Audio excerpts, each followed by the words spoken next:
Chapter 1. Young Año. Año, hurry back, the sky is about to rain. As soon as Año heard his mother's call, he immediately lifted his head from his play. Gazing at the sky, he noticed the ominous clouds rolling in, heralding a tempest, and a flicker of disappointment crossed his face. He looked down at the unfinished game of hopscotch and, feeling a sense of resignation, shook his head before striding towards the house. Just as he stepped inside, a brilliant flash of lightning illuminated the sky, followed by a thunderous roar that seemed to shake the very ground beneath him. Raindrops, as small as peas, began to pour down in torrents. In that moment, he felt a wave of relief for having heeded his mother's words. Leaning against the window to watch the rain for a while, he suddenly remembered that his father had gone into the mountains with the other men to hunt and had yet to return. He wondered if they would be drenched by the heavy downpour. Turning to his mother, who was busy husking corn, he softly inquired, "Mother, do you think father and the others will catch anything today? With such heavy rain, I wonder if they will get wet." Setting aside her work, Chien looked up, her heart swelling with pride at her son's thoughtful words. It filled her with warmth to see him growing up. "Año, your father will be back soon. When they return with game, I shall prepare a delicious meal for you." Hearing his mother's words, Año felt a surge of joy. The thought of savoring fragrant meat made his mouth water involuntarily. He counted in his mind and realized that it had been nearly a month since they had last feasted on meat. Seeing her son's eager expression brought a smile to Kian's face, but then her gaze fell upon the corn in her hands, and a wave of concern washed over her. She pondered. Though Año was only 9, his appetite was astonishing. He devoured 5 or 6 bowls of corn at every meal, more than what both she and his father could consume combined. From a young age, he had been different from other children. His capacity for food was remarkable. Initially, she had feared he might overindulge, but after observing him for some time, she realized he seemed perfectly fine. Not only that, but no matter how much he ate, he never seemed to gain weight. She marveled at where all that food went. The most pressing concern was that, with his ever-increasing appetite, their food supplies were dwindling rapidly. With these thoughts weighing on her mind, she began to pray silently, hoping that her husband would return with some valuable game. Unbeknownst to Año, his mother's worries were far from his mind. He had already retreated to his room, rubbing his now grumbling stomach, feeling a sense of helplessness. Why was he so hungry? Though he consumed large quantities at each meal, deep down, he knew he never quite felt full. If someone were to ask why he didn't eat more, he would have no answer. He indeed yearned for a more substantial meal, however. Every time he observed his mother consuming merely a meager portion of rice and the dwindling supplies of grain at home, despite his tender age, comprehended the necessity of restraint. Should the household provisions be exhausted before the autumn harvest, he, along with his father and mother, would face the dire pangs of hunger. At present, his utmost hope lay in his father returning with a sizable game. Lying on his bed, he was engulfed by boredom. After a moment of contemplation, he squatted on the ground, fixing his gaze upon an object. This item was roughly the size of a human head, a hefty, dark mass resembling a stone jar. He had discovered this peculiar item outside, drawn to it not only for its considerable weight, but also for its capacity to hold various items. To elaborate on the weight of this stone jar, he estimated it to be at least 1,000 pounds. He was aware of its heft because Año could effortlessly lift it. Indeed, you read correctly. At this very moment, Año was strenuously gripping the stone jar with both hands, summoning all his strength to raise the formidable weight. Once, twice, thrice. After lifting and lowering the object 10 times, he finally cast it onto the ground. Wiping the sweat from his brow, he felt an exhilarating rush within. Gazing down at the stone jar, Año examined his hands, pondering the peculiarity of his extraordinary strength. From a tender age, he had possessed remarkable power, able to lift over 200 pounds by the time he was 3 feet, typically reserved for adults. In those days, he was hailed as a prodigy by the villagers. However, as he grew more aware of the world, he learned to conceal his abilities. He wished to avoid being regarded as an oddity, and he did not want to burden his mother with undue concern that if she perceived his appetite as excessive, she might question him, and he wished to spare her from such worries regarding their meals. Consequently, after that period, his extraordinary abilities went unnoticed, and gradually, the villagers forgot about them. Thus, even his father and mother remained oblivious to the extent of his strength. While possessing great strength was advantageous, it also necessitated a considerable appetite, which often compelled him to venture out in search of food. Yet, inexplicably, the animals that once roamed the vicinity had vanished, prompting his father and the villagers to venture deeper into the great forest. Within the vast expanse of the forest, a group of 20 to 30 individuals was slowly scouring for prey. These were the inhabitants of Wu Enyo's village. Among them was his grandfather, Wu Chun, village chief. We have yet to encounter any suitable game. The depths of this untamed forest harbor formidable beasts, and we have already ventured too far. If we proceed several more miles, we shall breach the forest perimeter and delve deeper within, remarked the robust village chief, glancing at the elder beside him, who nodded in slight agreement. Uncle Abu, I understand your concerns, yet observe that the outskirts yield little in terms of commendable prey. The villagers depend on meat, the pelts and bones of wild beasts, to exchange for gold to procure sustenance. Our only option is to venture a bit further, however. I assure you that should we find no suitable quarry after traversing a few more miles, we shall return. The elder known as Abu sighed softly upon hearing these words, trailing behind the village chief as they continued their journey forward. Observing the two as they pressed on, the villagers behind them expressed no dissent, dutifully following in their wake. Wu Chun regarded the village chief ahead and then glanced at the increasingly robust trees surrounding them, that a sense of unease lingered in his heart. Yet thoughts of his children and wife at home, along with the dwindling rice supply in their granary, compelled him to proceed with caution. In the chief's footsteps, that moment, deep within the forest, a colossal black bear, towering over 3 meters, rose to its feet and sniffed the damp air. Almost instantly, it exhibited an excited demeanor and began to sprint, heading directly toward the location of the villagers. Drip, drip, the rain softened, gently falling through the gaps between the massive trees that several of the group could embrace. Chapter 2. Identity Exposed. Village Chief. Do you hear that sound? A tall, slender villager asked, his brow furrowed in concern. Boom, boom, boom. At that moment, even the ground began to tremble slightly. All eyes turned towards the village chief, as an inexplicable atmosphere of dread began to permeate the crowd. Everyone, do not panic, the village chief said, maintaining his composure as the villagers began to show signs of fear. Perhaps a large creature is merely passing by. Everyone, find a place to conceal yourselves immediately. Upon finishing his words, he gestured for the villagers to hide, and they quickly disguised themselves on the spot, each silently praying that no formidable beast would appear. When a massive bear, standing approximately 10 feet tall with jet black fur, came into view, the villagers collectively gasped in horror, for they had never encountered such a powerful and ferocious creature. The black bear arrived in the area, sniffing the air with its dark snout. It surveyed its surroundings, stepping forward cautiously.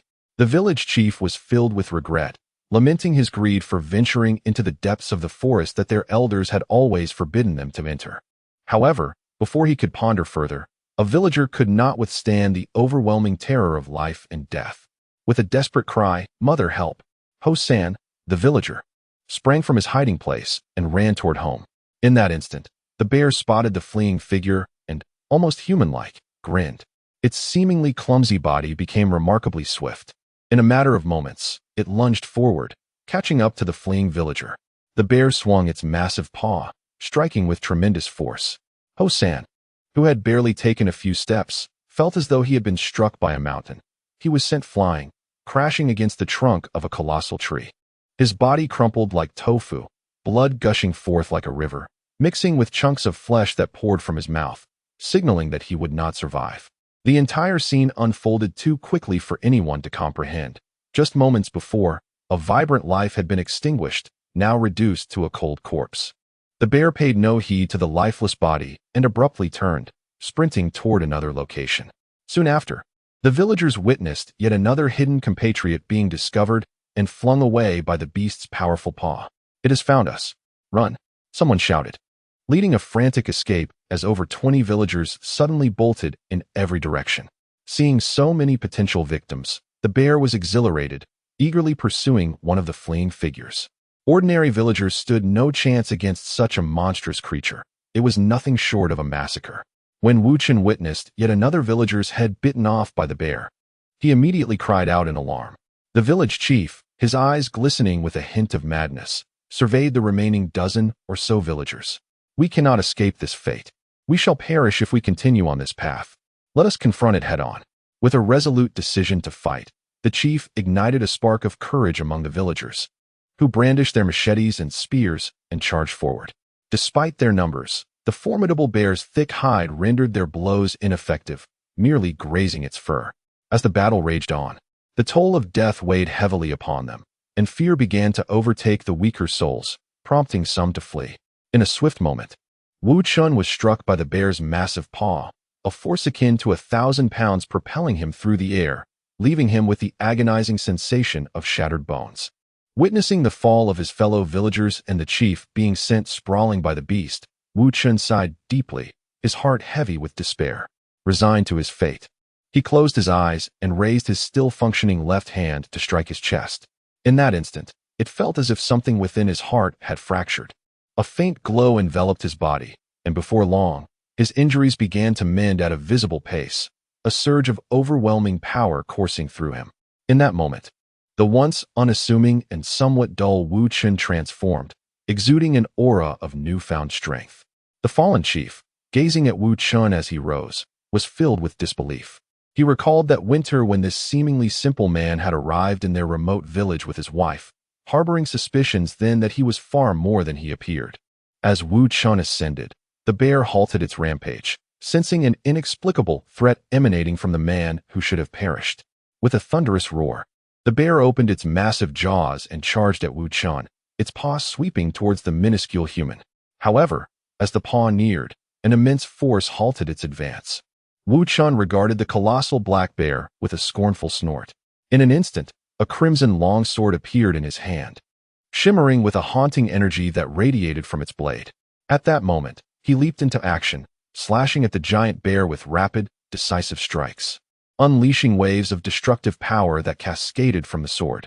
Under the incredulous gazes of the villagers, the colossal bear did not even have the chance to emit a cry of agony before it was brutally torn into numerous bloody pieces that fell to the ground. The suddenness of this event rendered the villagers, whose bones were shattered, momentarily oblivious to their own pain. They could not fathom how the usually honest and dull-witted Wu Chun had transformed into such a formidable and fearsome figure. Disregarding the villagers' astonished stares, Wu Chun reached for his waist, revealing a white porcelain vial in his hand. He then poured out a handful of black pills and distributed them amongst the surviving villagers. Shocked, they gazed at the pills in their hands, and under the village chief's leadership, they consumed them without hesitation. Once they ingested the pills, a warm sensation coursed through their bodies, and to their astonishment, their injuries began to heal gradually. Those on the brink of death were miraculously pulled back from the abyss, and tears of joy streamed down their faces as they struggled to express their gratitude towards Wu Chun. At the very moment Wu Chun broke free from his own seal. In a stone chamber, shrouded in perpetual darkness atop a towering peak enveloped in mist, an old man grotesquely disfigured with a hooked nose and cloaked in swirling black mist suddenly opened his eyes during meditation. With a voice that was thin and raspy, he murmured to himself, "Haha, Wu Chun, you have finally made your appearance, making me wait all these years. Once I capture you, you shall find no escape from a fate worse than death." He then executed a series of incantations, and a beam of golden light shot forth from the chamber. Shortly thereafter, a pair of individuals clad in black and white garments entered the stone chamber. The old man conveyed some instructions to them, and moments later, they left, bowing in submission. Chapter 3. Unspoken farewell. The village chief looked at Wu Chun, opened his mouth, yet found himself at a loss for words, only managing a faint sigh. "Chief, there's no need to say anything. It is perhaps best that you remain unaware of my true identity. I had intended to live a humble life in seclusion, away from the world, but fate has other plans. You must remember, regardless of who inquires about me, you must assert that I have never existed, otherwise, calamity will befall the village." The chief nodded. Though he was uncertain of the circumstances, he felt an inexplicable trust in Wu Chun at that moment. After a moment's contemplation, he could not restrain himself any longer and said, "If you leave, what will become of Chuyun and the child?" Wu Chun lifted his gaze to the sky, where fine raindrops began to fall once more. His heart was a tumult of emotions, and though he had a myriad of words to express, they ultimately culminated in a single sigh. "Chief, I no longer have the time to return to see them. Please tell Chiuyun that I am truly sorry. This parting may be indefinite, so I urge her to find someone else to marry. As for Inyo, I cannot take him with me. Please ask Chiuyun to raise him well." As he spoke, the chief watched as Wu Chun reached to his waist, producing a handful of gold coins, which he then placed into the chief's hands. "Please take good care of them for me."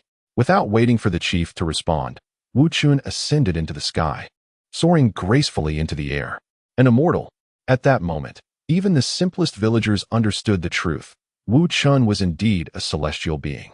Once Wu Chun had departed, the chief regained his former authority, his resolute features set in a complex expression. Despite his previous doubts about Wu Chun, he had not anticipated that the man was a legendary immortal. He glanced at the scattered remnants of the giant bear on the ground, furrowing his brow. Before his expression turned cold as he spoke sternly, "What transpired today must remain a secret. It could determine the fate of our village. As for Wu Chun, upon returning to the village, we shall say he was attacked by the giant bear and has gone missing." The remaining villagers nodded in agreement, understanding the gravity of the situation. The elixirs Wu Chun had provided were remarkably potent. After a brief respite, their injuries had remarkably healed. With heavy hearts, they shouldered the bodies of the deceased, while the others began to gather the bear's remains. The bounty would sustain the village for some time. Though there was a semblance of relief, who could truly feel joy in such a moment? "Mother, when will father and the others return?" Chiuyun gazed out the window, shaking her head slowly. "Who knows? It should be soon," she replied. "Anyo, are you hungry again?" As if his thoughts had been read, Anyo shyly chuckled. Chiuyun playfully tapped his nose and said, "Come now, let mother serve you some food." "Ah." Anyo nodded vigorously, for he was truly famished. Chiuyun served him a generous bowl of corn rice and sliced a small plate of pickled vegetables for him to enjoy. Upon seeing this, Anyo disregarded everything else and began to devour the meal with great enthusiasm. Observing the robust and lively Anyo, Chiuyun felt a warm glow in her heart. After consuming 3 large bowls of rice, Anyo could no longer continue, as he noticed there was little rice left in the pot. "Mother, I will go to the village entrance to see if father and the others are returning soon." Without waiting for Chiuyun to respond, he dashed out in a flash. "That child, it's still drizzling outside," she murmured to herself, shaking her head slightly in concern. As Anyo ran, he had not yet reached the village entrance when he spotted several children heading that way as well. "Hey, Anyo, come over here," called out Sizai, the village's little king, whose father was the village head. In fact, Sizai was merely 3 years older than Anyo. Anyo quickened his pace and greeted each of them in turn. Soon, under Sizai's lead, they all raced toward the village entrance. As the sun began to set, a few children engaged in games, occasionally glancing towards the distance. "Anyo, come arm wrestle. This time, we'll win copper coins." Sizai approached Anyo, who was lost in thought while sitting on a large stone at the village entrance. Arm wrestling was a game they often played, and Anyo always concealed his true strength. Sometimes he would win, sometimes lose, but among them, only Anyo could match Sizai's prowess in arm wrestling. Upon hearing the prospect of winning copper coins, the other children's eyes lit up, and they hurried over. "Come on, Anyo, we can't let him win," shouted a child whose nose was running. His shout incited the others to cheer in excitement. Anyo, noticing Sizai's challenging gaze and the 2 gleaming copper coins in his hand, felt a subtle smile forming on his lips, thinking, "If you're offering me money, how could I refuse?" With that thought, he finally nodded in agreement. "Oh." The children erupted in cheers, for they relished such spectacles, especially with such a substantial prize at stake. According to their custom, regardless of who won, the victor would treat everyone. Thus, the little ones watched with eager anticipation as they looked at the 2 contenders. Anyo pretended to warm up his wrists, contemplating how to gauge his strength without revealing that he had already exerted himself to the limit. Meanwhile, Sizai was determined, thinking that this time he would surely win Anyo's respect. Just as they were about to begin their contest, a child suddenly shouted, "Look! The village chief and the others are back." At this exclamation, all thoughts of arm wrestling vanished, as everyone looked up in unison. In the distance, amidst the setting sun's afterglow, the silhouettes of a dozen figures approached, drawing nearer. "Why are there so few people? What happened?" A large group of children, noticing the absence of many, began chattering animatedly. Fourth Zai and Anyo exchanged glances, sensing something was amiss, and swiftly made their way into the distance. As night descended, The once tranquil village was engulfed in unrest. The villagers congregated in the clearing at the village's edge. They formed a solemn circle, torches illuminating the space, where a pile of wood lay, upon which 7 lifeless bodies were sprawled.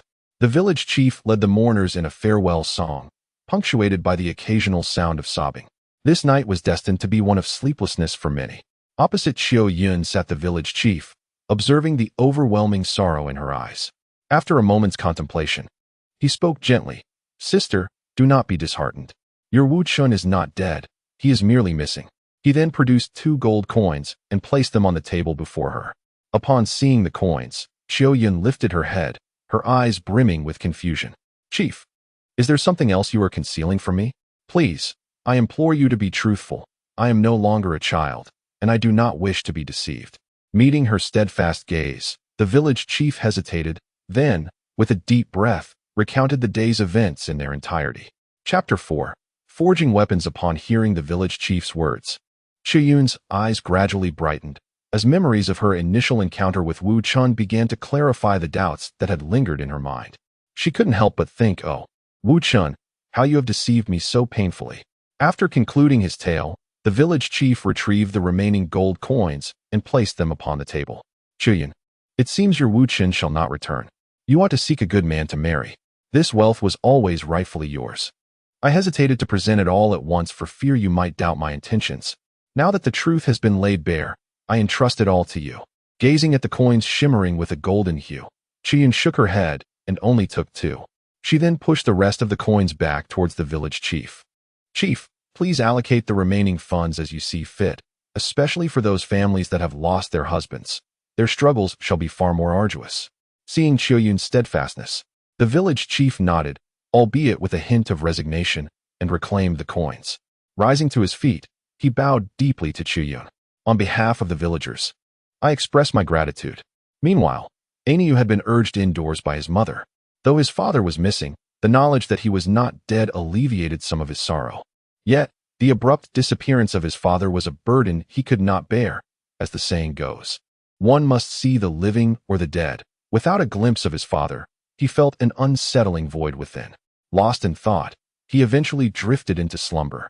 The following morning, Aniu was roused by the rich aroma of meat wafting through the air.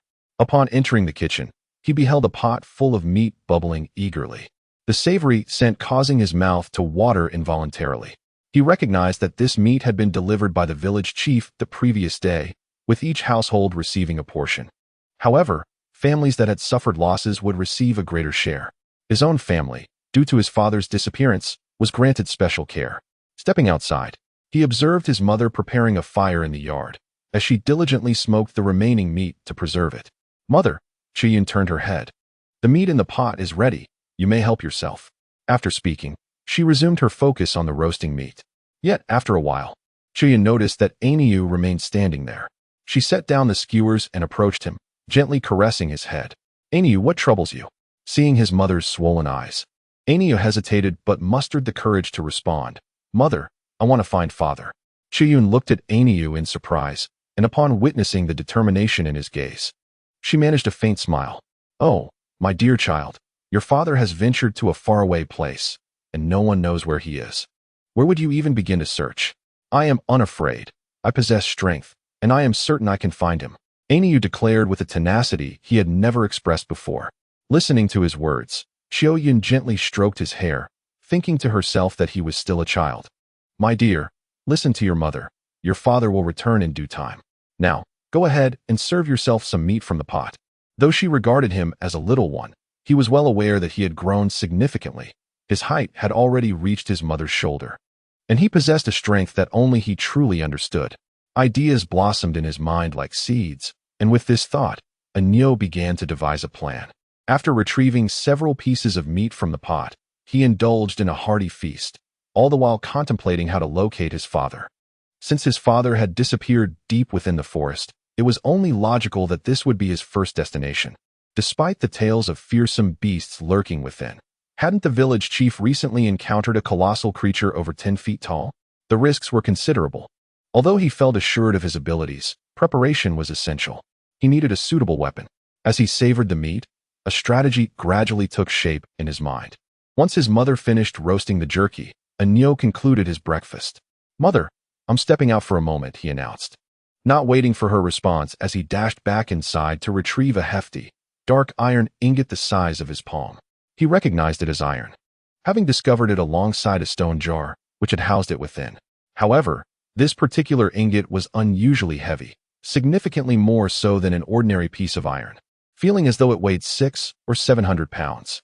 Knowing he needed a weapon for his journey, he resolved to forge this iron into one. The village boasted a blacksmith shop equipped with a bellows to melt the iron, yet Uncle Wong, the blacksmith, was away visiting his daughter, and wouldn't he return for some time. Having previously observed Uncle Wong's forging techniques, Anyo decided to take matters into his own hands. Arriving at the blacksmith shop, he tossed the iron ingot onto the ground, eager to exert his strength. He ignited the fire and pulled the bellows, the flames within the forge flaring to a brilliant red.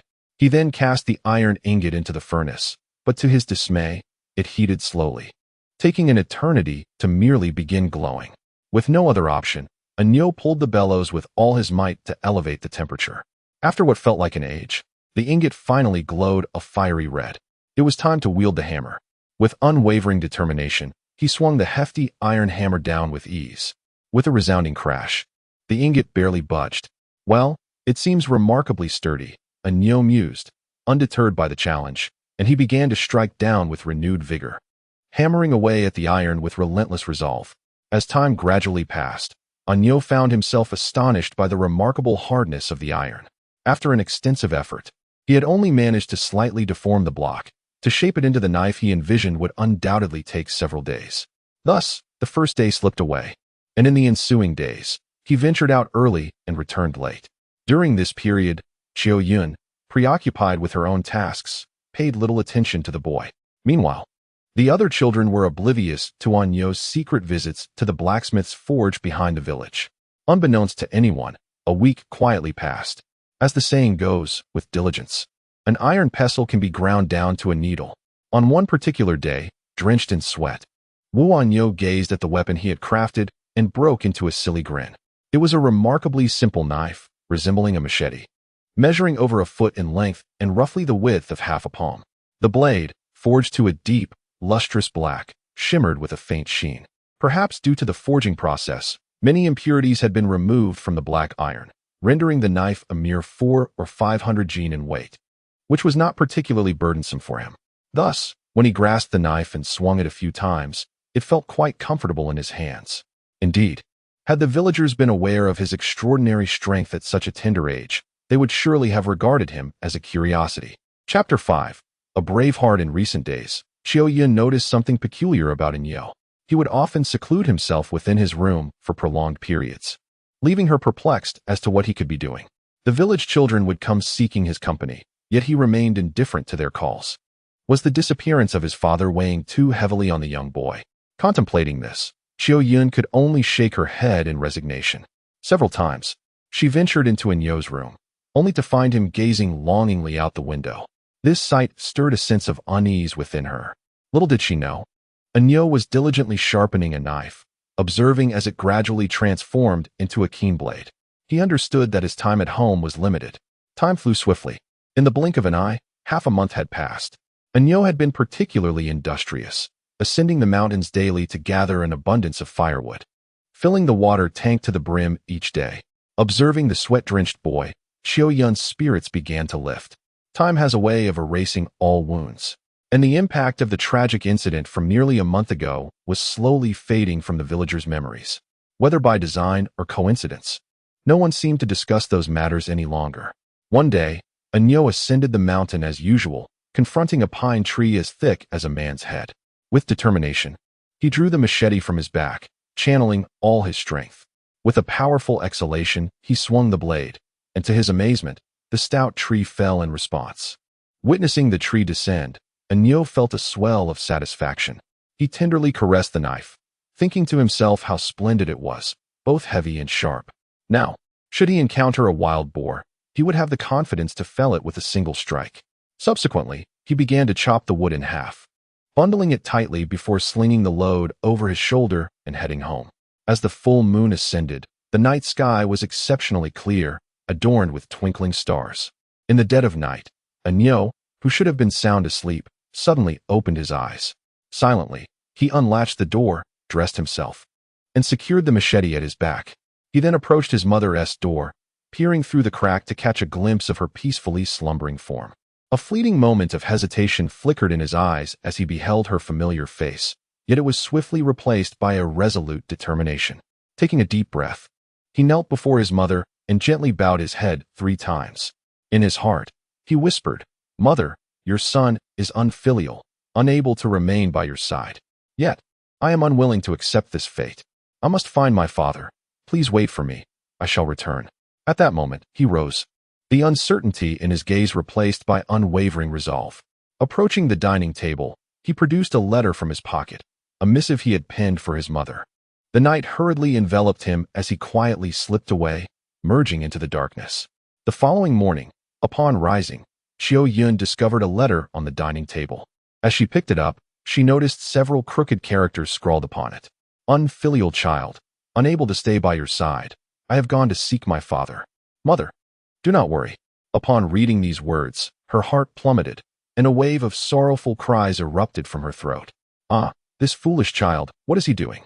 "Village chief, village chief." Xiao Yun wept.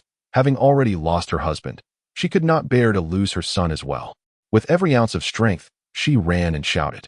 The once tranquil village was suddenly stirred into a frenzy. Adults and children alike were roused by her heart-wrenching cries. "What happened? What happened?" People rushed out to inquire. The village chief hurriedly emerged as well. Xiao Yun, what is the matter?" he called out. "Village chief, Anyo. Anyo has left." Upon hearing this, the village chief's brows knitted tightly as he asked, "What? Xiao Yun, what exactly transpired? Please, do not cry. Explain it to me clearly." Struggling to suppress her emotions, Xiao Yun managed to articulate, "Village chief, Anyo left me a letter before he departed, saying he was going to find his father. What should I do?" She then handed the letter left by Anyo to the village chief. As he read the letter, the village chief's frown deepened. He couldn't help but think that the boy was indeed courageous, albeit recklessly so. Little did he know of the dangers lurking within the forest or the perils of the outside world. His father was a celestial being, one he could hardly hope to find. "Village chief, it's my fault. I should have spoken to the child sooner about everything." Xiao Yun lamented, engulfed in self-reproach. Observing her distress, the village chief promptly reassured her. "Enough, Xiao Yun. Who could have anticipated such boldness from the lad? Do not fret. I will gather a group to search for him. He cannot have gone far." With that, he turned and called out, and soon the villagers had grasped the general situation. All the men donned their attire, and even the youngest, Zai, was prepared. At the village chief's command, everyone surged towards the village's edge, entering the forest. After hours of wandering through the night, Anyo finally arrived at the spot where his father and the others had slain the massive bear. The ground still bore traces of blood, and a faint metallic scent lingered. However, Anyo could only observe these signs before pressing onward. The village chief had mentioned that his father had vanished at some point, but Anyo refused to believe such a tale. He did not think his father could simply disappear without reason. He was no deity who could render himself invisible. Thus, he surmised that perhaps his father had lost his way or ventured deep into the forest, the outcome unknown. Having resolutely made up his mind, he continued onward. As the saying goes, the fearless young calf knows not the tiger. At this moment, he was unburdened by thoughts, striding boldly deeper into the forest. The village chief, accompanied by the villagers, searched tirelessly, yet they found no trace of him even at the forest's edge. It was only when they reached the spot where a great bear had once been hunted that they halted. Gazing into the dim depths of the forest ahead, the village chief finally conceded defeat in his search, for he could not risk the lives of the entire village. With a heavy heart, he cast an apologetic glance at Xiao Yun beside him. Resignedly, he murmured, "Anyo will be all right, Xiao Yun. Let us return." Xiao Yun's gaze remained fixed ahead. The anguish in her heart was a burden only she could comprehend. Tears streamed down her face as she looked at the villagers around her, offering only a faint nod. "Child, may you return safely." Chapter 6. Encounter with the giant beast. Before Wu Aniu stood towering trees, each thick enough to require several individuals to embrace. He frequently observed enormous insects, such as centipedes exceeding 3 feet in length and mosquitoes the size of a palm. It is worth noting that these creatures were unseen in the outskirts of the forest. However, he had heard from the village elder that this ancient woodland was said to harbor a primordial beast, reputed to command the winds and rains and spew forth fire and water, truly a formidable entity, albeit merely a legend, as no one had ever laid eyes upon it. Now that he had ventured into this realm, he was eager to ascertain whether the creature truly existed. As the sun rose and set, Wuaniu lost track of how far he had wandered. The trees around him grew ever thicker, and the animals' sizes increased dramatically. Remarkably, just yesterday, he had encountered a serpent measuring 7 or 8 zhang in length, which sent his heartbeat racing and caused him to slow his breathing. Fortunately, the giant snake did not perceive his presence, allowing him to narrowly escape danger. Nevertheless, he became increasingly cautious after that encounter. Fortunately, the forest offered an abundance of sustenance. Wild fruits and vegetables were plentiful, and occasionally he could catch small animals to roast. However, one unfortunate aspect was that he had become lost. The colossal trees obscured his sense of direction. In a desperate bid to evade a ferocious beast, he had completely lost his way and could no longer distinguish north from south. Nonetheless, he resolved to follow one direction, believing that even if he could not find his father here, as long as he emerged from this forest, there was a possibility of reuniting with him. He held steadfast in the belief that his father was alive. Although he was not one for conversation, he had imparted numerous survival skills to Wuaniu. Thus, he remained convinced that his father was waiting for him somewhere. Chirping sounds resonated ahead, seemingly from a multitude of birds. Upon hearing these delightful notes, Aniu followed the sounds. Upon arrival at the source of the chirping, he beheld a dozen birds not far away, their plumage a striking, fiery red. They were fluttering around a small tree, standing over a meter tall. Upon closer inspection, he noticed 5 or 6 fist-sized fruits adorning the branches, their surfaces beginning to blush with ripeness. It seemed these birds were patiently awaiting the moment when the fruits would be fully ripe before feasting upon them. Given this, he surmised that the fruits must be exceptionally delectable, and he felt a strong desire to pluck one for himself. However, before he could act, a mountain rat darted swiftly to the base of the fruit-laden tree, clearly intent on partaking in the bounty. Yet, before it could make a move, 3 or 4 of the birds swooped down upon it. Wuaniu watched in astonishment as they opened their beaks, unleashing torrents of flames. The fire blazed a vivid red, and upon contact with the rat's fur, it ignited with a fierce crackle. Despite the rat's desperate attempts to roll and struggle, it could not extinguish the raging inferno. Only when it had been reduced to a pile of blackened ash did the flames finally subside. At this moment, Wuaniu was enveloped in sheer astonishment, firmly convinced that these birds must indeed be the legendary monsters, for how else could they breathe fire? Contemplating this, he could not deny the fear that gripped him. However, he resolved that while he might not be able to confront them, he could certainly evade them.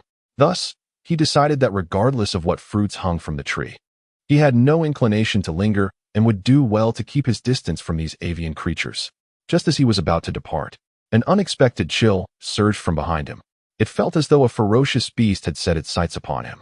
Whirling around, he beheld a pair of enormous eyes glaring at him from a distance. A colossal wolf, its fur as white as snow and measuring over 10 feet in length, fixated on him with a predatory gaze. Droplets of saliva trickled from its slightly parted jaws, a clear indication of its hunger. The moment their eyes met lasted but an instant, and Wuaniu's primal instinct kicked in, run. In a frantic bid for survival, he turned and sprinted without a moment's hesitation. The wolf let out a bone-chilling howl and, with a swift motion, began its pursuit. Despite Wuaniu's considerable bravery, the sight of the gigantic wolf instilled a profound terror within him, making his legs feel weak. Its sheer size and menacing demeanor were enough to paralyze anyone with fear. Fortunately, Wuaniu was agile, and as he dashed away, he gradually managed to create some distance between himself and the beast. After running for what felt like an eternity, he glanced back only to find the wolf had vanished. A wave of relief washed over him. He had managed to shake off the creature. However, shaking his head slightly, he acknowledged the perilous nature of his surroundings, realizing he was hopelessly lost and unsure of where to go next. Lost in thought, he suddenly rolled to the side. In an instant, he heard a sharp snap, as a massive wolf head lunged at the very spot where he had just stood, the sound of its teeth clashing echoing ominously. Looking up, he discovered that the wolf had somehow circled around to confront him again, its icy gaze fixed upon him. In that dire moment, he knew escape was no longer an option. He would have to fight. The wolf, now fully revealing its savage nature, opened its maw and lunged at him.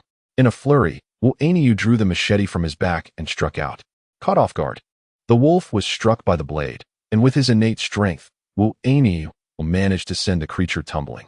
Fortunately, the wolf's robust bones withstood the blow, though it howled in agony. Realizing that this diminutive figure had some prowess, the wolf's fury intensified, inciting it to attack with even greater ferocity. While Wu Ainiyu's battle against the giant wolf raged on, unbeknownst to him, deeper within the forest, a man and woman wielding flying swords were locked in combat with a colossal monster. The creature measured several dozen feet in length, its body resplendent in pure white, adorned with hundreds of legs flanking its sides. It opened its maw wide and exhaled a plume of white mist, which coalesced and lingered in the air, freezing everything it touched into a chilling blue ice. This was, in fact, a rare ice spirit centipede. Master, this centipede is formidable. We must act swiftly. For who knows what other abilities it may wield if we delay, the woman exclaimed, her eyes gleaming with intensity. Hearing her words, the man concurred, stating, Junior sister, let us combine our swords. With that, he raised his sword, which ignited with a flickering crimson glow, as flames suddenly enveloped its blade. Simultaneously, the woman's sword shimmered, revealing a delicate azure water veil upon its surface. At that moment, the two warriors raised their swords, channeling their supreme techniques, as their blades met. The fire and water intertwined, manifesting layers of dazzling brilliance. In an instant, the surrounding air thickened, and a colossal, terrifying aura surged forth. Chapter 7 Alas! The Eye-Soul Centipede sensed an overwhelming aura of terror and, startled, hastily turned to flee. Foul creature, where do you think you're going? The pair, wielding their swords, soared into the air. As their blades clashed, a magnificent beam of light erupted forth, radiating an immense and terrifying energy. Wherever the light traversed, it swept away all in its path. In that fleeting moment, a brilliant flash swept across the Ice-Soul Centipede, severing its head from its body and causing a torrent of crimson blood to spout forth. It was utterly lifeless. Brother, how splendid! We have indeed slain an Ice-Soul Centipede, exclaimed the woman, her joy palpable upon witnessing the creature's demise. The man merely nodded in acknowledgement, though the feat appeared effortless. That single strike had drained more than half of his magical energy. Contemplating this, he approached the fallen beast and swung his sword down upon its carcass. The Ice-Soul Centipede was a treasure trove in itself. Its cold pouch, hard shell, and formidable pincers were all valuable, not to mention its flesh, which was a potent tonic. Regrettably, lacking the appropriate magical tools to carry these treasures, they could only select a few precious items to take with them. After meticulously collecting the valuable components from the centipede's body, the man delivered a decisive strike to its head. From it fell a gem, no larger than a fingernail, exuding an intense chill. The woman eagerly picked up the gem, her face alight with excitement. Brother, we are truly fortunate. This creature has birthed a demon pearl. Judging by its quality, it could fetch a handsome sum of spirit stones. Observing his sister's exuberance, the man cautioned, Calm yourself, sister. We are still in a perilous situation, and our magical reserves are dwindling. It would be prudent for us to depart swiftly. The woman, recognizing the wisdom in his words, nodded in agreement. That last blow had indeed depleted much of her energy. Should they encounter another creature like the previous one, they would surely have to flee in disarray. At that moment, a mournful howl echoed through the air, laden with agony, piquing their curiosity. Brother, did you hear that? The woman inquired, her brow furrowing with concern. The man nodded solemnly, replying, Indeed. It seems that Wolf is in excruciating pain, as though it nears death. How wonderful. Brother, let us investigate. Perhaps we might seize an opportunity. Making our outing worthwhile, she suggested eagerly. Who knows what formidable beings might lurk there? He replied, wary of potential dangers. But brother, if we sense danger, we can simply retreat, can we not? Seeing the anticipation in her eyes, the man, albeit reluctantly, acquiesced with a nod. With that, they unsheathed their flying swords and soared forth into the unknown. Upon revisiting the scene with Wu Ainyo, one could behold a colossal wolf sprawled upon the ground, its limbs twitching uncontrollably, crimson blood oozing from the corners of its mouth. The once immaculate fur was marred with countless wounds and a gaping laceration. Over a foot in length, marred its abdomen, from which various entrails spilled forth in a grotesque display. It was evident that this formidable beast would not survive. Not far from the fallen creature, Wu Nyo lay supine, his visage smeared with blood, the source of which remained uncertain, whether his own or that of the wolf. Yet, it was clear that he clutched a knife in one hand while the other formed a fist, gasping heavily for breath. A substantial wound on his thigh continued to bleed profusely, indicating that he too had sustained grave injuries. At that moment, Wu Nyo felt the strength within him waning, an overwhelming fatigue enveloping him. Fearful of succumbing to slumber, he resisted, dreading that he might never awaken again. Struggling to muster his resolve, he pressed one hand firmly against his wound, attempting to staunch the flow of blood. However, despite his efforts, the sanguine tide would not relent. Am I to perish? He pondered slowly. Suddenly, a sound resembling the slicing of air approached from above. Moments later, he beheld a man and woman descending from the heavens. "Brother, look, that wolf is enormous," exclaimed the man, his gaze swiftly landing upon Wu Nyo. He rushed to the young man's side, noticing the relentless bleeding from his leg. Promptly, he produced a porcelain vial from his possession, uncorked it, and sprinkled a powder upon Wu Nyo's wound. Remarkably, as the powder made contact, a refreshing and tingling sensation enveloped the injured area, and his wound began to heal gradually. In mere moments, the bleeding ceased, and a scab began to form. "Thank you," Wu Nyo managed to utter, albeit weakly. "Ah, young one, you have slain this giant wolf." The man's curiosity piqued upon witnessing Wu Nyo's ability to speak. Wu Nyo nodded feebly in affirmation. "Remarkable. How old is this child? Yet he has vanquished such a formidable beast? Brother, he appears to be but a mere mortal." The woman expressed her astonishment. The man nodded thoughtfully, then inquired, "From whence do you hail, and what brings you here?" I am from Fengshan village. I came to find my father," Wu Nyo replied, feeling his exhaustion mount. As he spoke, he could no longer maintain his composure. With a final surrender, his head lolled to the side, and he succumbed to unconsciousness. "Fengshan village. Where might that be?" The man shook his head slightly, glancing at his companion. The woman contemplated for a moment, then responded, "On the fringes of this wild forest, there are 3 or 4 villages, one of which appears to be named Fengshan village." The man nodded, deep in thought. "Sister, this child does not seem to be an ordinary mortal. To have slain such a colossal wolf is truly beyond imagination. Senior brother, have you developed an affection for talent? If so, why not ascertain whether this young man possesses spiritual roots? Should he indeed possess them, perhaps we could bring him back to our sect." The man, gazing at Wu Nyo, found himself swayed by his junior sister's suggestion. After a moment of contemplation, he approached Nyo. He then produced a small orb, exuding a faint glow and roughly the size of an eyeball. Placing the orb into Wu Nyo's palm, it flickered momentarily, and around it blossomed 4 swirling orbs of shadowy light, each distinct in hue: black, red, gold, and green. Observing this, the woman sighed softly, remarking, "This child possesses 4 elemental spiritual roots, albeit of feeble strength. If he were to pursue the path of cultivation, his achievements would likely be modest. He seems to be merely a slightly stronger mortal." The man silently shook his head, unable to suppress a sigh.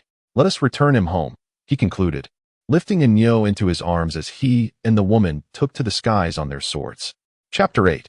Fengshan village. The man, carrying Nyo, soared through the air, feeling an overwhelming sense of fatigue. He had not anticipated the boy's considerable weight, which seemed to be around 500 or 600 pounds.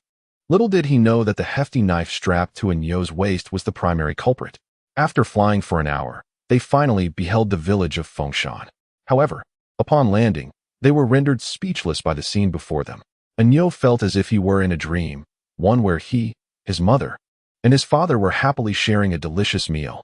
His mother continuously served him meat, while his father kept offering him vegetables. The family was enveloped in a warm and joyous atmosphere. Just as he was savoring this bliss, he suddenly awoke. Confused, he found himself in a man's embrace. "Where am I?" After collecting his thoughts, he recalled that he had seemingly slain the giant wolf. He attempted to move, struggling slightly. but was met with pain coursing through his entire body. At that moment, the man realized Enyo had regained consciousness. He and his junior sister stood at the village entrance, gazing into the village. Noticing Enyo's bruised and battered face, he sighed softly. "Young one, this is the Fengshan village you spoke of." Enyo was taken aback by this revelation. He had not expected to be brought back. What would he do now? If his mother were to see him, escaping would be nearly impossible. Contemplating this, he chuckled nervously and wriggled free from the man's grasp. However, as he turned his gaze toward the village, his expression faltered, revealing a profound sense of disbelief. Fengshan village was shrouded in darkness, with remnants of crumbled walls everywhere, as if it had been ravaged by bandits. Upon witnessing this scene, Enyo's eyes widened in disbelief. Suddenly, a thought struck him, and he dashed toward the heart of the village. When he arrived at the village center, a harrowing sight struck him.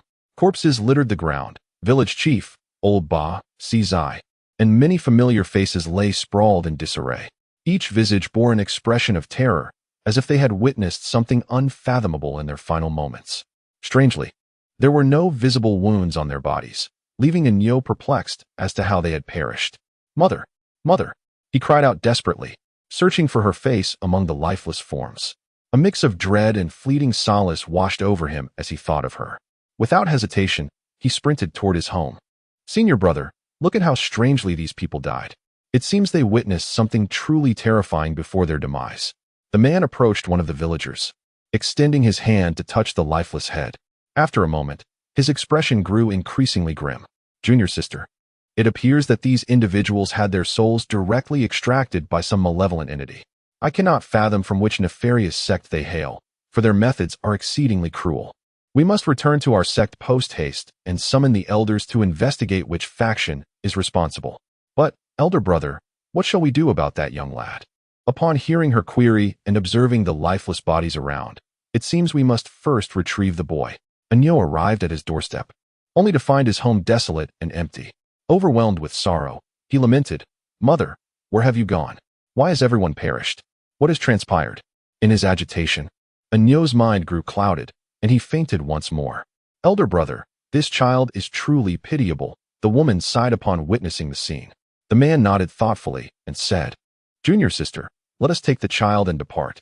With that, he summoned his flying sword and ascended into the sky, carrying the unconscious Enyo with him. In his stupor, Enyo glimpsed the village chief and many familiar faces, who called out to him, "The deaths have been so tragic, Enyo. You must avenge us." When he inquired about the identity of their assailant and the whereabouts of his mother, suddenly, all the figures transformed into a swirling black mist that slowly dissipated. "Oh." Enyo abruptly opened his eyes. "Where am I? Oh, you are finally awake. Wait a moment, I shall fetch you something to eat." Upon hearing the gentle voice, Enyo turned his head, but only caught a glimpse of a figure retreating. Judging by her soft-spoken tone, she must be a young girl. "Where am I now?" Before he could ponder further, the girl hurriedly re-entered the room, carrying a small basket.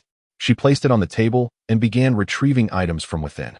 Enyo's eyes widened at the sight of 3 plump steamed buns and a small dish of pickles. His stomach grumbled in response. Noticing his reaction, the girl remarked, "What are you staring at? Come over quickly. You have been unconscious for 3 days. As a mortal, I refuse to believe you are not hungry." With her words, Enyo could only offer a sheepish chuckle as he steadied himself and descended. Without hesitation, he seized a bun and took a hearty bite, savoring its sweet aroma. The girl watched in astonishment as Enyo devoured the 3 large buns in mere moments. "This boy is almost like a pig," she thought incredulously. Enyo felt embarrassed by her wide-eyed gaze. "By the way, I don't even know your name," he inquired. The girl, finally snapping out of her astonishment, responded to his question. Her sparkling, luminous eyes spoke, "I am Yu Zixin. If fortune favors you, perhaps you might even become my junior apprentice." Hee. Yu Zixin. Junior apprentice. Where exactly is this place? Just as he was about to inquire further, Yu Zixin interjected, "Come quickly and meet our masters and elders. Let us see how they intend to arrange your future." Without waiting for Wu Enyo to respond, she seized his hand and dashed out. Being held by a girl for the first time, Enyo's cheeks flushed a deep crimson. Where are we going?" he stammered. "Do not ask, you will know soon enough."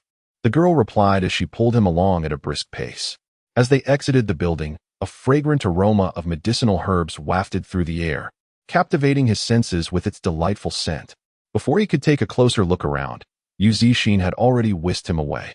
After a considerable sprint, they finally arrived at a grand pavilion adorned with elegant structures. Yu Zixin led him into a magnificent hall where several individuals were seated. Wu Ainyo observed that each one exuded an otherworldly aura, unmistakably not of this mundane realm. At the far end of the hall sat a middle-aged man of imposing presence, with dragon-like brows and phoenix-like eyes, exuding an air of authority. Upon noticing their arrival, he furrowed his brow and, with a hint of displeasure, admonished, "Zixin, you mischievous child, do you not see that we are in the midst of important discussions? Withdraw at once." Chapter 9. Riding the clouds. Upon hearing the words of the man and observing those around her, Yu Zixin realized she had landed herself in trouble. She playfully stuck out her tongue, adopting a whimsical demeanor. Then, she respectfully addressed him, "Esteemed master, the young lad brought back by senior brother Chun has awakened. In my haste, I have brought him here." The man, upon hearing this, cast a glance at Yu Zixin and felt a twinge of helplessness. He had indulged her too much in the past. Though he wished to admonish her, her mischievous expression rendered him speechless. After a moment's contemplation, he decided against it. Clearing his throat, he turned to Wu Ainyu and inquired, "What is your name? Do you have any leads regarding the massacre of your village?" At this question, Wu Ainyu felt a sharp pang in his heart, and the faces of the village chief and others flashed vividly before his mind. Overwhelmed by sorrow, tears began to stream down his cheeks.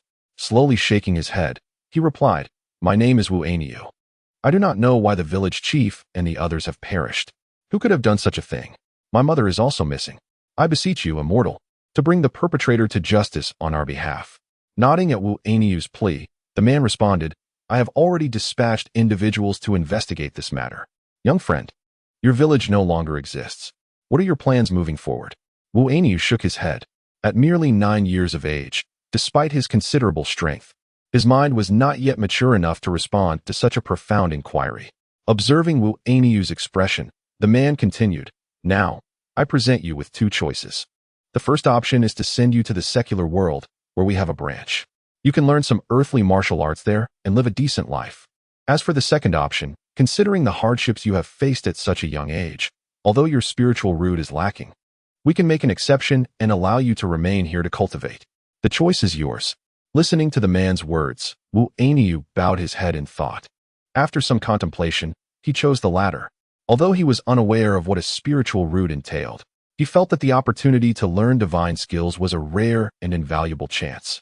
Thus, he declared resolutely, "I want to stay here." The man nodded approvingly and turned to the others nearby, saying, "Brothers, does anyone from your peaks require a disciple? Who will take him back with you?" One individual from the assembly pondered for a moment before asking, "Dare I inquire, esteemed master, what kind of spiritual root does this child possess?"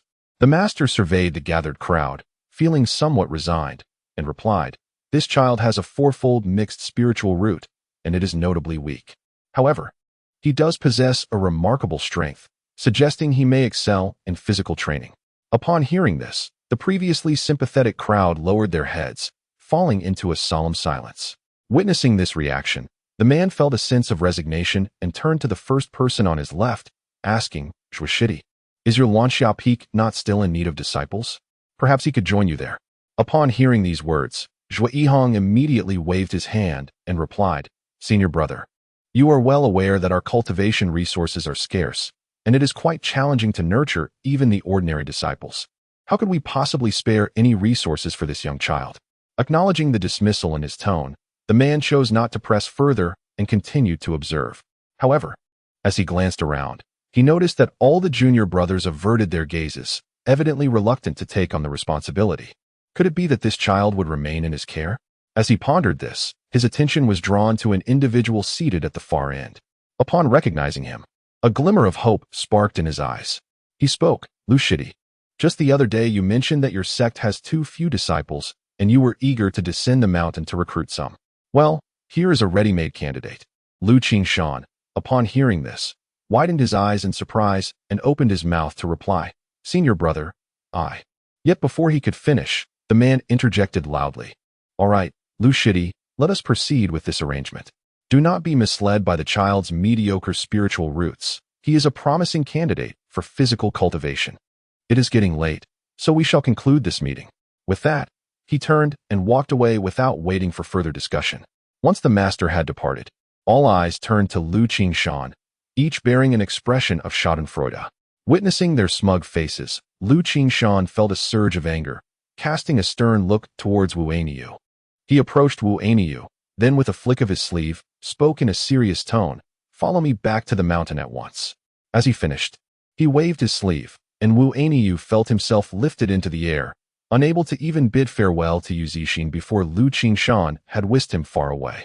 Standing beside Lu Qingshan, with the wind howling in his ears, Wu Anyu looked down and his face paled. They were soaring high above the ground.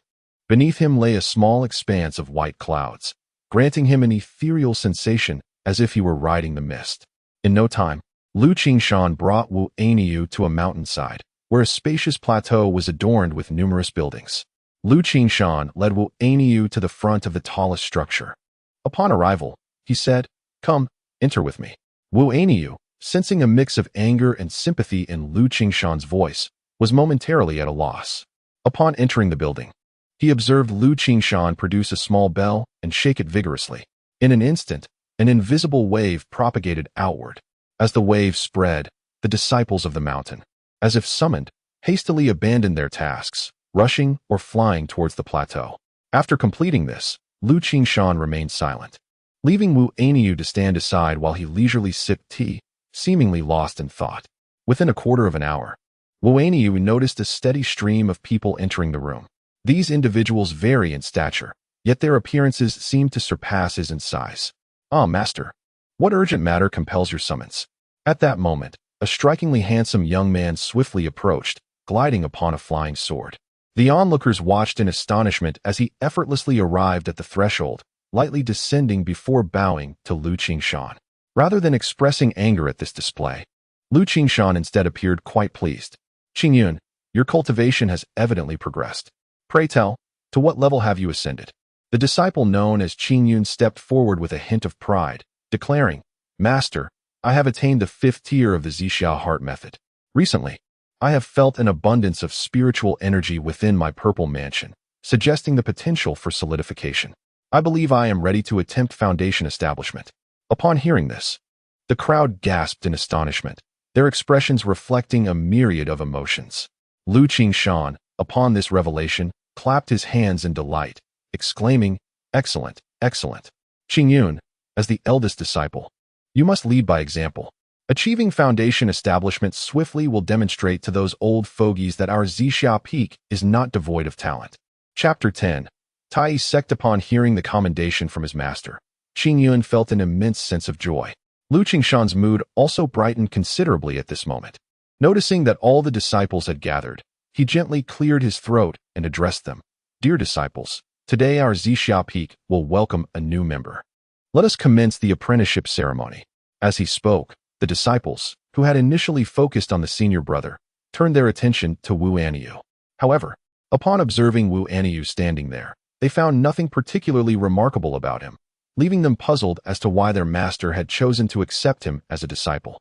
Wu Anyu, upon hearing their thoughts, felt uncertain and could only respond with a silly grin. Yet, as the senior brother, Qingyun promptly approached Wu Anyu and whispered into his ear. Wu Anyu listened attentively, nodding continuously. Once Qingyun finished speaking, Wu Anyu gazed at him with gratitude in his eyes. Qingyun, seeing this, gently patted his shoulder and said, "From now on, we shall all be one family. Do not stand on ceremony, little junior brother." Wu Anyu nodded vigorously, momentarily alleviating his feelings of sadness. Following Qingyun's guidance, he walked a short distance in front of Lu Qingshan, knelt down, and fervently bowed 3 times. Rising to his feet, he offered a cup of warm tea to Lu Qingshan and called out, "Master." Observing Wu Anyu's obedient demeanor, Lu Qingshan felt a sense of comfort. Yet he could not help but sigh at the thought of the boy's chaotic spiritual roots. At that moment, he accepted the tea, savoring a sip, thereby officially acknowledging Wu Anyu as his disciple. Gradually setting down the teacup, he looked at Wu Anyu and said, "Wu Anyu, since you have become my disciple, I shall guide you diligently. First, I shall bestow upon you a name. You need not be called Aniu any longer. You possess a fair visage, so from now on, you shall be known as Qingfeng. Qingfeng, Qingfeng, he mused. This name indeed sounds more pleasant than Aniu. Qingfeng expressed his gratitude. Thank you, master. Lu Qingshan nodded and continued. These are all your senior brothers. You must greet each one of them. As he concluded, Qingyun immediately stepped forward, leading Qingfeng to meet everyone. The number of people at Zhixiao Peak was modest, totaling just over 30. Qingfeng diligently called out to each senior brother, committing their appearances to memory, for he wished to avoid any future embarrassment of mistaking one for another. Once all introductions were made, Lu Qingshan remarked, Qingfeng, your spiritual roots are disordered. Even if you were to study the sect's techniques, progress would be elusive. However, I possess a body cultivation method for you. Take it back to study. And should you encounter any difficulties, return to seek my guidance. Upon finishing his words, Qingfeng stepped forward to receive the method. Glancing at it, he noticed the 3 prominent characters, body dominance technique.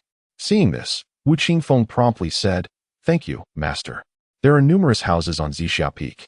Yet due to his late arrival, the more favorable locations abundant in spiritual energy had already been claimed by others, leaving him assigned to the most remote area with the least spiritual essence.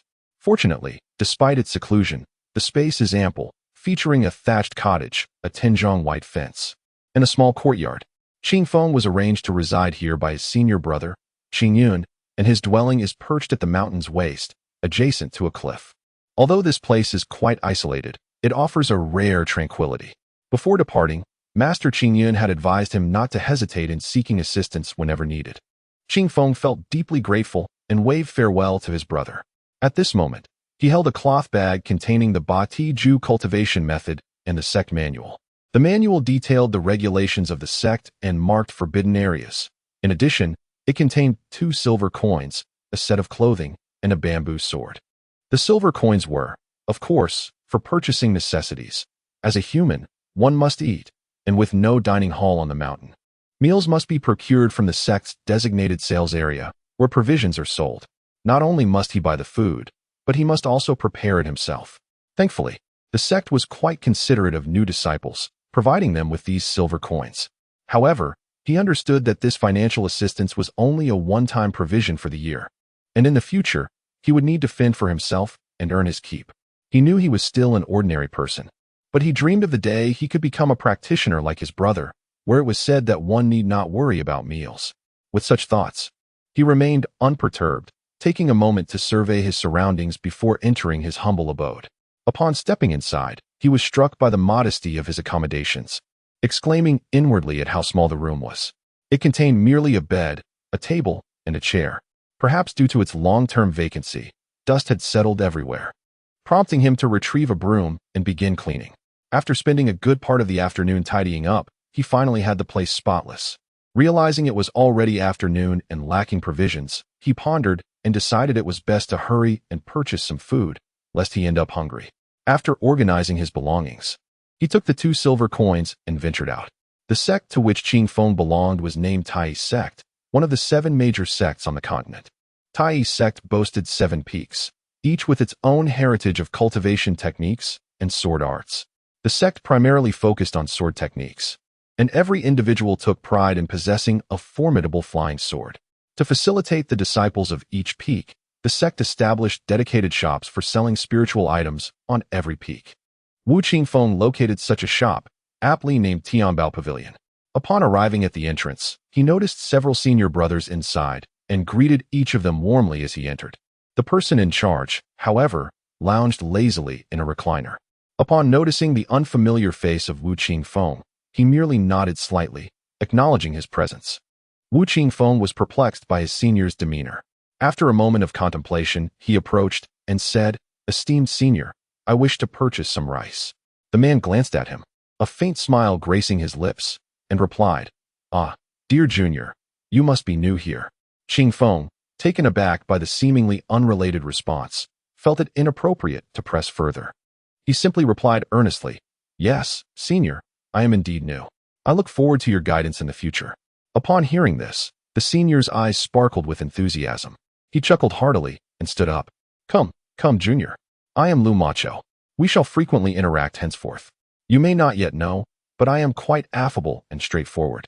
He continued, "Now that you have settled in, not only should you procure some food, but you ought to acquire seeds as well." With that, he reached into a nearby compartment and casually retrieved a vibrant assortment of seeds. "Listen well, as you embark on your independent life, you must learn to manage wisely. Your courtyard should be utilized effectively. Plant some spiritual rice and fruit. If possible, consider cultivating medicinal herbs too. Since this is your first visit to me, I shall offer you a special price for these seeds. I shall only charge you a silver ingot. What do you say? Isn't that generous of me?" Wu Qingfeng could only manage a wry smile, nodding repeatedly in response. Chapter 11.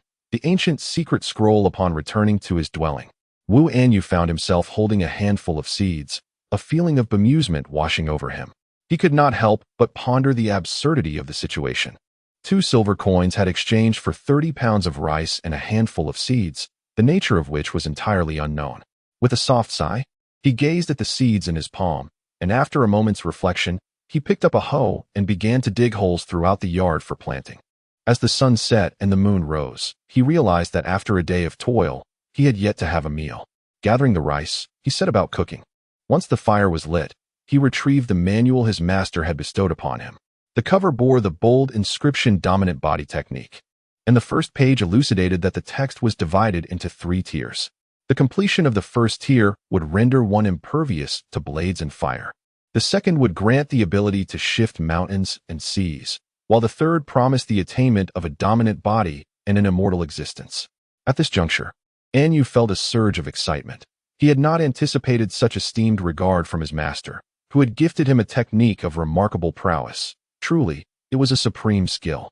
However, as he continued to read, he was left somewhat dumbfounded. The book contained both illustrations and text, yet certain sections were blurred, with visible signs of having been torn. Most disconcertingly, the manuscript included only the first 8 levels of the first tier, despite the text indicating that each tier comprised 9 levels. It was no wonder Anyu harbored such thoughts. Unbeknownst to him, the Tai sect was a renowned sword sect with very few techniques available. The dominant body technique had been acquired by Lu Qingshan during a serendipitous exploration of a secret realm in his youth. Little did Anyu realize that this technique was an ancient scroll, chronicling an unparalleled martial art. When Lu Qingshan first obtained this tome, he had been overjoyed. Yet upon meticulous study, he discovered that the text was not only incomplete, but also contained arduous and esoteric cultivation methods, leading him to ultimately cast it aside. Had it not been for his observation of Anyu's chaotic spiritual roots, preventing him from mastering a superior technique, he would not have unearthed this long-hidden scroll. Of course, whether Anyu could comprehend its contents remained a matter of fate. Unaware of the intricacies within, he expressed profound gratitude as he perused the pages. Yet he could not decipher their meaning. Fortunately, at that moment, the rice was ready, and filling his stomach was of paramount importance. The aroma of the fragrant rice prompted him to savor it with a pinch of salt, indulging in a hearty meal. Once satiated, he resumed his study of the book. Although he struggled with some of the text, he found the illustrated figures, both seated and standing, adorned with numerous lines, somewhat comprehensible. Thus, he endeavored to mimic the postures of the figures one by one. As the bright moon ascended high into the sky, and the sun rose and set, Anyo stirred slightly, feeling naught but a profound soreness throughout his body despite adhering to the techniques outlined in the scriptures. With a resigned shake of his head, he gazed at the ever-rising sunlight, resolving to commence his training of muscles and skin as prescribed in the text. The first page of the tome proclaimed that one aspiring to master this skill must possess immense perseverance. With the initial layer of the first level requiring the honing of patience and the augmentation of strength, Anyo was not lacking in strength. Yet, as per the instructions, the first layer of this technique seemed deceptively simple, demanding daily tree felling and the arduous task of carrying 100 pounds while running a distance of 10 miles. Once an individual could fell a tree with a single stroke and cover the 10-mile distance within half an hour, they would have mastered the first layer of the technique. As he contemplated this, Anyo could not help but find the practice rather extreme. While felling trees was not inherently daunting, the requirement to wield a bamboo sword for the task struck him as peculiar. Moreover, the necessity of carrying 100 pounds of timber seemed absurd for such a training regimen. Nonetheless, he understood that since his master had imparted this method to him, failing to practice diligently would surely lead to disappointment. Thus, gritting his teeth, he retrieved a bamboo sword and ascended the mountainside. Upon reaching a plateau, surrounded by verdant trees, Anyo swung his bamboo sword with all his might against a tree thick enough to require an embrace by two individuals. In an instant, a thunderous crash echoed. Yet the tree remained unscathed while his bamboo sword was reduced to nothing more than its handle. The blade shattered into several pieces from the force of the impact. Faced with this predicament, Anyo helplessly resolved to procure another bamboo sword and continue his efforts. And so, seasons changed, and 8 years swiftly passed. On this day, Wu Nyo clutched an aged bamboo sword, inhaling deeply before striking fiercely at a tree that could be enveloped by a single person's embrace. With a resounding crash, the bamboo sword remained intact, yet the massive tree erupted from within, shattering into a flurry of splintered wood, its colossal trunk collapsing. Witnessing this spectacle, Wu Nyo was overwhelmed with joy. He had finally succeeded. After 8 arduous years of relentless training, he could hardly afford to slacken his efforts. And he had at last mastered the first layer of the Ba Ti Ju's initial level. Little did he know that the true purpose of the first layer was to cultivate his character and refine his disposition. An ordinary practitioner would have deemed success upon felting a tree of an arm's thickness with a bamboo sword. Regrettably, lacking guidance, he had embarked on this journey of self-discovery, setting his personal benchmark at trees that required the embrace of 2 individuals, a target he deemed exceedingly challenging.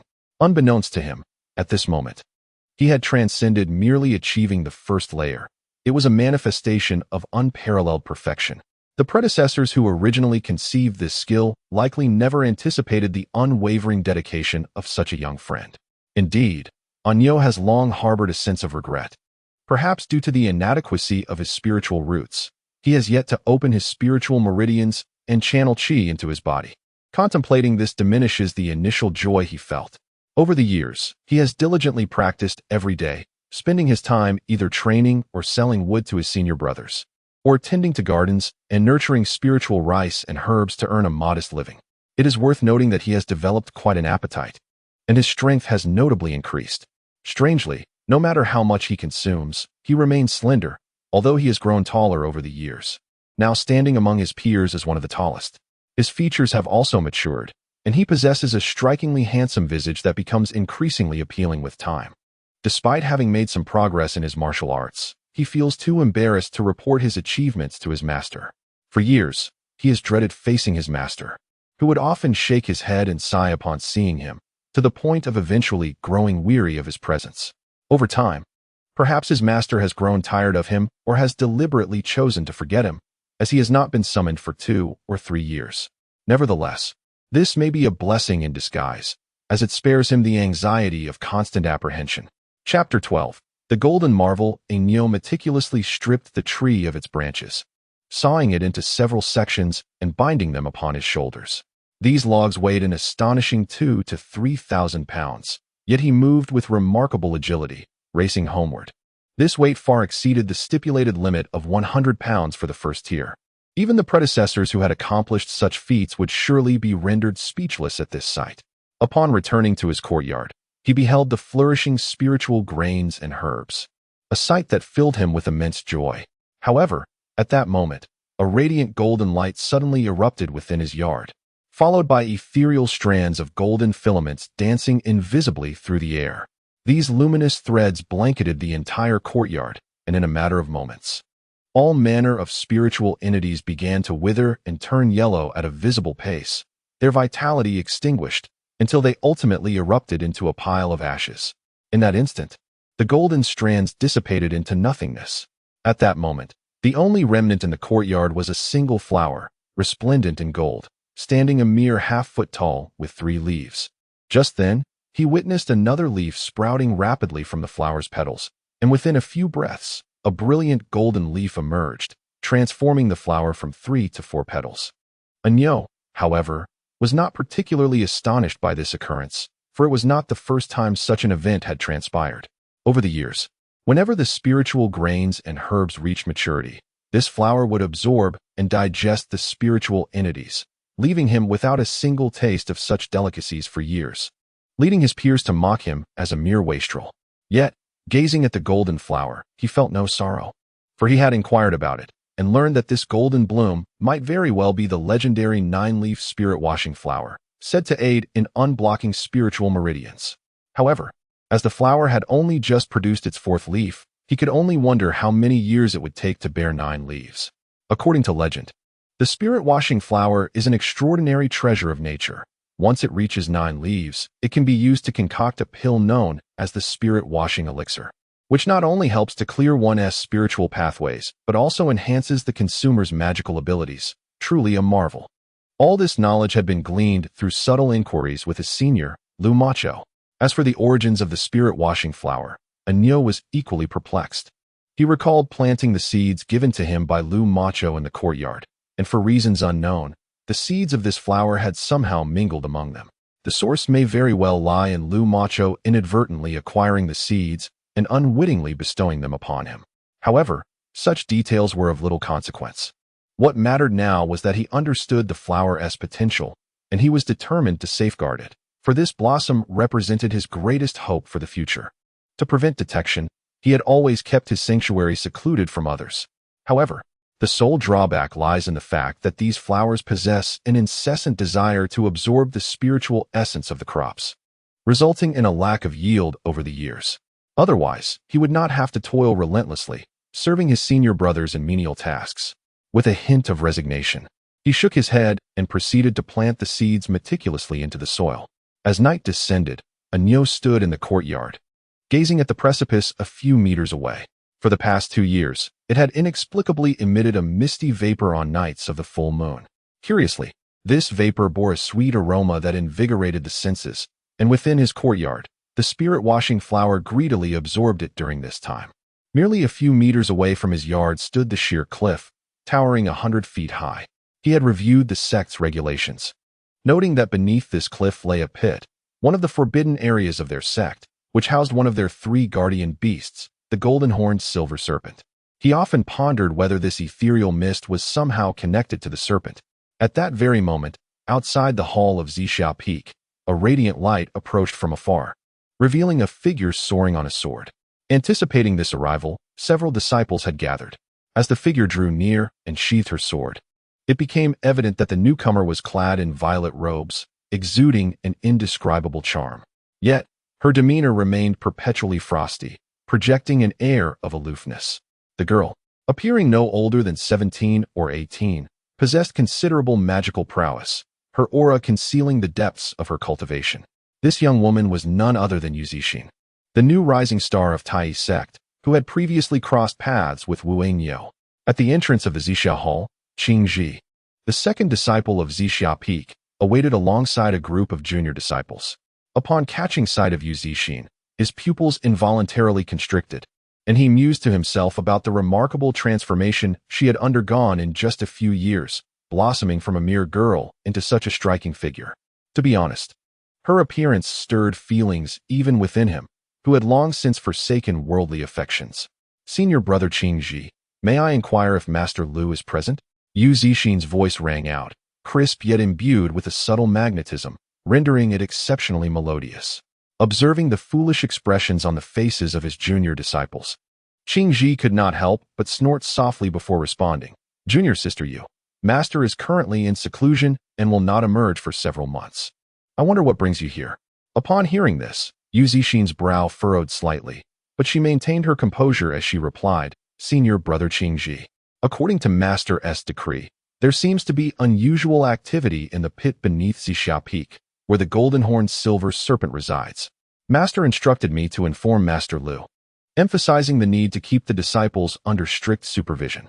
They must not approach that area in the coming months, nor should they engage in loud disputes nearby.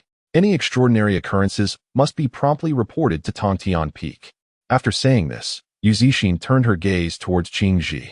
Qingji nodded and promptly replied, I would be grateful if you could assist in relaying the message. The disciples of Zixia Peak will adhere to the decree. My master is currently in seclusion, and senior brother Qingyun has been away on a journey without return. I, Qingji, shall diligently oversee my fellow disciples, and should any matters arise, I will promptly report to Tontian Peak. Upon hearing this, Yuzishi nodded. At this moment, the full moon hung high in the sky, its silvery light casting a radiant glow upon Yuzishin's exquisite visage, enhancing her extraordinary beauty. Very well, senior brother Qingji. I shall return immediately to convey this to master. Please be vigilant and cautious. After uttering these words, she gestured with one hand, and a flying sword soared forth from behind her. Gently, Yuzishin lifted her foot and stepped onto the flying sword. With a swift incantation, the sword transformed into a streak of light, propelling her into the skies. Once the brilliance had vanished from sight, Qingji reluctantly withdrew his gaze. Observing his fellow disciples still behaving foolishly, he was instantly filled with ire. He could not help but think, these unworthy individuals. With this thought, he let out a huff, and a wave of sound rippled through the air, causing the gathered disciples to stagger and tumble, resulting in a chaotic and disheveled scene. Chapter 13. The greed of the second disciple. At this moment, Anyo gazed contemplatively at the luminous moon above, while Qingji, accompanied by several junior disciples, busily disseminated the sect master's edict. As they strolled along, a disciple to Qingji's left ventured to speak. Senior brother, the one known as Qing Feng resides precariously at the cliff's edge. Should we not advise him to temporarily vacate that place and relocate elsewhere? Upon hearing the name, Qingji's brows furrowed slightly, momentarily perplexed. Qing Feng? Which Qing Feng do you mean? The disciple, feeling somewhat awkward, promptly clarified, Senior brother. I refer to the country bumpkin whom master took in a few years ago. With this revelation, Qingji pondered for a moment before his eyes brightened. You mean that useless fellow who has not cultivated a shred of spiritual power in 8 years? The disciple scratched his head and replied, Indeed, that very same individual. He has brought nothing but disgrace to our Zixia Peak, failing to show any progress after all these years. Where does he reside? Queried Qingji. He dwells on the cliff's edge, directly above the territory of our sect's forbidden area, the domain of the golden-horned silver snake, the disciple answered. Hearing this, Qingji's brows knitted together once more as he declared, What are we waiting for? You and I shall go there immediately. As for the others, we shall part ways to inform them. With a swift motion, he summoned his flying sword and departed at great speed. The disciple, observing this, smiled faintly and promptly followed suit. The remaining disciples, heeding their senior brother's command, hastened to mount their swords and darted off in various directions. As Qingji soared through the skies on his sword, he arrived above Nyo's courtyard, where a radiant golden light flickered incessantly. In contrast, a stream of azure gas wafted up from the cliff below. He noticed that while some of the azure vapor ascended, a portion was irresistibly drawn towards the golden light, merging with it. At that moment, the disciple arrived breathlessly, and upon witnessing this spectacle, he gasped in astonishment, hurriedly inquiring, Senior brother, what is transpiring here? This situation is quite peculiar. Qingji nodded thoughtfully and remarked to his companion, Qingyi, if I'm not mistaken, that golden light seems to emanate from a golden flower. But what kind of flower could possess such power to absorb that gas? Ah, senior brother, I have heard that extraordinary flowers of heaven and earth can naturally absorb spiritual energy. Each of these rare blooms is immensely precious. While I cannot ascertain the variety of this flower, I suspect it is far from ordinary, Qingyi speculated. This Qing Feng is merely a worthless individual. What right does he have to monopolize such a treasure? Senior brother, perhaps we should retrieve this flower. It would be a shame to allow this lad to squander it, he suggested, his eyes gleaming with unabashed greed. Qingji, upon hearing these words, felt a surge of desire welling within him, though he had restrained himself due to his status. Qingyi's words resonated profoundly within his heart. In the realm of extraordinary phenomena, those endowed with virtue reside within it. The young man, Qing Feng, seemed to have stumbled upon an extraordinary fortune, having acquired a rare entity. Yet, even with this remarkable possession, he remained incapable of harnessing its potential, a true waste of nature's gifts. Junior brother, said his companion, your words resonate with wisdom. In light of this, let us take it upon ourselves to retrieve this treasure, ensuring it does not go to waste. Upon hearing this, Qingyi felt a surge of joy and eagerly chimed in. Indeed, elder brother, let us assist our junior brother. At that moment, Qing Feng was meditating in the courtyard, blissfully unaware of the conversation unfolding outside. Little did he know that trouble was brewing just beyond his doorstep. Suddenly, he was roused by a voice that called out, "Junior brother Qingfeng, awaken swiftly. The elder brother has come to convey the decree of the sect leader of Tongtian Peak." At the mention of a decree, Ainyo was startled, his eyes flying open. Such communications from the sect leader were rare within Tai's sect, typically reserved for matters of great significance. Upon opening his eyes, he beheld Qingji and Qingyi standing before him. He promptly rose and, with a respectful bow, addressed them. "Junior brother pays his respects to both elder brothers. What decree from the sect leader has been issued?"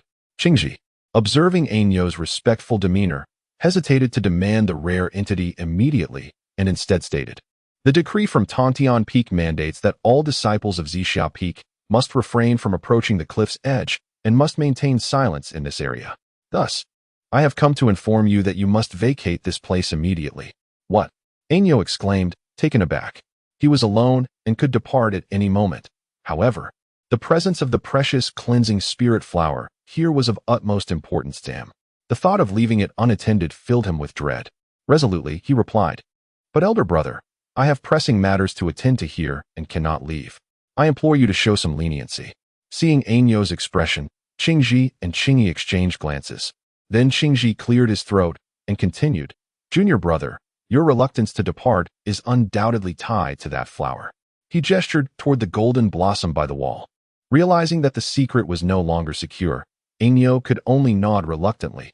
"Indeed, elder brother, this flower holds great significance for me, and I must ensure its safety."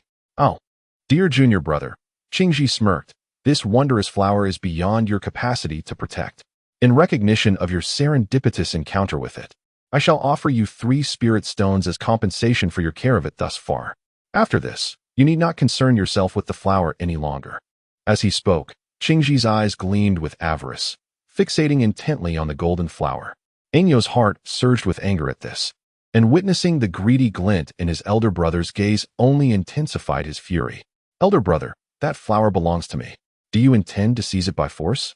Upon hearing those words, Qingji turned to face Ainyo, his eyes brimming with fierce intensity. Standing beside him, Qingyi immediately interjected, "Humph, junior apprentice. The second senior brother desires to trade for this flower, which is a testament to his regard for you. Do not be so brazen as to reject this kindness." "Senior brother Qingyi, I did not expect you to conspire with him. Let me make it clear, this flower is my lifeblood, and I shall never agree to a trade with you." Listening to Qingfeng's declaration, Qingji chuckled softly, his mind racing with thoughts of the other's stubbornness. Since he had chosen to spurn goodwill, he would not hesitate to be unyielding in return. "Junior apprentice, it is not within your power to refuse. Today, you shall trade, whether you wish to or not." As he finished speaking, Qingji strode purposefully towards the flower. Chapter 14. Unyielding to death, Ainyo felt an overwhelming sense of urgency as he witnessed Qingji drawing ever closer to the flower. The weight of his hopes rested solely upon that blossom, and the thought of it being seized by another filled him with an agonizing dread. Alas, he had only achieved the first level of the dominance body technique, possessing merely a robust physique, and the notion of confronting Qingji was utterly beyond his capabilities. At that moment, Qingji produced a jade spade and began to excavate. The flower's roots were shallow, and after a brief period of labor, he successfully unearthed it in its entirety. Cradling the flower in his hands, his face radiated sheer delight, betraying the extent of his exhilaration. While Qingji reveled in his triumph, Ainyo's face flushed crimson with suppressed rage. He felt an insistent voice echoing in his ears, urging him to reclaim what was rightfully his.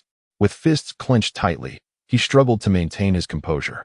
Qingji, noticing Ainyo's defiance, turned to him with a sneer, dismissively proclaiming, "Humph, worthless fool, from now on, behave yourself and refrain from speaking out of turn, or you shall regret it." The words ignited Ainyo's fury, as if a fire had been thrown into his heart. He could not fathom where his newfound courage had emerged from, but in a surge of determination, he dashed towards Qingji and reached out for the flower. Caught off guard, Qingji momentarily faltered, allowing Ainyo to snatch the flower from his grasp. However, before Ainyo could savor his victory, Qingji's expression darkened with rage. "You insolent brat, truly ungrateful. Prepare to face the consequences." With that, he waved his hand, conjuring a spirit energy orb that materialized in his palm. As the orb launched toward Inyo's face, he recognized its formidable power. A fist-sized sphere of energy could easily obliterate a stone weighing over 100 pounds. Instinctively, Inyo pivoted to evade the attack. Fortunately, his reflexes were swift, allowing him to narrowly escape as the orb whizzed past him. The resulting explosion created a crater approximately half a meter deep behind him. Seeing his attack miss, Qingji's hands clenched tightly, summoning 2 more energy orbs. Inyo's heart raced at the sight of the impending threat. Having narrowly dodged the previous orb, he understood that his agility had only been aided by Qingji's earlier carelessness. Now, with 2 more orbs in play and Qingji's intent clear, Inyo cast a silent lament at the irony of their situation.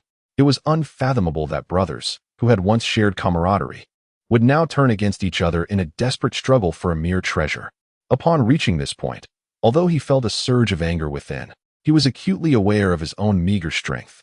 Any attempt at resistance seemed futile. Should the spiritual energy projectile strike him, it would surely result in severe injury, if not death. Contemplating this, he glanced back at the cliff just a few meters behind him, gritting his teeth as he dashed toward its edge. In that moment, his mind was devoid of any thoughts but one.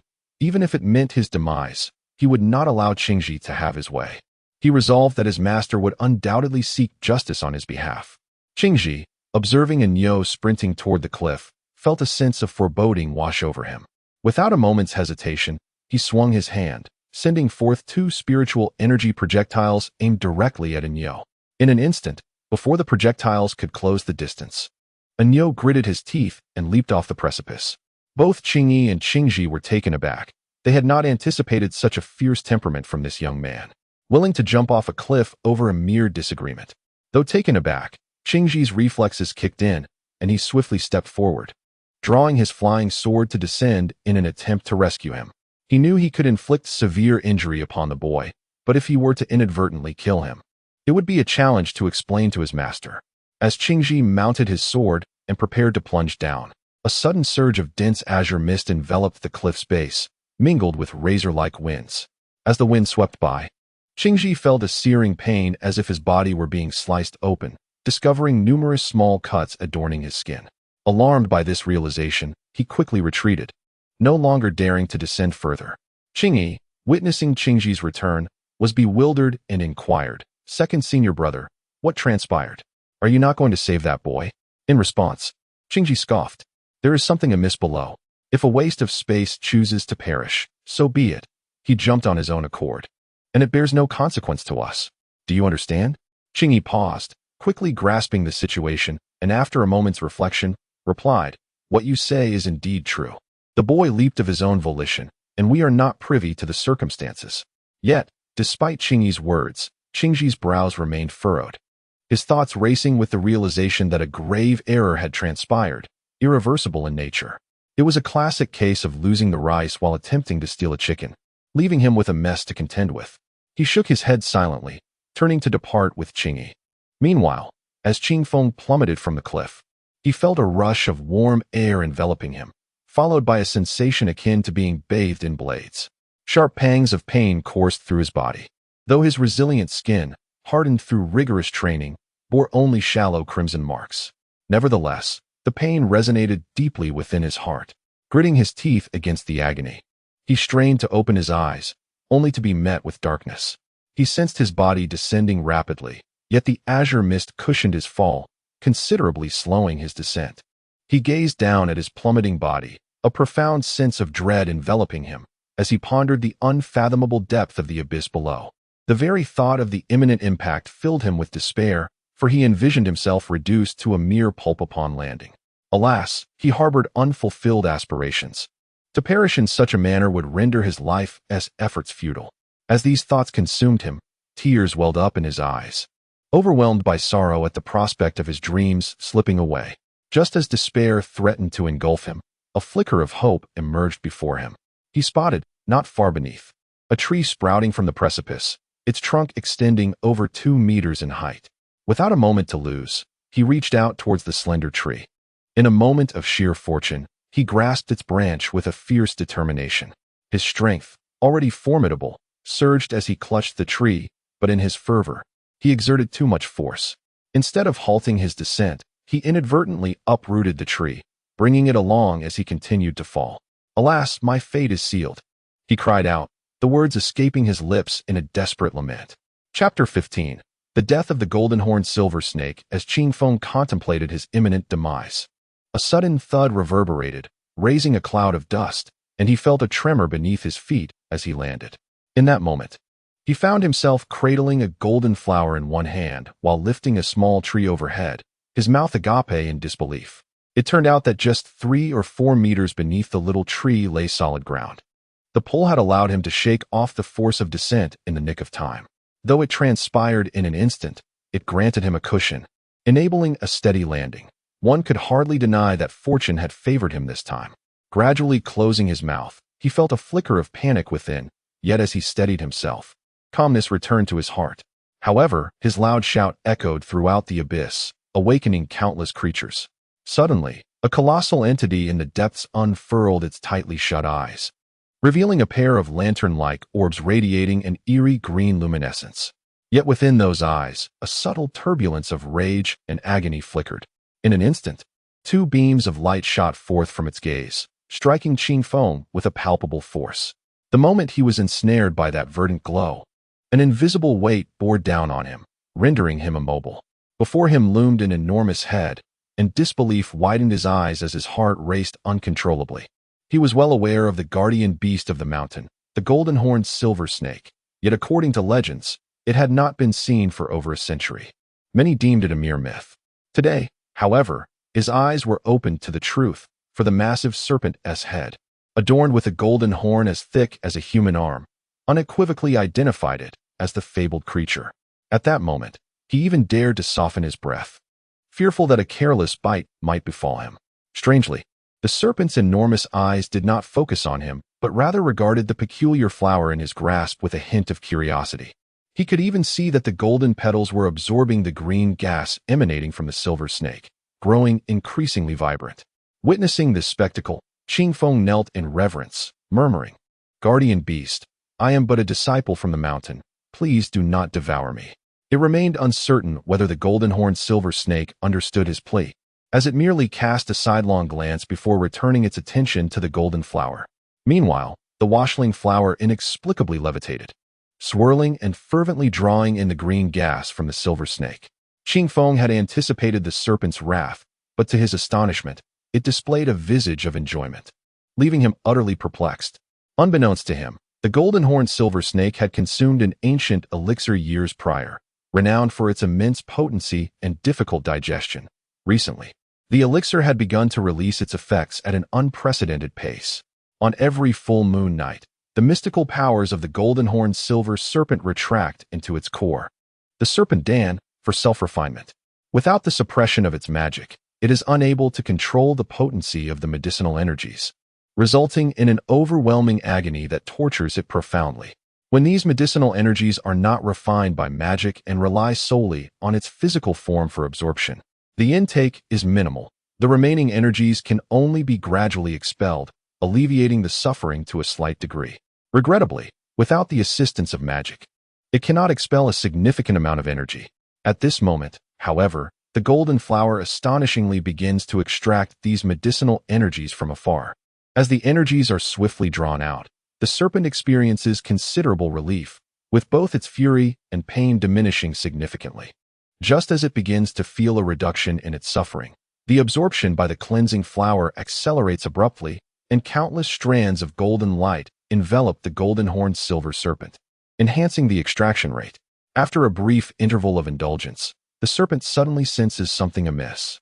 The golden light is not only absorbing the medicinal energies emanating from its body, but also begins to siphon its very essence. It snaps its eyes open, revealing a furious glare. At this moment, it opens its mouth wide, intending to consume the golden flower. However, to its astonishment, its body remains utterly immobile, as though it no longer belongs to it, rendering it completely numb. Alas, this unfortunate event coincides with the full moon night, leaving it devoid of magical power, or it would not have fallen victim to this insidious little flower. It casts an enraged glance at Qingfeng, perhaps suspecting this individual of orchestrating the mischief.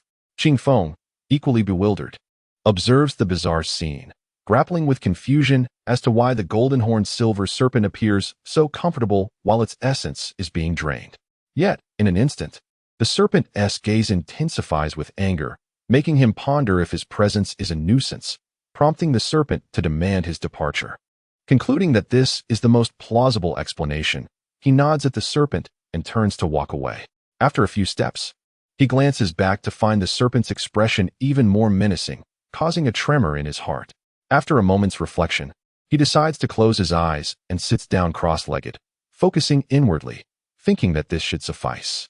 The golden-horned silver serpent, witnessing this scene, harbors an urge to eliminate him. Yet, it soon realizes it is becoming increasingly feeble. Once gazing at the cleansing flower, it notices that the original 4 leaves have now blossomed into 7, with an 8th leaf visibly swelling, on the verge of emerging. As its essence continues to dwindle, fear begins to creep into the serpent's heart. It attempts to regain control over its body, only to find itself utterly powerless, as if under the influence of a potent anesthetic. Little does it comprehend that the golden strands emitted by the flower not only siphon its essence, but also release a narcotic substance, rendering it entirely numb. As time progresses, the golden-horned silver serpent grows ever weaker, its once vibrant aura dissipating, and a significant portion of its essence has been absorbed. She wished to seek assistance from the man, yet found herself unable to utter a sound, while he remained in deep meditation, seemingly oblivious to her plight. As time slowly ebbed away, the corpulent form of the golden-horned silver serpent began to wither. The golden flower not only absorbed its intrinsic power, but had now commenced drawing upon its very essence and vitality. Suddenly, the closed-eyed Qing Feng was startled by a thunderous explosion, causing him to snap his eyes open. There, suspended in midair, was the golden flower, now enveloped in a dazzling display of electric light. After the first, second, and third bolts of lightning struck, the flower twirled gracefully. Despite its darkened exterior, it remained unscathed. In the next instant, it plummeted to the ground, its roots burrowing into the earth of their own accord. Qing Feng rushed over, rubbing his eyes vigorously, his gaze widening in disbelief at the astonishing sight before him. Chapter 16. The white blossoms and the red fruits. 1 petal, 2 petals, 3 petals, 13 petals. Qing Feng stood in a state of bewilderment as he finished counting the last leaf of the shilling flower. Was it not said that the shilling flower possessed only 9 leaves? Yet, there were peculiar, vein-like threads traversing the flower stem, with a liquid resembling blood flowing through them. What was happening? The sight was utterly bizarre. Before he could ponder further, he noticed that at the very top of the shilling flower, a snow-white blossom began to bloom rapidly. The petals unfurled gradually, enveloped in a hazy primordial aura, and within the flower's core, a thumb-sized fruit of vivid crimson emerged. Qing Feng was utterly dumbfounded. What was this phenomenon? Who could possibly enlighten him? As he stood there in a daze, he caught sight of the golden-horned silver snake nearby, which now lay reduced to mere skin and bones. Its flesh entirely vanished, resembling a desiccated corpse. To think that such a formidable guardian beast had met its demise in such a mysterious manner. If anyone were to discover this, how could he possibly explain it? In an instant, he was overwhelmed with confusion. Regaining his composure, he looked again at the shilling flower, only to find it beginning to wilt. Witnessing this scene left him at a loss for words. Truth be told, he was uncertain about the true nature of this flower. Years ago, his senior brother Lu Macho had told him that the petals of the shilling flower were golden and capable of absorbing the essence of other spiritual entities, maturing with 9 leaves. Yet, he had never mentioned that it would blossom or bear fruit, and the leaf count was all wrong. There were 13 leaves in total. As he observed the entire plant rapidly withering, he acted without hesitation and plucked the vibrant red fruit. Just as he attempted to gather a few of the leaves, it was already too late. The moment the fruit was removed, all the leaves turned to a grayish white and fell away. Following suit, the flower stem succumbed to decay, losing all its luster. In the blink of an eye, the entire plant, a thing he had nurtured for years, had vanished, leaving him momentarily speechless. He gazed at the carcass of the golden-horned silver snake, then at the fruit in his hand, his brow furrowing deeper. The snake's death was suspicious, and though he had not witnessed the events, it undoubtedly related to this flower. If the sect were to investigate, he would have no means of providing a clear explanation. Could this fruit serve as evidence of his innocence? As this thought crossed his mind, he sought to find an object to store the fruit, only to discover that it too began to wither. Once more, Qingfeng was left in shock. Although this might not be the shieling flower, he was perceptive enough to realize that it was certainly not an ordinary spiritual entity. If he allowed it to decay, all his years of effort would be in vain, especially since he bore a mission, carrying the heavy burden of his village's blood-soaked vendetta. His parents had vanished, and his village had been ravaged. He felt compelled to uncover the truth behind these calamities. Yet, with his limited abilities, he feared that his pursuit would be in vain throughout his lifetime. His sole glimmer of hope, the cleansing flower, was now lost to him. He could not afford to relinquish this singular opportunity. Resolute in his decision, he thought that even if the fruit proved useless or poisoned him, he would accept it. With a steely determination, he cast aside all hesitation and consumed the fruit. As it touched his tongue, a burst of sweet juice erupted, flowing down his throat, filling him with an exquisite taste. However, once this nectar settled in his belly, he realized that the agony was only beginning. The moment the juice entered his stomach, it felt as though molten iron was poured into his gut, sending waves of excruciating pain coursing through his body.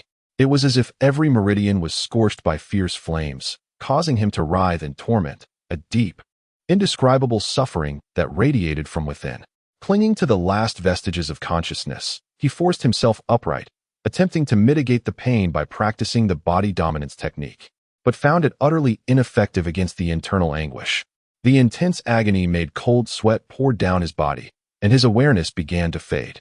For reasons unknown, strange postures from the body dominance technique suddenly surfaced in his mind, prompting him to instinctively mimic them. Golden rooster stands on one leg, old ox pulls the cart, little horse kicks. As he adopted these self-understood positions, he sensed a slight alleviation of his torment. It was effective, albeit minimally, yet preferable to the prospect of succumbing to the pain. Days passed, 1, 2, 3, until the 7th day. He stood with one leg raised high, the other firmly planted, and his hands positioned in an unusual manner, motionless like a statue. A gentle breeze swept by, and his eyes suddenly opened, revealing a fleeting glimmer of brilliance that quickly vanished. The sound of cracking bones echoed continuously. Gradually, he lowered his limbs and stretched his neck, the cracking noise resounding once more. He exhaled a warm breath, feeling as if he had finally been liberated, and collapsed into a soft sitting position. The searing pain that had tormented him was finally over, were it not for the postures from the body dominance technique that had alleviated some of his suffering. He might have perished from the pain. In this moment, he felt a profound gratitude towards his master, who seemed to possess foresight. After a moment of reflection, he realized that it felt as if all the meridians in his body had been unblocked. Upon practicing his techniques, he discovered a current of magical energy coursing through him. This revelation sparked a glimmer of excitement in his eyes, filling his heart with indescribable joy. At that moment, he surmised that even if the golden flower was not the cleansing flower, it must possess similar qualities. Now that he had attained magical energy, did this not imply that his spiritual veins had been transformed? At long last, he had acquired magical prowess. After so many years, he had finally taken a step into the realm of cultivation, and no longer would he be the subject of ridicule. In a moment of exuberance, he struck the ground with his fist, resulting in a resounding crash as the earth was left with a vast, dark crater. Staring at the gaping hole, and then at his own fist, he was momentarily taken aback, realizing that the force behind that single blow could be nearly 10,000 pounds. And he had only exerted 50% of his strength. Rising to his feet, he aimed at a towering boulder over 3 meters high and unleashed another punch, which shattered the stone into countless fragments. This was indeed a revelation. His full-force strike could reach an astounding 20,000 pounds, a fact that filled him with disbelief. While he had always possessed great strength, he had never been able to unleash such immense power before. Joy was his only sentiment, pure, unadulterated joy. He settled into a meditative posture, quietly attuning to the overwhelming sensation of power coursing through him, though a wave of weakness washed over him. It dawned on him that he was merely hungry.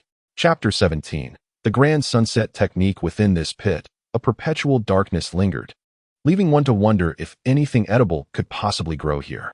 Rising to his feet, he cast a glance at the corpse of the golden-horned silver serpent and was struck by the thought that, despite its demise, this creature was a treasure trove. The serpent's skin could be fashioned into armor, while its golden horn was an exceedingly rare gem. As he contemplated this, he reached out to touch the serpent, only to discover that both its skin and horn were devoid of any spiritual essence. It was evident that its vitality had been completely drained. Shaking his head in resignation, he felt a pang of guilt wash over him. He mused that had he not brought that flower down, the guardian beast would not have met its end. Was it not akin to having indirectly slain it? Such a burden weighed heavily on his conscience. Regrettably, the die was cast. This was not his intention, and all he could do was offer a silent prayer for the creature's soul. Yet, he remained perplexed as to why that peculiar flower had the capacity to siphon the profound magical energies from the golden-horned silver serpent. Navigating around the serpent's massive form, he proceeded forward and soon discovered a vast cave. The walls and ceiling of the cavern were adorned with countless shimmering gemstones, illuminating the space with a radiant glow. The cavern was expansive, spanning nearly 1,000 meters, with the ground carpeted in purple grass that grew over half a meter tall. As he ventured deeper, the terrain suddenly rose, revealing a surface of dark, glossy rock. Interspersed at intervals of several meters were small nurseries encircled by piles of rubble. Each nursery was modest in size, roughly a square meter, filled with a layer of dark soil and various herbs. Some of these herbs were just sprouting, while others appeared to have matured long ago. The deeper he ventured, the older the herbs seemed, and the air was thick with a fragrant aroma of medicinal herbs. To his astonishment, he recognized the famed purple jade dragon herb. Indeed, it was the purple jade dragon herb. At the forefront, a cluster of purple seven-leaved plants bore 5 or 6 vibrant red fruits. The leaf patterns unmistakably identified them as the coveted herb. Overcome with excitement, he stepped into the nursery and retrieved his jade spade, carefully excavating the soil. In a matter of moments, a ginseng radiating a soft purple aura emerged. It was remarkably large, about the thickness of an arm and the size of a palm, with numerous roots that resembled dragon whiskers from a distance. Such a specimen must have been at least a century old. Casting a wary glance around, he contemplated the dire consequences should this treasure be discovered. He would surely face severe repercussions. Therefore, he resolved to take a bold step. Without further hesitation, he seized the ginseng and began to consume it as one might nibble on a radish. To his surprise, the flavor was sweet and crisp, melting in his mouth and transforming into a warm energy that coursed through his body, invigorating his limbs and veins. Immediately, he settled into a meditative posture, guiding the warmth into his meridians, converting it into spiritual energy, and ultimately transmuting it into magical power. After consuming a ginseng, an immediate sense of satiety enveloped him, and a wave of vitality surged throughout his body, as though every pore had been unfurled. The sensation was simply exquisite, and he felt himself endowed with a newfound strength. As he ventured further, he encountered several well-aged herbs. Some were unfamiliar, and others could not be ingested directly, but were instead suitable for alchemical refinement. Despite their considerable value, he dared not recklessly carry them away, for the consequences of discovery would be intolerable. Upon reaching the end of the cave, he stumbled upon a trove of gold ingots and jewels, piled together and radiating a dazzling brilliance. This sight was truly eye-opening. He was astonished that the golden-horned silver serpent had an affinity for such mundane treasures. Yet, to be honest, he found himself equally enamored. He selected a dozen gold bars, concealing them within his clothing. After all, if discovered, he could merely claim to have stumbled upon them. Who would investigate such trivialities? Casting a glance around, he noticed a pure gold box nestled in a corner. Curiosity piqued, he opened it to reveal several differently colored stones and an ancient-looking tome. As he casually flipped through the pages, the first page revealed the powerful inscription, "Great Sunset Glow Technique." To his delight, he realized this was a manual for cultivating magical prowess. He had initially intended to seek out a mentor after establishing his spiritual conduit to learn a sect's techniques. Yet fate had presented him with this serendipitous opportunity. However, he pondered the efficacy of this technique and considered consulting his senior brother upon his return. Unbeknownst to him, the Great Sunset Glow Technique was the pinnacle of his sect's secret arts, a privilege reserved solely for the sect leader and their chosen disciples. Long ago, as the third-generation patriarch, Master Datong, faced his impending demise, he dreamt of a cataclysm where mountains crumbled and seas reversed. A colossal entity, shimmering with golden light and obscured in form, soared into the mountains and seized this very tome. Upon awakening, he felt an unsettling dread. This portentous dream foreshadowed a potential calamity. The loss of this book might spell doom for the sect. Thus, he discreetly duplicated the text and entrusted it to the mightiest guardian spirit of the mountain, the golden-horned silver serpent, to safeguard. Should such an eventuality arise, the sect's signature technique would not be lost, preserving its legacy. Clever Wind, unaware of these profound implications, simply stored the book with care. Upon further inspection of the box, he discovered several elixir vials. Opening them, he was met with the potent aroma of medicinal pills wafting from each vial. Regrettably, he could not ascertain their identities and refrained from consuming them recklessly. Instead, he meticulously tucked them away in his garments, ensuring none of the precious stones were left behind. Each stone was astonishingly heavy, weighing in excess of 1,000 pounds. Although their materials were unknown, he surmised they must possess considerable worth. The empty box was discarded by him into the heap of gold and jewels. Glancing around, he realized that nothing remained save for these treasures, which would hold little significance for him in the future. The risks associated with them were too great to warrant keeping. After tidying up, he exited the cave, casting one last glance at the desiccated remains of the golden-horned silver serpent. Whispering an apology, he approached the edge of the abyss. At that moment, he resembled a monkey as he scaled the rocky surface. His strength was formidable. With just a slight protrusion of stone to leverage, he could ascend effortlessly. After climbing merely a dozen meters, a gust of wind, sharp as a blade, began to blow. Initially, he believed this wind to be the breath of the golden-horned silver serpent, but with its demise, it was evident that the wind had always existed. It was no wonder that the creature had chosen to build its lair here, as it served a protective purpose against disturbances. Now, fortified by his enhanced abilities and toughened skin, the winds that battered against him inflicted little harm, merely causing a slight discomfort. Thus, he hastened his pace, climbing rapidly upwards. Chapter 18. The junior sister. The cliff towered high, and he bore several heavy oars upon him. Despite exerting all his strength, he had climbed for nearly half an hour. At that moment, under the midday sun, he leapt onto the cliff and was greeted by the blinding rays of sunlight pouring down. How warm it felt! This was his initial impression. Lifting his gaze, he found his dwelling unchanged, and there was no one outside the fence. Upon entering his abode, he noted a layer of dust had settled on the bed, likely due to several days of solitude. Hastily tidying up, he began to rinse and cook some rice. In no time, the pot was bubbling, releasing the enticing aroma of freshly cooked rice. Finally, he could indulge in a hearty meal, and a joyful expression adorned Qingfeng's face. Meanwhile, within the Zixiao Hall atop Tongtian Peak, a disciple rushed in a flurry. The headmaster, Guanzi, who was engaged in a discussion, was about to reprimand him when he heard the disciple exclaim loudly, "Master, something grave has occurred." Guanzi's face darkened, and he scolded, "Impudent! This is a sacred hall. What could merit such haste? Truly, what a disgrace!" The disciple, drenched in sweat, urgently continued, "Master, a calamity has struck. During the bi-weekly inspection today at Tongtian Pavilion, we discovered that the life lamp of our sect's guardian beast, the golden-horned silver snake, has extinguished." What? The words sent shockwaves through the hall. Guanzi was incredulous. Just months prior, he had observed the vitality of the golden-horned silver snake's life force, which had been thriving. He had even visited it during that time, as it had indicated a potential breakthrough, perhaps elevating to a higher tier. How could it suddenly perish? This creature had safeguarded the sect for over 1,000 years. Its strength formidable, and its absence would diminish the sect's power significantly. Guanzi struggled to comprehend how such a calamity could transpire. Was it possible that an anomaly occurred during its breakthrough? Yet, that shouldn't have led to its demise. Zhui Yihong, noticing his senior brother's bewilderment, promptly urged, "Brother, this matter is of utmost importance. We must hasten to ascertain the truth of the situation."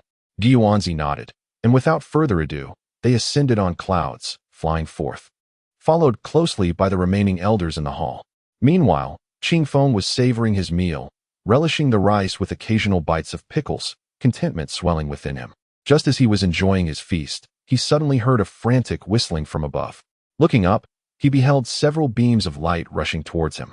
Before he could set his bowl down, figures had already landed at the edge of the cliff. Guanzi glanced at Qingfeng, puzzled as to why this disciple was residing here. For it had been communicated that no one was to disturb the vicinity of the golden-horned silver snake. In the present moment of urgency, he had no time to spare on trivial matters. He merely cast a fleeting glance at Qingfeng before leaping into the abyss. The others, too, paid little heed to Qingfeng, preoccupied with the desire to descend and uncover the truth. Standing at the edge of the precipice, Qingfeng felt an intense unease within. After all, the demise of the golden-horned silver snake was closely linked to him, and he feared he might be implicated. Before long, an enraged roar echoed from below the cliff, inquiring who had perpetrated such a malicious act. A pang of anxiety struck Qingfeng, compelling him to glance around. At that moment, a multitude of sword lights streaked across the sky, heralding the arrival of a considerable number of disciples from the Tai sect, eager to ascertain the unfolding drama. Amongst them, standing at the forefront, was the strikingly beautiful Yu Zixin, the junior sister of the Tai sect, her cold gaze cutting through the air.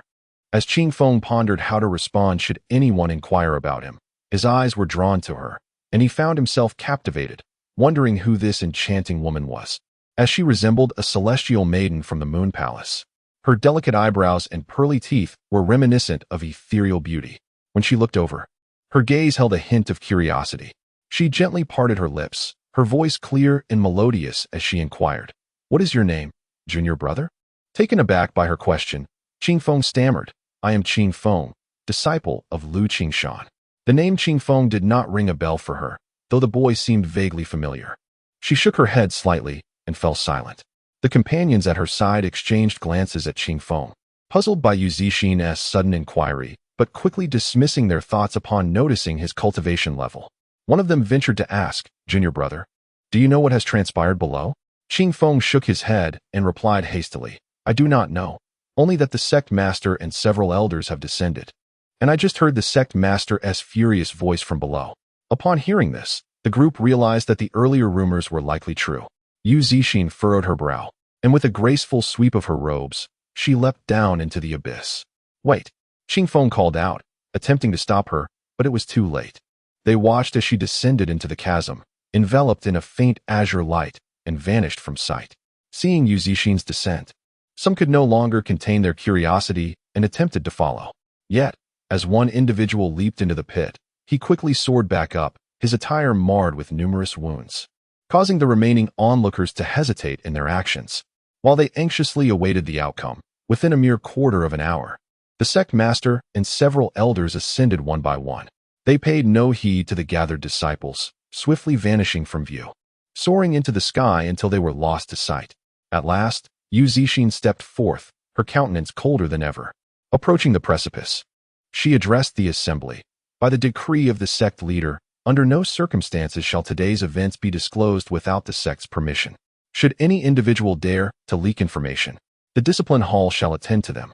Upon hearing this, the disciples clasped their fists in agreement. Yu Zixin nodded in satisfaction before soaring away on her sword, vanishing into the horizon in an instant. Left behind, the group exchanged glances, each harboring a deep curiosity about the specifics of their return.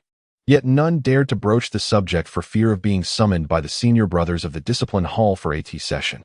Soon, the crowd dispersed, leaving no trace behind.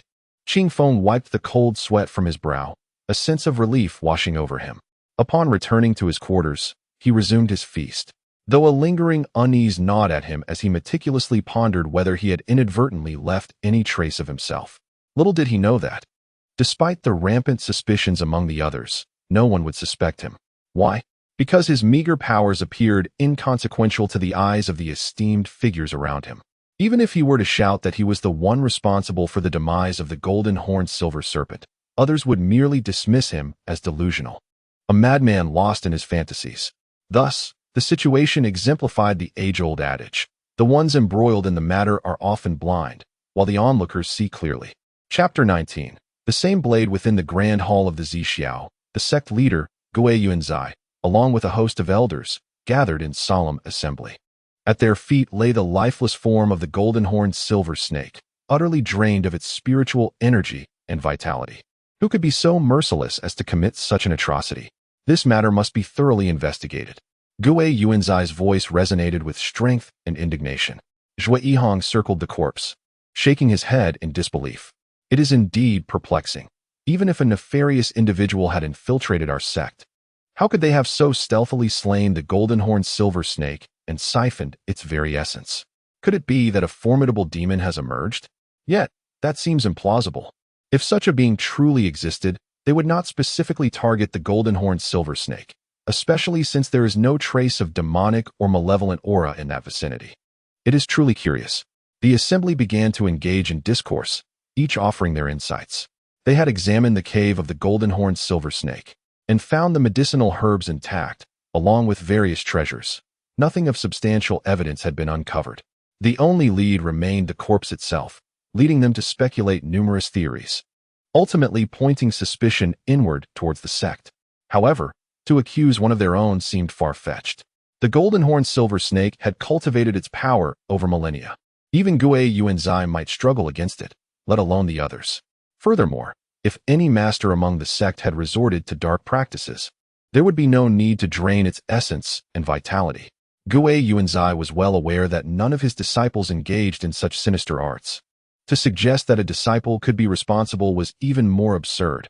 After the Great Battle, many sects had suffered losses, and the talents among them were limited. Who possesses the ability to discreetly eliminate the golden-horned silver snake? Countless conjectures remained unsubstantiated and could not withstand scrutiny, casting a pall of worry over the Zixiao Grand Hall. As the sun rose, a stream of purple aura emerged in the eastern sky. Aniu, harnessing the power of the setting sun, swiftly absorbed the purple energy into his being, transforming it into pure magical essence within his dantian. Initially, it coalesced into a mass the size of a fist, and as he practiced his profound technique, it refined into a droplet of liquid-like energy, no larger than a grain of rice. With each breath, he inhaled the purple aura until he had absorbed a total of 49 streams, reaching the limit of his capacity for the day. Yet, he kept his eyes closed, continuing his cultivation. The purple energy had now entirely liquefied and remained motionless at the center of his dantian, having grown to the size of a mung bean. Though it continued to condense and reduce in size. An hour passed, and the once mung bean-sized mass had crystallized to the size of a grain of sand, no longer changing. This crystallized form now represented its final state. Do not be misled by its diminutive size. The moment one's consciousness grazes its surface, it reveals a terrifying energy contained within that small form. Slowly opening his eyes, Anyo could sense the profound intricacies of the great sun-setting clouds technique. He recalled that last night he had perused the entirety of this martial art, unlike the later stages of the body dominance technique, which were shrouded in complexity. This text bore annotations that rendered it significantly more comprehensible. Yet, he was perplexed by the assertion at the beginning of the book, which stated that practitioners of this art must possess extraordinary intelligence, exceptional spiritual roots, and a profound foundation. Otherwise, even the initial threshold would remain unattainable. Upon confronting this realization, Anyo contemplated abandoning the practice. However, driven by a flicker of hope, he resolved to attempt it, only to discover that it was not as arduous as he had imagined. He successfully grasped the fundamentals. Could it be that his spiritual roots had been transformed? The flower he had encountered was indeed the legendary spirit-cleansing flower. In that moment, uncertainty lingered, yet he thought that if given the opportunity, he could further test this hypothesis. Having reconciled these thoughts, he decided not to dwell on them further and resumed his cultivation. It dawned on him that this internal cultivation differed entirely from the physical training of the body dominance technique. The latter relied on the refinement of the body. Once the physical prowess reached a certain threshold, true energy would manifest as magical power. Conversely, the great sun-setting clouds technique depended on directly absorbing external spiritual energy to enhance one's cultivation. This necessitated a vast reservoir of spiritual energy. Yet the surroundings here were sparse in that regard, rendering the practice a mere drop in the ocean. It was challenging to advance. Fortunately, it was capable of drawing upon the innate purple energy of the rising sun. Otherwise, progress would be nearly impossible. It appeared that to cultivate this technique effectively, mere meditation was insufficient. He must seek a location rich in spiritual energy. With this realization, he opted to cease his current practice, for to continue would only squander time. The Great Sun Setting Clouds technique is divided into 9 levels. Upon mastering the first level, one could cultivate to the third layer of Qi, while the second level granted the ability to manipulate objects and fly. Reaching the third level would enable one to break through to foundational establishment. As these thoughts swirled in his mind, Anyo felt a burgeoning yearning within. Since this locale was unsuitable for the Great Sun Setting Clouds technique, he resolved to focus instead on the body dominance technique, of which he had already achieved the first layer's completion and could now commence training in the second layer. The second layer involves the refinement of muscle and skin. Once mastered, it would render the body impervious to ordinary blades. The method to practice this was peculiar. One must find a grand waterfall and allow its relentless torrents to assail their body, embodying the adage that constant dripping wears away stone. This would condition every part of the body to perfection. However, on Purple Cloud Peak, such a place was non-existent. As for other locations within the sect, having spent years in this vicinity, he was uncertain of any suitable sites and would need to inquire with his senior brothers. The first person who came to mind was senior brother Lu Macho from Tianbao Pavilion. Over the years, he had become the person with whom Anyo was most familiar. Lu Macho was approachable and amiable, making their interactions particularly enjoyable for Anyo. Upon this realization, he returned to the dwelling to procure some silver coins, intending to acquire essential provisions. As he unfolded the bedding, he discovered a total of 10 gold ingots, each weighing approximately 1 pound, resting at the head of the bed. He picked one up, contemplating that such a substantial object would undoubtedly attract attention if taken outside, and any suspicion aroused could lead to undesirable consequences. With this thought in mind, he glanced around and noticed the black short knife he had carelessly discarded in the corner, now covered in dust. This knife was the very one he had forged by hand from an unknown iron ingot many years ago. Its mere presence stirred within him some unsettling memories, which was precisely why he had refrained from using it all these years. At this moment, he approached the corner, grasped the knife once more, and found it retained its familiar weight. However, he had matured, and his strength had significantly increased, rendering the 500 or 600 pounds of weight as effortless to him as a mere wooden stick would be to an adult. Chapter 20 Brother, may I inquire? He mused, observing the weathered machete, which bore remnants of dried blood, likely from the fateful day he vanquished the colossal white wolf. Once, he had marveled at the exquisite craftsmanship of the blade. Now, it appeared rather commonplace and somewhat coarse. In his earlier days, he had deemed it to be forged from fine iron, although he remained uncertain of the precise material now. His years of experience in these surroundings had imparted knowledge that the ingot from which the blade was fashioned was no ordinary metal. He resolved to present it to his elder brother Lu Macho for appraisal. As thoughts of his parents and the tragically lost villagers, such as Tsitsi and the snot-nosed child, flooded his mind, he couldn't help but let out a sigh.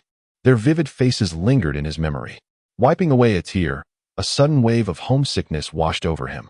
Taking a deep breath, he endeavored to suppress such sentiments, meticulously polishing the blade until it gleamed anew. With renewed vigor, he wielded the machete, deftly slicing through the gold ingot, reducing it into 5 or 6 similarly sized pieces.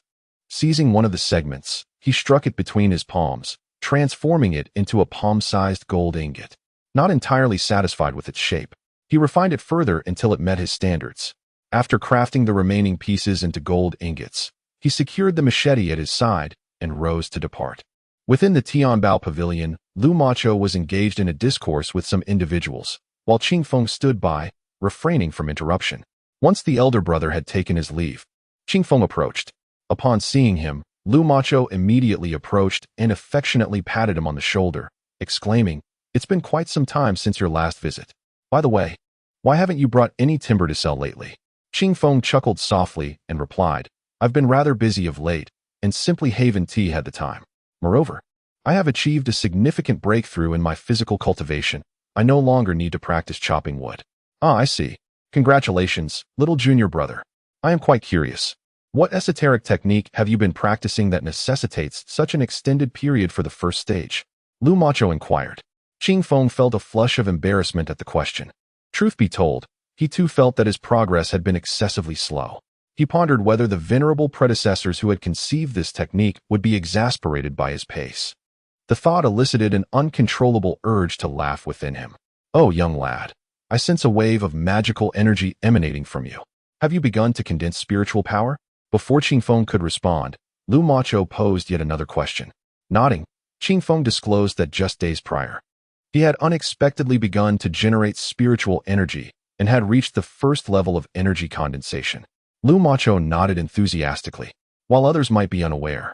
He understood all too well that this junior brother possessed a chaotic and weak spiritual root, once considered a waste by the entire Zixia Peak. Many had doubted his ability to cultivate spiritual power, and some had even placed bets against him. Yet, Lu Macho had witnessed the unwavering diligence this junior brother had demonstrated over the years, an extraordinary commitment indeed. At last, he has fulfilled his wish. Although he has merely reached the first layer of qi condensation, it nonetheless represents a significant stride for him. I am genuinely pleased for him. And Lu Macho exuberantly praises him without reservation. As the two converse animatedly, Qingfeng recalls the matter at hand and inquires about the location of waterfalls within the sect, preferably those of greater elevation. Upon hearing this question, Lu Macho immediately assures him that he has indeed asked the right person. He proceeds to inform Qingfeng that there are 3 waterfalls in total within the sect. One is located at the Falling Sunset Peak, another at the Little Moon Peak, and the last one at the Tongtian Peak. The waterfall at Tongtian Peak is particularly magnificent, soaring over 1,000 zhang in height, famously known as the Flowing Cloud Waterfall. He recounts having visited that place, where one can hear the roaring of the water from afar, akin to the thunderous galloping of 1,000 horses. Standing beneath it, the sound of the cascading water evokes a heart-pounding, exhilarating sensation. Regrettably, while the initial sound is captivating, prolonged exposure can lead to auditory hallucinations, as if one has stepped into a blood-soaked battlefield, easily ensnaring the mind. Furthermore, the area is exceedingly perilous. The water that plummets from such heights possesses formidable gravity, with each drop carrying a hint of lethality. There have been instances where individuals sought to bathe in its waters, only to suffer grave injuries from the waterfall's force. Had it not been for the intervention of an elder, their grave could well have been adorned with grass several meters high by now. He then elaborates on the specific locations and scales of the other 2 waterfalls, which Qingfeng diligently commits to memory. Once he has fully memorized the details, he retrieves a small axe from his possession and places it before Lu Macho, seeking his appraisal. Lu Macho reaches out to take it, but nearly stumbles in the process. He quickly steadies himself, channeling his spiritual energy to secure the axe firmly in his grip. Goodness, he cannot help but exclaim, his eyes widening in astonishment as he gazes at Qingfeng, pondering whether this lad is jesting at his expense. However, upon observing Qingfeng's genuinely puzzled expression, he surmises that the boy is not feigning ignorance. Yet, he distinctly recalled seeing Qingfeng handle the axe with an effortless nonchalance, leading him to question if he is being played for a fool. Taking a moment to compose himself, he weighs the axe in his hand. This seemingly unremarkable, over a foot-long blade, with its darkened surface polished to a sheen, would hardly suggest that it bears the weight of 500 to 600 pounds. He glances at the axe, then back at Qingfeng, before placing the axe atop the table. Qingfeng, my junior brother, I must ask, are you attempting to mock me? Qingfeng, bewildered, shakes his head vehemently. Lu, senior brother, I have always held you in high regard. How could I ever dream of jesting with you? Do you truly see me as such a person? In fact, I noted that you appeared to struggle with that axe just now. Are you unwell? Faced with this question, Lu Macho feels a flush of embarrassment creep across his cheeks. He muses that this practitioner of body refinement is indeed different. Perhaps the boy is unaware that while they possess significantly greater strength than ordinary individuals, they primarily rely on the flow of their magical energy to exert power. Under normal circumstances, he could rely on his blood vitality to exert himself fully and lift objects weighing 500 to 600 pounds. However, to raise items weighing over 1,000 or even several thousand pounds, he would need to employ profound techniques and rely on his magical prowess. Yet, explaining this to him, a practitioner of physical cultivation, might be futile.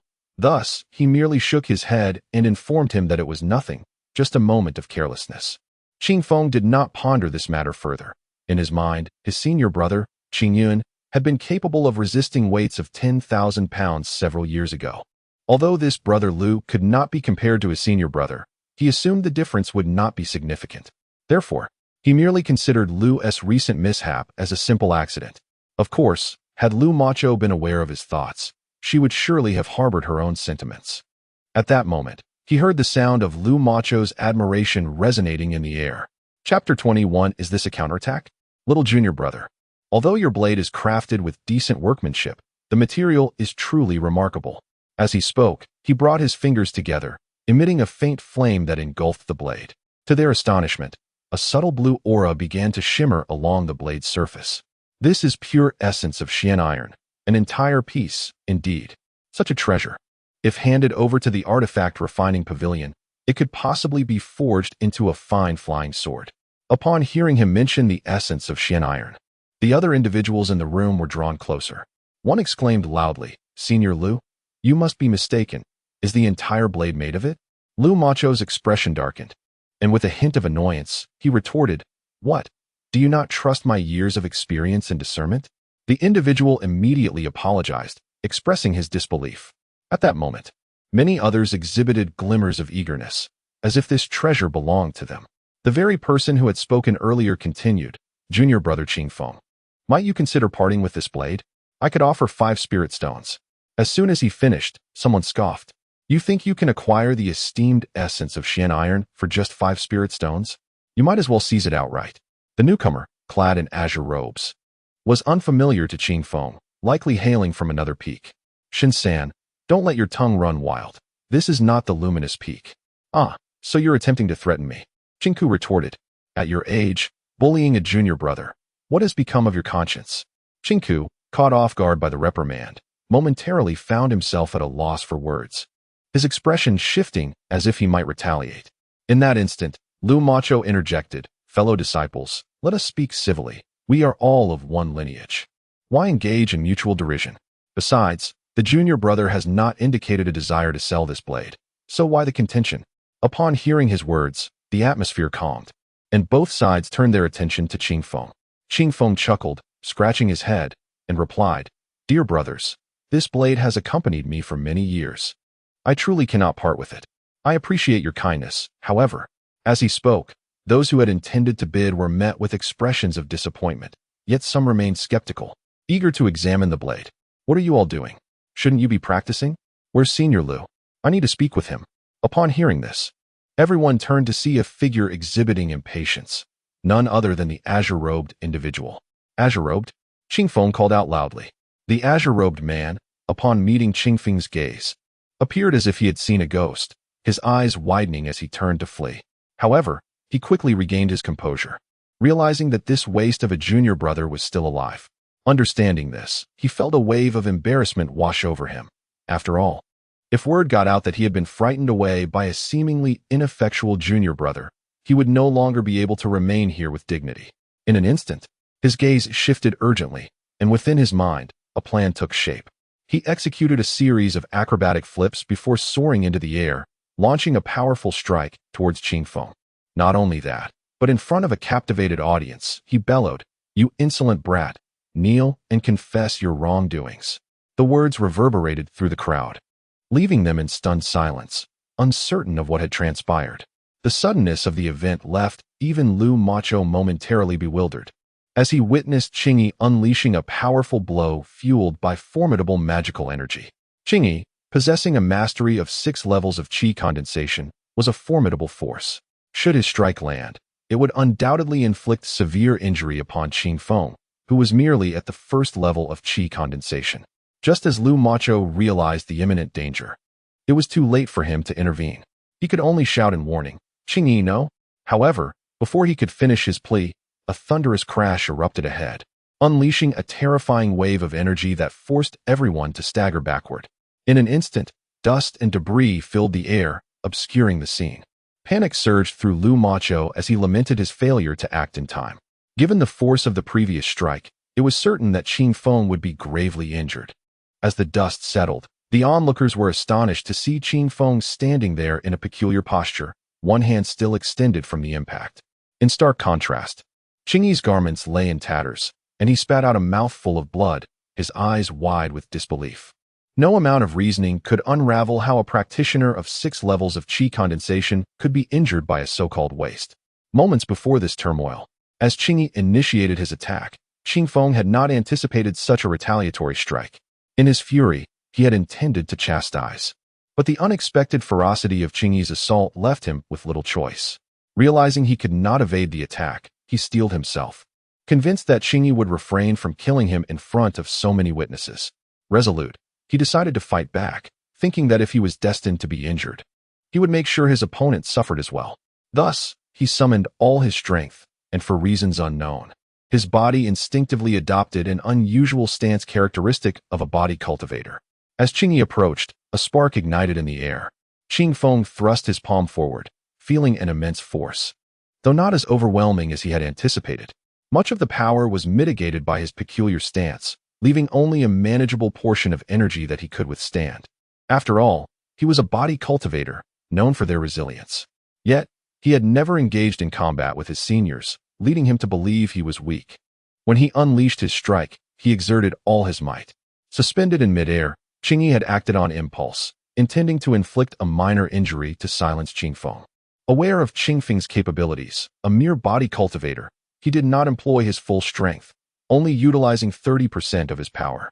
When he beheld that young man unexpectedly striking an unusual pose and daring to confront him, a surge of fury engulfed him, for in his heart, he deemed that Qing Feng was unworthy of such a confrontation. Witnessing this scene, in a fit of rage, he exerted even more force. Resolved to impart a lesson to this audacious individual who seemed oblivious to the magnitude of his own limitations. As their palms met, the man in the azure attire felt as though he had struck a colossal mountain. Before he could fully comprehend the situation, an overwhelming force surged back towards him. Had he not reacted with remarkable swiftness, channeling his entire essence to safeguard his meridians, the consequences would have been dire. Yet even so, he felt as if his bones were being mercilessly battered by a mighty hammer, the pain excruciating, and he could sense several of his bones had already shattered. Silence reigned, an utter stillness that descended so abruptly that it left everyone momentarily bewildered. Chapter 22. The more rumors spread, the more malevolent they become. The excruciating pain compelled Qingyi to emit a pained cry. Familiar senior brothers rushed to support him, promptly producing medicinal pills to feed him. With a look of resentment directed at Qing Feng, Qingyi was about to utter further reckless words. However, those comforting him swiftly silenced him, lifting him away with haste. At that moment, the onlookers realized that this usually carefree junior brother must have concealed his prowess. Otherwise, he would not have been able to deliver such a decisive blow. The cunning and restraint he displayed were beyond the capabilities of an ordinary individual. They were all well aware of Qingyi's usual character, fearing that his reckless words might lead to his own downfall if he were to provoke their adversary further. As the saying goes, a wise man does not suffer immediate losses. It was prudent to remove this troublemaker first. Once Qingyi was taken away, the remaining individuals in the room cast perplexed and complex glances at Qing Feng. Lu Macho opened her mouth, intending to ask a question, but the words remained unspoken. Realizing the gravity of the situation, Qing Feng retracted his stance. Upon noticing the gazes of his senior brothers, he felt the urge to provide an explanation. Yet he was at a loss for words. Ultimately, he could only shake his head slightly, offering a look of apology to Lu Macho before exiting the room. In that instant, those who stood before him instinctively stepped back. Witnessing this, Qing Feng could only manage a wry smile as he strode out. As he departed, the atmosphere within the room erupted into a frenzy of discussion, with many speculating about the events that had transpired. Although conflicts were not uncommon, the fact that a disciple, deemed a waste by everyone after 8 years of failing to cultivate any spiritual energy, could defeat a senior brother at the 6th level of energy condensation was indeed momentous. Even if Qingyi had been careless, he had suffered a resounding defeat. Rumors spread like wildfire, traversing from Zixia Peak to Luoxia Peak and onward to Tontian Peak. The tales grew increasingly sensational and exaggerated. By the lakeside of Tontian Peak, a group of brothers walked and spoke animatedly. Have you heard? There's a junior brother from Zixia Peak, long regarded as a waste. He spent 8 years without cultivating any spiritual energy. Yet, he managed to severely injure a senior brother at the 6th level of energy condensation with a single punch. They say he left the senior brother dazed, spewing an entire liter of blood. What do you mean he never cultivated? That lad was merely concealing his strength. I've heard they had enmity in the past, and he has endured for 8 years just to catch his opponent off guard and make a name for himself. Goodness to endure for 8 years is impressive, truly admirable. Such cunning is unparalleled, remarked one onlooker. In the heart of the purple bamboo grove on Tontian Peak stood a thatched cottage with a small lake nearby, roughly 100 meters in diameter. The medicinal garden within the cottage was filled with various herbs, releasing a fragrant aroma into the air.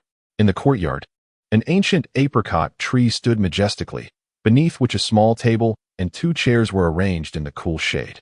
2 women were enjoying tea together. One donned a white dress while the other wore a purple robe. The woman in purple was named Yu Zixin, and the one in white was called Meng Ru.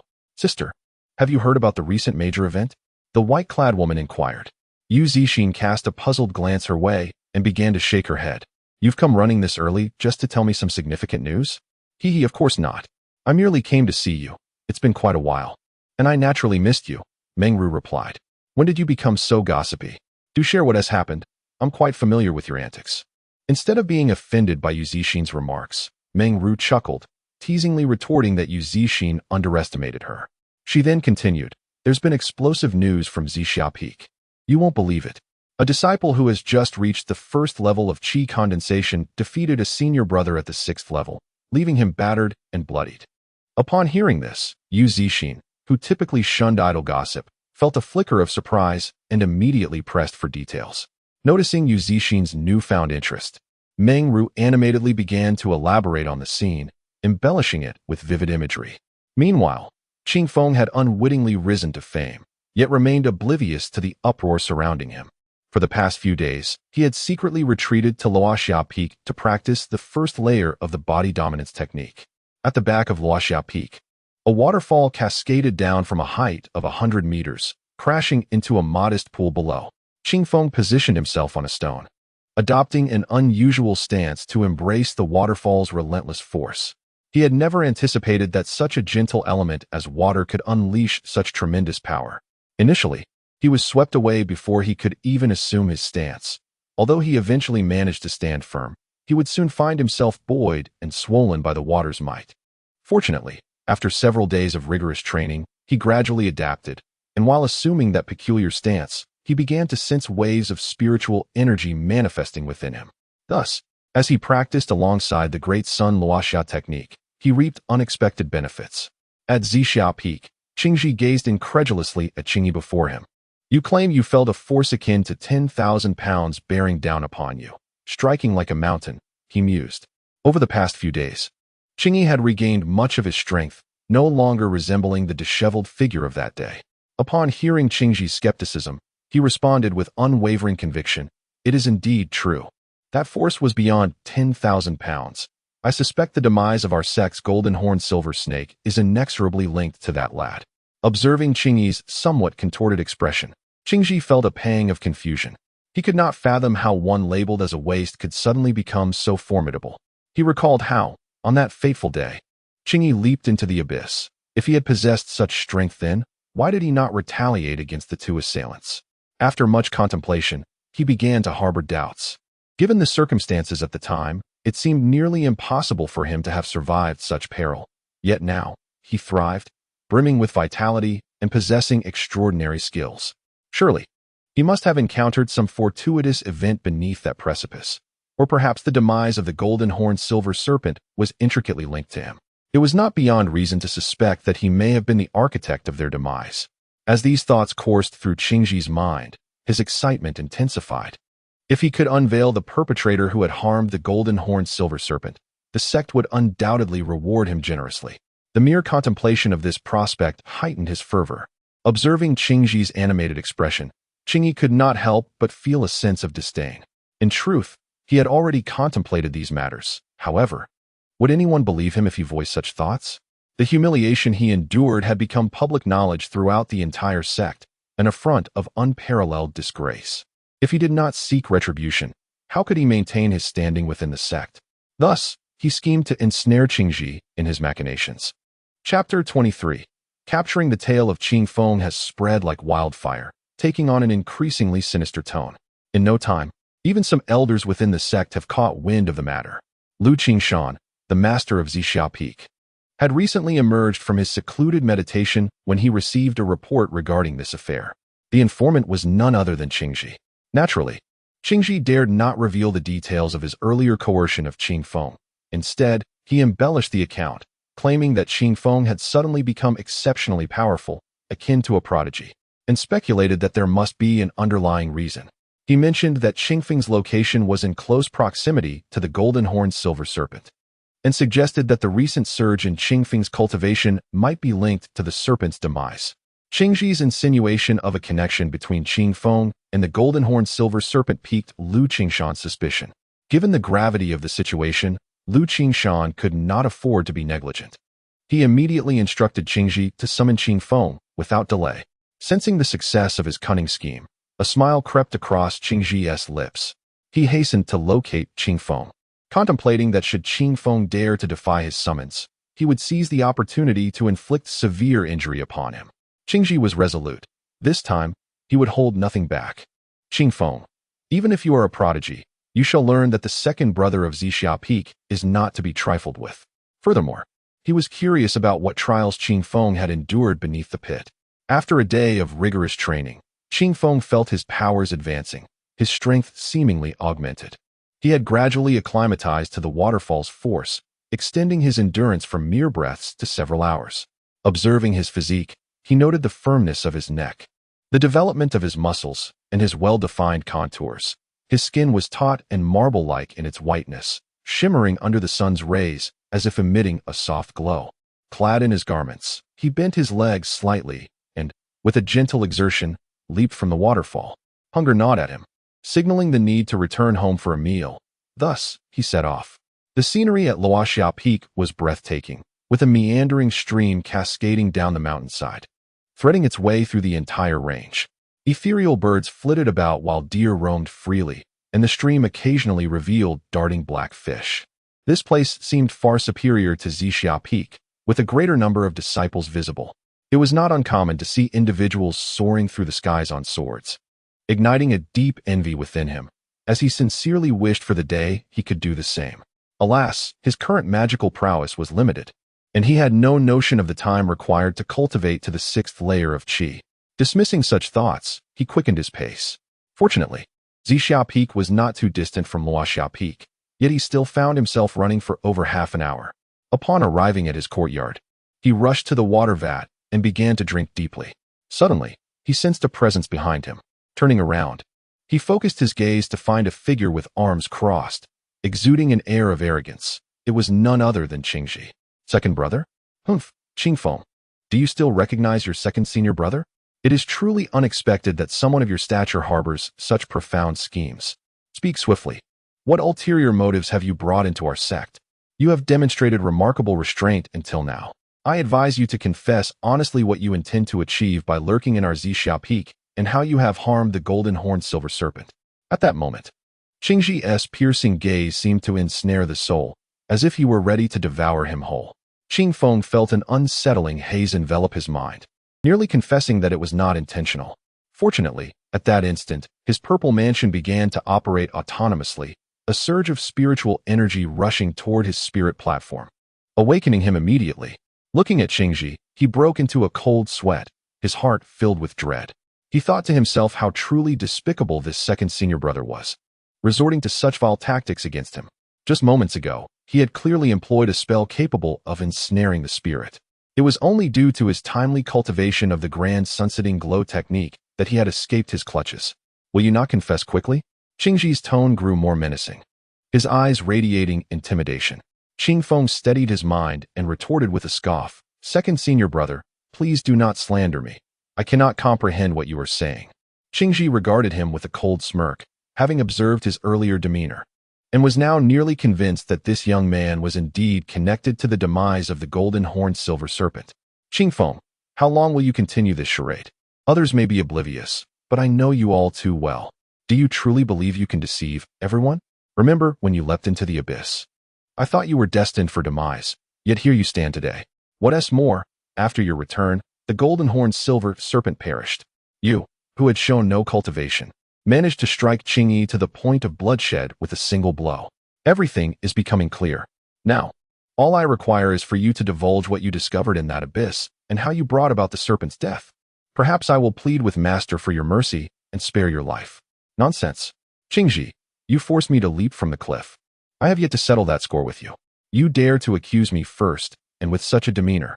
You aspire to be the second senior brother of Zixia Peak? You bring shame to all your junior brothers. Listening to Qingfeng's retort, Qingji was instantly consumed by rage. For years, he had toiled at Zixia Peak, earning respect from all save for the eldest brother, Qingyun. Yet this young brat not only disrespected him, but also dared to speak harshly. If he did not discipline him today, would he not be emboldened to rebel in the future? With fury surging within him, he bellowed at Qingfeng, "You disrespect Master S orders. Today, I shall teach you a lesson and then drag you before him." Upon hearing this, Qingfeng's eyes widened, realizing that Qingyun must have set another trap for him. Before he could ponder further, he heard Qingji's fierce command. "Qingfeng, I shall see what abilities you possess. Prepare yourself." With that, he unleashed a punch. Flames dancing around his fist, radiating an intense heat. A sudden jolt coursed through Qingfeng as he realized that Qingji had achieved the formidable 8th level of qi refinement. His cultivation profound and inscrutable. To his astonishment, this individual, so base in character, dared to strike at him with such ferocity.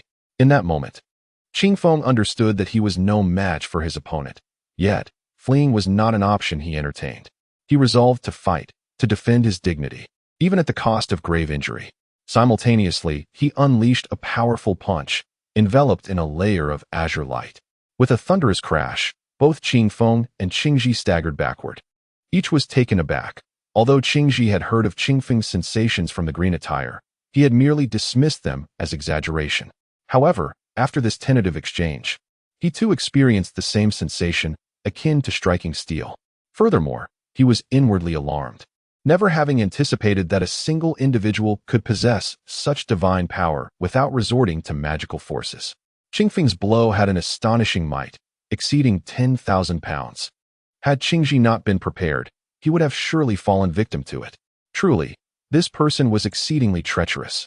Chapter 24. A critical moment. Qingfeng stepped back 2 paces, observing the dark hue enveloping his fist. Were it not for the magical energy coursing through him, enabling the circulation of his protective aura, his wrist would surely have been reduced to charcoal by such a strike.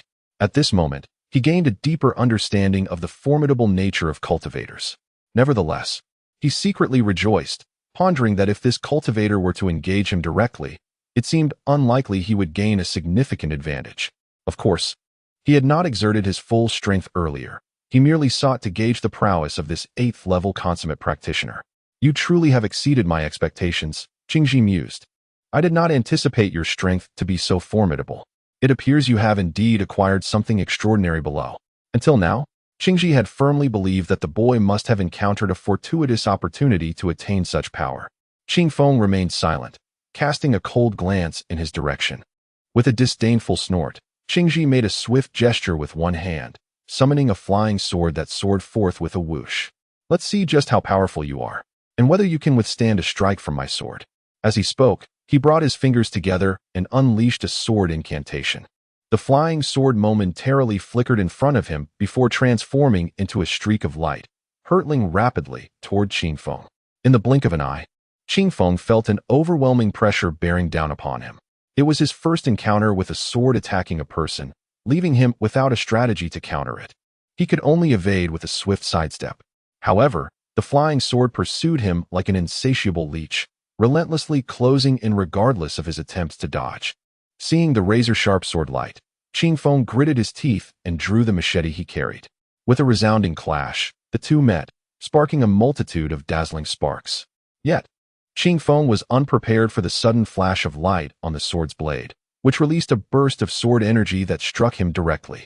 His body dominance technique surged into action, a faint layer of protective energy enveloping him. This aura was recently cultivated, and although weak, it could still fend off some of the sword energy. Even so, the energy, while partially dissipated, managed to pierce through his defenses and continued its relentless assault upon him. Panic surged within Qingfeng as he fully activated his body dominance technique, causing a faint glow to emanate from his skin. A sharp crack echoed, reminiscent of metal clashing. As the sword energy finally collided with his flesh, he felt an excruciatingly sharp energy burrowing into his body. Despite his best efforts to suppress it, The energy gradually penetrated into his muscles. In that moment, he let out a thunderous roar, his muscles swelling dramatically as he unleashed the great sunsetting technique, which finally dispersed the sword energy that had invaded him. With a splatter, he coughed up a mouthful of blood, beads of cold sweat trickling down his forehead. This was the terrifying nature of sword cultivators, a reality he now felt deeply.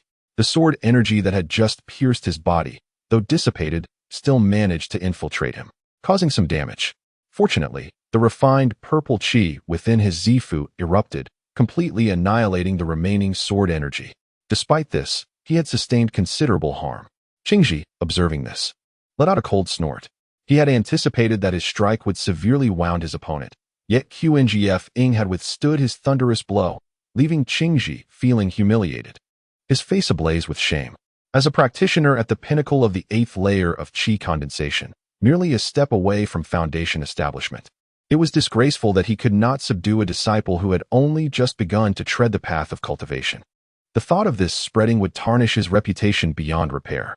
With a grim resolve, he glared at Qingf Ing and declared, "I truly underestimated you. To withstand my Qiankuan sword strike is impressive. Now, I shall witness the extent of your prowess. Prepare yourself." With that, he raised both hands, executing dazzling sword techniques, causing the flying sword before him to split into 2, then 3. As the 3 sword shadows emerged, he gestured sharply, and they surged forth, enveloped in a terrifying aura. At this sight, Qingf Ing felt a chill run through him. The overwhelming sword intent, imbued with the power to obliterate, was far beyond his current capabilities to withstand. In despair, he shouted, tensing his muscles, summoning his protective chi, and fully activating the grand sun-setting clouds technique. He crossed his arms over his chest, hoping to survive the impending strike, intending to seek justice from his master, Ling Xuanga, if he were to be gravely injured. In an instant, Qingji unleashed his sword strike, expending nearly all his magical energy, driven by a murderous intent. His eyes gleamed with madness, fearful that Qingf Ing might have a hidden ploy that could thwart his efforts, leading him to share the same fate as Qingyi, becoming a laughingstock within the sect. As the sword intent approached, suddenly, a beam of light shot down from the sky, accompanied by a roaring sound. In the blink of an eye, the sword shadow, merely a foot from Qingf Ing, was struck by the light, unleashing a torrent of terrifying energy that sent Qingf Ing flying 10 meters away. Brushing off the dust, a bewildered Qingf Ing sat on the ground, reflecting on the unexpected savior who had intervened at such a critical moment. As the dust settled, he noticed Qingji similarly sprawled on the ground, disheveled, blood trickling from the corner of his mouth, clearly injured internally. With a look of panic, Qingf Ing gazed ahead. At that moment, a figure appeared on the horizon, swiftly descending between the two. Clad in a blue robe, with hair tied back, sharp brows, and striking eyes, the newcomer bore a face defined by strong features, yet his expression conveyed a mix of confusion and anger.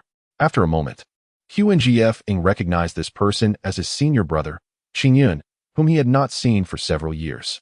In a moment of overwhelming emotion, Master Brother Qingfeng cried out with tears glistening in his eyes, as if he had encountered a long-lost family member. This individual, Qingyun, possessed a naturally gentle disposition, marked by integrity and selflessness, treating each of his junior disciples with utmost kindness, akin to that of an elder brother. I recall when I first arrived at the mountain gate, Qingyun extended immense hospitality towards Qingfeng. Alas, as the years unfolded, the multitude of responsibilities led Qingyun to divide his attention between rigorous training and various obligations, gradually diminishing his concern for Qingfeng. Fortuitously, upon his recent return from a visit to their master, during a casual conversation with Lu Qingshan about Qingfeng, Qingyun noted that his junior had yet to arrive. Driven by curiosity, he decided to investigate the matter personally. However, in the midst of his journey, he was suddenly confronted with a staggering scene. The immense sword intent stirred even Qingyun's heart. Observing that his junior, with limited magical prowess, was on the brink of annihilation by that very sword, he acted without a moment's hesitation. Chapter 25. The interrogation from the master upon hearing the call of Qingfeng. Qingyun turned to him, nodding slightly in acknowledgement. With a wave of his hand, he lifted him into the air. Junior brother, The master has issued a decree for you to visit Lingxian Pavilion. Why have you delayed? Qing Yun's gaze was profound as he looked at Qing Feng, startled by this remark. Qing Feng hesitated for a moment, then seemingly grasping the situation, quickly explained, I beg to report, senior brother, it is not that I refuse to go, but rather that second senior brother has not mentioned this matter to me at all. He approached me with accusations and, disregarding our brotherly bond, has relentlessly pursued me with the intent to extinguish my life. Upon hearing Qing Feng's words, Qing Yun furrowed his brow and turned his gaze towards Qingji. At that moment, Qingji averted his eyes, unable to meet Qing Yun's stare. Since childhood, the elder brother had treated him with great kindness, akin to that of a blood brother. Despite his inflated self-importance, he held the utmost respect and fear for his elder brother. Observing Qingji's demeanor, Qing Yun shook his head slightly, feeling a pang of disappointment. Although he was unaware of the specifics, he believed that Qing Feng's account held a substantial truth. With a deep sigh, he softly said, You should discuss this matter with the master. With that, he waved his sleeve, and the flying sword sang a melodious tune as he soared into the sky with Qing Feng, leaving behind a bewildered Qingji, the second senior brother of Zixia Peak. In Lingxian Pavilion, Qing Feng stood at the foot of the hall, while Qing Yun sat on one of the chairs beside him. Master Lu Qingshan occupied the elevated seat, gazing down at him. Qing Yun had recounted the events he had just witnessed in detail to Lu Qingshan, while Qing Feng was recounting the prior incidents, detailing how second senior brother had confronted him and how he had acted with such aggression. Of course, he chose to conceal the most critical incident, his fall into the abyss, knowing full well the gravity of the situation. Were he to disclose this, the consequences could be dire. Expulsion from the sect would be the least of his worries, as he feared for his cultivation and life, and the possibility of never reuniting with his parents again. As he finished his account, a beam of sword light gracefully approached the entrance of the hall, revealing a disheveled Qingji, blood still staining his lips. He stepped inside, head bowed, until he reached Lu Qingshan, at which point he fell to his knees with a thud. Before Lu Qingshan could inquire, Qingji, weeping profusely, pleaded, Disciple nearly committed a grave error. I beseech the master to punish me. Initially, Lu Qingshan's expression was one of anger, but upon witnessing this scene, his heart softened. Qingji had always shown diligence and responsibility in managing the affairs of Zixia Peak, serving as a significant support. Why, then, had he resorted to such drastic measures against Qing Feng? With lingering questions, he maintained a stern demeanor and asked, Rebellious disciple, do you understand the gravity of harming a fellow sect member? I grant you this opportunity. Explain to me what deep-seated enmity you harbor against your junior brother that would drive you to such lethal intent.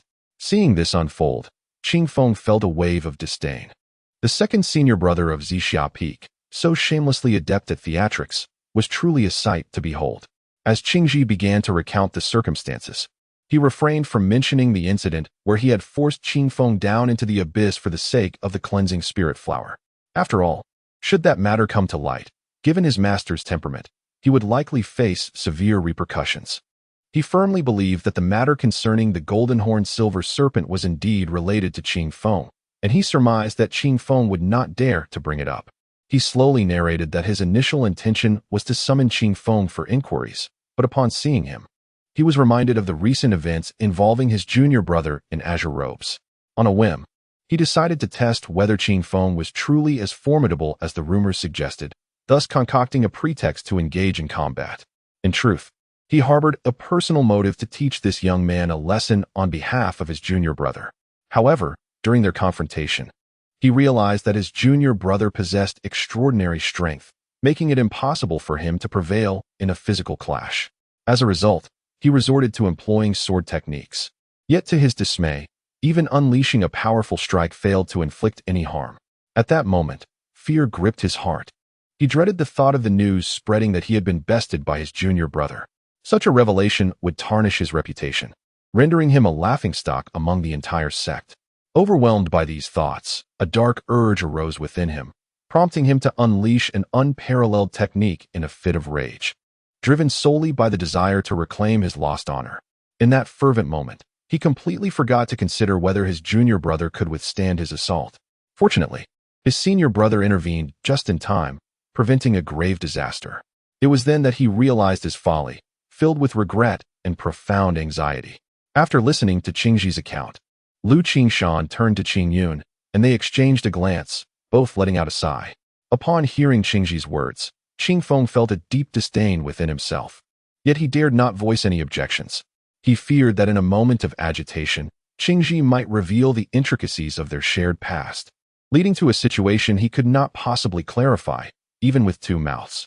At that moment, Lu Qingshan sighed and said, "Qingji, you have greatly disappointed me this time. Fortunately, your senior brother acted promptly, preventing you from committing an unforgivable error.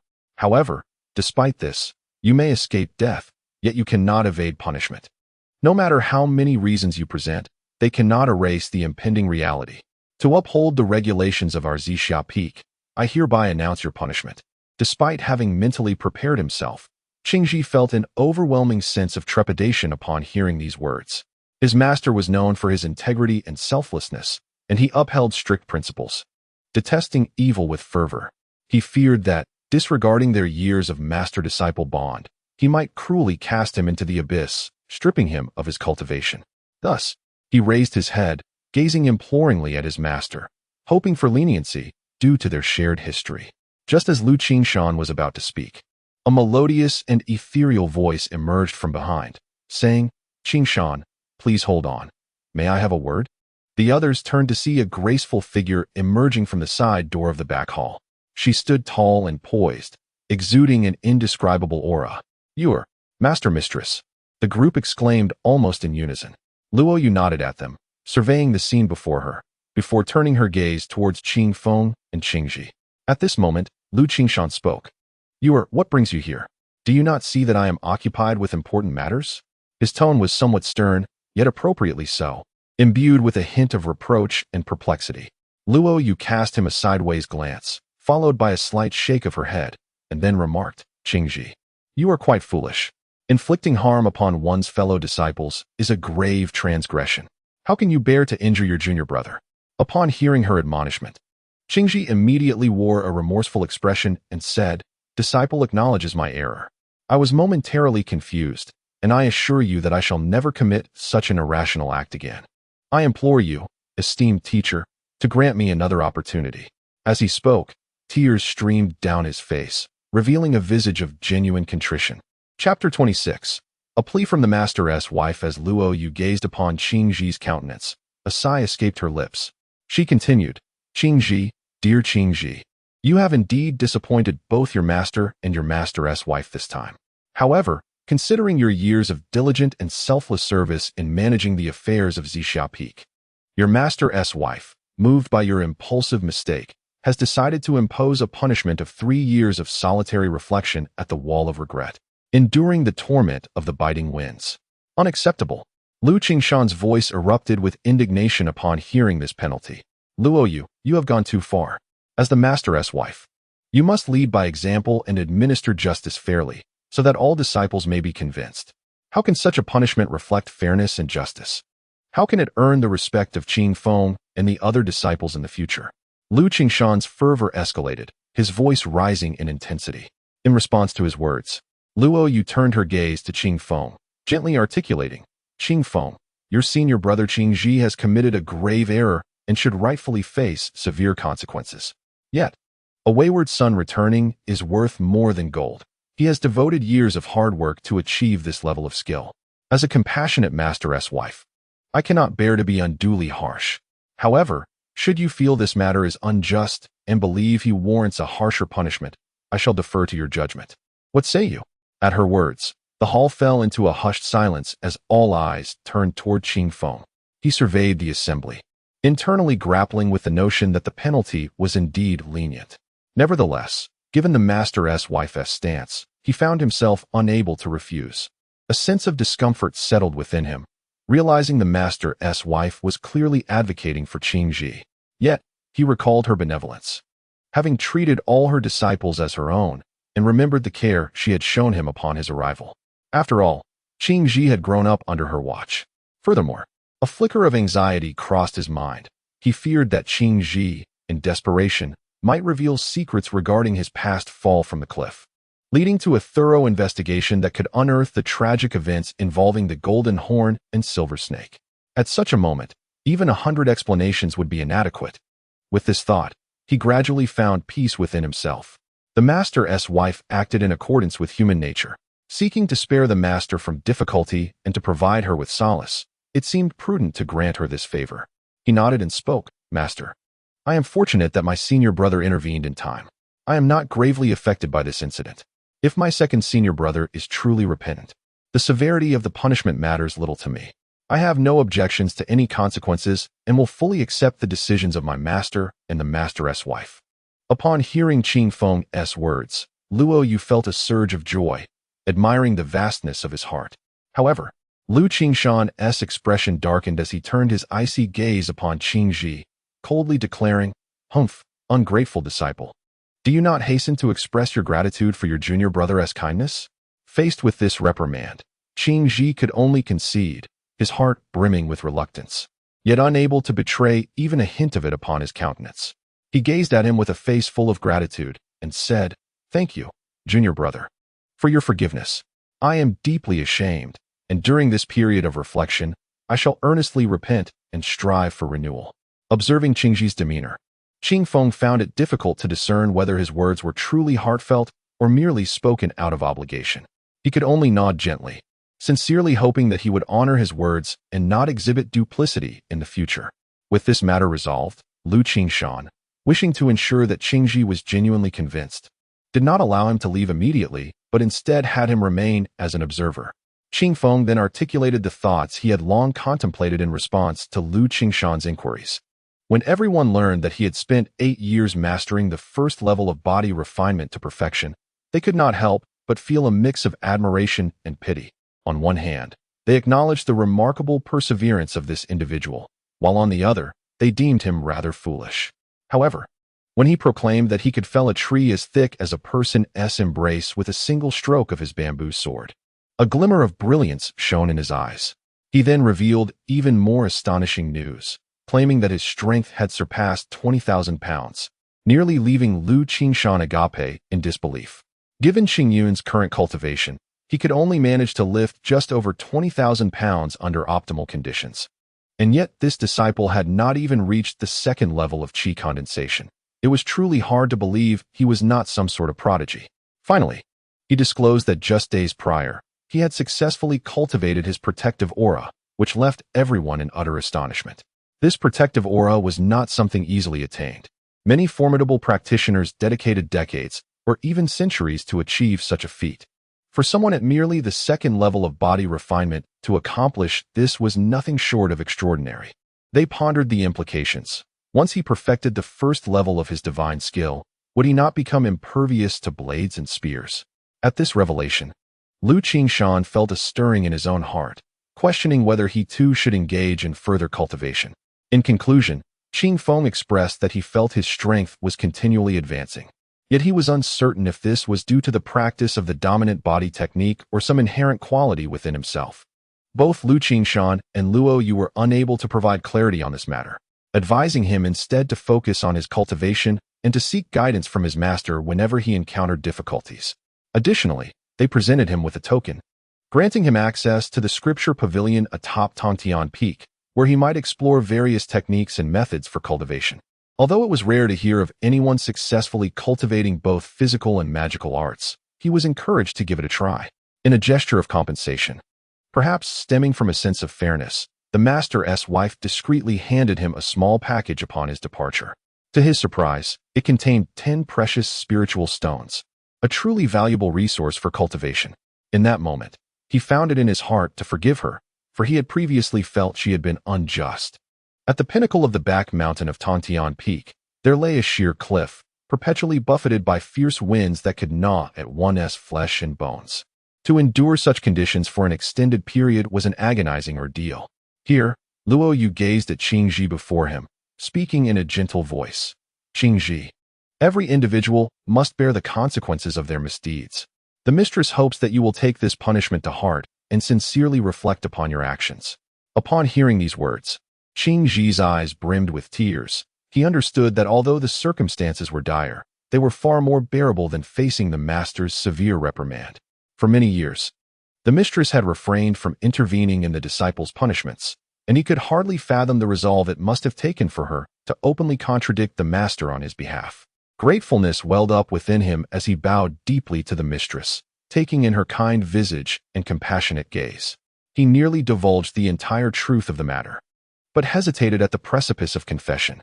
After all, the gravity of the situation was immense. Should he speak out, the repercussions would be dire, and even the mistress might be unable to save him from the fallout. In that moment, he recalled an age-old adage: one misstep leads to a cascade of errors. Chapter 27. Senior Sister Lu Qing'er. Upon returning to his abode, Qingfeng retrieved the spirit stones entrusted to him by his master, marking his inaugural experience of possessing such treasures. Typically, disciples entering the qi condensation stage are allocated 2 spirit stones annually. To amass a significant quantity of these stones, one must venture forth to exchange or sell items of equivalent value. Occasionally, the sect may issue tasks that reward spirit stones or similar resources. Having just embarked on his journey in the qi condensation stage without formal registration, he anticipated that once recorded, he would receive regular allocations of spirit stones, which would increase in quantity as his cultivation advanced. At this moment, with the spirit stone in hand, he sat cross-legged in the courtyard, initiating the operation of the grand sun-setting clouds technique, which drew forth a substantial amount of spiritual energy from the stone. As the technique circulated, a wave of astonishment surged within him. He had not expected the spirit stone to be so extraordinary. Typically, even after meditating for half a day, he could not absorb such a wealth of spiritual energy. It was no wonder there were whispers that successful cultivation required not only exceptional talent, but also abundant resources. This was why some immortal cultivation families and clans sought to preserve these resources exclusively for their descendants. With these thoughts dissipated, he devoted himself entirely to his practice. 3 days later, the spirit stone was entirely depleted, and he found himself having broken through to the second layer of qi condensation. He was astonished at the rapidity of his progress. He had heard tales of cultivators taking years to ascend each layer. Pondering the reason behind his swift advancement, he speculated it might be linked to the efficacy of his technique. Baffled yet undeterred, he turned his attention inward, observing the small purple crystal, roughly the size of a grain of rice, nestled within his purple palace. A wave of joy surged through him. This diminutive crystal was the innate purple energy he absorbed daily, steadily increasing in quantity and gradually emanating a unique energy that nourished his body, offering him countless benefits. Had it not been for the tremendous energy it unleashed to obliterate the sword qi, he would have sustained only minor injuries. However, he had yet to fully comprehend the specific applications of this energy. Yet, he believed that as his cultivation progressed, understanding would surely follow. Rising to his feet, he willed forth a protective aura, delicate as gossamer, enveloping him. Although seemingly thin, this aura could withstand forces of at least 1,000 jin, and he sensed that the deeper his practice of the dominant body technique, the more substantial this aura would become. Having gone several days without sustenance, he hastily prepared a meal, devouring a considerable amount to satiate his hunger. Today he felt disinclined to visit the Lion Cloud Peak, as he sensed that the waterfall there had ceased to facilitate further advancement in his dominant body technique. It was rumored that the waterfall at the Dawn Moon Peak surpassed Lion Cloud Peak by over 100 zhong, with a more vigorous flow. However, accessing that waterfall was not as straightforward as it was at Lion Cloud Peak, as it was located at the mountainside, restricting free movement. Due to the exclusive nature of Xiaoya Peak, which only accommodates female cultivators, it remains inaccessible to outsiders unless under extraordinary circumstances. Thus, it is impossible for disciples from other peaks to wander about freely. Fortunately, he possesses a connection there, though its efficacy remains uncertain. After a moment of contemplation, he resolved to visit, hoping that this individual might extend a courtesy to him. The rugged mountain path and the lengthy journey reminded him of the adage about the futility of running up a mountain. At that moment, he found himself envious of those senior brothers who could soar through the skies on their flying instruments. With the flick of a sword technique, they would ascend effortlessly, exuding an air of grace and nonchalance.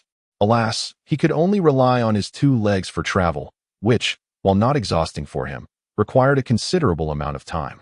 After enduring half a day-ish trek, he finally arrived at the foot of Xiaya Peak. As he had anticipated, disciples were stationed there to guard the entrance, forbidding any unauthorized access. Thus, he approached a senior sister, stating that he had an acquaintance within and wished to pay a visit. He then relayed the individual's name. Li Qing'er has a junior brother named Qingfeng who wishes to see you. Please respond promptly, the senior sister instructed as she addressed the paper crane in her hand. With a gesture, the crane fluttered to life, transforming into a streak of light that vanished from sight. This method of communication was a rudimentary form of flying crane correspondence, utilizing a unique talismanic technique. It was not only simple and convenient, but also economical, albeit limited in distance. Otherwise, the energy might be depleted before the crane reached its destination. Qingfeng did not wait long before the crane returned. The senior sister listened intently and then informed Qingfeng. Very well, Li Qing'er has granted you permission to proceed. Hearing this, Qingfeng felt a wave of relief wash over him, fearing that he might be disregarded. The senior sister cast another spell upon the paper crane, which took flight once more, leading Qingfeng onward. As she departed, she cautioned him explicitly to follow the crane closely and refrain from wandering elsewhere. Otherwise, he would face expulsion from Xiaya Peak. Qingfeng readily complied, hastily trailing behind the crane. Before long, he found himself at a mid-mountain plateau, where a cluster of buildings was harmoniously arranged. In an open area ahead, many senior sisters were meditating or practicing their arts. A group of women was chattering nearby, and one in a verdant robe waved her arms at him, beckoning him to approach. This was none other than his rare-to-see junior sister, Li Qing'er, the beloved daughter of his master, Lu Qingshan. Ah, junior brother. I didn't expect you to be so idle as to find time to visit me. You've changed quite a bit over the years, she exclaimed with a smile. Qingfeng scratched the back of his head and chuckled. Senior sister, you flatter me. To be honest, I have come with a request for your assistance. Upon hearing his words, Lu Qing'er swiftly shifted her gaze and replied, Indeed, as long as it does not involve me, your senior sister, engaging in any nefarious acts. I am amenable to anything. However, I do have a matter that requires your assistance. I wonder if you would be so inclined. Caught off guard by her unexpected request, Qingfeng managed an awkward smile, feeling as though he had unwittingly boarded a pirate ship under the gaze of the enchanting ladies before him. Nevertheless, he steeled himself and agreed. Splendid. Little junior brother, you cannot possibly fathom how fortunate this is. We are planning an expedition to the rainy night Great Forest, and we are in dire need of someone capable and resilient. With your presence, our worries will dissipate. Come, let me introduce you to these lovely senior sisters. Upon hearing about the rainy night Great Forest, Qingfeng was momentarily taken aback. Chapter 28. The Rainy Night in the Great Forest Shuiru by Fan. And Fang Yusen stood as Lu Qing'er introduced them one by one, revealing his name to everyone. At that moment, Fang Yusen hesitantly inquired, Are you the one referred to as the wasteful junior brother from Xixia Peak? Upon finishing her question, she quickly clarified, I didn't mean it that way. I was asking if you were the one who defeated Qingyi. Hearing her words, Qingfeng felt a genuine sense of embarrassment but nodded affirmatively, saying, Yes. That would be me. Wow, it really is you, exclaimed the young woman, her awe palpable. The other two joined in her astonishment. After all, they had heard much about Qingyi and were now face to face with the rumored male lead. How exhilarating and unexpected this encounter was. Lu Qing'er then approached, eager to learn the details of that day. At that moment, Qingfeng felt an urge to flee. Had it not been for his need to refine his body using the waterfall here, he would have certainly avoided lingering among this group of women. In response to their inquiries, he could only mumble vague answers to evade the questions. Fortunately, it wasn't long before another man approached from the foot of the mountain. He was tall and imposing, wielding a massive sword that suggested great prowess. Lu Qing'er introduced him as Zhao Tianxi, a senior from Luoxia Peak. With all the expected guests now gathered, the group ceased their chatter and made their way to the edge of the cliff. At this moment, Lu Qing'er produced a palm-sized white vessel, her expression turning serious as she began to recite a series of incantations, accompanied by intricate hand gestures. Before long, the small white vessel began to expand, transforming into a boat large enough to accommodate 7 or 8 people. Qingfeng recognized this magical artifact as a rare and valuable large-scale flying vessel, not something just anyone could possess. It was likely a gift from her master. As everyone boarded the boat, Lu Qing'er extended her hand, requesting a spirit stone from each person. The others seemed to have prepared in advance, promptly retrieving their stones. However, when it came to Qing Feng, she declined to take his, informing him that she would cover his fare this time. At that moment, Qing Feng realized that there was indeed a toll for the journey. Lu Qing'er collected the spirit stones and meticulously embedded them into the vessel's recessed slots. Once this was accomplished, she executed another spell, and the white boat emitted a low hum as a luminous barrier enveloped it entirely. With another deft incantation, the boat floated upward and swiftly surged forward. The scenery raced past them at an astonishing speed, and Qing Feng was pleasantly surprised by the vessel's swiftness. The protective shield was indeed impressive. It required no effort to maintain, thus conserving both energy and worry. Only one person was needed to maneuver the vessel, allowing the others to engage in leisurely conversation. The gentle breeze was naturally reticent, often at a loss for words, responding only when prompted. However, listening to the lively chatter around him proved to be quite entertaining. Before long, the better part of the day had slipped away, and the group found themselves at the fringe of the rainy night forest. Yet, the small vessel showed no signs of slowing, speeding directly into the forest's depths. As he gazed upon the sprawling expanse of trees below, a profound sentiment welled up within Qing Feng. 8 years had passed in the blink of an eye, leaving him to ponder the fate of his parents. Were they still alive? Where might they be? Had Fengshan village been completely erased from existence? Who might his enemies be? In recent years, he had deliberately refrained from mentioning this place, feeling an overwhelming sense of helplessness, as his adversaries seemed so intangible. This time, he resolved to return, not only to pay homage to the souls of the departed, but also to reclaim a certain object, an exceptionally heavy stone jar he had discovered years ago. In his youth, he had been blissfully unaware of its significance, treating it merely as a tool for exercise.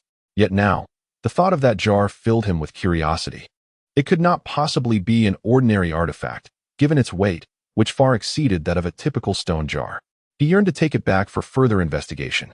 After another half-hour's journey, they had ventured a third of the way into the forest, where towering ancient trees loomed and the sounds of beasts echoed, evoking a chilling sensation. Sensing that they had arrived at a suitable location, the group pressed the cloud to descend deeper into the woods. Their expedition had a singular purpose: to fulfill a task assigned by their sect, which involved hunting a second-tier beast known as the azure-eyed demon spider. This creature's power was roughly equivalent to that of a human cultivator at the 6th level of chi condensation, rendering the mission relatively safe. It promised not only rewards in the form of spiritual stones from the sect, but also an opportunity for personal growth. A true case of killing 2 birds with 1 stone. Beasts were categorized by humans according to their tiers, with each tier corresponding to 3 levels of chi condensation in cultivators. As the flying vessel touched down, Lu Qing'er cast a spell, causing the ship to rapidly shrink until it fit neatly in the palm of her hand. The task involved 3 azure-eyed demon spiders, but should any rare beasts appear, they could seize the opportunity. Nonetheless, caution was paramount, for the rainy night forest harbored high-tier beasts as well. As Lu Qing'er concluded her remarks, the others nodded in agreement. To expedite their search for the azure-eyed demon spider, they decided to split up, vowing to signal each other upon discovering the creature. With a total of 6 individuals, they formed 2 groups. Naturally, Lu Qing'er would lead her junior disciple, while Fang Yusen expressed her desire to accompany them. The remaining 3 naturally formed a separate group, agreeing to reconvene at this spot should anyone become lost. Once separated, Lu Qing'er took the lead, with Qing Feng and Fang Yusen closely following, determined not to be left behind. As several individuals advanced approximately 500 or 600 meters, a resounding roar echoed from ahead. Lu Qing'er scaled a towering tree and beheld, at a distance of several dozen meters, a fierce confrontation between a black bear and an enormous wild boar. Both creatures were mere ordinary beasts, and thus the group held no interest in such mundane wildlife, opting instead to circumvent the scene. After traversing another 100 meters, they noticed the light dimming considerably ahead.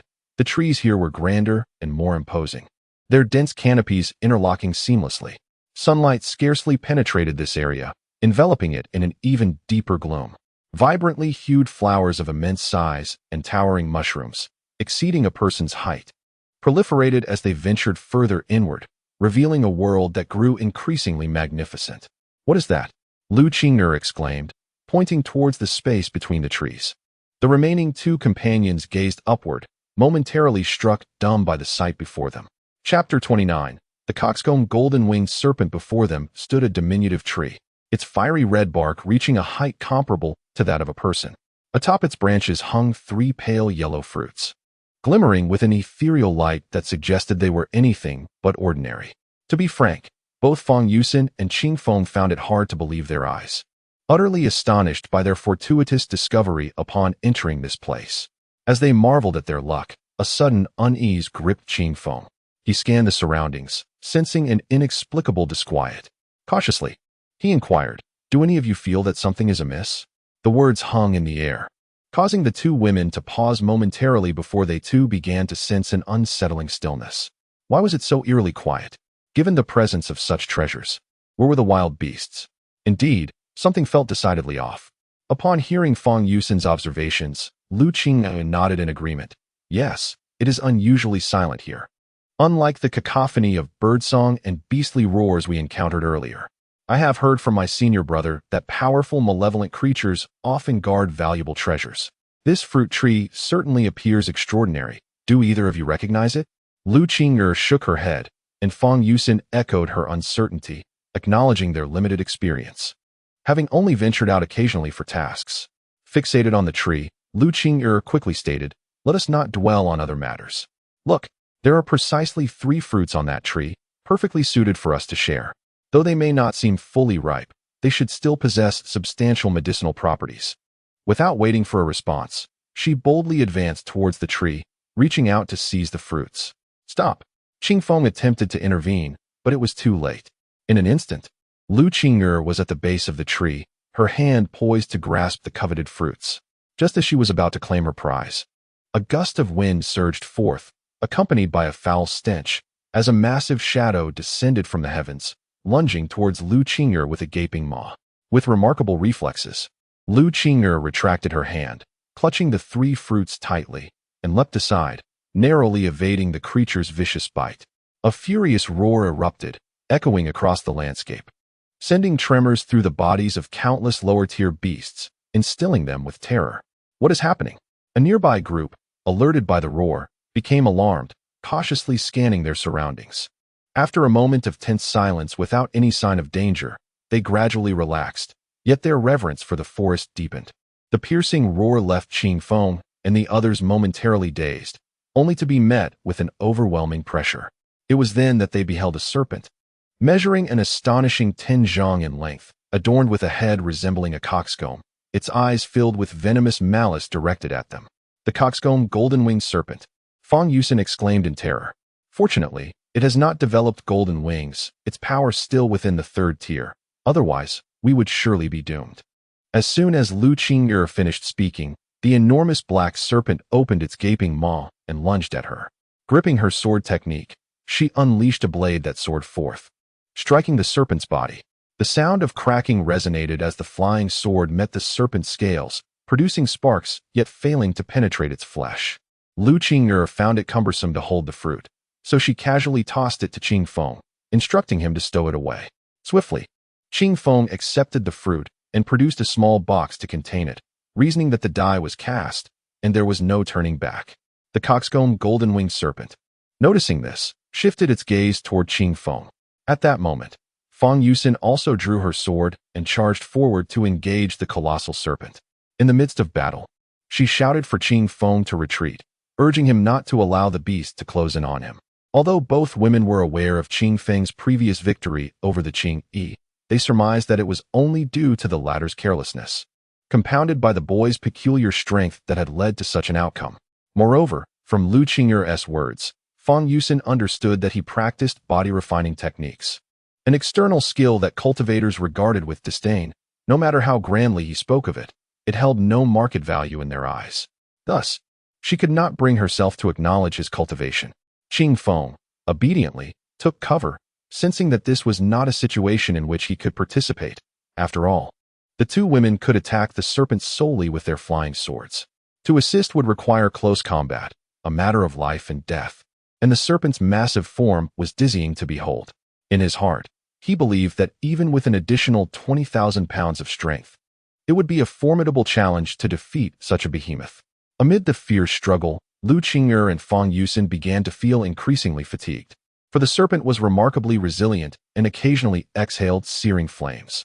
With a thunderous roar, the serpent's tail lashed out, sending both women hurtling through the air. It then reared up, lunging at Fang Yusin with its cavernous maw, seemingly intent on swallowing her whole. As Fang Yusin beheld the approaching gaping mouth, terror gripped her heart, and panic etched her features. They were unaccustomed to capturing demon beasts, lacking sufficient combat experience. Who could have anticipated encountering such a formidable foe upon their venture? With tears brimming at the corners of her eyes, she gritted her teeth and retrieved a black thunder bead from her waist, a life-saving talisman bestowed upon her by her master. Alas, she was too close to the beast. Should she unleash the thunder bead's power, it would surely spell their mutual doom. In an instant, as events unfolded rapidly, Fang Yusin, facing imminent consumption by the serpent, felt a chill course through her, banishing hesitation. Resolute, she thought that if she were to perish, she would at least take the beast down with her. Not far away, Lu Qing'er regained her footing, channeling her supreme sword technique, releasing her flying sword with urgency as she shouted, "Wretched beast, dare you?" As Fang Yusin concentrated her magical energy, she prepared to crush the thunder pearl, intending to engage in a desperate struggle with the colossal serpent. However, at that critical moment, the giant snake suddenly arched its head back, a cry of anguish escaping its lips. Fang Yusin widened her eyes, realizing that a figure stood atop the serpent's head, none other than Qingfeng. In that moment, he wielded a knife in one hand while gripping the serpent's nostrils, pulling upwards with all his might, causing the creature to rear back in pain. Qingfeng had sensed trouble the instant he witnessed the two women being flung away. Despite their formidable cultivation levels, being at the 8th or 9th layer of qi condensation, their combat experience was still lacking. In that instant, he sprinted towards the rear of the giant serpent and leapt onto its back, narrowly averting a tragedy just as he reached the serpent's head. Now, he was fiercely tugging at the serpent's nostrils, poised to strike with his blade, when a voice urgently cried out, "Be careful, junior brother." Chapter 30. Life and Death moment. Upon hearing Lu Qing'er's urgent cries, Qingfeng instinctively shifted his position, just in time to witness a sudden eruption of orange flames igniting atop the red crest of the coxcomb snake, descending towards the very spot he had occupied moments before. Had he not reacted swiftly, he might have been reduced to cinders in that instant. Before he could contemplate his next move, the serpent lunged at him again. With no time for hesitation, he abandoned his current location and began to descend along the length of the colossal snake's body. Enraged by his provocation, the serpent was not inclined to let him escape so easily, especially since it had spotted the fruit resting upon Qingfeng. As Qingfeng leaped off the serpent's back, he had barely taken 5 steps when the massive tail of the snake came crashing down with a resounding thwack, striking him with overwhelming force and sending him hurtling through the air. "Perish, vile beast!" Fang Yusin swiftly unleashed her thunder bead, which struck the coxcomb snake squarely on its head. The impact resonated like a clap of thunder, unleashing a wave of destructive energy that surged forth, accompanied by a brilliant flash of lightning that cleaved directly into the serpent's skull. The coxcomb snake let out a piercing cry, and it was evident that a significant portion of its face had been charred beyond recognition. With a thunderous crash, the enormous snake fell backward, lifeless and motionless. Qingfeng struggled to regain his footing, his body racked with pain. Fortunately, his rigorous training in the dominant body technique had fortified his muscles and skin, sparing him from any severe injury. Nonetheless, he was left trembling with fear. Lu Qing'er and Fang Yusin, disregarding his condition, hurried to the side of the giant serpent, eager to ascertain its fate. As they approached, they observed its eyes tightly shut, devoid of any sign of breath. Aware of the potential danger, Lu Qing'er remained cautious, gripping her flying sword tightly and preparing to strike the serpent's head, ensuring that even if it were still alive, it would be rendered utterly lifeless. However, just as she lifted her sword, the serpent's eyes snapped open.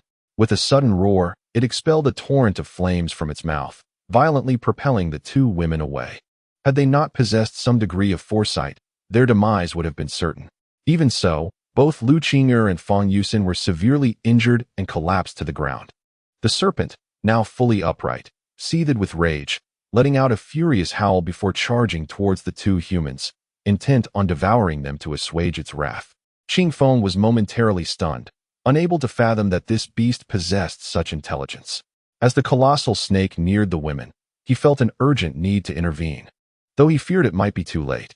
The coxcomb golden-winged snake opened its drooling maw, poised to deliver a fatal bite to Lu Qing'er, when, in a desperate moment, Qing Feng seized its tail, summoning all his strength to pull it backward. The furious snake, enraged by this interference, turned its attention towards Qing Feng, furious at the obstruction caused by the diminutive human. The gentle breeze glanced at Lu Qing'er and her companion, contemplating that the only way to save them was to lure the enormous serpent away. Without hesitation, he let out a powerful roar directed at the colossal snake and sprinted swiftly into the distance. The rooster-crowned golden-winged serpent cast a fleeting glance at the vanishing figure of Qing Feng before turning back to the injured women, ultimately opting to pursue the most detestable individual, especially since he bore the treasured Vajra fruit that it had safeguarded for many years. The giant serpent surged forward with a ferocious roar, prompting Lu Qing'er to produce a messenger crane, inscribing a spell upon it, and in an instant, the crane took flight. Qing Feng ran at an unrelenting pace, not daring to pause even for a moment. Fortunately, being of a body-refining lineage, he could cover dozens of miles without issue. The rooster-crowned golden-winged serpent, equally swift, barreled through its path, sending any obstacles flying with its massive frame. Had it not been for the severe injury to its head, causing intermittent jolts of pain, it likely would have caught up to Qing Feng much earlier. At that moment, the giant serpent roared once more, accelerating its speed, closing the distance between itself and Qing Feng. The scent of the serpent's foul, hot breath wafted towards Qing Feng, filling him with dread, prompting him to hasten his pace yet again. Thus, the chase unfolded between man and beast, covering a vast distance of several dozen miles in less than 15 minutes. Qing Feng was acutely aware of his profound fatigue. Even with his remarkable stamina, he felt utterly drained. The giant serpent, too, was exhausted, resembling a spent hound, its mouth gaping as it expelled gusts of hot air. Another quarter of an hour passed, and the pair had traversed nearly 100 miles. Qing Feng felt his calves cramping, while the serpent's speed began to wane. Suddenly, the sky brightened, revealing that they had inadvertently burst forth from the forest into the open air. Qing Feng found himself momentarily stunned, for not far away lay his former village, Fengshan Village. The sight of the village conjured vivid memories of his childhood. In that moment of distraction, the rooster-crowned serpent lunged forward with renewed fury, snapping its jaws towards Qing Feng. In an instant, man and beast clashed. Qing Feng, now unable to run, found himself unwilling to flee. After all, Fengshan Village lay ahead. Should he lead this creature there, the village would surely be obliterated, and the souls of its departed might disperse into the ether. Abruptly, the serpent's tail lashed out, catching Qing Feng off guard and sending him flying. In midair, the serpent leapt up, snapping its jaws and swallowing Qing Feng whole in an instant. Startled, Qing Feng reacted swiftly, rising upright, his hands bracing against the serpent's maw to prevent it from closing. As the giant serpent landed, it clamped its jaws together, intent on crushing the human within its grip. Qing Feng summoned every ounce of strength, staring at the serpent's razor-sharp teeth, knowing that should they close upon him, he would surely meet a gruesome demise. After a brief stalemate between the two, Qing Feng suddenly felt a constriction around his waist, as the serpent's tongue lunged forth and ensnared him. Before he could fully comprehend the situation, the tongue exerted a powerful pull, drawing him directly toward its throat. Qing Feng was engulfed in darkness as he was swallowed into the depths of the serpent's belly, where he was immediately enveloped by an overwhelming acidic liquid. Soon after, an acrid, corrosive aura surrounded him. In a state of panic, Qing Feng summoned his inner energy and began to fervently circulate his cultivation technique. Amidst the chaos, his hand brushed against the dagger at his waist, and without a moment's hesitation, he struck fiercely. The razor-sharp edge of the blade was not something flesh could withstand. The serpent, initially seeking respite, was suddenly gripped by excruciating pain in its abdomen, causing it to writhe in agony. Qing Feng continued his relentless assault, ultimately slicing open its entrails, and, with unwavering resolve, he plunged the blade into its muscular belly. Chapter 31. The mysterious stone jar a quarter of an hour later. The colossal serpent finally ceased its movement.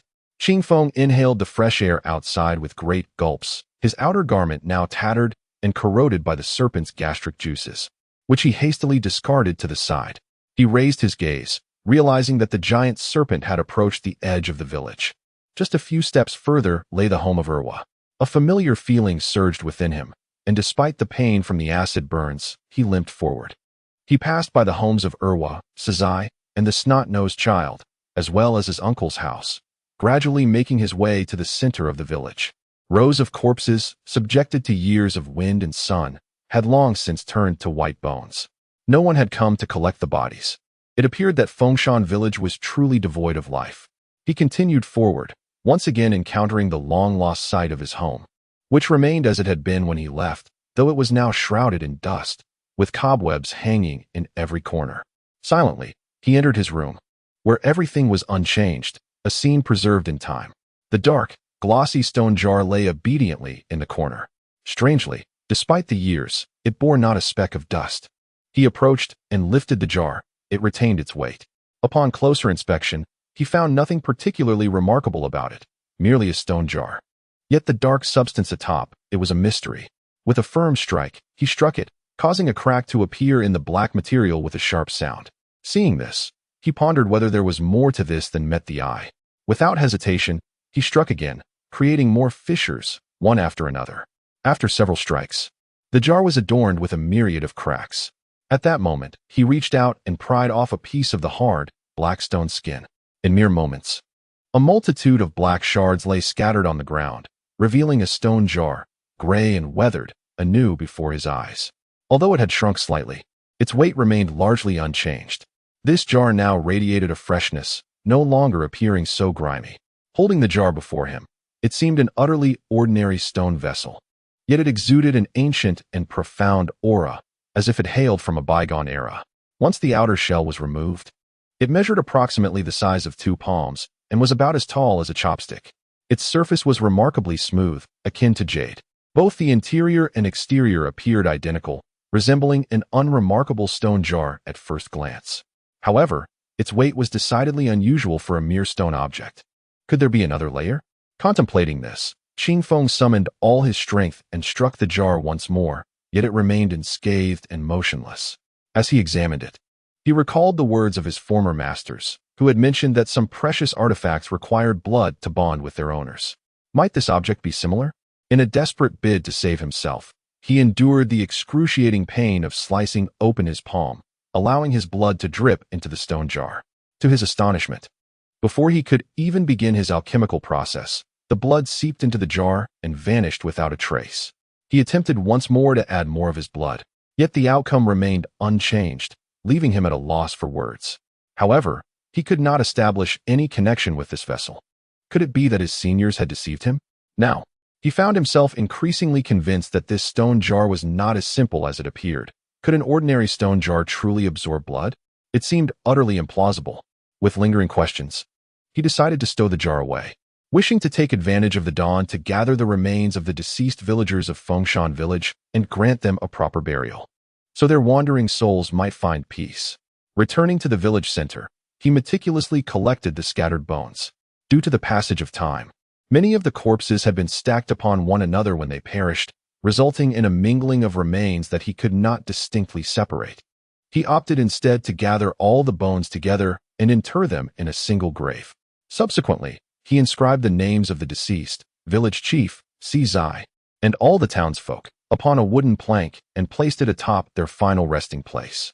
Wait for me, dear friends. I shall one day seek justice for your untimely demise and avenge your wrongs, he vowed, tears streaming down his face as his voice trembled with resolve. At that moment, a sudden gust of wind swept through, and a multitude of colorful butterflies took flight within the village, swirling around him before soaring skyward, disappearing in an instant.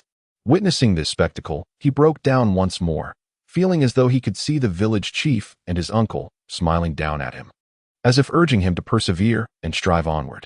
Once again kneeling before the grave, he offered 3 profound bows, then rose to depart the village. Outside, the colossal corpse of the chicken-crowned golden-winged serpent lay sprawled, its expression frozen in agony, its eyes reflecting a fierce, vengeful light that refused to close.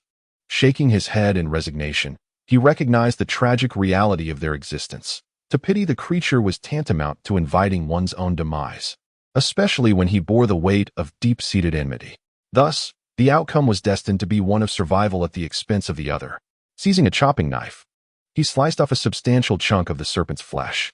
Such creatures possessed a degree of spiritual essence within their meat, especially freshly deceased ones, whose vitality had yet to dissipate. This flesh not only offered remarkable nourishment, but also promised to enhance one's abilities. Famished, he kindled a fire and began to roast the serpent's meat, which soon turned a golden hue, filling the air with an enticing aroma. As he gazed at the succulent flesh, a bold idea flickered through his mind. He retrieved the stone jar from his back, placing it on the ground, and proceeded to carve away another piece of meat from the giant serpent. Observing the blood from the serpent drip onto the jar, he was astonished to see it vanish in the blink of an eye. Upon witnessing this, he attempted to place an entire piece of serpent meat into the stone jar. An eerie spectacle unfolded as a mist began to emanate from within the jar. Once the mist dissipated, the serpent meat had vanished without a trace. He lifted the jar and turned it upside down, shaking it vigorously, yet no substance fell out. He was perplexed, pondering the whereabouts of the missing items. Nonetheless, he promptly sliced off another piece of meat and cast it inside, only to observe the same inexplicable outcome. After several such attempts, a realization dawned upon him. Given the size of this mythical beast, it must possess a demon core. With this thought in mind, he hastily took his knife and made his way to the abdomen of the colossal serpent, measuring carefully until he pinpointed the approximate location, and with a decisive stroke, he struck down. Chapter 32. The extraordinary function of the stone jar. Standing there, his hands stained crimson with blood, Qing Feng wore a beaming smile. Cradling a demon core the size of a thumb, radiating a vibrant red hue within his palm. This demon core, its energy subdued, would easily be mistaken for a mere jewel by the untrained eye. As he examined the core intently, a mere thought allowed him to perceive the surging energy contained within. After all, the entirety of the golden-crested winged serpent's cultivation resided within this small orb. Demon cores possess the ability to be refined into elixirs or weapons, and certain techniques can even directly siphon energy from them. However, such techniques are rarely practiced, for failure could lead one astray, resulting in a fate worse than death. The worth of this core is immense. The flesh, blood, and hide of the serpent could scarcely compare to even half its value. Yet, in an unexpected move, he tossed the demon core into the stone jar. Instantly, mist billowed forth, and in the blink of an eye, the core vanished. Qing Feng was left speechless, contemplating the jar's insatiable appetite. Resolute, he removed his socks and cast them into the jar as well. To his astonishment, they too disappeared without a trace. Bewildered, he grappled with the enigma of where these items had gone. Had they truly vanished into thin air, or could the jar be a portal to another realm? His thoughts spiraled further into the realm of fantasy, but he shook his head vigorously, dispelling such absurd notions. Yet, his determination remained unyielding as he continued slicing the serpent's flesh, tossing piece after piece into the stone jar. As he neared the halfway point of the serpent's meat, a flash of light erupted from the surface of the jar, revealing a line of golden characters. Qing Feng's eyes widened as he fixated on the jar, fearful of what might unfold next. However, after the characters appeared, nothing further transpired. Intrigued, he committed the incantation to memory. When the light flickered again, the characters vanished. He ran his fingers over the jar's surface, still smooth and slick. Had he truly witnessed such a phenomenon, or was it merely a figment of his imagination? Muttering the characters, he repeated them as if they were incantations. At that moment, he pointed at the jar, and the spell escaped his lips, imbued with his magical essence. To his astonishment, the jar levitated, and he directed it toward the serpent's head. In a swift motion, the jar inverted above the massive serpent, while Qing Feng continued chanting the incantation, amplifying his magical energy. Suddenly, the jar began to rotate slowly, emanating a powerful suction. As the force connected with the serpent, it began to shrink, continuously diminishing until it matched the jar's size, and was promptly drawn inside. Mist swirled within the jar, and the golden-crested winged serpent was entirely consumed. The jar returned to Qingfeng's hands, and he felt a sudden dizziness, his body devoid of strength. Upon introspection, he discovered that less than a fraction of his magical energy remained. Moments ago, he had sensed his power surging forth uncontrollably. Even if he had wished to halt it, he would have been unable to do so in time. The jar seemed to possess an innate ability to siphon off his magic, rendering any attempt to cease its manipulation utterly futile. As he recalled that moment, cold sweat trickled down his forehead, and a sense of dread filled his heart. He pondered the dire possibility of being drained completely before the immense serpent had been absorbed into the jar. He was suddenly reminded of the scene when the washing spirit flower had devoured the golden-horned silver snake, causing a wave of panic to wash over him. Gazing at the stone jar, he dared not conduct any further experiments. It felt too enigmatic, reminiscent of the rumored artifacts of the demonic path. After careful consideration, he resolved to return and present this object to his master for an examination of its true nature. As night deepened, the roasted serpent meat was finally ready. He set aside his concerns and ravenously devoured a substantial portion, easily weighing over 100 pounds. Once satiated, he noticed the darkness enveloping the sky. The forest was particularly perilous at this hour, and with his magical energy nearly depleted and his body weakened, he knew he could not venture further into the woods. It seemed he must endure the night and reunite with his companions at dawn, anxiously wondering about their safety and whether they had encountered any dangers. Lost in thought, he succumbed to a drowsy slumber. Deep within the forest, Lu Qing'er and her group of 5 had successfully regrouped. After Qingfeng had drawn away the giant serpent, she and Feng Yusin had climbed a larger tree, thus evading several waves of beastly assaults. Now, as darkness enveloped the land, although Lu Qing'er was deeply concerned for her junior brother's safety, the surrounding dangers rendered it impossible for her and Feng Yusin, both gravely injured, to venture outside in search of him. They could only silently pray for his safe return. That night, Lu Qing'er lay awake, her mind consumed with thoughts of the resolute young man who had turned away. Beside her, a woman clad in white gazed at the sky, contemplating whether that young lad was faring well. Meanwhile, Qingfeng, whom everyone worried for, was fast asleep, utterly exhausted. Fortunately, the serpent meat had filled his belly, otherwise, sleep would have eluded him. As dawn broke, all was silent, and a sliver of light emerged on the eastern horizon, cautiously illuminating the pale blue sky. Qingfeng awoke, staring blankly at the stone jar on the ground. After a brief moment, he moved, extending his hand cautiously to retrieve a blood-red pill from within the jar. The pill was smooth and warm to the touch, emanating an intense essence of vitality. How this pill had ended up in the jar was a mystery to him. It was merely a habitual glance at the jar upon waking that revealed its presence. Looking around, it is evident that no one has ever set foot here, nor could any beast have brought this here. The only plausible explanation is that the elixir has mysteriously emerged from the stone jar itself. This raises an intriguing question. Can a stone jar truly concoct elixirs on its own? Could it be that this particular elixir was synthesized from the formidable serpent encountered yesterday? The mere thought of a stone jar capable of producing such elixirs fills him with excitement, for the art of alchemy is not something that just anyone can master. Alchemy necessitates not only innate talent, but also an immense investment of time. Many individuals feel they scarcely have sufficient hours to devote to their cultivation, let alone to the intricate processes of alchemy. Even among those who pursue the study of this craft, the majority can only aspire to the status of an apprentice, capable of producing only rudimentary elixirs, while the creation of advanced ones is reserved for masters of the highest caliber. To ascend to the rank of a master alchemist, one typically requires the backing of a family or sect. Without such support, the daunting array of resources needed for the craft can be utterly overwhelming.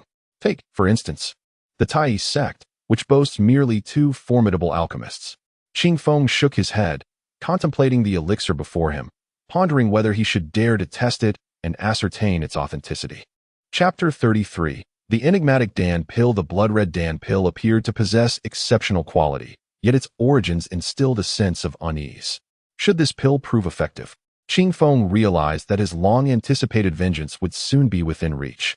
Casting a glance back at Fengshan village, he resolutely decided that if he were to perish after consuming it, it would simply be his fate. With this thought in mind, he steeled himself and placed the pill into his mouth. As the pill traversed his throat and descended into his abdomen, it rapidly dissolved, unleashing torrents of potent blood energy that coursed through his meridians, permeating every part of his body. He felt an inexhaustible force generating within him. His previously frail physique began to rejuvenate, and the pace of his recovery accelerated with the potency of the medicine. In less than 15 minutes, he had restored himself to peak condition, and this state continued to evolve. His strength amplified, and his magical energy began to recover gradually. Overcome with joy at this transformation, Qingfeng immediately assumed the posture for the dominance body technique.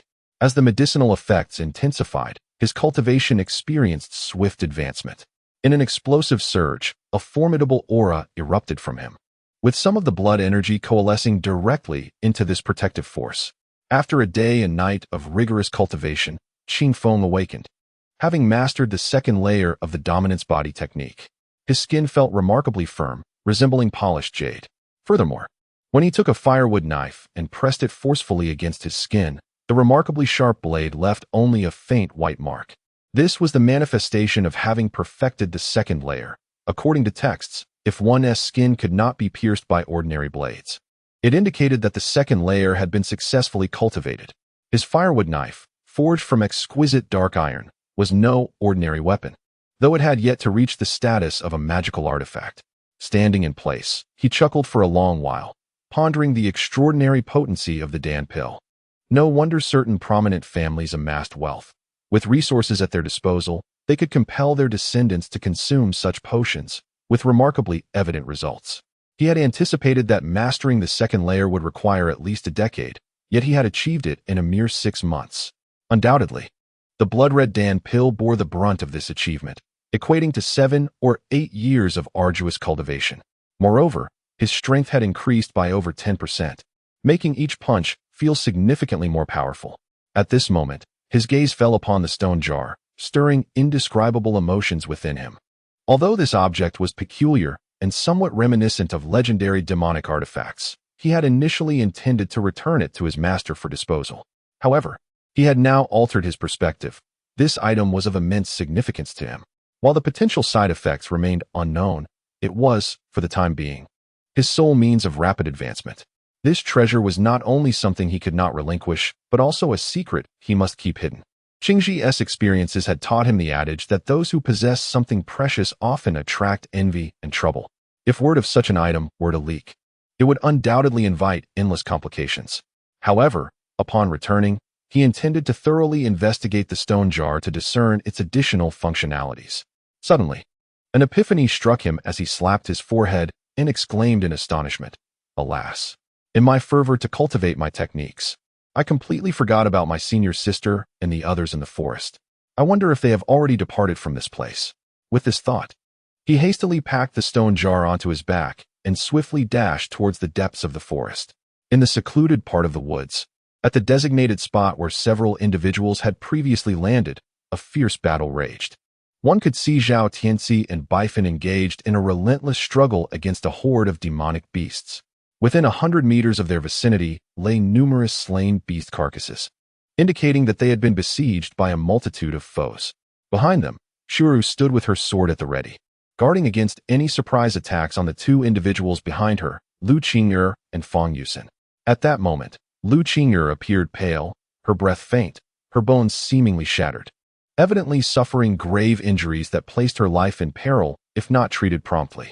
Fang Yusen fared slightly better, though she was also bloodied and bore significant wounds. Zhao Tianxi, beads of cold sweat trickling down his forehead, fought valiantly against the last few remaining earth scorpions. Unfortunately, he felt his strength waning after battling throughout the night. Had it not been for Lu Qing'er insisting on waiting for her junior brother, they might not have found themselves in such dire straits, and the girl would not have sustained such severe injuries. He could not fathom why she was so resolute in her determination. At that critical moment, lost in thought, an earth scorpion lunged at him, its venomous tail poised to strike. Realizing there was no time to evade, Zhao Tianxi's heart raced as he cried out in alarm. Just as the situation seemed hopeless, a black figure flashed across the distance, hurtling towards him with astonishing speed. With a swift thud, the scorpion's tail was severed, narrowly missing Zhao Tianxi. The beast emitted a wretched screech, its furious roar echoing like nails on a chalkboard, causing everyone to wince in pain. In the next instant, the shadow descended upon the group, and before they could discern its form, it had plunged into the throng of beasts.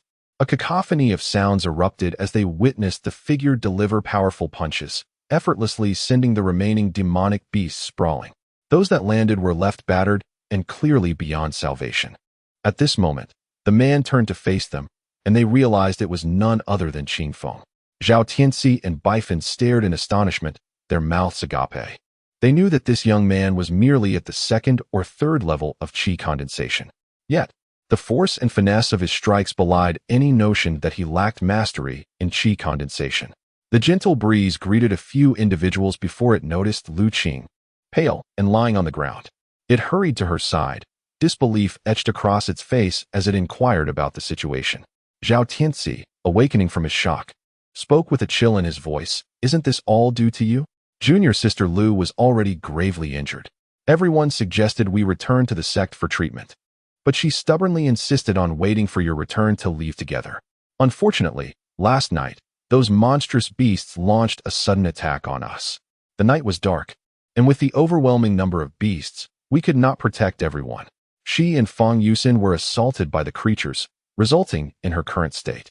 Upon listening to his account, the gentle breeze comprehended the gravity of the situation. It was genuinely moved, never imagining that the senior sister would endure such peril for the sake of an unfamiliar junior brother. At the same time, it harbored a deep-seated regret for prioritizing personal desires over returning sooner, which led to the senior sister's plight. Witnessing her weakened breath, a pressing fear gripped its heart. If they were to return now, she might not survive the journey back to the sect. If that were to happen, it would be condemned as a historical sinner. Contemplating this, a sudden thought struck. Perhaps there was still hope for her salvation. Chapter 34. The Great Return. Elixir. Qingfeng, initially consumed by urgency, suddenly recalled an item that might rescue his junior sister. He hastily rummaged through his belongings. Previously, his outer garment had been corroded by the venom of a giant serpent, but fortunately, his inner clothing remained intact. Within the layers of his inner garment, he had stored several elixir vials, which he had scavenged from the golden-horned silver serpent. He kept them on his person, fearing that unforeseen circumstances might arise, as those elixirs could potentially save his life. He quickly extracted the vials, but alas, he was unaware of their contents. He invited the remaining individuals to examine them and discern which elixir might be beneficial. Zhao Tianxi regarded the vials with disdain, thinking it improbable that a mere disciple would possess any valuable elixirs. Perhaps they were merely concoctions for staunching bleeding or restoring vitality. Bai Fan and Shuiru shared similar sentiments, unable to fathom that Qingfeng could possess a remedy potent enough to heal Lu Qing'er. However, as Qingfeng urged them to inspect the vials, they found it difficult to decline and reluctantly opened each one for inspection. Upon opening one vial, Bai Fan was immediately enveloped by a rich fragrance. The elixir emitted a sweet aroma that invigorated the senses. Upon closer inspection, she noted a singular purple pill within the vial, roughly the size of a thumb, radiating a faint violet glow, indicative of its extraordinary quality. Regrettably, she too was unaware of its precise nature. As the others took turns observing, none could identify it. Yet the sight of the luminous pill broadened their perspectives on Qingfeng. For even without knowing the specific type of elixir, its impressive appearance suggested a considerable value. A pill capable of self-illumination must surely possess a grade of 3 or higher. After opening several more vials, they discovered an array of red and green pills, each a high-grade elixir, leaving the onlookers utterly astounded. They began to speculate about Qingfeng's true identity. Finally, Bai Fan exclaimed in delight, "I recognize this. It is the Great Return elixir, renowned for its miraculous efficacy. As long as one still draws breath, it can restore life. Its value is exorbitant, a rare celestial elixir." Qingfeng took the porcelain vial and was astonished to find 3 more pills inside, each pink, the size of a dove's egg, exuding a continual sweet scent. He hastily retrieved one, approached Lu Qing'er, gently pried open her mouth, and administered the elixir. Upon ingestion, she emitted a soft sound, and her furrowed brow relaxed as her pain began to dissipate. Without hesitation, he extracted another elixir, intent on administering it to the similarly injured Fang Yusin. Startled, she protested, "I can hold on a little longer. Such a precious elixir would be a waste for me." Qingfeng shook his head, his heart brimming with gratitude for their willingness to remain by his side. Although this elixir was invaluable, nothing could compare to the bonds of friendship they shared. Moreover, with the stone jar in his possession, he reassured himself that he might procure more elixirs in the future. With this thought, his reluctance to part with the precious pill diminished. Sister Uxian, this item came to me by mere chance. You should consume it without delay. If too much time passes, your fundamental injuries may worsen, undoubtedly affecting your future cultivation. Upon hearing these words, Fang Yuxian's eyes flickered with a newfound appreciation for her junior disciple. Qing Feng ceased his hesitations and gently placed the elixir into her mouth. It dissolved instantly, transforming into a refreshing essence that coursed through her abdomen. Immediately, streams of vitality surged through her limbs, rapidly mending her wounds. Not only that, but she also felt waves of spiritual energy generating, continuously nourishing her meridians. Sensing such benefits, Fang Yuxian promptly assumed a meditative posture, channeling her inner energy to cultivate. Observing Lu Qing's now radiant complexion, Qing Feng felt immense joy, mirrored by the other companions. After all, Lu Qing held a unique status as the daughter of Lu Qingshan. If she were to perish here, their return would be fraught with difficulties. Should Lu Qingshan harbor resentment, it was not inconceivable that they could be expelled from their sect. At that moment, they inquired about Qing Feng's whereabouts during this time, and whether the giant serpent had pursued him. Qing Feng had anticipated such questions and began to narrate how he evaded the serpent and subsequently stumbled upon a hidden sanctuary. Of course, this was entirely fabricated. A mere tale spun from necessity, as he had to account for his unscathed return and the origins of the high-grade elixirs he possessed. Although he perceived that these companions were far from the likes of Qing Ji, he was acutely aware that human nature could be unpredictable. One should never test it with treasures. When the others heard him mention consuming several drops of a viscous white substance, Zhao Tianxi's eyes widened as he exclaimed, "Could it be the fabled eternal stone milk? That is a treasure of the heavens." Qing Feng feigned ignorance, merely stating that the substance was exceedingly sweet. And after consuming it, his injuries healed and his strength increased. He lamented the scarcity of the substance, claiming it was barely a few drops, nearly inciting Zhao Tianxi to deliver a slap in frustration. Zhao Tianxi reflected on his own extensive travels to renowned mountains and rivers, pondering why he had yet to encounter such fortune, feeling a twinge of envy. He then recounted how, after obtaining several elixir vials, a thick fog enveloped him, and in a flash of light, he found himself in another location. When he attempted to return to that place, he discovered it was irretrievable. Remembering the agreed-upon meeting spot, he hastily made his way back. After listening to his tale, the others were inclined to believe him, though they sensed he was withholding some details. However, nobody pressed for further information, as such probing is a taboo among cultivators. He concluded by saying that he stumbled out in a daze, and the change in location was indeed reminiscent of the legends surrounding secret caves. Little Master Qin Feng, it is truly unexpected that you possess such profound fortune, having discovered a celestial haven. In the future, we should all make an effort to visit one another more often. Upon hearing Zhao Tianxi's words, Bifan could not help but feel a twinge of disdain, recalling who had previously insisted that they should not wait for him. Nevertheless, she smiled gently and said to Qin Feng that since we are all fellow disciples, once we become more acquainted, we must visit Xia Peak to seek her out. The atmosphere became subtly charged as everyone exchanged smiles and banter. At this moment, Lu Qing'er finally began to slowly open her eyes. Bifan recounted the events of the past few days, leaving Lu Qing'er utterly astonished, gazing at Qin Feng in disbelief. Chapter 35. Bone Refinement. After a brief moment, Fang Yuxian emerged from her meditative state. Although her injuries were not yet fully healed, they were nearly mended, requiring just a bit more time for recuperation. However, she had made further advancements in her cultivation, which filled her with immense joy. Lu Qing'er showed signs of recovery, yet she was no longer fit for battle and needed to return for a period of quiet rest. Thus, their current endeavor had to come to an early conclusion. As they released their flying vessels, Zhao Tianxi took the helm for this journey. During the flight, Lu Qing'er exchanged a few words with Qing Feng, expressing her gratitude for his generous assistance. After all, that great elixir was no ordinary potion. It held significant value and was not easily obtained. Qingfeng merely chuckled and urged her not to dwell on it. But Lu Qing'er resolved to remember his kindness, promising herself to repay it manifold in the future. Using the same duration as their initial journey, they returned to Xiaya Peak. Qingfeng bid farewell to each member of the group, while Fang Yusin once again expressed her gratitude and invited him to visit her on the mountain in the future. The others echoed her sentiments, and Zhao Tianxi informed him that they would have the opportunity to venture out together again someday. Qingfeng graciously acknowledged their words, and the group parted ways.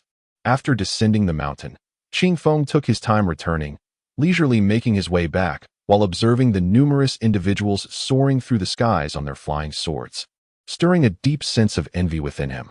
By the time he reached his humble abode perched on the cliff, the moon had risen above the treetops, marking the midnight hour. Yet, he felt no inclination for sleep. Instead, he busied himself washing some rice, preparing a large pot of it. He set down the stone jar he had been carrying on his back. Although it was not particularly heavy, its burden was quite inconvenient.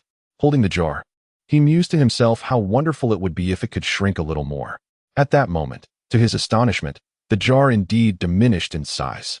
Stunned, he thought to himself, smaller, smaller. The jar continued to shrink until it reached the size of a fist and could shrink no further. Despite this limitation, he was overjoyed. Interestingly, while its size had diminished, its weight remained unchanged. Now filled with playful curiosity, he wished for it to grow larger, and to his surprise, the jar began to expand again. However, it could only revert to its previous dimensions and could not exceed that size. Qingfeng understood that while the jar could shrink, it could not grow beyond its original proportions. At that moment, the rice was ready, but his gaze was suddenly drawn to a nearby hatchet. Feeling inspired, he tossed the hatchet into the jar. To his mild disappointment, the hatchet remained steadfast within the jar, not disappearing as he had hoped. Intrigued, he retrieved the hatchet and tossed a sock inside, which also failed to vanish. Had he inadvertently damaged it? The mere thought sent a chill down Qingfeng's spine, and he began to sweat, fearing that the jar might no longer function as intended. After much contemplation, he recalled the events of that fateful night and suddenly had a revelation. Perhaps this was the reason. With this thought, he picked up the axe again and made a swift cut across his palm. To his surprise, it merely left a white mark without breaking the skin. Qingfeng, witnessing this, was speechless. The skin was remarkably tough, making it quite difficult to inflict harm. Determined, he applied more force, and this time managed to slice a small opening, causing a few drops of crimson blood to fall into the stone jar. Instantly, the blood was absorbed by the jar, and as Qingfeng tossed the axe into it, mist began to rise, obscuring the weapon from view. At that moment, he understood the underlying principle. However, the thought that each usage required his essence as a medium was somewhat disheartening. Having completed this, he felt no concern for his axe. He simply wished to wait until the morrow to see if the outcome aligned with his expectations. He consumed a substantial pot of rice, barely satisfying his hunger, before retiring to bed, and soon fell into a deep slumber, the night passing without incident. As dawn approached, he arose before the sun, making his way to the stone jar. To his astonishment, he found nothing inside. Disappointment flickered across his face, and unease crept into his heart. Just as the sun was about to rise, he took a deep breath to steady his mind and sat cross-legged, beginning to cultivate the great sunsetting skill. The crimson sun gradually ascended, and he absorbed waves of primordial purple energy, feeling warmth enveloping his entire being as his magical power surged. When he finally opened his eyes, he beheld within the jar a gleaming, obsidian dagger, measuring over half a foot in length. He reached out to examine it closely. It was forged from dark iron and gold essence, yet this dagger was crafted with even greater precision, all impurities meticulously eliminated. Despite this, it still weighed over 400 pounds. Gazing at the dagger, he felt an overwhelming joy. It was indeed akin to what he had envisioned, though he was somewhat disappointed that it had not directly transformed into a magical artifact. Perhaps he had been too greedy, and he began to reflect on himself. He carefully reduced the stone jar in size and tucked it into his garment, recognizing its immense significance. He felt uneasy not having it close by. As he toyed with the dagger, a multitude of thoughts flooded his mind.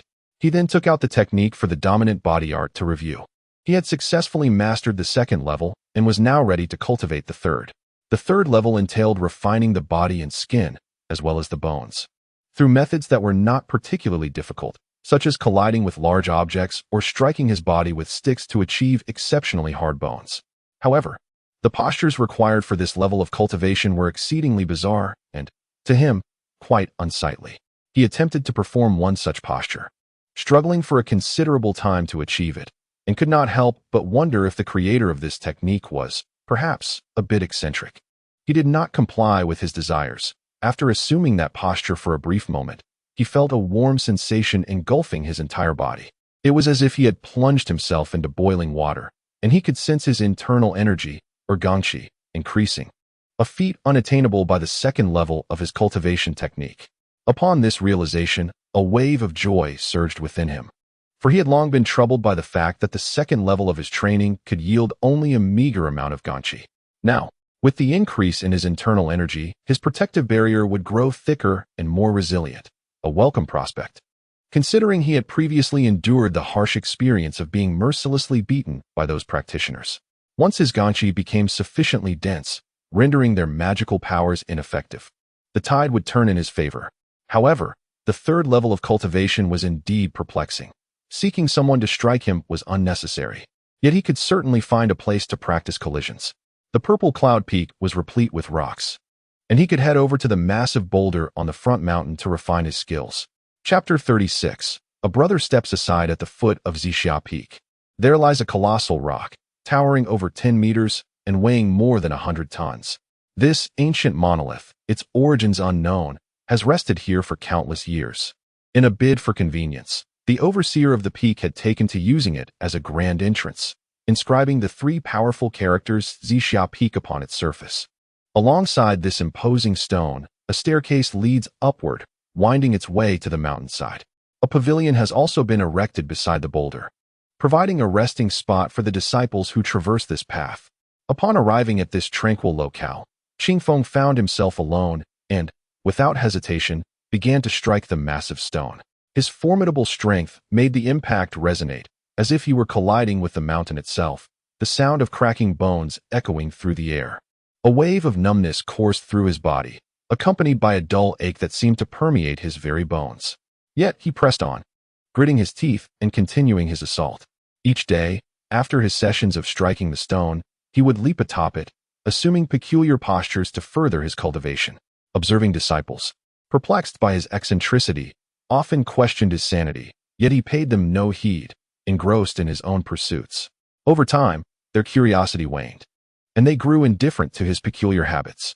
One day, he resolved to visit Tongtian Peak, seeking the scriptures housed in the library there, in hopes of discovering alchemical formulas. Through days of diligent practice, he realized that his relentless training was yielding painfully slow progress. Having tasted the fruits of elixirs, he found himself consumed by thoughts of their potential. His progress in the dominant body technique was sluggish, and the great sun-setting skills were even more stagnant, primarily due to the insufficient spiritual energy in this region.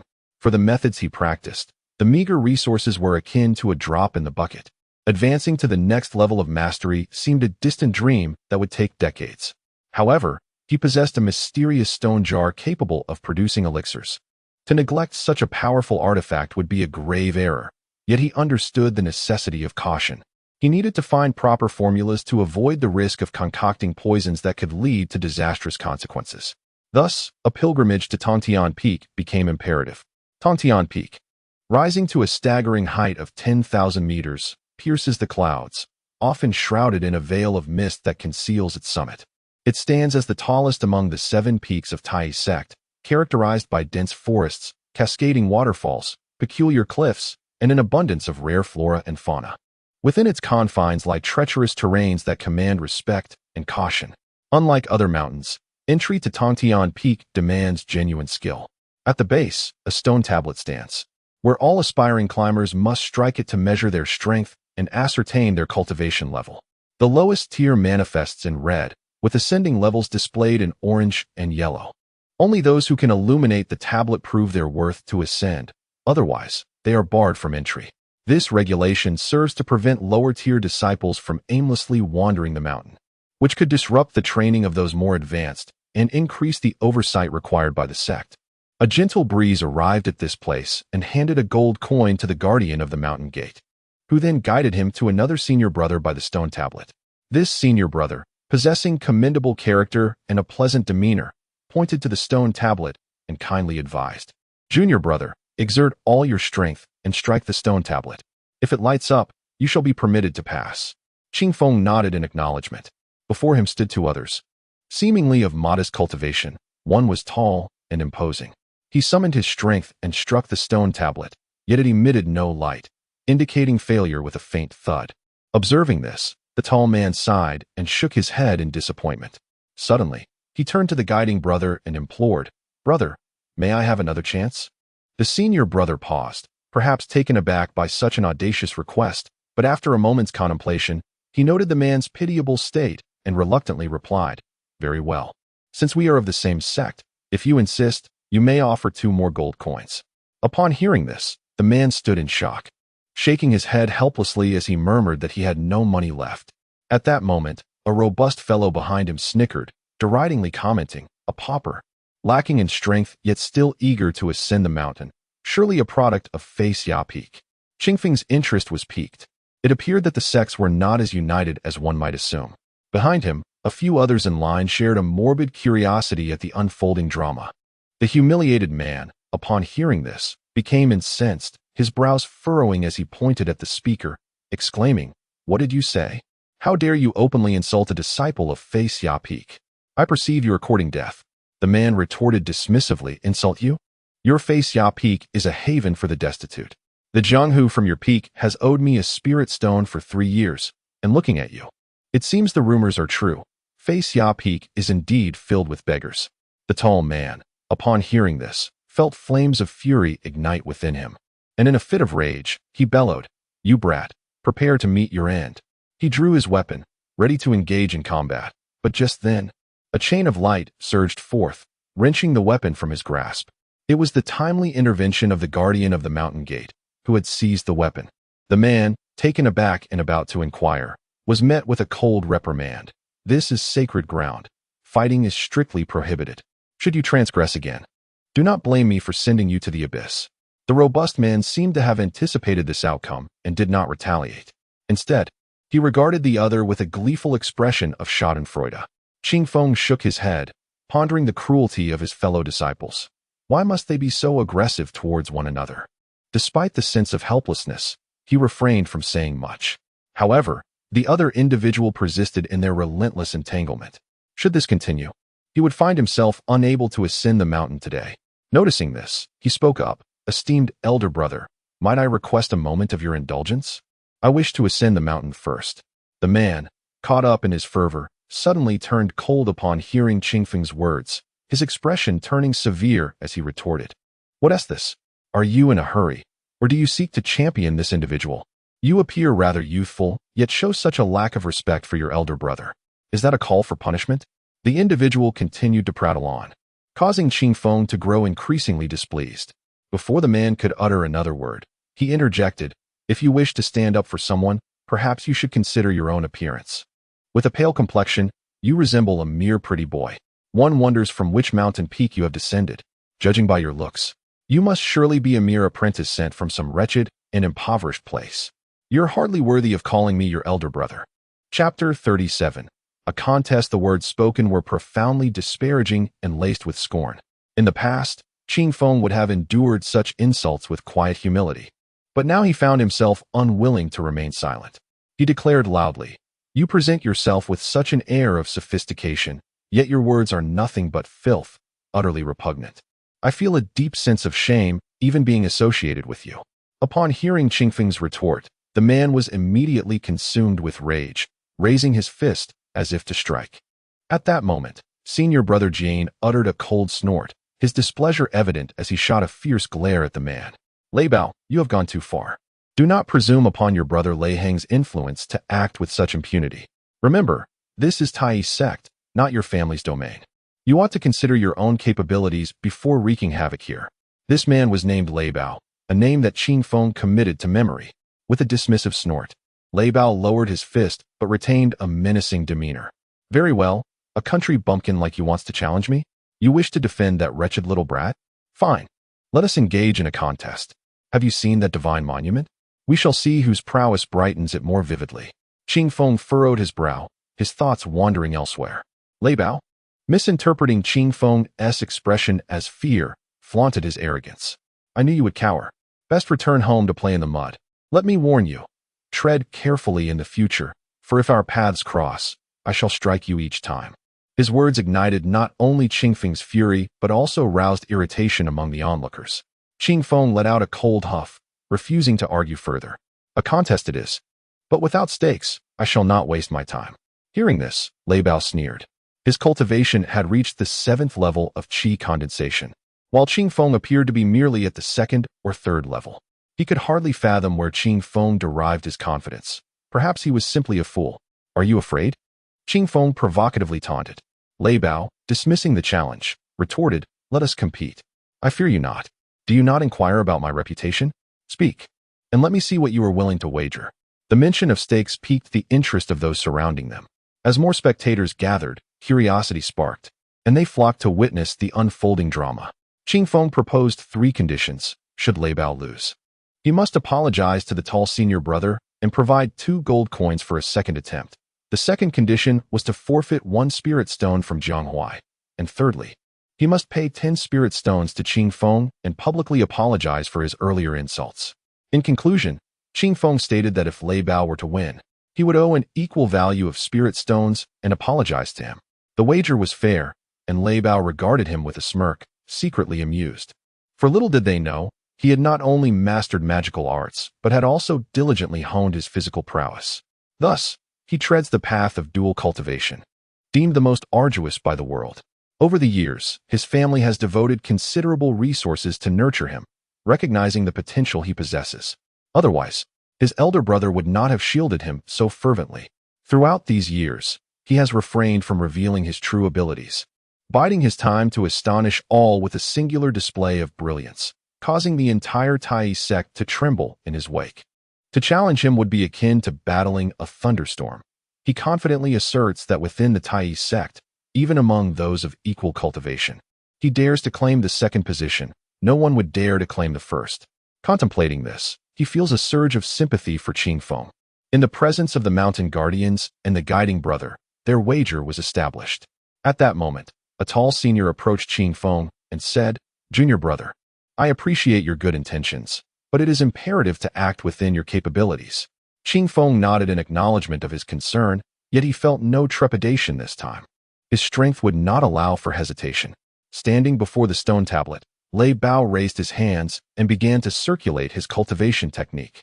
At that moment, he secretly activated a body-refining technique, enveloping his fists in a layer of frosty white light, as waves of terrifying energy emanated from him. Those present were astounded. Although Lei Bao was merely at the 7th level of qi condensation, the power he exhibited was far beyond what one at that level could display, leaving the onlookers in awe.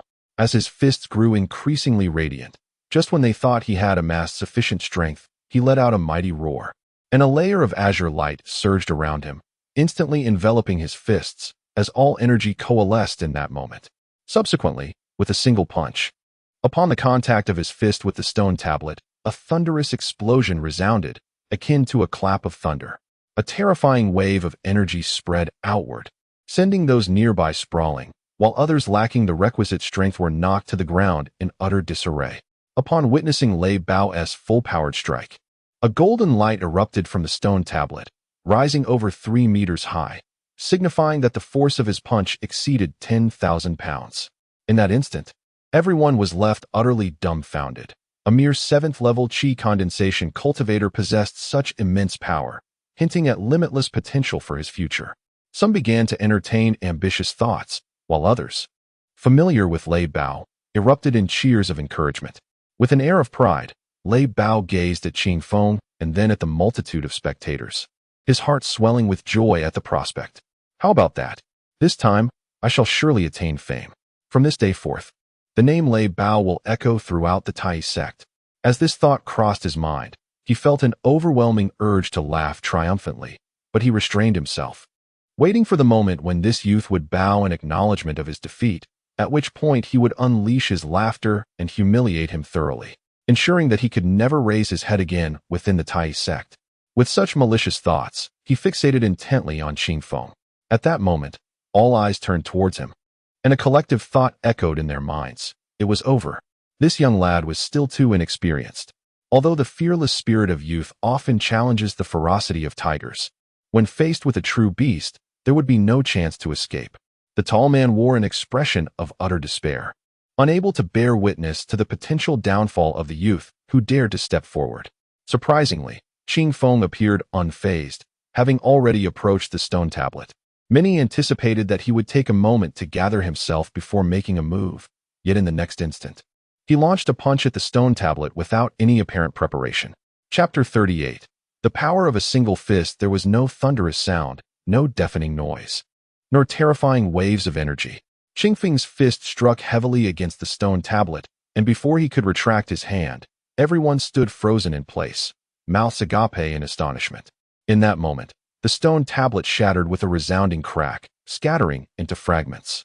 Upon witnessing this scene, Lei Bao's eyes widened, and his companions, who were usually close to him, were rendered speechless. The senior brother in charge of guarding the mountain wore an expression of disbelief, while the guiding brother rubbed his eyes, questioning whether he was hallucinating. The onlookers, already bewildered, felt as though they had received an overwhelming blow of 12,000 points of damage. This is impossible. It must be a trick. You are cheating. Lei Bao's furious shout shattered the silence, as he pointed at Qing Feng with a menacing glare. Qing Feng cast a disdainful glance in his direction, choosing not to utter a word. To him, engaging in a dispute with such a person was simply a waste of his breath. Noticing the peculiar gazes directed at him from the crowd, Lei Bao showed no signs of fear. Instead, he strode to the stone tablet and bellowed, "This tablet has certainly been tampered with. How else could it shatter? In our Tai sect's long history, when has a disciple at the Qi condensation stage ever shattered a profound jade tablet?" He continued, "This tablet can withstand a weight of up to 21,500 pounds. How could a disciple at the second or third layer of Qi condensation achieve such a feat? I suspect he must have used some treasure." At this juncture, he turned to the guiding brother in a gesture of supplication, hoping for justice. However, the guiding brother was equally perplexed. The tablet had stood firm for over a century without incident. As Lei Bao had pointed out, the weight it could bear was far beyond what a Qi condensation disciple could possess. Thus, the question arose, how had he accomplished this? Could it be that he truly possessed a treasure that augmented his strength? As the guiding brother pondered this, the curious gazes of the onlookers shifted back to Qing Feng, for they all sensed that something unusual was afoot. Finally, the guiding brother felt compelled to address the situation, saying, "Young disciple, although I wish to believe you, you see that so many harbor doubts. If you do not provide some explanation, it will be difficult for me to convince them of your innocence." Qing Feng, hearing these words, felt somewhat speechless. Though he appeared to have made no extraordinary movements, he had amassed a tremendous amount of energy within. In truth, he was also curious to discover the extent of his own strength. Who could have anticipated that this object would prove so fragile, unable to withstand the force of a single punch? The guiding brother's omission of any mention of compensation for the tablet did bring him a slight sense of relief. Now, as for the request to prove himself, how could he possibly do so? Looking at the guiding brother, he wore an expression of helplessness. At this moment, Lei Bao leaped forward, his face contorted with impatience, exclaiming, "Why can't you prove your worth? If you cannot, then promptly apologize and settle the wager." His companions echoed his sentiments, clamoring for him to make restitution. Observing this troop of fools, Qing Feng could not help but smile coldly, thinking to himself that these individuals would not shed tears until they faced their demise. Resolute in his intent, he declared, since he remained unconvinced, and senior brother Jane has requested an explanation, I shall present the most effective method to showcase the disparity between us. With a dismissive snort, Lei Bao urged him to speak without further ado. Qing Feng cast a glance at senior brother Jane, seeking his support, and upon receiving it, continued, "Given your suspicions of his dishonesty, let him engage in another duel with Lei Bao. Since the measuring Xian Yu stone tablet has been shattered, let us simply trade blows. The outcome will be immediately apparent. It remains to be seen whether you, big-eyed brother, dare to accept this challenge." The mention of his nickname incited Lei Bao's fury. His eyes widened with rage, ready to unleash a tirade upon Qing Feng. However, it was senior brother Jane who interjected, "This is an excellent proposal, Lei Bao. Do you dare to accept?" As these words hung in the air, silence enveloped the surroundings as all eyes turned to Lei Bao. Frowning deeply, he replied with a venomous tone, "What is there to fear? Yet, I suspect this fellow has employed some form of assistance. I demand that he compete shirtless. Otherwise, I will continue to suspect foul play." Senior brother Jane, exasperated, glanced at Qing Feng. The latter, truly at a loss for words, mused over Lei Bao's obstinacy, feeling that asking him to disrobe in such a public setting was indeed quite unreasonable. At that moment, numerous individuals traversing the mountain noticed the gathering crowd and approached to ascertain the commotion. Consequently, the throng grew ever larger.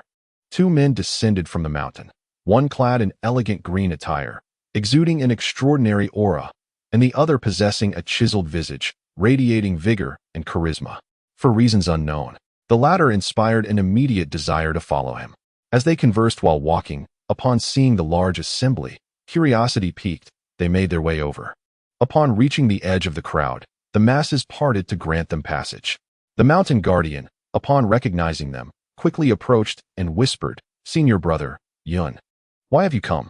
The man smiled softly, explaining that the crowd's size had aroused his curiosity, and then he fell silent, focusing on the two central figures.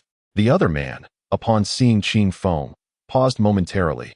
He was none other than Qing Yun, the esteemed senior brother of Zixia Peak. The individual regarded as senior brother noted Qing Yun's expression, his eyes flickering with intrigue, yet he remained silent. At this moment, Qing Yun, seemingly lost in thought, inquired of the nearby mountain guardian brother about the unfolding events. Upon hearing the question, the mountain guardian brother, far from being angered, began to recount the occurrences with great care. In the center of the scene, Qing Feng remained entangled in his thoughts, yet as the crowd around him grew, the prospect of leaving became increasingly impossible. Observing the triumphant expression of the thunder leopard across from him, he steeled himself and declared, "Let it be. But for the sake of fairness, the thunder leopard must also remove his upper garment." The thunder leopard, unfazed by this remark, casually replied, "A trivial matter." Without hesitation, he swiftly shed his shirt, revealing his bronze skin and well-defined muscles, complemented by a striking tuft of dark, glossy chest hair that curled enticingly, truly exuding an overwhelming sense of raw masculinity. Chapter 39. Master brother of Tontian Peak. As Lei Bao revealed his well-built torso, murmurs swept through the crowd. Some voices praised him, while others expressed disdain. The spectators reveled in the spectacle, pointing and commenting. Among them, several female cultivators blushed, cursing under their breath at the rogue. Yet they couldn't resist stealing glances through their fingers. After witnessing Lei Bao, anticipation grew to see how this seemingly less robust junior brother would compare. Qing Feng observed Lei Bao, feeling somewhat speechless, reflecting on the audacity of the man. With a resigned determination, he shed his outer garment, unveiling skin as smooth and white as jade, inciting envy among some of the female cultivators. Beneath his skin, muscles bulged like ancient tree roots, each one brimming with explosive power, instantly overshadowing Lei Bao's physique. At this moment, many female cultivators abandoned their modesty, their eyes fixated on his luminous, pale skin, yearning to touch it. Even the men present could not help but feel a pang of envy and jealousy at the sight. Lei Bao scoffed, stealing a glance, mentally deriding the pretty boy. Just then, senior brother Jieyin approached, instructing the two to prepare. With a commanding voice, he signaled the start of the contest. Upon hearing this, Lei Bao immediately mobilized his energy, a faint glow enveloping him as his muscles swelled, veins prominent, channeling power into his fists. Qing Feng, recognizing the seriousness of the situation, assumed a battle stance. While one might belittle an opponent's tactics, one must never underestimate them in combat, especially in a contest where the outcome was clear and immediate. Thus, Qing Feng began to gather his strength, determined to resolve the confrontation with all his might. At that moment, a radiant aura surrounded his fists, a translucent energy enveloping them, surging with overwhelming force. As their momentum intensified, a fierce wind suddenly whipped through the ground. "Ah, take this!" Lei Bao shouted, unleashing a punch that sliced through the air with a deafening roar, seemingly wielding the strength of 10,000 pounds. Qing Feng, undeterred, responded with a punch of his own, imbued with a thunderous energy, colliding fiercely. In an instant, their fists met, producing a tremendous sound that echoed through the heavens, akin to a thunderclap. Following this, a wave of cataclysmic force radiated outward, sending weaker disciples flying. At the epicenter of their clash, a shallow crater formed within a 10-meter radius, obliterating all vegetation into dust.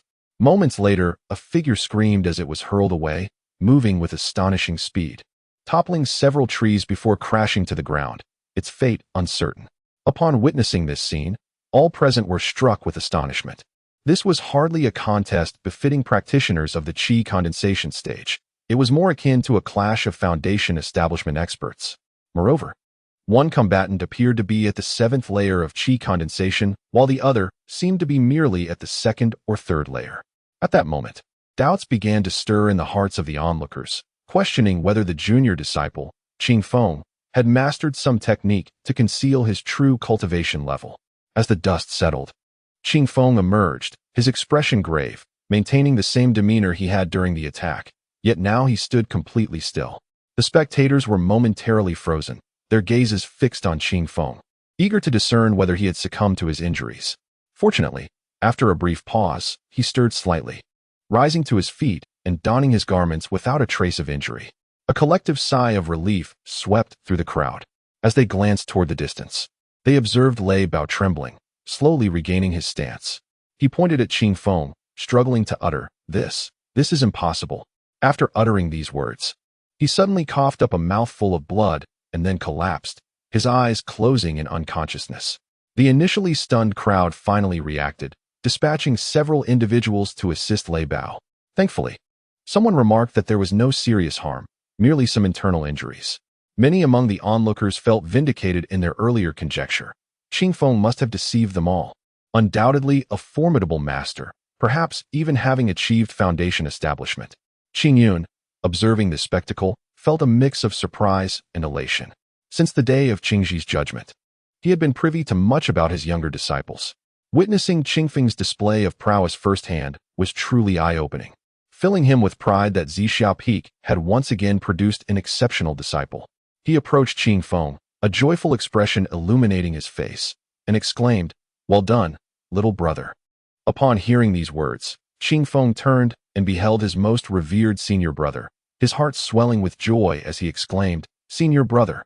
Qing Yun patted his shoulder, affirming his commendation. At that moment, the individual referred to as senior brother by the protective mountain disciples approached. This person was remarkably handsome, requiring no further introduction. Just as Qing Yun was about to present Qing Feng to him, he noticed that Qing Feng's face lit up with excitement upon seeing the senior brother. Suddenly, Qing Feng knelt, his voice trembling with emotion as he declared, "Benefactor." The senior brother stood there, bewildered, unsure of Qing Feng's circumstances. "What is going on? I seem to not recognize you." Hearing this, Qing Feng smiled and replied, "You may have forgotten me. I was but a child back then. Do you recall the rain-soaked night 9 years ago by the Phoenix Mountain village adjacent to the Great Forest?" Upon hearing this, the senior brother slapped his forehead, realization dawning upon him. "No wonder. You looked somewhat familiar. It all makes sense now. Yes, I was quite young then. Naturally, I have changed significantly since." As Qing Feng spoke, the senior brother nodded, repeatedly affirming, "Excellent, excellent indeed." Upon discovering that the two individuals shared a past connection, Qing Yun was left perplexed and resolved to inquire further with his junior disciple. However, noticing that they seemed unfamiliar with each other's names, he promptly addressed Qing Feng, saying, "Junior disciple, I believe you are yet unaware of this esteemed senior brother's name." Qing Feng nodded, recalling only that he had been brought back by this individual and a celestial maiden, after which he had not encountered him again, remaining oblivious to his identity. Observing his nod, Qing Yun chuckled softly and continued, "This person is none other than Chun Lantian, the senior brother of Tongtian Peak, a direct disciple of the sect leader, celebrated as one of the twin prodigies of Tongtian." "Oh, so he possesses such remarkable renown." Qing Feng promptly responded with deep respect, exclaiming, "I pay my respects to senior brother." Chun Lantian nodded, reflecting on how, in those bygone days, he had merely acted on impulse, believing he had performed a trivial act, yet never anticipated that the child from that time would flourish to such an extent. At that moment, Qing Feng immediately inquired, "Senior brother, how is that celestial maiden who accompanied you back then?" Where might she be now? Chapter 40. The vast expanse. As the crowd beheld the unexpected acquaintance between the two individuals, whispers of intrigue swirled around Qingfeng. Brother Jijin approached, having retrieved 10 spirit stones from the Thunder Leopard, and presented them to Qingfeng, who expressed his profound gratitude. The brother humbly dismissed the thanks, insisting it was no trouble at all. As the excitement waned, the throng of people gradually dispersed. The tall brother observed Qingfeng engaged in conversation with his senior brother, but refrained from intruding, quietly blending back into the crowd. Qingyun and Chen Lantian had already taken their leave, with Qingyun urging Qingfeng to focus on his cultivation, while Chen Lantian invited him to visit whenever he had the opportunity to reminisce. Qingfeng also learned of the situation concerning the enchanting fairy named Lingyun. Tragically, half a year prior, Lingyun had fallen victim to a treacherous plot by demonic cultivators, suffering from a peculiar fire poison injury. Recently, her condition had not only failed to improve, but had worsened.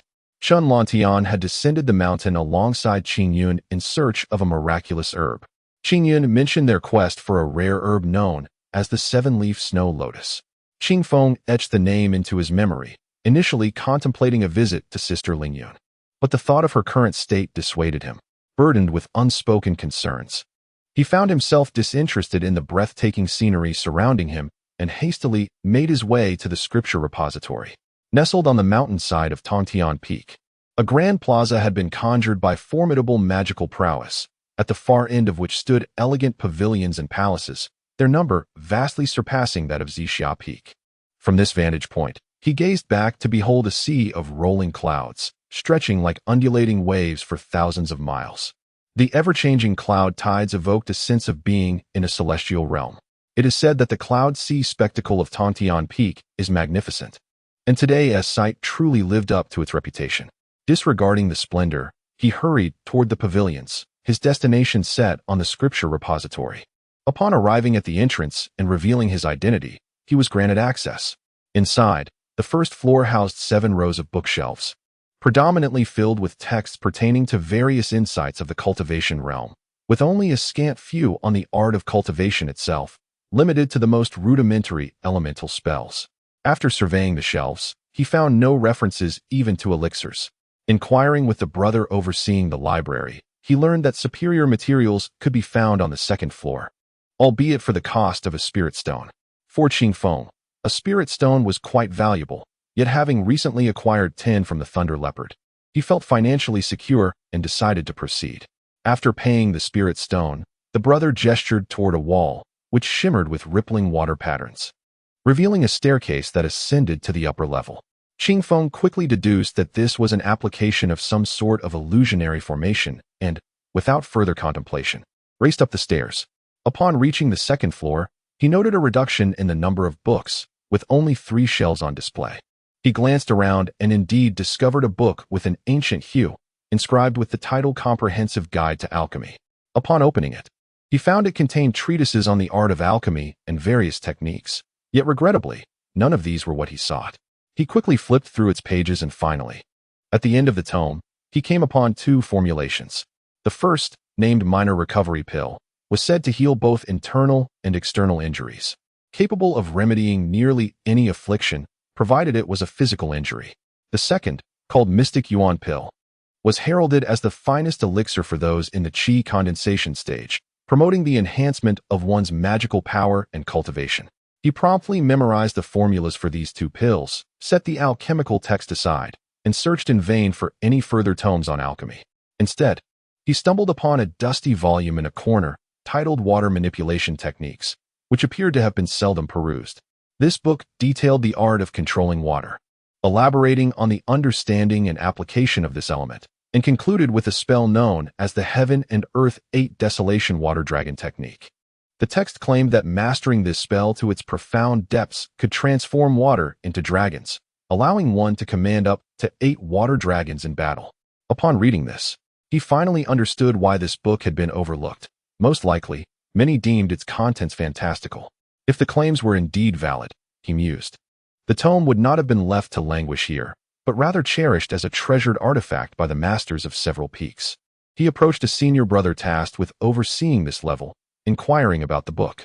The brother chuckled softly upon seeing it, and remarked that the spell's name was indeed impressive.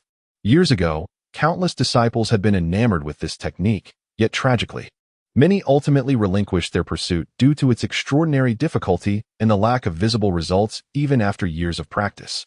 There were those who, after many years, managed to conjure a water dragon. However, it was merely a spectacle, utterly incapable of withstanding a challenge. The senior brother confided that he had practiced it for a time himself, only to reluctantly abandon it, leading to the gradual disuse of the book. Hearing this, Qingfeng reflected that his assumptions were quite accurate. Nevertheless, the insights regarding water within the text were notably intricate, and he found himself reluctant to part with the entire narrative. As for the Heaven and Earth 8 Desolation Water Dragon technique, he initially hesitated to delve into it, yet his curiosity proved irresistible, compelling him to read further, which soon became an obsession. It turned out that the water dragon technique harbored hidden intricacies. If one were to adhere strictly to its prescribed methods, failure was inevitable, serving merely to astound the uninitiated and function as a mere ornamental curiosity. However, if this technique were to be coupled with the great sunsetting glow skill, the outcome would be entirely different, as this skill intriguingly mentioned the innate purple energy. At that moment, he finally understood that his own purple energy held untapped potential. As he gazed upon the signature at the very end of the book, he was taken aback to find it inscribed with the name of the great Yin Jinren. This was indeed the title of the second-generation patriarch of his sect. It appeared that this tome was imbued with profound significance, perhaps even crafted around the essence of the grand sun-setting glory technique. He had previously gleaned snippets of information from several senior brothers about this technique, only to discover that it was the sacred skill of their sect, reserved solely for the lineage of masters. The fact that he had unwittingly come into possession of this book and had secretly practiced its teachings filled him with trepidation, as he pondered the potential calamity should his actions be uncovered. Shaking his head, he dared not dwell on such thoughts, instead committing the entirety of the 8 Desolations and Heavenly Dragon's secret art to memory.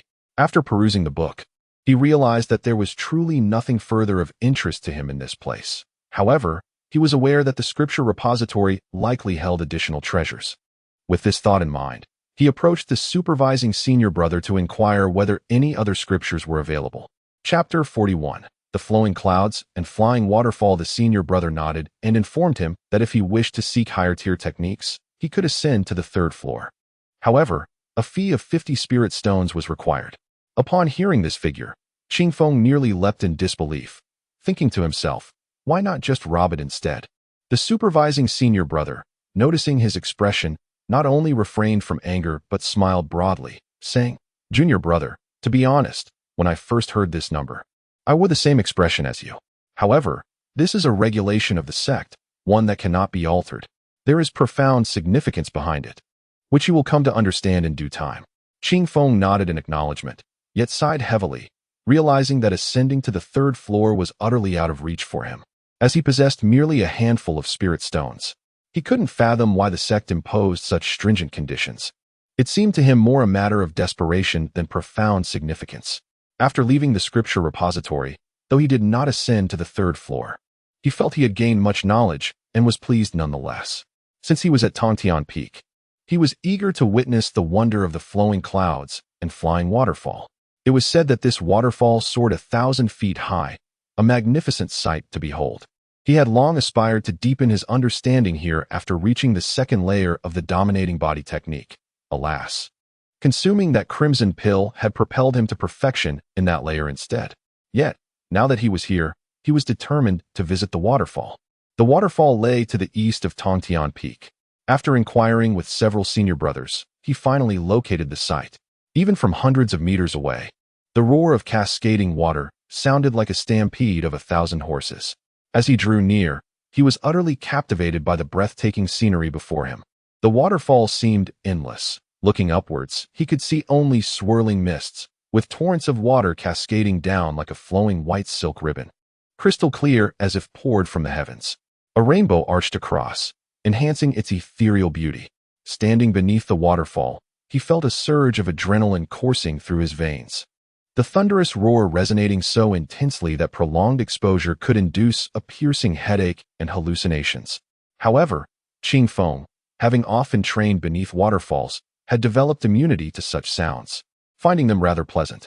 Gazing at the waterfall, he felt a growing excitement, which ultimately compelled him to leap onto a large round stone directly beneath the waterfall.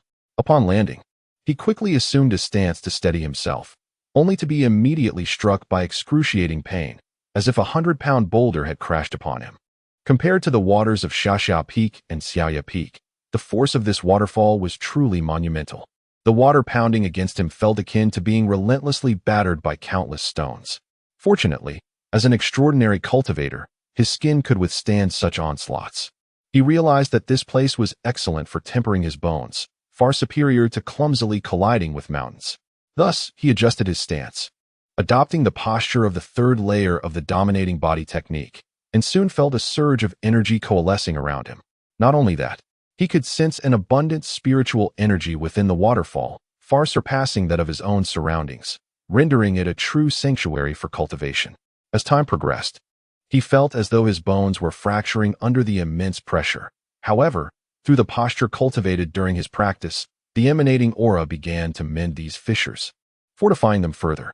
Thus, the processes of shattering and healing occurred simultaneously, while Qing Feng endured excruciating pain, remaining utterly still. Before he knew it, 3 days and nights had elapsed. Upon opening his eyes, he discovered significant advancements in his third layer of body refinement, progressing much faster than the clumsy method of crashing into mountains. However, after several days without food, he felt it prudent to return home. Sprinting back, he found that the journey was markedly quicker, and along the way, he caught a plump wild rabbit at Tongtian Peak. Once home, he began preparing a meal, roasting the rabbit. He noticed his appetite had grown considerably, while the gold he possessed dwindled. After consuming a large pot of rice and the rabbit, he finally felt satiated. Once finished, he promptly visited Lu Macho at Tianbao Pavilion, where he purchased a plethora of spiritual herbs with spirit stones, all destined for the crafting of Xianyuan pills. Upon returning home and gazing at the herbs scattered across the ground, his heart ached at the thought of their exorbitant cost. He had exhausted all his spirit stones on just a few relatively young herbs. He retrieved a stone jar, dripped a drop of his blood into it, and then unceremoniously tossed all the herbs inside. Having completed these preparations, he settled down in the courtyard to meditate and await the results of the following day. At dawn the next morning, after absorbing the innate purple qi, he rushed to the stone jar, where he found 7 glimmering pills nestled within. Picking one up, he marveled at its pale yellow hue and intoxicating aroma. Noting its exquisite appearance, just a whiff made him feel remarkably invigorated. Though he was unsure of the true nature of Xianyuan pills, he surmised that if these pills were not of that variety, their efficacy would surely be commendable. Without a second thought, he tossed one into his mouth. As it descended into his belly, it began to radiate a potent medicinal power. Immediately, he assumed a meditative posture and commenced the great sunsetting technique. Over the course of a month of rigorous training, he consumed all 7 pills. And Qingfeng's cultivation had transcended the third layer, entering the 4th layer of qi condensation. Exhaling a breath of spiritual energy, he felt not only a substantial improvement in his cultivation, but also an increase in his strength. However, the days of intense training had depleted all his resources, leaving him on the brink of starvation. At that moment, an idea struck him. He should venture down the mountain to hunt some demon beasts, perhaps even gather some spiritual herbs if fortune favored him. Yet, descending the mountain was not enough. He could not rely solely on his bare fists. Reflecting on his past encounter with the rooster-crowned golden-winged serpent, he realized that possessing a weapon would have spared him much distress. This thought led him to recall the mineral materials he had retrieved from the golden-horned silver serpent. He promptly returned to his dwelling and sought out his concealed cache, placing several pieces of ore in the courtyard. These materials were vibrant and considerably weighty, collectively amounting to no less than 7,000 or 8,000 jin. Although he was unaware of their precise nature, he surmised that the treasures hoarded by the golden-horned silver serpent were undoubtedly of exceptional quality. Otherwise, he would not have sequestered them so carefully. Once more, he let a drop of his blood fall into the stone jar, then cast the pieces of ore into it without reservation. He even included the dark iron dagger, tossing it in as well. On that day, he engaged in no other pursuits, merely visiting Lu Macho at the Tianbao Pavilion to inquire where spiritual herbs flourished and where beastly creatures were abundant. Lu Macho, ever generous with her knowledge, shared freely, and even gifted him a small booklet detailing the origins, characteristics, and effects of various spiritual herbs. Overjoyed at this newfound resource, Qingfeng eagerly returned home to study it diligently. Before he knew it, the next day arrived, and he hastened to the stone jar, eager to discover what kind of weapon it might yield for him. Chapter 42. The demon sealing order. With fervent anticipation, Qingfeng approached the stone jar. However, upon arriving before it, he found himself momentarily taken aback by its contents. Within the jar lay a short rod, its appearance reminiscent of a colorful caterpillar. This peculiar stick measured 1.5 feet in length and was as thick as a wrist, displaying a gradient of colors from red to orange, yellow, green, blue, indigo, and violet. Each segment was proportioned symmetrically, yet the overall sight struck him as rather awkward, resembling a mere toy. It seemed inappropriate for a weapon crafted from such a stone jar. With a sigh, he mused that in future encounters, he might inadvertently amuse his opponents rather than intimidate them. However, there was no turning back. He had to make do with what he had. Resolutely, he grasped the handle of the rod and extracted it from the jar. To his surprise, it possessed considerable weight, approximately 5,000 to 6,000 pounds. He swung the rod towards a boulder standing a man's height in the courtyard, and with a resounding crash, it shattered into fragments, scattering them far and wide. Well, he exclaimed. While the weapon's appearance left much to be desired, its potency was undeniably sufficient. In a confrontation, it seemed unlikely that many could withstand such force. Regrettably, the only drawback was that this was merely an ordinary weapon. If only it could transform into a magical artifact that could be wielded with sorcery. Contemplating this, he felt somewhat disillusioned about the stone jar's utility. The weapon's garish appearance prompted him to seek out a piece of beast hide to fashion a more presentable covering. Now equipped with a weapon, he intended to inform his master of his departure from the mountain to explore the world below. However, before he could set his plan into motion, a figure hurriedly approached him, announcing that the master had summoned all disciples to gather at the Lingxian pavilion. Without a moment's hesitation, Qingfeng stowed the stone jar and slung the rod over his shoulder. Despite the weight, it felt manageable to him. The presence of a weapon did bring him some solace, though he still yearned for a flying sword, having long admired his senior brother's graceful wielding of such weapons, which had always stirred envy within him. Upon arriving at the Lingxian pavilion, he discovered a considerable assembly of individuals.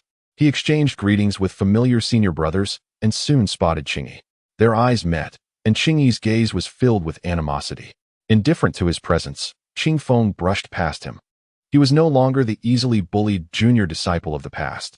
Within a mere quarter of an hour, 30 or so individuals had gathered in the Lingxian pavilion, several of whom were unfamiliar to him, likely new disciples accepted by the master in recent years. After a brief wait, their master finally arrived. As he emerged from the inner hall, all disciples immediately bowed in unison. Lu Qingshan nodded at the assembled group and proclaimed in a resonant voice, "Dear disciples, there have been numerous occurrences of demonic and sinister beings near Longcheng, resulting in countless fatalities. It is our duty as a sect to eradicate these evils and uphold justice. Therefore, the sect leader has decreed that each peak must dispatch personnel to the mortal realm to vanquish demons and evil spirits. Consider this an opportunity for your training." Upon the utterance of these words, the hall was immediately abuzz with discussion. Some expressed joy, others exhibited fear, while a few wore expressions of concern, and some appeared utterly bewildered. However, Qingfeng, upon hearing the news, felt an overwhelming sense of joy. He was already planning a descent from the mountain and had yet to determine his destination. Now, it seemed, he need not worry. Lu Qingshan surveyed the disciples below, taking note of their various expressions. He then continued, stating that the descent was not mandated but entirely voluntary. Moreover, the sect would implement a system of rewards based on the tasks accomplished. Although this venture was fraught with peril, he regarded it as an opportunity. He proclaimed that those who wished to embark on this journey could come to him to receive a demon-sealing token. As Lu Qingshan's words faded, many disciples began to converse amongst themselves. Without hesitation, Qingfeng stepped forward and addressed Lu Qingshan, saying, "Master, I am willing to go." Lu Qingshan nodded in response, feeling an increasing sense of joy for his disciple, who seemed to have encountered some fortuitous opportunity, as his cultivation had progressed remarkably, rising to the 4th level of qi condensation in such a short span. Observing this, Lu Qingshan could not help but warn Qingfeng. The outside world is not as tranquil as our sect. It is fraught with dangers. Your cultivation is still low, so you must exercise utmost caution. Upon hearing such words of concern from his master, Qingfeng was momentarily taken aback, his eyes welling with tears. He thought to himself that his master still cared for him, which filled his heart with immense joy. He nodded in acknowledgement, uncertain of how to articulate his feelings to Lu Qingshan. At that moment, Lu Qingshan opened a nearby box made of mysterious black iron, revealing several golden tokens within. He took one token and handed it to Qingfeng, explaining its usage. Upon receiving it, Qingfeng noticed that the token was palm-sized yet surprisingly heavy, weighing 100 or so pounds. Its golden hue was striking, and one side was inscribed with ancient characters that read Demon Sealing, while the other side depicted the mythical beast Tao Tai, its gaping maw seemingly ready to devour the heavens and the earth. In the future, should one encounter malevolent creatures, this demon sealing token would record the event. Furthermore, if any ordinary demon approached within 10 meters, the token would emit an alarm. Lastly, in a moment of life and death, the token could be self-destructed, unleashing an energy equivalent to that of a thunder pearl, potentially saving one's life in a critical situation. With this knowledge imparted, disciples began to step forward to enlist. Within a quarter of an hour, a total of 11 individuals had signed up for the endeavor. Lu Qingshan distributed 3 spirit stones to each participant and announced their departure for the following day, allowing them to prepare thoroughly today. Observing the distribution of spirit stones, some remaining disciples felt a twinge of envy. Yet, those who stayed behind were either of lower cultivation, timid, or simply wished to focus on their own training, uninterested in worldly matters. Thus, as the saying goes, there are as many hearts as there are people, with thoughts and aspirations uniquely varied. As the gentle breeze bid farewell to his master, he did not return home directly. Instead, he hastened to the summit of dawn. It dawned on him that after so many days, he wondered if his junior sister and Fang Yusin had fully recovered. Upon arriving at the summit of dawn and announcing his presence, he was granted access. He found Lu Qing'er in a significantly improved state. Alas, her initial injuries had been too severe, and she would require further rest to achieve complete recovery. In contrast, Fang Yusin appeared to be almost unscathed. After engaging in light conversation for a while, upon learning of his intention to descend the mountain to vanquish demons, they all urged him to exercise caution. Before his departure, the 2 young women presented him with some small treats to enjoy on his journey. Descending from the summit of dawn, he still did not return home. Instead, he hurriedly made his way to the heavenly pinnacle. Chapter 43. The misunderstanding of the junior sister as Qingfeng raced along. It was not long before he arrived at the foot of Tongtian Peak. The mountain guardians, Shixiang and Jin Shixiang, greeted him with unexpected warmth. When Qingfeng inquired about the possibility of a test, they hurriedly dissuaded him, jesting that the stone tablet was quite valuable. The last time it had been damaged, they had endured a lengthy reprimand from the elder, which had left them rather vexed. They further explained that in the future, he could ascend Tongtian Peak without any testing, to which Qingfeng nodded happily before bidding them farewell. He understood that the primary purpose of the testing stone was to prevent those with insufficient cultivation from ascending the mountain. Firstly, those with low cultivation had no real need to come here. Secondly, the frequent arrivals of individuals could disrupt the serene cultivation of the disciples, and a larger crowd inevitably increased the likelihood of incidents, particularly involving lower-tier disciples. Thus, the threshold had been established. Setting aside these thoughts, Qingfeng's purpose for this visit was, of course, to reach Luyin Feipu. With a day to spare, he had little to prepare and wished to utilize the day to its fullest. Unlike before, he did not rush headlong, but instead took the time to admire the stunning scenery along the way. Tongtian Peak rose majestically, extending for countless miles, with various spiritual beasts inhabiting its heights and celestial birds soaring gracefully in the sky. A plethora of exotic flowers and herbs dazzled his senses, leaving him in awe. As he traversed the rocky cliffs and perilous peaks, he observed that there were humble huts scattered about, indicating that someone was likely cultivating in those secluded spots. Before he knew it, he had arrived beneath the waterfall. At that moment, a large white fish, measuring over 1 meter in length, leapt from the water, its scales glimmering brilliantly in the sunlight. Qingfeng was momentarily taken aback, surprised to find fish in such frigid waters. But then a smile crept onto his face as he thought that dinner was assured. With that, he leapt into the air and began his own cultivation beneath the waterfall. Time slipped by, and before he knew it, the moon hung low above the willow trees, yet Qingfeng remained engrossed in his practice.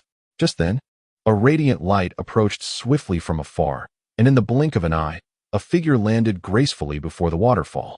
Bathed in moonlight, her exquisite beauty became evident. It was none other than Yu Zixin. At this late hour, he wondered what had brought her here. With her hands clasped behind her back, she gazed at the shimmering cascade, listening to the roaring sound of the water, and, almost unconsciously, she closed her eyes. After a brief moment, she moved.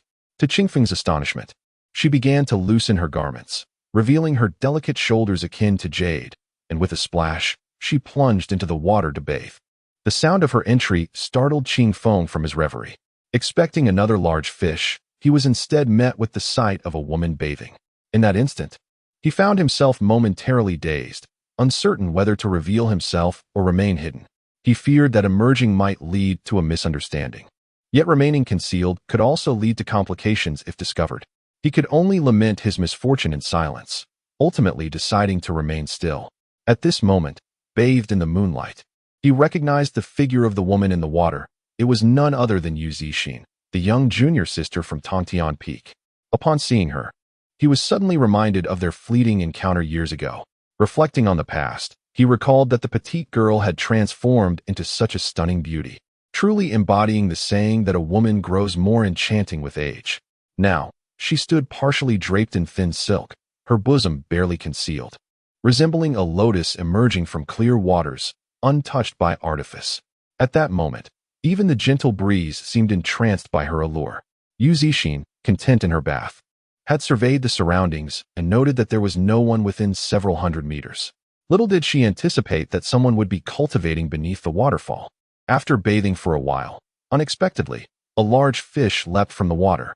Yu Zixin was taken aback to see a faint smile grace the icy visage of this creature, a sight so captivating that it could rival any beauty. The white fish swam close, circling around her, indicating a familiar bond between them, which piqued Qingfeng's curiosity. Could it be that this fish had attained sentience? As he pondered this, the fish suddenly turned and swam toward the rock where Qingfeng was perched. Realizing the impending danger, Qingfeng's heart sank. In mere moments, the fish approached him and, without warning, leaped up to collide with him. Qingfeng was utterly unprepared for the sheer force behind this seemingly innocent creature. Though he would have dismissed it had he been standing, he found himself in an awkward position, and the impact sent him tumbling from the stone. A resounding splash echoed through the air. Yu Zixin, upon noticing someone spying from within the waterfall, was filled with fury. However, she knew that stepping out would expose her entirely. Thus, she suppressed her anger and called out sternly, "Who dares to be so audacious?" As these words left her lips, Qingfeng emerged from the water, his hands flailing in panic as he stammered, "Junior sister, please don't misunderstand. I didn't mean to." In the moonlight, Yu Zixin recognized Qingfeng's face. He was the boy from the golden-horned silver snake pit. Truly, one should not judge by appearances. This young man, seemingly refined and handsome, had the audacity to engage in such base behavior. Yu Zixin unleashed a torrent of reprimands upon him, and as Qingfeng attempted to explain, she offered him no opportunity to speak. At that moment, seeing him silent only fueled her anger further, and she stepped forward, delivering a palm strike aimed at him. Though Qingfeng could have easily evaded her blow, he was acutely aware of his guilt and chose not to dodge, accepting her strike as an apology. With a resounding impact, Yu Zixin's palm struck him, bearing the weight of 1,000 pounds. Though he stood firm, he bore the brunt of the attack, and a trickle of blood escaped from the corner of his mouth. Yu Zixin furrowed her brow, pondering the peculiar nature of this young man. Despite appearing to possess merely 3 or 4 layers of qi condensation, he had managed to withstand her strike without flinching. Observing the blood trickling from the corner of his mouth, it was evident he had sustained internal injuries, leaving her feelings in a state of turmoil. With a voice as cold as ice, she inquired, "Why did you not evade?" "Junior sister, I assure you, I meant no offense. I was merely cultivating here and never anticipated your arrival for a midnight bath. I truly did not see much." Silence. At this moment, Yu Zixin's heart had begun to settle, yet she was taken aback by his continued remarks. I swear, junior sister, I truly only saw. With a sharp crack, Qing Feng felt a sudden warmth flush across his face, having received a resounding slap from Yu Zixin's jade-like palm. Stunned, he stood frozen, unable to comprehend why she would not allow him the opportunity to explain.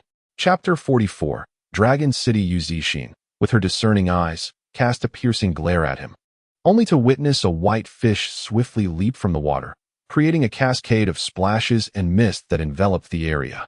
When the haze dissipated, Yu Zixin had already donned her attire, standing resolutely at the water's edge. Junior sister, Once again, Yu Zixin turned her gaze towards him. Their eyes locked, and the words that Qing Feng had intended to utter were swallowed back. At that moment, Yu Zixin abruptly averted her gaze and coldly declared, if word of today's events spreads, I shall not hesitate to eliminate you without mercy. I advise you to tread carefully. With her words hanging in the air, a flash of sword light signaled her departure as she soared into the sky on her sword. Qing Feng gazed into the distance, his heart troubled and restless. After a brief moment, he sighed deeply, pondering the absurdity of the situation. He touched his face, reflecting on the peculiar thoughts of this woman, unable to fathom why she could not simply allow him to explain. At this hour, well past midnight, the events had shattered any inclination he had to continue his cultivation. With a determined push, he leaped onto the shore, only to realize that the root of it all lay with that elusive white fish. Scanning the waters, he found no trace of the creature. Humph, consider yourself fortunate. When I return, I shall undoubtedly track you down and roast you to a crisp, he thought, harboring resentful sentiments directed solely at the fish. The following morning, before the sun had risen, the sky was painted with a myriad of crimson clouds, resembling a fiery ocean. A sight both breathtaking and enchanting.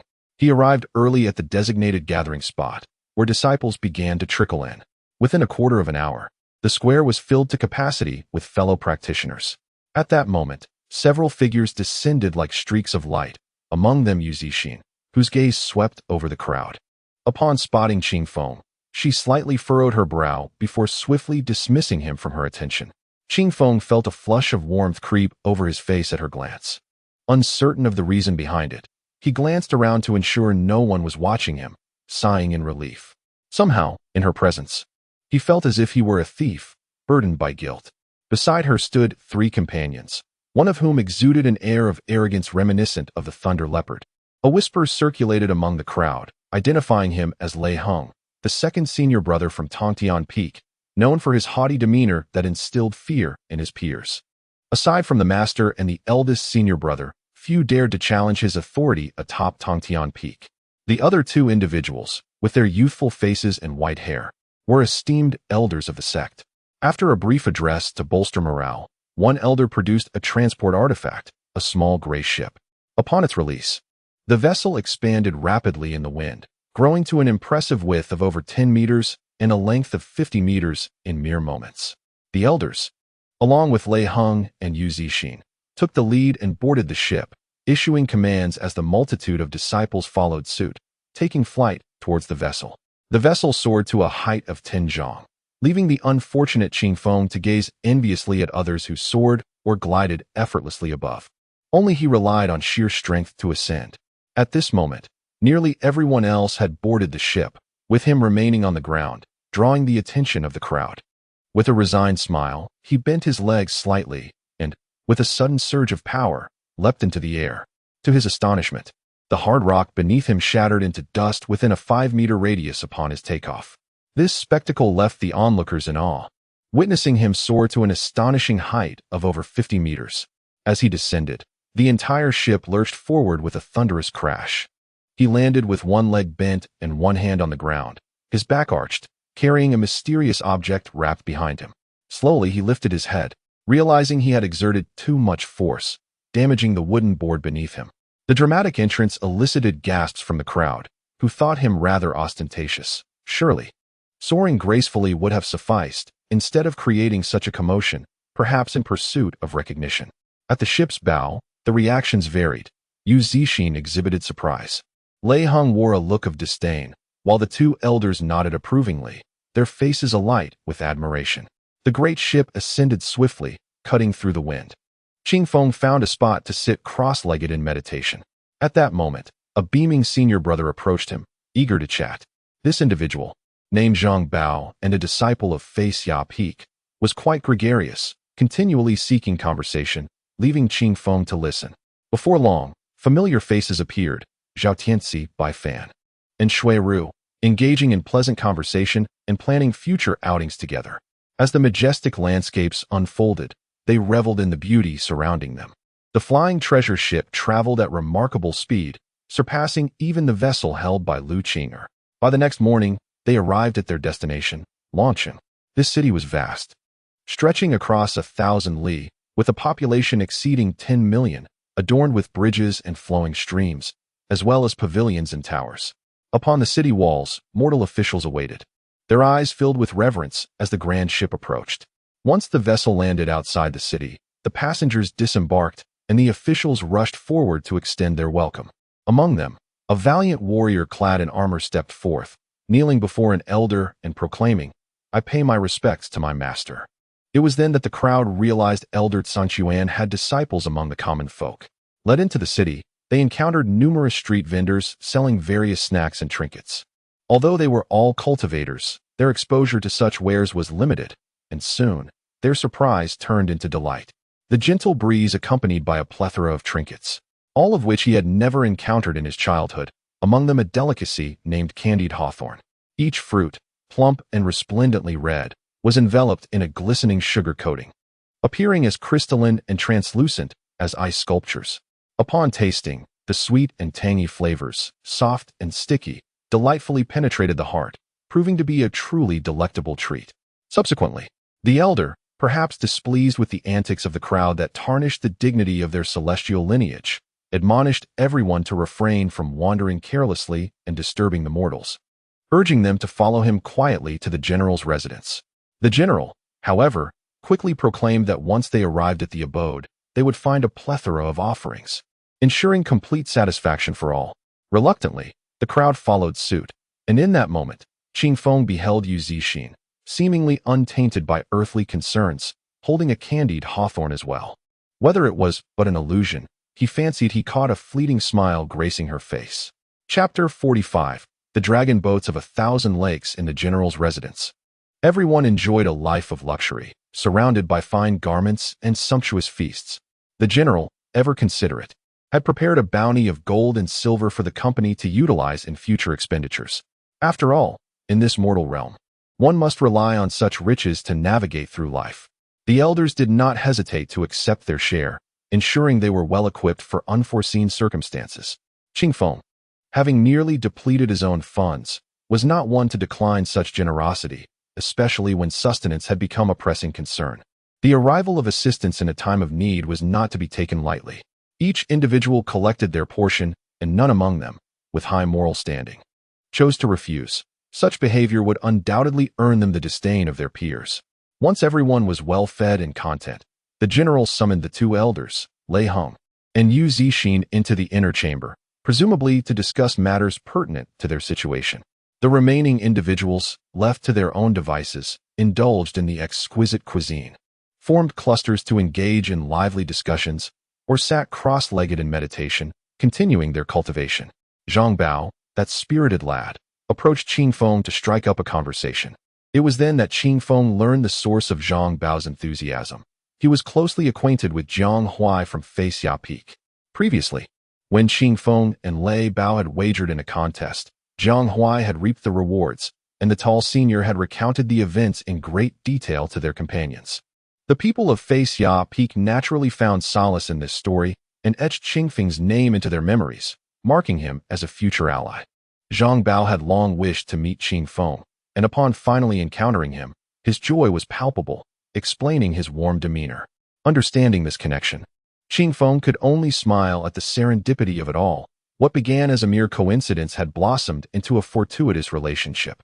Recognizing Zhang Bao's affection, Qingfeng reciprocated with enthusiasm, ensuring that no warmth was met with indifference. Zhang Bao proved to be a remarkable individual, both amiable and remarkably knowledgeable, akin to a living encyclopedia. The two spent the afternoon together, and to the outside world, they appeared as genuine brothers. As night descended, the the gates of the general's residence swung open, and the group of disciples made their way to the largest scenic lake at the heart of the city. The general, unable to contain his hospitality, insisted that his brethren experience the splendor of the 1,000 Lakes dragon boats. Upon arrival, they beheld the shimmering waters, where countless dragon boats floated gracefully, with throngs of people crowding the shores, creating a vibrant atmosphere. The general had already secured multiple dragon boats, and one by one, they boarded. The vessels were grand, adorned with pavilions and terraces. On board, enchanting maidens awaited, dancing in splendid, colorful attire beneath the soft glow of lanterns, akin to celestial beings descended to earth, captivating all who beheld them. Fine wines, delectable dishes, and exquisite beauty intertwined, leaving one momentarily bewildered as to whether they were in a heavenly palace or the realm of mortals. As the revelry reached its zenith, Qing Feng furrowed his brow, sensing an unusual unease.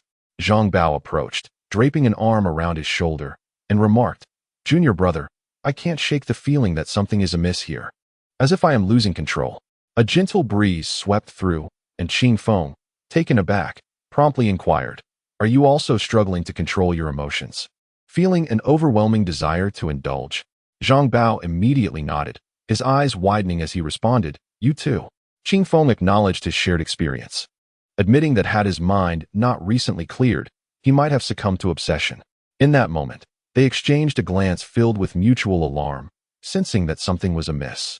At that juncture, Qing Feng rose to gaze outside, and his eyes fell upon a towering, ebony railing on the ship, which soared over 3 meters high.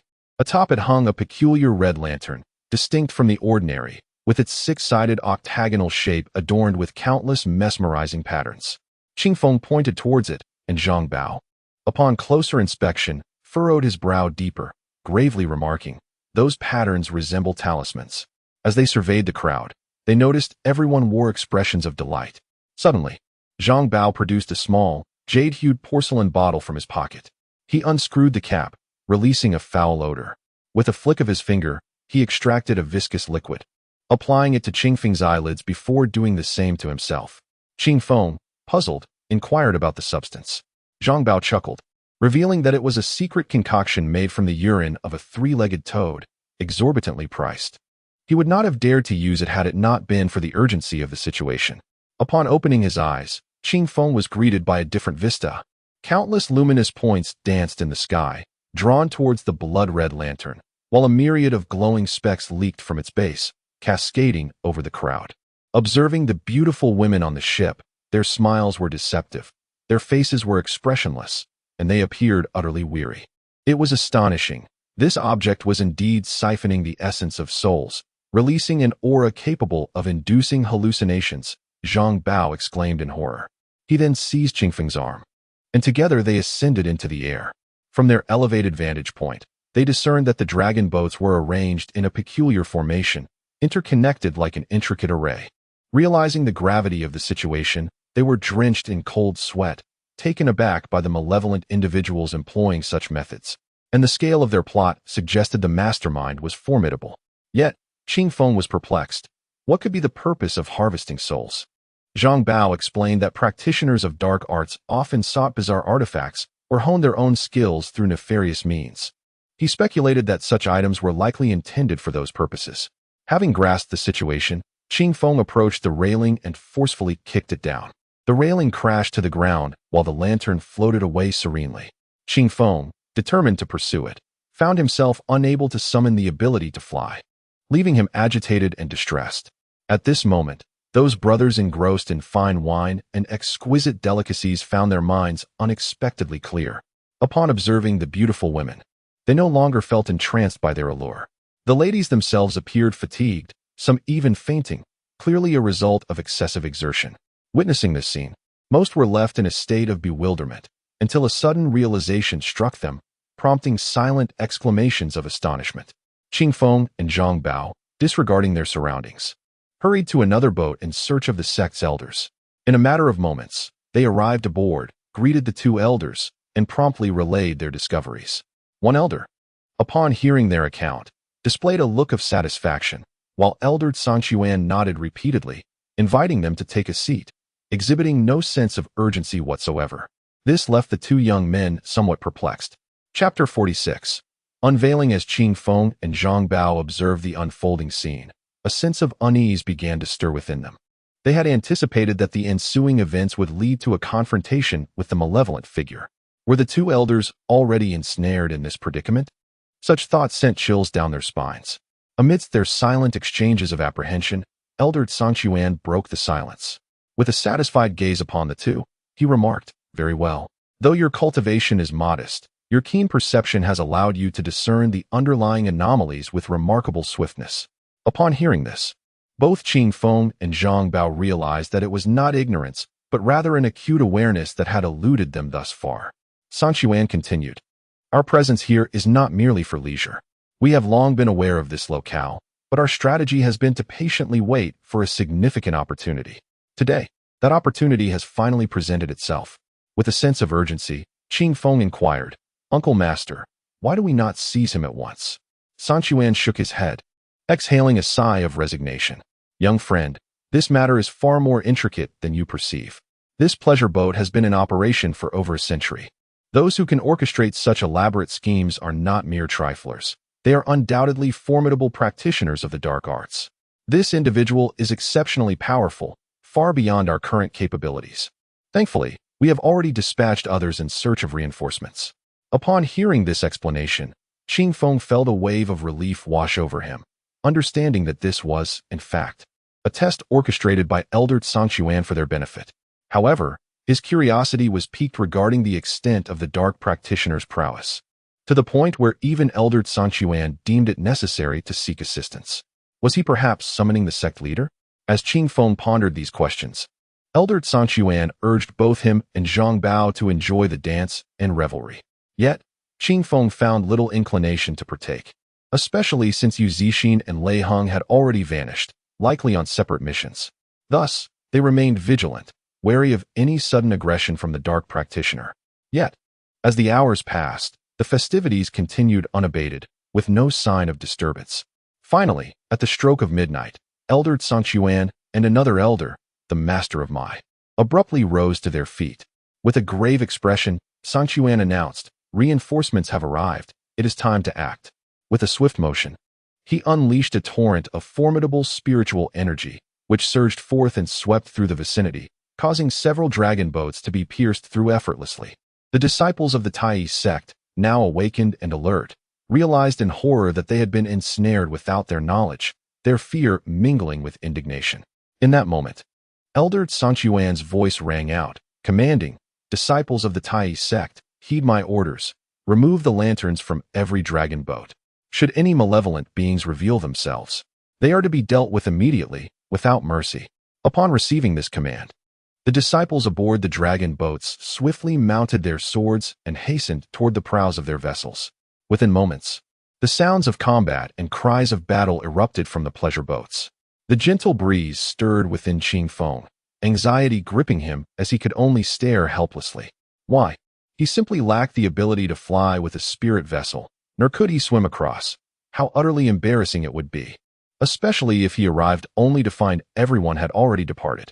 Zhang Bao observed him with a sly grin, seizing him and attempting to whisk him away on his flying sword. However, to his astonishment, once Qing Feng stood upon the sword, it plummeted to the ground, motionless despite Zhang Bao's fervent attempts to channel his magical energy. Dumbfounded by this spectacle, Zhang Bao's eyes widened in disbelief, mirrored by the astonished gazes of the two other elders.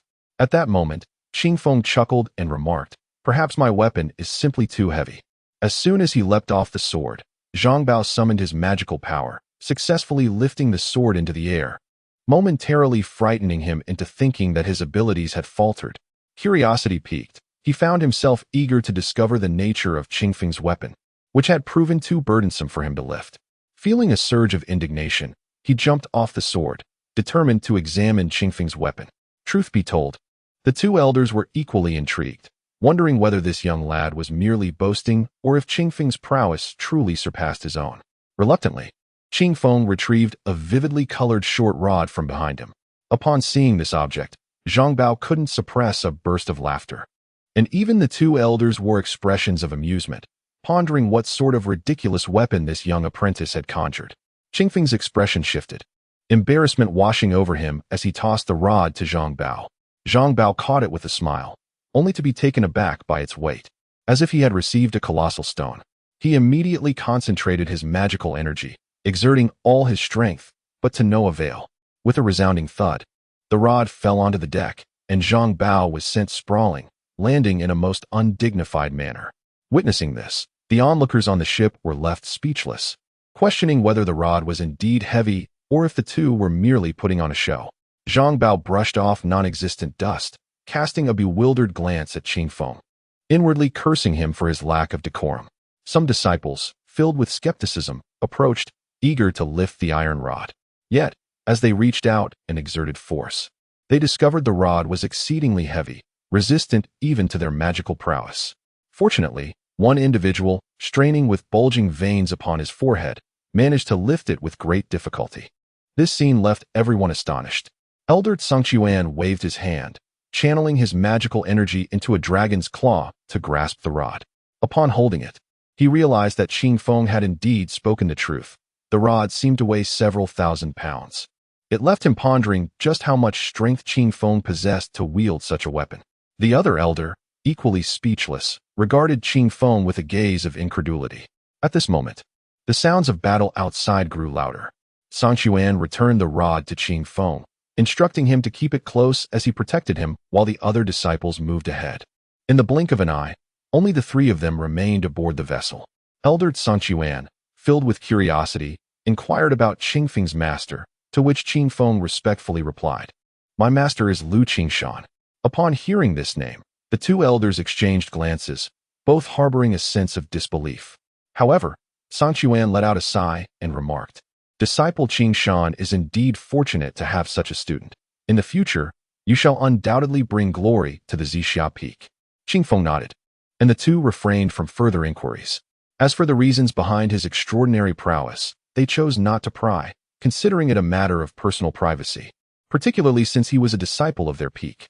Lu Qingshan was notably protective of his own, and they had no desire to invite trouble upon themselves. In the blink of an eye, the situation on the dragon boats outside had escalated into a fierce conflict, with many malevolent beings plunging into the water. The disciples of Tai's sect also began to suffer casualties. Yet, the two elders continued to wait, uncertain of the whereabouts of the reinforcements. Chapter 47. Between distant horizons and close proximity, Qingfeng felt a sense of urgency, yet could only wait in silence. Before long, a piercing shriek echoed from afar, a sound both elongated and sharp, carrying an overwhelming force that swiftly approached. In an instant, everyone on the lake clasped their ears in defense. The less powerful cultivators were particularly affected, suffering from bleeding noses and ears, their heads pounding with agony. Elder Songchuan waved his sleeve, instantly forming a protective shield that enveloped Qingfeng. The shriek crashed against the shield like waves, but fortunately, the barrier remained steadfast and unyielding. Elder Songchuan let out a cold snort, declaring, "At last, it has arrived." The moment these words left his lips, Elder Songchuan's aura shifted dramatically, mirrored by another elder. Mastermind. Qingfeng found himself momentarily overwhelmed by this formidable presence, nearly collapsing to his knees. Fortunately, his resilience held firm against the oppressive force. Before he could ponder further, the two elders soared into the sky, each brandishing their flying swords as they ascended. At that moment, a voice thundered from above, "You little thieves! Do you wish to show off? Prepare to meet your demise." In an instant, the heavens darkened, ominous clouds rolling in as if the speaker were standing amongst them. The timid were left stunned, some fainting from sheer terror. Then, brilliant lights flickered across the sky, accompanied by a cacophony of sounds that illuminated the firmament. The speaker bellowed once more, "A pack of despicable wretches, daring to ensnare me with your formations. You do not know the meaning of death. Today, I shall grind your bones to dust and cast your souls into the soul-refining banner. Master Dewey, have you not realized the gravity of your transgressions against the heavens? Surrender, and I shall intercede on your behalf, allowing you to live out your twilight years in peace. You young ones, with your foolish words, do you truly believe you can contend with me, Master Dewey? Behold my treasure." As he spoke, a flash of light streaked through the sky, hurtling towards Elder Songchuan. Before he could react, the beam struck him, leaving him momentarily dazed, blood trickling from his nose and ears. Fortunately, Elder Tsangchuan fell directly onto the vessel where Qingfeng stood, who, quick as lightning, leaped to catch him in his arms. However, at that moment, he too was brushed by the residual light, plunging him into a state of darkness and nausea. "Ha! You little brat, you've thwarted my plans. This treasure, which absorbs the power of souls, has taken nearly a century to refine and was on the verge of completion, only to be ruined by you. Now, you shall experience its might." With that, another beam of light surged towards Master Mai. He immediately summoned a small shield, yet to his astonishment, the beam pierced through the barrier and struck him. In the blink of an eye, they had lost 2 vital pillars, leaving all present in a state of disarray. But that was not the end. Master Dewey wielded his treasure, unleashing indiscriminate attacks upon those below. Wherever the light passed, it left behind a trail of unconscious bodies. In the blink of an eye, half of the combatants lay defeated. Just as a beam was about to strike Qingfeng, a commanding voice echoed through the sky. "Demon, do not act recklessly. Let me witness the extent of your prowess." As the words fell, a flying sword surged forth from the horizon, emanating a formidable aura akin to thunder. Following closely was a violet figure soaring through the sky, none other than the long-absent Yu Zixin. On another front, a booming voice declared, "Old thief, I, Lei Heng, have arrived. Prepare to receive my challenge." A golden greatsword descended like a shooting star. The Taoist Du Yi remained unperturbed, summoning a bowl-shaped artifact that floated above his head, from which countless pink gases erupted. The 2 flying swords reached their target simultaneously, only to become ensnared in the pink mist, as if trapped in a quagmire, unable to advance an inch. Thus, a stalemate ensued. In a fleeting moment, Lei Heng exclaimed, "This object taints my artifact." He attempted to retract his flying sword, but to his dismay, it remained immovable, utterly beyond his control. Time was of the essence. He resolved to fight back with all his might. Yu Zixin, with newfound determination, channeled her power, causing the flying sword to radiate brilliance and unleash tremendous energy once more. "You little fiends, do you truly believe you can slay me? Such delusions are laughable." Du Yi waved his hand, accelerating the spinning bowl, unleashing waves of pink light toward the 2. Beneath this chaos, Qingfeng, while indulging in the spectacle, felt an immense worry for Yu Zixin. In the blink of an eye, his fears materialized. He heard Yu Zixin's muffled cry of despicable as she began to fall. Qingfeng was momentarily stunned by the sight. At that instant, a dark figure surged upward, wielding a gleaming demon blade aimed directly at Yu Zixin. Having already suffered the effects of the beam, Yu Zixin was overwhelmed by excruciating pain and nausea, utterly incapable of resistance. As the blade glimmered ominously, she braced for the worst. Suddenly, a thunderous roar erupted from below, as if thunder had struck the earth. "Despicable demon, how dare you!" In her daze, she witnessed a figure soaring into the sky, brandishing a colorful fire staff. Realizing the imminent peril Yu Zixin faced, Qingfeng's heart ignited with fury.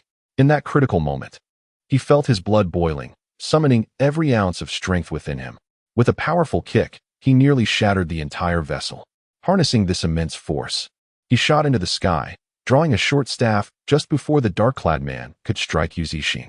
When their weapons clashed, Qingfeng unleashed the greatest force of his life, a staggering 250,000 pounds of power. The figure clad in black, underestimating his opponent as merely a novice disciple, was suddenly overwhelmed by an immense force, akin to being struck by a prehistoric behemoth.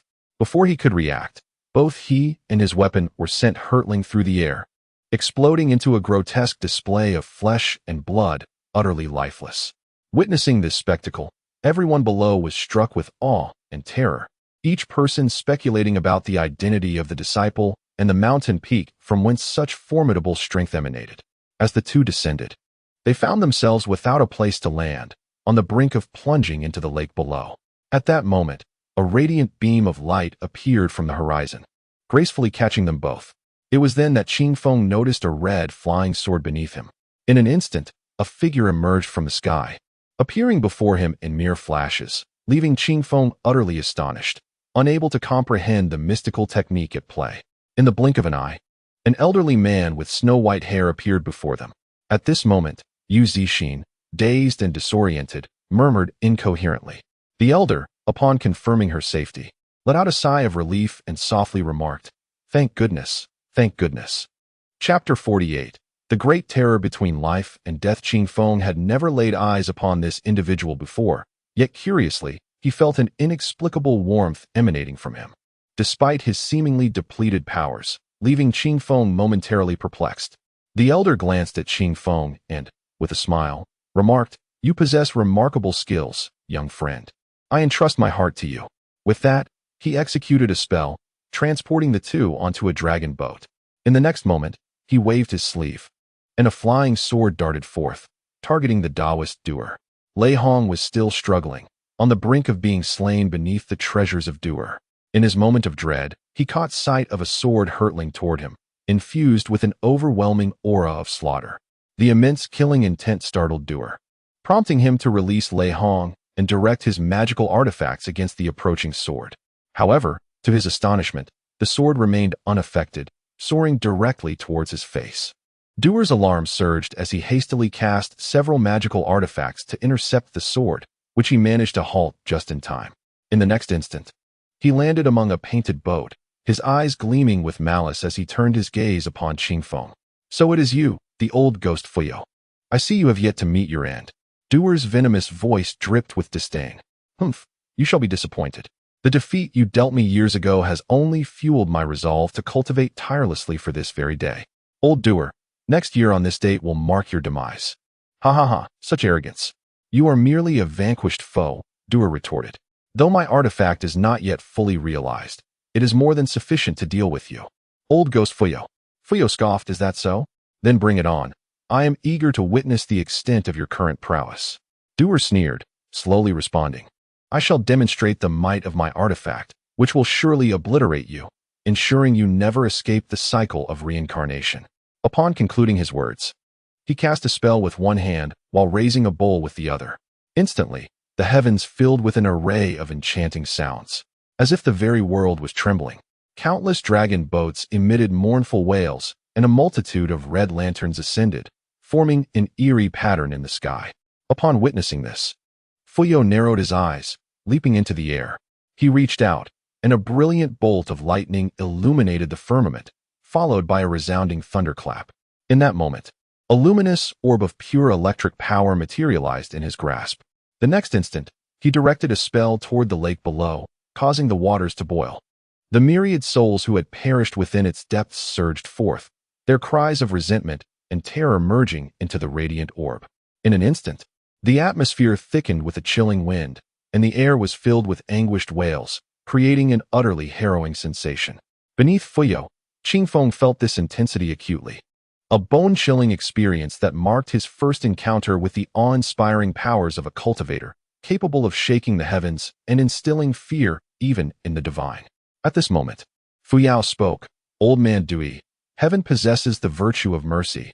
I advise you to turn back and return with me to face your punishment. And perhaps I may spare your life.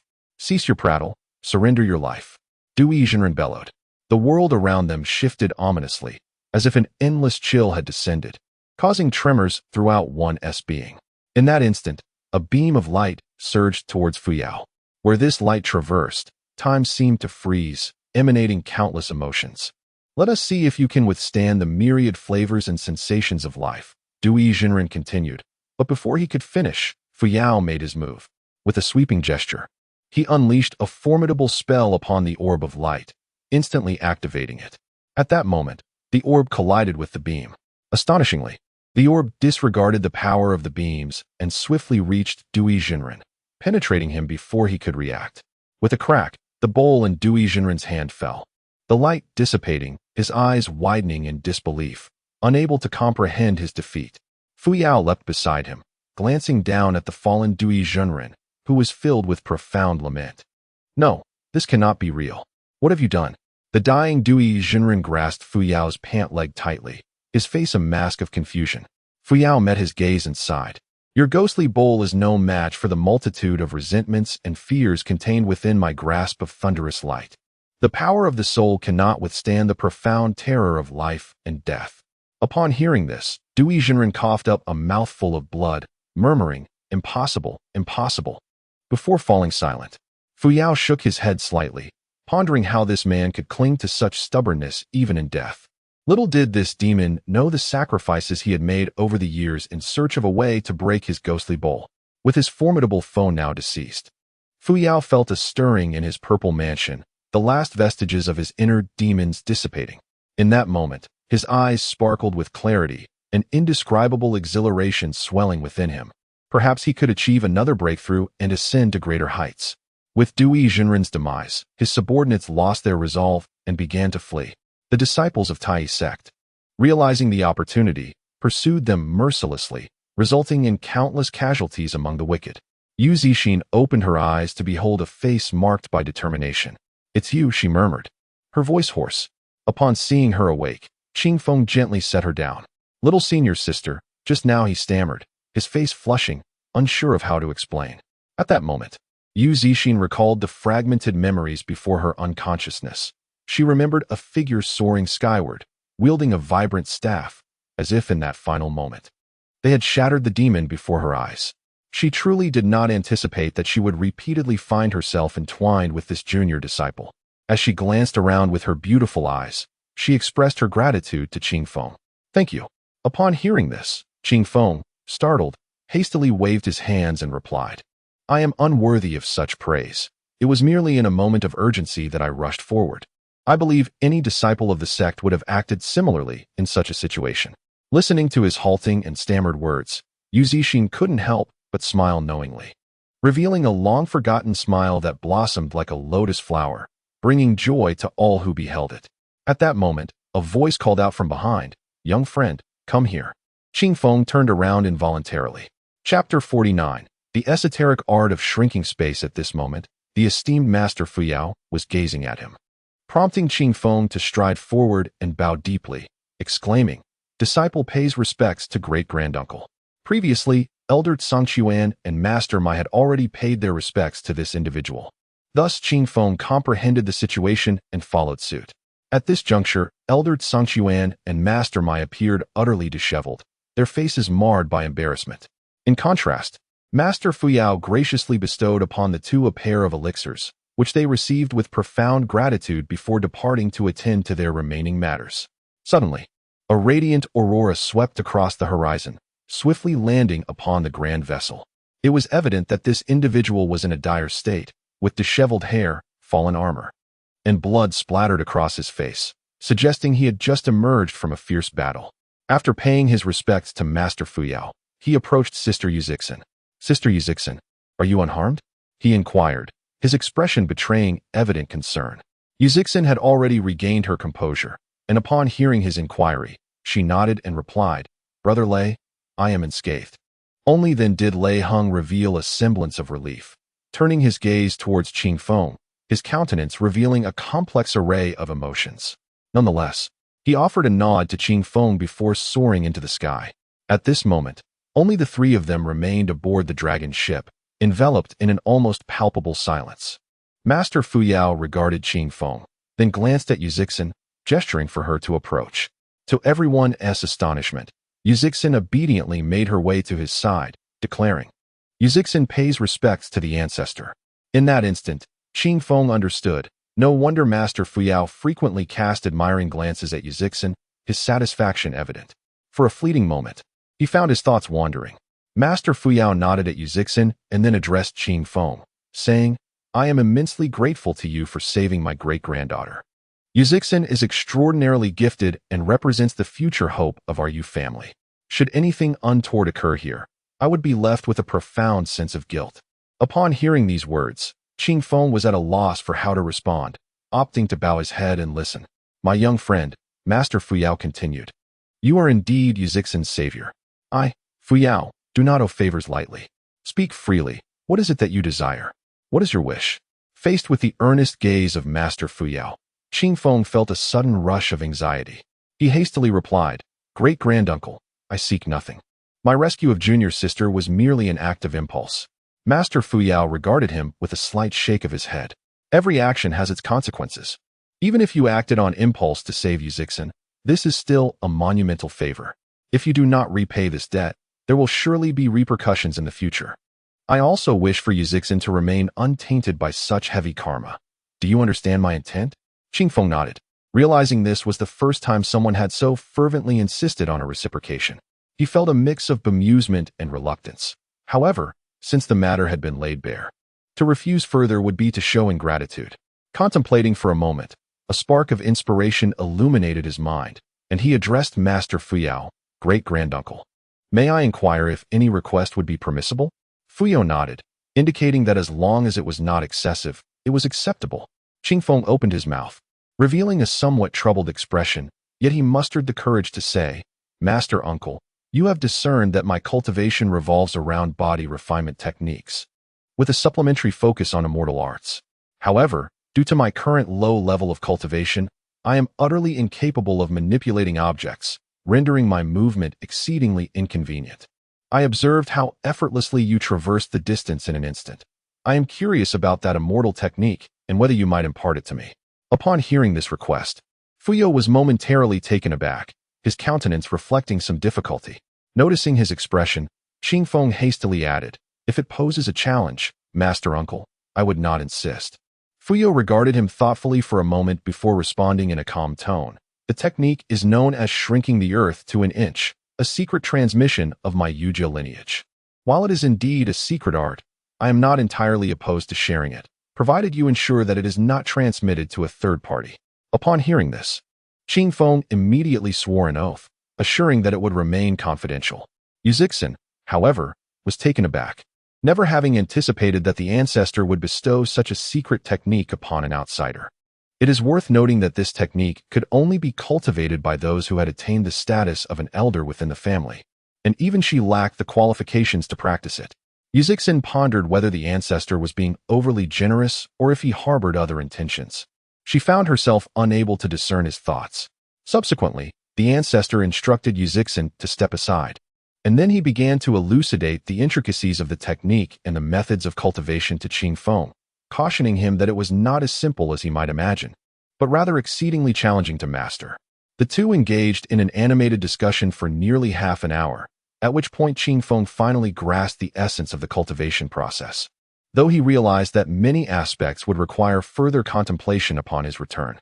At that moment, Sangquan and the real person Mai also returned, reporting to Master Fuyao that the nefarious practitioners had all been subdued, although due to their overwhelming numbers, a significant number had managed to escape.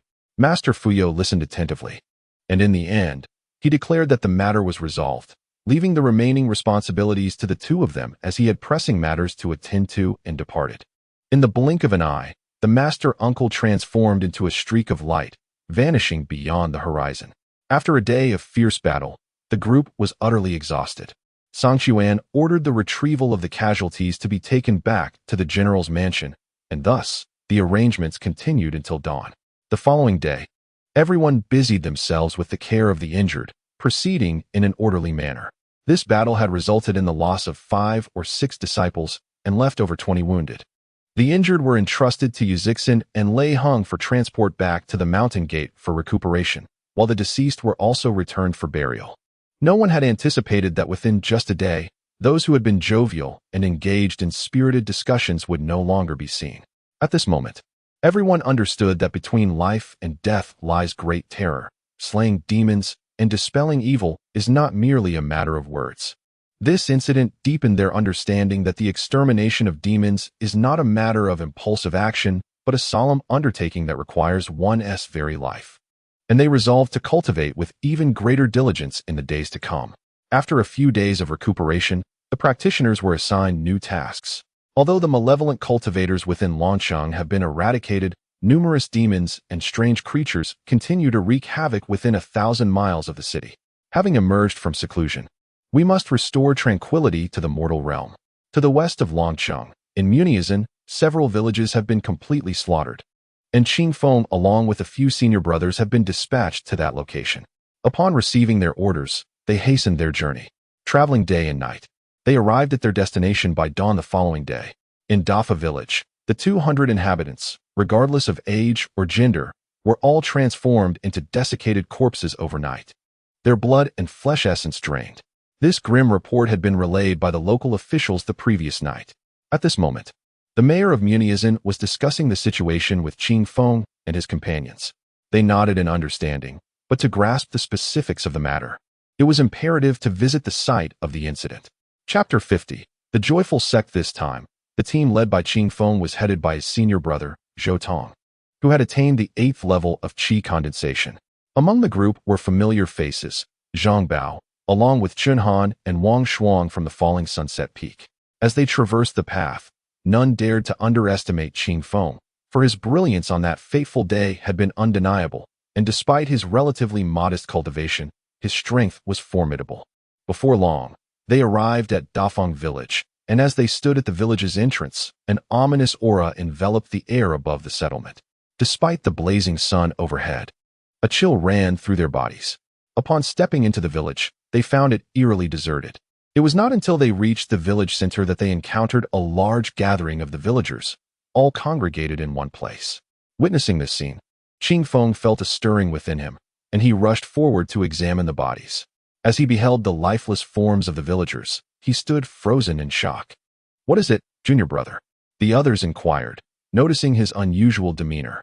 Qing Feng shook his head slightly, sighing as he spoke. "The manner of these villagers' deaths is strikingly reminiscent of how the villagers from my own Fengshan village perished, identical in every aspect." Upon hearing this, the group realized that Qing Feng harbored such a haunting past. After offering words of comfort, they began a meticulous investigation. Yet, within Qing Feng's heart, there lay a mix of joy and sorrow. He felt a glimmer of understanding, yet lamented the tragic fate of these villagers, who, like mere insects, had suffered a cruel demise, truly a lamentable plight. Subsequently, the group split up to search for clues, but unfortunately, their efforts yielded little. With several more villages awaiting inspection, they deemed it inefficient to search each one individually. After some deliberation, they decided to separate for their inquiries, agreeing upon a rendezvous point before hastily departing. Qing Feng journeyed eastward towards Dongfang village, approximately 100 miles away. This small village, home to merely around 100 souls, was reached just as darkness was beginning to fall.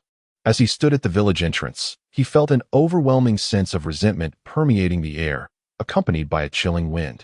As the sun's last rays faded, the sky succumbed to night, though a half-moon offered a modicum of illumination to the inky expanse above. Stepping into the village, Qing Feng was met with an unsettling silence. As he ventured further, a sudden gust of cold wind swept past him, and before he could react, a flash of cold light surged towards him. In a moment of quick reflexes, Qing Feng spun around just in time to narrowly evade the attack.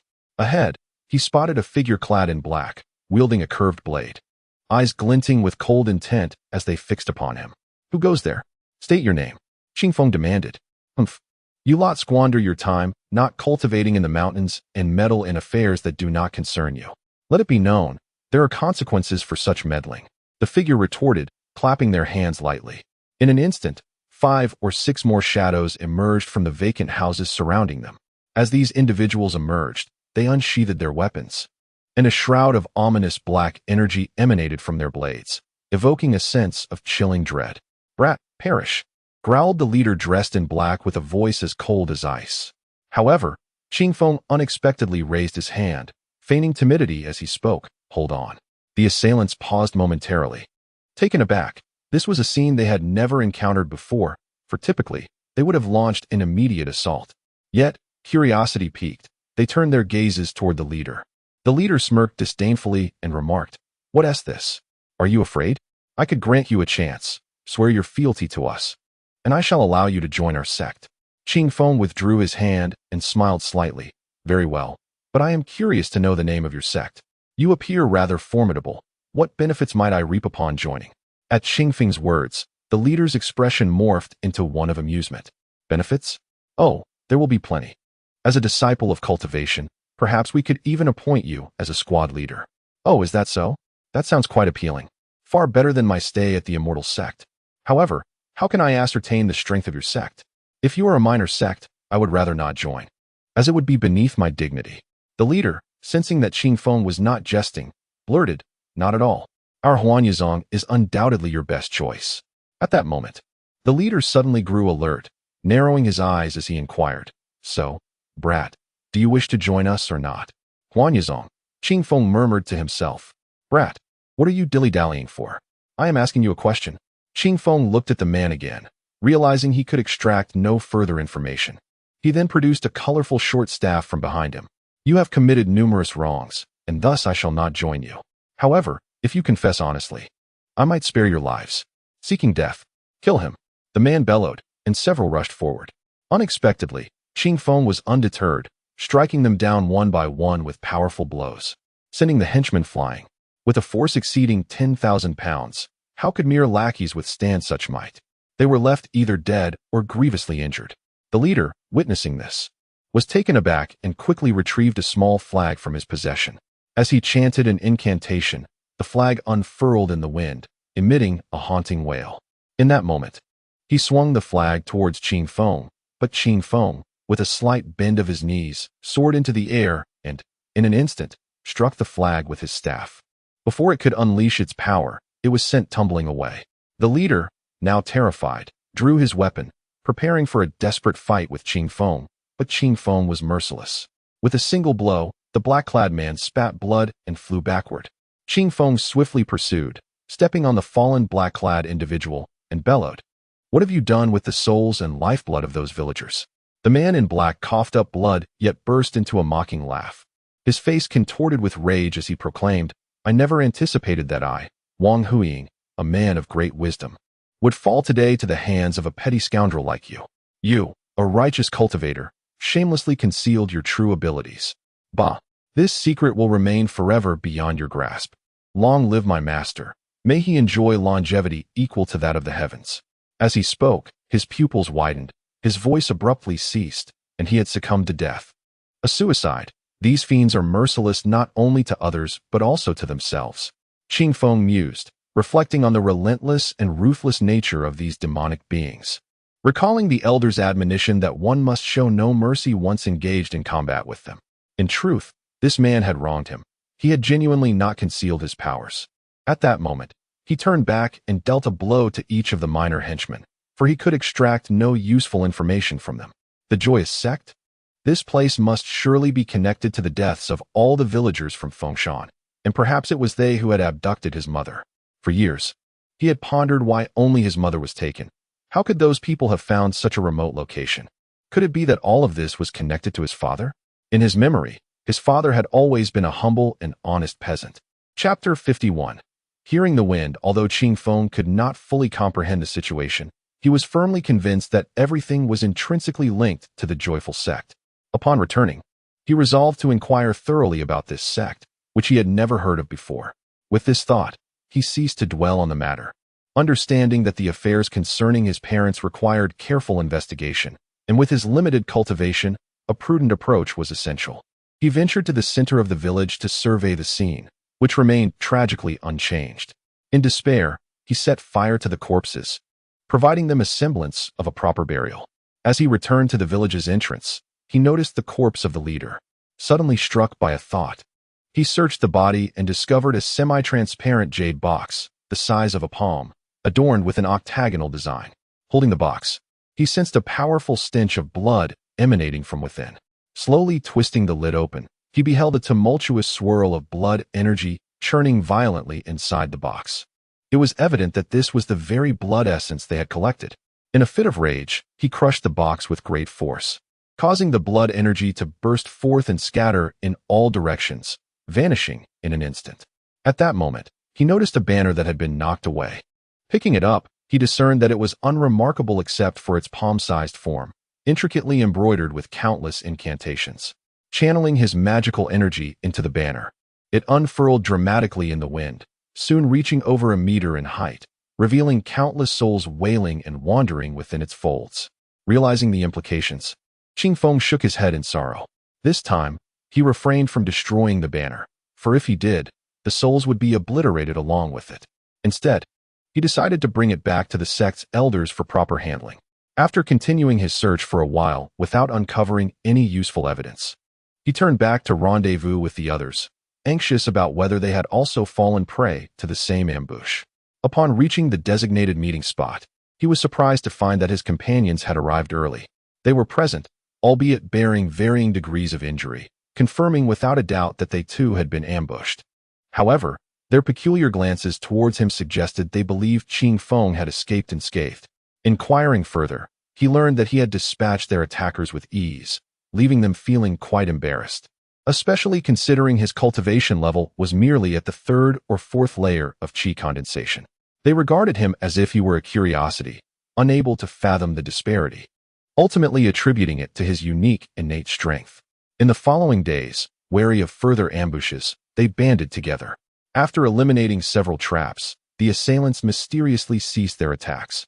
Meanwhile, messages from the sect's elders arrived, instructing them to return, declaring that the situation had been resolved and peace had returned for the time being. This announcement left them bewildered, yet they chose not to speculate further, obediently making their way back. Upon returning to the sect, every disciple received commendations, and Qing Feng, due to his exceptional performance, was bestowed with 50 spirit stones, which elicited envy from many. Upon reaching Zixiao Peak, Qing Feng promptly visited Lu Macho to procure additional spirit herbs. Once home, he cast the herbs into a stone jar and began practicing the mystical art of space contraction imparted by Master Fuyao. This technique was profoundly intricate and demanded rigorous training. Yet Qing Feng was deeply committed, yearning for swifter speed. In the ensuing days, he diligently honed his skills in both the space contraction method and the grand sunsetting skills. Time flew, and 3 months passed swiftly. Before the ethereal waterfall of Tongtian Peak, Qing Feng, seemingly 1,000 meters away, appeared before the cascade in the blink of an eye. Elated by the fruits of his labor, he realized he had made initial progress in the space contraction technique, capable of traversing 1,000 meters instantaneously. However, this art was exceedingly taxing on his spiritual energy, and he resolved to refrain from employing it casually unless in dire circumstances. During this period, with the aid of elixirs, his grand sunsetting skills advanced rapidly. Reaching the 4th level of qi condensation, he sensed that a single opportunity might propel him into the 5th level. His purpose in this place was, of course, to further cultivate the dominating body technique. Despite the slow progress of this technique over the days, its multiple instances of saving his life and its formidable power compelled him to devote his attention without delay. With a swift motion, he entered the waterfall to continue his training. A day passed, and on this day, 2 female cultivators arrived by the waterfall. One remarked, "Sister Lingyun's condition has worsened. It is unfortunate that both senior brother and Qingyun returned empty-handed this time. I wonder if she can endure any longer." The other replied, "Indeed. I heard from her that apart from the 7-leaf snow lotus, there is scarcely anything that can heal her. Master has already tried several rare elixirs to no avail, and it seems he might descend the mountain himself." "Shu, do not speak carelessly." "I am not speaking carelessly," one of them retorted, shaking her head with a sigh, as if to imply the other was being foolish. The conversation ceased, and soon they departed. Qing Feng, having overheard their dialogue, was initially confident that Chun Lantian and Qingyun would surely locate the 7-leaf snow lotus. However, he was taken aback to learn that they returned empty-handed after such an extended period. Concern gripped him as he thought of Sister Lingyun's deteriorating condition. After all, had it not been for their rescue years ago, he would not possess his current level of cultivation. Although Sister Lingyun had sought nothing in return back then, perhaps she had not even recalled those events today, yet he would never forget. Thus, he felt compelled to take action. Perhaps visiting her would be beneficial. Resolving this thought, he soared upwards towards the mountain, and after inquiring along the way, he finally located Sister Lingyun in a serene and spiritually rich small peak. Here stands a solitary peak, modest in size, measuring merely 10 zhang in circumference, yet ample enough to accommodate a dwelling. Surrounding the summit is a fence enclosing the entire courtyard, within which lies a medicinal herb garden, home to several unidentifiable plants, along with a small patch of spiritual rice, presumably for her own consumption. Approaching the entrance, he gently tapped on the door, and soon a figure emerged from within. Their gazes met, and for a fleeting moment, they were both taken aback. "How could it be you?" they exclaimed in unison. "I have come to see my senior sister." "I am here searching for my senior sister," they echoed together once more. In that instant, the air thickened with an awkward silence. After a brief pause, Qing Feng finally broke the silence. Noticing her continued reticence, he then spoke. Chapter 52. Senior Sister Lingyun, I never expected to find you here. I came to see Senior Sister Lingyun. Yu Zixin furrowed her brow. gazing at him with a perplexed expression. You know senior sister, but I have never heard her mention you. Qingfeng sighed softly, replying, this is a long story. Let us wait until I see senior sister to discuss it. Yu Zixin did not wish to impede him, merely advising him to speak softly. As senior sister's injuries had worsened, the two entered the modest room, which, though simple, contained more feminine belongings than Qingfeng's abode. On the bed, senior sister Lingyun lay with her brow furrowed in evident pain. Senior sister, Qingfeng whispered. Lingyun slowly opened her eyes and looked at Qingfeng, her expression filled with confusion. Who are you? Senior sister. Do you remember 9 years ago when you and master brother Chen Lantian rescued a boy in the rainy night forest and brought him back to Fengshan village, which was later slaughtered? You then returned him to the sect. Qingfeng's voice trembled with excitement, evoking a distant memory. After a moment, Lingyun scrutinized his face and managed a faint smile, saying, so it is you. Back then, master brother found you to be extraordinary and even assessed your spiritual roots. Unfortunately, they were chaotic and exceedingly weak. He lamented your fate. Who would have thought that in the blink of an eye, you have grown into a fine young man? Senior sister, you still remember, Qingfeng replied. Lingyun nodded and inquired with concern. Over the years, master brother and I have frequently ventured out. I have been unaware of your circumstances. Qingfeng promptly recounted his journey, detailing the trials he had faced.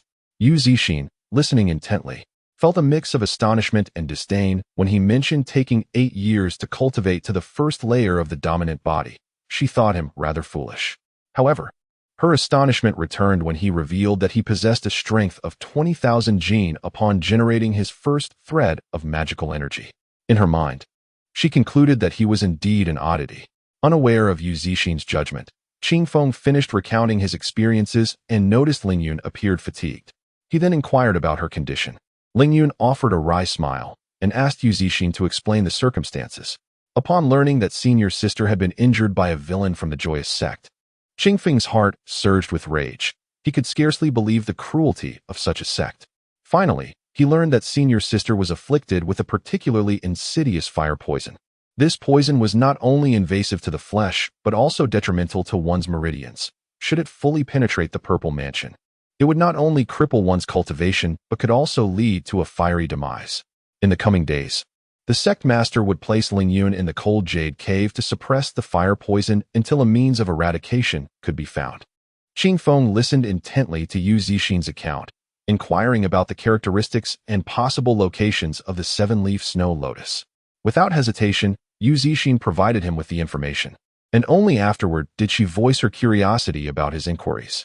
The gentle breeze spoke little, first allowing sister Lingyun to rest. After he and Yu Zixin retreated together, he confided in her his resolute intention to seek the 7-leaf snow lotus in the Candle Dragon Abyss. Yu Zixin regarded him for a moment, her expression revealing profound confusion. Then, her voice, tinged with a hint of agitation, exclaimed, have you lost your senses? Do you realize that the Candle Dragon Abyss lies deep within the vast snowy mountains? It is perpetually blanketed in snow, and I have heard that even birds cannot traverse it. Most importantly, it was once the lair of the most formidable sect of the devil cult, the 10,000 Demons sect. Although it was utterly annihilated 500 years ago in a great battle, who can say whether remnants of the sect linger there? There are only a few places where the 7-leaf snow lotus can be found. Why must you choose that one? Qingfeng gazed into her eyes, and for reasons unknown, her ethereal voice seemed to soothe his entire being. In that moment, as she looked at him, her face was a portrait of uncertainty. Little sister, it is precisely because the Candle Dragon Abyss is the most distant and enigmatic location that it holds the greatest promise for harvesting the 7-leaf snow lotus.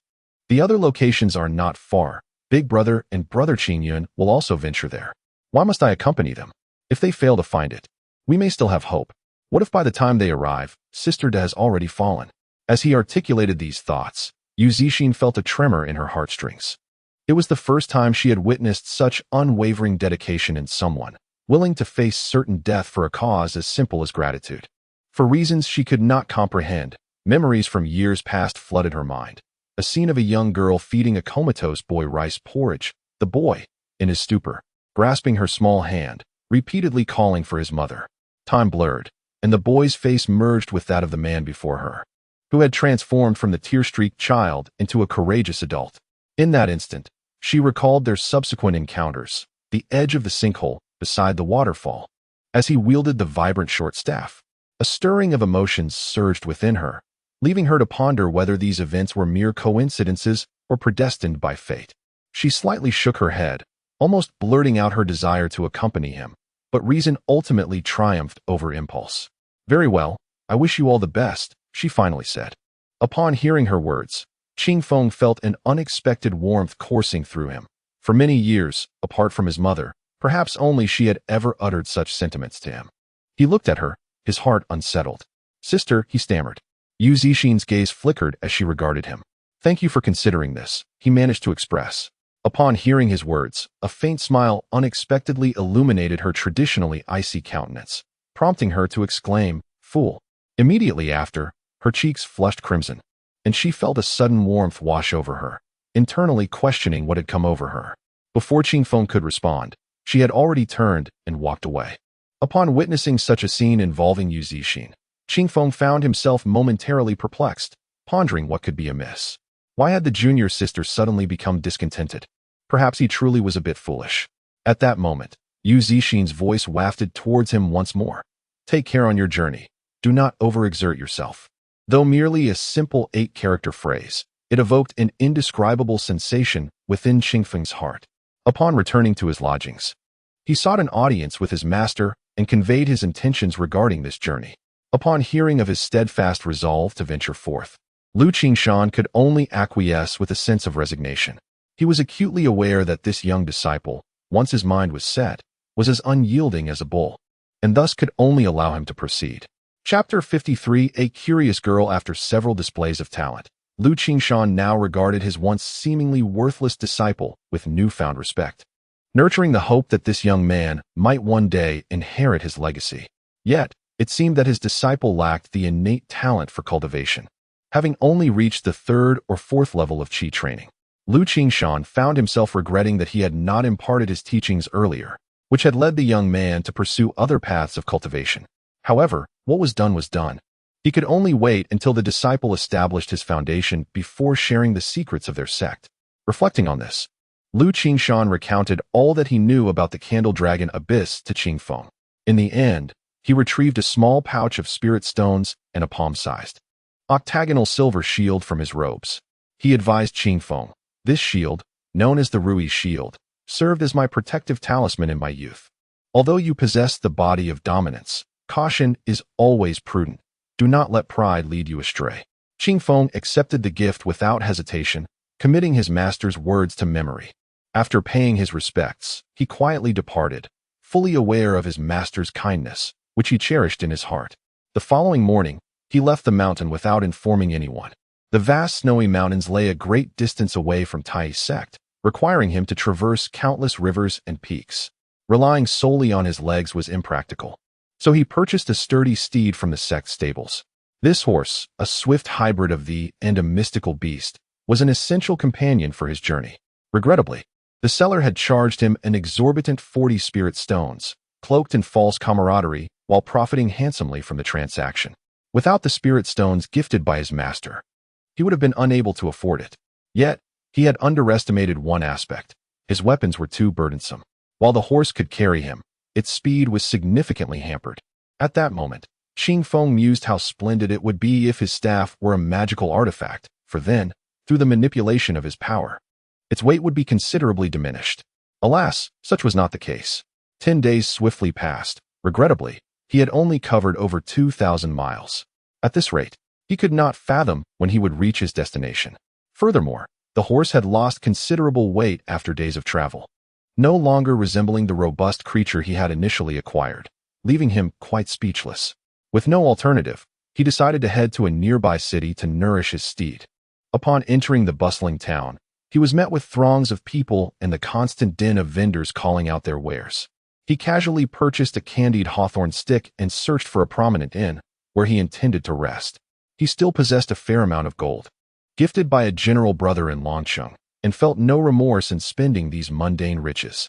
Upon entering the inn, he requested the innkeeper to provide his horse with some fine hay and a few nourishing delicacies such as eggs, for he would undoubtedly rely on it in the days to come. Following the innkeeper's guidance, he ascended directly to the top floor and tossed a gold coin to the innkeeper, instructing him to procure the finest dishes available. The innkeeper, elated by the sight of the gold, exclaimed with delight and hurriedly descended the stairs. Before long, the table before him was adorned with an array of exquisite delicacies, a veritable feast of mountain treasures and oceanic delights. Observing the sumptuous spread, Qingfeng could not help but feel the joys of wealth. He was accustomed to a meager diet of rice and pickled vegetables, occasionally indulging in a barbecue, but nothing compared to this lavish banquet.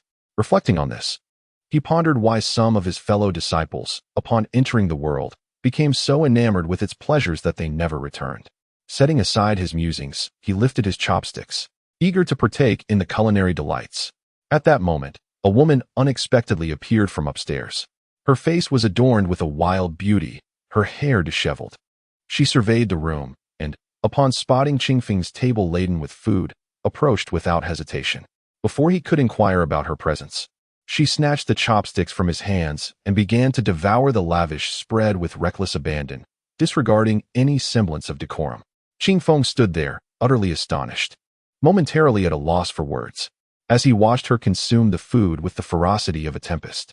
He felt a surge of urgency and quickly sought another pair of chopsticks to join her in the feast.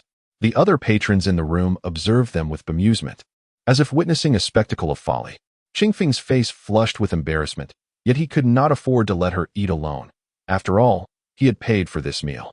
After a quarter of an hour, the girl, with a toothpick in her mouth and her hands resting on her stomach, displayed the unmistakable signs of having feasted to her heart's content. Qingfeng gazed at her, his expression a mixture of indignation and disbelief. "Hey, this was my money. You should at least reimburse me for half of it," he exclaimed. The girl, startled by his words, widened her eyes in mock terror, then broke into a cheerful grin and replied, "I didn't eat anything." Qingfeng was rendered speechless. It was clear that she was just a girl, and he found himself at a loss for how to respond. After a moment of contemplation, he could only shake his head in resignation, lamenting his misfortune. As he turned to leave, the girl suddenly grasped his arm, causing him to recoil in surprise. She then cried out dramatically, "You've already made promises to me, and now you wish to abandon me? I cannot go on." With that, she burst into tears. This spectacle immediately drew the attention of the patrons upstairs, who began to point and whisper among themselves. Qingfeng found himself at a loss once more, staring at the weeping girl, baffled by her behavior. Observing her distress, he sighed and said, "Can we please cease this charade? Your thunderous cries without rain are utterly confounding. Moreover, we are strangers. Why must you make my life difficult?" The girl lifted her head, her large, luminous eyes revealing a glimmer of cunning. At that moment, she extended her hand and said, "I lost the silver coins I had on me. Could you spare some?" So it was, having consumed my resources, she now sought money as well. Qingfeng was beginning to grasp the harsh realities of the world. Life had imparted a harsh lesson upon him. "If you refuse, I shall weep," she declared. "Ah, very well. I suppose I must accept my misfortune." With that, Qingfeng produced a piece of gold from his belongings and tossed it her way. The girl weighed the gold in her hand, a look of satisfaction crossing her face as she remarked, "Quite good. Thank you." With that, she turned and walked away, swiftly vanishing around the corner. Qingfeng pondered the absurdity of the situation. A seemingly normal girl had revealed herself to be quite peculiar. It was no wonder that Brother Lu often remarked that girls were the most enigmatic of beings. Chapter 54, Radiant Light. Not long after the girl departed, he made his way downstairs, eager to ascertain whether his prized steed had been well attended to by the stable hand. Upon reaching the ground floor, he was pleasantly surprised to find his horse savoring a sumptuous meal of premium feed, complete with an array of nourishing supplements. This sight brought him much relief, for he had invested a considerable sum in its care. Upon his return to the inn, the proprietor had already prepared a lavish room for him. As he opened the door, the adjacent door swung open simultaneously, revealing a figure that happened to be none other than the charming girl. Their eyes met, and she gestured to the room, exclaiming, "Do not tell me you are staying here." With a playful grin, she replied, "Indeed. And it is your money that paid for the lodging. What a delightful coincidence. We are neighbors." At that moment, he felt a strong urge to let out a frustrated sigh. Shaking his head, he quickly stepped inside, closing the door with a resounding thud. Outside, Her melodious laughter echoed, leaving him with no choice but to shake his head in resignation. He settled onto the bed, seeking tranquility as he entered a meditative state. Before long, midnight arrived, and the weariness that had plagued him in recent days dissipated. Rising from his repose, he contemplated a midnight snack. After satisfying his hunger, he discovered a quaint garden in the back courtyard. With a restless spirit, he decided to take a leisurely stroll.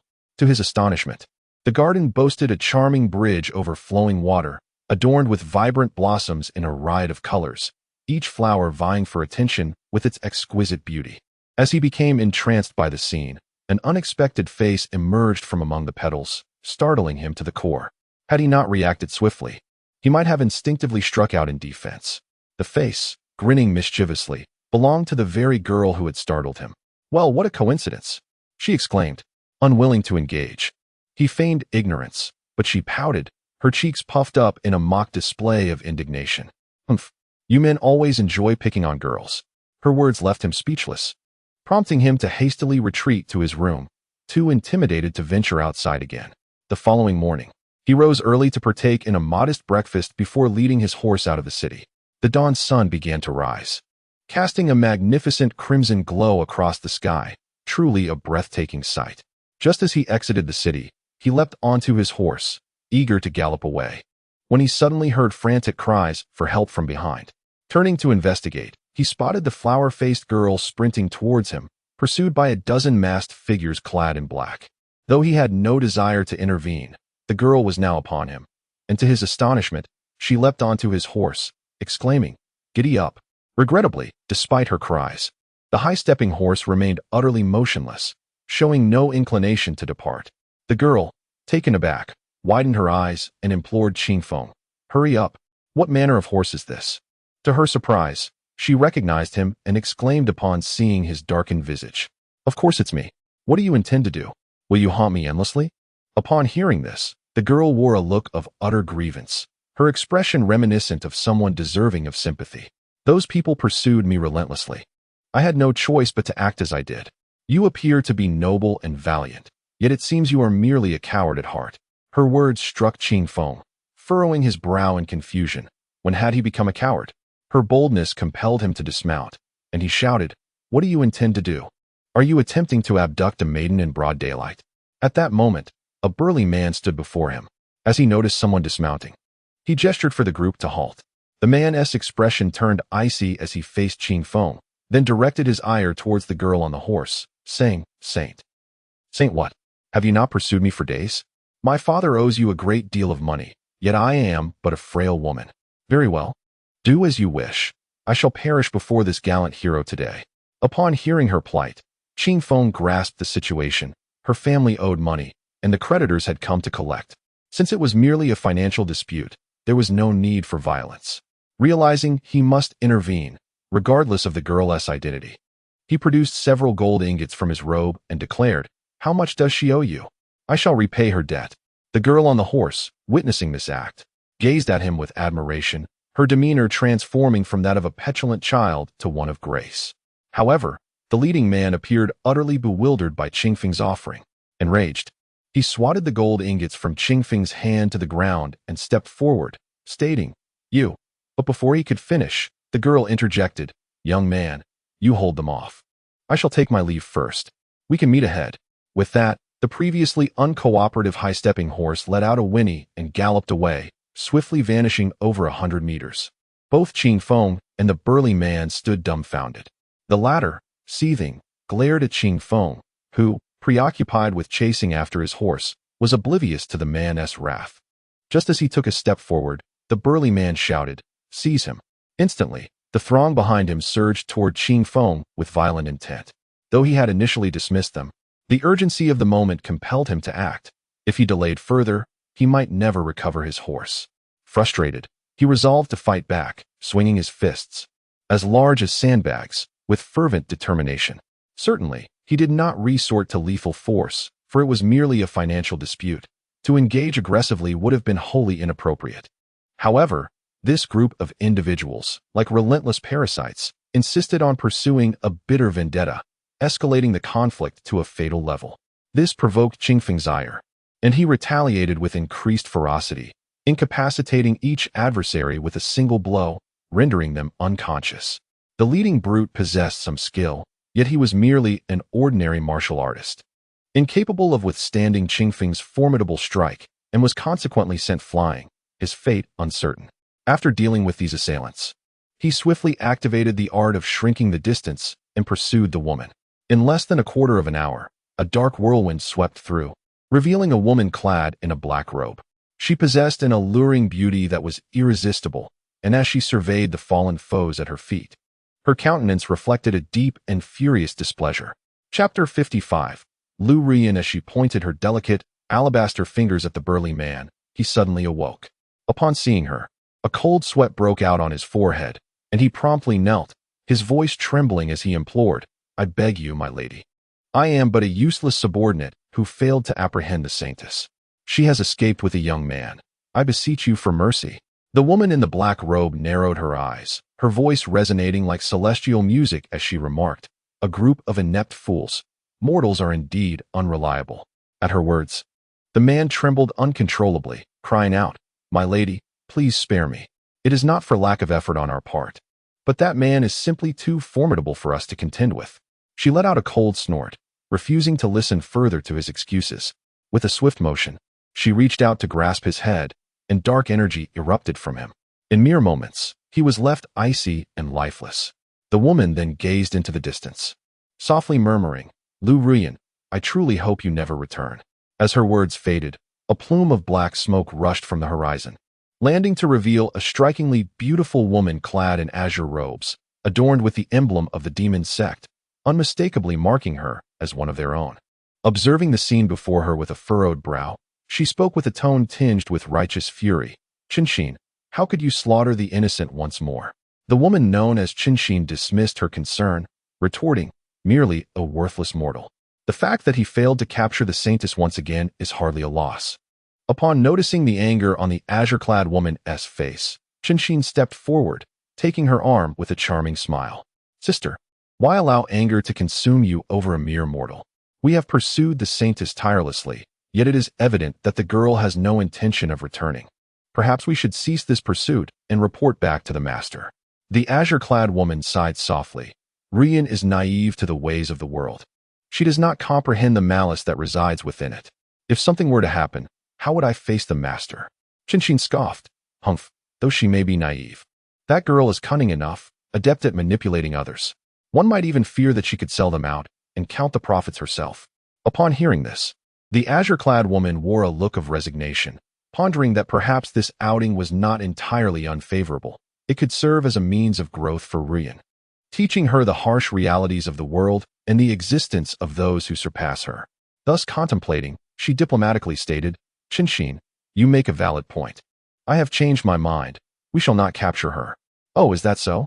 Qinshin's face lit up with delight. However, the azure-clad woman continued, "We shall quietly follow her, ensuring her safety from the shadows. Should she encounter a life-threatening crisis, we will intervene at the appropriate moment." Upon hearing this, Qinshin's expression darkened, filled with regret.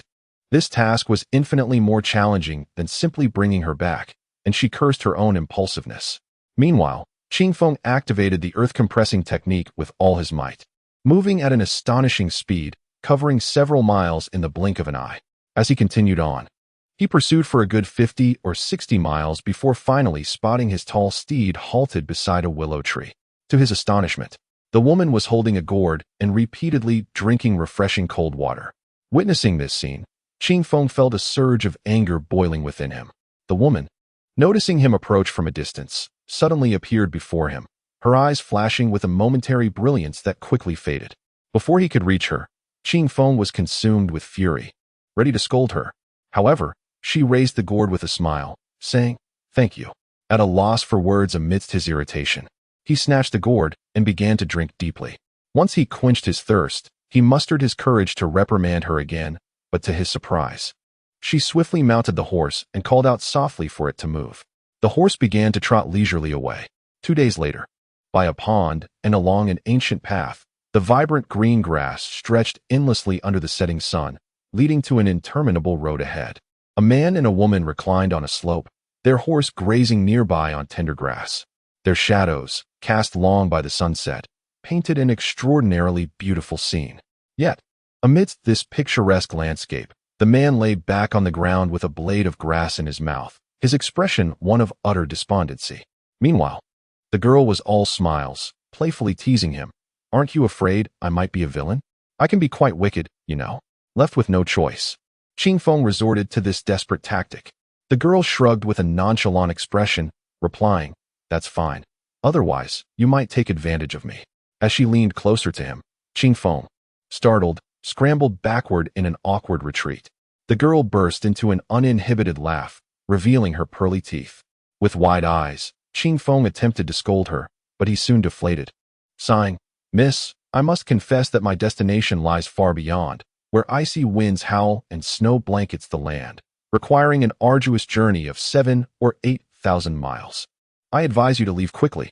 Upon hearing this, the girl merely shook her head and said, "Perfect. We are traveling the same way. It seems we are truly fated to meet, not only crossing paths, but sharing the same destination. What a coincidence." Qing Feng gazed skyward in disbelief, his voice rising in urgency. "Do you not understand? Allow me to clarify. I am a cultivator, a practitioner of the arcane arts. Do you grasp what that means? If you, a mere mortal, venture there, you will surely perish from the cold." The girl's eyes glistened with tears, her lips pouting as if she were about to cry, which only intensified Qing Feng's sense of helplessness. Over the past 2 days, her behavior had repeatedly left him exasperated. There were moments when he contemplated seizing the horse and leaving her behind, but ultimately dismissed the thought. After all, they were in a desolate area rife with wild beasts. Such an act might lead to her being devoured by those creatures, effectively making him an accomplice in her demise. The master had instilled in him from a young age the virtues of aiding the weak and vanquishing evil, a responsibility he found hard to reconcile within himself.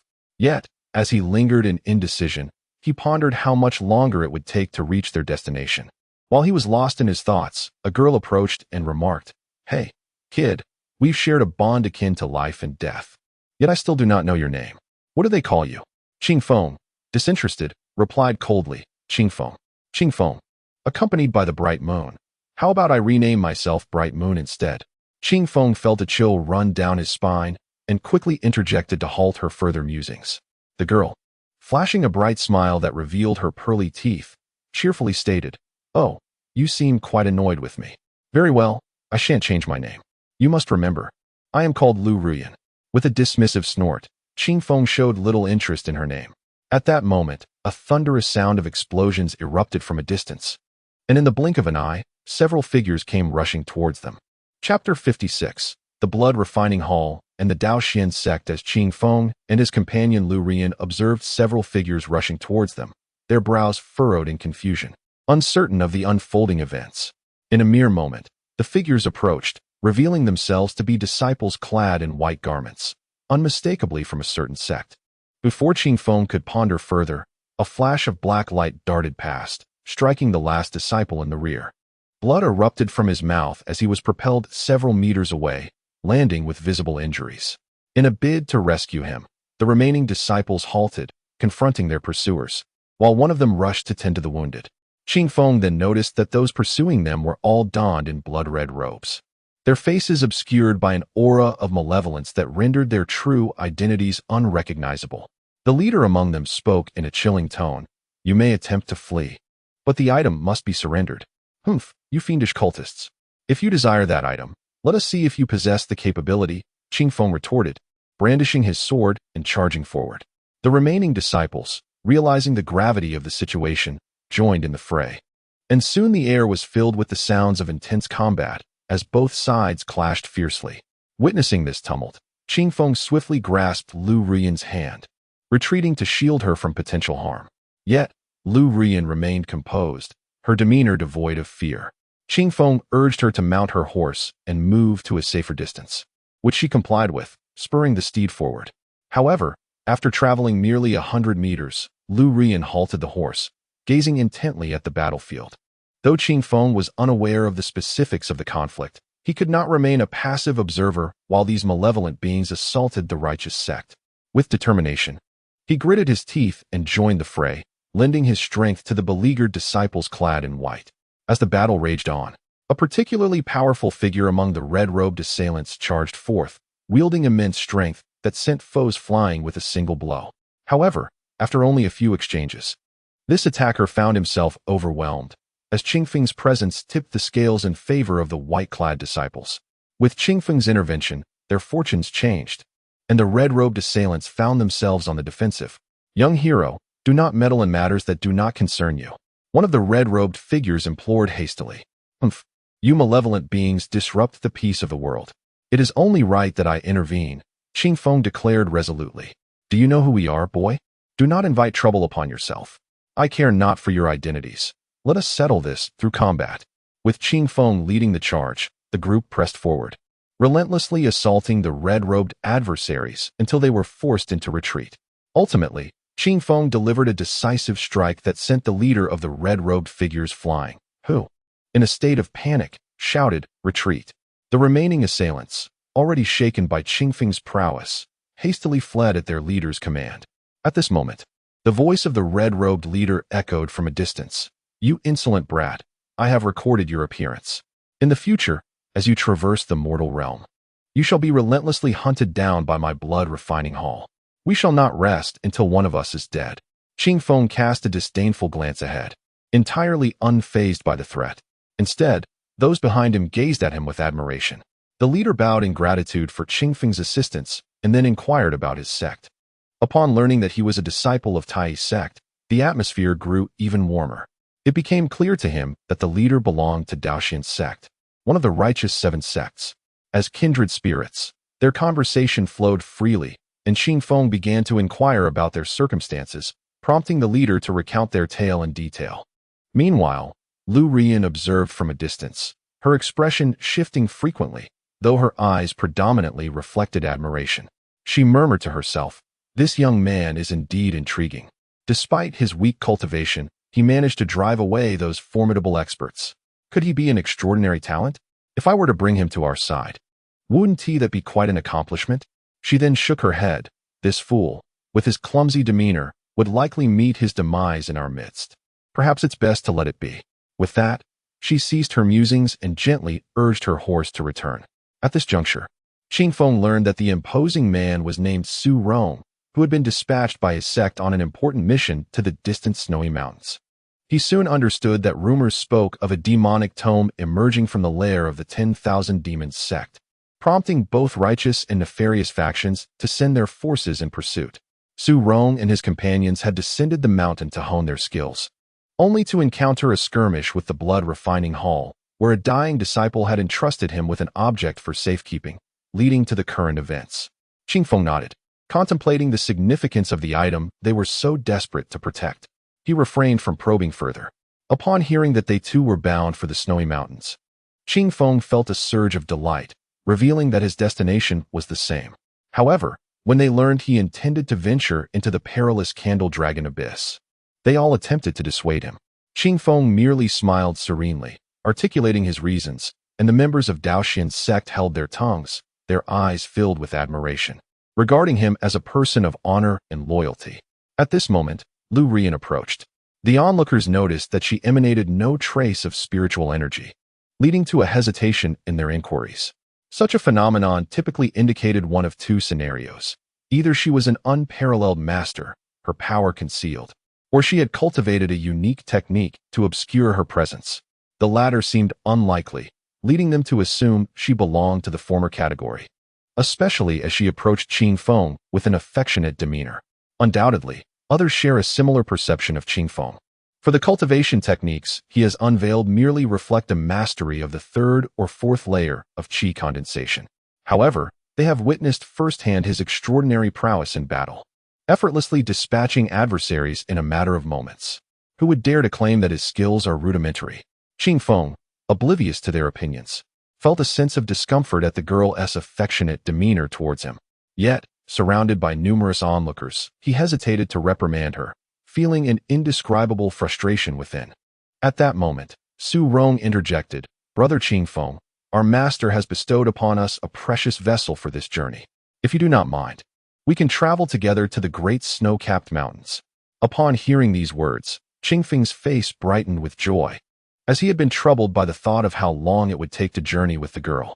However, he then glanced at Lu Ruyan, realizing that her mortal form would surely lead to her demise in such perilous terrain. With this concern weighing on his heart, he pulled her aside and whispered a few words. Suddenly, Lu Ruyan exclaimed, Are you intending to abandon me? Chapter 57. 1,000 miles of ice and endless snow. Upon hearing her loud exclamations, Qingfeng immediately covered her mouth in shock. Su Rong and the others widened their eyes in curiosity. With an awkward smile, Qingfeng pulled her away, while Su Rong quickly ushered the other disciples aside, reminding them to avert their gaze from any impropriety. What are you doing? Why are you acting like this? I mean, dear aunt, how could a mere mortal like you venture to the vast snowy mountains? You have never even mentioned what purpose you have there. What are you truly thinking? In response to Qingfeng's inquiries, Lu Ruyan merely scoffed, her eyes glinting with mischief. After a moment of contemplation, she leaned in closer and whispered, In truth, I am also a cultivator. Qingfeng cast her a skeptical glance, thinking to himself that this girl was far from honest. Do not take me for a fool. You lack any discernible aura of magical energy. You claim to be a cultivator? Very well, then enlighten me on which sect you belong to. Lu Ruyan's eyes flickered as she leaned closer, whispering, You silly fool. Do you not know that there exists a method to conceal one's power and cultivation? You yourself are hiding your true abilities. Surely you are aware of this, right? Qingfeng found himself at a loss for words. Many believed he was concealing his cultivation, yet the truth was known only to him. He chose not to explain further, for all his attempts at clarification felt futile. He had, however, heard of peculiar techniques capable of masking one's cultivation. Yet, he had never encountered anything that could entirely shroud one's abilities. Were it anyone else, he might have sought to borrow such a technique, but for this girl, he decided against it to avoid further complications. Nevertheless, a hint of disbelief lingered in his eyes regarding her claims. Then tell me, why do you choose to conceal your cultivation? Which sect do you belong to? Oh, this is a long story. I will explain it to you properly another day, she replied, casting a sidelong glance at Qingfeng before mysteriously producing a palm-sized azure jade token. Upon closer inspection, he noticed the token was engraved with a magnificent dragon, while the other side bore the 4 characters, Weakwater Dragon Palace. That name sounded familiar. After a moment's reflection, he recalled that it belonged to one of the 7 most distant sections. This sect was shrouded in mystery, seldom participating in the grand events held by other sections. It was said that its members possessed extraordinary powers and were highly formidable, yet they rarely engaged with the world. What could this girl possibly want? He pondered whether it was rather hasty to trust her identity based solely on a token. Nonetheless, curiosity compelled him to voice his doubts, for he had no desire to be deceived. Lu Ruyan succinctly explained, Indeed, a demonic tome has emerged in the world. My sect has dispatched me to locate it and destroy it, serving as both a test and a rite of passage for me. She remarked that if Qingfeng did not believe her, she could disrobe to reveal the unique mark of the Weakwater Dragon Palace, which startled Qingfeng into hurriedly waving his hands, fearing that this woman might indeed commit some outrageous act, leaving him unable to clear his name even if he jumped into the Yellow River. The demonic tome, whatever it might be, left Qingfeng sighing in resignation. Upon returning to the group, Qingfeng shared a moment of reflection with everyone, only to notice Su Rong had produced a ship-shaped magical artifact. Once the treasure ship expanded, they all embarked. With Su Rong's party of 7, along with the 2 of them, it fit perfectly. At that moment, Su Rong filled the ship with spirit stones, and it soared into the sky. In midair, Qingfeng handed 5 spirit stones to Su Rong as payment for the journey. However, Su Rong insisted on declining, stating that Qingfeng had saved their lives and thus could not accept fare from him. Yet, Qingfeng remained adamant, asserting that transactions must be honored. Eventually, Su Rong, with no other option, accepted the stones, leading the group to regard Qingfeng with newfound respect. Regrettably, the tall horse had been released. Perhaps it would find its way back to the mountain gate on its own, but it simply could not be accommodated on the ship. In this desolate land, there were no trustworthy households to entrust it to, so it had to be set free, having spent 40 spirit stones on it. One could only imagine the pangs of regret Qingfeng felt. The treasure ship traveled swiftly, racing past towering mountains and flowing rivers. allowing them to appreciate the breathtaking scenery along the way. Due to the presence of injured companions on board, they occasionally disembarked at towns to dine and rest, continuing this pattern of journeying and pausing. When they finally beheld the snow-capped mountains, it was already 10 days later. From the deck of the treasure ship, they beheld an expanse of pure white, stretching endlessly before them. "How beautiful!" Lu Rian exclaimed. The others nodded in agreement, expressing that it was their first encounter with such a sight. Ahead, snowflakes danced upon the fierce cold winds, and the treasure ship could advance no further. Everyone disembarked to continue on foot. This immense snowy mountain spanned countless miles, appearing infinite, and snowfall during the day was a common occurrence, eliciting little surprise from the group. Fortunately, although they could not pinpoint the exact location of the former lair of the 10,000 Demons sect, they had a general idea of its vicinity.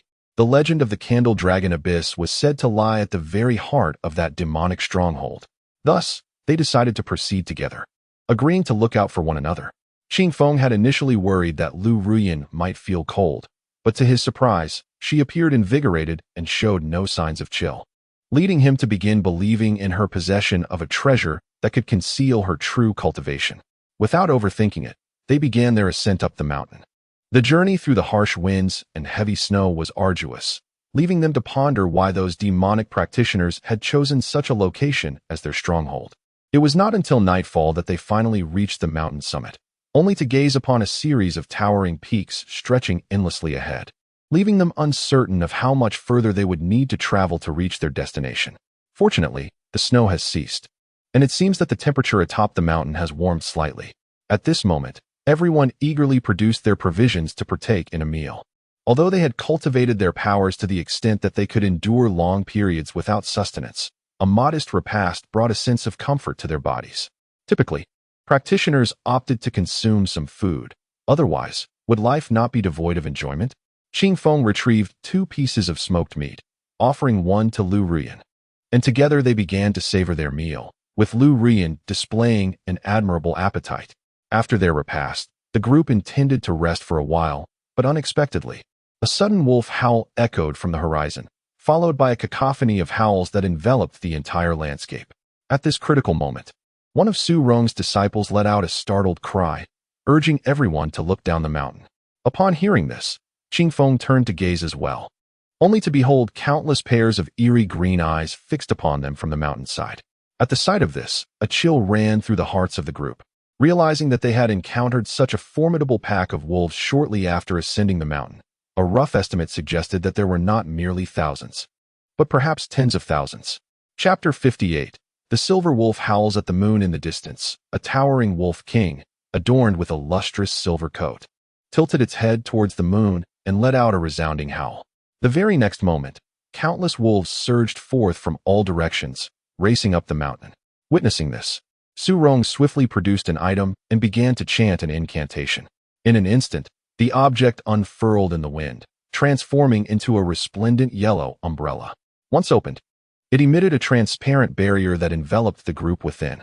However, the space was confined, barely accommodating everyone.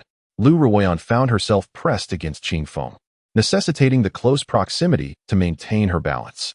In the chill of the night, a peculiar warmth surged through him, yet he hesitated to make any sudden movements, fearing that he might inadvertently push her out into the jaws of the waiting wolves. Lu Ruoyan, too, lost her usual composure, her face flushed and beads of sweat dotting her forehead. As the wolf pack ascended, the sight that met their eyes was overwhelming. An innumerable mass of colossal white wolves encircled them, stretching endlessly into the darkness. Upon closer inspection, it became evident that these wolves were no ordinary beasts. Each stood tall and formidable, measuring 2 to 3 meters in length. With ferocity, they lunged at the barrier, their gaping maws snapping hungrily.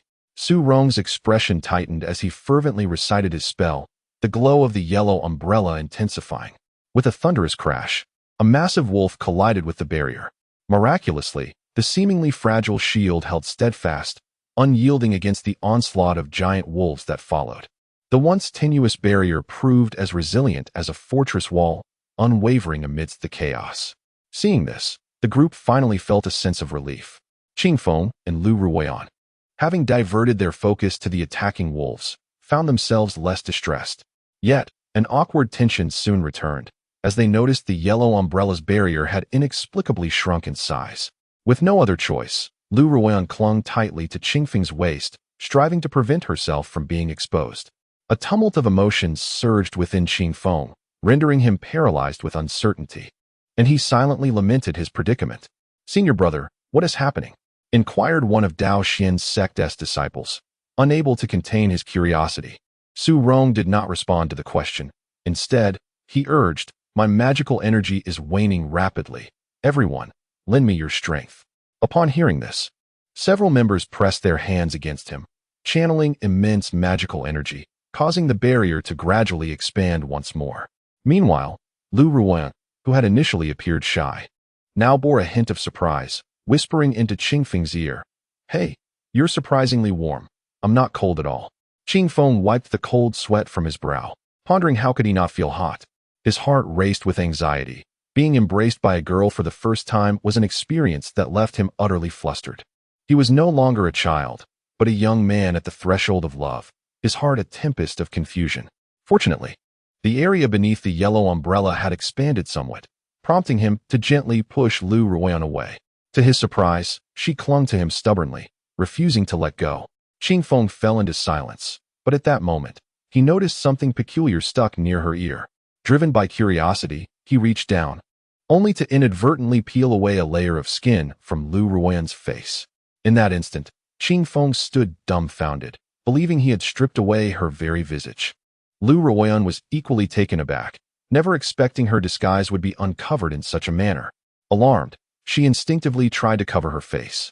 At that moment, Qingfeng seemed to grasp the situation, and when he looked back at Lu Ruoyan, he was once again rendered speechless. The girl before him was no longer the painted face he had known. Instead, she possessed a stunning beauty akin to that of a celestial being.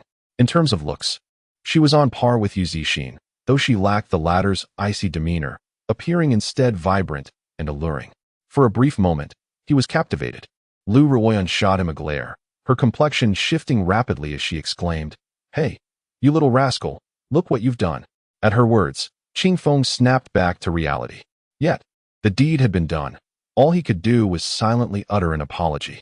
Meanwhile, the protective barrier outside trembled, indicating it was losing its strength. The disciples of Dao Xian's sect were drenched in sweat, each bearing expressions of agony. Qingfeng, with little time to spare, turned to inquire about the predicament. Su Rong, his face flushed, simply shook his head and said, "There are too many of them outside. The barrier may not hold much longer." Qingfeng was struck with alarm. Gazing at the multitude of wolves beyond the barrier, he feared that if it faltered, they would all perish. What should he do? His mind raced with thoughts.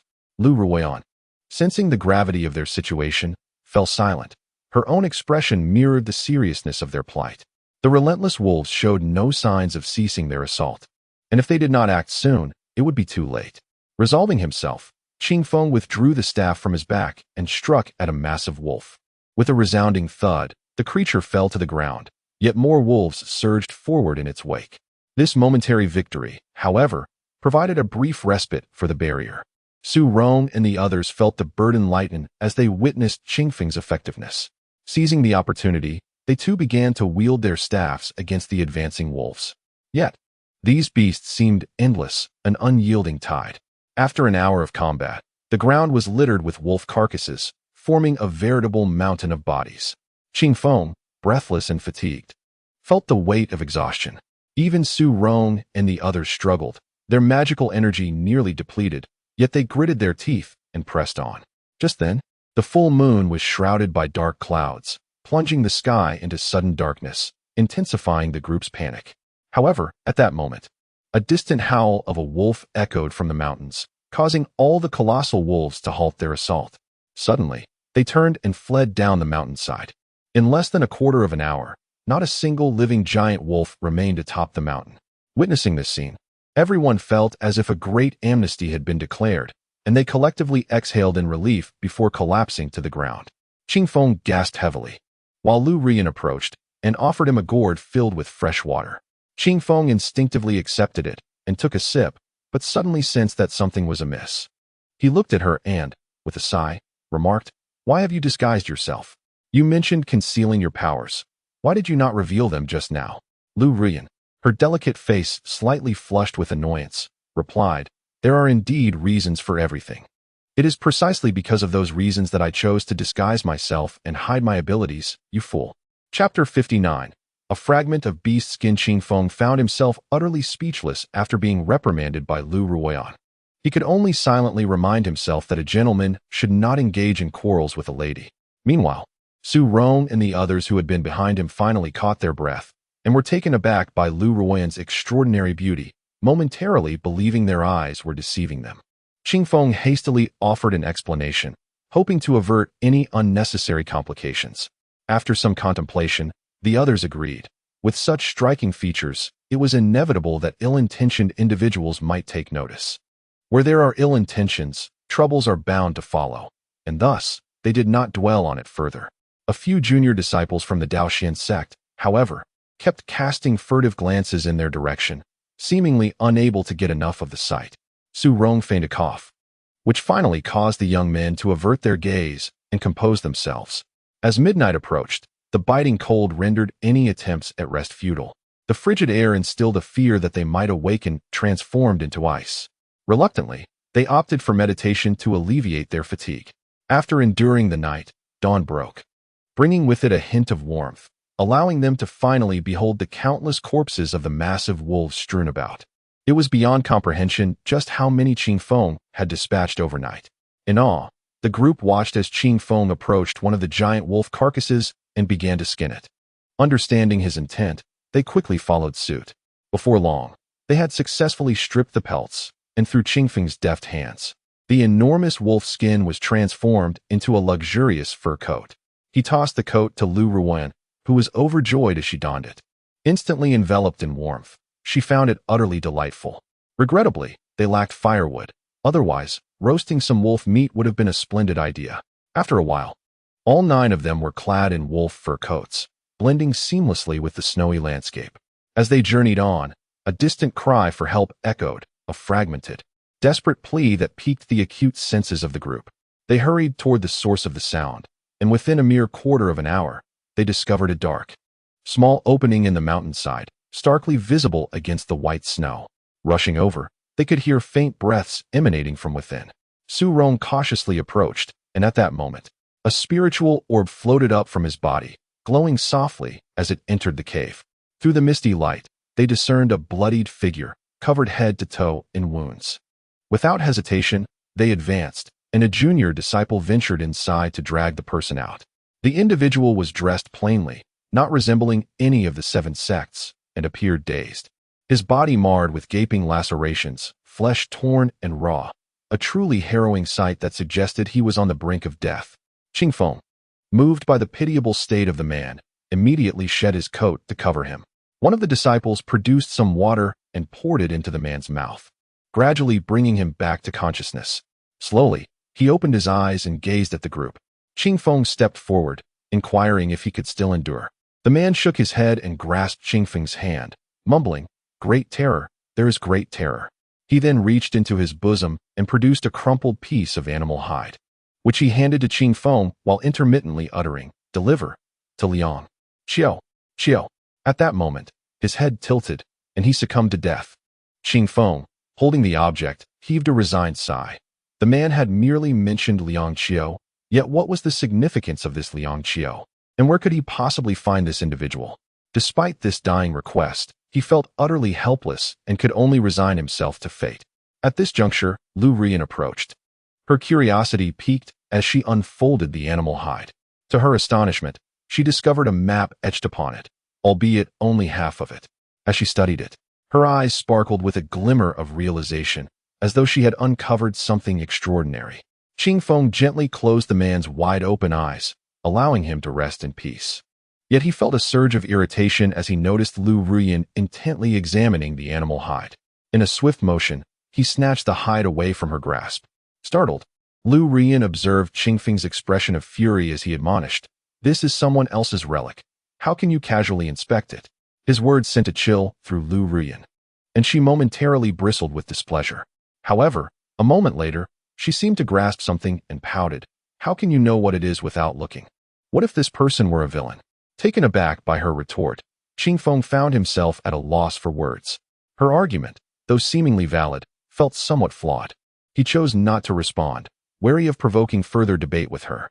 Instead, he silently tucked the animal hide away, intending to revisit the matter at a later time. Su Rong and the others sighed softly as they laid the man to rest within a cave. Qingfeng delivered a powerful blow, causing a cascade of rubble to bury the entrance entirely. Following this brief interlude, the group pressed onward, though along the way, they speculated about the great terror the man had mentioned. The horrific scars etched upon his body were likely inflicted by the monstrous wolves from the previous day.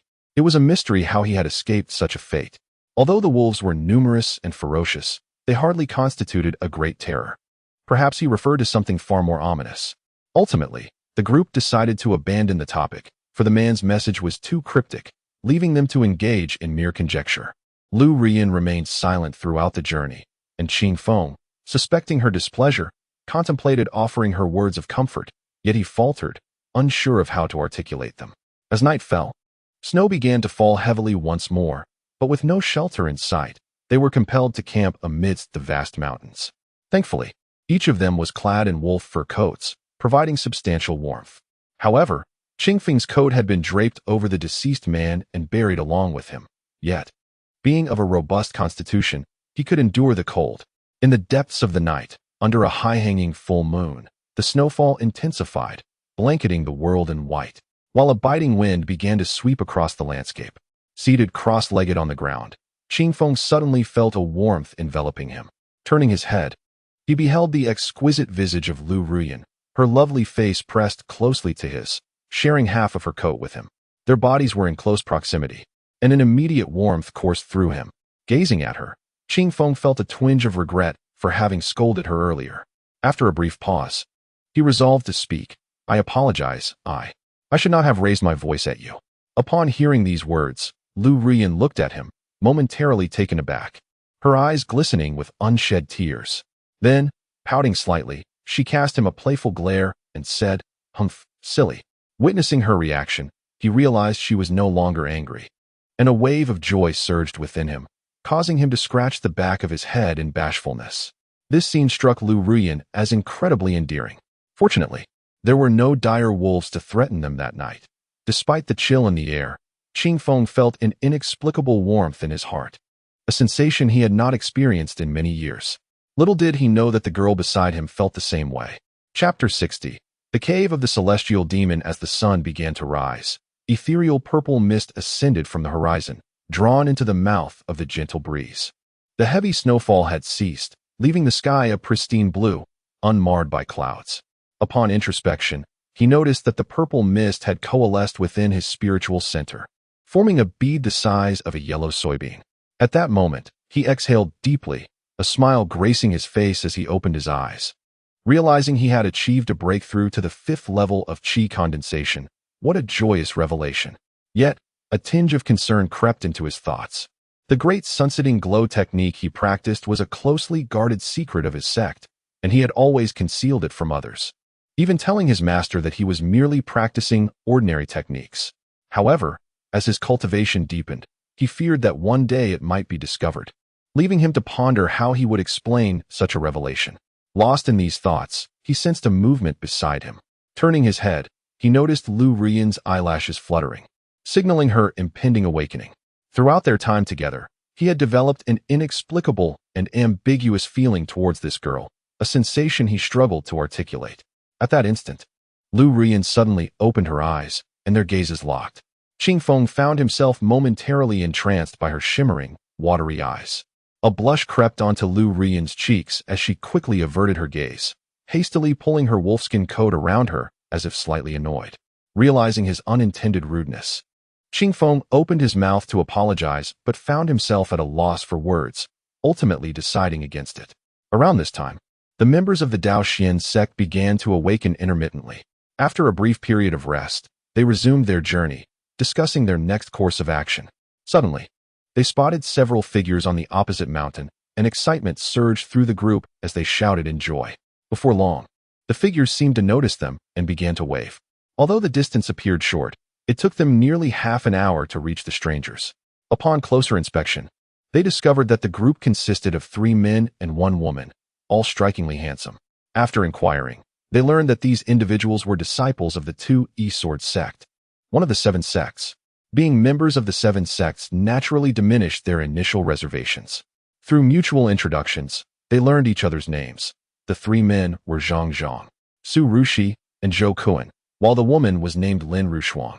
As they got acquainted, the men could not help but admire Lu Rian's beauty. And even Lin Rushuang found herself captivated. It was evident that beauty had a universal allure that drew the gaze of all. Now united, they began to ask each other questions, discovering that these newcomers had also been sent by their sect to investigate the circumstances of this place. Given that the 2E-sword sect was situated atop the vast snowy mountain, they possessed a more comprehensive understanding of the situation and were well acquainted with the location of the demon sect. Upon hearing this, the members of Qing Feng were naturally elated. However, Qing Feng suddenly recalled the enigmatic figure from the cave and casually inquired if anyone knew of a person named Liang Qiu. The others shook their heads in response, indicating their ignorance of the name.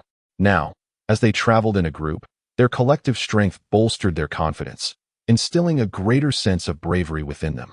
The disciples of the Archaic sword sect were not only adept at locating sheltered caves, but also carried a type of combustible stone. Consequently, they could enjoy warm meals, which fostered a lively camaraderie among them. After 3 more days of travel, they encountered a colossal snow-capped mountain towering 1,000 zhang, its summit obscured from view. At the mountain's flank was a cave, 2 zhang tall, emanating a chilling, eerie wind that sent shivers down their spines. Legend had it that this was the lair of the Wanma sect, known as the Tianma Cave. Zhou Kuan recounted this with candor. Qing Feng and his companions exchanged glances, unable to fathom how the Wanma sect could consider such a desolate place as their stronghold. It seemed remarkably shabby. Perceiving their skepticism, Zhou Kuan elaborated. It is said that long ago, the Wanma sect's stronghold was the holy divine mountain. However, during that period, the righteous path flourished, and there were numerous campaigns against the demonic sect. Ultimately, under the leadership of the last sect master, Hate Heaven, they retreated to this vast snow-laden mountain to evade annihilation. Regrettably, 5 centuries ago, the leaders of the 7 sects, led by Wang Jianxing, united their finest to besiege the Wanma sect. It is rumored that the battle raged for 3 days and nights, casting the heavens into chaos, with countless talented disciples and demonic beings perishing. The last master of the demonic sect, Hate Heaven, ultimately met his demise at the hands of Wang Jianxing. Tragically, it is said that Wang Jianxing himself succumbed to his injuries a year later. Since then, both the righteous and the demonic paths began to decline, failing to regain their former vitality, and no leader of Wang Jianxing's caliber has emerged since. Furthermore, over the years, rifts have begun to appear among the 7 sects. At this point, Zhou Kuan could not help but sigh wistfully. It was the first time Qing Feng and his companions had heard such tales, and they were profoundly moved. Meanwhile, Lu Rian's eyes sparkled with contemplation. Zhou Kuan continued. Recently, rumors have circulated that a demonic tome has surfaced in the Wanma sect's lair, causing quite a stir across the land. However, my master asserts that the tome mysteriously vanished long ago, and its sudden reappearance is rather perplexing. One must consider that it could very well be a ploy by remnants of the demonic sect, prompting us to investigate further. Understanding the full scope of the situation, Qing Feng realized that he had no intention of vying for the tome, but merely sought to acquire the 7-leaf snow lotus. He shared this with the disciples of the Archaic sword sect. To his surprise, they were all taken aback, and Zhou Kuan earnestly advised him, "Perhaps you are unaware, but while it is said that the Candle Dragon Abyss lies within the Tianma Cave, it has not been seen for many years. It is said that the abyss of the Candle Dragon was once formed by a celestial dragon descending from the heavens, crashing to the earth and creating an endless chasm. Within this abyss lies unparalleled malevolence, teeming with malevolent spirits and ferocious beasts that conceal themselves in its depths, rendering it exceedingly perilous. Although legends speak of numerous treasures hidden therein, no one has ever substantiated these claims over the years, and thus it is wise to proceed with caution." Qing Feng, fully aware of the good intentions behind this advice, remained resolute in his decision, perhaps embodying the stubbornness akin to that of his childhood nickname, Inyo.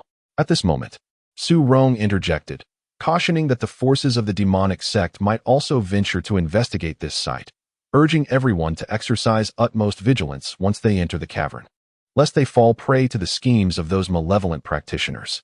Chapter 61. The ambush. Upon hearing Su Rong's words, Zhou Kuan nodded in agreement, stating, in the past, remnants of the demonic sect managed to escape, and now several demonic organizations have been established. These sects have, over the years, gained a resurgence, compelling us to remain vigilant. At this moment, everyone nodded in unison. Su Rong then retrieved a luminous orb, and as he channeled his magical energy, the orb emitted a gentle glow. They proceeded into the cavern. Although the outside world was bright, within the cavern, darkness prevailed, alleviated only by the soft radiance of the orb, which allowed them to discern their surroundings. As they ventured deeper into the cave, they discovered that it widened significantly and the dampness intensified. After traversing approximately 100 meters, they heard a rustling sound. Curiosity piqued, they continued onward, only to encounter a vast chamber ahead. Upon entering the chamber, an overwhelming stench filled the air, so pungent that it threatened to induce nausea.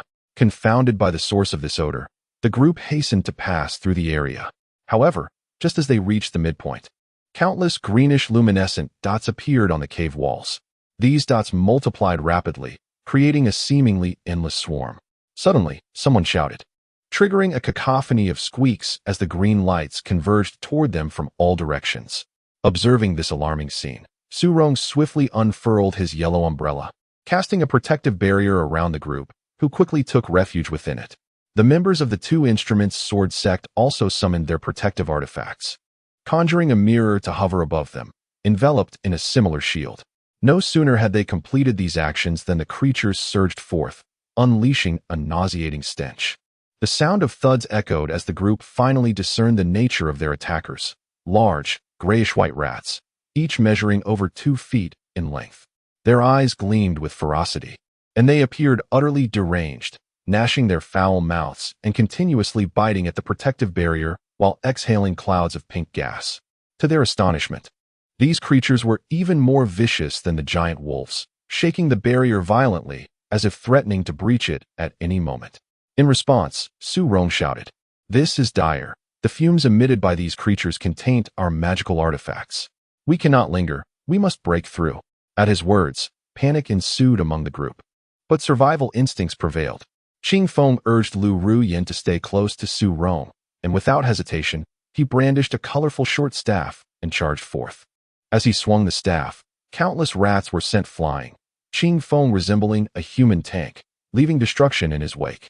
In the eyes of the few members of the Two Instruments Sword sect, who were encountering Qing Feng for the first time, this scene was nothing short of astonishing. To be frank, upon their initial interaction, they were somewhat perplexed, as Qing Feng's displayed prowess appeared woefully inadequate. They could hardly fathom why this individual would venture here to meet his demise. However, witnessing Qing Feng's extraordinary strength, they realized he had concealed his true capabilities, which greatly inspired them, prompting them to take to the skies and engage in battle. The members of the Daoxian sect, following closely behind Qing Feng, were ignited with fervor, as if the figure leading them was akin to a revered elder brother, instilling within them immense courage and vigor. As Qing Feng led the charge, they swept through their adversaries with wild abandon, causing even the seemingly endless swarm of rodents to grow fearful. With a thunderous roar, Qing Feng struck the ground with tremendous force, shattering the solid earth into a flurry of debris, indiscriminately dispatching countless rodents in the process. In the next moment, the horde of mice squeaked in alarm, retreating in fear, no longer daring to mount an attack. Witnessing this remarkable spectacle, thoughts stirred within each individual, and admiration for the disciple of Tai's sect blossomed. As they traversed the cave, the path ahead narrowed once more, leading them to a juncture with 2 diverging routes. At this point, uncertainty clouded their decision-making.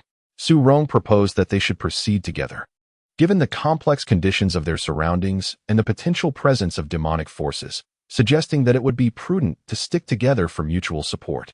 However, Zhou Kuan, with a somewhat evasive gaze, insisted that traveling together would waste precious time, advocating instead for a division of their group.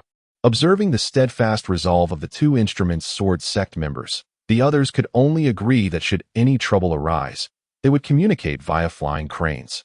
And thus they parted ways.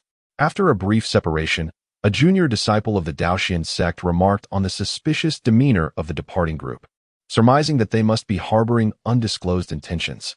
Su Rong shook his head, suggesting that perhaps they had their own burdens to bear. Yet he acknowledged their significant assistance to the rest. Despite his outward composure, a sense of discomfort lingered among the others, as it seemed the rift between the 7 sects was indeed real. Fortunately, the presence of Qing Feng and his companion alleviated Su Rong's sense of loss. As they pressed onward, they soon beheld a glimmer of light ahead, prompting them to quicken their pace. Before long, they arrived at a vast cavern, illuminated by numerous radiant stones from which the light emanated.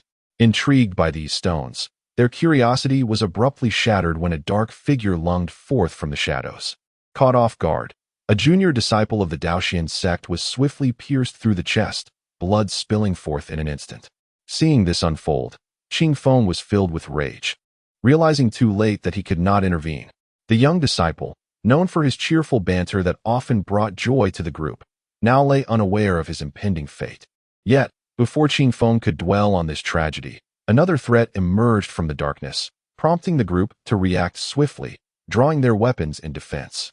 The gentle breeze shielded Lu Ruyan, fearful that she too might be struck. Alas, her junior disciple spewed blood, and it was evident he could not survive. Su Rong, witnessing this tragic scene, was filled with intense sorrow and rage. He bellowed, "Which demon dares to show itself? Come forth to meet your demise."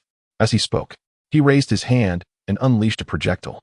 A thunderous explosion echoed from the darkness ahead, lightning illuminating the scene, and 2 individuals plummeted from the cave's ceiling, their bodies grotesquely mangled and lifeless. Su Rong then cast several thunder orbs, which detonated in the shadows, eliciting wails of despair.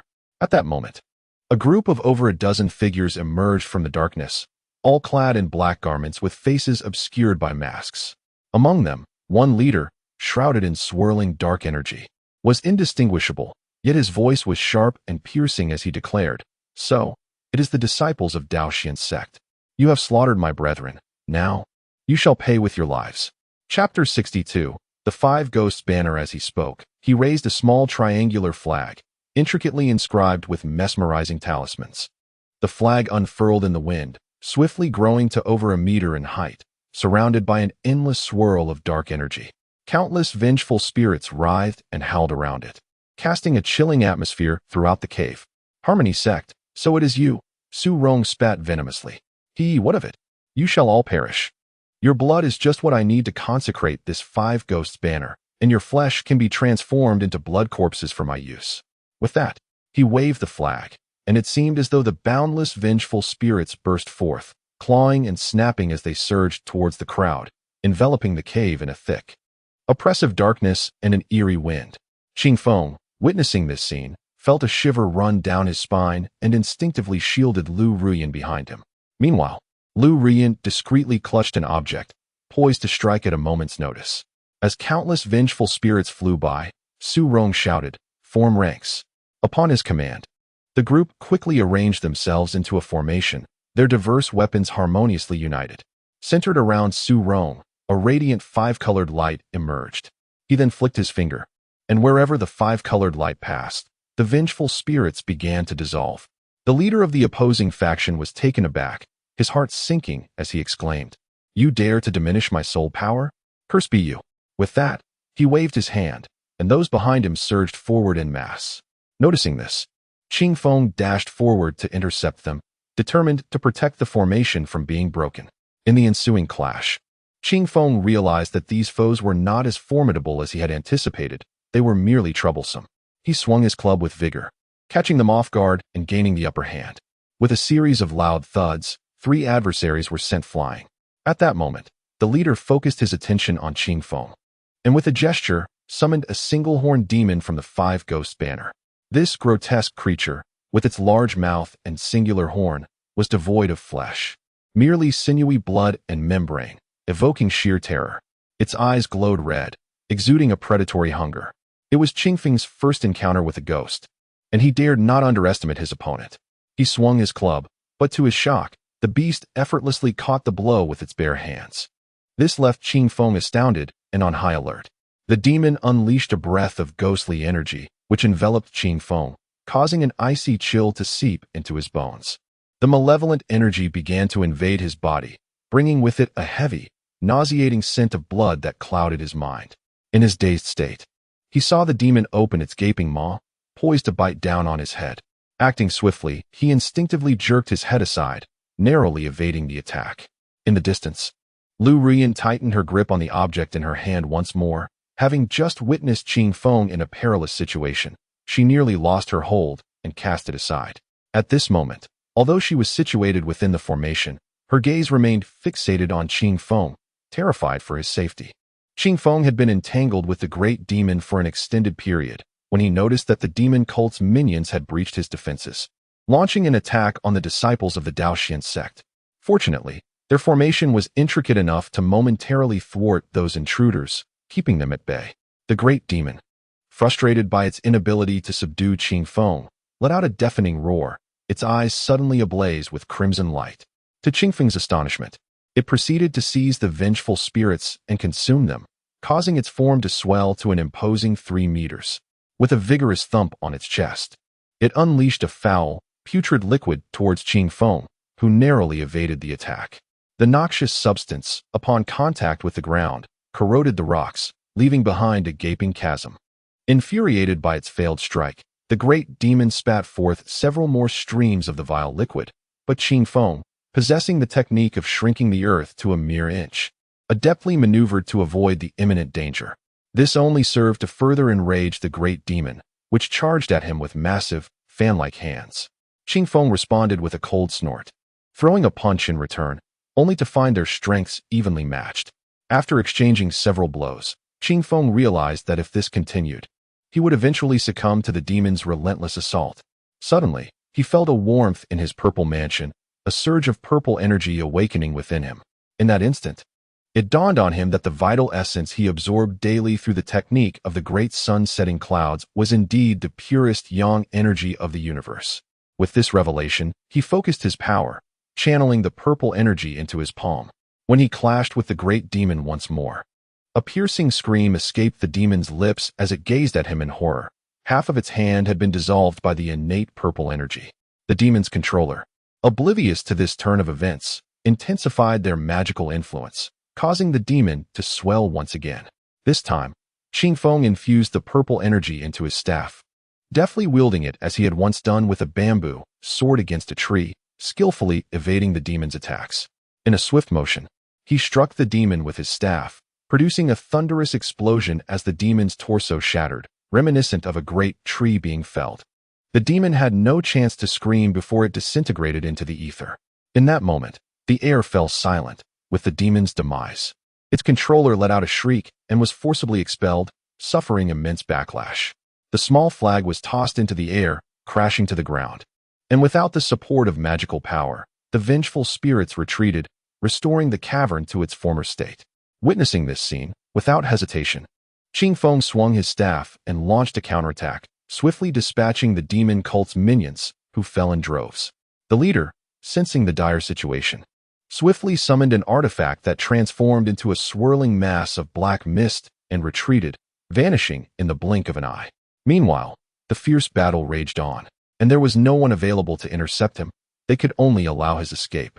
In a short while, all the demonic disciples were slain at this location, and the cavern was permeated with a pungent, sanguine aroma.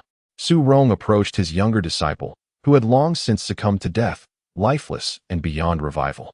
The group gathered solemnly, paying a brief homage, before Su Rong conjured a flame that reduced the body to ashes.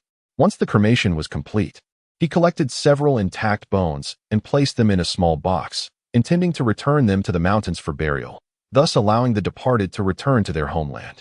As they resumed their journey, the joyful sounds of laughter were replaced by an atmosphere of muted sorrow. In that moment, Qing Feng experienced a profound realization about life. Indeed, human existence is fraught with the unpredictable nature of life and death, and it is essential to leave no regrets.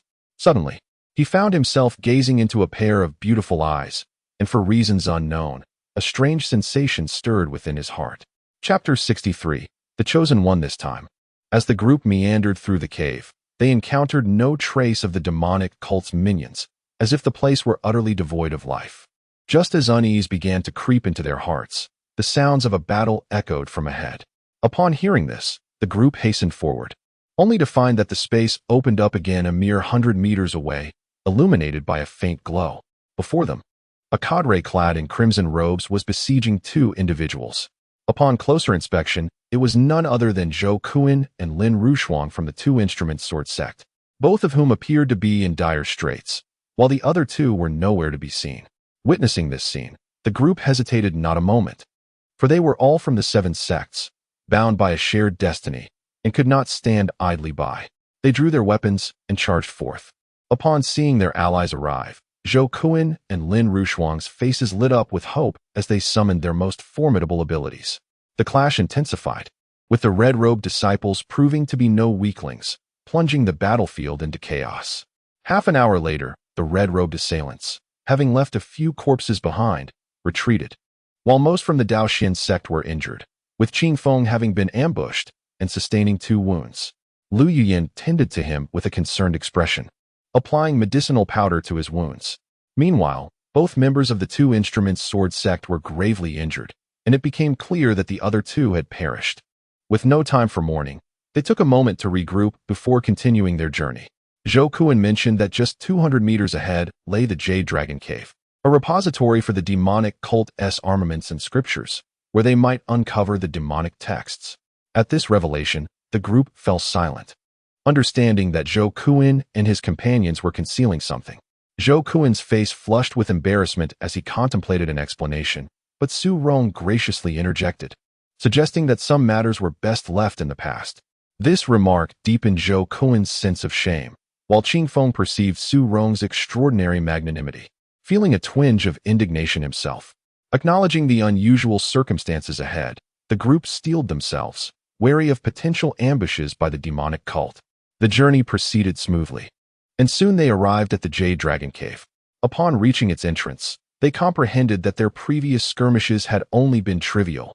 The true confrontation awaited them within. Indeed, hundreds of individuals were now poised within the cave, facing off against one another.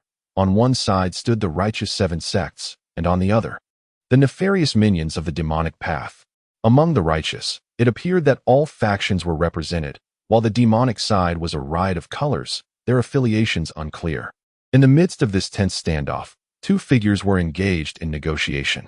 One was a striking man with sword-like brows and piercing eyes, clad in golden armor, resembling a celestial warrior. Su Rong gasped upon recognizing him. "Senior brother." It turned out that this individual was none other than Wan Daoyi, one of the illustrious 7 sons of Daoxian sect. Before him stood a figure cloaked in black, shrouded in an aura of dark mist that only allowed 2 profound eyes, reminiscent of inked stars, to emerge. This individual exuded a terrifying presence, an overwhelming aura that seemed to dominate the heavens and earth, imparting a sense of being at the pinnacle of a towering peak. None among the onlookers recognized this enigmatic person, yet upon sighting him, Lu Ruoyan's eyes sparkled with intrigue before she discreetly concealed herself. The 2 figures faced each other, each displaying an unwavering defiance. Naturally, both were prodigies of their era, gazing down upon their contemporaries with an air of superiority. Thus it was inconceivable for either to yield easily. At that moment, Su Rong swiftly urged the group to advance inward, joining their fellow disciples of the righteous path. Some of the onlookers were not overly astonished by their arrival, perhaps due to the continuous influx of people. Just as they settled in, the leader of the demonic sect proclaimed, "In our confrontation, both sides will undoubtedly suffer significant losses. Therefore, let us each dispatch 7 warriors to engage in a contest. The side with the majority of victories can claim the spoils, and the defeated shall withdraw." Upon hearing these words, Wan Dao hesitated briefly before responding with resolute clarity. "Very well, this will serve to earn the respect of your demonic ilk." With a disdainful snort, the leader of the demonic faction signaled for 1 representative from each side to step forth. The righteous side presented a tall man wielding dual swords of black and white, renowned as a formidable figure from the Two Instruments Sword sect. Conversely, the demonic champion appeared clad in green, exuding an unmistakable aura of malice, not one to be trifled with. The 2 parties exchanged no pleasantries, They engaged in a fierce duel, each delivering ruthless blows. The struggle becoming a matter of life and death, intensely violent. Amidst this turmoil, someone called out to him, prompting him to lead Lu Ruoyan forward, where they spotted disciples from the Tai sect ahead. To his astonishment, it was none other than senior brother Qing Yun who had summoned him. Elated at the sight of Qing Yun, Qing Feng hastened towards him, instinctively taking Lu Ruoyan's hand without realizing how natural the gesture felt. As they approached, he also noticed Yu Zixin among them, along with elite disciples from various peaks, including Lei Heng, whom he had met previously. Observing this impressive assembly, he mused that the Tai sect had truly dispatched their elite. Upon encountering the group, Qing Feng's joy was palpable, and he affectionately greeted his senior brother. Qing Yun, puzzled by his presence, inquired why he had come, to which Qing Feng succinctly replied that he was searching for the seven-leafed snow lotus for senior sister Ling Yun. Hearing this, Qing Yun nodded appreciatively, regarding this junior with newfound respect. It was then that he noticed Qing Feng holding the hand of an extraordinarily beautiful woman, his eyes betraying a hint of confusion. Qing Feng promptly introduced Lu Ruoyan to the group, eliciting astonished reactions from the brothers, who couldn't help but speculate on what means he had employed to win her affection. At that moment, Qing Feng, sensing the peculiar gazes directed at him, released Lu Ruoyan's delicate hand. The atmosphere shifted subtly, becoming somewhat charged with an unspoken tension. Amidst the throng, Yu Zixin beheld Lu Ruoyan and Qing Feng in such intimate proximity that, for reasons unbeknownst to her, her countenance darkened like a wintry frost, evoking an unsettling chill. Lei Heng exhibited a countenance of indignation, though the source of his ire remained a mystery. The expressions of the remaining onlookers varied, each lost in their own contemplations. It was Master Qin Yun, however, who nodded toward Lu Ruoyan, inquiring about her sect affiliation. Lu Ruoyan responded with a gentle smile that showcased her breathtaking beauty, parting her crimson lips to declare, "I am a disciple of the Weak Water Dragon Palace." Her words reverberated through the crowd, prompting astonishment as they turned their gazes toward her. After all, it was widely known that the Weak Water Dragon Palace had not welcomed a disciple into the mortal realm for over a century. Legends had long whispered of the ethereal beauty of its members, and upon witnessing Lu Ruoyan, one could not help but affirm the veracity of those tales. At that moment, Qing Feng stepped forward, calling out, "Junior sister, you have also arrived." Chapter 64. Do not underestimate the youth in poverty. Upon noticing Qing Feng deliberately approaching to greet her, Yu Zixin felt a flicker of emotion within her heart, though her frost-like visage remained slightly stirred. She cast her gaze upon him, offering a gentle nod, yet uttered not a single word. At that moment, her eyes collided with Lu Ruoyan's, as though a silent explosion had occurred in midair. The two women exchanged a lingering stare before each withdrew their gaze to look elsewhere. Qing Feng, sensing an oddity in the interaction between the two, was at a loss for words. Just then, a piercing scream echoed, signaling the conclusion of the first match, which had been decisively won by the two instruments sword sect. The second match soon followed, marked by intense fervor. At this juncture, Qing Feng inquired of Qing Yun regarding the leader of the demonic sect. In a hushed tone, Qing Yun replied, "This individual hails from one of the three sinister sects, the most enigmatic and ruthless among them, Wanhun Valley, known as the thousand-handed demon child, Tang Sanchi." Qing Feng nodded, taken aback by the formidable reputation of this adversary. At that moment, a participant was hurled from the arena, declaring a victory for the demonic sect. The subsequent matches unfolded with alternating victories, leading to a stalemate after 6 rounds, with 3 wins and 3 losses for each side.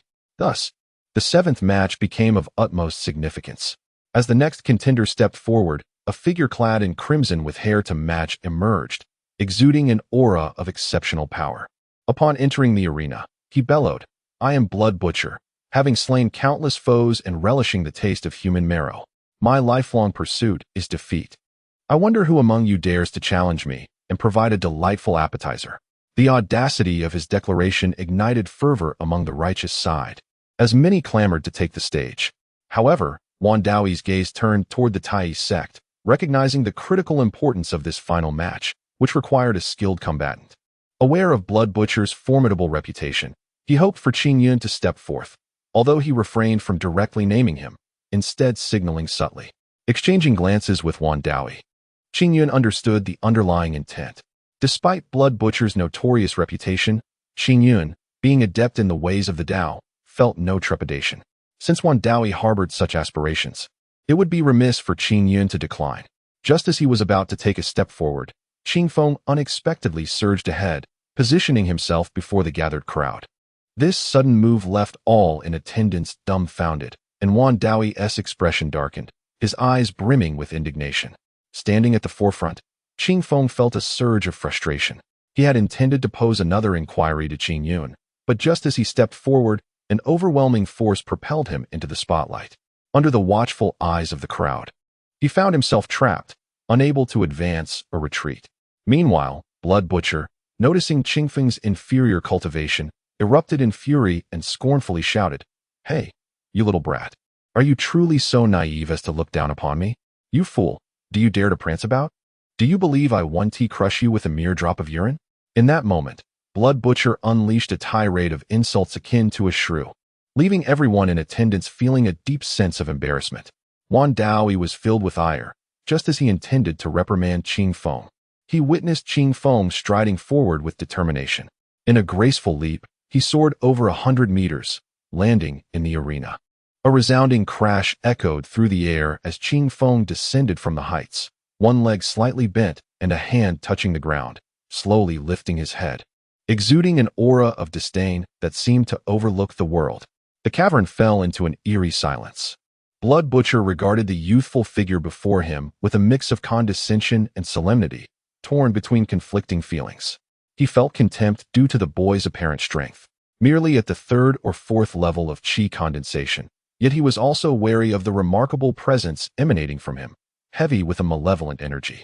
Perhaps Pang Ren was oblivious, but as a practitioner of the blood magic path, he was particularly attuned to such a sensation. Despite his usually carefree demeanor, Blood Butcher possessed a keen and meticulous mind, which allowed him to thrive among a host of demons. Those who truly acted without care had long since met their fate. At this moment, he grappled with inner turmoil. Part of him believed this boy was there to humiliate him, as his own decline bore little consequence. Yet, he also feared that this lad harbored hidden depths of strength, seeking to make a name for himself in this very arena. Should he emerge victorious, the reputation Blood Butcher had painstakingly built over the years would be jeopardized. Contemplating this, he felt a trickle of sweat bead on his forehead, eliciting astonished glances from onlookers who began to suspect that Qing Feng was indeed extraordinary. Meanwhile, on the sidelines, Lu Ruyan's beautiful gaze shimmered with astonishment. She had always believed Qing Feng concealed his true power, and now she was eager to witness his actual capabilities. Yuzi Xin was similarly astounded, for she was aware of Qing Feng's foundation. He was indeed at the fourth level of qi condensation, his innate strength setting him apart.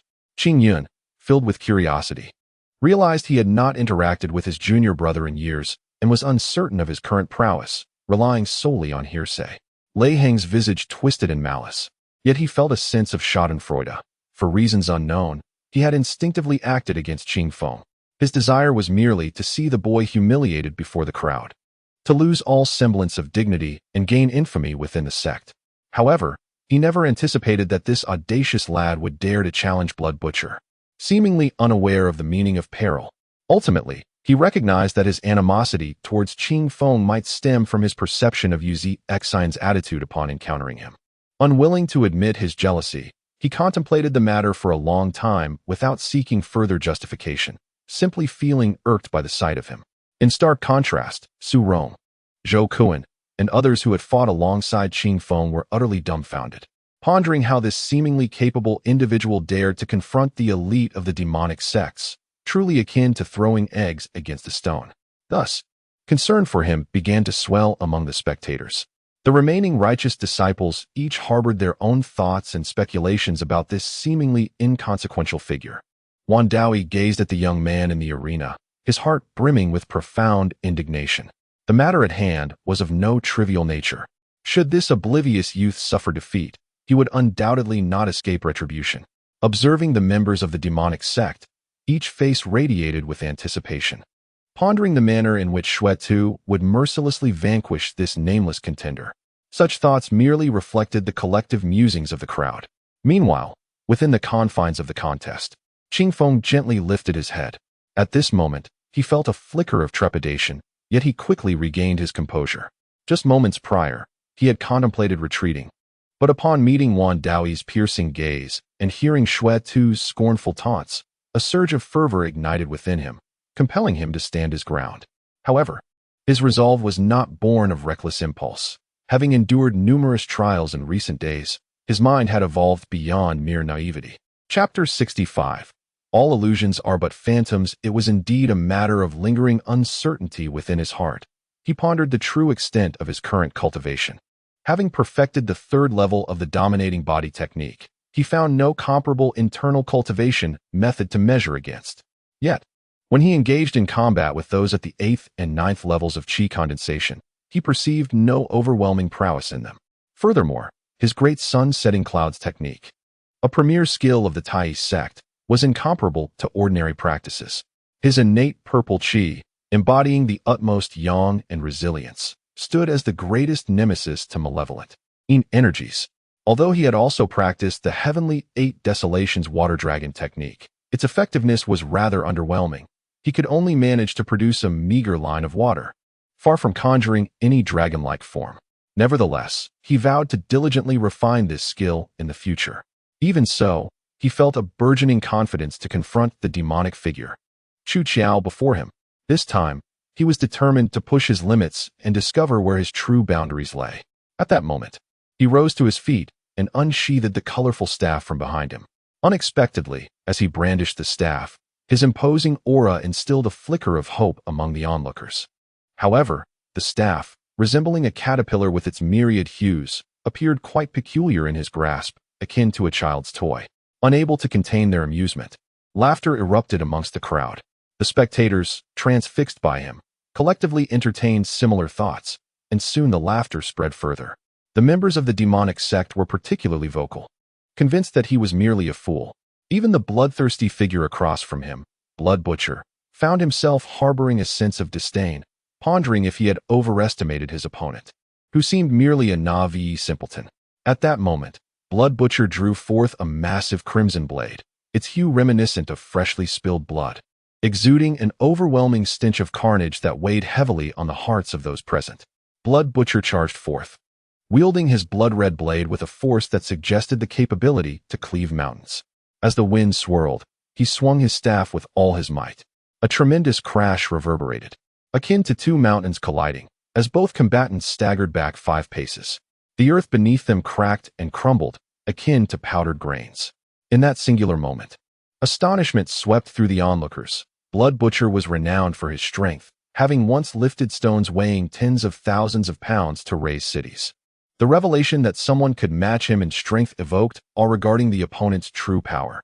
Blood Butcher, gripping his blood-soaked blade, was taken aback and no longer dared to underestimate his adversary. Observing the same, Qingfeng's expression shifted, calculating the capabilities of his opponent with newfound respect. Yet, this was merely a test. The true battle soon erupted. Qingfeng swung his staff with the ferocity of a raging dragon, roaring forth. Blood Butcher, in turn, unleashed his fierce blade, each clash resonating with thunderous booms that left the spectators' ears ringing. On the battlefield, the clash of blades and shadows danced wildly. The Blood Butcher wielded his ruthless blade with unparalleled ferocity, for to be struck by it meant either death or grievous injury. Though the clear wind possessed but a limited repertoire of techniques, his extensive combat experience allowed him to deftly navigate perilous situations, transforming defense into offense. Thus, the two engaged in a spectacular duel, each party meticulously guarding their focus, wary of the dire consequences that awaited even the slightest misstep. In the audience, excitement surged as spectators witnessed the unprecedented prowess of the once unknown Clear Wind, who had evidently concealed remarkable abilities. Regardless of the battle's outcome, he would undoubtedly attain renown within the celestial sect. Envy and admiration coursed through the crowd in equal measure. Among them, Lu Rian observed Clear Wind with admiration, captivated by his display of valor, while Yu Zixin furrowed her brow, feeling as though she had never truly known this boy. Memories of her childhood flooded her mind, recalling the times she fed him rice porridge, when the sky seemed blue and happiness was abundant. Alas, the heavens do not always align with human desires. Since her mother's passing, Her world had irrevocably changed. Wandao, watching intently, narrowed his eyes at the disciple named Clear Wind. Although he held his own in combat, a deep-seated irritation gnawed at him. He sensed that this young man harbored ulterior motives, perhaps seeking to make a grand impression and astound the world in the future. Such cunning calculations would surely earn him a reputation within the celestial realm, regardless of the duel's outcome. Clear Wind remained wholly immersed in battle, oblivious to the thoughts of others. At that moment, he was not merely fighting. He was also probing the limits of his own potential. The Blood Butcher, increasingly alarmed, felt an unsettling strength emanating from his opponent, realizing that if this continued, he would be utterly exhausted. A swift resolution was imperative. With a sudden feint, he disengaged from the skirmish, his countenance contorted into a menacing grimace as he summoned a surge of power. With a thunderous roar, he bellowed, "Die!" Instantly, his aura shifted. His crimson hair billowed in the air, and a flash of bloodlight flickered in his eyes. In that moment, he resembled an otherworldly demon, exuding an overwhelming authority as he swung his blade downward. A crimson luminescence coalesced in the air, manifesting as a gigantic blood serpent that lunged forth with its gaping maw. The immense and terrifying energy surged with a cataclysmic force, transforming the cavern into a nightmarish realm of crimson, suffocating all with its ghastly aura. Clear Wind stood resolutely against the onslaught, his garments billowing violently in the tempest of energy. He raised his gaze to meet the impending strike, yet felt an unexpected calmness wash over him. His eyes, lucid and perceptive, seemed to pierce through the fabric of reality itself. He grasped his short staff and softly intoned, "All illusions are but mirages." In that instant, enlightenment dawned upon him, and his cultivation ascended to the 6th layer of chi condensation. A remarkable elevation of his abilities that transcended the gradual progression he had anticipated.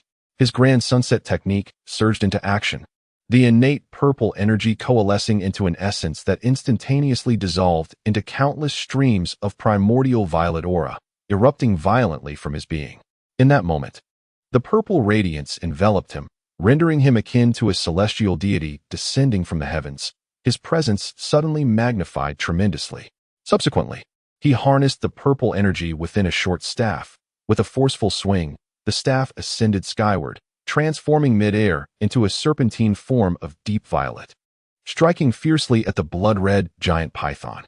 Observers beheld the clash of red and purple hues tearing through the atmosphere, the entire cavern quaking under the weight of their colossal energies, as if heralding an apocalyptic event, instilling a bone-chilling terror in the hearts of onlookers.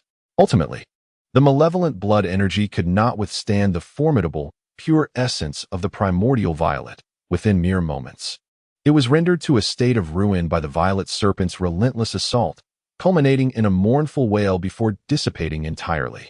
Chapter 66. The Betrayal with a Resounding Crack. The blood blade was unexpectedly severed in two by the Blood Butcher, who then coughed up a copious amount of blood, severely injured by the backlash of his own technique. He gazed in horror at the treasured blade he had cherished for years, now rendered useless. Consumed by rage, his vision darkened, and he collapsed into unconsciousness. This scene ignited the once quiet cavern, as the crowd erupted in fervent acclaim for Qingfeng. In that moment, under the witness of the disciples from the 7 factions, his name would undoubtedly resonate throughout the realms. Tang San's expression darkened upon witnessing the Blood Butcher's fainting, his face a mask of fury as he coldly uttered, "Useless." Qingfeng returned to his companions at Tai's sect, but before they could offer their congratulations, he stumbled and nearly fell. Lu Shuyan and Yu Zixin reacted almost simultaneously.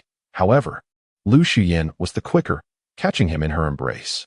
Lei Heng, observing this, turned pale with resentment towards Qingfeng. Yu Zixin and Lu Shuyan exchanged glances, then returned to their places, choosing silence. At that moment, Qingfeng was overwhelmed by excruciating pain. The backlash from his recent strike, which had exceeded his own capabilities, was taking its toll. Had he not summoned the strength to endure, he might have succumbed to unconsciousness right then and there. Fortunately, he had returned, but now he felt utterly drained, his eyelids heavy, yearning only for a moment of slumber. Unaware of the events that transpired between the two women, he surrendered to sleep in Lu Xian's arms. Qingyun, witnessing this, promptly placed his hand upon Qingfeng's pulse. After a brief moment, he felt reassured. Though Qingfeng had harmed his heart vein, it was merely a minor injury. He retrieved a pill bottle from his robes, administering a pink elixir to Qingfeng's mouth, which eased his worries. Yet, at that moment, he furrowed his brow, perplexed. He had noticed the similarity between Qingfeng's technique and the grand sunsetting technique practiced by their master. A perplexing matter considering Qingfeng's status barred him from accessing the sect's ultimate skills. Before he could ponder further, a chilling voice echoed from Tang San. The Thousand-Hand Demon. The Demon Codex is a treasure of our sect. How could we abandon it for a mere few contests? This is utter foolishness. Are you attempting to cheat? Wan Daoi's expression darkened ominously, his anger palpable. Tang San's voice, cold as ice, retorted, "And what of it? What can you do to me? Despicable fiends of the demonic path," he continued, "I shall not rest until I claim your head to quell my righteous fury." Then, a brilliant golden light flashed, shaking the entire cavern as a terrifying aura descended, akin to the world being turned upside down. A powerful wave of demonic energy surged forth, enveloping the cave like a rolling tide of black smoke. Amidst the chaos, a derisive, echoing cry rang out, "What righteous path? Die!" At this very moment, an unexpected calamity struck.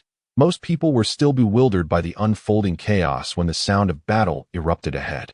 In an instant, everyone seized their weapons and surged forward. "Quickly hide," urged Yu Zixin, her demeanor as frigid as ever as she addressed Lu Rian. Lu Rian nodded, bent down to hoist Qingfeng onto her back, and retreated towards the crowd's rear. Within the depths of Yulong Cave, the righteous and demonic factions clashed fiercely due to the sudden betrayal of the demon sect, resulting in countless casualties. In a fit of rage, Wan Daoyi dispatched several practitioners of the demonic path, while the formidable thousand-hand demon child claimed lives with alarming ease. In that moment, the two adversaries locked eyes, and the next instant, they collided once more. As the battle raged with ferocity, the ground beneath them trembled violently, startling everyone into evasive action. The earth suddenly cracked open, and a stone tablet rose majestically from the depths below. A voice rang out amidst the chaos. "The Demon Codex has emerged." Upon hearing this, both the righteous and demonic factions turned their attention to the tablet. After a brief silence, the thousand-hand demon child bellowed in fury, "Wan Daoyi, how dare you?" Amidst the pandemonium, Lu Rian and Qingfeng managed to slip into a narrow passageway, navigating left and right, east and west, constantly shifting their positions. After a while, noticing that Qingfeng showed no signs of awakening, she reached into his embrace and retrieved a certain item, the beast skin map. Her gaze fixated upon the map, her mind racing with thoughts. Moments later, she hoisted Qingfeng once again and continued onward. At this juncture, they had completely distanced themselves from Yulong Cave. The sound of rushing water filled the air as they approached an abyss of darkness. The expanse of the water's surface remained a mystery to them. Yet Lu Rian pressed on, carrying him along the water's edge. Just then, Qingfeng stirred, his eyelids fluttering open, finally regaining consciousness. "Where's this?" he inquired. And upon seeing him awake, Lu Rian felt a surge of joy, for the oppressive darkness and desolation around them was truly unnerving. She set him down and offered him water from her gourd, the cool liquid soothing his throat and fully reviving him. The darkness was overwhelming, and had it not been for Lu Rian's presence, he might have believed he had descended into the depths of hell. "Rian, what is happening? Where are the others?" he asked urgently. Lu Rian quickly replied, "The Demon Codex has surfaced. Everyone is scrambling for the treasure. Chaos erupted in Yulong Cave, and I managed to escape with you. But in the midst of our flight, we lost our way and ended up here. I have no idea where this place is." Rising to his feet, Qingfeng gazed ahead at the seemingly endless expanse of water, pondering the reason for such a vast body of water within the cave, yet the darkness obscured its true size. Resolute in their course, the two continued forward. After traversing approximately 700 or 800 meters, Qingfeng suddenly pointed toward the water, exclaiming, "A boat! There is indeed a boat over there." Upon hearing the commotion, Lu Rian turned her gaze and was indeed astonished to see a small boat drifting towards them. The vessel, shrouded in a deep black hue, bore at its prow a fist-sized, orange-red luminescence that cast a gentle glow upon its hull. The existence of such a boat in this desolate place was undeniably perplexing. Within mere moments, the craft had reached the shore. The two approached. Noting that the boat was modest in size, accommodating only about 3 individuals. Its surface betrayed no signs of age, enshrouded entirely in darkness. Strikingly, a human skull dangled from the mast, with the eerie orange-red light emanating from its eye sockets, resembling ghostly flames. Faced with this bizarre spectacle, both were filled with trepidation. Yet, driven by curiosity, they stepped aboard the small vessel, eager to uncover its mysteries. As soon as they set foot on the boat, it began to drift autonomously, gliding silently across the water. Qingfeng, wishing to leap off, found that the boat had already surged forward, covering a distance of over 100 meters in the blink of an eye. At that moment, retreat was no longer an option. Chapter 67. Blood Sea Enigma, Are You Afraid? At this moment, Qingfeng found himself regretting bringing Lu Ruyan into this uncharted territory. However, Lu Ruyan, with a glimmer in her eyes, softly replied, "With you here, I am unafraid." Upon hearing her words, Qingfeng was momentarily overwhelmed with a myriad of emotions. Unsure of how to respond, the surface of the water lay eerily still, devoid of any sound, as the small boat glided forward like a ghost, silently traversing an expanse of darkness that seemed boundless. How peculiar. I now question whether we are still within the cave beneath the mountain, Qingfeng pondered aloud to Lu Ruyan. Indeed, I never imagined that such a vast body of water could exist beneath this cavern. It feels as though we have journeyed an immense distance. Yet the water's edge remains elusive. Is it possible that this connects to the ocean? Just as Qingfeng prepared to speak, a distant rumble echoed, growing ever closer. Suddenly, a loud splash resonated as if a colossal fish had leaped from the depths, sending waves that caused their small vessel to sway violently, nearly capsizing. The two exchanged startled glances, their expressions betraying their fear. At that moment, the faint glow within the eye sockets of the skeleton atop the mast flared brightly, illuminating an area of 7 or 8 meters around them. It was then that they discerned the water's hue, a deep crimson, akin to fresh blood, stretching endlessly before them. In that instant, Lu Ruyan gasped, "There are words on the boat." Qingfeng looked up to see 2 lines of small text that had mysteriously appeared on the mast. "In the boundless sea, blood runs deep, spirits of the underworld, haunting the divine." "What does this mean?" Qingfeng inquired, glancing at Lu Ruyan. She shook her head, equally perplexed. Just then, another splash echoed, its clarity suggesting something was swiftly approaching. Lu Ruyan drew closer to Qingfeng, her face pale, her heart racing with trepidation. The sound of water grew louder, and as Qingfeng peered into the depths, he sensed something moving beneath the surface. Unfortunately, the thick, blood-like water obscured his view of whatever lurked below. The splashing intensified, and suddenly, Qingfeng furrowed his brow as something began to surface. Leaning closer, he strained his eyes, desperate to penetrate the murky depths. Just then, ripples spread across the water, and to his horror, a pale visage erupted from the depths. A gaping mouth aimed directly at his head. Startled, Qingfeng nearly tumbled into the water, but Lu Ruyan seized him, pulling him back to safety. His heart raced as that ghastly face resurfaced. Before he could utter a word, a multitude of pallid, bloated faces began to emerge from the water, one after another, their outstretched arms reaching for the boat as though they sought to board. The gentle breeze hastily withdrew a short stick and swung it at the approaching figures, swiftly toppling several of them. What is this? It was the first time Qingfeng had encountered such entities. The floating corpses were undoubtedly long deceased. Yet the reason for their reanimation remained a mystery. Contrary to her expectations, Lu Ruyan displayed no fear, but rather engaged in analytical contemplation. Meanwhile, the number of floating corpses multiplied, appearing in dense clusters, all scrambling to board the vessel. In that moment, Qingfeng was drenched in cold sweat, realizing that these beings were indeed relentless. "It must be the light that has attracted them," Lu Ruyan remarked, glancing at the skeletal flames. Qingfeng nodded in agreement, considering her words to be valid. He intended to shatter the skeleton, but Lu Ruyan promptly interjected, "No, we cannot extinguish that light. It serves as our guide. If it goes out, we may be trapped here for eternity. What should we do? Think of something quickly." Qingfeng's voice was fraught with panic as countless floating corpses surged from all directions, overwhelming him. Lu Ruyan's brow furrowed slightly. She glanced at Qingfeng, as if making a crucial decision, and retrieved a stick of incense from her garment. Measuring half a foot in length, it was entirely black. adorned with numerous strange patterns along its shaft. She formed a hand gesture, and a flicker of black flame ignited atop it, setting the incense alight. Before long, fragrant smoke began to rise, mingling with a faint scent of blood. As the smoke billowed, the floating corpses grew more frenzied. With a pointed gesture, she sent the incense flying, causing it to hover about 10 meters behind the boat. The floating corpses immediately abandoned the small vessel, surging toward the incense. Greedily drawn to its aroma, Qingfeng finally managed to catch his breath and turned to Lu Ruyan, his gaze filled with confusion. "What is that?" "Blood soul incense," Lu Ruyan replied, meeting his eyes. Qingfeng wished to inquire about how she possessed such an arcane item, but as the question formed on his lips, he found himself at a loss for words.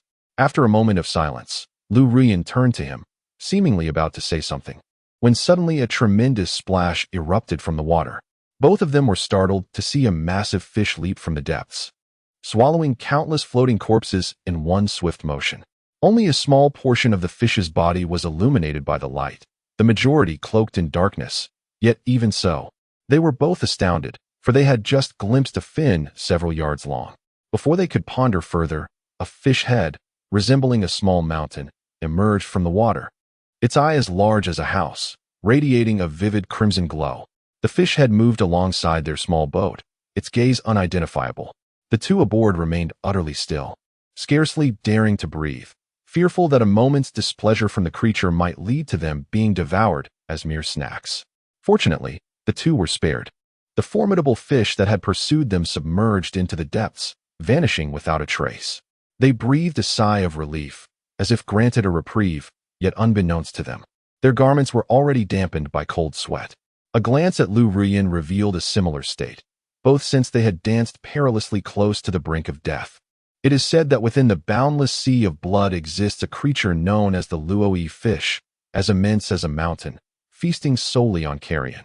Emerging from a realm of decaying remains and blood-soaked shores, with an affinity for cold jade, often accompanied by precious stones. No sooner had Lu Ruyan uttered these words than Qingfeng gasped, pointing ahead.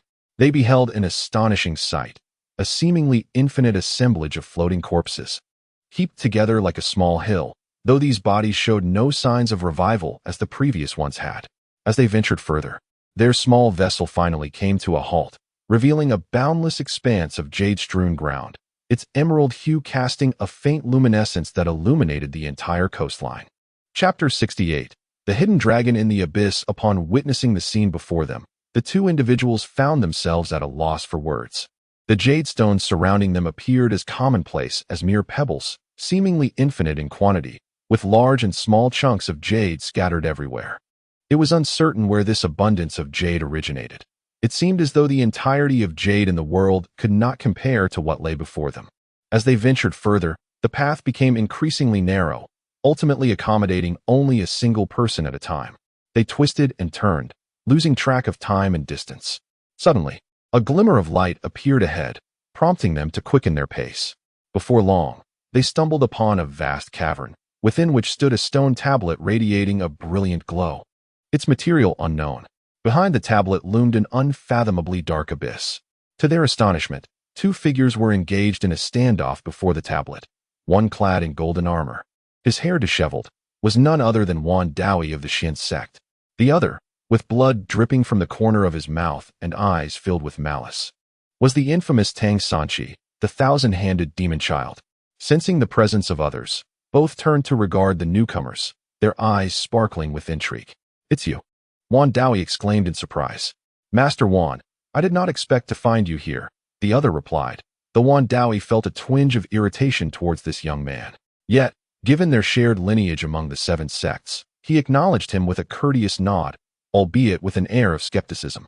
He then inquired, "How did you arrive here?" Qingfeng shook his head in resignation, stating that it was merely by chance. Wan Dawi, however, regarded him with disbelief. Meanwhile, Tang Sanchi chuckled darkly, saying, "Wan Dawi, we have been at an impasse for quite some time, and neither of us can prevail over the other. Perhaps it would be wise to cease hostilities. The legend of the Jade Dragon Cave might well be a fabrication, while this place may indeed hold something of value. Let us part ways and rely on our own abilities once we descend." With a disdainful snort, Wan Daoi pondered for a moment before gradually stepping back and leaping into the abyss, vanishing in an instant. Tang Sanchi let out 3 cold laughs, then turned to Qing Feng and his companion. However, as his gaze flitted over Lu Ruyan, his pupils involuntarily contracted. He then flashed her a peculiar smile before leaping down after Wan Daoi. Confused, Qing Feng and Lu Ruyan rushed forward. They noticed that the stone tablet at the edge of the cliff bore the powerful, flowing characters "Hidden Dragon in the Abyss." What does this mean? Qing Feng mused, momentarily perplexed. Lu Ruyan, however, wore a knowing smile and urged him to look at the back of the tablet. Following her suggestion, Qing Feng turned to find 3 additional characters inscribed there: Candle Dragon Abyss. Realization dawned upon him with an exclamation. It was rumored that a dragon truly dwelled here, once. The leader of the demon sect, a mere nameless commoner, had entered this place and emerged as an unparalleled master. However, it is rumored that the Candle Dragon Abyss manifests in the mortal realm once every millennium. We are indeed fortunate to witness it. Upon hearing Lu Ruyan's words, Qing Feng was taken aback, for his master had never imparted such knowledge to him. It seemed his master was also unaware of these matters. Yet, Qing Feng was puzzled about where Lu Ruyan had acquired this information.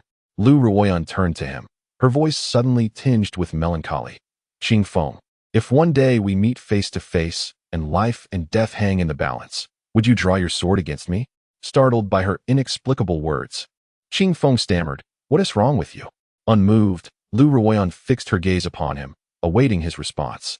Observing her earnest demeanor, Qing Feng couldn't help but chuckle softly. "Rest assured, that day shall never come. You are aware that I ventured here to seek the 7-leaf snow lotus. Yet the tales speak of great peril within. I hope you will remain here or find your own way out." After Qing Feng had spoken, Lu Ruyan smiled sweetly. "Humph, are you trying to shake me off? There are immense opportunities within the Candle Dragon Abyss. I shall not let them pass me by. Come, let us not allow those 2 to seize the advantage." As she spoke, Lu Ruyan gazed into the inky blackness of the abyss, grasped his hand, and leapt into the void together. As they descended, Qing Feng exclaimed, "I cannot fly with the spirit vessel." Yet Lu Ruyan laughed heartily, producing a jade flute that suddenly enlarged, gently lifting the 2 of them. "Ah, by the way, Lu Ruyan, what is your cultivation level? Why do you refrain from revealing your powers?" Qing Feng couldn't help but voice his curiosity.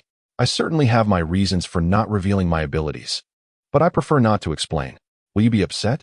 Qing Feng shook his head. "As long as you are happy, that is enough." Lu Ruyan felt a wave of warmth in her heart, and a sweet smile graced her lips as she beheld his face. The depths of the Candle Dragon Abyss were unfathomable. After what felt like an eternity of descent, they had yet to reach the bottom. Just as Qing Feng pondered this, they suddenly felt weightless, plummeting downward. "What's happening?" Qing Feng shouted, but Lu Ruyan replied, "For some reason, my powers have been suppressed." Hearing this, Qing Feng attempted to summon his own spiritual energy, but found himself equally powerless. In the blink of an eye, they were falling rapidly, and a faint blue light appeared beneath them, revealing a vast expanse of water below. Before they could contemplate further, they splashed into the icy depths, the water shockingly frigid. Qing Feng quickly sought out Lu Ruyan, and together they swam towards the shore. Fortunately, after a brief struggle, they reached the bank, only to find that the terrain before them was drenched in a blood-red hue. "It's so cold," Lu Ruyan exclaimed, her face pale and her body trembling uncontrollably. Qing Feng, noticing her distress, immediately cupped her face in his hands, hoping to impart some warmth, but the biting cold continued to seep into her being. Just as Qing Feng was growing anxious, Lu Ruyan suddenly embraced him tightly, which provided her with some comfort. However, Qing Feng's face immediately turned crimson, revealing a rather foolish expression. After a brief moment, Lu Ruyan composed herself and exhaled a sigh of relief. Qing Feng refrained from saying much. After all, the girl acted with excessive boldness. Since she had improved considerably, they decided not to linger any longer and proceeded onward. Within this abyss, swirling black mist enveloped the surroundings, yet for some inexplicable reason, a faint luminescence persisted, allowing them to vaguely discern a few meters ahead. The blood-red soil stretched endlessly into the distance. At that moment, Qing Feng remarked, "No wonder Master once spoke of the terrifying nature of the Candle Dragon Abyss. It seems that regardless of one's cultivation level, one is bound by restrictions, rendering them akin to mere mortals. If truly fearsome beasts reside here, survival would indeed be a formidable challenge. Upon hearing this, Lu Rian fell into a sudden silence.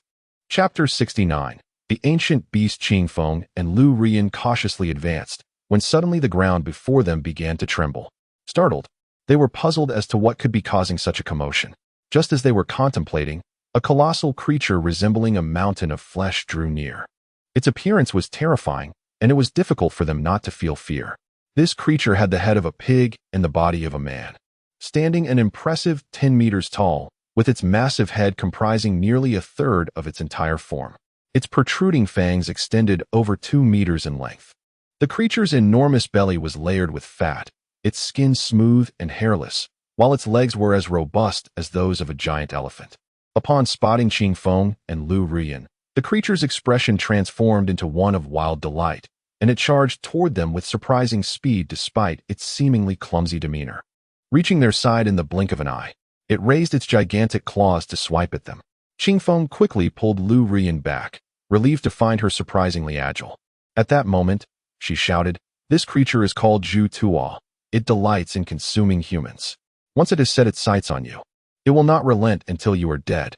Do not worry about me. Focus on defeating it." With that, Lu Rian deftly evaded to the side. Qingfeng nodded. Though he was uncertain why she recognized such a beast, he felt no doubt in her words.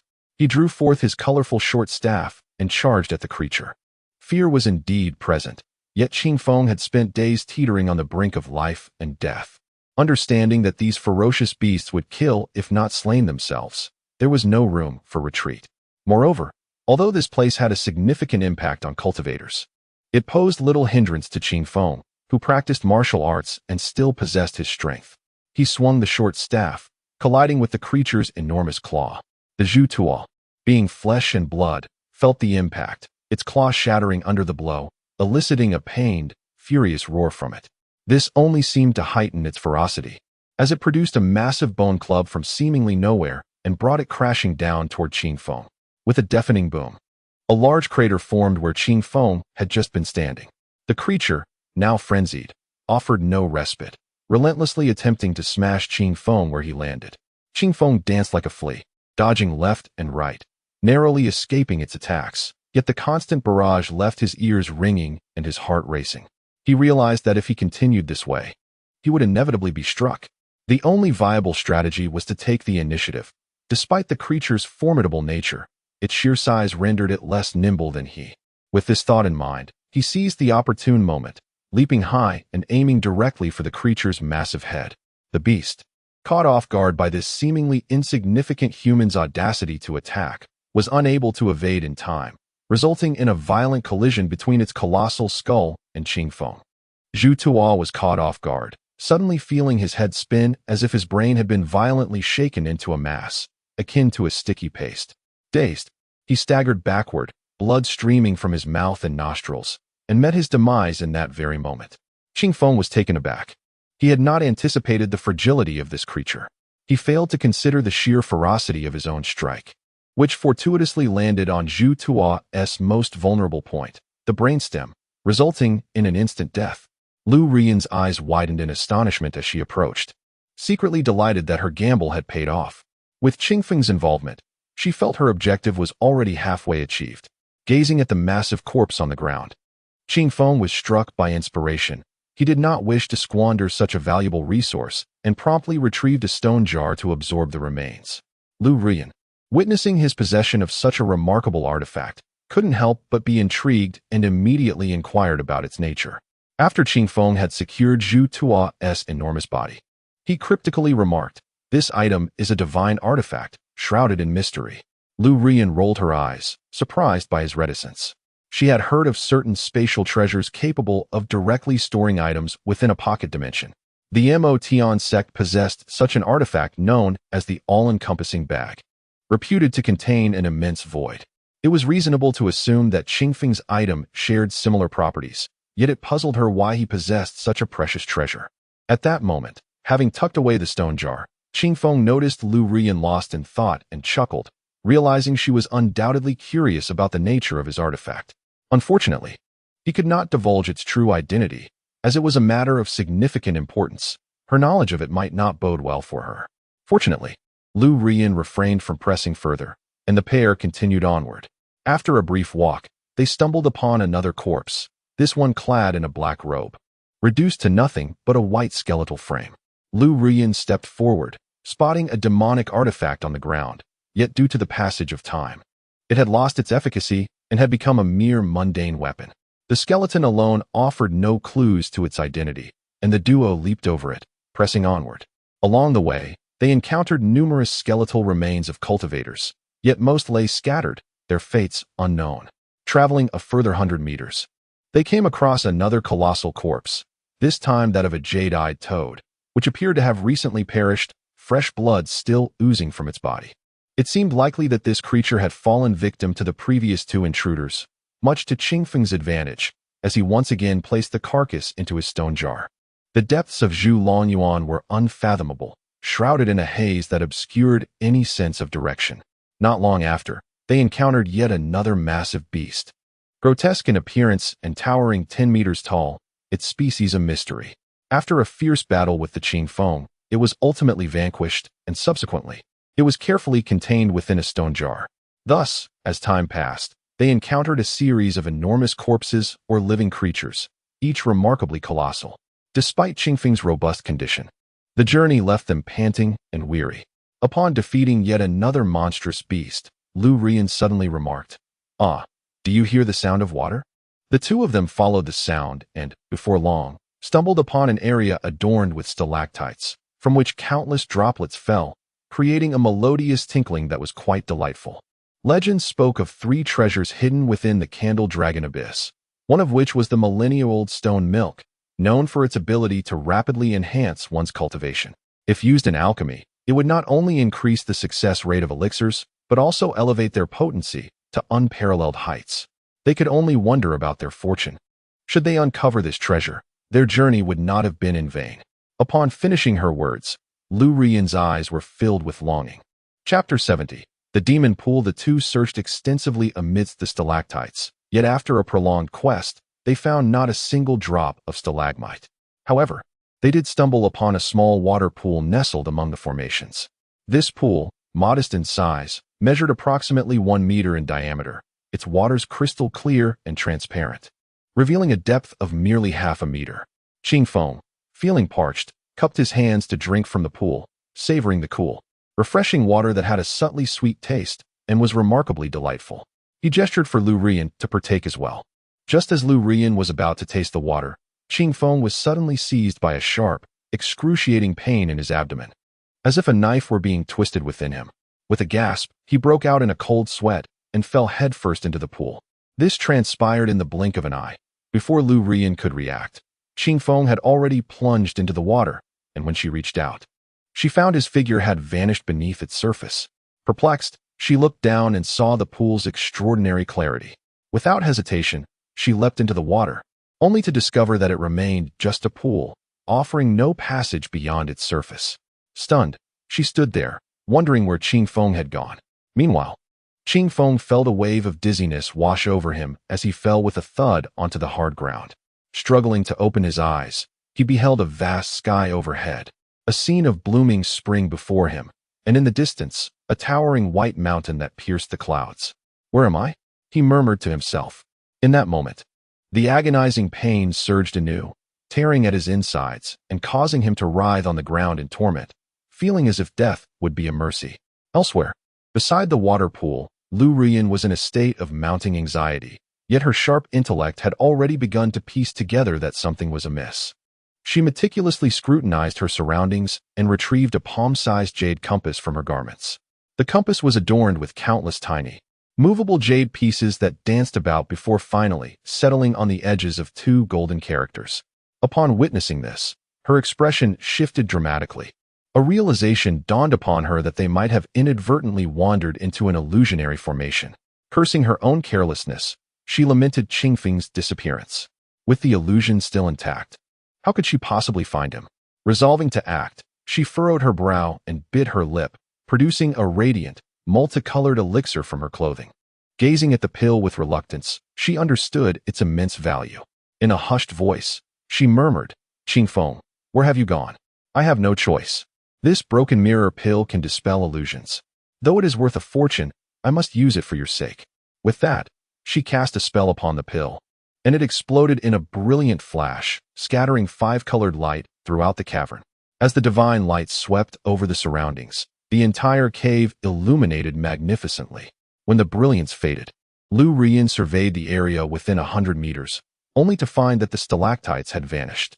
It was indeed an illusion, and her brow furrowed in frustration. She cursed her own negligence. Upon closer inspection, the stalactites suspended from the cave's ceiling revealed their grotesque forms, resembling bizarre tumors exuding swirling black mists. Their appearance was repulsive, defying any recognizable shape. At their tips, drops of a viscous liquid, as dark as ink, dripped steadily. Beside them, a small pool contained an even thicker liquid, a deep shade of purple-black. Strangely, inscribed in ancient clerical script along the edge of the pool were the three formidable characters, Seed of Demon Pool. Upon seeing these characters, Lu Rian gasped and collapsed to the ground, her eyes wide with unending terror. Beneath these grand characters were two lines of smaller script. Swirling like dragons and phoenixes, one thought becomes a demon, one thought becomes a Buddha. The demon is the path, and the path is the demon. Lu Rian's lips trembled as she incessantly muttered the phrase Seed of Demon Pool, as if it were something profoundly terrifying. At that moment, Qingfeng regained consciousness, but unlike before, he discovered that a small black orb, the size of a fingernail, had begun to float above the crystal formed from primordial purple energy within his purple palace. Veins resembling those of human blood slowly adorned the surface of the orb, which was now rotating languidly, seemingly unremarkable. As Qingfeng opened his eyes, confusion engulfed him, and the intense pain that had plagued him had vanished entirely. He rose to his feet and surveyed his surroundings. Across the vast prairie, only grass and a scattering of red and white flowers were visible, devoid of anything else. In the distance, a colossal mountain towered, draped in a blanket of white, which appeared to be pristine snow. He stepped forward, and although the distance seemed short, it took him over a quarter of an hour to finally reach the base of the mountain. At that moment, it felt as if the great mountain and the prairie belonged to two disparate worlds. One side icy and unyielding, the other warm as spring, an extraordinary juxtaposition. Before the snow-capped peak stood a massive stone tablet, engraved with three grand, golden characters, Xiaoyao Palace. What a majestic name, Qingfeng mused to himself. Behind the tablet, a winding path spiraled upward. Looking around, he realized he had no other option but to ascend the mountain for further exploration. As he made his way up, the biting cold wind pierced through him like a blade. Witnessing this, Qingfeng felt a surge of emotion, considering that he had mastered the body of dominance, and yet still felt this chill. He could only imagine how an ordinary person would fare, likely reduced to bones in an instant. The mere thought sent a shiver down his spine, filling him with dread. Qingfeng had lost track of time in this eternal radiance, devoid of any concept of hours. Upon reaching the mountainside, he stumbled upon a flat area where magnificent tiers of palatial structures had been erected. Each edifice was grand and imposing, evoking a sense of reverence in those who beheld them, leaving him to wonder who could have constructed such marvels in this desolate location. However, the brilliance of these palaces had dimmed, many now showing signs of age and decay. In this desolate place, apart from the howling of the fierce winds, not even a specter could be found. The gentle breeze, glancing around, decided to venture forth to uncover the true nature of this locale. Suddenly, a creaking sound akin to grinding teeth echoed through the air. A heavy door swung open, revealing an empty expanse. Inside the vast building, both the ceiling and the 12 colossal pillars were adorned with countless depictions of deities and demons. These celestial beings danced and reveled together, indulging in merriment and song. Witnessing this scene, the breeze was taken aback, filled with a sense of dread. The artwork was evidently a fabrication. If gods and demons could coexist, how could the righteous practitioners of the world go to such lengths to eradicate evil? Such imagery was nothing short of absurd. Surely the product of the delusions of those wicked beings. With this thought, the breeze yearned to obliterate this place into nothingness.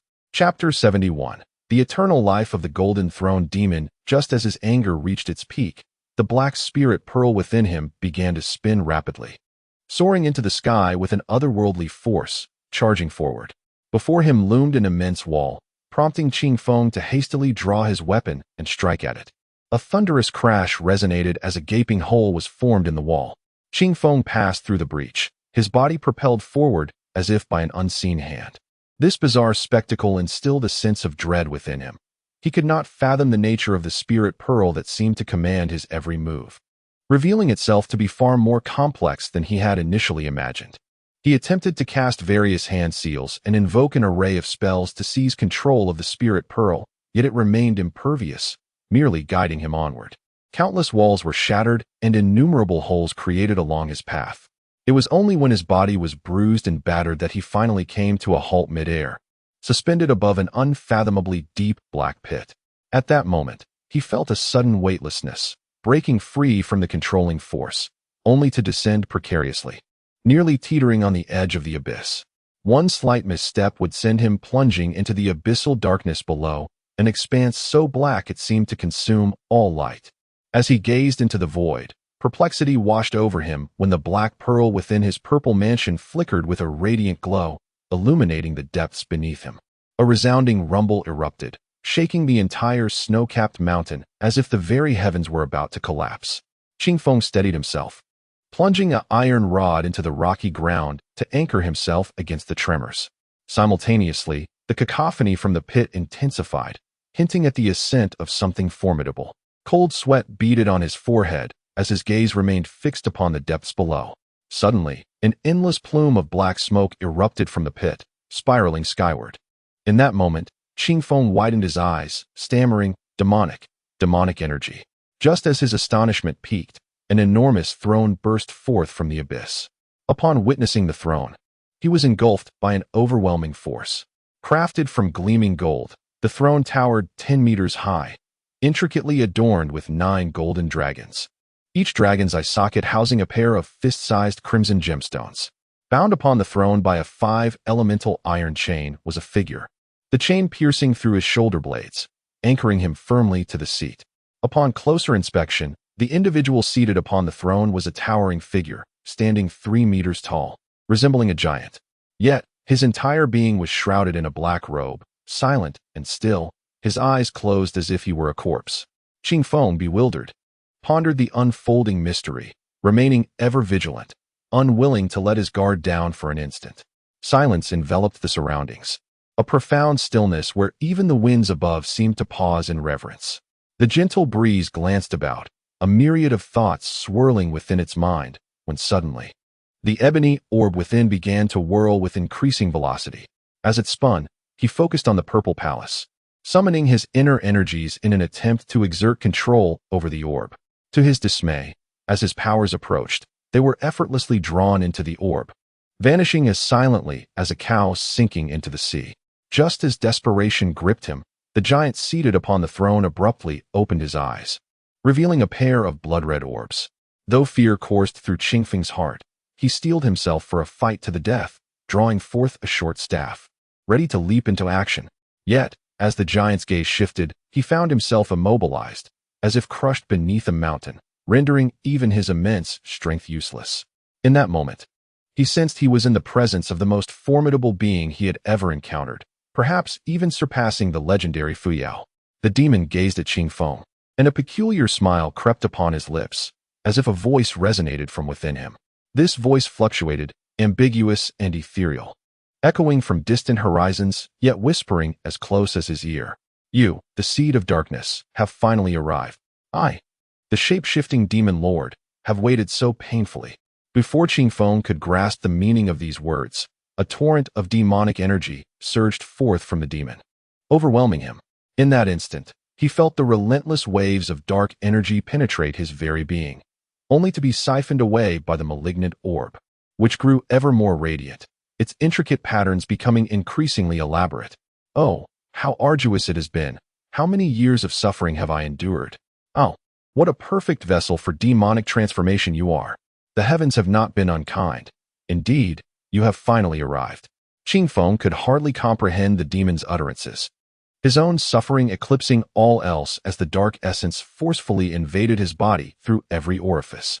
In that agonizing moment, he felt as though he were on the brink of death, experiencing the most tormenting fate imaginable. Child, you should count yourself fortunate. Soon you shall become me, and I will usurp your soul. Fear not, for with my power, I shall elevate you to boundless heights of cultivation. Unifying the celestial sects shall be but a trifle. Listening to the demon's incessant monologue, Qingfeng pieced together the grim reality. This creature had seemingly been imprisoned for countless ages and, upon encountering him, sought to impart all its dark mastery into Qingfeng, ultimately intending to carry out the vile act of soul possession. The thought that he might cease to exist as himself filled him with terror. He struggled desperately, longing to break free from the demon's grasp. Yet all his efforts proved futile. In despair, he found himself consumed by rage. At that moment, he cast his gaze upon the orb entwined with arcane symbols. Noting its crystalline clarity had intensified, and its size appeared to have grown. At this moment, he surmised that the spirit orb must be the demonic seed residing within the mouth of that fiend. Although he remained unaware of the true nature of this entity, he understood that had it not been for its absorption of all the demonic energy, he would not have been subjected to possession and would have fully transformed into a demon by now. Observing the demon, the aura of malevolence emanating from it appeared boundless. Surging forth relentlessly, cleansing wind's form began to levitate gradually, suspended in midair. At this juncture, the malevolent energy thickened considerably. In the blink of an eye, 7 days had elapsed, and the demonic energy continued to spew forth from the demon's being. Within cleansing wind's purple palace, the demonic seed spirit orb had grown to the size of an egg, brimming with infinite demonic energy. In contrast, the demon's robust physique had begun to wither. As another day passed, the demonic energy at last ceased to emanate. At that very moment, a diminutive figure, no larger than a palm, suddenly sprang forth from the demon's crown.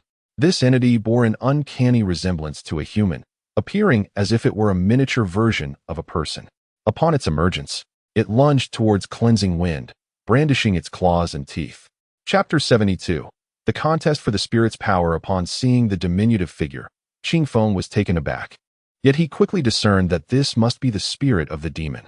Before he could ponder further, the demon's essence lunged at him, attempting to penetrate into his consciousness. However, at that moment, the mysterious stone jar in Qingfeng's possession suddenly radiated a gentle glow, soaring into the air as an immense force of attraction descended upon the demon's spirit. The previously exuberant figure now cried out in alarm, desperately trying to escape the overwhelming pull, which only intensified with each futile struggle. Witnessing this, Qingfeng suddenly recalled something and began to chant the incantation associated with the jar. As the incantation took effect, the jar's attraction surged, and the demon's spirit let out a startled cry as it was drawn insignificantly. Terrified, the demon's essence shrieked. And just as Qingfeng increased the intensity of the pull, the demon, in a fit of desperation, severed its own lower body. Its head transformed into a beam of light, darting into Qingfeng's consciousness. Unbelievable! How could this transpire? What a bizarre artifact! Little spirit, once I locate your essence, I shall surely devour it whole. The demon's head raged within Qingfeng's mind. Though the demon's spirit was reduced to just a head, it was formidable, composed of condensed essence. In stark contrast, Qingfeng's spirit, albeit intact, was merely the size of a pigeon's egg, appearing feeble beside the demon's remaining essence. Desperately, Qingfeng attempted to flee, wishing to evade capture. For if his essence were consumed, he would be left a mere shell of a being. Despite its diminished form, the demon's spirit was remarkably swift. It soon discovered Qingfeng's vulnerable essence. With claws outstretched, it lunged at Qingfeng's spirit. In that moment, Qingfeng felt as though the demon's essence was a colossal prehistoric beast, bearing down upon him with terrifying force. He wished to escape, yet the spirit's speed was astonishing, and in an instant, it was upon him. At this critical juncture, as life and death hung in the balance, Qingfeng had no time for contemplation. The entity was upon him, ready to consume his essence whole. Just as the moment of truth arrived, a flash of inspiration struck Qingfeng's mind, and he unleashed the sunset radiance technique. The innate purple essence within his celestial palace erupted with vigor, flooding into his consciousness. With a thought, This purple energy transformed into a massive sphere of light, perfectly positioned to intercept the demon's spirit as it approached. The demon's essence, unable to halt its momentum, collided with the primordial purple energy, resulting in a cataclysmic explosion as both were obliterated in the ensuing turmoil. The demon's primordial spirit was taken aback, exclaiming loudly, "You little thief! I never imagined such a treasure resided within your body. Though this innate purple energy can restrain my demonic aura, alas, I shall still muster all my strength to annihilate your primordial spirit today. Once I escape, restoring my power will merely be a matter of time. Prepare to meet your doom, young one." As he spoke, his primordial spirit unexpectedly swelled, growing several sizes larger, shrouded in darkness. This time, he even sprouted a massive mouth, lunging toward the ball of purple energy. Qing Feng, witnessing this, recognized it as his sole chance for survival and resolved to fight with all his might. He fervently activated the great sunsetting skill, causing the crystallized purple energy within his purple palace to rapidly dissolve, flowing continuously into his sea of consciousness. Simultaneously, the demon's primordial spirit consumed the purple energy, yet its own form began to disintegrate, indeed a strategy that inflicted harm upon himself while damaging his foe. As time passed, the demon's primordial spirit grew increasingly fearful, for it appeared as though the innate purple energy within the young man was inexhaustible, while his own spirit had already depleted more than half of its strength. If this continued, he would surely be ground to dust by the young man. Fury surged within the demon. After paying such a steep price and waiting countless years, he had finally encountered someone marked by demonic seeds. If he surrendered now, all the true demonic energy would fall into the hands of this young man, and he could never return to his sealed corporeal form. With death looming from either side, he found himself cornered. It was now a matter of life or death. His eyes reddened as he roared, "Prepare to die." Instantly, the demon's aura surged, and its primordial spirit expanded once more. Qing Feng felt a wave of panic rise within him, realizing that even with only its head remaining, the demon's primordial spirit was still formidable. The innate purple energy he had accumulated over many days was on the verge of being entirely consumed, and he knew he would undoubtedly perish if that happened. Resolving to take a bold gamble, he summoned his power, extracting all the purple energy from his purple palace in one swift motion. The purple energy before him suddenly ballooned in size, surpassing even the demon's primordial spirit. In that moment, he altered his technique. The ball of innate purple energy morphed into a formidable mouth and without hesitation, lunged at the demon's primordial spirit. The demon, taken aback, was further enraged, and the two began a frenzied battle of gnashing and tearing, each dissolving and negating the other, their glowing forms gradually shrinking. Suddenly, the dark light surged once more, and the demon devoured the remaining purple energy in a single gulp. Qing Feng thought it was all over, yet at that moment, the demon's primordial spirit emitted a wretched scream, and then, with a thunderous explosion, it shattered into countless fragments. Upon witnessing this scene, Qing Feng was profoundly stirred. His primordial spirit immediately rushed forth and devoured a fragment of the demon's essence. To his astonishment, the act of consumption brought him unparalleled exhilaration, and his own spirit began to swell slightly in strength. Observing this phenomenon, he promptly took action, but he had only managed to consume 8 or 9 fragments. Remarkably, these shards suddenly coalesced into a singular mass, reforming into a radiant sphere of primordial essence. Regrettably, this new orb was only marginally larger than Qingfeng's own, with its power vastly diminished compared to the previous one. Thus, the two luminous spheres clashed once more, each scrutinizing the other intently. Then, in unison, they sprang into action, with Qing Feng wildly gaping his mouth as they engaged in a fierce battle of bites. For a moment, both entities screamed in agony, delighting in their mutual assaults. After some time, it became evident that Qingfeng's primordial spirit had grown significantly larger than that of the demon. Consequently, the tide of the confrontation shifted, and Qingfeng's spirit began relentlessly pursuing the demon's essence. The two entities darted about in a relentless chase, occasionally clashing violently, and gradually the demon's essence diminished in size. Finally, in a startling turn of events, the demon abruptly halted and bellowed at Qing Feng, "If you truly intend to eradicate me, I will detonate your demonic seed. We shall perish together." Qingfeng was taken aback by this revelation, realizing that the demon still possessed a final, desperate gambit. Chapter 73. The Enchanted Land. The two souls confronted each other, and Qingfeng dared not act recklessly, pondering that if the demon indeed possessed such powers. Though he feared not death, he had many affairs yet to attend to, and he must survive. However, attempting to intimidate him in such a manner would not suffice. He moved slowly, intent on discovering whether this adversary truly had any capabilities. The demon's soul gradually retreated, seemingly comprehending Qingfeng's thoughts, and silently began to channel his incantations. At that moment, Qingfeng felt the so-called demon seed, a spiritual pearl within his purple palace, begin to swell, and waves of malevolent energy began to emanate outward. In that instant, he felt a surge of panic and had no choice but to place his trust in the demon, exclaiming loudly, "Demonic being, I believe you. Very well. I shall spare your life this time. Depart from my consciousness." Upon hearing this, the demon unexpectedly broke into a chilling smile, his voice laced with madness as he responded. "Depart? You speak so lightly of it. In my current state, should I leave this place, I would undoubtedly perish. How can you expect me to depart? What then? If you insist on lingering in my consciousness, we shall face demise together," Qingfeng retorted. The demon's soul snorted derisively. "I do have a rather unconventional solution. We shall enter into an equal pact.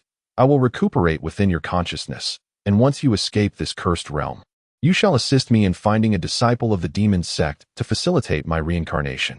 However, you must first return my true demonic energy to me." A pact? True demonic energy? Qingfeng was somewhat bewildered but soon grasped the connections. The demonic energy that had entered his body was indeed the true demonic energy. However, regardless of its nature, he would never accept such a gift. To return it to this demon would only pave the way for a formidable enemy to arise against the righteous path. Regrettably, in his quest for self-preservation, he could hardly consider the broader implications. Noticing Qingfeng's silence, the demon continued, "Boy, I, the metamorphic demon lord, have lived for countless ages. Death holds no fear for me. But is it worth it for one so young as yourself to engage in a battle of mutual destruction?" After a moment of contemplation, Qingfeng resolved, "Very well. But I must understand the terms of this pact." Half a day later, Qingfeng opened his eyes, filled with a sense of helplessness. He had entered into a life and death contract with the entity known as the metamorphic demon lord. Should either of them perish, both would meet their end, until such a time as the demon's residual soul departed from his body. He also discovered a particularly distressing truth. The black pearl, the demon seed, was an exceedingly wicked seed. Once it fully matured, it would merge with his body, and he would inevitably become a true demon. Upon realizing this, he felt as though the very fabric of his world had collapsed. If that day were to come, how could he ever face his master and sect? Qingfeng clenched his fists tightly, his nails nearly piercing his flesh, yet he wondered, what good would that do? Sighing softly, he lamented the absence of the ever-changing demon lord, who had vanished without a trace since their pact, leaving him untroubled. For if he were to meet his demise at the hands of this enigmatic being, the latter would surely perish as well.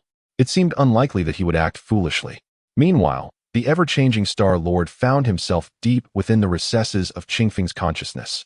There lay a small pool, approximately 2 or 3 meters in diameter, from which a pillar of water erupted incessantly. Surrounding this pool were 3 swirling mists of yellow, green, and red, moving languidly in concert. Observing this scene, the Star Lord scoffed, declaring, "What a useless spiritual root! To think that I, the ever-changing demon lord, who has traversed the world for countless years, would ultimately fall prey to one bearing such a feeble spiritual root is a profound desecration." As he spoke, he shook his head in dismay, casually attempting to spit into the pool, only to discover that his ethereal form could produce no tangible substance, which prompted a wave of despondency to wash over him. Yet, curiosity soon took hold as he pondered the peculiarities of this fellow's consciousness. Typically, the depths of a mundane person's mind would reveal a terminus, yet this young one's consciousness seemed to stretch infinitely, igniting his intrigue. As he ventured further, his astonishment only deepened until he stumbled upon a place that left him utterly perplexed. Approaching the very edge of Qingfeng's consciousness, he found it sealed away.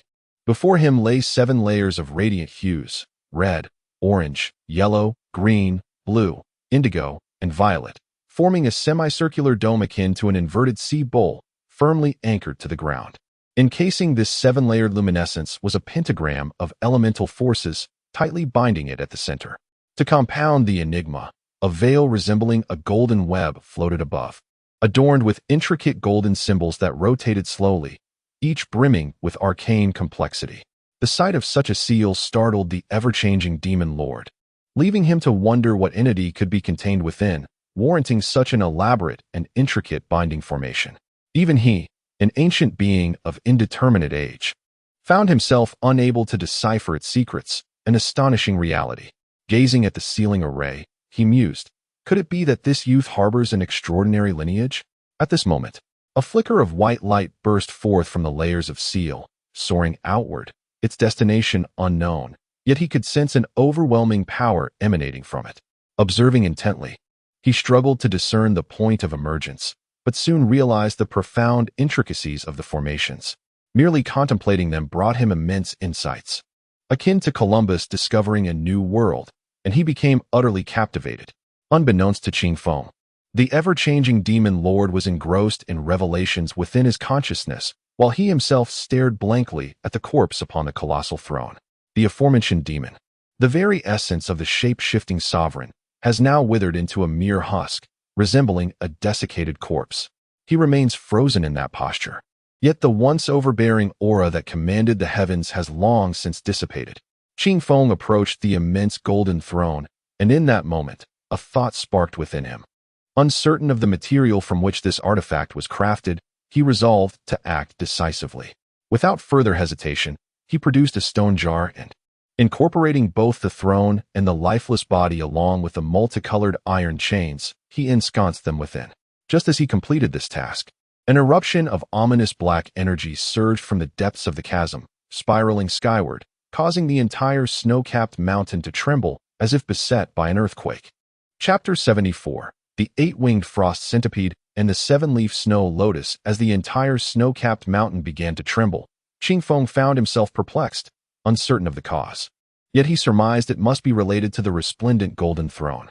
While contemplating whether to flee from this place, the ominous black mist abruptly vanished, and the mountain ceased its quaking, as if nothing had transpired.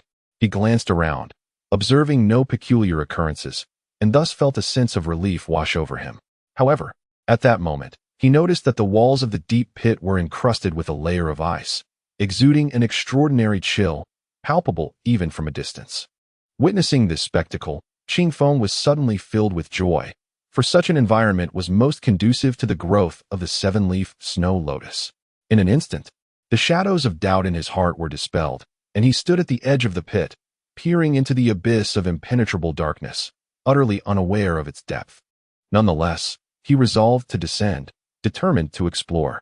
He retrieved his colorful short staff, which he thrust into the icy surface, alternating its position as he gradually descended. The further he ventured into the icy pit, the more frigid it became. Despite channeling his magical energies, he found himself unable to dispel the penetrating cold that seeped into his very bones, causing him to shiver uncontrollably. Time passed, and after an hour of descent, he finally felt the ground solidify beneath his feet, signifying he had reached the bottom. Yet, all that greeted him was an all-encompassing darkness, leaving him unaware of his surroundings. At this juncture, he extracted a luminous pearl from his belongings, which emitted a faint glow, barely illuminating the space around him. This trinket, a gift from Su Rong, was not particularly valuable, but it served its purpose as a source of light. As he ventured forth, he soon discovered that the depths of the pit concealed an expansive cavern. Progressing along the tunnel, it gradually widened. After traversing approximately 100 meters, he noticed a glimmer of light ahead, igniting a surge of excitement within him. He hastened towards it, and upon arrival, he beheld a colossal cavern soaring 100 feet high, its walls adorned with countless pieces of cold jade, radiating a verdant luminescence that illuminated the entire chamber. In that moment, he grasped the reason for the extreme cold within the pit. It was all attributed to the presence of the cold jade. Such treasures were indeed valuable, yet extracting them from the walls would prove to be an arduous task, for the walls were immensely hard, surpassing even the strength of gold and iron. Without specialized tools, the thought of extraction was futile. The temperature here was frigid enough to threaten to freeze the very blood coursing through his veins. Nevertheless, he gritted his teeth and persevered. Suddenly, a resonant buzzing filled the air, prompting him to look ahead, only to find nothing amiss. Just as his confusion grew, a beam of light surged toward him from the distance, and before he could react, his body was struck by the entity, sending him hurtling backward. Upon landing, he realized that the source of the impact was a flying centipede, measuring over 1 meter in length. The creature moved with astonishing speed, swiftly approaching once more. Qingfeng immediately raised his short staff to counterattack, yet this entity was remarkably swift, evading his strikes effortlessly. Enraged, Qingfeng unleashed a frenzied assault. But then the flying centipede suddenly exhaled a frosty breath, launching an attack towards him. Qingfeng found himself unable to evade in time. And just as he was about to be struck, he managed to swing his short staff, barely managing to block the assault. However, the staff was struck by the frost, instantly transmitting an unbearable chill, prompting Qingfeng to hastily drop it to the ground, whereupon the earth became encased in ice. Astonished, Qingfeng realized that this diminutive creature possessed such formidable powers. After expelling its icy breath, the flying centipede seemed to have exhausted its energy, its speed noticeably diminishing. Seizing the opportunity, Qingfeng leapt through the air and grasped its tail. With his remarkable strength, he hurled it to the ground, producing a resounding thud as its body fell limp. The flying centipede let out a piercing scream before perishing. Qingfeng snorted coldly and retrieved the short staff. He then noticed that the spot where the creature had spat frost had been completely frozen, leaving a gaping hole. A wave of relief washed over him as he realized that had he been directly hit, the consequences would have been dire. Observing the centipede's lifeless form, he thought it a waste to leave it behind and summoned a stone jar to store it. However, before he could complete this task, a shrill and resonant screech echoed through the cave. Suddenly, a massive entity appeared. Qingfeng was almost taken aback by its size. It was a flying centipede measuring 7 to 8 meters in length, adorned with 8 wings, clearly a formidable fourth-tier beast. Its appearance was strikingly similar to that of the smaller centipede, with equally fierce features, but the presence of 8 wings indicated that this was the 8-winged frost centipede. Just as he had dispatched the smaller one, the larger had come seeking vengeance, possessing strength comparable to a human in the foundational stage. Qingfeng's heart raced with fear. Abandoning the smaller centipede's corpse, he fled desperately. Yet the 8-winged frost centipede would not let him escape easily. It let out a furious roar and took to the air, pursuing Qingfeng relentlessly. Realizing that if it caught up to him, he would meet a grim fate, he ran with all his might, almost forgetting the biting cold. After an indeterminate distance, he came upon a large block of cold jade, standing over half a meter high, atop which blossomed a pure white snow lotus radiating a spectrum of colors. Seeing this, Qingfeng was overcome with excitement. He rushed forward to inspect it and found that the snow lotus had 7 leaves, the upper half snow white and the lower halves pink. Indeed, it was the legendary 7-leaf snow lotus. However, before he could revel in his discovery, the 8-winged frost centipede had closed in on him. Fearing for the snow lotus's safety, Qingfeng hurriedly distanced himself from the area. At this moment, the 8-winged frost centipede, driven to madness by the death of its offspring, resolved to unleash its full fury upon the human who had slain it. Despite the swiftness of Qingfeng, he could not outpace the formidable 8-winged frost centipede, which swiftly caught up with him. Realizing there was no retreat, he resolved to confront the beast. Brandishing a short staff, he leaped into the air, aiming a strike at the centipede. With a thunderous crash, before he could make contact, the centipede's tail swept him aside, sending him hurtling into the rock wall. The unyielding stone yielded to the force of his impact, creating a deep crater approximately 1 meter in depth. Blood gushed from his mouth, and an agonizing pain engulfed his chest. Observing his plight, the 8-winged frost centipede flapped its wings and opened its massive mandibles, poised to strike. In his injured state, Qingfeng found himself unable to evade, forced to watch helplessly as it descended upon him. Chapter 75. The pill transforms into power in an instant. As the 8-winged frost centipede lunged to sever Qingfeng's head, a surge of true demonic energy erupted from his being. In the blink of an eye, the centipede found itself grasping at empty air. Qingfeng had vanished. Confused, it turned around to behold a figure suspended in midair, enveloped in a swirling mass of malevolent energy. The figure's eyes glowed a blood-red hue, and a peculiar demonic pattern adorned its forehead, emanating a power that sent shivers down the spine. This person was none other than Qingfeng himself. The eight-winged frost centipede, in a frenzy, paid no heed to the human before it, driven by madness. It surged forward, unleashing a chilling blast of frost toward Qingfeng. However, with a mere shift of movement, Qingfeng employed the technique of shrinking the ground into inches, instantly appearing behind the centipede. With a swift motion, he seized its tail. Before the creature could react, it was inundated by a force akin to a mountain, and in the next moment, it was sent crashing to the ground. A horrified shriek escaped its lips as it contorted in agony, attempting to break free, only to be lifted once more by Qingfeng's overwhelming strength. With a thunderous impact, it was slammed back onto the earth. Once, twice, thrice. Qingfeng lost count of how many times he had thrown it, until clarity returned to his eyes. Terrified, he discarded the lifeless body of the eight-winged frost centipede onto the ground. The centipede lay in ruins, its exoskeleton shattered, and its delicate flesh reduced to a pulpy mass, unmistakably deceased. Yet, instead of reveling in this victory, Qingfeng's heart was gripped by trepidation. His countenance darkened with fury as he bellowed, "Transforming Demon Lord, why have you compelled me to embrace darkness?" In that moment, he acutely sensed the transforming demon lord's manipulation of the demonic seed that had drawn him into this abyss. He felt as if he were a sovereign, empowered beyond measure, capable of vanquishing all beasts with ease. However, simultaneously, an overwhelming surge of chaotic energy flooded his mind, rendering him unable to rein in the murderous intent boiling within him. Ha ha ha! If I do not activate the demonic seed, shall I then accompany you to your grave? You can only blame your own lack of prowess. I am reluctant to waste my true demonic energy, the voice echoed, gradually fading away. Qingfeng's expression shifted. Although he understood the rationale behind the transforming demon lord's actions, he was unwilling to wield the power of darkness. Glancing at the corpse of the eight-winged frost centipede, he retrieved a stone jar and carefully stored it away. He then approached the seven-leaf snow lotus, retrieving a pre-prepared jade box to contain it. As he gazed upon the lotus within the box, a flicker of joy broke through the gloom that had settled on his brow. At the very least, he had accomplished this task. Senior Sister Lingyun was saved. Securing the jade box close to him, he regarded the enormous piece of cold jade on the ground, contemplating its exceptional quality as a rare material, especially in such a grand size. Without hesitation, he once again retrieved the stone jar and drew it into himself. At that moment, he unexpectedly expelled a large mouthful of fresh blood.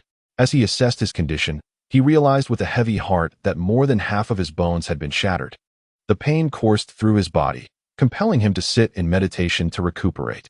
He extracted a medicinal pill from his garments and swallowed it, finding some relief from his torment. Exhaling deeply, he glanced at the seven-colored short staff, which had unfortunately broken during the recent skirmish, and lamented its loss.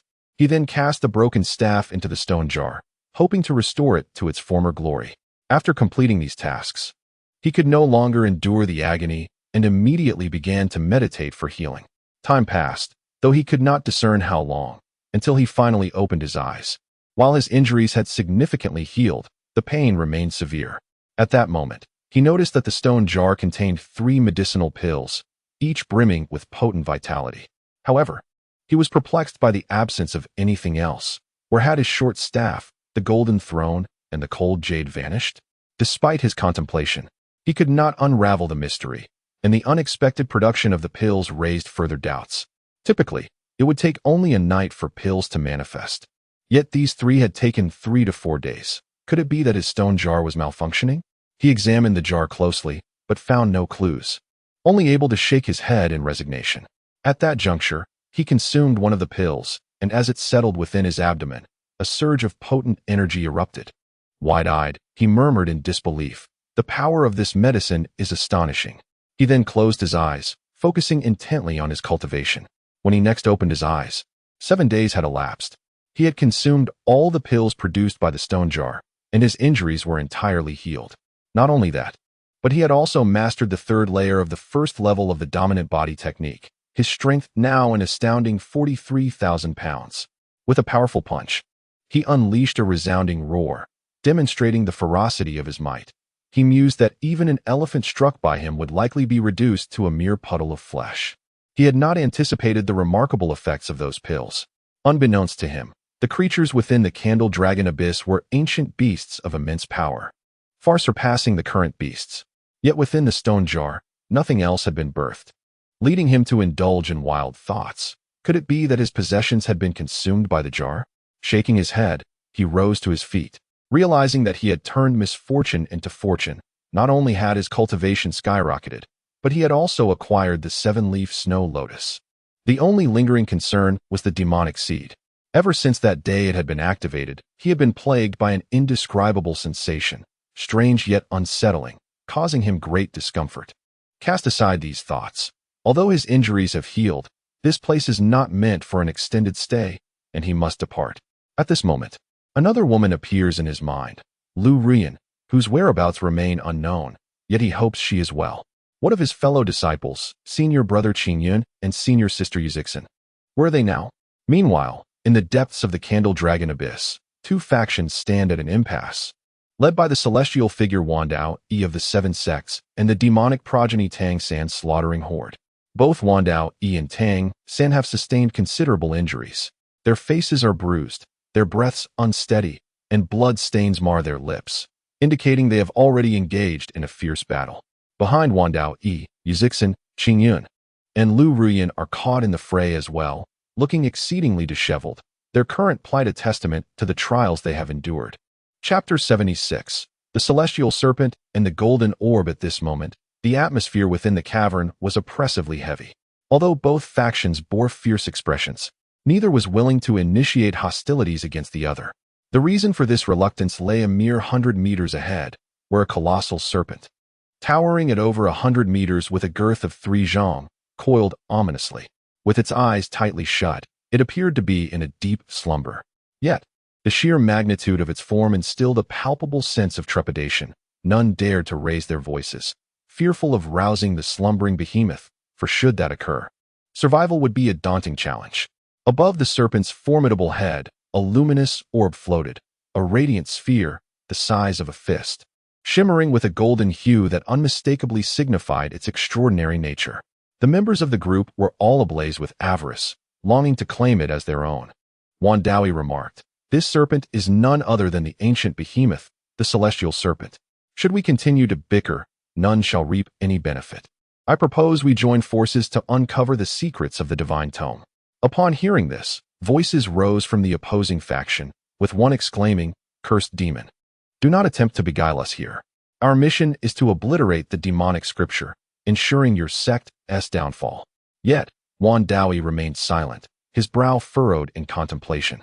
Tang Sanji, upon hearing this, could not suppress a sinister smile as he retorted, "Ha, the scripture? A bunch of naive children, utterly ignorant. I assume your masters neglected to inform you before your departure? The so-called demonic scripture is but a facade. This place harbors the world's sole remaining original manuscript, the supreme celestial tome. It is rumored that those who decipher its mysteries may ascend to the heavens in broad daylight, the secret scroll of the divine tome."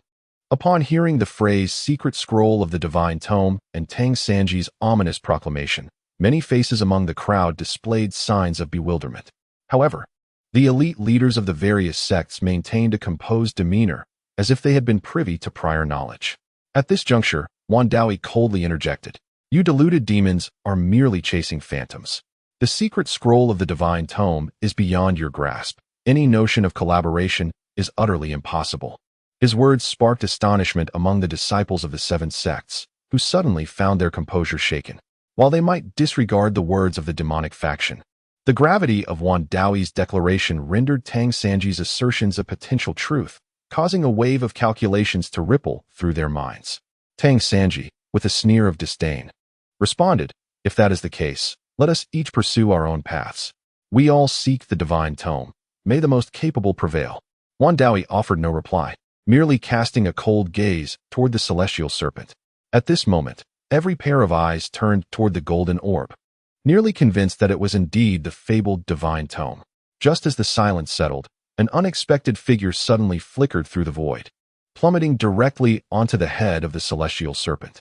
At that instant, all gazes widened in astonishment, fixated upon the newcomer. Qingyan exclaimed, "Junior brother." Time reverted to not long before, as Qing Feng wandered aimlessly, searching for an exit from the cave. Unfortunately, despite scouring the entire cavern, he could not find any sign of an egress. Just as he was engulfed in uncertainty, he suddenly felt the stone jar in his arms radiate warmth. Hastily, he retrieved it, only to be startled as an object emerged from the jar, nearly causing him to drop it in fright. With a thunderous sound, he focused his gaze and discovered a staff approximately 1.5 meters long and as thick as his wrist. The central section of the staff gleamed like gold, its resplendent hue dazzling to behold. Both ends were evenly divided into segments of a dark purple color. This staff weighed over 30,000 pounds. Although Qing Feng found it quite heavy, he managed to wield it with some effort. He recognized that this extraordinary object must have been conjured by the stone jar. Elated, he marveled at the staff, envisioning how it would serve him well in combat, allowing him to strike unsuspecting foes with a single blow. Even if his adversary were a master, a hit from this staff would surely be formidable. However, its excessive weight posed a challenge. Carrying it around would likely exhaust him entirely. In a moment of contemplation, he noticed that the weapon seemed to resonate with his magical energy. Intrigued, he channeled his power, and to his astonishment, the staff erupted with a brilliant radiance, waves of energy radiating outward in a terrifying display. Qing Feng was both alarmed and exhilarated by this revelation. The staff was indeed a magical artifact, seemingly of considerable caliber. Pondering this phenomenon, he speculated whether the golden throne might also be a magical item, which would render everything more comprehensible. Despite being a magical artifact, he discerned that the energy it unleashed was greatly amplified when he wielded it, yet its weight remained unchanged. This did present some avenues for exploration. Observing the stone jar, he suddenly had a realization. He struck his forehead and proceeded to execute several hand gestures toward the staff, witnessing it shrink before his eyes until it returned to the size of a short rod, unable to diminish further. Grasping it once more, he found its weight significantly reduced, now around 4,000 to 5,000 pounds. This sight brought a joyful smile to his face. Subsequently, he channeled his magical energy again, causing the staff to expand back to its original form with its weight restored. After transforming it several times, Qing Feng grew weary of the game and stowed the short staff into his backpack. His strength had markedly increased, making it effortless to carry the staff without any sense of burden.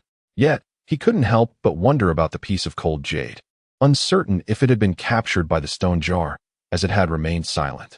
With these thoughts in mind, he continued his search for a potential exit. After a prolonged search yielding no leads, despair began to settle in him. However, just as he felt disheartened, he suddenly furrowed his brow, directing his gaze toward the ground from which the cold jade had been taken. To his astonishment, he noticed that the color of this area seemed distinct from its surroundings. He stepped closer, and as his foot touched the ground, darkness enveloped him, and an immense force of spatial energy compressed around his body. He experienced a moment of suffocation, with his bones emitting cracking sounds. Yet fortunately, this sensation dissipated almost instantaneously. Upon opening his eyes, he found himself plummeting through midair. Just as he was about to utter a cry of surprise, his gaze fell upon a golden orb radiating brilliant light. Seizing it in his hand to discern its nature, he was unprepared for the blinding luminosity it emitted, accompanied by a tremendous force that sought to break free. In a moment of urgency, he tightened his grip, only to inadvertently crush the golden shell. Immediately, a thunderous roar erupted, echoing skyward, and as Qing Feng widened his eyes to look beneath him, a profound sense of terror gripped his heart. Chapter 77. The Secret of the Heavenly Book and the Convergence of All Laws. As Qing Feng landed, he was startled to find himself standing upon an immense skull. A wave of terror washed over him, and at that moment, the golden light in his hand shattered, releasing a tremendous surge of energy that sent him hurtling backward. Suspended in midair, he witnessed a drop of vivid crimson blood flowing forth from the golden orb. In an instant, an overwhelming and terrifying pressure enveloped the entire cavern, constricting the breath of all present, as if the very heavens were bearing down upon them. The blood fell into Qing Feng's palm, and before he could ponder its significance, it seeped into his skin, burrowing into his inner being. In the distance, onlookers gasped as they beheld Qing Feng plummet from the sky and shatter the golden orb. Before they could voice their astonishment, The dissipating energy filled the cavern with a disquieting force that compelled many to kneel, as though the sky itself were collapsing upon them. Fortunately, this sensation was fleeting, and at that moment, the thousand-hand demon child, Tang San, bellowed, "That young man has acquired the heavenly book." His shout drew the attention of the crowd to Qing Feng, who was suspended in the air, feeling the energy from the blood stabilize within him, as he floated serenely above the demon seed spirit pearl. Yet, he had little time to dwell on these sensations, for before him, a colossal serpent, as if awakened from the depths of antiquity, suddenly opened its emerald eyes, which soon transformed into a blood-red hue filled with fury. It unleashed a rancid breath as it lunged at Qing Feng with its immense, gaping maw. In an instant, Qing Feng heard a cry of alarm from behind him. He thrust out his hand to grasp the serpent's nasal bone, rebounding off it and leaping atop its massive head. Turning back, he spotted several familiar figures in the crowd, and upon seeing them, an inexplicable joy surged within him. A piercing roar echoed through the cavern, reverberating like a demonic chant, shaking the very foundations of the space. Those with weaker cultivation found themselves bloodied, their mouths and noses streaming with crimson. Before they could comprehend the might of the colossal serpent, it began to thrash its head violently, attempting to dislodge the minuscule human clinging to it. Qing Feng gripped tightly to the serpent's bony scales, fearful of being flung off by its ferocious movements. This creature exuded an overwhelming power. He had once slain a 10-foot-long golden-winged serpent, but compared to this titan, that creature was but a mere worm. After several futile attempts to shake him off, the serpent swung its head violently toward a massive boulder. Qing Feng braced himself as a tremendous crash resounded, feeling the impact jolt through his body as he collided with the hard stone, which instantly shattered into countless fragments that rained down around him. At this moment, Qing Feng felt as though he were trapped between two colossal mountains. Despite having mastered the dominant body technique, his robust physique could not withstand such immense force, and he instantly spat out a mouthful of crimson blood. In the distance, Lu Rian felt a pang of concern in her heart, her eyes reflecting genuine worry, while Yu Zixin appeared increasingly anxious, her face seemingly inscribed with apprehension. Qing Yun secretly lamented the situation, fearing that the little junior brother had been reduced to mere pulp. Just as everyone was contemplating the gravity of the situation, Qing Feng astonishingly rose once more from the head of the gigantic serpent. At that moment, he wielded a golden-hued short staff, one end of which was embedded within the scales of the serpent's skull, granting him the stability to stand firm. A wave of astonishment swept through the onlookers. As the immense serpent shifted its colossal body, a smooth, sheer rock face behind it revealed a multitude of large characters. From a distance, the thousand-hand demon child Tang San cried out in ecstatic realization, "The heavenly book of secrets." So that is where the true heavenly book lies. In unison, everyone turned their gaze towards the rock formation, where the phrase heavenly book of secrets was inscribed in 4 massive characters. Meanwhile, the titanic serpent, having failed to capture Qing Feng, began to exhibit signs of madness, relentlessly crashing against the walls. Each impact sent waves of pain through Qing Feng, as though his bones were shattering. Realizing the impending doom, he steeled his resolve and leaped towards the wall etched with the heavenly book. As he descended, the words inscribed on the heavenly book became clear to him. In that moment, he read with remarkable speed, committing every character to memory, even though their meanings eluded him. Suddenly, the colossal serpent lashed its tail towards him, and Qing Feng, unable to evade in time, was sent flying, crashing against the rocky wall. The serpent's tail, not retracting in time, struck the wall with a resounding crack, causing numerous fissures to appear. From a distance, Tang San and Wan Daoi simultaneously shouted in alarm. In the next instant, they sprang into action, realizing they could not afford to hesitate. If the serpent struck again, the last copy of the heavenly book would surely be lost to the world. With urgency, they moved, and the remaining crowd, eager to behold the true form of the heavenly book, hastened towards it. Seeing the audacious humans approaching, the serpent opened its massive jaws and unleashed a cloud of black mist towards them. 2 cultivators, caught off guard, found themselves ensnared by the mist, their flesh and bones beginning to disintegrate, swiftly transforming into a pile of white bones. Witnessing this grim scene, some retreated in fear, contemplating their escape. Yet, the majority remained undeterred, driven by an insatiable desire to reach the heavenly book. At that moment, Qing Feng, bloodied and battered, emerged from the gaping hole in the boulder. His gaze traversed the final line of the celestial scripture, and the words inscribed therein sent a tremor through his heart. The great path leaves no trace. All paths converge. Myriad laws return to their origin. All is but a fleeting dream. The subsequent characters, however, remained obscured and indecipherable. Only at the conclusion of this divine tome was a name inscribed, one that resonated with an ancient grandeur and commanded awe, Wan Jiansheng. Upon encountering this name, Qing Feng's eyes brightened with realization. This scripture was indeed a relic left by the esteemed elder Wan Jiansheng, a figure of great reverence who had long since vanished. Leaving his fate uncertain, whether he ascended to the celestial realm or fell into the mortal world. Suddenly, two resounding booms reverberated through the air, startling Qing Feng, who turned to find the two formidable young masters of righteousness and evil approaching swiftly. Chapter 78. The moment of madness. Wan Dao truly deserves to be recognized as a paragon of the new generation. Even at this moment, with his powers suppressed, he manages to engage in a fierce struggle with the colossal python using sheer brute strength.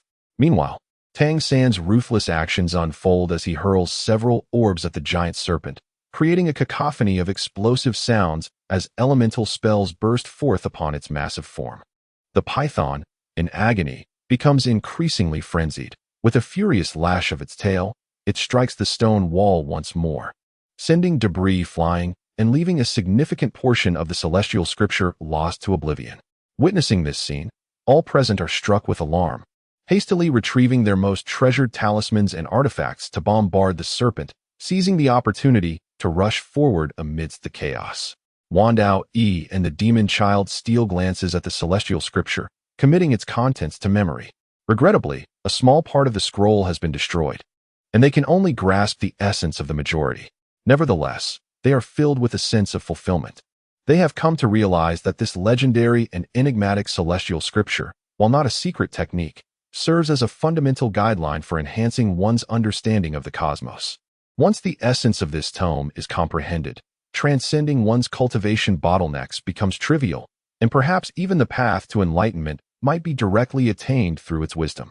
However, amidst the life and death struggle, they cannot delve too deeply into its intricacies, merely committing what they can to memory for future contemplation. Just as the two manage to memorize the remaining verses, the gigantic serpent swings its tail once again, striking the wall and obliterating half of the celestial scripture. Fortunately, at this moment, Yu Zixin, Lu Rian, Qing Yun, and several elite disciples from other sects arrive at the scene, each striving to imprint the texts in their minds. As they hastily memorize the passages, a thunderous roar erupts from the towering python, its tail swinging towards them. The crowd quickly dodges, only to hear another resounding crash as the entire rock face shatters into fragments.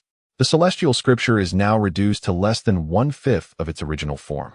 In a final desperate effort, the newly arrived individuals strive to capture the remaining information. Even though it appears chaotic, none wish to miss this rare opportunity.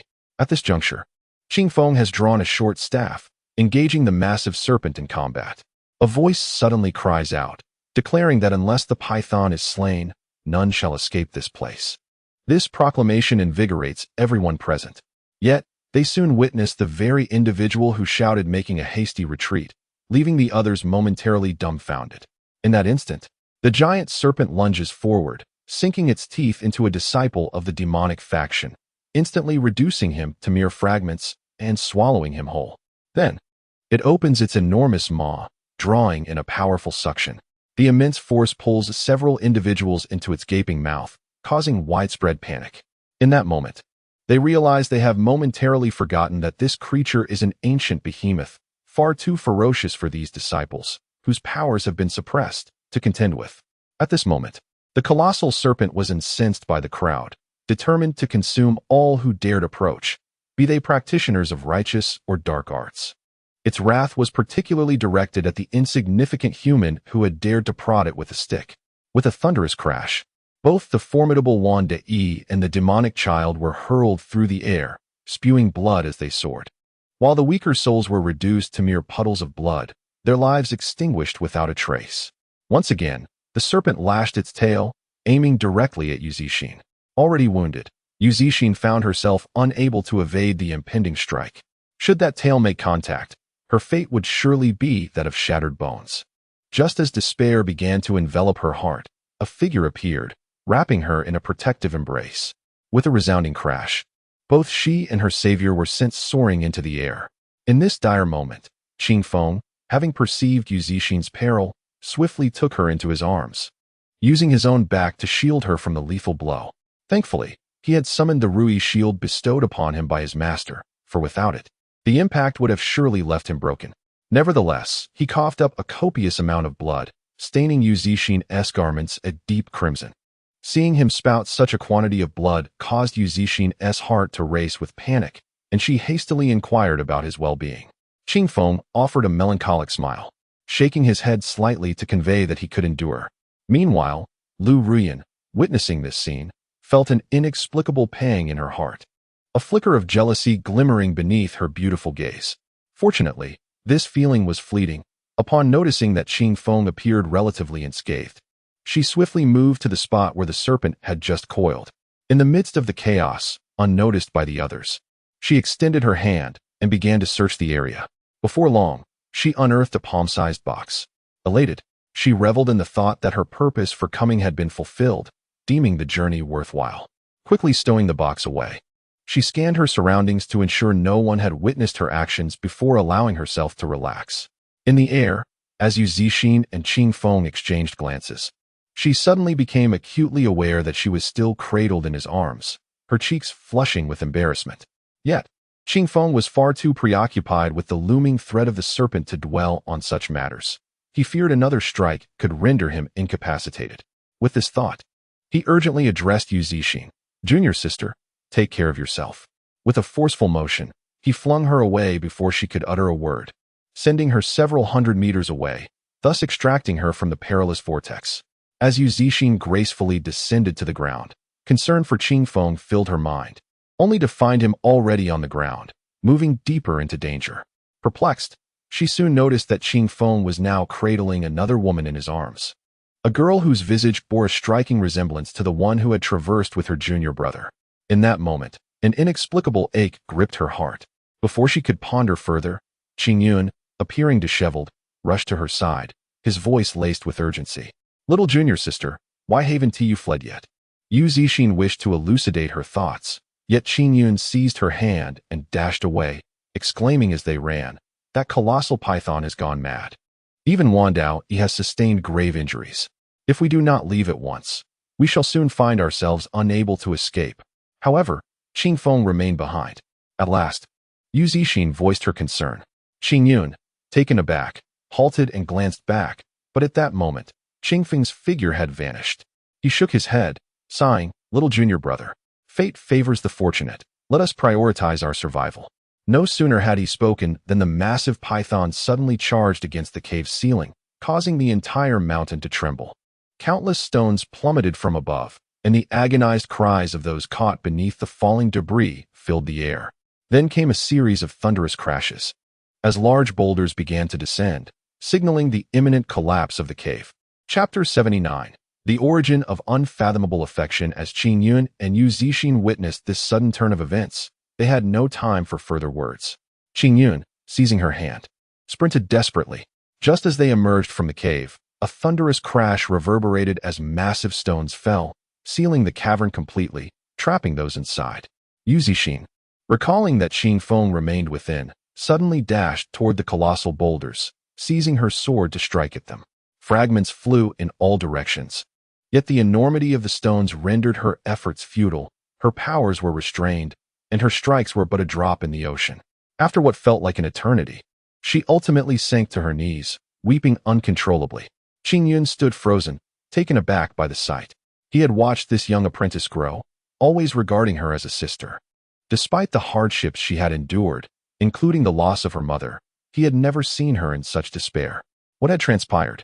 Slowly, he approached, wishing to inquire, yet at a loss for words. After a moment, with tear-stained eyes, Yu Zixin lifted her gaze and softly asked, "Will Qing Feng return alive?" In that instant, Qing Yun grasped the gravity of her concern. However, as a man of steadfast resolve, He struggled to comprehend why his typically aloof apprentice would exhibit such anxiety over the boy. He shook his head. The path is blocked, and without magical support, it is unlikely even our junior brother could escape. I wonder if there is another passage within the cave. The mention of an alternate route brought a flicker of hope to Yu Zixin's heart. Perhaps Qing Feng still had a chance, for he often performed the most unexpected feats. Meanwhile, within the depths of the cave, darkness reigned, the only visible presence being the fiery red eyes of a colossal serpent, surveying its surroundings. Once it detected no signs of life, it retreated into the shadows. At that moment, Qing Feng held Lu Rian close, both of them suppressing even the slightest sound, terrified of being discovered by the beast. Once silence enveloped the space and the creature had moved far away, they dared to inhale deeply. Lu Rian gazed intently at Qing Feng and softly remarked, "I thought I would never see you again." Qing Feng, reflecting on her words, felt a pang of melancholy.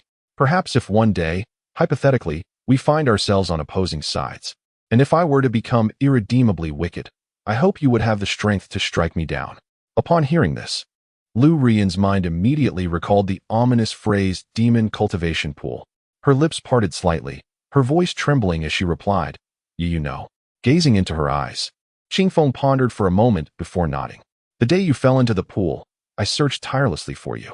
It was only after shattering the illusion that I discovered we had unknowingly entered an enchanted array. And inscribed above that pool were the words Demon Cultivation Pool. Upon hearing the term demon seed, Qing Feng felt a pang in his heart, realizing that it had always been this way. He sighed and spoke, I have already borne the demon seed within me. If the day comes when I can no longer suppress it, I may indeed succumb to darkness. When we meet again, our paths as righteous and demonic will be irreconcilable. Should you wish to slay me then, I shall not retaliate. Listening to Qing Feng's earnest words, Lu Rian found her eyes moistened with emotion, and her usual cleverness seemed to vanish, leaving her in profound silence. She attempted to comfort him several times, even considered revealing her true identity, yet the words remained unspoken, locked within her for fear of the unknown. For many years, she had not known fear beyond that of her father, but in this moment, she felt trepidation, despite their brief acquaintance. These days spent with Qing Feng had afforded her an unprecedented sense of ease and security. Reflecting on their time together, a sudden realization struck her, echoing a phrase once uttered by her Aunt Qing, love may arise from the most unexpected of places. She gazed at Qing Feng's resolute visage, pondering how he, who despised evil and held a staunch view of righteousness, would react if he were to discover her true identity. Would he harbor resentment towards her, condemning them to an eternal separation? More than this, she feared the prospect of the demon seed merging with Qing Feng, transforming him into a true embodiment of evil, a merciless demon, steeped in bloodshed. The very thought gnawed at her heart, prompting her to gently caress his cheek. In a tender whisper, she vowed, even if that day were to come, as long as you do not take my life, I shall steadfastly protect you. Her words deeply moved Qing Feng, and as he gazed into her luminous eyes, he found himself momentarily entranced. Suddenly, clarity struck him, and he reflected on his own humble origins, the weight of vengeance upon him, and the burden of the demon's seed. How could he allow himself such fanciful thoughts? He sighed inwardly, recognizing that some affections are perhaps destined to remain unspoken, hidden away by the passage of time. He shook his head, forcing a semblance of a smile, yet chose to remain silent, simply observing her. In the heart of the youth, a feeling began to sprout, something beyond the realm of human control. Little did he know that in matters of love, the heart often acts independently of reason. Their eyes locked, and for a fleeting moment, it seemed as though the world had narrowed down to just the two of them. Time slipped away until a thunderous roar shattered the stillness. They looked up to witness a colossal serpent leaping into the air, crashing through the boulders above, and in an instant, it shattered the very mountain itself. Soaring into the skies, light poured in from outside, casting an endless radiance into the darkness. Qing Feng rose to his feet, grasping Lu Rian's hand as they ventured forward. Arriving at the place that had been breached, they looked up, and a shaft of sunlight streamed through the cavern, casting a golden glow upon them. Enveloped in this radiant warmth, they felt an overwhelming sense of comfort. Help! Help me! A feeble voice cried out. Upon hearing this, Qing Feng immediately followed the sound and soon discovered its source, none other than Su Rong, who had accompanied them. He quickly administered healing elixirs to Su Rong. It was Su Rong who then reminded him that there might be many others feigning death like himself. Prompted by this thought, Qing Feng began to search again, ultimately locating 5 more individuals. However, to his astonishment, among the group were not only members of the 7 factions, but also 2 disciples of the demonic sect. Chapter 80. The pain of separation in the realm of righteousness and demonic forces. A profound conflict existed. One that should have led Qing Feng to eliminate the 2 individuals before him without hesitation. However, upon witnessing the anguish etched upon their faces, he was momentarily struck by the teachings inscribed in the ancient tome, which spoke of the convergence of myriad paths and the illusory nature of existence. A thought crossed his mind. He too might one day succumb to the allure of darkness, feeling a sense of empathy that softened his heart. Contemplating this, he inquired whether the 2 had committed any heinous acts against innocent beings. It turned out that they were merely novices from the demonic sect, having ventured into the world for the first time. Thus, Qing Feng compelled them to swear a blood oath, vowing to return and continue their secluded training, never to harm the innocent again, before granting them their freedom. It was not out of an excess of virtue that he spared them. Rather, the demonic seed within him thrived on the bloodshed, and each life taken would only hasten his descent into darkness. Though the 2 had sworn their oaths, Qing Feng was merely refraining from killing them. Their ability to depart from that place was left to fate. At that moment, Qing Feng, with Lu Yuyan by his side, leapt into the air, soaring to a height of 100 meters. He plunged his staff into the rocky surface, ascending steadily until they reached the pinnacle of the snow-capped mountain. As they gazed into the distance, a vast expanse of white peaks unfolded before them, seemingly endless. Suddenly, snow began to fall from the sky, enveloping the landscape in a serene blanket of white. The 2 exchanged a smile, reveling in their newfound freedom. Yet, before they could speak, 2 figures materialized from the horizon, swiftly approaching on ethereal winds. In an instant, 2 veiled women stood before them. Despite their obscured features, the elegance of their brows and eyes was undeniable.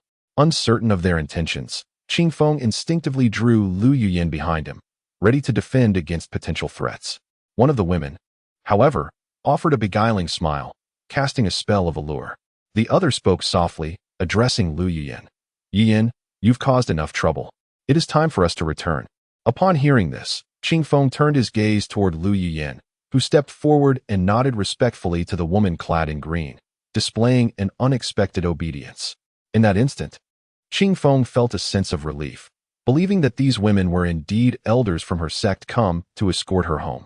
Moments later, the green-clad woman gestured toward Qing Feng, saying, "Dear young friend, thank you for your care over these past days. I, Qing, will remember this kindness, and if circumstances allow, I shall repay you handsomely in the future." Upon hearing her words, Qing Feng hastily waved his hand, replying, "There is no need for such formality, esteemed elder. Yuyan and she is merely a good friend." After a moment's reflection, he deemed this the most fitting manner of addressing her. Yet, as soon as he spoke, the woman in black, the alluring figure, let out a disdainful scoff, retorting, "Young man, good friends indeed. But do not presume to reach for something beyond your station. Yuyan is not a disciple of your kind who can be so easily sullied. Were it not for your cautious care along the way, you would be nothing more than a lifeless corpse now." Upon hearing those words, Qing Feng furrowed his brow, contemplating how this woman, seemingly beautiful, spoke with such venomous intent. It was truly unimaginable how such a senior could exist within the realm of the weak water dragon palace. Aunt Qing, clearly irked, promptly reprimanded Qinshin. Lu Ruyan also wore an expression of displeasure and hurried to Qing Feng to recount how the woman in black had jested. Considering Lu Ruyan's feelings, Qing Feng restrained his discontent, though his countenance remained grim. At that moment, Aunt Qing interjected, stating, "My sister speaks without restraint. I shall certainly admonish her upon our return. I hope, dear friend, that you will not take offense." Qing Feng glanced at her and then at Lu Ruyan, merely nodding slightly, though a sense of unease lingered in his heart. Lu Ruyan wished to continue conversing, but unexpectedly, Qing grasped her arm and, with a serious expression, said, "Ruyan, we must return." However, Lu Ruyan found herself at a loss for words. In her gaze directed at Qing Feng, there was an undeniable sense of reluctance. "Let us go? You have been away for many days, and I am certain your father is quite worried about you." As she spoke, she exchanged a knowing glance with Lu Rian. Lu Rian nodded slightly and fell silent. Witnessing this scene, Qingfeng also felt a pang of sorrow in his heart, yet he said, "Rian, though the mountains are high and the waters long, perhaps there will come a day when we meet again." Lu Rian nodded, her eyes glistening with unshed tears. She forced a faint smile and, her voice tinged with sorrow, said, "Qingfeng, take care." Countless words culminated in such a simple farewell. Qingfeng waved goodbye as Lu Rian was led away by Aunt Qing. In midair, Lu Rian suddenly turned and called out loudly to Qingfeng, "Qingfeng, you must remember me. If it is possible, I will surely come to find you." Her words echoed, deepening Qingfeng's melancholy. Memories of their time together flooded back, leaving him with an unshakable sense of loss. This parting may very well be eternal. He truly did not know when they would meet again. He shook his head in resignation, leaping into the cave, for Su Rong and the others awaited his return. Time slipped away like the fleeting shadows of a galloping steed, and 3 months passed in the blink of an eye. At this moment, Qingfeng sat cross-legged, perched upon a mat crafted from cold jade, which had emerged from the stone jar upon his return to the mountain. The jade's piercing chill had long dissipated, transforming into a refreshing essence that permeated through the mat, entering Qingfeng's body, soothing his spirit and calming his soul, while also suppressing the explosive aura brought forth by the demonic seed. Qingfeng opened his eyes, a glimmer of brilliance flashing within. He rose and made his way to the courtyard, adopting a rather intricate posture. Upon completing the stance, he could see countless strands of spiritual energy from heaven and earth converging towards him, continuously refining his essence. At this very moment, he let out a resounding cry, and a transparent shield abruptly surged forth from his body, enveloping him like a protective cocoon. This was the manifestation of his protective energy, which, although appearing as a mere thin layer, possessed the formidable strength to withstand immense force. This marked the 4th tier of the body dominance technique. This particular level of mastery was markedly distinct from the previous 3, representing a significant leap in advancement. Each session of cultivation, while excruciatingly painful, bore remarkably evident results, fortifying his bones and sinews and significantly augmenting his strength. However, this tier of mastery necessitated the assistance of certain medicinal pills to amplify its effects. Fortunately, he still possessed some spirit stones, allowing him to procure herbal remedies and even concoct them in small jars for personal use. Otherwise, perfecting this technique would be exceedingly arduous. During his recent days of solitude, he had been engrossed in contemplating the arcane scrolls of the celestial tome. Although the tome did not contain secretive doctrines or mystical arts, it recorded profound principles of the cosmos. Regrettably, his innate talent was limited, and to this day, he had only gleaned a mere fragment of insight. Yet, even this small revelation had proven immensely beneficial, enriching his practice and solidifying his resolve, consequently enhancing his magical prowess. After dedicating some time to the body dominance technique, he approached the edge of the abyss, gazing into the depths below. For reasons unknown, ever since his return from the great snowy mountains, he had been plagued by a profound sense of emptiness within. Chapter 81. The Master and Apprentice's Words. The veil of destiny. The gentle breeze swayed slightly as Qingfeng shook his head. With a swift gesture, a short staff flew from behind him in response. This was the result of his diligent practice over the past days. Having attained the 6th layer of qi condensation, he was now capable of manipulating objects to soar through the air. Initially, he had acquired a rudimentary flying sword, but alas, that flimsy thing felt insubstantial in his grasp, leading him to discard it within his abode. Fortunately, the staff he wielded now was of a magical artifact grade, and although its use drained his spiritual energy significantly, it propelled him with remarkable speed. With a decisive incantation, the staff bore him upward into the sky, transforming into a streak of light that shot forth into the distance. He had just received a paper crane missive from his senior, Qingyun, summoning him to meet their master at Lingxian Pavilion, and naturally, Qingfeng did not dare to delay. Atop Zixia Peak, within the confines of Lingxian Pavilion, nearly all the disciples were present. As Qingfeng arrived, the assembly turned their gazes toward him. Upon recognizing him, they collectively marveled. This disciple, once deemed a failure, had surprisingly advanced in his cultivation over the past 2 years. leaving them curious about the extraordinary fortune he must have encountered. Li Qingshan, noticing his arrival, nodded with satisfaction. He had previously heard from Qing Yuan about Qingfeng's various exploits in the Candle Dragon Abyss and was relieved that this disciple had not disappointed him.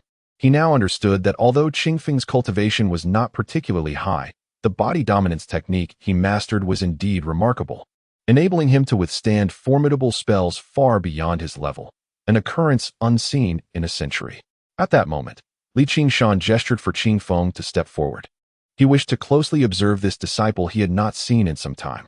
Following the command, the other disciples parted to make way for him, causing Qingfeng to feel a momentary sense of embarrassment.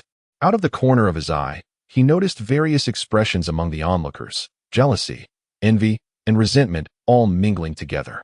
In a corner, Lei Bao glared with wide eyes, filled with discontent yet unable to refute the reality. After all, Qingfeng had returned from the Candle Dragon Abyss not only to retrieve a 7-leaf snow lotus for his senior sister, but also to triumph over the demonic forces and even engage in combat with the fearsome Titan Python, a creature notorious for instilling dread in others. This young man was no longer the naive individual he once was. Qingyi, observing Qingfeng's demeanor, felt a tumult of emotions, resentment intertwined with fear, yet he managed to feign a happy expression, wary of provoking Qingfeng by reviving past grievances. However, Qingfeng was oblivious to such matters. He strode confidently forward. Upon reaching the front, he was greeted by Qing Yuan, who wore an expression of joy and clapped a hand on his shoulder. With excitement in his voice, he remarked, "At one point, I feared you would never return. I had never seen Sister Yu so sorrowful before." The words, spoken without intent, struck a chord within Qingfeng as he learned that Yu Zixin had lamented his absence. He was astonished. With her aloof nature, how could he possibly have merited such feelings from her? Before he could ponder further, Qing Yuan spoke up. "Junior brother, upon your return, you must immediately enter seclusion and refrain from seeing anyone. It is essential that we have a good gathering together." Qingfeng promptly nodded in agreement, expressing his gratitude to his senior brother for his kind intentions. At that moment, Lu Qingshan, with a cheerful tone, remarked, "Qingfeng, you have rendered great service to our sect this time. Your master has expressed a desire to reward you handsomely." Upon hearing this, Qingfeng naturally offered his thanks. However, Lu Qingshan then withdrew his smile, gesturing for the disciples below to quiet down. He rose to announce, "The century-old grand competition of the 7 sects will commence in just 1 month's time. This contest will determine the allocation of resources for the next 100 years, thus your master is taking this matter very seriously. Therefore, a decree has been issued. Starting tomorrow, we will select participants for the 7 sects competition.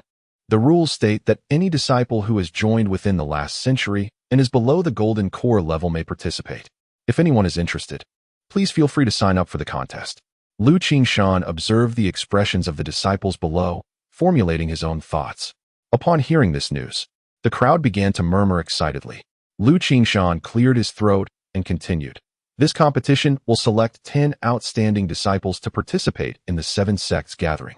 Those chosen will receive rewards, and should they achieve a ranking in the competition, not only will there be accolades from the 7 sects, but our sect will also offer substantial rewards." With these words, the murmurs among the crowd grew louder.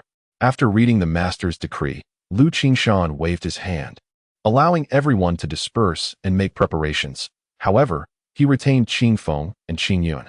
Once seated, Lu Qingshan looked at Qingfeng, took a sip of tea, and said, "Qingfeng, your performance in the Candle Dragon Abyss was remarkable. I am truly pleased for you. After all, you were the first to see the Heavenly Book's secret scroll. I wonder how much you have remembered." Hearing this, Qingfeng immediately bowed in obedience, saying, "Master, I must confess. I was indeed the first to see that Heavenly Book's secret scroll, and I have memorized all the characters on that wall." Lu Qingshan's face lit up with excitement as he encouraged him to continue. However, Qingfeng slightly shook his head and sighed. That Heavenly Book's secret scroll is not a technique or method. Rather, it encapsulates the profound essence of the great Tao. Unfortunately, it is not that I am unwilling to present this scroll. It is that the scroll cannot be adequately expressed through words, only comprehended intuitively. Moreover, being of simple nature, I can only grasp a fragment of its extraordinary profundity, and I am uncertain if my understanding is correct. At this point, He could not help but offer a wry smile as he glanced at his senior brother, Qingyun. Qingyun exchanged a glance with him, sharing a resigned smile. And together they spoke. Master, the younger disciple's words ring true. Once those characters enter our minds, we find ourselves incapable of articulating their essence. We can only express our interpretations. The reasons behind this elude us, as if those words are shrouded in celestial mystery. Upon hearing this, Lu Qingshan nodded knowingly. He understood that certain exalted secrets of the craft indeed function in such a manner. The journey of cultivation cannot be forced, as each individual possesses their own unique destiny. Thus, he refrained from further inquiries, though a tinge of regret lingered in his heart. At that moment, Qingfeng interjected, Master, there is something I must share with you. At the conclusion of the enigmatic scroll, the signature astonishingly belongs to the esteemed predecessor, Wan Jian. Upon hearing this, Lu Qingshan swiftly rose to his feet, his eyes ablaze with excitement. He murmured, Wan Jian, Brother Wan? Could it be that he is still alive? Observing his master's reaction, Qingfeng quickly shook his head, clarifying that it was merely the name inscribed at the end, and then he recounted the details of the situation to his master. Chapter 82. Reunion with kindred spirits. On this serene night, the sky was clear and the full moon hung high, while Qingfeng had already returned to his dwelling. He had intended to share reminiscences and a few cups of wine with his senior brother, Qingyun, but unexpected news of urgency had compelled them to postpone their gathering. At this moment, he recalled a conversation with his master, who held an unexpected admiration for the venerable Wan Jiansheng. A wave of introspection washed over him. As his master had articulated, Wan Jiansheng was a paragon of his generation, excelling in both martial prowess and character. Disciples from various sects had been captivated by his charisma, willingly risking life and limb in his cause. In fact, Lu Qingshan had once been one of his ardent admirers. Qingfeng could not help but reminisce about the glory of the time when the venerable Wan Jian led countless followers of the righteous path, all of whom revered him greatly. With a slight shake of his head, he resolved to become a figure of similar stature in the future. Just as he was lost in these contemplations, an intense warmth emanated from within his spiritual abode, enveloping him in an overwhelming heat that made him break into a profuse sweat, as if he were being scorched in flames. Quickly, Qingfeng retrieved the cold jade mat and sat upon it, focusing his mind to meditate. The influx of chillness offered him some relief. At this juncture, he turned his inner gaze towards his spiritual abode, where he discerned three entities. At the bottom lay a minuscule purple crystal, a product of refined innate purple energy. In the center was a dark, blood-veined pearl, the size of a pigeon's egg, which was a demonic seed. This seed had previously grown to the size of an egg but had inexplicably shrunk, now appearing even darker and more concentrated. At the top was a drop of vivid red blood, acquired from the explosion of a golden light orb in the Zhulong abyss. The nature of this blood remained a mystery to him, but it exuded waves of scorching heat each full moon, subjecting him to an almost boiling sensation. Were it not for the cold jade mat, he might have succumbed to the intense warmth. He diligently guarded his dantian and spiritual abode until the third watch of the night, when the drop of blood finally returned to a normal state. He had intended to consult his master about this matter yesterday, but the thought of the demonic seed within him had deterred him. Should his master employ secretive techniques to examine his body, the existence of the demonic seed would undoubtedly be revealed. The reasons for his reticence were manifold. The situation was so peculiar that even he found it hard to believe. Moreover, the most pressing concern was that a formidable demon resided within his sea of consciousness. If discovered by his master, how could he possibly explain it? Thus, he feared that, given his master's temperament, he might be summarily expelled from the sect. How could he convince his master otherwise? After much deliberation, he resolved to keep this secret, perhaps hoping that one day he could personally rid himself of this burden. Meanwhile, the ever-changing demon lord, since entering his sea of consciousness, had fallen silent, leaving Qingfeng to ponder its whereabouts. Shaking his head, he chanted the incantation, causing the myriad water elements in the world to coalesce, swiftly transforming into a stream of water the length of an arm. Gradually, he shaped this entity, which astonishingly morphed into a water dragon. Alas, this creation was merely superficial, suitable only for illusion, devoid of any real lethality. The water dragon technique of the 8 desolations was indeed profound. After days of practice, he had only grazed the surface of its mysteries. For now, he could barely manifest its form, but he was confident that with time, he would master this art. Furthermore, he discovered that his insights into the celestial tome could be applied to various techniques and spells, enhancing their perfection. For a moment, he truly began to doubt whether this celestial manuscript was a gift from an immortal. At dawn the following day, as the sun cast its golden rays, the mountainside of Tongtian Peak was already teeming with people. Qing Feng, upon his arrival, realized he was quite late. "Hey," he called out, hastening towards the crowd. Upon closer inspection, he recognized Zhang Bao, the loquacious lad who had been quite affable during their descent to Longcheng, now noticeably plumper after some time apart. "Haha, it's really you. I thought I was mistaken," Zhang Bao exclaimed, his excitement mirroring that of a long-lost friend reuniting with Qing Feng.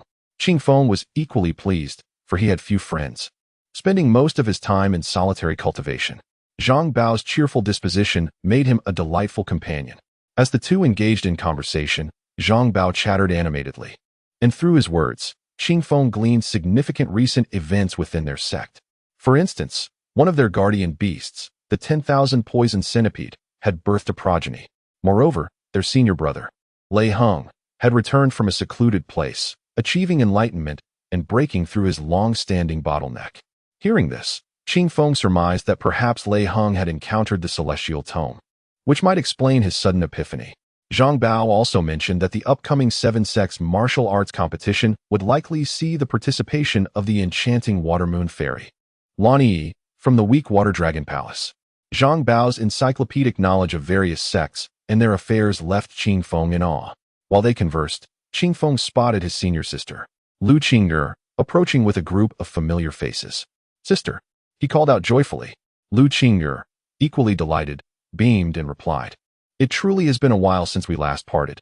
I wonder what you have been up to." "Well, it's a long story," he began. "Hey, did you not see us? Your sister is speaking to Fang Yusin," she interjected. Qing Feng glanced at her, thinking how sharp-tongued she remained, and chuckled softly. Scratching the back of his head, he promptly greeted everyone in turn. Bai Fan and Shui Ru were familiar acquaintances, but there was one girl he had not seen before. Fang Yusin introduced her, stating that they would become acquainted in due time. The gentle breeze prompted Qing Feng to nod in agreement, suddenly recalling the necessity of introducing Zhang Bao to the others. Zhang Bao, filled with delight, quickly became acquainted with the several young women, as if they had known each other for ages. After engaging in conversation for a while, familiar faces occasionally approached to greet them. At that moment, Qing Feng couldn't help but reflect on the nature of humanity. It is often said that mortals are mercenary, yet cultivators exhibit a similar practicality. At this juncture, Lu Qing'er approached and inquired, "Junior brother, will you be participating in the competition this time?" Upon hearing her words, Qing Feng nodded, though he was uncertain of her intent. "Senior sister, do you have any insights to share? As you know, I have been diligently honing my skills and remain unaware of many matters." Lu Qing'er nodded in acknowledgement and replied, "Among the younger generation of disciples, there are indeed several exceptional talents from our sect's various peaks. Each possesses unique skills, and their cultivation levels have surpassed the foundational stage. Unfortunately, despite your immense strength, your magical prowess is somewhat lacking. While my father believes your abilities are comparable to those at the foundational level, you will undoubtedly face challenges when confronted with formidable techniques. Thus, I advise you to exercise utmost caution. I possess a magical artifact, known as the Falling Jade Pearl, specifically designed for combat. You may take it for emergencies." As she spoke, she removed a vibrant green orb from her waist, its exquisite clarity evident to all. Chapter 83. The commencement of the competition. Upon witnessing his senior sister's willingness to lend him such a precious artifact, Qing Feng felt a warmth envelop his heart, etching this profound kindness into his memory. However, he politely declined her generous offer, explaining that should he find himself outmatched by the others, he would simply refrain from competing. Lu Qing'er, understanding her stubborn junior brother's disposition, could only manage a wry smile. After a brief, heartfelt conversation, she was soon whisked away by a group of female cultivators. Meanwhile, Fang Yusin offered Qing Feng an encouraging gesture. A resounding clang echoed through the air as the great bell on Tongtian Peak, silent for many years, finally rang out. The sound was melodious yet not piercing, imparting a subtle sense of comfort to all who heard it. Another 2 chimes followed. Then, several beams of sword light descended from the mountain, led by the venerable Master Gyuanzi, accompanied by the heads of various peaks. As they landed, Gyuanzi's deep, starry gaze swept across the entire assembly, causing an involuntary tension among the crowd, as if each person felt exposed under his scrutiny. The atmosphere quickly fell silent as everyone collectively raised their hands in salute, proclaiming, "We, the disciples, pay our respects to the sect master." Gyuanzi surveyed the vibrant disciples below, a satisfied expression gracing his features, and graciously permitted them to dispense with formalities. He then offered words of encouragement, urging everyone to actively participate in this grand event, framing it as a trial of sorts. Once his exhortation concluded, Gyuanzi unexpectedly called out, "Where is Qingfeng?" A wave of confusion rippled through the crowd as they exchanged glances, uncertain of who Qingfeng was. Those familiar with his reputation, however, wore expressions of astonishment, pondering how such a name could catch the sect master's attention. A flurry of murmurs ensued, as all began to seek out Qingfeng. Standing at the back, Qingfeng felt a mix of bewilderment and apprehension upon hearing his name called by the sect master. His mind raced with anxiety, fearing that his secrets, the demonic seed within him and his connection to the shape-shifting demon lord, would be unveiled. Such revelations were grave, should they surface. Even if he escaped immediate annihilation, he would surely find himself imprisoned in the abyss. Amidst these troubling thoughts, he gritted his teeth and boldly responded, reporting to Master. "Qingfeng is here." At his declaration, everyone turned their attention toward him, and those in the front row swiftly parted to create a path. Reluctantly, Qingfeng stepped forward, feeling the weight of many gazes upon him, which left him with an unsettling feeling. Lu Qing'er and her companions were taken aback by this scene, while Zhao Tianxi and Zhang Bao stood dumbfounded. Not far in the front row, a pair of beautiful yet icy eyes belonged to Yu Zixin, who, as she gazed at Qingfeng, was overwhelmed with unexpressed sentiments. Recalling the moment in Zhulang Abyss when she believed Qingfeng was doomed, her heart had ached unbearably, an inexplicable pain that even she could not comprehend, leading her to weep uncontrollably, disregarding her own dignity. Yet, upon their reunion, this individual not only appeared unscathed, but had also made considerable progress in his cultivation. In that moment, she felt an overwhelming sense of shame for her past actions, leading her to refrain from approaching him, despite knowing he had returned. Faced with him again, she found herself at a loss for how to confront him, unaware that he had made a lasting impression on their master. At last, Qingfeng navigated through the throngs of people. It would be disingenuous to claim he was not nervous. Beads of sweat dotted his forehead, and his heart raced tumultuously. "Greetings, Master and Elder," he said, bowing before Gyuanzi, who regarded the relatively handsome disciple below with evident approval. Pointing at Qingfeng, Gyuanzi proclaimed, "Excellent. During this expedition to the Zhulang Abyss, not only did you procure spiritual herbs for your senior sister, but you also greatly enhanced the prestige of our sect. You may later collect a reward from the Demon Suppression Hall as a token of our sect's acknowledgement of your contributions." Upon hearing this, Qingfeng expressed his sincere gratitude. Gyuanzi nodded in satisfaction and continued, "In the upcoming competition, I hope you will strive diligently. I wish for you to enter the top 10, contributing to our sect's standing against the other factions." This statement sent shockwaves through the crowd. Not only the disciples below, but also the masters on the platform shared the same astonished expression. They scrutinized the young man below, recalling him as the one with disordered spiritual roots who had been thrust upon Lu Qingshan a few years prior. In just a few short years, he had become remarkably formidable. However, some began to notice discrepancies. His cultivation was merely at the 6th layer of qi condensation, leaving them puzzled as to why the sect leader held him in such high regard. As they pondered this, their gazes shifted toward Lu Qingshan, who, to their surprise, proudly raised his head, exuding an air of immense pride. Several in the crowd resolved to investigate the matter further upon their return. Not only were the others perplexed, but Qingfeng himself had not anticipated such esteem from the sect leader. In that moment, a surge of fervor coursed through him, and he declared with a resolute voice, "Thank you for your kindness, Master and Elder. I shall exert every effort and forge ahead with determination." Gyuanzi gave a slight nod, feeling quite pleased. He then raised his gaze to the assembly of disciples, offered them an encouraging word, and officially announced the commencement of the sect's selection competition. As he concluded his speech, a myriad of fireworks erupted in the sky, illuminating the square in a breathtaking spectacle. After overseeing this, Guanzi departed with a few elders, marking the true beginning of the competition. Those wishing to participate began to draw lots for the matches on the pre-constructed arena. Naturally, Qingfeng intended to take part. He drew number 143, with his opponent being number 114. Though he was unaware of who his adversary was, he brimmed with confidence. He understood that as long as he did not encounter any disciples above the foundation establishment stage, those in the qi condensation phase would likely prove no match for him. His number was rather low, yet he could take the opportunity to observe the contests at the platforms, thereby broadening his own horizons. In the square, 3 formidable arenas were erected, each safeguarded by intricate formations, allowing ample space for every individual to showcase their abilities. Soon, the inaugural match was about to commence, at which point the supervising elder beside the arena proclaimed the rules of the competition. The foremost rule was the prohibition of cunning tactics, such as the use of talismans or disposable weapons, as these would not only compromise fairness but also obscure the true prowess of the cultivators.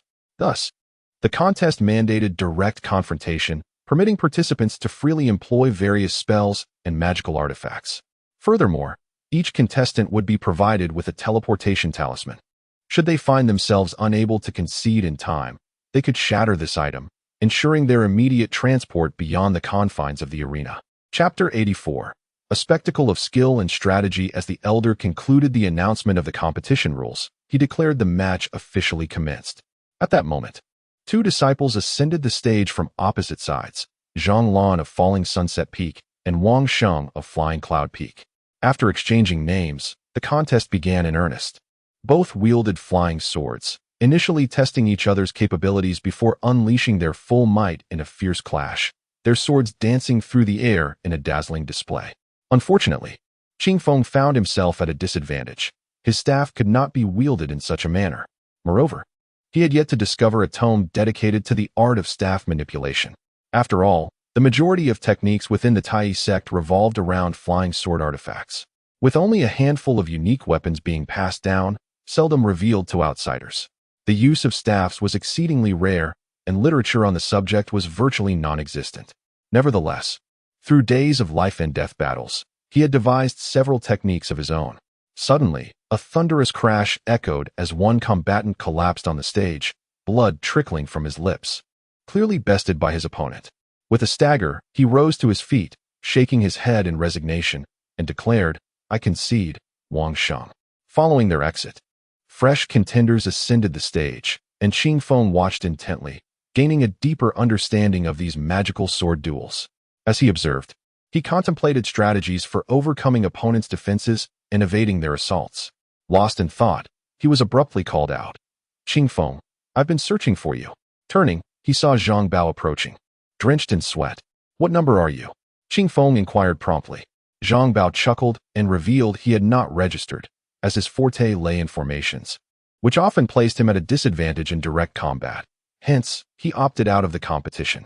His purpose for seeking Qingfeng was to invite him to watch Lu Qing'er's match. Understanding the significance of supporting his senior sister, Qingfeng agreed. They arrived just in time. Lu Qing'er had just taken the stage, facing an opponent wielding a massive sword. After exchanging names, the duel commenced. Among the spectators were several familiar faces, including Zhao Tianxi, who mingled within the crowd. After greeting one another, they began to cheer enthusiastically. Qingfeng mused to himself that, being a girl, Lu Qing'er would surely feel the weight of so many eyes upon her, making it difficult for him to join in the cheers. However, Zhang Bao was unfazed, cheering even more exuberantly.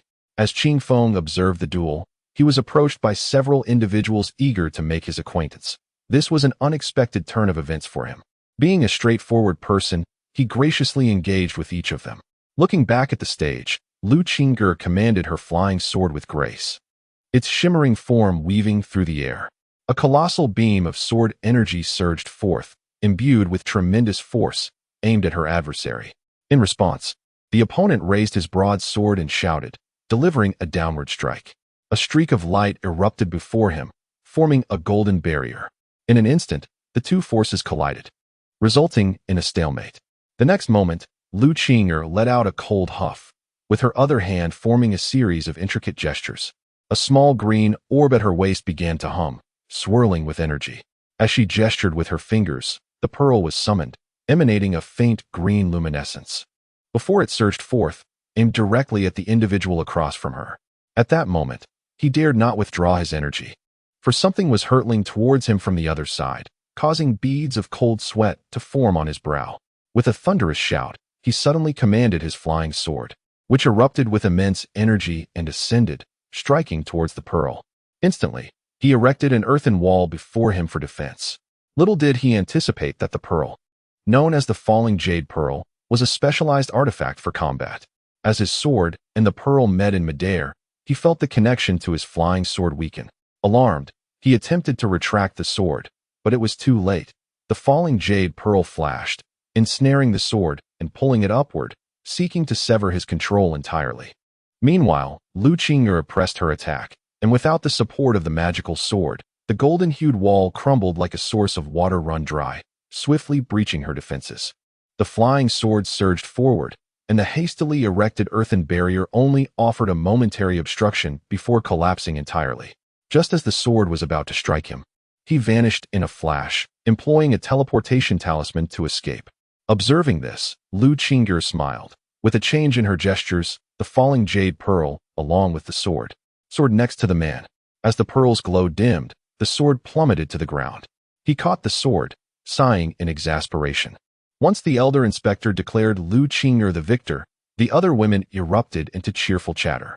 After her emergence, everyone congratulated her, yet Lu Qing'er remained indifferent. Recognizing this as merely a minor competition, with the truly formidable opponents yet to reveal themselves, a tremendous roar echoed from afar, drawing everyone's attention to another arena, where cheers erupted. So impressive. Intrigued by the commotion, they approached to witness a figure clad in purple, his expression frigid, standing midair. His flying sword transformed into several sword shadows, hurtling towards the man below. The latter, encasing himself in layer upon layer of protective shields, found them shattering like paper under the onslaught of the flying sword's immense energy. In that instant, the man bellowed, 5 elements sword technique. Instantly, 5 figures split from his center, converging into one, unleashing a soaring sword intent with a single swing. With a thunderous crash, a white light shot upwards, obliterating the sword shadows in an instant. The young man smirked, secretly thinking, "Didn't he see that coming, did you? I feigned weakness to catch you off guard." However, Yu Zixin, upon witnessing the white light ascend, displayed no fear. She drew circles with her hands, causing the flying sword to resonate in midair, transforming into countless sword shadows. With a flick of her wrist, these shadows surged downward like roaring dragons. Where they struck, the white light was swiftly annihilated, and in mere moments, the flying swords unleashed a powerful barrage upon the individual below. I refuse to submit." The man waved his hands, instantly conjuring a multitude of barriers, ultimately erecting a protective shield. Alas, the shadows of the flying swords appeared endless, and those barriers were swiftly torn apart and obliterated. The man steadfastly maintained the final shield, unwilling to concede defeat. Yu Zixin let out a cold snort, her hand gestures shifting once more, causing countless sword shadows to coalesce and crash down with a resounding thud. Boom! The sounds of explosions and anguished cries followed in quick succession. As the dust settled, it became evident that the man lay on the ground, his garments tattered, with numerous sword shadows hovering ominously above him, mere inches from his body. At that moment, Yu Zixin coldly inquired once again, "Will you yield? Will you admit defeat?" Chapter 85. The Flying Sword and the White-Clad Rogue. Upon descending onto the arena, Yu Zixin resembled a celestial being, captivating the audience who erupted in cheers. She acknowledged the crowd with a subtle nod, but her gaze lingered momentarily on Qing Feng, causing his heart to race unexpectedly. He was left bewildered by the sudden stir of emotions. Fortunately, Yu Zixin swiftly redirected her attention elsewhere, allowing Qing Feng to regain his composure. After the elder referee announced her victory, she unfalteringly took to her sword, transforming into a streak of light that quickly vanished from sight. The departure of the goddess left many male cultivators disheartened, as though a significant portion of their enjoyment had dissipated. Qing Feng and his companions remained, with several individuals taking to the stage, receiving encouragement from their peers. Notably, Zhao Tianxi and Fang Yusin achieved victory in succession, while Shuiru faced defeat. Bai Fan had yet to make her appearance, and her number was considerably distant from Qingfeng's. As the afternoon wore on, it was finally Qingfeng's turn to take the stage. His arrival immediately drew the attention of the audience, for this young man was currently in the limelight, praised even by the sect leader. How could anyone ignore such a spectacle? In an instant, the other arenas grew sparse with spectators. Upon ascending the platform, Qing Feng faced a strikingly handsome opponent, tall and slender, with an aura of confidence emanating from his keen eyes. The moment they met, Qing Feng introduced himself.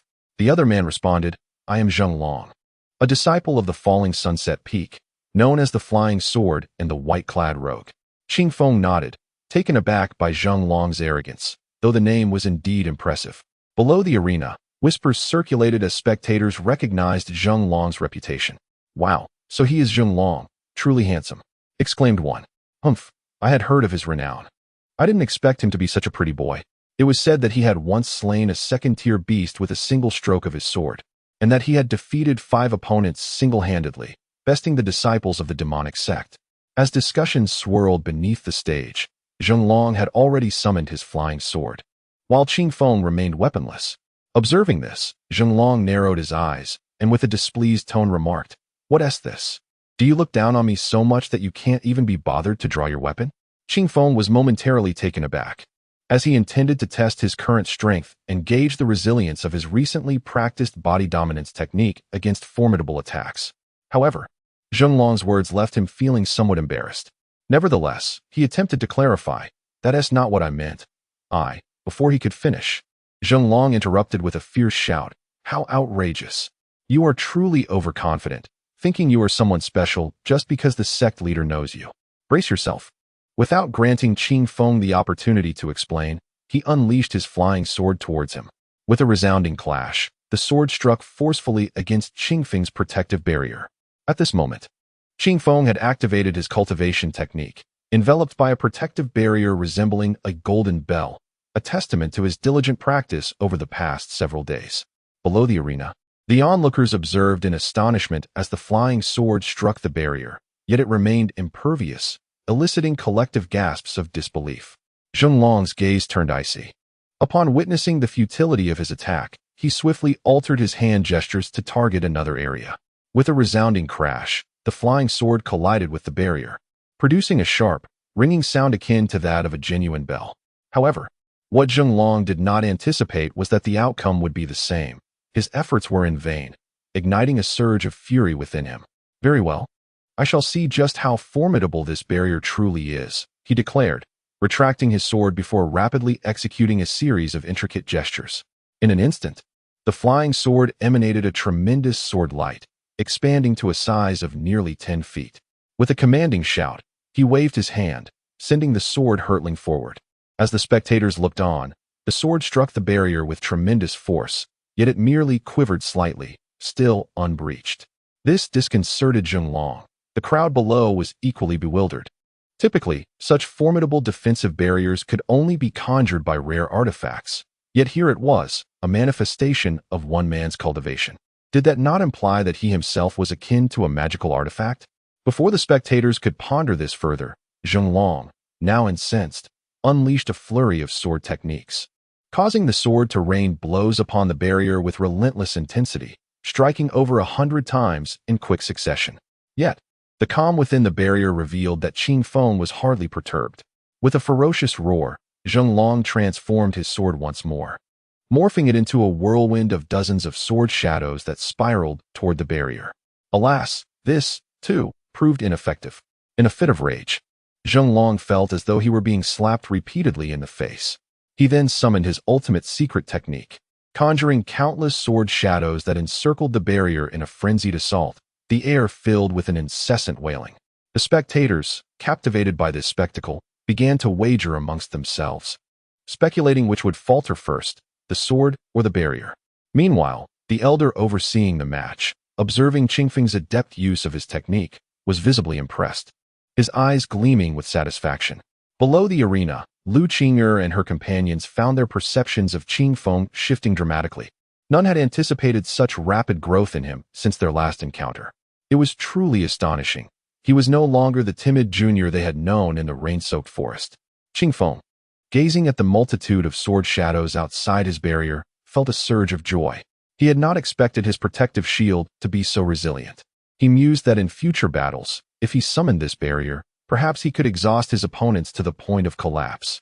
The thought nearly brought a smile to his face. Observing the incessant slashes of the flying swords, he recognized they merely drained his opponent's energy. For him, such levels of force were trivial. He longed to encounter adversaries of greater prowess, eager to discover just how much punishment his barrier could withstand.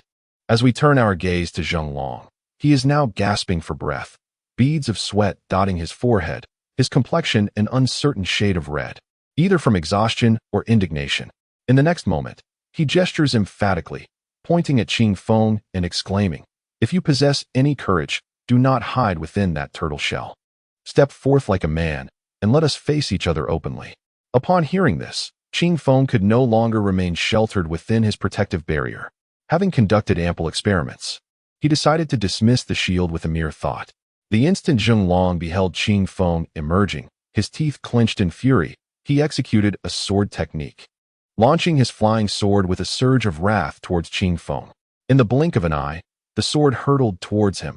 Yet, unexpectedly, Qing Feng did not draw a weapon.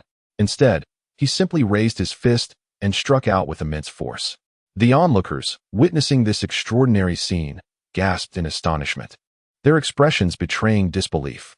Chapter 86. In the prime of life, known to all at that moment. Many spectators beneath the arena wondered if the individual was excessively arrogant and self-assured. Yet, a greater number pondered that this blow would surely cost Qing Feng an arm, serving as a valuable lesson for him. Opposite him, Zhenglong seethed with displeasure. Usually basking in glory among his peers, he never anticipated being so publicly humiliated today. Now, he found himself in a situation where this audacious individual intended to counter his flying sword with mere fists. Zhenglong vowed that should this fellow actually withstand his strike, he would perform a handstand and urinate live. At this juncture, the atmosphere appeared almost frozen, with all eyes fixated on Qing Feng's fist.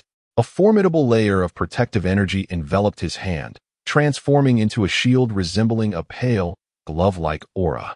When his fist collided with the flying sword, a deafening explosion reverberated through the air. To everyone's astonishment, his fist surged forward, sending the sword, charged with immense energy, hurtling away. Dumbfounded, shocked, and in disbelief. Not only the onlookers below, but even the elders supervising from the sidelines was witnessing such a spectacle for the first time, his expression one of sheer astonishment. To strike a flying sword barehanded and send it flying was nothing short of a paradigm shift for the sword sect. Zhenglong, witnessing this scene, felt his vision redden with rage. He spat out a mouthful of blood, not from backlash, but from indignation. In that instant, he understood that his name would now be forever tarnished, his illustrious reputation reduced to dust. Frustration and regret consumed him. He lamented his decision to engage in this contest. As these thoughts swirled in his mind, an overwhelming wave of heat surged through him, causing his vision to darken, and he lost consciousness. As Zhenglong collapsed, two fellow disciples rushed to his side, administering elixirs and offering him water. The elder publicly declared Qing Feng the victor of this match. Cheers erupted from the crowd below, the fervor surpassing even that of Yu Zixin's earlier victory. After descending from the stage, Qing Feng made his way toward the distance with a few friends, unable to linger, as numerous junior sisters clamored to befriend him. In the ensuing days, the competition intensified, and each time Qing Feng entered the arena, throngs of spectators gathered, eager to glimpse the visage of this newly renowned junior disciple. Most competitors wielded swords, a sight that had grown tiresome to the audience, but Qing Feng was different. Each encounter showcased his formidable fists, brutally overpowering his opponents and leaving them battered and bruised, igniting the fervor of onlookers. Moreover, there was a palpable curiosity among the crowd about which contender could compel him to utilize the staff he carried, eager to witness his mastery of weaponry. The more Qing Feng refrained from employing his weapon, the more the spectators yearned to discover its nature and power. Thus, each match drew an ever-increasing audience. In the end, when he took the stage, no one from the other arenas remained to watch, leaving those engaged in the competitions feeling rather embarrassed, and many began to voice their grievances against Qing Feng. As the saying goes, fame brings fear, and at this moment, the name of Qing Feng shone brightly within the Tai sect, nearly reaching a level of universal recognition. Numerous talented youths, feeling discontented, yearned for the opportunity to challenge him to a duel. Unfortunately, upon stepping onto the arena, before Qing Feng could even draw his weapon, he demonstrated with his formidable fists how to conduct oneself. In the blink of an eye, 10 days had passed, and the preliminary trials had concluded. The official competitions commenced, showcasing the extraordinary talents within the Tai sect. Each peak boasted outstanding disciples, with many having established their foundations within the past century. Those who had long retreated into seclusion or engaged with the world returned to partake in this grand event. Consequently, the competitions grew increasingly intense. However, the slots available to represent the sect in the 7 sects competition were limited, necessitating the elimination of some lower-ranked disciples. For instance, although Lu Qing'er, Fang Yusen, and Zhang Tianxi possessed commendable talents and might rank among the best within their tier, their cultivation levels paled when compared to their more remarkable counterparts. After all, the constraints of cultivation levels were ever present. Disciples at the Qi condensation stage merely showcased their abilities to become familiar faces. The true mainstays were those at the foundation establishment stage, with the sole exception being Qing Feng, who, despite being at the Qi condensation stage, valiantly battled through the foundation establishment disciples and surged into the finals. Over these days, Qing Feng had swept through his opponents with an invincible force, and the foundation establishment disciples no longer regarded him as an ordinary Qi condensation disciple, having cast aside their previous dismissive attitudes, as those who had underestimated him had already been defeated. Throughout this period, his renown soared, nearly rivaling that of Chen Lantian, the senior brother of Tongtian Peak. Alas, Chen Lantian had recently attained the Golden Core stage, becoming one of the few disciples throughout the sect's history to achieve such a feat within 50 years. His remarkable talent was awe-inspiring, and he had already emerged as a leading figure among the younger generation within the 7 sects, capable of standing alongside the likes of Wan Daoi. Given his current status, it was evident that he could not contend with these junior disciples. However, he held high hopes for Qing Feng, having learned of his impressive performance in the Candle Dragon Abyss through others.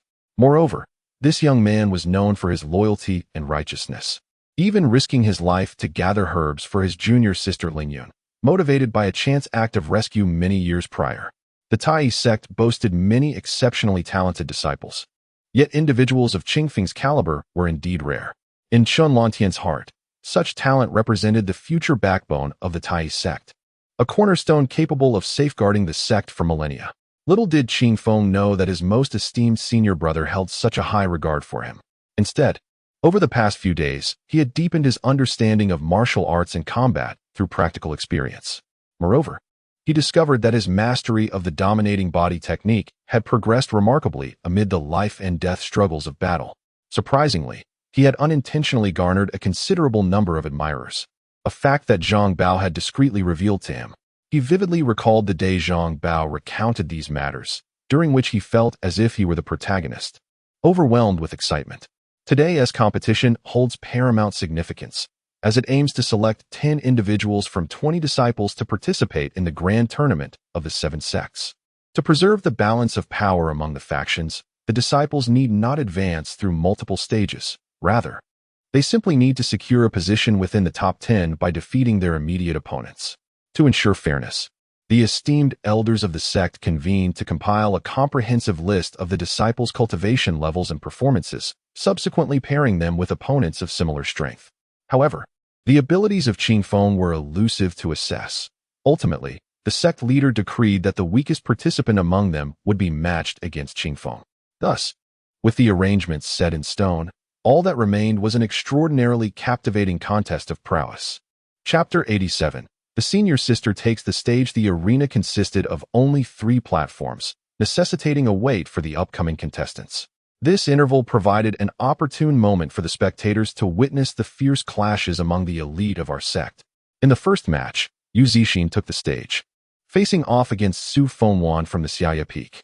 Despite both being female cultivators, the latter was overshadowed by Yu Zixin's beauty. While the competition was determined by their cultivation and techniques, appearances inevitably sparked commentary among the onlookers, as the principle of free speech prevailed. Qing Feng, however, remained unperturbed, his anticipation palpable as he awaited the revelation of his junior sister's prowess and the extent of her capabilities.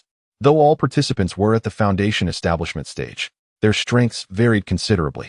Some appeared to possess profound cultivation, yet their prolonged seclusion and lack of combat experience rendered them weak in battle.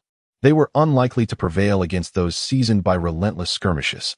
Additionally, individual cultivation methods, the quality of their swords, the aptitude of their spiritual roots, and the foundations laid during their foundation establishment phase all contributed significantly to a cultivator's strength, making it imprudent to judge solely by cultivation level. As the match commenced, both contestants announced their names. Yu Zixin executed a series of hand seals, summoning the purple lightning frost sword with a piercing cry that soared skyward. Su Fengwan, undeterred, summoned her own white flying sword to her hand with a deft gesture. At this moment, neither exhibited any intent to probe. They unleashed their formidable techniques from the outset. The duel unfolded with both swords dancing through the air, an oppressive aura enveloping the arena. Yu Zixin's sword moved with the grace of a dragon and snake, while Su Fengwan's swordplay was equally exquisite. After exchanging several blows, Yu Zixin seized her flying sword, launching herself into the air. With a sudden, forceful swing, she unleashed a purple sword light that transformed into a roaring giant serpent, radiating a menacing sword intent as it hurtled towards Su Fengwan. In response, Su Fengwan brought her hands together, her gestures shifting in rapid succession as her flying sword morphed into a white tiger, which let out a ferocious roar before pouncing. The two engaged in fierce aerial combat, yet ultimately, the white tiger succumbed to the might of the purple serpent. Su Fengwan, however, refused to concede defeat, shouting, "Xianjian Wuji." The flying sword abruptly fragmented into countless sword images, forming a powerful vortex that surged towards Yu Zixin. Yu Zixin furrowed her brow, letting out a disdainful snort. "Your Xianjian Wuji is all show and no substance. Perhaps you should practice a few more days." As she spoke, she channeled her flying sword, silently intoning, "Break for me." With that, the purple lightning frost sword, imbued with thunderous might, struck the center of the sword formation. A flash of purple lightning erupted, and with a resounding crash, the Xianjian Wuji array disintegrated, the sword images fading into nothingness. Only the white flying sword landed with a thud before Su Fengwan. As Yu Zixin gracefully returned to her original position, the outcome of the contest was unmistakable. Yet, Su Fengwan, still unwilling to accept her defeat, drew her flying sword once more, eager for another round. At this moment, Yu Zixin exclaimed, "Sister Su, recently I have comprehended a technique of the Zixiao Divine Sword, known as the Zixiao Thunder Sword art. If you are interested, I can demonstrate it, though I cannot guarantee that I will be able to control my strength." Upon hearing these words, Su Fengwan's gaze sharpened, and the crowd below was taken aback. They all remarked on Yu Zixin's remarkable talent.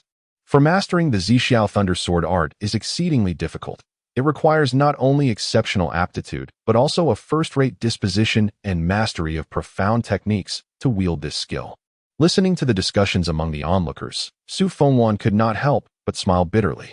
She was well aware of the notoriety of the Zixiao Thunder Sword art, one of the 3 legendary techniques possessed by the founding patriarch, whose power is unfathomable. Many who have witnessed this sword art over the years may have perished beneath its blade. Though she felt a sense of discontent, she was not foolish enough to act impulsively. The accomplishments of this junior sister truly filled her with envy. At such a young age, the heights she could reach in the future were indeed limitless. Contemplating this, she shifted her expression towards Yu Zixin and smiled gracefully, saying, "Junior sister, you have won." Upon hearing this, Yu Zixin nodded slightly, holding her senior sister in high regard. Meanwhile, the crowd below noted that Su Fengwan was no ordinary person, despite her inner turmoil. She maintained an air of nonchalance, indicating she would undoubtedly become a formidable figure in the future. Qing Feng observed everything keenly, reflecting that the junior sister had defeated her opponent without exerting her full strength, her cultivation truly profound. Particularly, the sword art she mentioned seemed to be exceedingly powerful. But regrettably, today he would not be able to witness its might. which was indeed a pity. Just as these thoughts crossed his mind, a figure ascended the stage. This individual, clad in a white robe, presented a dignified appearance.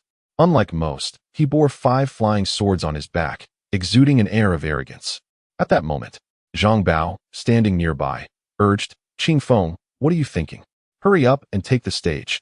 Reminded by this prompt, Qing Feng realized it was his turn to perform, and he swiftly made his way through the crowd to the arena. As the spectators witnessed Qing Feng's appearance, they erupted into cheers, creating an electrifying atmosphere. A blush crept onto Qing Feng's face as he thought to himself, "What is happening? It's as if I am a celebrity. I wonder how much animosity this will bring me."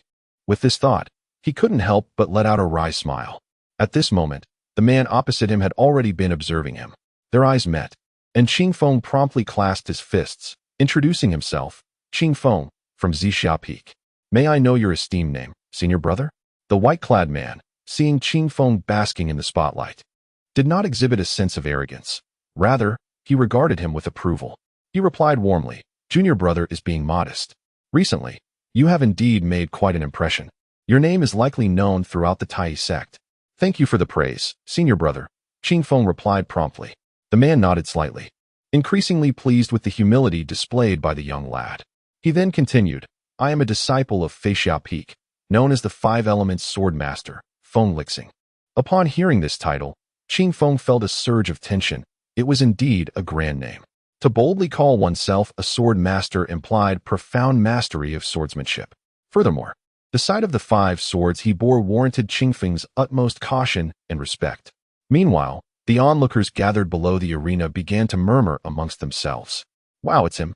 The elusive Feng Lixing, who has spent years wandering the world.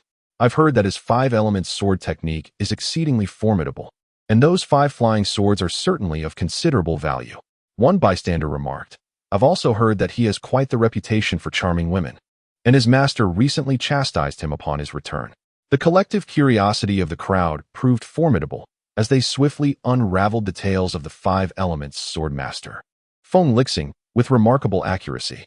It would be interesting to see how any ordinary person present might react to the exalted words of these near-divine figures. Chapter 88. A fierce confrontation on the platform. Amidst the bustling crowd below, Feng Lixing spoke, "Junior brother Qing Feng, I have observed your battles over the past few days.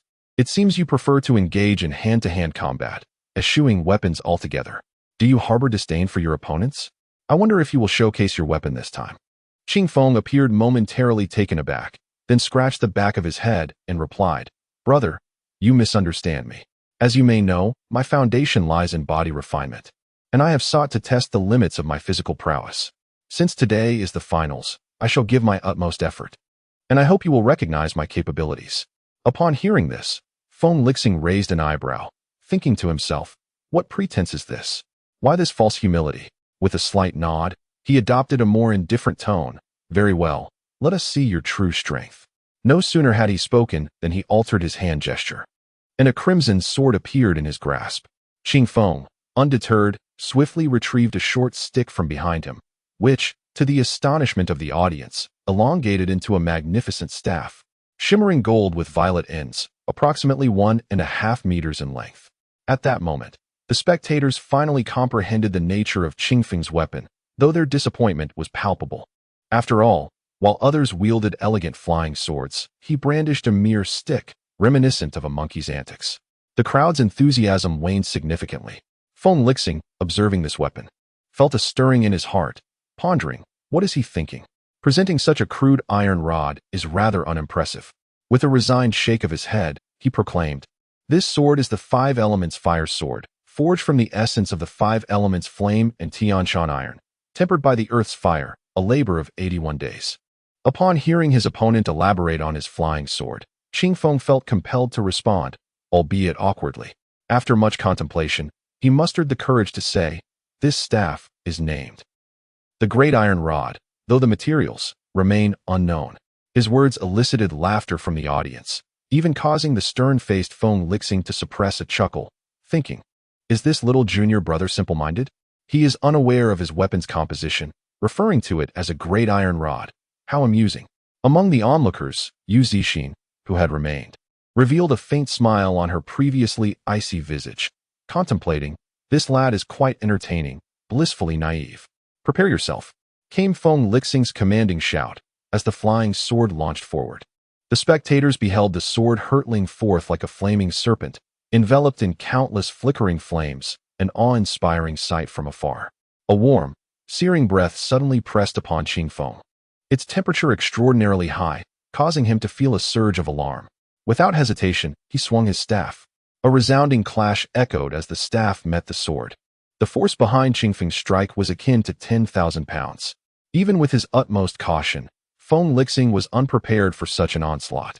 In an instant, Qingfeng's flying sword was sent hurtling away, a sight that filled him with profound regret. With a swift change of hand gestures, he summoned the flying sword back, steeling his resolve as 4 more swords unsheathed behind him. With a swift motion, the swords encircled him, spinning above his head. With a thunderous shout, he commanded the 5 flying swords to advance, forming a formidable chain aimed directly at Qingfeng. Frowning, Qingfeng conjured a protective barrier of vital energy, enveloping himself in a dome-like shield.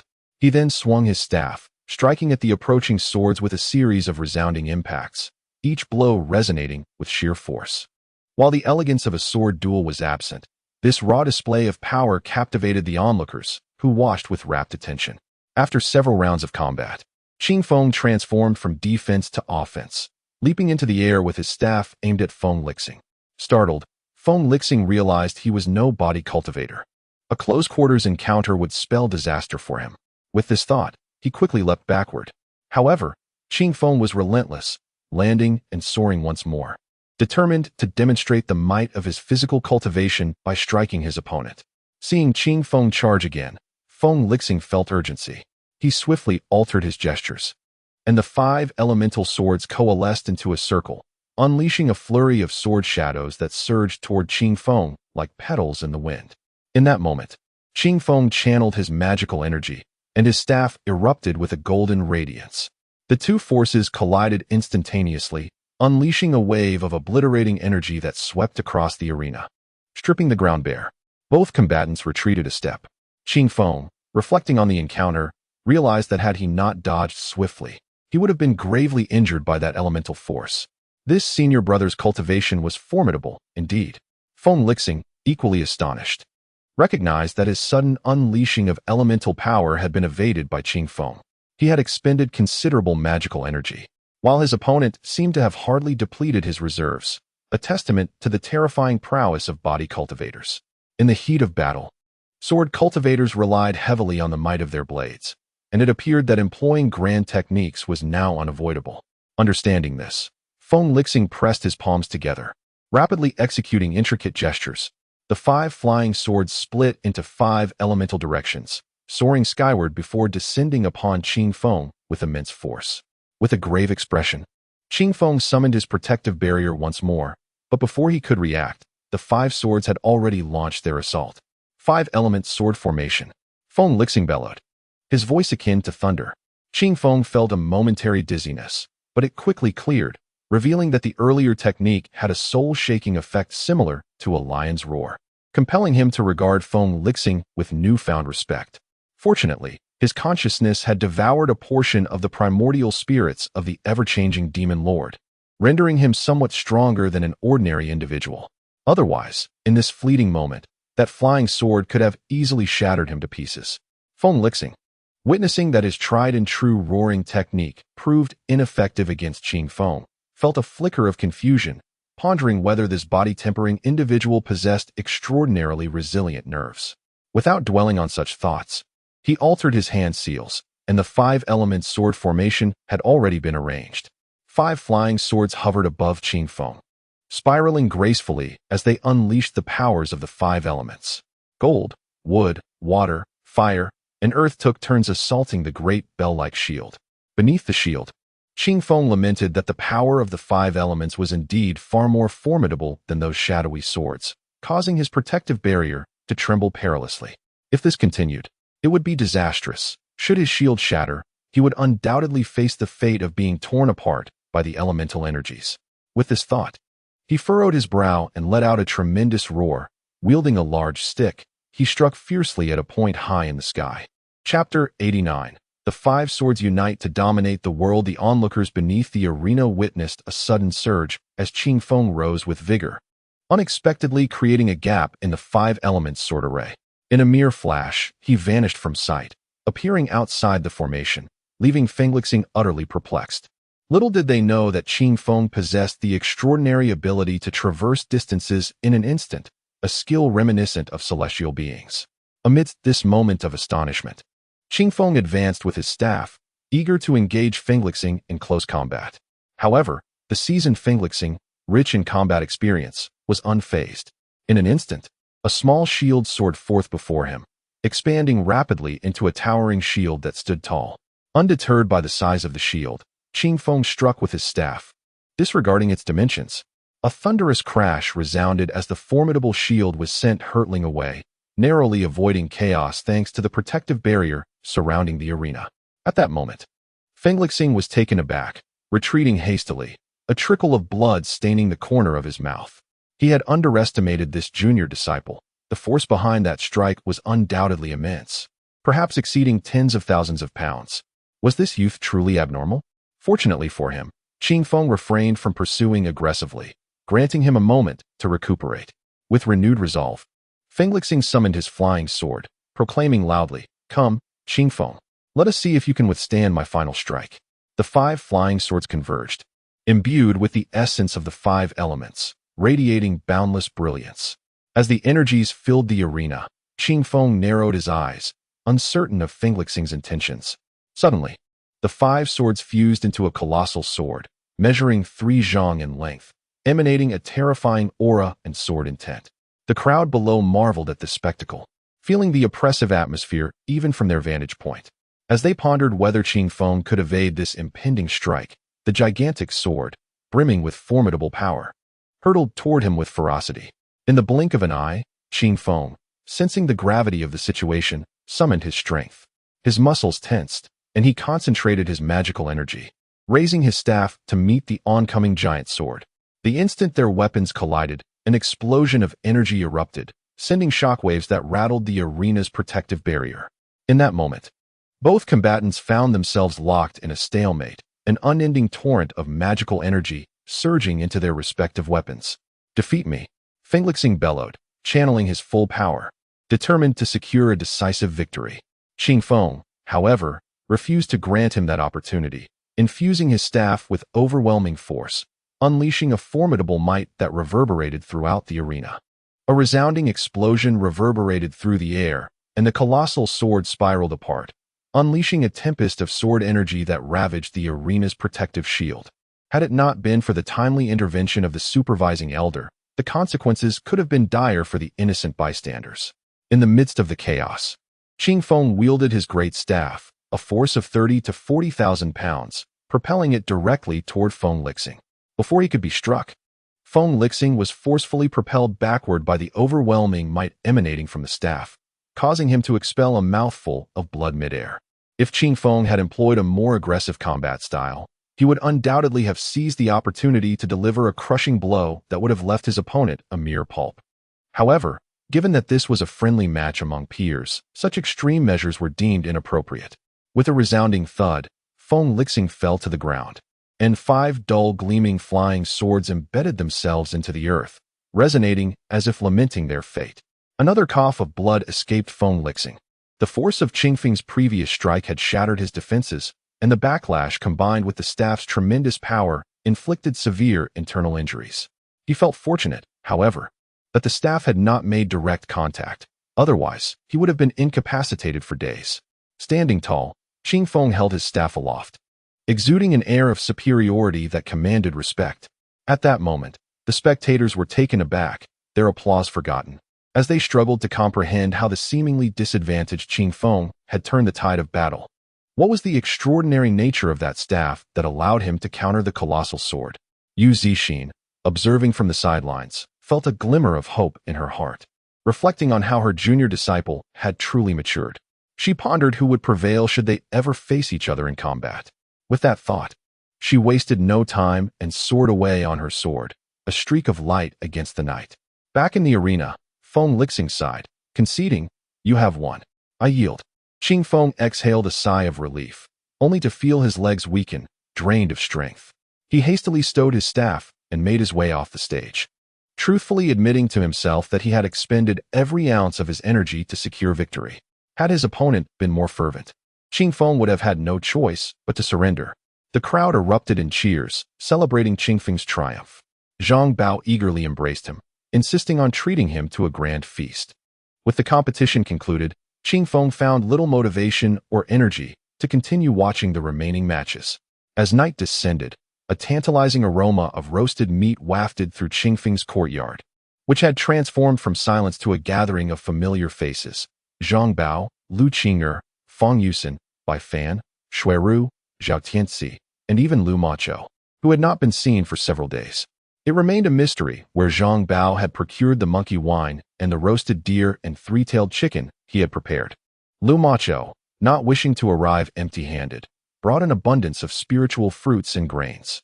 The others, too, had prepared various gifts, making the feast exceedingly lavish. Everyone indulged in hearty drinks and sumptuous meats, engaging in lively conversations that covered everything from the heavens to the earth, with the gossip of the sect adding to the merriment. Qing Feng had not experienced such a vibrant atmosphere in many years, and he found himself drinking more than usual. As the moon ascended to the treetops, signaling the late hours of the night, the gathering finally came to a close. Just before parting, Lu Macho discreetly slipped a small pouch of spirit stones into Qing Feng's hand, insisting that he accept it as a token of his goodwill. With no option but to comply, Qing Feng accepted the gift, pondering how he might one day repay this thoughtful gesture.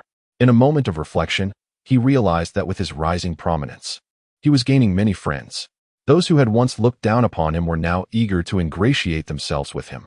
This realization left him uncertain about how to discern genuine intentions from mere flattery. It was as if, in an instant, everyone around him had transformed into exceptionally kind-hearted individuals, and all disdain and condescension had vanished. With a slight shake of his head, Qing Feng felt a sudden urge to visit a certain place. Chapter 90. 1,000 thoughts accompanied by white fish, uncertain if it was the influence of alcohol or a sudden whim. He felt an overwhelming desire to visit the Lingyun waterfall. Without further contemplation, he summoned his staff and, channeling his magical energy, soared through the air, leaving behind a golden trail that lingered in the sky. In midair, Qing Feng truly sensed the marvel of his magical prowess. However, regrettably, his cultivation had stagnated, and without the aid of elixirs, even the slightest advancement in his practice proved to be exceedingly challenging. After all, the spiritual energy in his dwelling was far too sparse, offering him little more than a drop in the ocean for his cultivation. Fortunately, his master had once mentioned that upon his return from the Seven Schools Martial Arts Conference, regardless of his performance, he would find him a worthy cave dwelling. Contemplating this, his heart brimmed with joy. In the blink of an eye, he arrived at the foot of Tongtian Peak, where the mountain guardian, upon noticing his arrival, bellowed, "Who dares to disturb the night?" However, upon recognizing Qing Feng, his demeanor instantly transformed into a warm smile, exclaiming, "What an unexpected guest!" The two were already acquainted, and without further ado, Qing Feng ascended the mountainside. Observing Qing Feng's silhouette, the mountain guardian couldn't help but feel a sense of nostalgia. Who would have imagined that the once young junior brother would grow so remarkably within just a few short years? At that moment, the guiding brother heard the commotion and approached, and after listening to the guardian's explanation, he too marveled at the boundless potential of this junior brother, grateful that they had not fostered animosity with him, thus forming a fortuitous bond. Little did Qing Feng know of the murmurs below. He was merely half tipsy and half elated as he hurried up the mountain. The moon hung high in the sky, and celestial cranes soared above, creating an exquisitely beautiful scene. In just a quarter of an hour, he found himself mere hundreds of meters from the Luyan waterfall. At that moment, he was captivated by the sound of a flute drifting towards him, its melodious and enchanting notes reminiscent of music descending from the heavens, lingering in the air. Following the sound, he strolled until he reached the edge of the waterfall, where he beheld a woman clad in purple, seated gracefully on a natural stone at the precipice. Her legs were elegantly bent, and beneath her flowing purple skirt, a pair of delicate, white feet playfully peeked out, stirring in his heart. Above her, a large branch extended, seemingly shielding her from the cascading droplets, while a silver fish over a meter long swam nearby, absorbing the ethereal energy of the moonlight. As Qingfeng witnessed this scene, a poetic phrase came to mind. The wild stretches beneath the low trees, the river clear as the moon draws near. Enchanted, he found himself momentarily entranced. Suddenly, the woman seemed to sense his presence and turned to face him. Her crystalline eyes sparkled like stars, and her flowing hair cascaded like clouds. Upon closer inspection, it was none other than Yu Zixin. Bathed in moonlight, one could hardly dispute her beauty, which rivaled that of a celestial being. "Junior sister, is that you?" Their gazes locked, and the exquisite beauty was unmistakably Yu Zixin. After a moment of silence, she inquired, "What brings you here at this late hour?" The gentle breeze gradually passed by, and at that moment, he scratched his head and, with a teasing expression, remarked, "After having a few drinks with those fellows tonight, I suddenly felt the urge to come here and clear my mind, so I couldn't help but come." After saying this, he quickly turned the question back to her. "Sister, I never expected you to be here as well, and your flute playing is truly enchanting." I was utterly captivated. Observing Qingfeng in this moment, unlike the carefree demeanor he displayed during their competition, Yu Zixin suddenly found him to be endearingly naive and innocent. For some reason, a faint smile inadvertently graced her lips. Qingfeng, noticing her expression, was momentarily struck dumb. "Sister, you are truly beautiful," he exclaimed, filled with admiration. Yu Zixin's cheeks flushed with a hint of shyness, and instead of reprimanding him, she merely coldly huffed. Believing that Yu Zixin was upset, Qingfeng appeared bewildered, gazing at her with the innocence of a child. Yu Zixin, unsure of how to handle him, finally said, "I am not angry." Upon hearing this, Qingfeng let out a deep breath, perplexed as to why he felt so nervous in her presence. Gathering his courage, he asked, "Junior sister, where did you learn to play the flute? It truly sounds wonderful." Yu Zixin raised an eyebrow, feeling a playful urge to tease him, and replied, "Is that so? If you wish to learn, I could teach you." "Really?" Qingfeng exclaimed, excitement bubbling within him. Watching his reaction, Yu Zixin felt an uncontrollable urge to laugh, and she realized that whenever she was with this mischievous boy, her defenses fell away, and her mood significantly improved. Nodding at his words, Yu Zixin tossed her flute to him. Qingfeng caught it effortlessly, noting the delicate fragrance and warmth lingering on it. However, as he placed the flute to his lips and attempted to blow, he realized, to his embarrassment, that despite his considerable lung capacity, he could produce no sound at all. His face flushed crimson as he cast a sheepish glance at Yu Zixin. Seeing his awkwardness, she couldn't help but burst into laughter, her smile blooming like a field of flowers, breathtakingly beautiful. This only deepened Qingfeng's embarrassment, yet he could do nothing but look at her with pleading eyes. "Junior sister, aren't you supposed to teach me?" Only then did Yu Zixin compose herself and begin to guide him. Qingfeng was attentive and quick-witted, and under her instruction, he made rapid progress, which caused Yu Zixin to regard him with newfound respect. Thus, the two unknowingly spent a good part of the night together, and the distance between them seemed to diminish. As a faint light began to appear on the horizon, they both realized how swiftly time had flown by. After exchanging a few more words, Yu Zixin tossed him a flute score and, turning, soared away on her sword. Though Qingfeng was intelligent and eager to learn, he knew that mastering the flute was no simple task, and for now, he could only manage to produce a sound. "The flute, belonging to my junior sister, momentarily slipped my mind for return. This was rather remiss of me. However, she has long since vanished from sight, and I shall have to wait until our paths cross again to return it to her."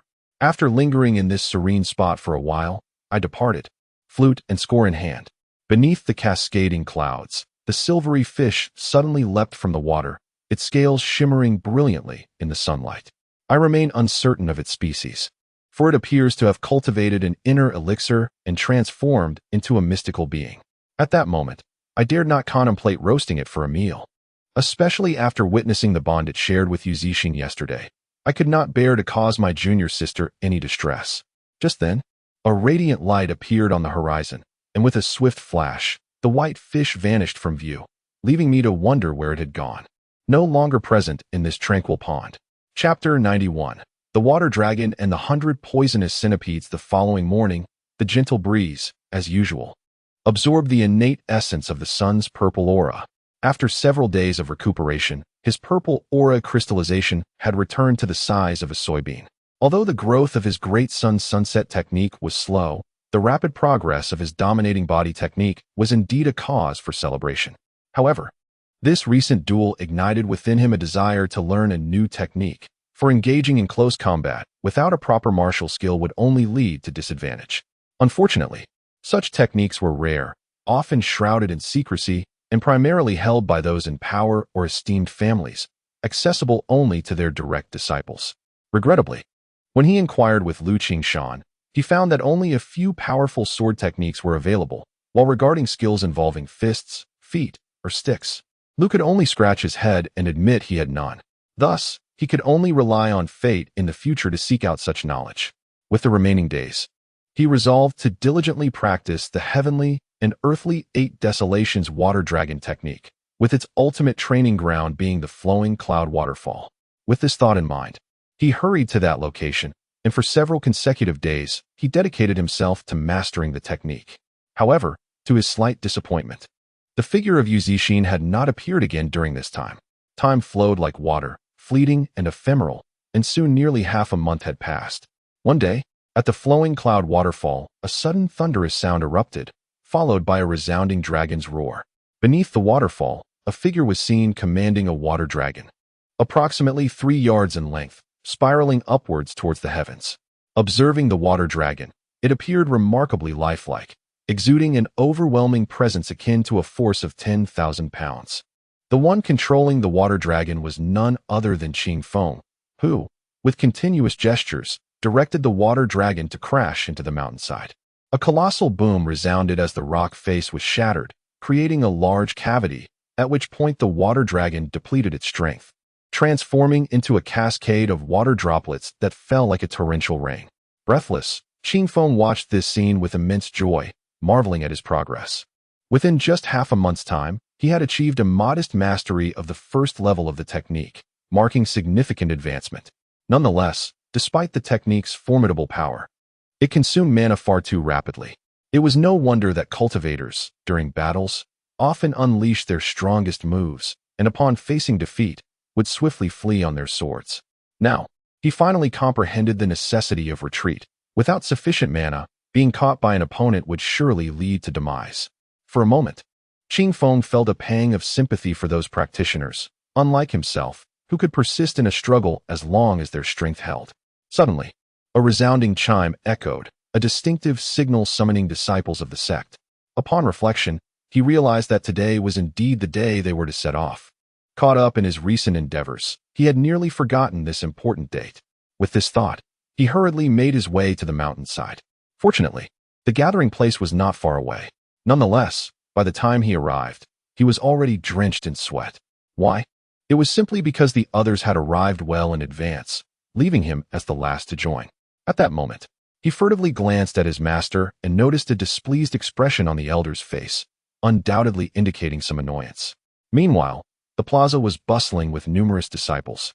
As today marked the departure of several representatives for a competition, and many wished to partake in the excitement. Qing Feng hastily returned to his place in line, and soon, several beams of light streaked across the horizon. As everyone focused their gaze, they were astonished to find that the leading figure was an elderly man with white hair yet youthful features, accompanied closely by the sect leader, who followed in his wake alongside 2 others, Mai Junren and Elder Sanchuan, both of whom had previously interacted with Qing Feng. As the group approached, it became evident that this individual was none other than the elusive Uncle Master Fuyao. Upon the appearance of such a distinguished personage, the disciples immediately bowed in reverence, exclaiming, "We pay our respects to Uncle Master." In that instant, even the selected few dared not act with any semblance of disrespect and hurriedly followed suit in their salutations. Uncle Master Fuyao surveyed the assembly of disciples with a sense of gratification, and with a gentle wave of his hand, he summoned a soft, ethereal force that lifted everyone back to their feet. At this juncture, his gaze shifted towards the representatives of the sect's competition, and as his eyes swept over the faces, they paused momentarily upon Qing Feng, revealing a flicker of confusion. However, the elder concealed his thoughts adeptly, feigning indifference as he turned his attention to the others. He stroked his beard thoughtfully, nodding in approval as he remarked, "Excellent, excellent." Next, it was time for the sect leader, Guanzi, to take the stage. He cleared his throat, and an immediate hush fell over the crowd. He then addressed them, stating, "This expedition pertains to the century-long ambitions of our sect, and I implore all disciples to exert their utmost efforts in securing the greatest benefit for our sect." The 10 representatives responded with pledges, prompting an eruption of cheers from the assembly. Subsequently, the leader distributed small pouches of spirit stones to those present, intended for the restoration of their spiritual energy, though there was no mention of magical artifacts or flying swords. Finally, to further motivate the disciples, the leader dangled a tantalizing prospect. Should they excel in their endeavors, they could be rewarded with a spirit-rich cave dwelling, along with various medicinal pills and spirit stones. While the disciples were already willing to risk their lives for the sect, the prospect of rewards made the endeavor all the more enticing, instilling a sense of grandeur in each of them. With the leader's commanding shout, a colossal centipede, measuring over 30 meters in length, suddenly emerged from the mountainside. This creature appeared extraordinarily fierce, its numerous limbs covered in fine hairs that could send shivers down one's spine. The 2 antennae extended 7 to 8 meters, while its protruding pincers were remarkably sharp, instilling fear in all who beheld it. In truth, one could hardly find a fitting word other than ugly to describe such a beast. Without a doubt, the mere sight of this creature sent the onlookers into a frenzy of fright. In that moment, they bore witness to the long-absent guardian beast of the mountain, the 100-poison centipede. This creature, with its pair of emerald-green eyes, surveyed the ground below, instantly imparting a chill to anyone it gazed upon, akin to the sensation of being thoroughly scrutinized. The centipede, upon touching the ground, exhibited a surprisingly anthropomorphic gesture by casting a glance at the sect leader, and then, with a glimmer of delight, at the esteemed Master Fuyao. It appeared that the bond between the human and the beast was rather amicable. At that moment, one witnessed Master Fuyao springing forth, alighting upon the centipede's head, followed closely by Elder Sanchuan and the true man Mai. The sect leader, Guanzizi, spoke in a tone that bore a hint of gravity. The journey to the Daoxian sect is a considerable distance, and it is impractical to proceed without transport. Fortunately, a few days prior, our esteemed ancestor Fuyao managed to persuade the 10,000 venom centipede, which grants you the fortune of riding upon the protector beast of our sect. Indeed, with its presence, wherever you go, you shall command great respect. Now, without further ado, this expedition shall be led by ancestor Fuyao, with Sangchuan and my accompanying. You younger generations must conduct yourselves with utmost propriety on this journey. Do you understand? Chapter 92. A scenic journey before the spirit-exalted mountain. Upon hearing the words of Gui Yuanzi, everyone unanimously agreed. The 10 individuals then soared into the air, alighting upon the back of the 100-poison centipede. To their astonishment, the centipede's broad back spanned nearly 1.5 yards across, providing an exceptionally stable perch, akin to sitting upon a grand vessel. The rigid exoskeleton beneath them was surprisingly comfortable, emanating a cool, refreshing aura that enveloped their bodies and spirits, inducing a sense of serene bliss, leaving them puzzled as to its origin. At this moment, the master of the sect bellowed, "Rise." Instantly, the 100-poison centipede twisted and ascended, propelling them into the air. Countless disciples on the mountainside waved goodbye with envious gazes, while the group, filled with confidence, was determined to achieve the best results for their fellow brothers. Meanwhile, the elder Fuyao at the centipede's head spoke slowly. The journey ahead is long. You may cultivate at your leisure, but refrain from loud conversations. Upon hearing this, those who had wished to engage in chatter promptly fell silent, respecting the admonition. Qing Feng glanced at Yu Zixin, noting that she sat at the centipede's tail alongside her senior sister Muaoxue from Xiaya Peak. Though they exchanged no words, both were engrossed in their individual practices. As Qing Feng shifted his gaze, he observed his elder brother Qingyun and his second senior brother Lei Heng among their company, along with several illustrious figures from other peaks: Donglihai, Chu Shizong, Shangwanjun, Zhongli, and Quanjinzi. At this moment, everyone remained focused on their cultivation, and Qing Feng refrained from interrupting, naturally joining them in meditation. The Daoxian sect lay tens of thousands of miles distant. Even with the swift pace of the 100-poison centipede, the journey would require considerable time. The voyage was remarkably tranquil, and after several days of sitting in meditation, The group inevitably began to forge connections, as this journey offered a rare opportunity for mutual understanding among those who typically had little interaction. Despite the generally aloof nature of cultivators, there were always a few more affable individuals, such as Zhongli and Quan Jinzi. Their camaraderie blossomed first, leading them to approach Qingfeng. Not one to be overly pedantic, he engaged in conversation with them, gaining much insight. For their extensive experience in cultivation far surpassed his own knowledge. Though others could exchange a few words, an air of distance lingered, the cause of which remained uncertain, whether it was a matter of temperament or something else entirely. As time passed, the bond among the three grew significantly closer. Each day, Qingfeng inquired about peculiar tales and discussed herbal remedies and alchemical formulas with the two, while occasionally glancing over to see what Yu Zixin was preoccupied with. Regrettably, he hesitated to approach her, fearing potential misunderstandings. In truth, he had contemplated practicing with his jade flute on several occasions, yet out of respect for Elder Fuyao's directive, he restrained himself, content to behold the ever-changing clouds and admire the majestic mountains and rivers, relishing the journey. On this day, as they passed through a primeval forest, a colossal beam of light suddenly surged skyward from the distant heavens, causing a wave of panic to sweep through the onlookers. At that moment, the esteemed figure known as the Celestial Ascendant opened his eyes, furrowing his brow as he commanded the crowd to remain calm. In an instant, he vanished from sight. Shortly thereafter, he returned, his expression somber. The venerable Master Mai, perplexed, inquired about the cause of his distress. The Celestial Ascendant shook his head and replied, "I did not expect the demonic sects to be so brazen, openly assaulting disciples of the seven sects. Just now, I witnessed a formidable demon attacking several righteous disciples. By the time I arrived, all that remained were lifeless bodies, drained of their vitality." Upon hearing this, the crowd was taken aback. Shocked by the audacity of the fiends in this region, each person lost in their own thoughts. Qingfeng shared similar sentiments. Surely, there were no such rampant demonic factions surrounding Tai's sect. He pondered their motives, wondering if they sought to incite a conflict between the righteous and the malevolent. After this unsettling episode, the atmosphere aboard the 100 Venoms centipede grew tense.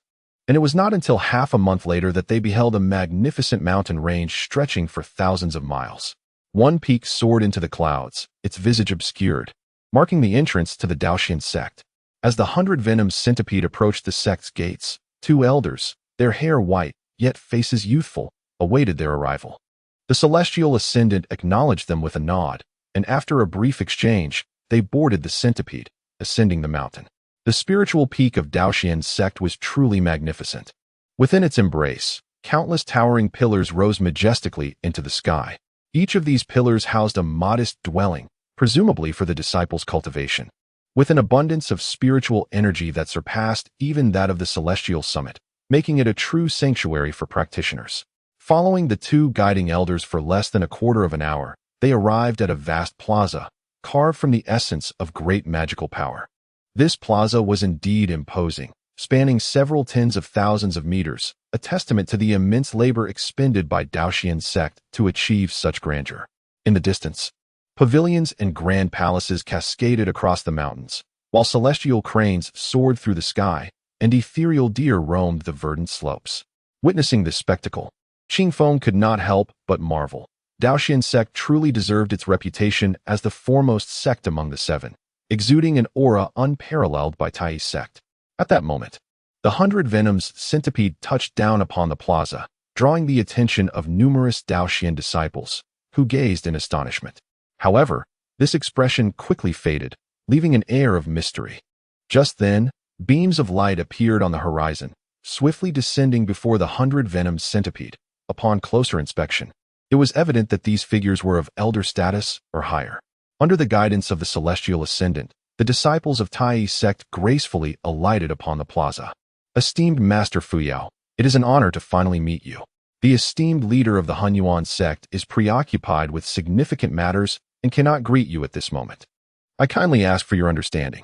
As soon as these words were spoken, the initially perturbed expression on Master Fuyao's face gradually softened. He nodded in acknowledgement, and soon after, it seemed that a remarkable conversation transpired between the two, as Master Fuyao's countenance transformed into one of incredulity. At that moment, The elder instructed a senior disciple to escort the group to the prearranged guest house, while also assigning several disciples to guide these young friends on a leisurely exploration. Without further ado, he and the companions behind him ascended into the sky with Master Fuyao. Meanwhile, the remaining individuals, under the guidance of Zhang and Mai, proceeded to locate their accommodations at the guest house. This vast expanse of Xuanzong Mountain, unlike the 7 peaks of Tai sect, possesses its own unique charm.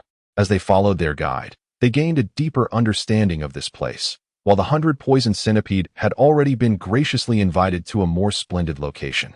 Chapter 93. Reunion with old friends. When Pu Dao Jingguang and his companions arrived at the Daoxian sect's secluded courtyard, they were surprised to find that several disciples from various sects had already settled in, indicating their own late arrival.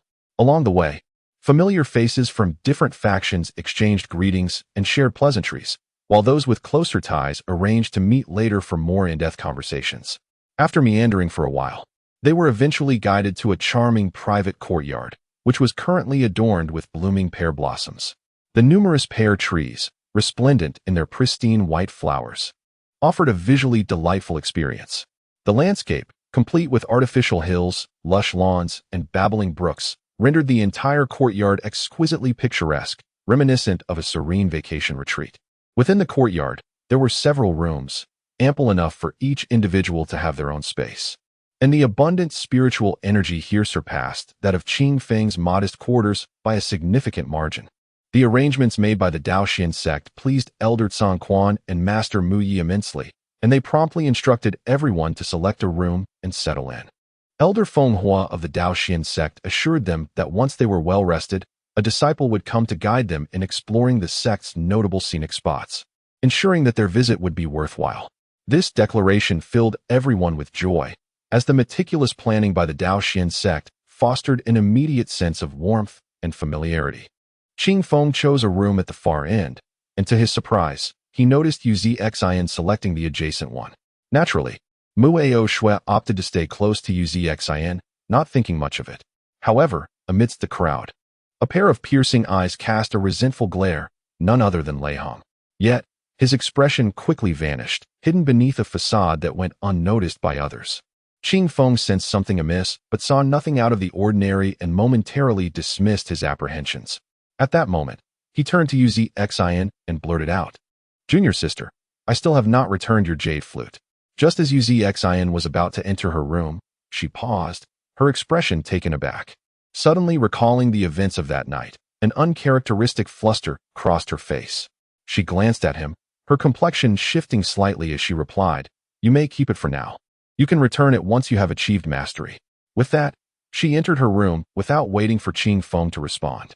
Mu Ao Shui observed this exchange, her brow furrowing slightly. She had overheard something intriguing, but was left bewildered. It was curious how the usually aloof Yu Zxian had become entangled with this lad. Piquing her interest, her enchanting eyes turned to Qing Feng, the recently celebrated junior disciple. Noticing Mu Ao Shui's gaze, Qing Feng greeted her with a bright smile. "Greetings, senior sister."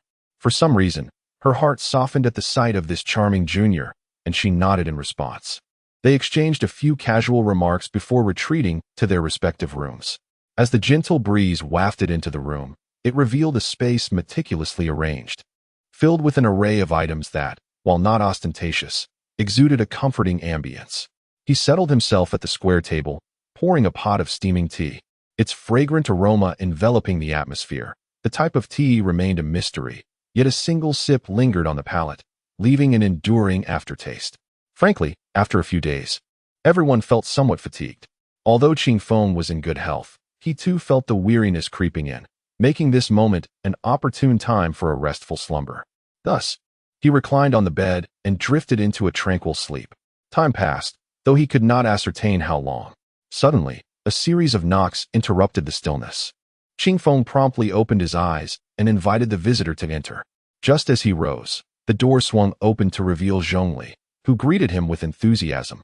"Junior brother, the Daoxian sect has sent someone to invite us to appreciate the scenic beauty of the mountains.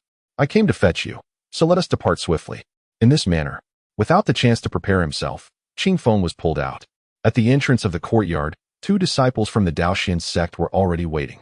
Among them, Qing Feng recognized one as Su Rong, his comrade from earlier endeavors. Upon seeing Qing Feng, Su Rong was overjoyed, and they embraced warmly, exchanging pleasantries. It was then that Qing Feng learned Su Rong had volunteered to guide them upon discovering that Qing Feng was present. This revelation deeply moved Qing Feng. Su Rong, along with his senior brother, led the group on an exploration of the Daoxian sect. The picturesque landscapes and renowned sites were indeed remarkable, particularly the ethereal brilliance of Lingxi Peak, where the radiant light seemed as though a celestial being had descended, captivating all who beheld it. Throughout the journey, Su Rong meticulously pointed out the forbidden areas to avoid and the dangers to steer clear of, providing thorough explanations. As evening descended, the Daoxian sect organized a bonfire gathering for the disciples of the other 6 sections. During this event, representatives from each faction made their appearances, allowing Qing Feng his first glimpse of the true nature of all 7 sections. The Daoxian sect, Tai sect, 2 Instruments Sword sect, Canopy Pavilion, Law Origin Temple, Weak Water Dragon Palace, and Spirit Beast Mountain had all converged at this venue. Despite their outward friendliness, an underlying distance lingered, as the matters at hand were crucial to the future of their sects, and no one wished to entangle themselves too deeply, risking misunderstandings. The evening's highlight was the presence of the renowned prodigy from the Weak Water Dragon Palace, known as the Water Moon Fairy, Lan Yi. Her innate beauty was striking, captivating many male cultivators upon her entrance, leaving them utterly enchanted. However, as Qing Feng surveyed the gathering, he failed to spot the one person he longed to see, Lu Rian, whom he had not encountered in quite some time. Given the grandeur of the occasion, he refrained from inquiring about her whereabouts, choosing instead to wait for a more opportune moment to ask about her well-being. Meanwhile, in a valley, the distance of which remains unknown, beneath the ancient tree that has stood for a millennium and before a time-worn well, Lu Rian sits gracefully upon a stone slab, her visage adorned with a subtle touch of makeup. At this moment, her hands glide over the strings of a zither, producing enchanting melodies that resonate beautifully. Yet, within this composition lies an undertone of melancholy and yearning, leaving one to ponder what emotion she might be harboring or whether her heart is simply responding to the moment. Suddenly, a wisp of azure smoke wafts through the air, heralding the arrival of a woman clad in green. The music ceases abruptly, and Lu Rian turns her gaze toward the newcomer. The woman in green regards her with affectionate eyes and softly whispers, "My dear, since ancient times." Those who are deeply in love are left with lingering regrets. Such sorrow stretches endlessly. Your mother was ensnared by love, and I do not wish for you to tread the same path. In an instant, moisture gathers at the corners of Lu Rian's eyes, and a crystalline tear slips down her cheek. She gazes into her aunt's compassionate eyes and, overwhelmed, throws herself into her embrace, sobbing, "Aunt Qing." Chapter 94. Heartfelt suspicions. Though the enchanting Water Moon Fairy was indeed beautiful, it failed to evoke any significant feelings in Qing Feng. After all, his junior sister, Yu Zixin, and the captivating Lu Rian, who lingered in his thoughts, were both unparalleled beauties, each unmatched by the likes of Lan Yi. Each of these 3 women possessed unique attributes, each flourishing in their own right. As the evening gala drew to a close, the elite disciples from the 7 sects had become somewhat familiar with one another. In the future, any encounters would not lead to the chaos akin to a flood overwhelming the Dragon King Temple. This event also allowed Qing Feng to gain a comprehensive understanding of the youthful heroes from various sections. However, just as they were about to depart, a sudden flash of light streaked across the sky, swiftly approaching from afar. In mere moments, several beams of light descended, bringing with them 7 figures. The foremost among them was clad in golden battle armor, with sharp brows and bright eyes, his face chiseled as if carved from stone, exuding an extraordinary valor. This individual was none other than Wan Daoyi, one of the 7 sons of the Daoxian sect, who had previously crossed paths with Qing Feng. Behind him stood 5 men and 1 woman, all radiating an impressive aura, their countenances marked by a certain pride. Upon landing, Wan Daoyi exchanged pleasantries with the gathered crowd, prompting everyone to rise and welcome. Yet, to everyone's surprise, he approached Yu Zixin and remarked, "Junior sister Zixin, the scenery of our Daoxian sect is truly splendid. We should explore it together sometime." Upon hearing these words, an unusual tension enveloped the atmosphere, as all present turned their gazes toward the pair, their thoughts swirling in confusion. It was perplexing to witness Wan Dawi, who typically exuded an air of superiority and self-importance, behaving in such a manner. Lei Hung from the Tai sect stared wide-eyed, his expression one of disbelief. The others shared similar sentiments, and even Yu Zixin appeared baffled by Wan Daoi's sudden affability.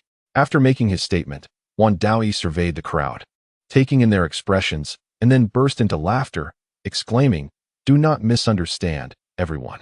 It is merely that this is Junior Sister Zixin's first visit to our sect, and I wish to extend a gesture of hospitality." His explanation, rather than dispelling the tension, only deepened the intrigue among the attendees. Many were attending for the first time and had not experienced his hospitality towards them. Why then was he so eager to curry favor with such an extraordinary beauty? The insincerity of Wan Daoi's words hung in the air, yet no one dared to confront him directly. They merely mulled over the implications in their minds. He continued, casting his gaze around the assembly.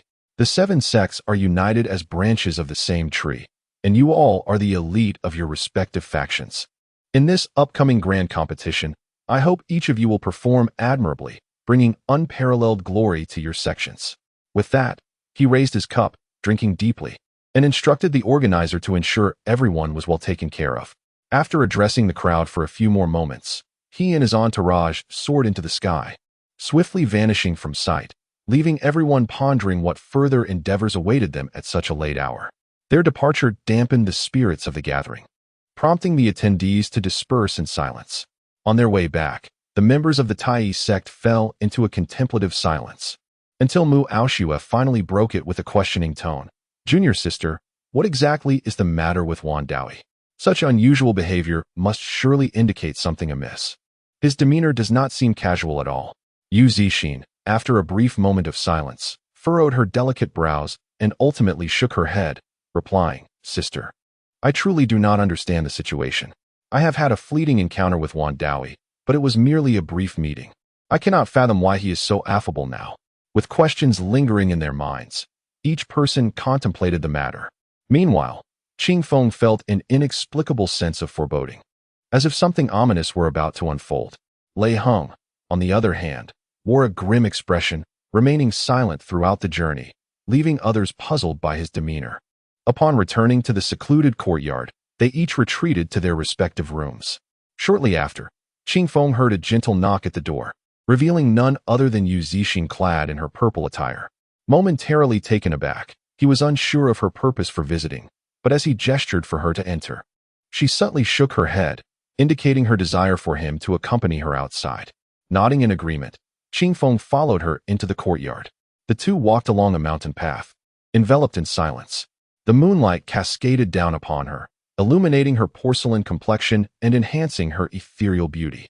They eventually arrived at the edge of a pond, adorned with blooming lotus flowers, where silverfish, the size of a palm, swam playfully, occasionally leaping from the water with a soft splash.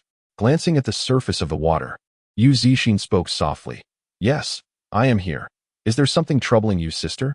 After a moment of reflection, Qing Feng blurted out, "Sister, is there something weighing on your mind?" A warmth began to replace the frost on Yu Zixin's face, as if at that moment she had cast aside all her facades. With a sigh, she asked, "Junior brother, do you think that if one day I were to leave the Tai sect, anyone would still remember my name?" At her words, Qing Feng felt a sudden jolt of surprise. He quickly responded with concern, "Of course, sister. You are wise and kind-hearted. Many disciples in the sect will surely cherish your memory. But I wonder why you pose such a question. Has something distressing occurred?" His anxiety grew with his words. Seeing his troubled expression, Yu Zixin unexpectedly smiled with warmth. And instead of answering, she countered, "Junior brother, would you always remember someone like me?" Under the gaze of her crystal-clear eyes, Qing Feng momentarily lost his composure before steadying himself to declare, "Certainly, no matter where you are, I will never forget you." With a sigh, he confessed, "To be honest, today Wan Daoi's excessive enthusiasm has left me with an unsettling feeling." Upon hearing this, Qing Feng's heart sank, leaving him momentarily at a loss for words. After a brief pause, he finally spoke up, "Sister, you must have sensed something, haven't you?" Yu Zixin gazed at him for a moment, then gently shook her head. "I am uncertain. It was merely during the sect's departure that my great-grandfather inadvertently mentioned to me that certain burdens must be borne by myself, and that the prosperity of our family requires the collective effort of all. At the time, I did not comprehend the meaning behind his words. I merely felt that my great-grandfather spoke in a peculiar manner, his words lacking coherence. Now, upon reflection, I wonder if there lies a deeper significance to his utterance. Nonsense. What family honor? Senior sister, you are who you are, and you shall forever remain yourself, unperturbed by external possessions, untroubled by worldly matters. Why should one concern oneself with familial ties? As cultivators, we stand amidst the heavens and the earth, traversing beyond the mundane. Naturally, all things should align with our hearts. Why then should we be ensnared by the mire, burdened by the expectations of others? At this moment, Qing Feng found himself bewildered by his own impassioned outburst, unwittingly voicing such audacious sentiments. Chapter 95. Words of Astonishment. Fury of a single strike. Upon hearing Qing Feng's words, Yu Zixin felt a stirring in her heart. Astonished that this usually quiet and unassuming junior disciple would speak such bold statements. Although his words seemed remarkably accurate, could anyone truly escape their fate? The two gazed up at the sky, and Yu Zixin fell into a contemplative silence. Noticing her furrowed brow and despondent expression, Qing Feng could not help but feel a pang of sympathy. Suddenly, he remarked, "Life is as humble as that of an ant. Yet one should aspire to the ambitions of a swan. Though fate may be fragile as paper, one must possess an indomitable spirit. The universe remains uncertain. We both are dark horses. We have transcended the ordinary, merging beyond this mundane world. Sister, you seem to be caught in a fixation." Hearing Qing Feng's eloquent words, Yu Zixin felt her heart stir once more, her eyes reflecting surprise as she re-evaluated this junior disciple, as if meeting him anew.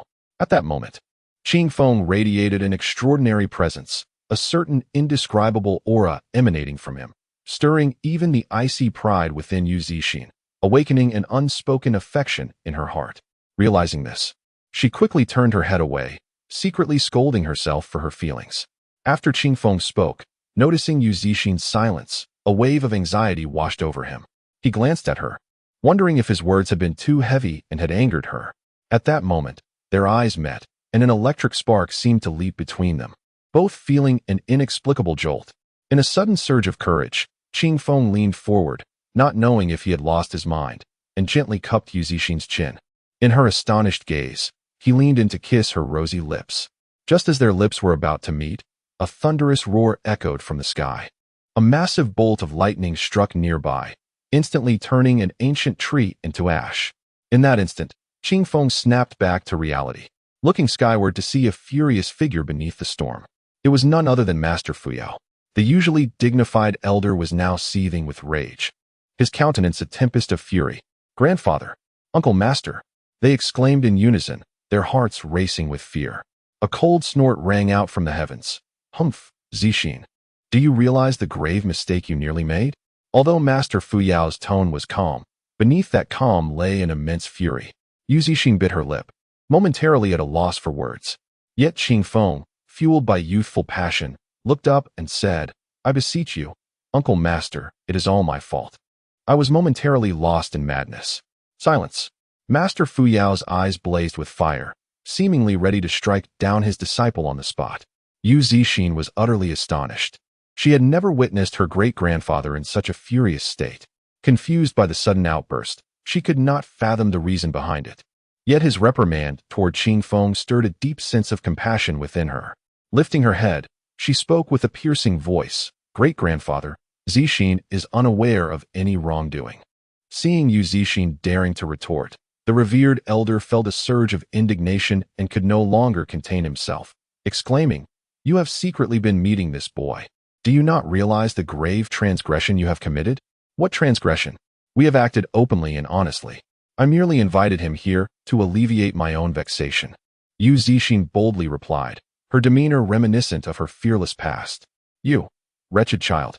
The elder was momentarily at a loss for how to respond. After a stern admonition, he raised his hand and struck. Qing Feng, witnessing the elder's hand descending upon his senior sister, felt a wave of anxiety wash over him. Without a moment's hesitation, he activated the bodyguard technique, positioning himself in front of Yu Zixin.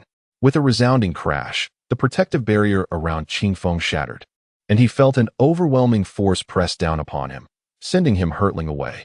He coughed up a mouthful of blood, feeling slightly relieved yet terrified by the elder's formidable power, realizing that even a gentle strike bore such immense force.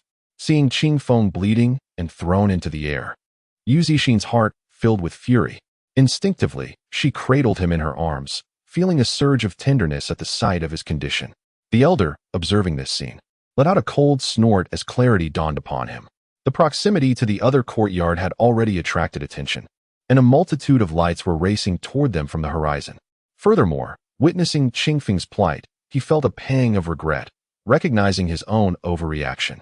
As the ancestral figure, despite the excessive actions he had just taken, he could not say more. It dawned on him that this young man was the very one he had personally instructed in the secrets of the Yu family. A mixture of emotions flooded his mind. Shaking his head slightly, he coldly remarked, "Take care of yourselves," before transforming into a beam of light and vanishing from sight. In a matter of moments, numerous disciples from the 7 sects arrived. Upon their arrival, they beheld Qingfeng lying in Yu Zixin's embrace, blood trickling from his lips.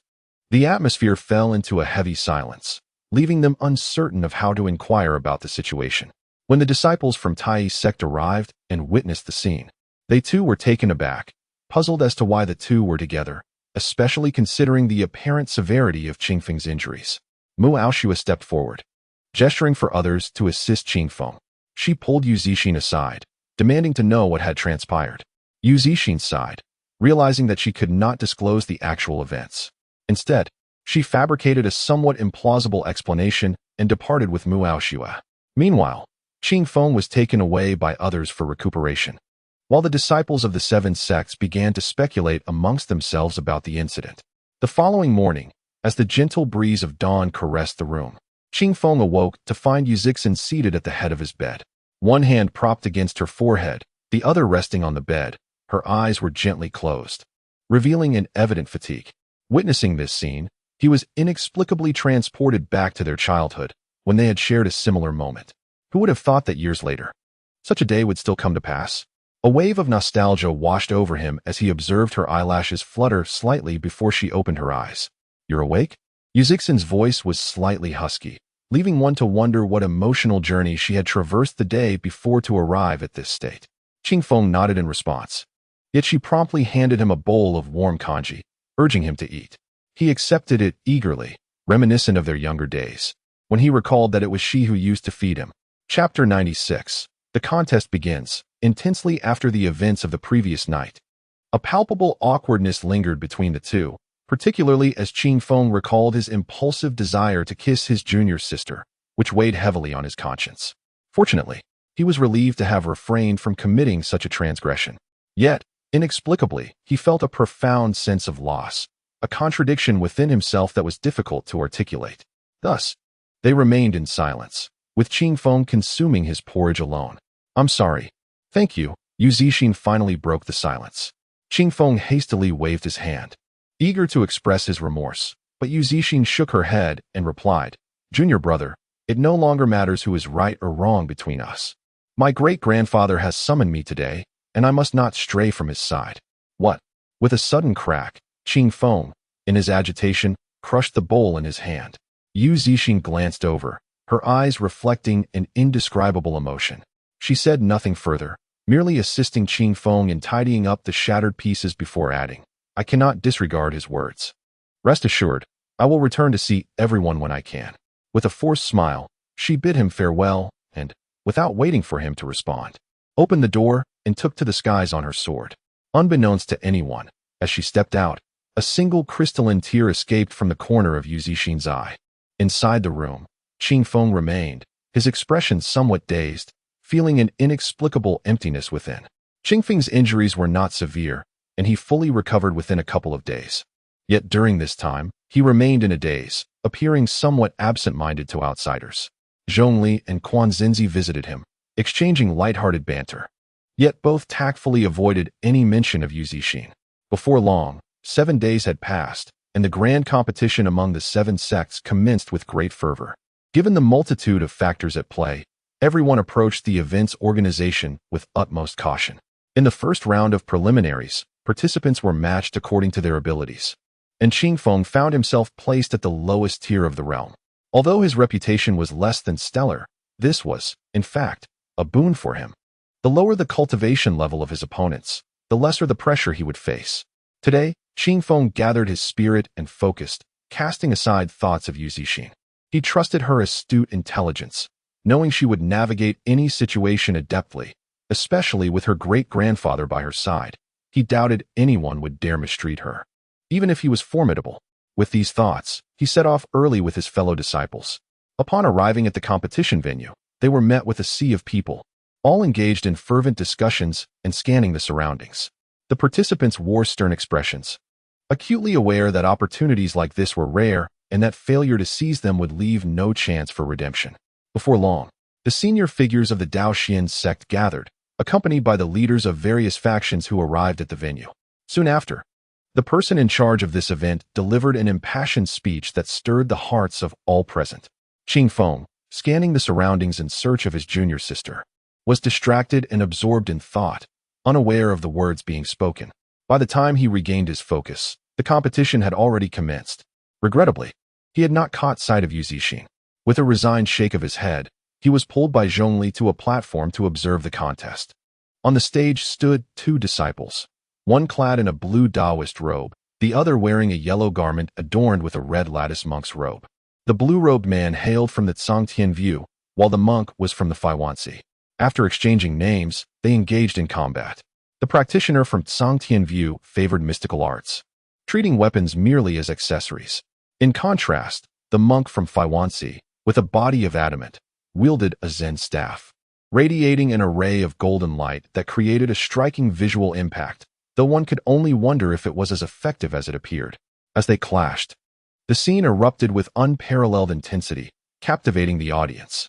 Qingfeng noted that the Faiwansi monk's indestructible body technique bore some resemblance to his own dominant body technique. However, the latter primarily excelled in defense, lacking offensive capabilities. Yet, as his dominant body technique advanced, he sensed that it was more complex than he had initially imagined, and the surprises it might yield in the future could be substantial. Lost in contemplation, a thunderous roar erupted from the arena as the practitioner from Zhangtian View summoned a fiery giant ape, which beat its chest with a resounding thud. An abundance of flames coalesced, threatening to incinerate the very ground beneath them. The massive ape charged at the monk from Faiwansi, and the battle swiftly escalated to a fever pitch. The audience watched in awe as the monk was forced to retreat, his position precarious. Just when defeat seemed inevitable, an astonishing turn of events unfolded. The monk suddenly unveiled his robe, which expanded to eclipse the sky, enveloping the giant ape. In mere moments, the beast fell silent, reduced to nothingness. The practitioner from Zhangtian View, having his spell countered, was struck by a backlash and spat blood before losing consciousness. It became evident to all that the monk's robe was also a formidable artifact, prompting a renewed respect for the strength of Faiwansi. Qingfeng marveled at the unfolding drama, realizing that in competition, one must never underestimate their opponent and must remain vigilant, for even an unassuming object could conceal deadly surprises. As this match concluded, another was set to begin. Qingfeng, accompanied by Zhongli and Quan Jinzi, wandered to different arenas, overwhelmed by the myriad of techniques on display, yet gaining insight into the methods employed by each sect. Thus, the first day swiftly passed. Qingfeng witnessed several exhilarating contests, yet the only disappointment lingered. His junior sister had not appeared at all. On the following day, the competition continued, and the fervor exhibited was even more intense than on the first day. Disciples of the Tai sect gradually joined the fray, resulting in a mixed outcome, 1 victory and 2 defeats across 3 matches. Shangguan Jun and Dong Li Hai suffered setbacks, while Mu Ao Shui emerged triumphant. By the third day, it was finally Qingfeng's turn to take the stage. All the disciples of the Tai sect gathered to cheer him on, including Lei Heng, who, despite their previous discord, stood by the sidelines observing, his motives unclear. At this moment, Qingfeng had attained a state of tranquility. Before him, a strikingly handsome man ascended the platform, accompanied by a remarkable one-eyed giant wolf, its blood red fur measuring over 3 meters in length. Upon reaching the stage, The man clasped his fists and introduced himself. I am Zhang Tiansheng from the Spirit Beast Mountain. Chapter 97. The Great Club Swings. The eight-armed silver bear, the opponent, introduced himself, prompting Qing Feng to promptly reveal his own name. Tai Sect, Qing Feng. The newcomer nodded, scrutinizing Qing Feng intently. Qing Feng, in turn, was equally observant, though he regretted not having witnessed the disciples of Spirit Beast Mountain in action over the past few days, leaving him uncertain about their methods of controlling beasts to combat humans. He had heard that the most formidable individuals from Spirit Beast Mountain could merge with their demon beasts to execute devastating attacks, yielding results that were remarkably efficient. At that moment, as the elder supervisor declared the commencement of the match, Qing Feng unhesitatingly drew his weapon and charged at his adversary, driven by the instinct to strike first. To his surprise, the man remained unfazed, retrieving a palm-sized conch from his robe.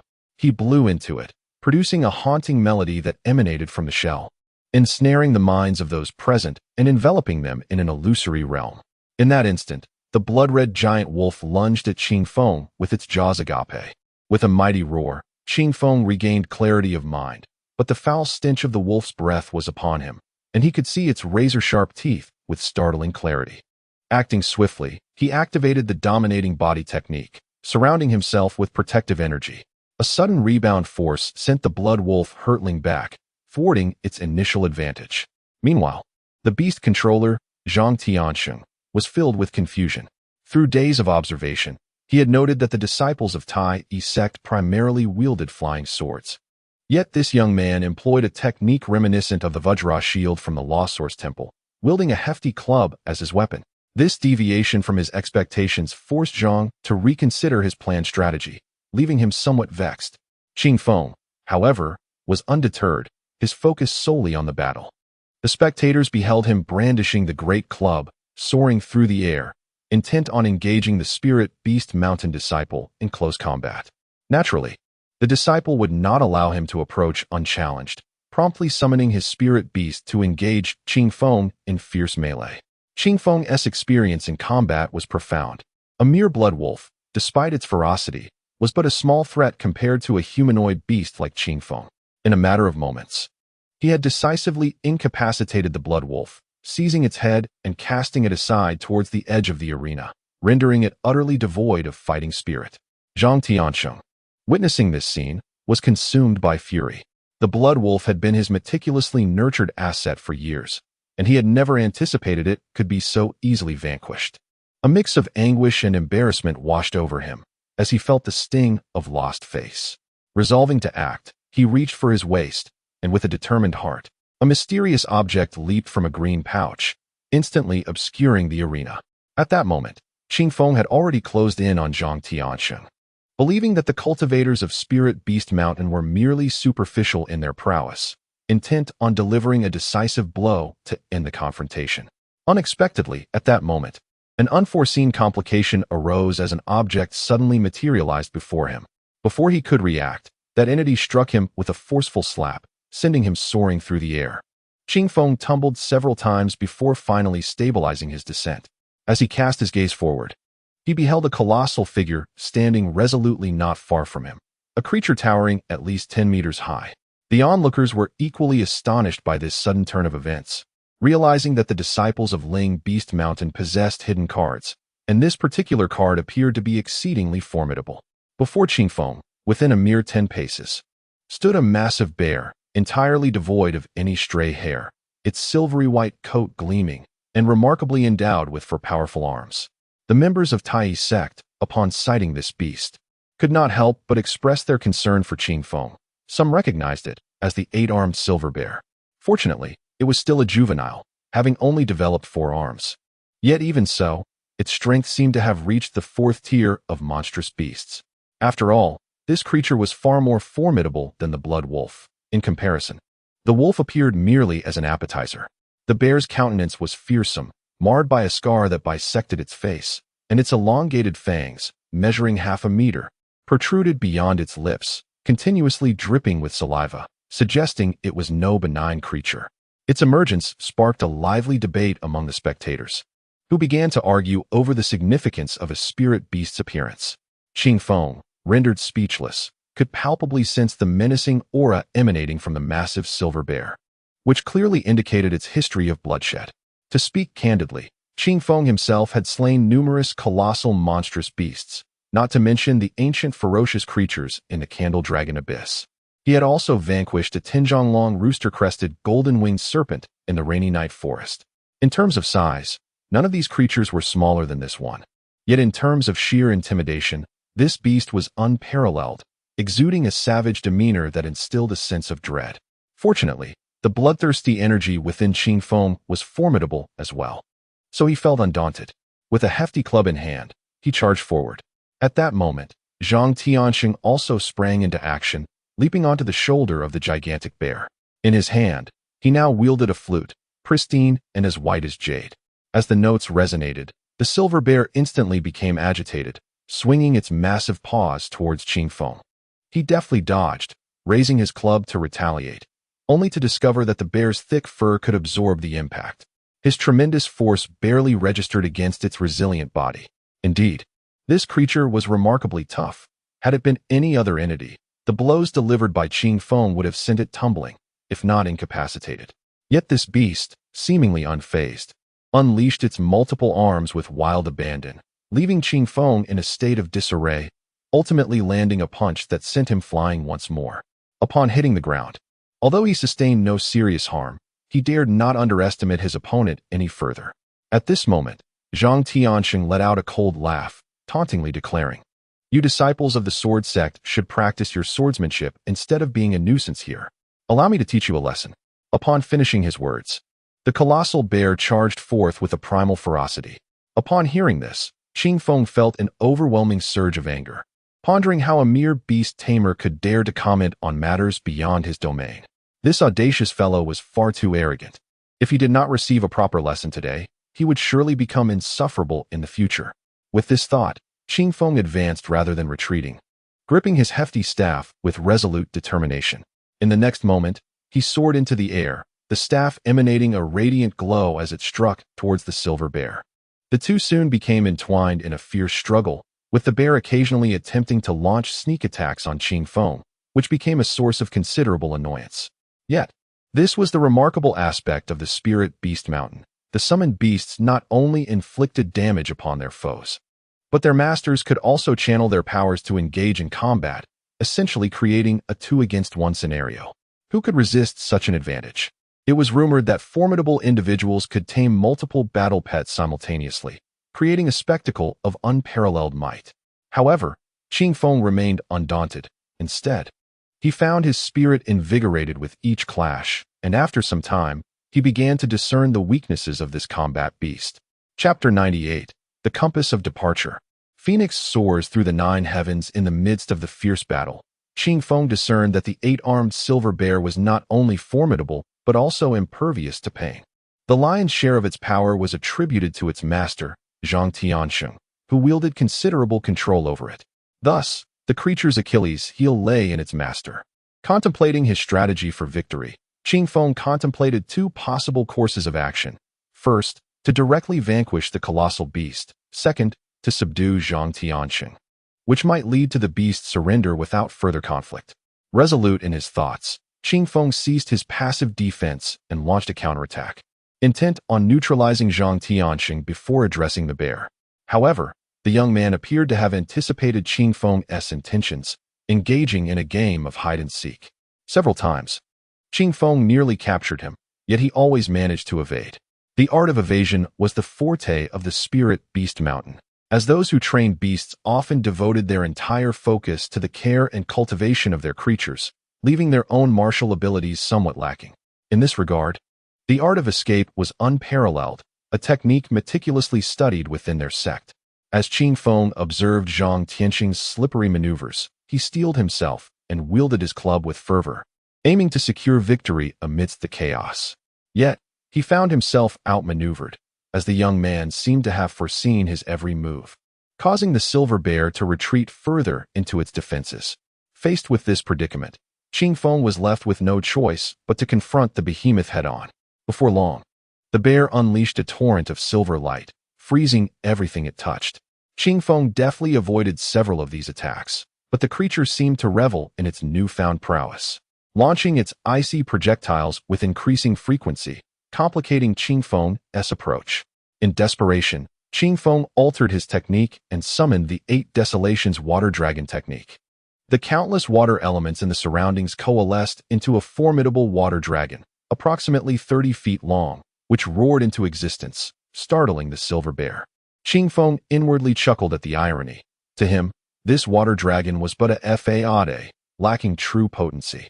However, his intention in conjuring it was not to engage in direct confrontation, but merely to distract his opponent. With this resolve, he channeled his energy, directing the water dragon to charge at the silver bear. Regardless of its actual might, the imposing presence of the dragon was enough to instill fear. Spectators below witnessed the water dragon roar and whirl in the air, seemingly aimless, yet exuding an air of majesty and power. In the next moment, the water dragon ascended and collided with the silver bear, which responded with a furious roar, striking at the dragon's head with all four arms. A thunderous crash echoed through the arena, sending countless droplets of water into the air, followed by a piercing scream that reverberated in the aftermath. As everyone watched, they beheld the extraordinary scene where Zhang Tiansheng of Spirit Beast Mountain was seized by Qingfeng by the collar and forcefully thrust to the ground. At that moment, he bore the marks of a brutal beating, his face bruised, and his mouth stained with blood. Just as Qingfeng's fist descended towards his head with tremendous force, a desperate cry emerged from Zhang Tiansheng. "I concede, I admit defeat." With a thunderous crash, dust erupted into the air, and as it settled, the onlookers realized that Qingfeng's punch had narrowly missed Zhang Tiansheng's skull, instead striking the arena floor and creating a noticeable crater. Cold sweat poured down Zhang Tiansheng's forehead as he contemplated the madness of his opponent. Taking a deep breath, he managed to relax, albeit nearly crushing the teleportation talisman in his grasp. Qingfeng slowly rose to his feet and called out, "I concede." Yet, Zhang Tiansheng's expression darkened. He felt a twinge of humiliation at his defeat. Had it not been for that opportunistic sneak attack, he believed he could have held his ground. His sense of indignation simmered beneath the surface, but such thoughts became irrelevant as the elder supervisor announced Qingfeng as the victor. Suddenly, from the throng below the arena, a voice inquired, "Qingfeng, is he the one from beneath the Candle Dragon Abyss?" Upon hearing this name, the crowd recalled a recently whispered title that had circulated through the 7 clans, Qingfeng. It was astonishing how swiftly the elusive figure had emerged before them, causing a flush to creep across Qingfeng's face.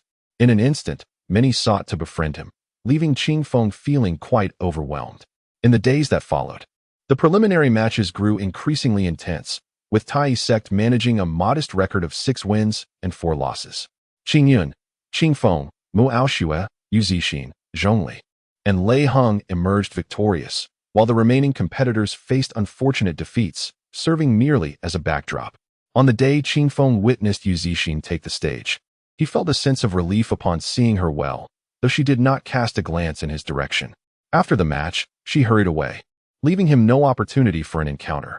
Following the preliminary rounds, the competition advanced to the semifinals. Yet a 3-day break was instituted to ensure all participants could compete in optimal condition. During this interlude, Qingfeng procured potent spiritual herbs to concoct pills within a stone jar, striving to restore his strength. The grand tournament of the 7 clans was of utmost significance, and while he remained uncertain of how far he might progress, he was determined to contribute his utmost effort. 3 days later, the semifinals commenced, with only 35 contestants remaining, necessitating a bye for one individual. The identity of the chosen prodigy was left to fate. In the interest of fairness, Dao Xiansek produced the Qi Yun compass to facilitate a draw. As the compass activated, a melodious phoenix cry resonated through the heavens, and a blood-red phoenix appeared to dance upon the compass, blurring the lines between reality and illusion. At that moment, the elder supervisor produced a jade branch, finger-length, and began to point towards the space above the compass in succession. With each touch, a name would materialize above the compass, each name radiating a soft, ethereal glow as the blood-red phoenix traversed among them. At that moment, the elder in charge unexpectedly instructed everyone to drop a single drop of their blood onto the compass, claiming it would yield greater precision. This left everyone somewhat bewildered, yet none dared to refuse and complied obediently with the directive. As each individual infused their essence into the compass, the names astonishingly merged with their respective blood, emanating a faint golden luminescence. The elder then proclaimed that if the phoenix were to call out the name of any individual, that person would be fortunate enough to be exempted from the trial. It was the first time everyone had witnessed such a miraculous phenomenon, and they all fixated their gaze upon the phoenix, eager to see how it would make its selection. Chapter 99. Fiery flames and the infiltrator of the evil sect. Curiosity enveloped the crowd, all eager to witness the choice of the fire phoenix.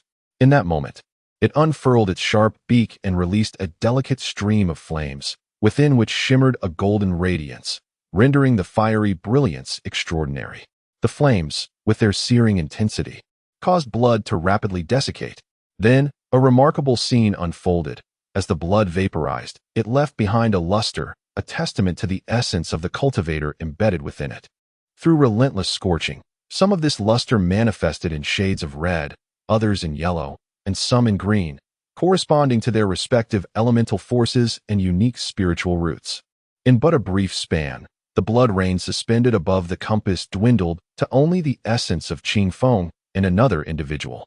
The blood phoenix unleashed its flames upon the latter's blood, and as the liquid evaporated, a blackish-purple essence emerged, wreathed in tendrils of dark mist.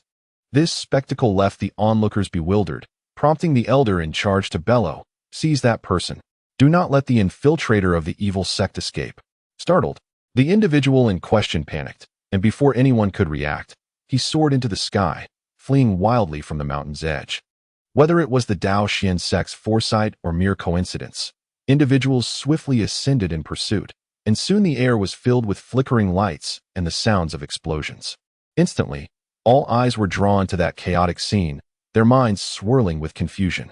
At that precise moment, while everyone was engrossed in the turmoil, Qing Feng noticed that the blood phoenix had completed the incineration of his essence.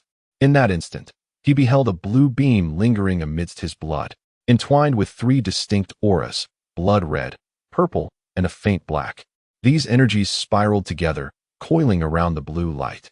Witnessing this, a cold sweat trickled down Qing Feng's forehead. Fortunately, as everyone remained preoccupied with the fierce clash, no one turned their gaze in his direction. He discreetly flicked his finger, sending forth a transparent aura towards the luminous beam.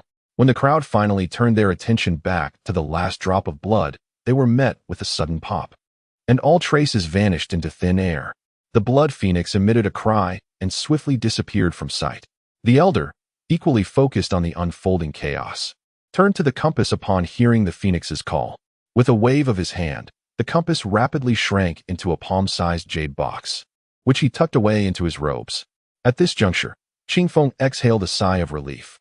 Though uncertain about the specifics, he could not shake the feeling that the faint, imperceptible dark aura bore a striking resemblance to that of the fleeing individual. While it was considerably diminished, even a trace of it warranted caution. What if it were indeed demonic energy? Despite his best efforts to seal the demonic seed, he could not fully prevent some of the malevolent essence from infiltrating his bloodline. He had narrowly escaped detection. Had they discovered the truth, no explanation would suffice to absolve him. As he pondered, the individual who had just fled was escorted back by disciples of the Daoxian sect. To his astonishment, the fugitive was none other than Xiao Gu, a disciple of the Two Instruments sword sect. This young man was known for his vivacious spirit and carefree nature, always relishing social interactions, and in recent days, he had become quite familiar with everyone. At that moment, elders from the Two Instruments sword sect had already arrived, their faces etched with disappointment as they questioned Xiao Gu about his betrayal, inquiring how he had come to align himself with the demonic sect.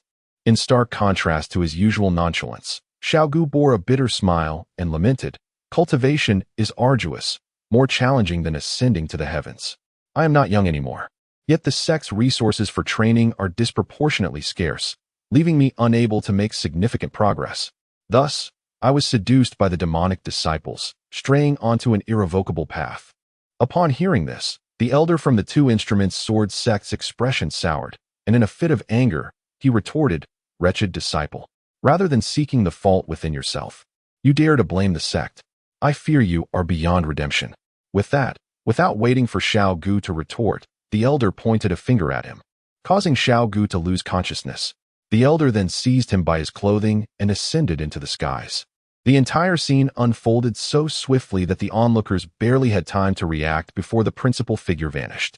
As they began to murmur among themselves, bewildered by the spectacle, the supervising elder from the Daoxian sect spoke slowly. To be candid, a report was received yesterday, revealing that a demonic spy had infiltrated our 7 sects and even penetrated the ranks of elite disciples.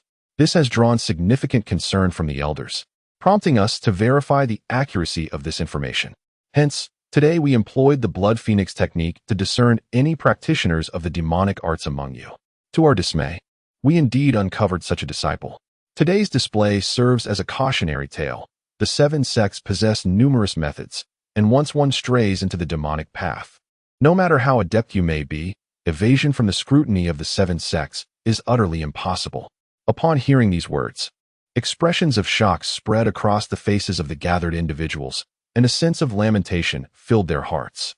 The demonic path is ruthless, always seeking shortcuts to achieve its ends, yet the heavens are merciless. Those who defy the natural order shall inevitably face divine retribution. To attempt to reconcile the demonic and righteous paths is but a delusion, at best leading to mere survival in this world. While the truth resonated within the hearts of many, a few remained obstinately ignorant, vainly attempting to unravel the mysteries of fate and the mortal realm through their misguided beliefs. Just as everyone was lost in contemplation, the supervising elder continued, "Now that the demonic disciple has been identified, let the competition resume." With that, he began to assign opponents to each participant. Qing Feng was matched against a disciple from the weak water dragon palace, which delighted him immensely, as he pondered whether he might seize the opportunity to inquire about Lu Ruyan's whereabouts. In the great hall for subduing demons of the Daoxian sect, the sect leader, Master Hun Yuan, sat upon the dais, flanked by elders from the 7 sects, each appearing formidable, exuding an aura of celestial grace. In the center of the hall stood a man in chains, now rendered unconscious. At that moment, another approached, pointing at him, as a stream of azure light surged into the man's forehead, awakening him instantly. This man was none other than Xiao Gu, a disciple of the Two-Instrument Sword sect. Perhaps it was his first encounter with such a scene, as he found himself momentarily speechless, gripped by fear. Above him, the Master of Primordial Unity regarded him with a stern gaze, filling the grand hall with an immense pressure that caused Xiao Gu's heart to chill. A quarter of an hour later, Xiao Gu was escorted away, yet an unspoken sense of oppression lingered in the hall. The expressions of the 7 sect members were grim, leaving one to wonder what unfavorable information they had come to comprehend. Chapter 100. News from an old friend without mentioning the circumstances within the Demon Suppression Temple. Let us turn our attention to the competition arena. After a series of fierce battles, it was finally time for Qing Feng to take the stage. Qing Feng, from Tai's sect, adhered to the customary practices and began to speak. The woman opposite him did not respond immediately. Instead, she regarded him with a slight nod and, in a melodious voice, remarked, "So you are Qing Feng. It is indeed a pleasure to make your acquaintance. I had heard that you were merely a disciple of qi condensation, yet you consistently managed to defeat those in the foundation establishment stage. I must admit, I was skeptical, but having witnessed you today, it appears that the rumors of your limited prowess hold some truth." Pausing momentarily, she gazed intently at Qing Feng before continuing, "May I inquire, my dear fellow, have you perhaps employed some secret technique or artifact to conceal your true abilities?" Upon hearing these words, Qing Feng's heart stirred, and he recalled that Lu Ruyan had once mentioned possessing a treasure capable of concealing one's cultivation. It seemed that the woman from Weak Water Dragon Palace held similar suspicions about him. After contemplating for a moment, he replied with a counter-query, "Sister, if that is the case, I too have a question for you. Should you provide me with an honest answer, I shall reciprocate in kind." To his surprise, instead of taking offense at being turned against, the woman, now amused, chuckled lightly, finding him quite intriguing. She nodded and replied, "Very well, speak your mind. By the way, my name is Xue Lichu." Hearing her introduction, Qing Feng felt a surge of joy and immediately smiled, asking, "May I inquire, Sister Xue, how is Miss Lu Ruyan of your Weak Water Dragon Palace faring these days?" At this, Xue Lichu was momentarily taken aback. Then, unable to contain her laughter, she covered her face and exclaimed, "Little Junior, it seems you have been thinking of the women from our palace. However, I do not believe there is anyone by the name of Lu Rian in our ranks. Qing Feng shook his head, a flicker of displeasure crossing his features. He sensed that Sister Shui was mocking him, and, with a frosty demeanor, retorted, Sister, whether or not she exists is not a matter of jest. If you wish to withhold information, you need only say so. I, Qing Feng, am not one to take offense. Upon hearing this, Shui Lichu's expression shifted. Her demeanor tinged with mild indignation as she replied, Humph, Qing Feng, I pride myself on my integrity. Having been at Weak Water Dragon Palace for many years, I am well known. I assure you, there is no one by the name of Lu Rian. Are you suggesting I conjure a fictitious character for you? No, how could she not exist? Qing Feng mumbled to himself, struggling to accept this revelation. After all, Lu Rian had clearly identified herself as a member of Weak Water Dragon Palace, and even provided proof with a jade token. Suddenly, an idea struck him, and his eyes brightened as he pressed further. Then, Sister, did your Weak Water Dragon Palace participate in the recent expedition to the Candle Dragon Abyss on the Snowy Mountain? Shui Lichu regarded him with a look of puzzlement, her thoughts racing. Could it be that this young man had mistaken someone else for a member of her Dragon Palace? Observing his earnestness, she felt he was not merely jesting. Indeed, there are, of course. During my last expedition to Candle Dragon Abyss, 2 of my sisters from the Dragon Palace emerged from seclusion, one named Panqin and the other Wu Shuang. At this moment, Qing Feng was momentarily taken aback, suddenly recalling that Lu Rian had been escorted away by 2 women. He immediately inquired about the appearances of the 2 individuals he had encountered. Once he finished describing them, Shui Lichu shook her head vigorously and informed him that those individuals could not possibly be disciples of the Weak Water Dragon Palace. The reason was quite simple. The Weak Water Dragon Palace had sealed its gates for nearly a century, allowing only 2 disciples to descend the mountain for training, and no one else had been permitted to leave since. Upon hearing this, Qing Feng felt an overwhelming sense of frustration. Why? He muttered to himself, his eyes growing moist, and a pang of pain surged within his heart. Though he and Lu Rian were not bound by life or death, they had shared experiences that intertwined their fates. Yet, why did she choose to conceal her identity? Who was she truly? Suddenly, he recalled Lu Rian's cryptic words from that day. If one day they were to confront each other, standing on opposite sides, would he draw his sword? At that moment, a possibility dawned upon him, but he swiftly dismissed this impractical notion, shaking his head vigorously, his complexion turning pale in an instant. Are you all right? Shui Lichu, noticing Qing Feng's unusual demeanor, immediately inquired. Qing Feng took a moment to compose himself, realizing he was still in the competition arena, having acted impulsively. His master had once said that excessive emotion leads to chaos, and it was indeed true. He had truly lost himself in thought, rather than brooding here. It would be better to inquire further when they met again someday. Having come to this realization, he promptly regained his composure. At this moment, Shui Lichu looked over, and Qing Feng, with a hint of disappointment, said, I just lost my composure. I hope Sister Shui will forgive me. Now, I can clearly tell you that my cultivation is indeed as you observed, but I have always possessed considerable strength since childhood, so do be cautious. In truth, despite the lengthy exchange between the 2 on stage, it had only been a brief moment. The audience below merely saw their lips moving, and they clasped fists in preparation to commence. At this juncture, several disciples from Tai's sect were already positioned below the stage, keenly observing this battle. As it pertained to the sect's century-long interests, it was imperative to support their own, regardless. Even Lei Hong, who had always harbored disdain for Qing Feng, stood quietly below the stage, exhibiting commendable behavior. Rumor had it that Shui Lichu was the 3rd most beautiful woman of the Weak Water Dragon Palace. What a pity it was that he could not observe her up close. Truly fortunate for that lad on stage. Humph, I've seen countless beauties in Daoxin's sect. None are inferior to her. It's truly disheartening to witness such praise for another. I must tell my master upon my return. You little brat, what do you understand? A beauty must be appreciated from below to above. What you see is merely an illusory exterior. This remark instantly elicited a chorus of agreement from the crowd. On the stage, Qing Feng had regained his former state. With a swift whistle that echoed across the expanse, he bent one leg slightly and soared into the sky. After enduring several battles, he had concluded that seizing the initiative was the true path to victory. Shui Lichu was not one to be trifled with. Her expression shifted as she retracted her playful demeanor. With a graceful gesture, she cradled a spirit pearl in the palm of her hand. As she unleashed her incantation, the pearl radiated a brilliant light, shooting forth 7 beams of green light towards Qing Feng, who was suspended in midair. In the air, Qing Feng deftly maneuvered, narrowly evading the beams of light. However, before he could descend, he was taken aback as Xue Liqiu altered her hand gestures, transforming a blue diamond segment from her waist into a serpentine dragon that coiled towards him. Chapter 101. The Might of a Strike in the Stillness of Midnight.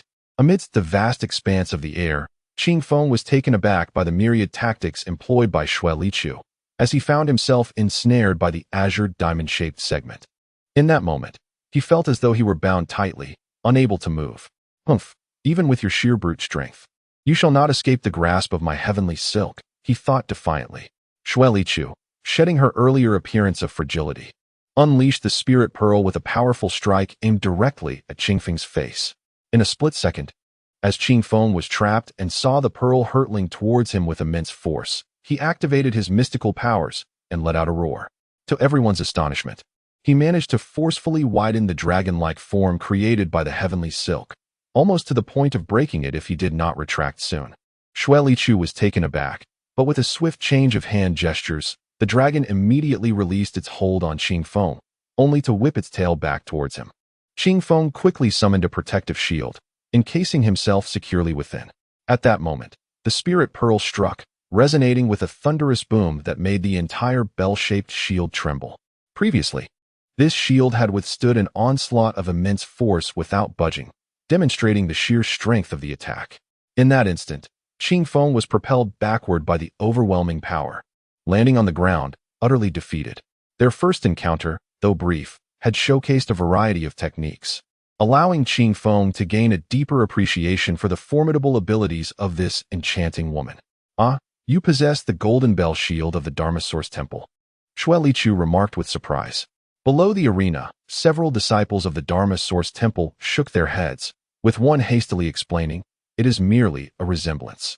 Though Qing Feng's technique shares similarities with the indestructible diamond body of our temple, there are significant differences. It is not easy to judge which is superior. This statement elicited astonishment around them, leading many to ponder whether the monks of the Dharma Source Temple were merely being modest.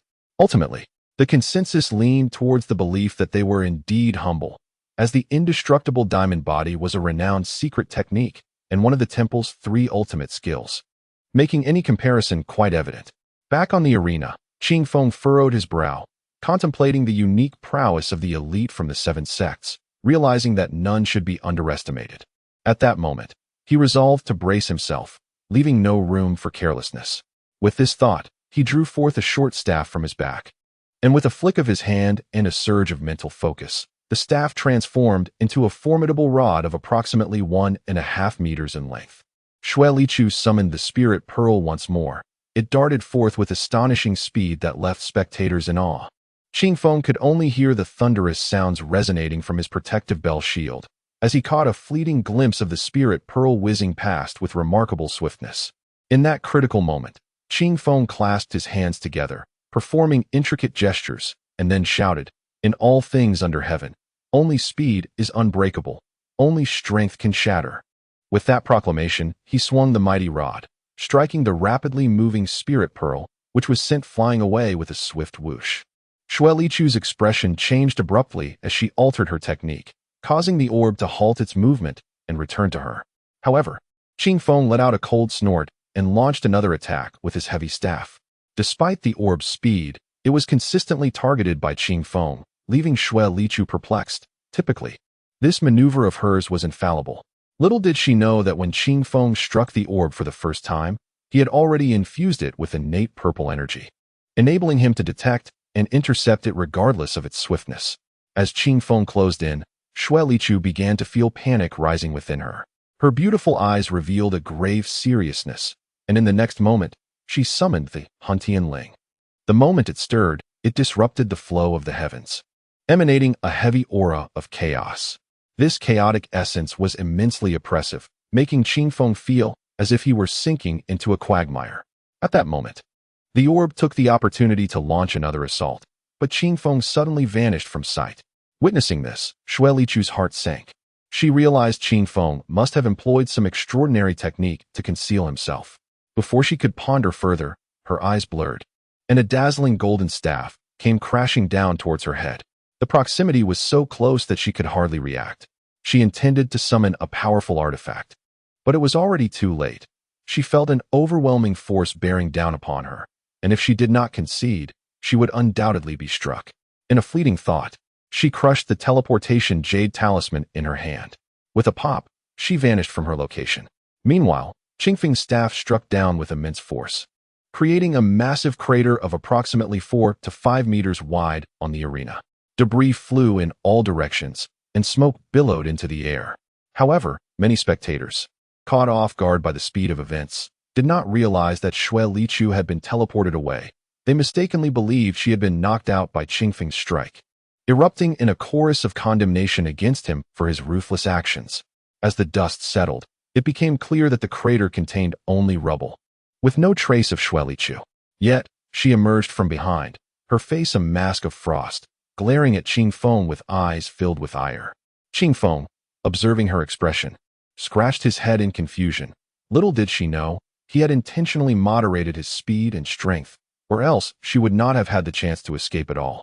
Now, Qing Feng found himself at a loss for words, unable to explain, and could only offer a wry smile as he advanced to the next round under the judgment of the supervising elder. Regardless, the disciples of Tai's sect were elated. Their performance was commendable, and each advancement signified an increase in the sect's resources. Who cared about beauty or aesthetics? To cultivators, they were merely ephemeral figures. This time, Qing Feng had expended considerable energy, and with numerous thoughts weighing on his mind, he lacked the stamina to continue watching. So he bid farewell to the crowd and returned to his residence. On the road, although he no longer pondered the matters concerning Lu Ruyin, his thoughts remained restless, compelling him to dwell on those very issues, which in turn stirred a deep agitation within his heart. Upon returning to his secluded abode, he locked himself within his chamber, focusing intently, with his gaze directed inward, breathing deeply to quell his turbulent spirit. He retrieved the cold jade cushion, placing it beneath him, allowing the chill to seep into his being, which provided considerable relief and gradually calmed his restless mind. As evening approached, both Zhong Li and Quan Zhenzi came seeking him, but he declined their company with various excuses. At this moment, he craved solitude, wishing for nothing more than peace. Yet, in the midst of the night, a tremendous sound echoed through the heavens and the earth, reverberating like thunder, shaking the very foundations of Lingxiu Mountain.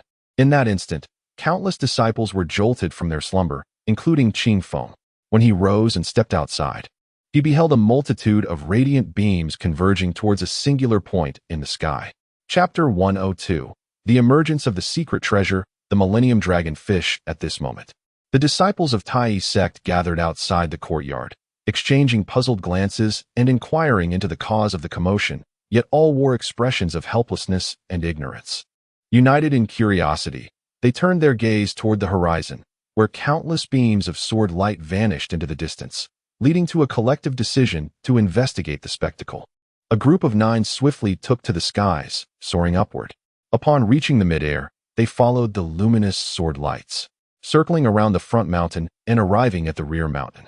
There, they beheld a radiant spectacle stretching for miles, where a celestial brilliance surged toward the heavens, illuminating the night sky with an extraordinary glow. In awe of this miraculous sight, one among them voiced a thought that resonated with the others. Could it be that a secret treasure has come into existence? As this notion took flight, fervent excitement ignited in their eyes. Throughout history, secret treasures have revealed themselves only to those destined for them. With this realization, hesitation vanished, and they hastened their pace toward the source of the light. The clear wind, though somewhat slower compared to the flying swords, continued its ascent. Reflecting upon the countless cultivators they encountered along the way, pondering the meager chances of acquiring such a treasure. Yet, the sudden emergence of this treasure was perplexing, for there had been no prior whispers of its existence. What wondrous artifact could possibly be generating such resplendent light? As clear wind arrived, he discerned that they were at the 10-mile lake behind Lingxiu Mountain, renowned for its exquisite white dragon fish, a rare delicacy of celestial origin. The lakeside was a picturesque landscape, a celebrated site of Lingxiu Mountain. However, at that moment, the lake's waters were tumultuously surging upward, and at the center of the lake, a radiant beam shot skyward, casting 5 colors of brilliance, precisely as they beheld it. Their eyes, filled with anticipation, remained fixated on the water's surface, eager to witness what would emerge. Suddenly, the water began to churn violently, bubbles erupting to the surface with a gurgling sound. The onlookers held their breath, their faces alight with excitement. Clear Wind, too, felt a surge of exhilaration. This was his first encounter with the birth of a treasure, stirring his heart with anticipation. At that moment, a crimson entity began to ascend from beneath the waters, appearing extraordinarily massive. With a resounding crash, a colossal fish, measuring 30 to 40 meters in length, leaped from the water, sending a cascade of droplets soaring into the air, akin to a torrential downpour. Clear Wind promptly raised a protective barrier, shielding himself from the deluge, while many others were not so fortunate, caught too close and left drenched like drowned rats. Yet, no one had the heart to mock others. Their eyes remained glued to the magnificent creature. Soon, someone recognized the beast and exclaimed, "Isn't that the guardian spirit of Daoxian sect, the Millennium Dragonfish?" In that moment, realization dawned upon the crowd. The treasure had yet to manifest, but it had indeed roused the guardian spirit from its slumber. And as the great fish submerged back into the lake, it once again stirred a multitude of splashes. Once again, a group of individuals was thoroughly drenched. However, rather than expressing anger, they seemed to bask in a sense of honor, as if they had been touched by some grand light. At that moment, a radiant beam descended from the heavens, landing before the great fish's head. The onlookers beheld a figure with flowing black hair, exuding an aura of authority without uttering a word. The presence of this individual was undeniably formidable. It appeared as though he was in communion with the great fish. And before long, the fish began to slowly submerge, disappearing from sight. The man then ascended into the sky and proclaimed, "Indeed, there is a treasure emerging from the lake. But it belongs to my Daoxian sect. The disciples of the other factions should return post-haste." Upon hearing this declaration, the disciples of the 7 factions were instantly displeased, erupting into a cacophony of discontent, resolutely refusing to yield even an inch. Moments later, a voice resonated from the heavens, stating, "Since ancient times, whenever treasures have manifested, they have been claimed by those destined for them. The 7 factions have maintained their legacies for many years. Do you truly wish to disregard this, my friend?" This utterance seemed to invigorate the disciples of the 7 factions, who cheered in fervor. Yet, the man's expression turned icy as he retorted, "This treasure is of great significance, deeply intertwined with my Daoxian sect. You, Meng Yi, would do well to abandon your covetous thoughts. Is it the custom of the Daoxian sect to treat guests in such a manner? To hoard treasures for themselves and disregard the legacy of the 7 factions?" He continued relentlessly. The black-haired man, steadfast in his stance, replied, "Do not use the legacy as a means to intimidate. I shall consult with my master about this matter. Until then, I decree that this place be temporarily sealed. No one shall advance a single step until my return." With those words, he soared into the air, vanishing from sight. The disciples of the Daoxian sect promptly formed an imposing formation, encircling the area, which incited considerable dissatisfaction among the members of the 7 factions. Regrettably, they found themselves at a disadvantage, unable to contest their authority on their own ground. Meng Yi's face turned ashen as she muttered, "If we do not receive a satisfactory explanation from the weak water dragon palace, this matter will not easily conclude." Her words drifted through the ears of countless spectators, resembling both a soliloquy and a warning to the Daoxian sect, while also serving as a reassurance to the other factions. Silence enveloped the crowd as they awaited the Daoxian sect's response. Fortunately, their wait was not prolonged. A dozen beams of light suddenly surged from the horizon, swiftly approaching. The crowd recognized that the leading figure was none other than the head of the Daoxian sect, Hunyuan Shangren, flanked by the esteemed ancestor of Tai's sect, Fuyao Shangren, alongside several others, each venerable and possessing celestial prowess, clearly leaders of their respective factions. Among them, Qingfeng noticed, to his surprise, that Yu Zixin had also accompanied Fuyao Shangren. As Hunyuanzi made his entrance, Meng Yi's sharp voice pierced the air. "Hunyuanzi, does your Daoxian sect truly intend to wield its power to oppress others?"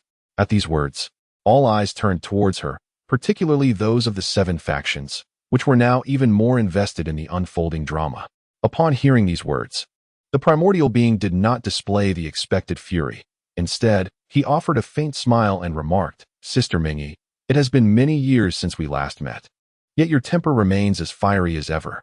As the leader of the 7 sects, how could our Dao Xian sect engage in such matters? I have already heard a brief account from Pang Tong regarding the events at hand. It is said that the forthcoming entity from the lake bears significant ties to our Dao Xian sect. Yet, on this auspicious day, with the convergence of the 7 sects and the anticipated emergence of this treasure, we cannot force the hand of destiny, for there exists a greater will at play. Thus, I shall instruct our disciples to dismantle the grand formation, allowing anyone to forge a connection with the treasure upon its arrival. However, it is imperative to remember that one must not resort to lethal measures in the pursuit of the treasure. Those destined to claim it shall do so. But should anyone breach this decree and invoke the wrath of the masses, our Dao Xian sect shall undoubtedly impose severe retribution." As these words echoed, they resonated like thunder, reverberating throughout the entire Lingxiu Mountain. Chapter 103. Before the demon-suppressing tower, radiant pillars of light. Meanwhile, in the profound depths of the rear mountains of Lingxiu Mountain, a group of cloaked figures hastened their approach. "Qing Yi, is that the demon-suppressing tower?" Upon uttering these words, a pair of sparkling, watery eyes gazed intently at a distant 7-story tower, its height scarcely reaching 10 zhang. The tower's exterior exhibited a hue of dark purple, featuring an octagonal design, with a fierce pair of carvings of the mythical creature Yazi adorning each corner, flanked by 2 bull-like figures standing guard. Atop the tower hovered a colorful orb, emitting a soft halo and incessantly absorbing the swirling black gas emanating from within. Surrounding the tower were laid 5 elemental stones, forming a pattern reminiscent of the 5 elements and the Bagua, with the demon-suppressing tower precisely situated within the Yin-Yang Fish's Yang region. The group cautiously approached the edge of the 5 elemental stones, at which point Qing Yi spoke. "Although the treasures emerging from the 10-mile lake have drawn much of Dao Xian sect's strength, we must remain vigilant. Should that old rascal Hun Yuanzi uncover our presence, all our prior arrangements will dissolve into nothingness, and our efforts will be in vain. Hence, everyone must exercise utmost caution." Upon hearing her words, the group nodded in agreement. Qing Yi then retrieved a palm-sized golden vessel from her attire, softly stating, "This is the Hunyuan vessel that can break through barriers. In a moment, I shall open it. Everyone must remain silent and simply leap inside." The group, in response, nodded earnestly, refraining from uttering a single word. With a series of intricate gestures, Qing Yi chanted softly, and in an instant, the golden vessel expanded to a size of 10 zhang. She gestured for everyone to enter, and one by one, they filed in, vanishing without a trace. Finally, Qing Yi herself leaped inside, and the vessel flickered twice before disappearing from sight. Moments later, a flash of light appeared before the demon-suppressing tower. As the golden vessel re-emerged, silently traversing the 5 elemental Bagua locking array. Were this witnessed by righteous practitioners, they would undoubtedly exclaim in disbelief. For the 5 elemental Bagua locking array is a renowned ancient formation, esteemed for its prowess in trapping demons and monsters. Who would have imagined that a treasure capable of effortlessly penetrating it could exist in later generations? At this moment, as they stood beneath the tower, an overwhelming sense of majesty bore down upon them. They gazed upon the intricately carved head of a mythical beast, the Bian, above the grand entrance, which appeared so lifelike it seemed poised to devour. Yet, this time, the visitors were all devoted disciples of the demonic sect, resolutely suppressing their discomfort. Qing Yi then produced 2 vibrant vials, from which she poured 2 droplets of bright red essence, blood extracted with great effort from high-level practitioners by the demonic sect. With a flick of her finger, the blood was infused into the eyes of the Bian above the entrance.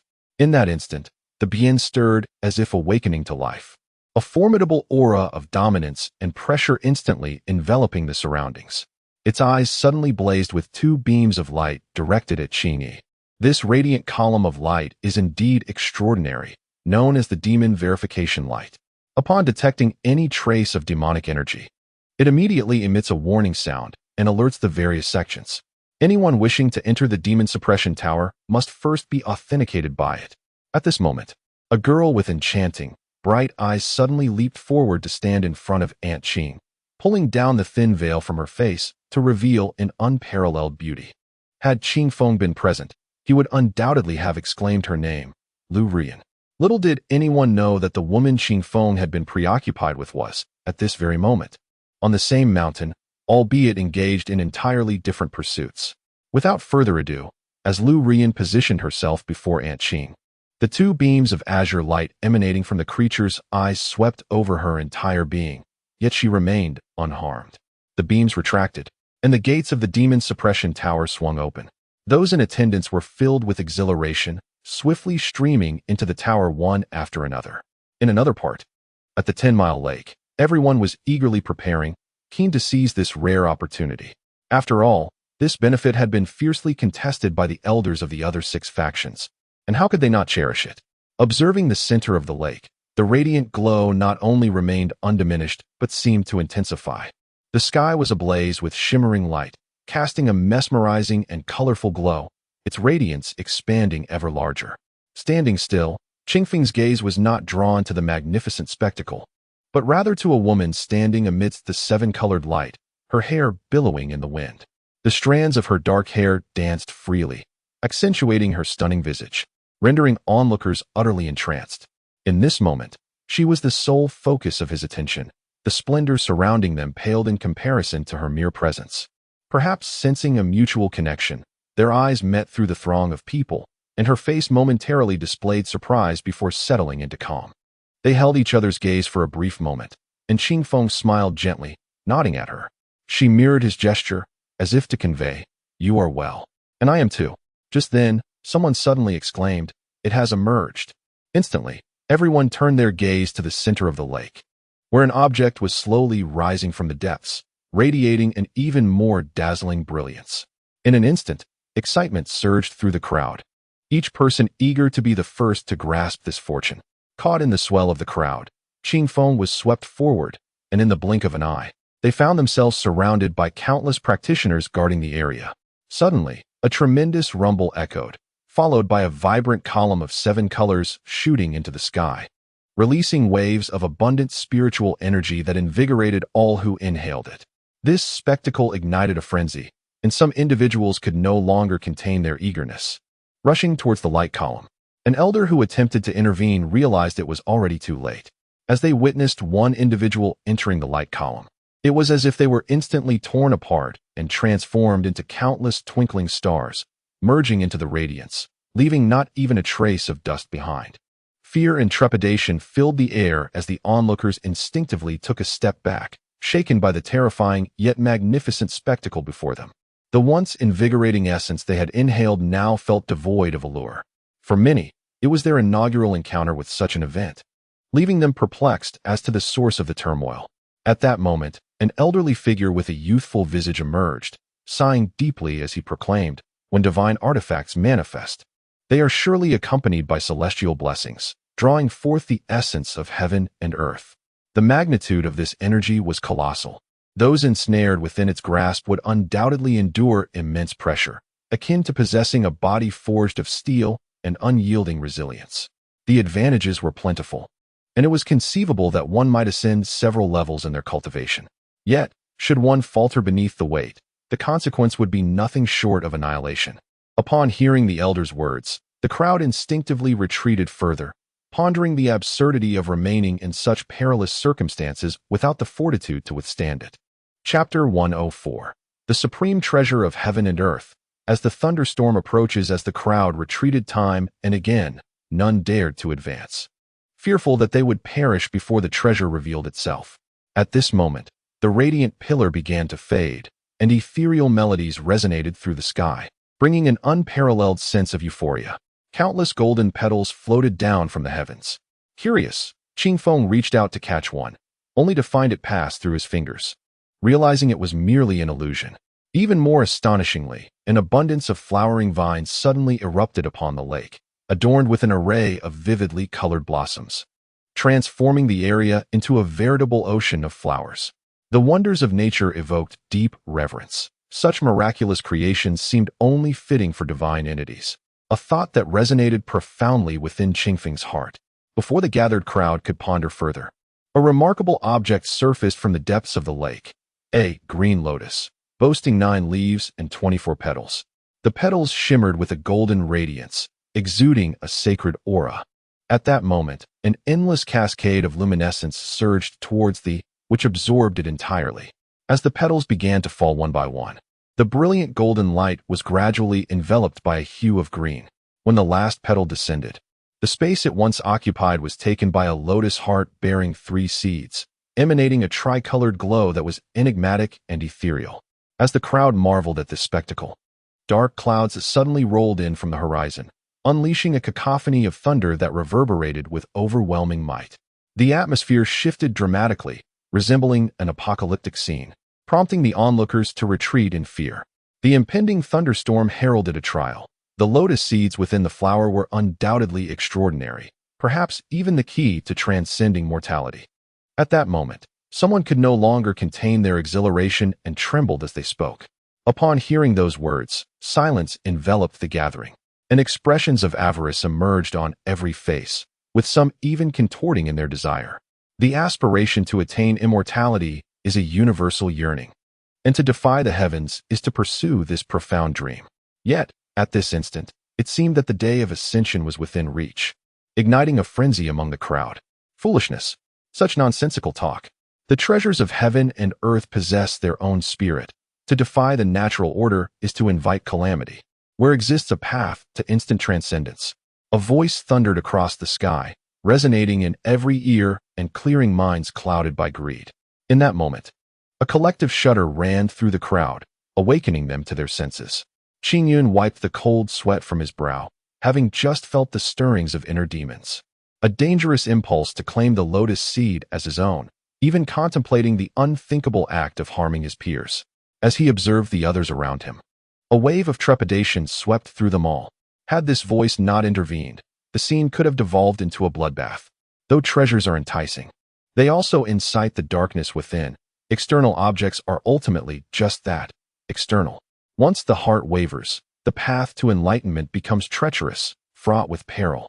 At that moment, a voice resonated, prompting everyone to lift their heads.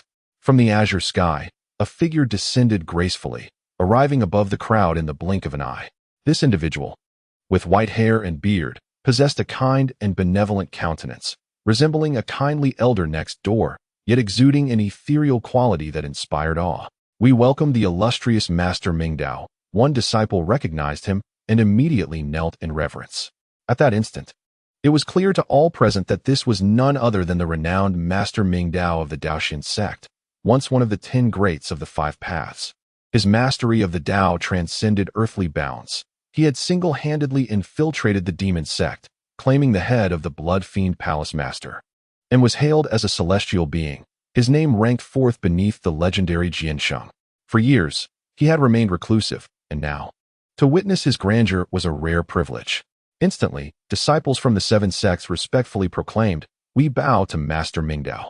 He nodded slightly and remarked, "This azure lotus is indeed extraordinary, a true treasure. However, no matter how formidable, it cannot grant immortality. Thus, do not harbor vain hopes. Our Daoxian sect treats all beings equally. If you wish to seize this opportunity, you must rely on fate, not force. Do you understand?" At this moment, the disciples comprehended Master Mingdao's profound intent. His personal emergence from seclusion to awaken the 7 sects' disciples from the allure of the demonic path only deepened their respect for him. Then, a disciple posed a bold question. "Master, the descent of the Azure Lotus is a remarkable event. May we truly contest with the elders and ancestors of our respective sects for this treasure?" Although this inquiry was pointed, it echoed the collective sentiment of all disciples. If the leaders of each sect were to vie for it, what chance would they have? Master Mingdao nodded slightly, then elucidated. All beings and treasures in the universe follow their own Tao, each possessing its destined connections.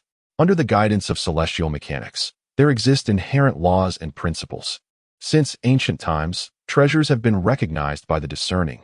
Those fated to acquire them shall do so, while those lacking such fortune, even if they attempt to seize them, will ultimately find them unattainable. In due time, you will come to understand this truth. The disciples nodded in agreement, grasping the meaning. Just then, Dark clouds gathered ominously in the sky, seemingly pressing down upon the crowd, accompanied by the relentless roar of thunder. It was evident that the thunderous tribulation was imminent, and the Azure Lotus was destined to face peril. Witnessing this, Master Mingdao gently formed a hand seal and transmitted a command: "Disciples of the Daoxian sect, heed my call and activate the mountain protection formation." As soon as these words were uttered, beams of light shot up from 108 locations within the Daoxian sect, illuminating the night sky. Once the mountain protection formation was activated, Lingxiu Mountain appeared to vanish from the eyes of outsiders. Simultaneously, a flash of white lightning descended from the heavens, followed by a deafening crack that reverberated through Lingxiu Mountain. A bolt of lightning, thick as a person, struck the heart of the Azure Lotus. Suddenly, the Lotus heart emitted a radiant spectrum of colors, forming a small umbrella-like shield above. In an instant, the lightning surged forth, and all present could only perceive a blinding flash, engulfing the world in a brilliant white light. As the radiance dissipated, the small umbrella had vanished, yet the heart of the blue lotus remained unscathed.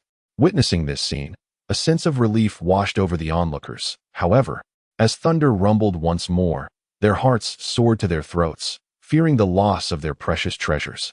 With another resounding crash, a bolt of lightning cleaved through the heavens, descending with ferocity. Astonishingly, the 9 leaves of the blue lotus detached and soared upwards, each leaf succumbing to the electric brilliance. When the last of the 9 leaves had vanished, only a slender bolt of lightning remained, striking the lotus heart. The flash flickered and then dissipated, leaving the lotus seed unharmed, which restored the crowd's composure. Yet, their relief was short-lived, as the clouds above began to churn ominously, soon giving way to a crimson haze, leaving the spectators bewildered and apprehensive, pondering what calamity might unfold next and whether the lotus would endure. Chapter 105. The birth of the lotus seed and the sudden transformation of the stone jar. The sky was ablaze with a fiery red hue, and the ominous clouds swirled ominously, accompanied by a deafening roar. Upon witnessing this, the Master Ming Dao hastily urged everyone to retreat. As his words resonated, the crowd instinctively fell back, scrambling to distance themselves by 100 meters, terrified of the impending calamity. After all, it was a thunder tribulation, and a single strike could reduce one to ashes. Who could remain unafraid? At that moment, the final bolt of lightning descended, a massive crimson flash that erupted in the sky, crashing down in an instant.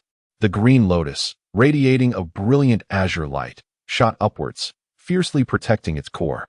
However, as the azure light met the crimson lightning, it began to dissolve rapidly. Just as it seemed on the verge of collapse, numerous white tendrils emerged beneath the green lotus, intertwining to form an 8 trigrams pattern. Yet, the relentless crimson lightning shattered this formation, continuing its descent.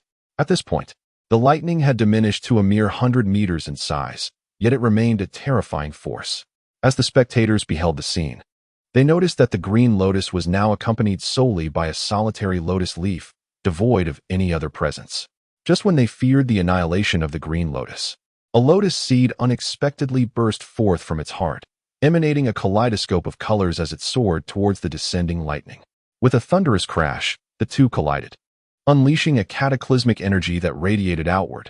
The crowd felt an overwhelming force surge towards them, causing some to stagger and stumble. When the brilliance finally receded, the remnants of the crimson lightning were reduced to a mere segment the thickness of an arm, barely half a meter long. In stark contrast, the lotus seed had turned pitch black, devoid of luster, clearly having been rendered a sacrificial offering. Witnessing this spectacle, the onlookers were filled with profound sorrow, exclaiming their lamentations. The lotus seed fell, only to be caught and returned by the heart of the green lotus. At this moment, the remaining fragment of lightning struck the lotus heart. Yet contrary to expectations, there was no explosive sound. Instead, the heart shimmered with flickering electric light, its radiance growing even more resplendent. It became evident that the power of the lightning had been expended, its residual energy serving to nourish the divine entity, a form of compensation from the heavens for successfully transcending the tribulation, the benefits of which were not hard to imagine. As the thunderous light faded, the green lotus regained its brilliance, and from its heart, 2 lotus seeds emerged, radiating golden light, swiftly darting away into the distance. However, The green lotus immediately began to wither, as if it were on the brink of desiccation.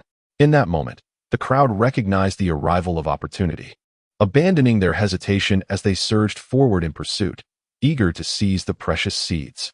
Yet, the seeds moved with astonishing speed, vanishing from sight in the blink of an eye. Meanwhile, Qing Feng observed the throngs of people rushing forth like leaping carp across a river, yet he remained motionless. As for the reasons, firstly, the crowd was overwhelming. He did not consider himself fortunate enough to possess such an opportunity. Secondly, within his sea of consciousness, the silent entity, presumed to be the elusive, shape-shifting demon, had finally stirred. However, it merely uttered a single phrase before vanishing without a trace. This particular lotus seed was extraordinary. Despite its utterance, it seemed to harbor a fear of being discovered. No matter how fervently Qing Feng called out, it remained as silent as if it did not exist at all. In truth, even if that entity had chosen not to speak, he still wished to remain. Not for any other reason, but to excavate the remaining body of the azure lotus and subsequently cast it into the mysterious stone jar. Perhaps this would yield some remarkable results. Before long, it became evident that the place was utterly deserted. After confirming that no one was around, Qing Feng stealthily approached. With the swiftness of lightning, he retrieved the stone jar and recited the incantation, uprooting the azure lotus entirely and absorbing it within. However, Qing Feng was taken aback to discover that the root of the lotus, while seemingly modest, extended a staggering 500 meters in circumference. Fortunately, the area was devoid of onlookers, and after a brief period, the stone jar managed to contain the entire azure lotus. Yet at that moment, Qing Feng felt the stone jar tremble, emanating a faint azure glow. To his astonishment, several golden characters materialized on one side of its surface, ultimately imprinting themselves and remaining motionless. With a flicker of his consciousness, he realized, to his bewilderment, that he could enter the stone jar. Upon doing so, he found himself within a circular cage, which was evenly divided into 5 chambers. One of these chambers contained a pool of clear water, and the azure lotus was now within it, visibly withering, on the brink of demise. Just then, unexpectedly, the pitch-black lotus seed at the heart of the flower suddenly shot out. With a resounding crack, it burst open, revealing a droplet of shimmering silver liquid within. The sight of this substance nearly caused Qing Feng to drop his jaw in astonishment. This was none other than the legendary Thunder Calamity liquid, rumored to possess the power of resurrection. At that moment, he yearned to seize it, but he could only watch helplessly, for an unseen gentle force barred his way. No matter how hard he tried, he could not breach it. In that instant, the Thunder Calamity liquid descended upon the azure lotus, causing it to tremble and gradually revive with newfound vitality. Observing this miraculous scene, Qing Feng found himself at a loss as to whether he should rejoice or lament. One thing was certain: once the azure lotus regained its life, the barrier before him dissipated, allowing him access to the very place where the lotus resided. However, he hesitated to proceed, instead directing his gaze towards a large character that had appeared above the entrance, an ancient script, the character for water. He turned his gaze around, and the other 4 rooms were enveloped in a hazy obscurity, utterly chaotic, rendering everything invisible and devoid of substance. As he focused his consciousness to enter, he discovered that these rooms were similarly shielded by an invisible yet gentle force, preventing him from drawing near. With no other option, he chose to explore the room of the azure lotus. As he ventured inside, a sudden darkness enveloped him, and when he opened his eyes, he was astounded to find that the quaint little room had transformed into a small pool. The pool, albeit modest in size, spanned roughly 100 meters. At that moment, the air was thick with spiritual energy, a veritable paradise beyond the mundane world. Meanwhile, the heart of the azure lotus had withered and fallen away. Upon witnessing this, Qing Feng summoned his mental energy, and a surge of thought instantly caught the delicate remnant. Now holding the lotus heart, a wave of icy tranquility seeped into his being, instilling a profound sense of peace and stillness. It was indeed a remarkable treasure. After all, anything derived from the azure lotus was extraordinary. Gazing upon it, his heart brimmed with delight, though a tinge of regret washed over him at the thought of the drop of Thunder Calamity liquid, which diminished his earlier joy by half. Chapter 106. The White Dragon Fish, Blood Demon. Reborn human beings, in their insatiable greed, often find themselves ensnared, mused Qing Feng with a touch of self-deprecation. At this moment, he circled around the azure lotus, observing that the seat upon it was bare, measuring roughly a square meter. Intrigued, Qing Feng contemplated whether it might accommodate a person.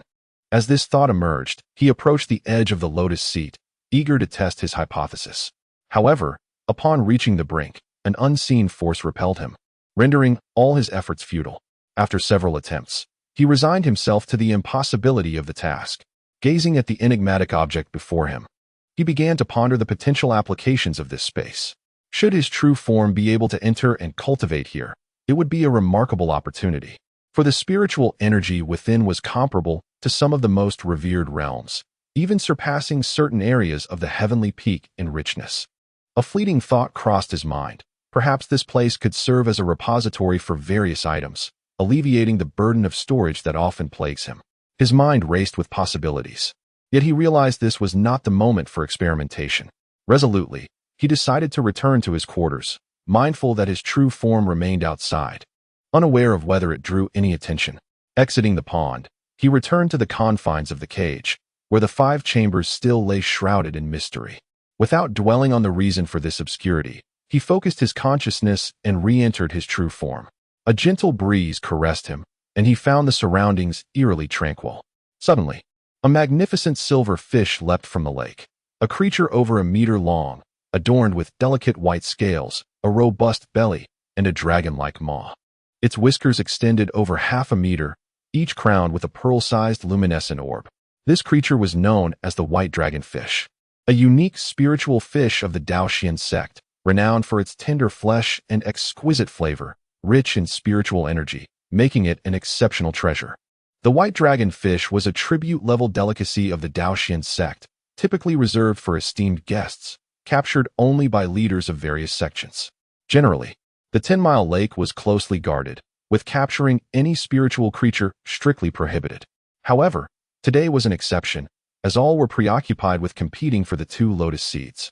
Leaving the area unmonitored, Qing Feng glanced around, confirming the absence of onlookers, and with a determined heart, he plunged into the water. In a brief moment, he successfully captured the magnificent fish. The white dragonfish was well known among the 7 sects, and Qing Feng had often heard tales from Zhongli and others about the unparalleled delight of tasting it. Seizing the moment, he was neither hesitant nor overly cautious.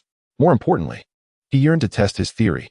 With the fish in hand, he concentrated, transporting it to the stone chamber. He then flung the fish towards the door of the azure lotus. There were no barriers to impede its passage, and the fish was swiftly cast into the pond within the chamber. Initially startled, it soon began to frolic, appearing quite content in its new environment. Upon reaching this point, Qing Feng couldn't help but chuckle to himself, pondering whether this place could serve as a fish pond in the future. He then began to splash about in the lake, intent on catching a few more fish, for such an opportunity was rare. 1 fish, 2 fish. Within the demon tower, Lu Ruyan and her companions had just stepped onto the 4th level when they were immediately engulfed by a suffocating, horrific stench of blood. It was as though their very blood began to boil, and a sense of agitation gradually welled up from the depths of their hearts. Observing this scene, Aunt Qing swiftly opened a porcelain vial, releasing a faint blue gas that helped clear their minds. Lu Ruyan gazed into the darkness ahead. Unlike the previous levels, which had several cells, this level contained only a single grand hall. At the center sat a figure, silent and still, resembling a corpse, shrouded in a swirling crimson mist that obscured his features. Upon closer inspection, he was bound by chains as thick as a man's arms, adorned with golden runes indicating their formidable nature. Surrounding him was a circle of purple flames, small yet capable of incinerating the demonic energy emanating from his body, gradually scorching him to diminish his essence. This figure was, after all, the ultimate target of Lu Ruyan and her companions' expedition. Aunt Qing led the group forward. Halting 3 meters before him, she retrieved a vivid red porcelain vial from her possession, gently uncapping it to pour out a single drop of vibrant blood. In a hushed tone, she remarked, "This celestial silkworm's blood was obtained with great difficulty, and countless disciples have been sacrificed. If it proves ineffective, it would be truly regrettable. I hope Elder Tianji has not erred." With a reluctant gesture, she directed her finger towards the blood, causing it to evaporate into a mist. Aunt Qing then blew gently, sending the blood mist towards the demon. As he inhaled, the mist was drawn into his mouth and nostrils. The group watched intently, anxious that the blood might be futile.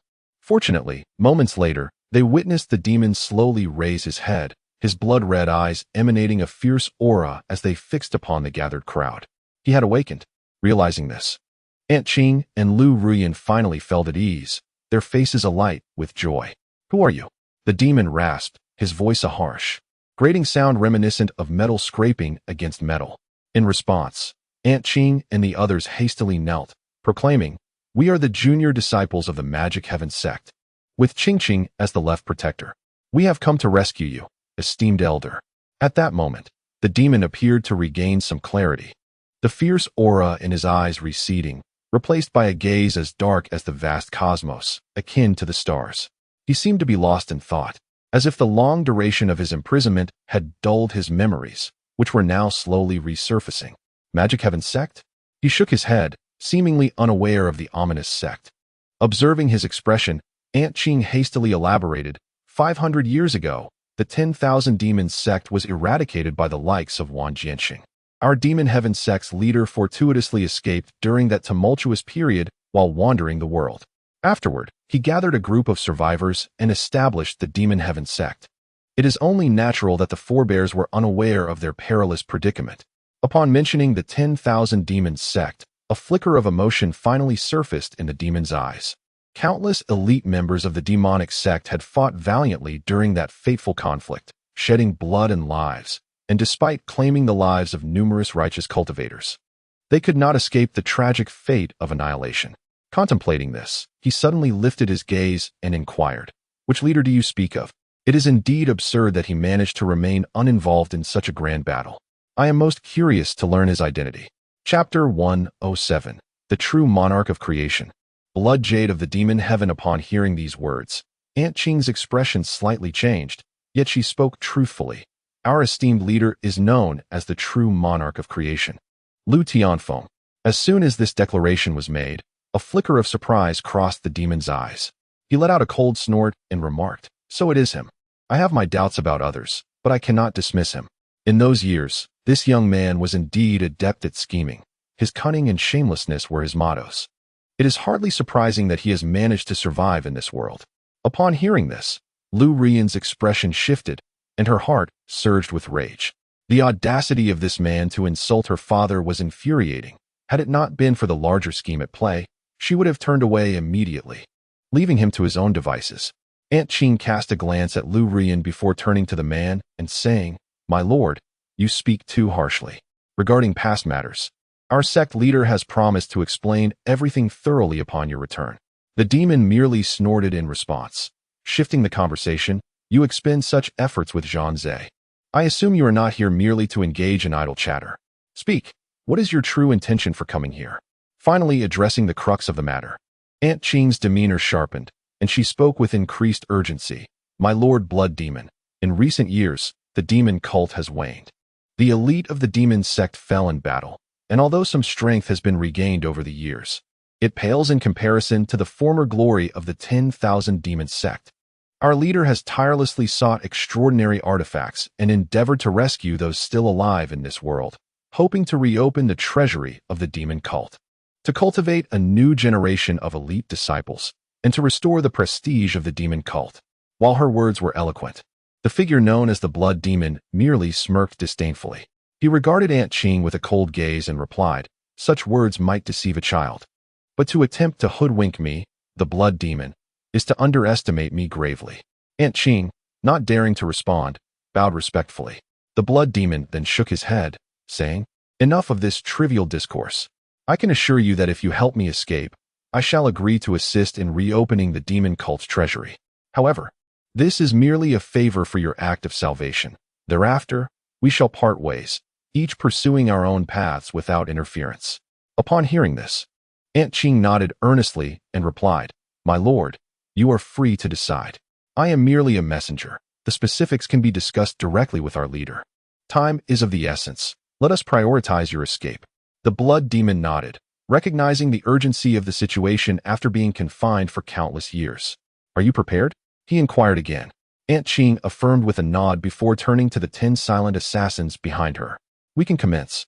At her command, the 10 expressionless assassins raised their arms, each wielding a sharp dagger, and without hesitation, they sliced into their wrists.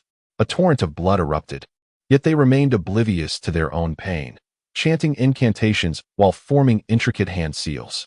In the air, the blood of 10 individuals converged, coalescing into a singular mass that grew ever denser and began to solidify. Before long, the faces of the fallen warriors turned ashen, a clear indication of excessive blood loss. At that moment, the blood in midair had transformed into a vivid crimson, with wisps of dark energy seeping forth. Suddenly, the blood demon opened its mouth wide and voraciously consumed the amassed blood. As it swallowed the vital essence, its complexion began to regain a healthy hue, and its limbs gradually filled out, becoming robust once more. Witnessing this scene, Lu Ruan received a nod of acknowledgement from her elder, Qing Yi, who then produced a small, ancient-looking box from her bosom, weathered by time. She let a drop of her blood fall upon it, subsequently casting several incantations. With a resounding pop, the box sprang open. Inside lay a viscous black substance resembling blood, adorned with strange, shimmering runes, and emanating a pungent odor that was almost nauseating. Indeed, you have gone to great lengths to procure this, the blood demon remarked, its eyes glinting with intrigue. Qing Yi nodded slightly, her brow arched as she replied, certainly. This blood linglong was painstakingly obtained through the near-death experience of our saintess. You must take good care of our young lady when you venture out. She then turned her gaze towards Lu Ruoyan. The blood demon cast a brief glance at her, nodding thoughtfully. Ah, a remarkable physique indeed, a profound body. Exquisite, truly exquisite.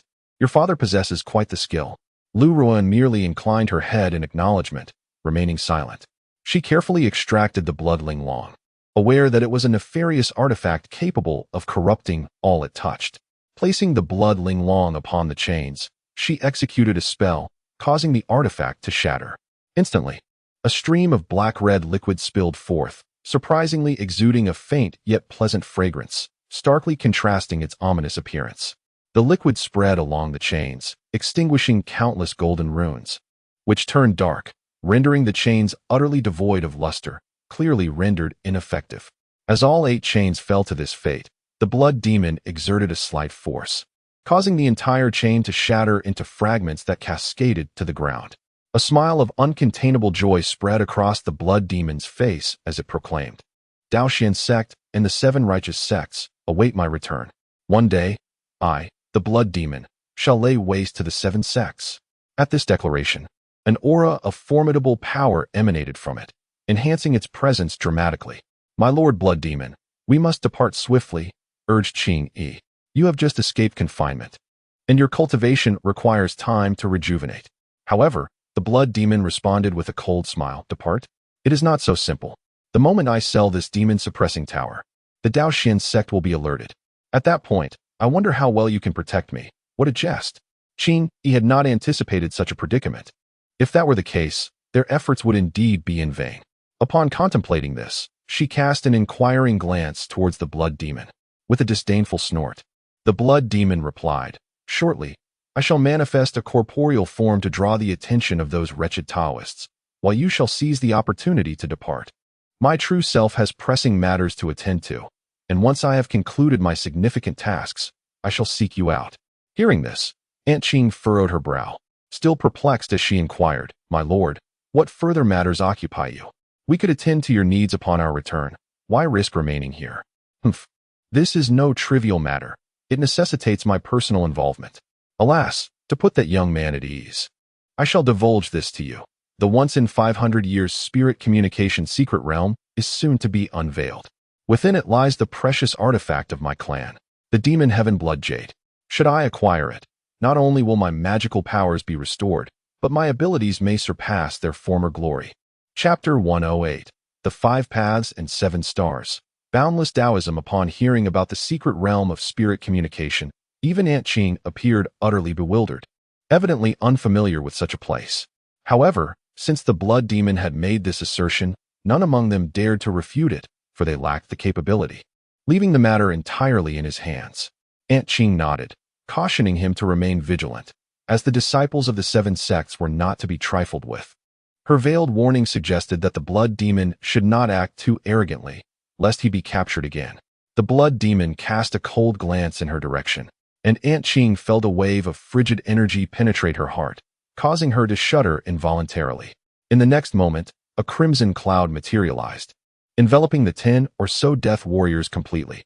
Moments later, the blood cloud receded, revealing nothing but a pile of white bones, lifeless and beyond revival. Witnessing such a gruesome scene, Aunt Ching's lips turned pale, and she dared not utter another word, while Lu Shuyan's eyes brimmed with seething anger as she glared at the blood demon. To her dismay, the blood demon ignored her, his voice icy as he instructed. "You two prepare yourselves. Shortly, I shall break free from this tower, which will undoubtedly attract those detestable Taoists. At that point, I will have no time to concern myself with you. Your fates lie in your own hands, so seek your own salvation." Once he had spoken, he turned and transformed into a swirling blood cloud, drifting outward. Exchanging a glance with Lu Shuyan, Aunt Ching recognized that they could no longer linger in this place and hastily followed the crimson cloud to escape. As they exited the gate of the demon suppression tower, the blood cloud suddenly expanded, transforming into a vast expanse of crimson haze, soaring into the sky. Simultaneously, the master of the bright path abruptly opened his eyes. Squinting slightly as he furiously declared, "Convey my decree, summon the 5 paths and 7 stars, and accompany me in capturing the blood demon." As soon as these words left his lips, a resonant and powerful bell tolled from the Lingxiu mountain of the Daoxian sect, a call to arms that demanded immediate assembly at the demon suppression hall. Meanwhile, just as the blood demon had transformed, he unexpectedly shed a figure clad in a Taoist robe from within the blood cloud. The man gazed at the essence of the blood cloud, sighing, "To achieve my escape, I must resort to such measures. Once I infiltrate the secret realm of spirit communication to procure the blood jade of demonic heaven, this small sacrifice shall be inconsequential." With that, he turned and vanished from sight, his whereabouts unknown.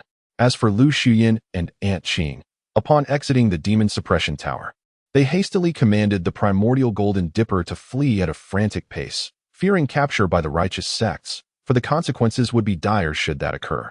Within the demon suppression hall, over 100 individuals had gathered, all elite members of their sect, among whom the most outstanding were the disciples of the 5 paths and 7 stars. At this juncture, the sect leader, Hunyuan Junren, succinctly recounted the situation before leading the assembly forth with great momentum.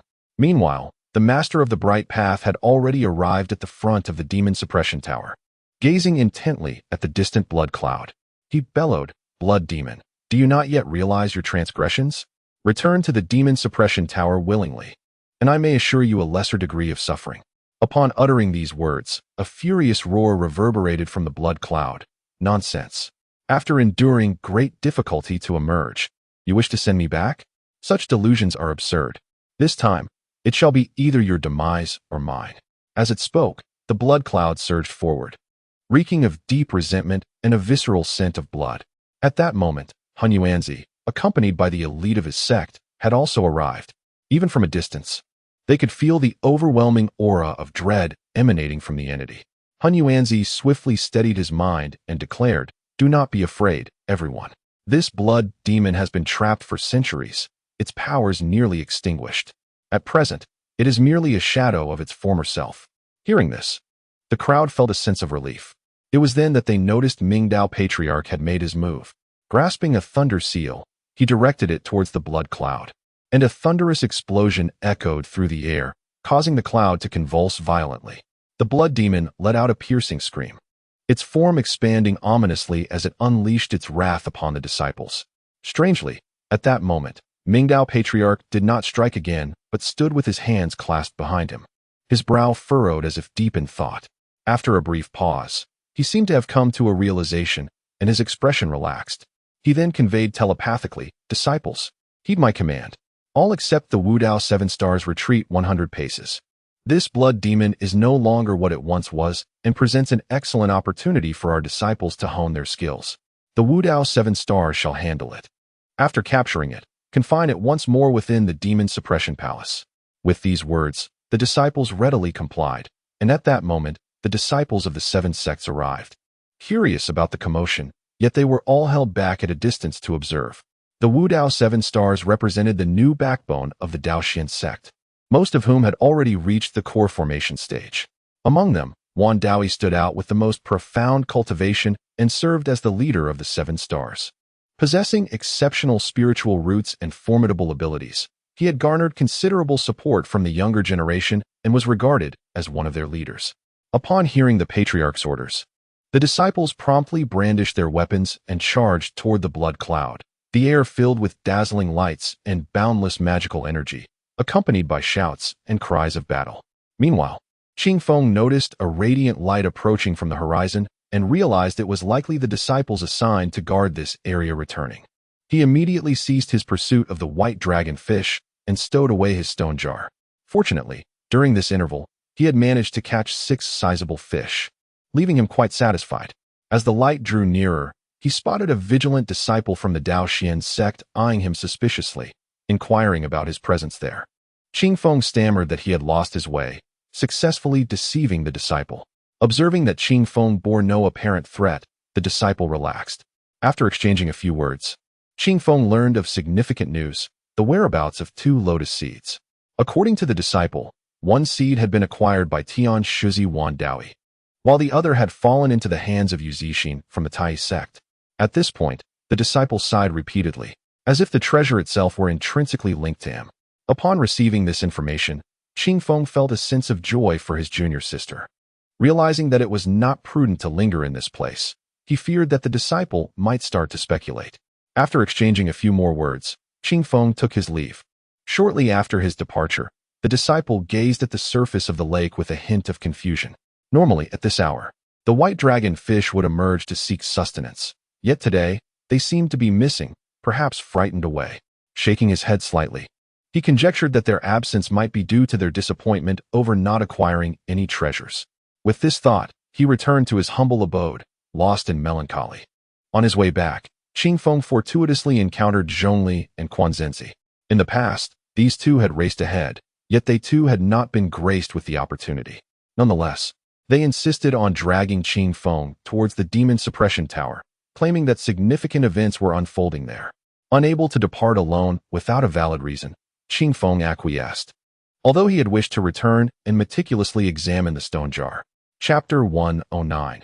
A regrettable miss. The gentle breeze, engrossed in the conversation between the two, remained oblivious to the presence of the two individuals moments before.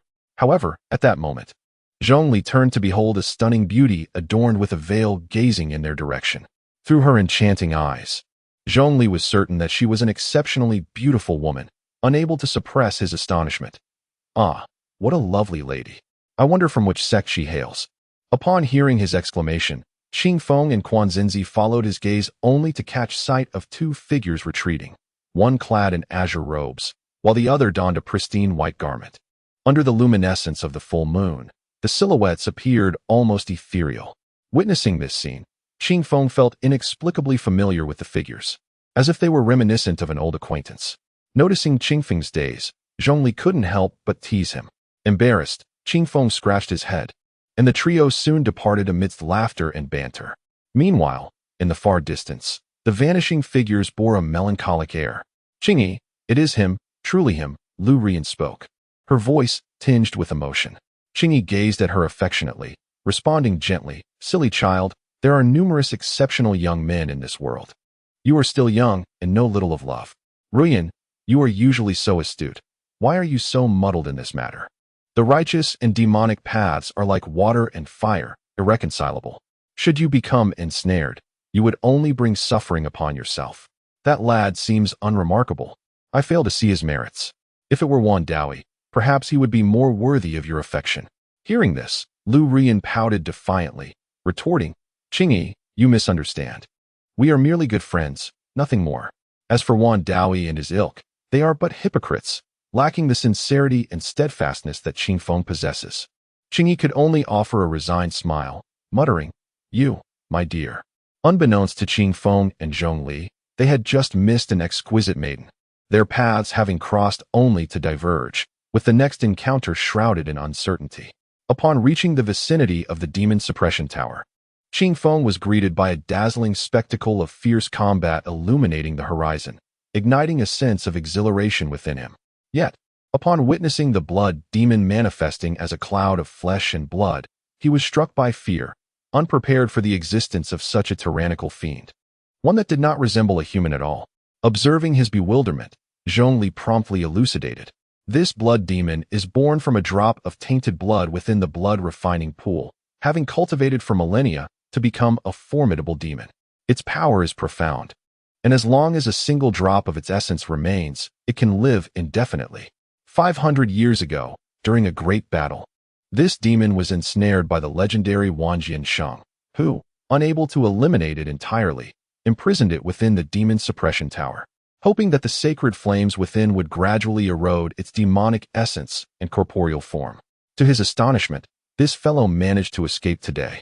After years of obscurity, it seems his prowess is rather limited. After all, the esteemed Grandmaster Ming Dao and his formidable companions did not intervene.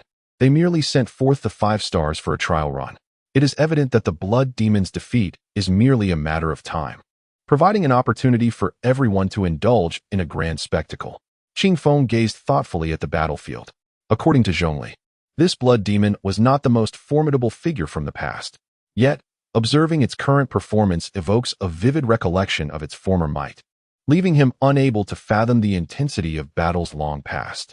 At that moment, a furious roar echoed from the horizon, and a man clad in golden armor emerged, suspended in midair.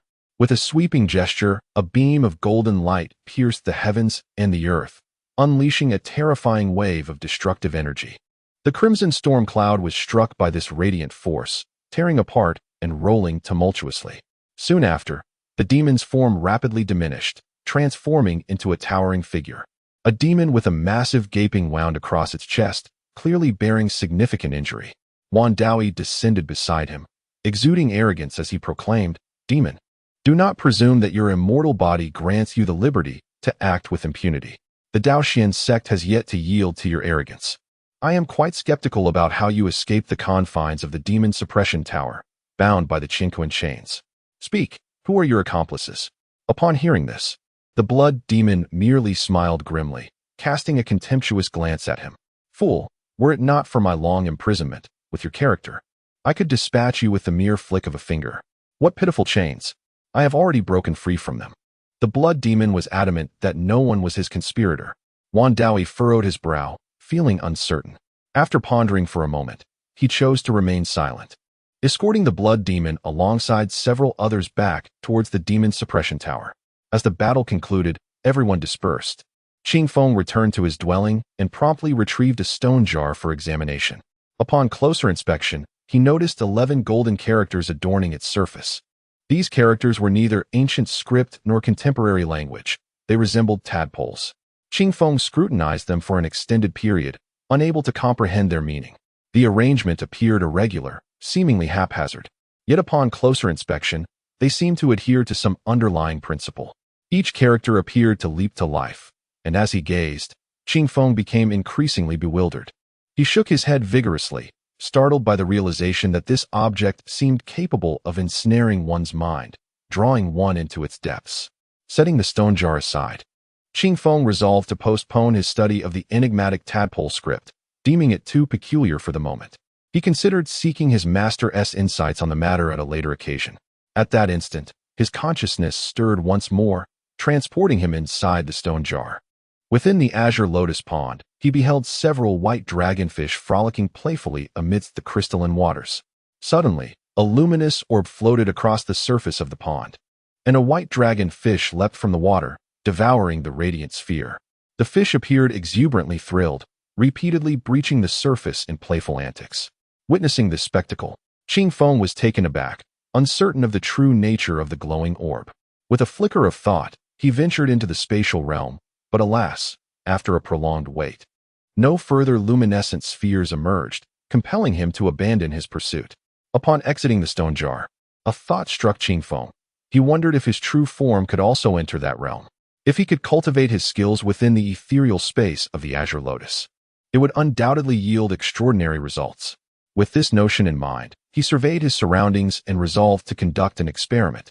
He retrieved the stone jar and, with a decisive leap, plunged inside. Instantly, darkness enveloped him, yet he found himself indeed within the realm. Overwhelmed with excitement at the sight before him, he could hardly contain his joy. Gazing at the chamber of the azure lotus, he grinned mischievously, eager to step further inside. Chapter 110. In front of the eternal peak. The Qianquan treasure pearl Qingfeng felt a moment of darkness enveloping him, followed by a sudden brightness, and he found himself within the azure lotus space. The water of the pool was icy yet remarkably gentle, imparting an unparalleled sense of comfort. Taking a deep breath, he was amazed by the richness of the spiritual energy, which far surpassed that of his own Tai sect's residence. Cultivating the grand sun and sunset skill here would undoubtedly yield exceptional results. The pool was not particularly deep, only reaching up to his waist. However, he was perplexed about the origin of this spiritual energy. As he searched around, he made a fascinating discovery. From the numerous tiny holes on the lotus pedestal, a continuous emission of gas was released, and this gas was none other than spiritual energy. Witnessing this scene, Qingfeng was overwhelmed with excitement, realizing he had stumbled upon a treasure capable of generating spiritual energy autonomously. He had heard tales of a few legendary entities in the world that could produce spiritual energy on their own, such as the Spirit Eye Spring and the Spirit Eye Jade. However, these were merely mythical items, and once discovered, they would be revered as treasures of the sect, far beyond the reach of an individual. Yet here he was, possessing such a treasure, rendering his emotions beyond mere words. After cultivating for a while, fearing discovery, he emerged from the stone jar. He contemplated that in the future, if he wished to cultivate there, he would need to find a secluded and safe location. Otherwise, losing his treasure to someone else would be disastrous. Storing away the stone jar, he reflected that the 7 sects competition was not yet concluded. With his current abilities, vying for a top 10 position among the 7 sects would be exceedingly challenging, as every participant was an elite from their respective sections. Regrettably, his time in cultivation had been brief. Otherwise, he would have relished the opportunity to confront those formidable individuals. Lying in bed, he pondered these thoughts and gradually drifted into slumber. The next morning, Qingfeng awoke early and engaged in meditation, absorbing the 49 strands of innate purple energy. At that moment, Zhongli rushed in. His steps hurried as he sought Qingfeng. Upon seeing him, he exclaimed with urgency, "Great news! Qingfeng, who would have thought our luck would be so favorable? In 3 days, the spirit communication secret realm, which only appears once every 500 years, will open its gates at the Daoxian sect. If we can see some opportunities there, our cultivation could progress by leaps and bounds." Initially taken aback by Zhongli's words, Qingfeng soon regained his composure and hastily replied, "Does this mean the competition will be postponed?" Zhongli nodded in affirmation. Indeed, the Daoxian sect has just issued a decree to temporarily halt the competition. Everyone should prepare themselves to enter the secret realm with ample energy to seek their fortunes. By the way, I almost forgot the main matter. My granduncle has asked me to gather everyone at his residence, as he has important words to share. With that, Zhongli patted Qingfeng's shoulder, urging him to head over early while he went to inform the others. Qingfeng nodded, reflecting on the twists and turns of the competition. The emergence of a secret realm sounded grand indeed, leaving him curious about the treasures that might await within. Contemplating this, he gently shook his head, resolving to hasten to his esteemed granduncle first. In a short while, several beams of light surged forth from the courtyard, heading towards the majestic Mount Lingxiu, specifically the revered Bulow Peak. From a distance, the peak appeared to be perilously steep, with a flat expanse atop that seemed as though it had been flawlessly sliced by a blade. Upon this flatland stood pavilions and grand palaces, where ethereal birds soared amidst the crags, and mystical deer frolicked on the slopes, creating a truly enchanting scene befitting a land of celestial swords. The area was adorned with an abundance of rare and exquisite flora, and as one approached the peak, a gentle fragrance of blossoms wafted through the air. Amidst the swirling mist, Qingfeng and several of his fellow disciples arrived at the residence designated for the elders of various sections. The entrance bore an elegant plaque inscribed with 3 prominent characters, "Ancient Elegance." Flanking it were 2 lines of poetry, "True hearts are incomparable to the boundless moon, and wondrous natures are unlike the flowers in the snow." Qingfeng and his companions savored the verses, each experiencing a unique sentiment. Upon entering the courtyard, They found it replete with pavilions and towers, embodying the adage that even the smallest of sparrows possesses all vital organs. In the courtyard, there was even a fountain where several red fish swam playfully, creating a lively atmosphere. The abundant spiritual energy here made it an excellent place for cultivation. They strolled leisurely, soon arriving at the main hall. Within the grand chamber, Master Fuyao was savoring a cup of fine tea, relishing its exquisite flavor. As the group entered, they were enveloped by the rich and enticing aroma of the tea, the nature of which remained a mystery.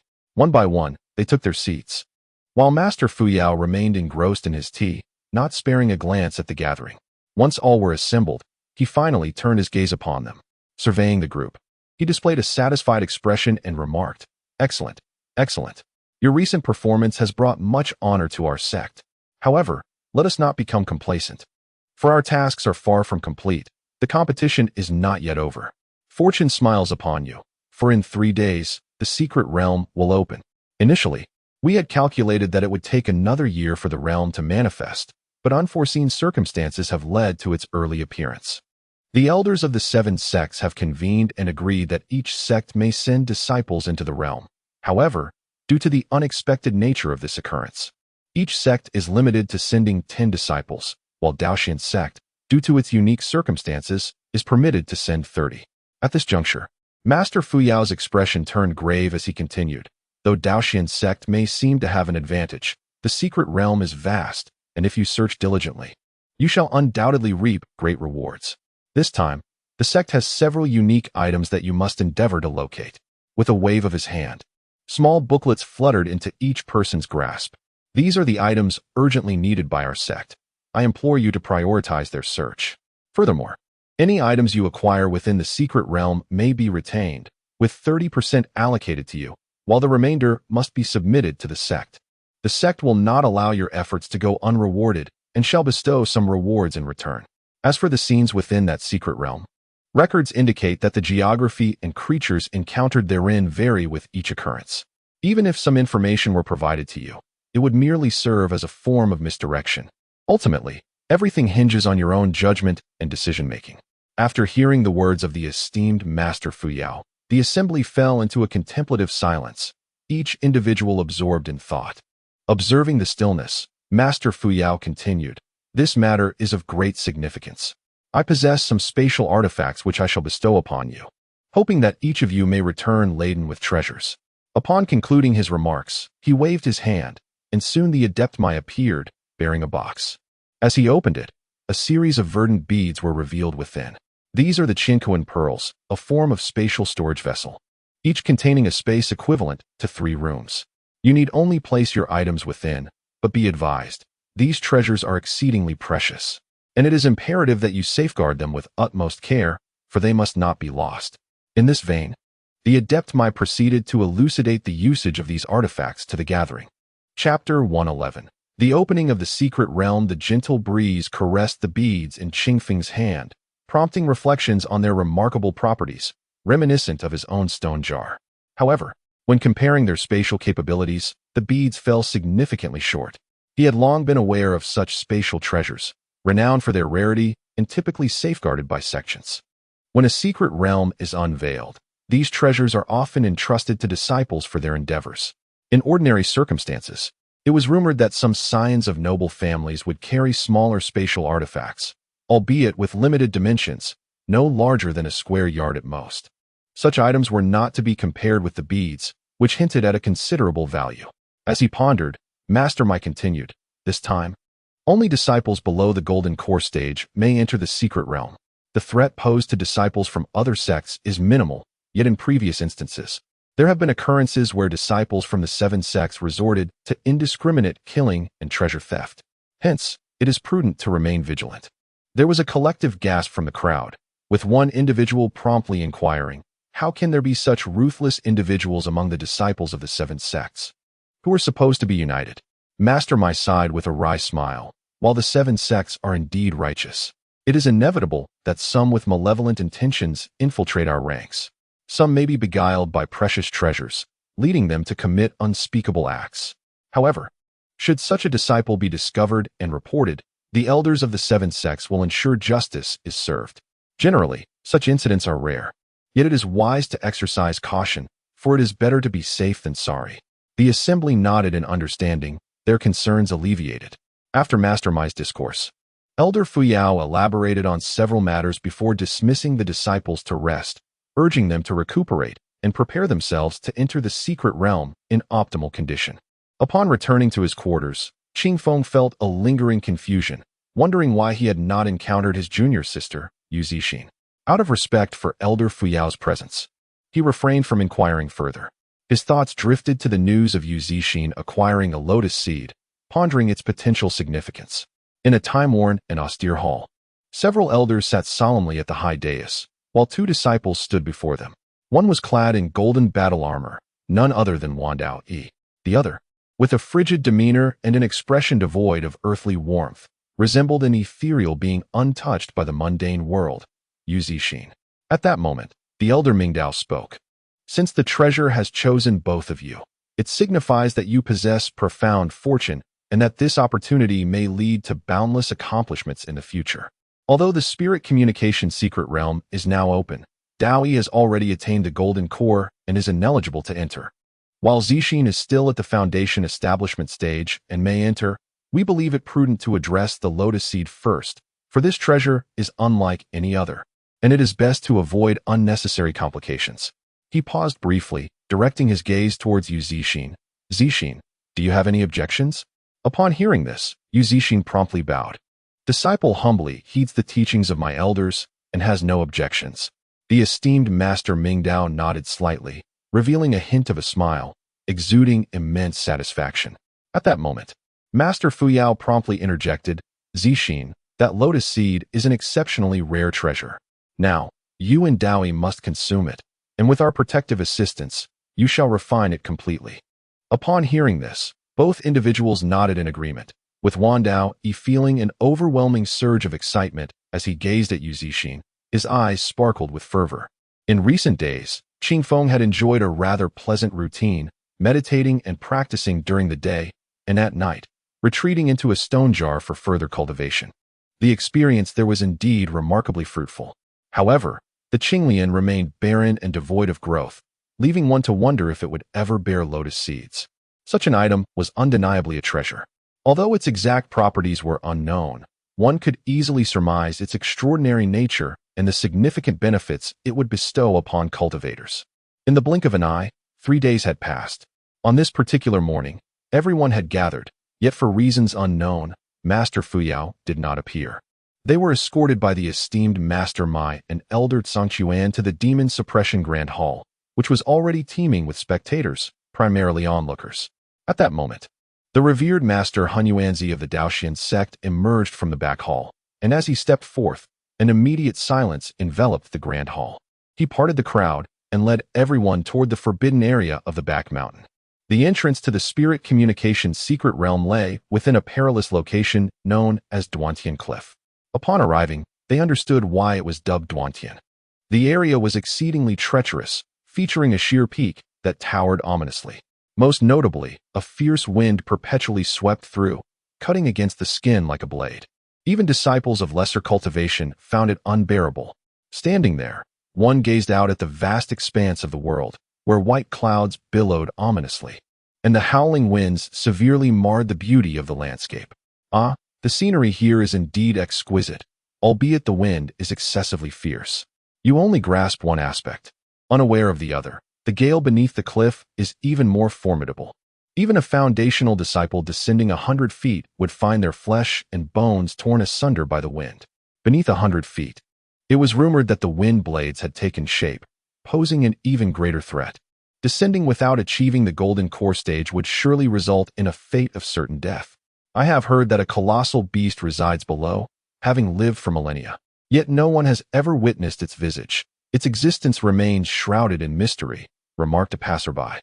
Upon hearing this, disbelief flickered across the faces of the crowd, as they unanimously dismissed the claims of these individuals as mere fabrications. However, some disciples of the Daoxian sect remained silent, offering no commentary on the matter, which only intensified the air of mystery surrounding the sect. As the crowd gathered, they exchanged tales and speculations about the enigmatic nature of this place. stirring excitement among the onlookers.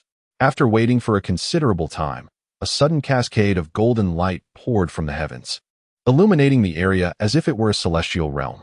Subsequently, the space began to tremble and fold as a thunderous roar echoed, reminiscent of an ancient giant emerging from the depths.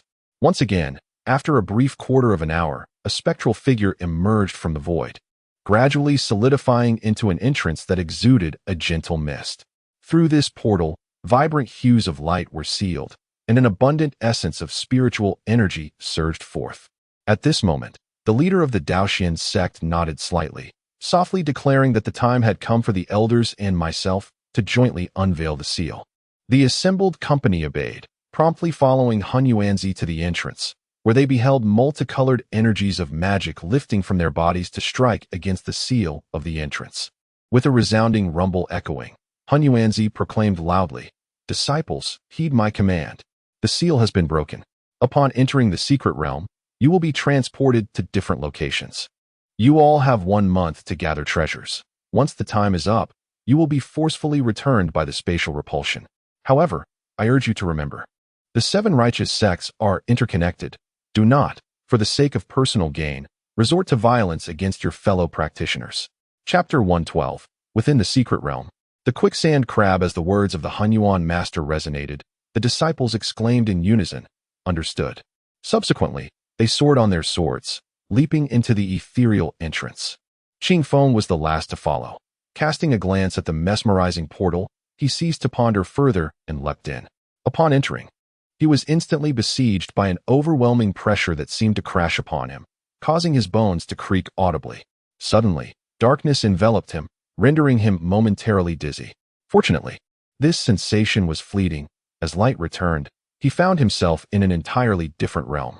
Before him lay not towering mountains or flowing streams, nor verdant prairies or forests, but an endless expanse of desert. Alone, he scanned his surroundings, perplexed by the absence of his companions and oblivious to their fates.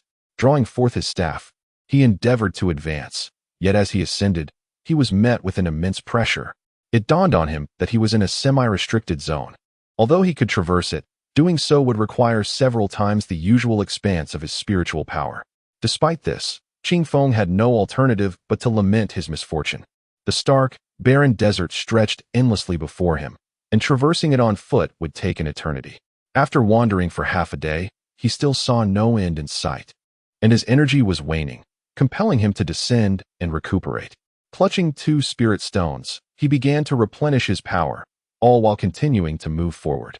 Fortunately, the coarse grains of sand beneath his feet prevented him from sinking. After covering several miles, he caught sight of an oasis beyond the sand dunes. Parched and weary under the blazing sun, he yearned for water and respite. As he journeyed, he suddenly felt the ground tremble beneath him. Glancing around, he saw nothing amiss. Yet instinctively, he remained vigilant. Where there was water, there could be lurking beasts. Just 100 meters from the oasis, his feet felt as though they were suspended in midair, and he began to plummet. Startled, Qing Feng instinctively thrust down on his toes, propelling himself several meters away, only to witness the ground below him collapse into a bottomless pit. Before he could fathom the situation, a pair of sharp pincers erupted from the sand, aiming for his lower body. Had it not been for his swift reflexes, he would have suffered grievously. The creature continued to extend its formidable claws, relentlessly assaulting Qing Feng. Enraged, he yearned to unveil the source of this tumult.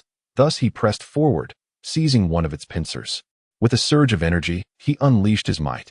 From beneath the sandy depths, a creature resembling a 2-meter-long crab was unearthed. Its pincers alone measured over 1 meter in length, and its rotund, corpulent body was a dull yellow, indistinguishable from the sand, making it nearly invisible from a distance. Beneath it lay 6 robust and powerful legs, resembling arthropods, adorned with numerous bristle-like spines that sent shivers down one's spine. At that moment, upon realizing it had been seized, the creature furiously swung its pincers towards Qing Feng. With a cold snort, Qing Feng retaliated with a punch. The impact was thunderous. Regardless of how resilient its exoskeleton was, it succumbed to Qing Feng's formidable strength. Surprisingly, the creature, endowed with remarkable vitality, did not perish immediately despite its brain matter oozing out. Instead, it emitted a high-pitched, elongated screech that possessed a haunting resonance capable of piercing the heart. Realizing the danger of such a sound, Qingfeng summoned his strength and shattered the creature into pieces, ensuring it would not rise again. Upon its demise, a thumb-sized, earthy yellow orb emerged from the sandy ground. Qingfeng promptly picked it up and, upon cleaning it, discovered it emanated a soft glow. He could sense the abundant demonic energy within the orb, a true treasure. A smile of delight spread across Qingfeng's face as he reflected on the fact that this place truly deserved its reputation as the secret realm of spirit communication. Even ordinary demonic creatures produced spiritual orbs. This small orb could fetch 20 or 30 spirit stones if sold. As he pondered, he noticed numerous mounds forming in the sand, accompanied by a rustling sound, signaling an influx of creatures approaching.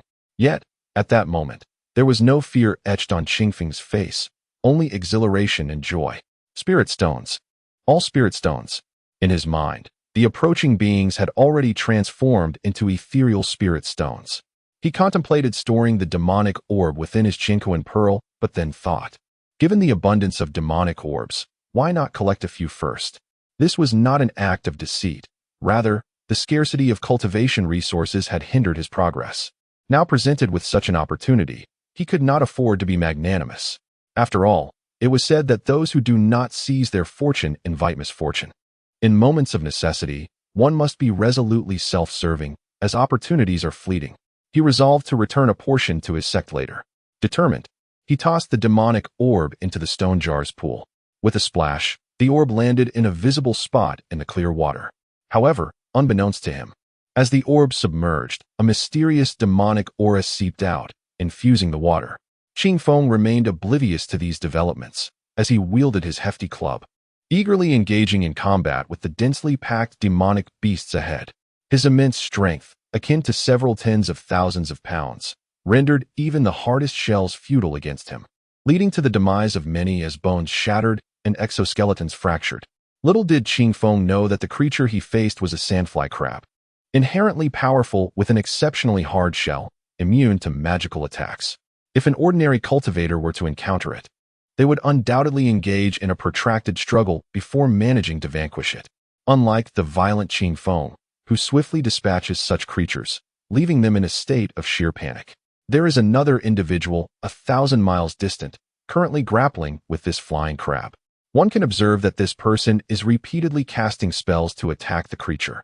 Yet the flying crab remains undeterred, charging recklessly with its colossal pincers aimed directly at the individual's head. Fortunately, this person is exceptionally agile, promptly producing a magical artifact to contend with the beast. After an extensive battle, the flying crab is eventually seen lying motionless on the ground. Upon closer inspection of the individual's attire, it is apparent that they are a disciple of the Santian sect. After slaying the flying crab, the individual initially intends to depart, but suddenly recalls an important matter. Turning back, they spend a moment meticulously slicing open the crab's shell. Shortly thereafter, they produce a pearl the size of a pigeon's egg, which is none other than the demon pearl of the flowing sand flying crab. Upon seeing this object, the individual's expression mirrors that of Qingfeng. However, lacking Qingfeng's enigmatic stone jar, they can only obediently stow the precious item into the spatial artifact bestowed by their sect. Chapter 113. Encounter with a Beauty, the vast hall of no extremes. Without further ado, one can only imagine how many similar events transpired in the heart of the desert at this very moment. Shifting the scene back, we find Qingfeng diligently gathering the remnants. One by one, he extracted the demon orbs from the bodies of the sand-dwelling crabs, and upon counting them in his hands, he discovered an astonishing total of 34. This unexpected bounty filled him with joy. He had never anticipated such a remarkable harvest upon entering this place. With a flicker of his consciousness, he ventured into the stone jar, intending to store the demon orbs within. However, upon arrival, he was taken aback as he searched in vain for the orbs. Could it be that those fish had consumed them? Pondering this possibility, he began to search earnestly and soon came upon an intriguing sight. A tender green sprout had emerged from the once barren lotus seed of the azure lotus. Peeking shyly from where the petals had been, his heart swelled with delight at this revelation. Did it signify that the azure lotus might one day bear seeds again? Yet, A frown creased his brow as he contemplated whether the demon orbs had been devoured by the azure lotus, for how else could it have undergone such a transformation? To test this theory, he tossed a demon orb into the pool. As it entered the water, it began to emanate a demonic aura while gradually dissolving. Witnessing this, Qing Feng came to a realization. The demon orbs must indeed have been absorbed by the azure lotus. If that were the case, how could he continue to store his belongings here? Though the demon orbs were not directly consumable, their efficacy when combined with certain medicinal herbs or the carcasses of colossal beasts made them invaluable, particularly as they could be sold for spirit stones. Contemplating this predicament, he scratched the back of his head and suddenly conceived a plan. Could the jade box serve as a barrier to prevent the azure lotus from siphoning off the demon orbs? Without hesitation, he retrieved a jade box from his possession, placed the demon orbs inside, and cast it into the water. After a brief interval, he extracted the jade box, discovering that this time, the demon orbs had retained all of their demonic energy. Elated by this successful strategy, Qing Feng unreservedly placed all the demon orbs into the box. However, after a moment's reflection, he decided to withdraw 5 of the demon orbs to eventually place them into the Qianquan pearl. For one must remain benevolent and share with the sect. Having settled these matters, he emerged from the stone jar, where the ground was strewn with the carcasses of demonic beasts, resources he could not afford to waste. He dripped a drop of his essence blood into the stone jar, activated it, and tossed the bodies inside, eagerly anticipating the elixir he would concoct by the morrow, which would undoubtedly elevate his prowess. With all tasks complete, he pressed onward. Not far ahead lay a small oasis, a modest expanse of mere dozens of meters. Within it stood 5 or 6 unfamiliar trees, adorned with delicate white blossoms, while the ground was carpeted in lush green grass. At the center lay a pond, no larger than 10 meters across. The water was remarkably clear and inviting. Qing Feng approached and took a few refreshing sips, savoring the sweet and cool sensation. Suddenly, a glimmer caught his eye in the water. As he peered into the pond, he discerned a golden stone resting at its center. Driven by curiosity, he descended into the water and lifted the stone, only to discover its material was unknown. Measuring over half a foot in length, it weighed several thousands of pounds, undoubtedly a rare substance. Recognizing its value, he decided to set it aside for the time being, reasoning that even the azure lotus would be unable to extract its essence. With this thought in mind, he unhesitatingly cast the stone back into the water, intending to retrieve it later for examination. The mystical realm indeed proved to be a splendid place. As he surveyed his surroundings, he noticed a spirit herb glimmering faintly on the grass. Approaching it, he examined it closely. It was indeed a spirit herb, though regrettably not one sanctioned by his sect. He promptly produced a jade box and harvested it, tossing it directly into the Qianquan pearl. After meandering around the area without discovering anything further of worth, he resigned himself to continue his journey, all the while remaining vigilant for any encounters with demonic beasts. However, fortune did not favor him, as he encountered not a single beast, but rather a person, more accurately, a woman. By some twist of fate, it was none other than Xue Liqiu, the adversary he had faced previously, and their meeting was tinged with an awkwardness. Qing Feng greeted her courteously, intending to proceed alone, as he harbored numerous secrets and preferred solitude on his path. Yet, Xue Liqiu, for reasons unknown, beckoned him to accompany her. Though he initially contemplated declining, the words faltered on his lips. He reasoned that given his own vulnerability, having a companion could prove advantageous, and departing abruptly might reflect poorly on him. Thus, he resolved that should she become too burdensome, he would then pursue his journey alone. With this in mind, he felt it prudent to clarify matters beforehand. Sister Xue, traveling together is indeed agreeable, but I must first make it clear that should we encounter spirit beasts, any defeats shall be rewarded according to our respective contributions. And when it comes to spirit herbs, luck shall decide our share. Does that seem fair to you? Surprised by his meticulousness, Xue Liqiu found his stipulation reasonable and nodded in agreement. Secretly, she too harbored unspoken struggles, having cultivated within the weak water dragon palace since childhood. She had rarely ventured into the mortal realm and possessed scant experience in hunting ferocious beasts. Although her cultivation was profound, she remained naively unaware of many matters. In the vast desert, where one could scarcely glimpse another soul for miles, anxiety gripped her heart. Thus, Encountering someone with whom she had shared past interactions eased her fears, igniting a desire for companionship. Qingfeng, oblivious to her inner turmoil, continued forward alongside her. Along their journey, they encountered several quicksand crabs, and before Xue Lichu could take action, Qingfeng swiftly dispatched them. As he collected demon pearls and carcasses, Xue Lichu felt a twinge of dissatisfaction, questioning whether her decision to join him had been wise. After exchanging a few words, Qingfeng reluctantly offered her a couple of the beast's remains. The two wandered intermittently, and the gentle breeze seemed quite satisfied, occasionally gathering some unique herbs from the desert, yielding a bountiful harvest. Thus, by midday of the following day, as they traversed yet another sand dune, they unexpectedly stumbled upon a desolate ruin. From a distance, several structures appeared to remain standing, defying collapse. The two were filled with curiosity. How could such edifices exist in this barren landscape? With a sense of caution, they approached the site. Before the grand hall, they beheld three prominent characters inscribed on a plaque hanging askew above the temple, Wuji Hall. Qingfeng instructed Xue Lichu to remain in place while he cautiously advanced to the entrance of the grand edifice. Although the door appeared weathered, it exuded an air of antiquity. Upon closer inspection, intricate patterns adorned the door, yet due to the passage of time, only faint outlines remained, rendering them indistinct and elusive to discern. Chapter 114. The Heart of the Puppet. The mysterious entrance. With a gentle push, Qingfeng opened the great door, which creaked ominously. The hall within was shrouded in dust, a thick layer of it blanketing the space. It was evident that this grand chamber was supported by 12 colossal pillars, each thick enough for 3 people to embrace. Adorned with intricate carvings of various birds, beasts, fish, and insects, albeit barely discernible through the grime.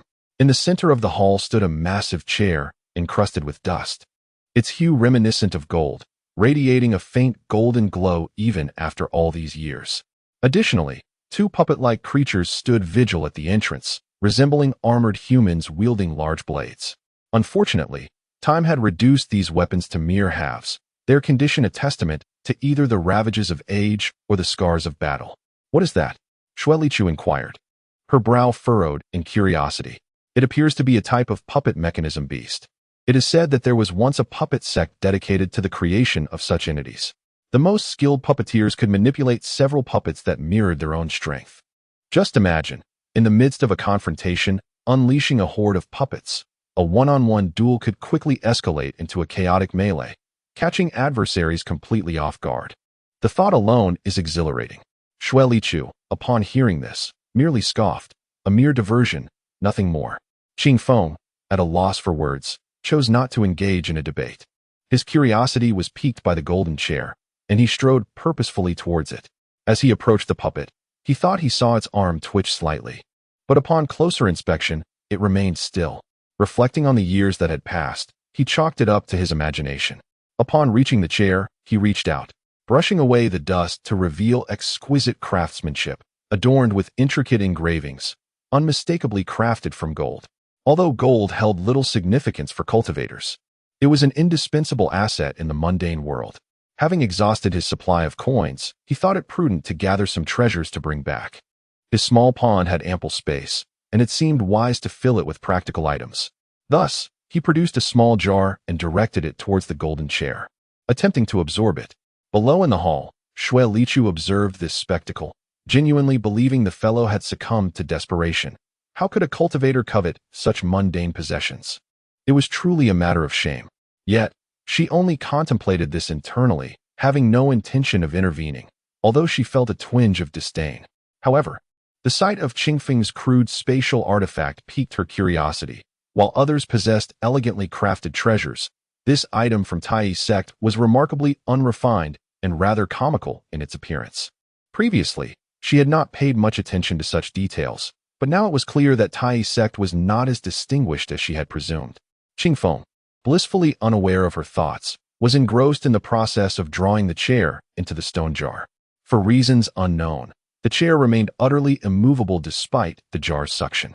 Upon witnessing this peculiar scene, Qingfeng tucked away the stone jar and, with a hand resting on the chair, exerted considerable effort, only to discover that the chair was indeed affixed to the ground. No wonder it had behaved thus. Identifying the issue made resolution straightforward. With his strength, he could uproot not just the chair but the very ground itself. This time, he was determined to use all his might to achieve a swift resolution. Just as he readied himself, he heard Xue Lichu's urgent shout from behind. "Qingfeng, be careful." Turning around, Qingfeng was startled to see that the two humanoid puppets, unbeknownst to him, had their eyes aglow and were charging towards him with their blades drawn. Caught off guard, he instinctively dodged to the side. But those seemingly clumsy figures proved to be remarkably agile. Despite their corroded blades, an aura of sharpness emanated from them, rendering the weapons dangerously keen. After evading several attacks, Qingfeng retaliated by drawing out a large stick, initiating a counteroffensive. At that moment, Xue Lichu also unleashed a spirit orb towards one of the puppets. Although formidable, the puppets were hindered by their ancient age, their energy nearly depleted. After a brief skirmish, one of them ceased to move as its energy was exhausted, just as the spirit orb struck it, sending it crashing to the ground. The other puppet, however, was met with a powerful blow from Qingfeng's stick, shattering it into countless fragments. Approaching the remnants, Qingfeng sifted through the debris and retrieved a crystalline heart core, hexagonal and palm-sized, with a spirit stone embedded in its center. Its energy nearly spent. As he held the spirit stone, he couldn't help but reflect on its exceptional quality. An exquisite spirit stone, indeed a luxury. The most striking feature of such a premium spirit stone is the white luminous points that gather around it, known as the spirit heart, and its resplendent exterior, which radiates a spectrum of colors, unlike ordinary spirit stones that are pure white or the translucent variety of superior stones. One premium spirit stone can be exchanged for 100 superior stones, while a superior stone can be traded for 100 ordinary stones. Such calculations reveal the immense value of this spirit stone. Observing this scene, Qingfeng mused that the puppets were not something an ordinary cultivator could afford to contend with. Although the spirit stone contained little spiritual power, now merely an empty shell, Qingfeng refrained from discarding it. Its exterior was incredibly sturdy and aesthetically pleasing, worthy of being kept as a memento. Without further contemplation, he cast it into the pond within the stone jar. From the other puppet, he unearthed another spirit stone shell, which he likewise tossed into the pond, prompting Xue Lichu to regard him with a slightly peculiar expression, as if he were a scavenger. Yet, Qingfeng did not hoard the two heart cores for himself. He generously offered one to Xue Lichu, acknowledging her efforts. After all, the heart core remained intact, valuable for either submission to their sect or for sale, fetching a decent amount of spirit stones. Xue Lichu did not decline, for no one would turn away from spirit stones. As she held it in her hand, she expressed her gratitude with a heartfelt thank you. The gentle breeze, however, had no time to heed her perfunctory remarks. He approached the golden seat once more, his entire being surging with energy. Channeling strength into his arms, he slightly bent his legs and, with a sudden burst of power, leaped. With a commanding shout of rise, he uprooted the golden chair along with the ground beneath it, a sight that appeared utterly imposing in Xue Lichu's eyes. Yet, the girl could not help but mutter under her breath, "This person is truly foolish." With a thunderous roar, the entire ground was lifted, but soon Qingfeng found himself momentarily stunned, for beneath the golden seat emerged a pitch-black opening, the depths of which were indiscernible. At this moment, Xue Lichu also beheld the scene, her face betraying an unusual excitement. Chapter 115, The Game of Life and Death. Blurring the lines between reality and illusion, Qingfeng set down the golden chair with a thud, causing the ground to tremble, a testament to its considerable weight. Xue Lichu rolled her eyes, yet she produced a silvery dagger from seemingly nowhere. With a series of swift motions, she deftly severed the golden chair from the stone pedestal. Qingfeng glanced at her, muttering to himself, "If you possessed such an item, why not reveal it sooner? Why must I undertake all this effort?" His voice, though low, was distinctly audible to Xue Lichu, who pouted slightly and retorted, "Did you not also proceed without informing me? Who's to blame for your lack of foresight?" At her words, Qingfeng fell silent, pondering that a gentleman ought not to quarrel with a lady, and thus chose to ignore her. Instead, he turned his attention back to the golden chair, unleashing a series of punches and kicks upon it. The resounding thuds echoed in the air, leaving Xue Lichu momentarily speechless, wary of what thoughts might arise in this desolate wilderness.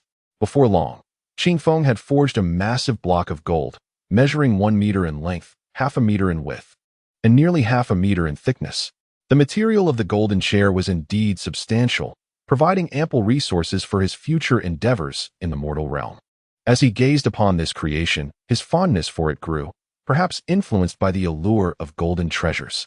Casually, he tossed the gold block into the stone basin, at which point he took a moment to scrutinize the dark, cavernous entrance before him. What might lie within? Would there be danger? Such thoughts plagued Qingfeng's mind. Xue Lichu approached, her face alight with excitement, commenting, "Danger may exist, but there could also be treasures hidden here. Given the secrecy surrounding this location, there must be a reason for it. Who could say how many years this palace had stood, and whether its contents remained intact?" Qingfeng nodded, reflecting on the numerous times this secret realm had been unearthed and the palace thoroughly searched. Who could know if anyone had ever discovered this place before? With those thoughts set aside, he conferred with Xue Lichu and resolved to explore further. Xue Lichu summoned a spirit orb that radiated a brilliant light, illuminating the narrow passageway. The corridor spanned approximately 2 meters in width, allowing the two to walk side by side without feeling cramped. As they descended the spiraling stone steps, the depth remained uncertain. After what felt like a considerable descent, Qingfeng estimated they had plunged over 100 meters, yet the staircase showed no signs of an end. After traversing another 100 meters or so, they finally arrived at a hidden chamber. Neither displayed excitement. Instead, they remained on high alert, wary of any unknown creature that might emerge. Fortunately, upon surveying the surroundings, they found nothing particularly alarming, gradually lowering their guard. Before them lay a modest stone chamber, roughly the size of a single room. Within, a stone table stood, upon which a set of chess pieces was arranged, black and white, scattered in disarray. While Qingfeng found himself at a loss, Xue Lichu's face reflected astonishment, exclaiming in delight, "Marvelous! Truly marvelous!" Qingfeng, eager to comprehend the situation, inquired about the meaning behind it all. Pointing at the chessboard, Xue Lichu explained, "This is a game of life and death. A single misstep could spell utter defeat. Furthermore, this stone chamber bears no visible gaps, so to acquire the possessions of its owner, one must first resolve this game." Upon hearing this, Qingfeng was rendered speechless, realizing he lacked the knowledge to decipher such complexities. He turned his gaze toward Xue Lichu, placing all his hopes upon her. She cast him a sidelong glance, internally conceding that she could not rely on him, and with a serious demeanor, she seated herself upon the stone chair. Lifting a piece, she pondered for an extended moment before finally making her move. At that instant, Qingfeng observed her freeze, becoming utterly motionless. Before he could process this, Xue Lichu's form suddenly vanished with a sharp crack, leaving no trace behind. Stunned by the spectacle, Qingfeng stood rooted in place, uncertain of what to do next. Meanwhile, at the moment she placed her piece, Xue Lichu felt a tremor coursing through her body, followed by an overwhelming force drawing her in. Suddenly, her surroundings darkened and brightened, and she found herself transported to an ancient battlefield. Before her, towering figures, akin to gods and demons, were engaged in fierce combat. Just then, she noticed a colossal giant, standing 8 meters tall, swinging a massive stone hammer towards her without a word. Instinctively, she summoned the misty tangle to shield her head and unleashed a precious orb against the giant.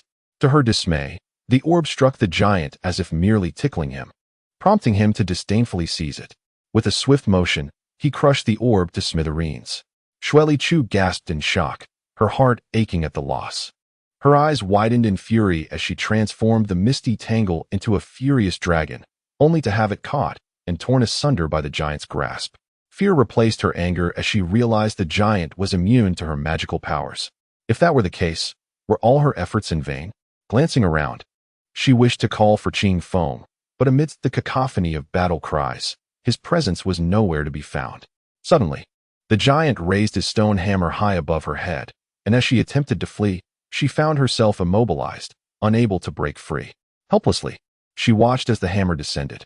With a resounding crash, Xue Lichu was reduced to a mere puddle of flesh. Meanwhile, Qingfeng was consumed by anxiety, when suddenly, Xue Lichu reappeared in her seat, only to immediately expel a mouthful of blood, her complexion paling considerably. With wide eyes, she gazed at Qingfeng and, her voice trembling, inquired, "Am I not dead?" Qingfeng nodded, pondering what strange whim had possessed her, as she appeared to be perfectly well seated there. Xue Liqiu rose to her feet and lightly struck Qingfeng's chest with her fist, feeling a sense of reality wash over her, confirming that she was indeed alive. However, the previous scene continued to haunt her thoughts, sending shivers down her spine. Without waiting for Qingfeng to inquire further, she recounted the entire episode in detail. Qingfeng listened in astonishment, unable to fathom the extraordinary powers of the chessboard, which left him utterly bewildered.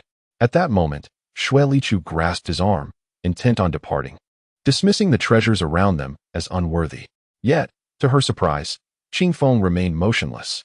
Confused, she gazed at him and asked, "Are you still reluctant? We should leave. These treasures are clearly not meant for us." Qingfeng shook his head and replied, "You mentioned that the giant is immune to magic. While I am a warrior of the body, I cannot help but wonder who would prevail in a confrontation."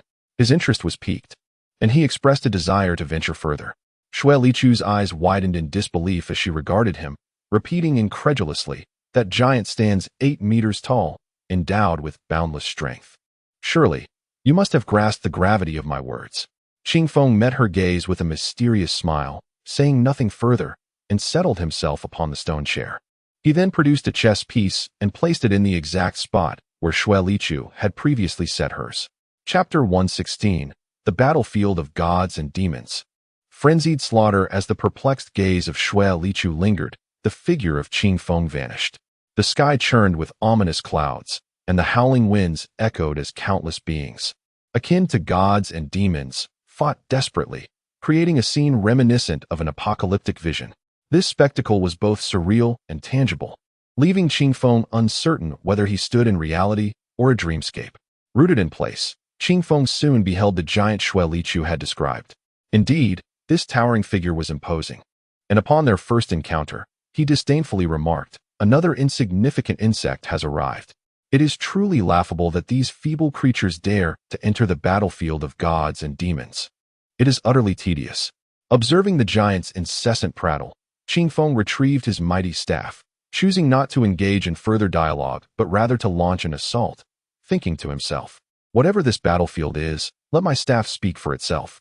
The giant, with a derisive smirk, declared that Qingfeng had arrived at the perfect moment, just as Qingfeng's staff descended upon him. In a flash, the stone hammer clashed with the staff, producing a resounding explosion. The stone hammer stood no chance against the staff and was instantly shattered into countless fragments. The giant, astonished, turned to flee, but Qingfeng snorted dismissively, exerting force as he hurled the staff with a tremendous weight of 30,000 pounds, compounded by the staff's own mass, resulting in an unimaginable impact. In an instant, the staff struck the giant's head, which burst like a ripe watermelon, splattering crimson and ivory across the battlefield. Fortunately, Qingfeng dodged swiftly, avoiding any mess upon himself. Summoning back his staff, he mused that the giant was not as exaggeratedly powerful as Xue Liqiu had suggested.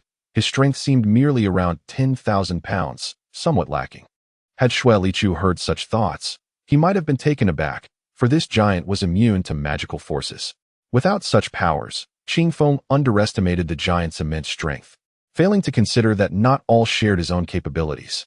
As Qingfeng pondered, another figure clad in iron armor approached, a towering man, standing 3 zhang, wielding a long spear and exuding an aura of menace. Without uttering a word, he charged, thrusting his iron spear at Qingfeng. Undeterred, Qingfeng relished this direct approach. He thrived in such brawls, where each blow connected with flesh. However, this warrior, despite his formidable appearance, possessed merely 2,000 pounds of strength. After a few exchanges, he lay broken and incapacitated upon the ground. Qingfeng, bemused, inquired about their location, to which the man merely sneered and retorted, "Do you think sheer strength grants you invincibility? Wait until our general arrives, and you shall learn your place." Before he could continue, his head slumped, and he met his demise. Qingfeng was left speechless. This was a classic case of evasion rather than response. He took out a stone jar, contemplating whether he could contain the giant within.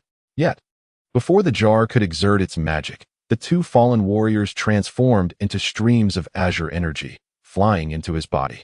Astonished, Qingfeng felt a surge of strength coursing through him, leaving him uncertain whether to rejoice or lament this unexpected boon. He took a moment to sense the power coursing through him and realized its authenticity, though he pondered whether it would change upon leaving this place. The sensation was undeniably exhilarating. With this thought in mind, he stepped forward, eager to discover where this path would lead. At that moment, it appeared that the distant combatants had noticed him and dispatched two towering figures clad in iron armor to confront him. The agile Qing Feng engaged them, swiftly overcoming the two adversaries. Upon their demise, they transformed into ethereal azure energy and surged into his body. The skirmish momentarily halted, and a squad of 7 emerged. Qing Feng exclaimed that their arrival was fortuitous. Gripping his hefty club, he charged into the fray, feeling an overwhelming surge of strength and an irresistible urge to unleash it. In an instant, he was embroiled in battle, the air thick with dust and the clashing of metal resonating throughout. Before long, only a handful of lifeless bodies remained scattered on the ground. In a short span, these corpses also dissolved into azure energy, further augmenting Qing Feng's strength. Then, a colossal figure, standing 15 meters tall and adorned in gleaming silver armor, furrowed his brow, revealing a look of intrigue. Opposite him stood a creature with black wings and the body of a bull, whose eyes widened in astonishment. With a wave of his hand, several grotesque, humanoid beings clad in leather armor charged forward, brandishing large clubs and iron hammers, displaying expressions of uncontainable excitement. Qing Feng remained silent, advancing rather than retreating, swinging his club into the fray. He soon discovered that these creatures possessed greater strength than the giant humans he had faced earlier.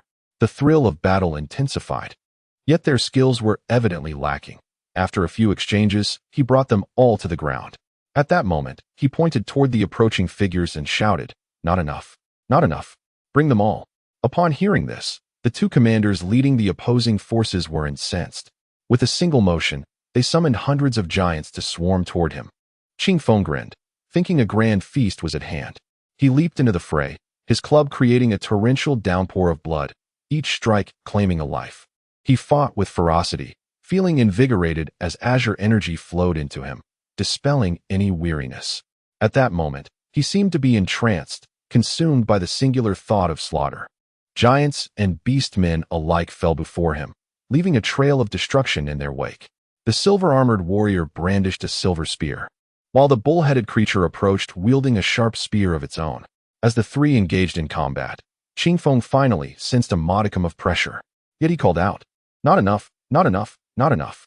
With two thunderous roars, the two demigod-like warriors were obliterated, and two streams of white energy surged into his body. This energy was more potent than all the azure essence he had absorbed thus far, causing his muscles to swell with newfound power. In that moment, he felt as though his strength had multiplied to an astounding 50,000 pounds. The martial arts techniques he had struggled to advance in for so long now seemed to elevate to an entirely new realm. It dawned upon him that perhaps the confrontation between life and death in this realm could indeed enhance his cultivation, filling him with an exhilarating sense of anticipation. Yet, upon his arrival, the scene before him was a grim tableau of lifeless bodies and severed limbs, devoid of any remaining warriors. He surveyed his surroundings, realizing he was at a loss for how to escape. Resolute, he chose to advance further, refusing to believe there was no end in sight. Within the cavern, Xue Lichu gazed anxiously at the stone seat, uncertain of Qing Feng's fate and whether he would be eternally trapped there.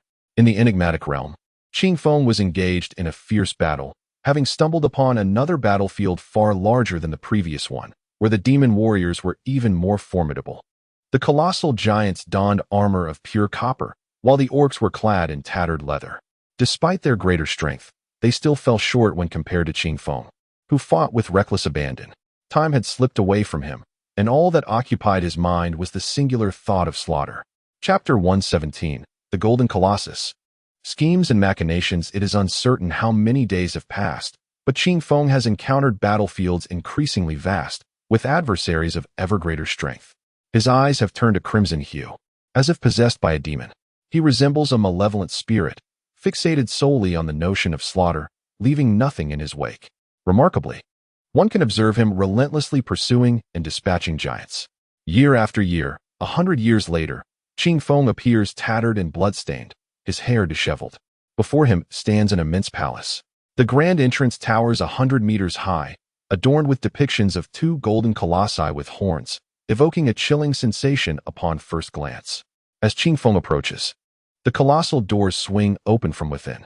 Standing at the threshold, he gazes into the hall, where the floor is laid with golden bricks, and 24 dragon-carved pillars rise majestically within. The ceiling is encrusted with countless luminous pearls that illuminate the hall brilliantly. At the innermost part of the hall, upon a throne of grandeur, sits a giant clad in golden armor, his visage obscured by a golden mask, rendering his features indistinguishable. Qingfeng regards him, taking measured steps into the hall. At this moment, a resounding voice emanates from the giant. "You have arrived. I cannot express how long I have awaited this moment.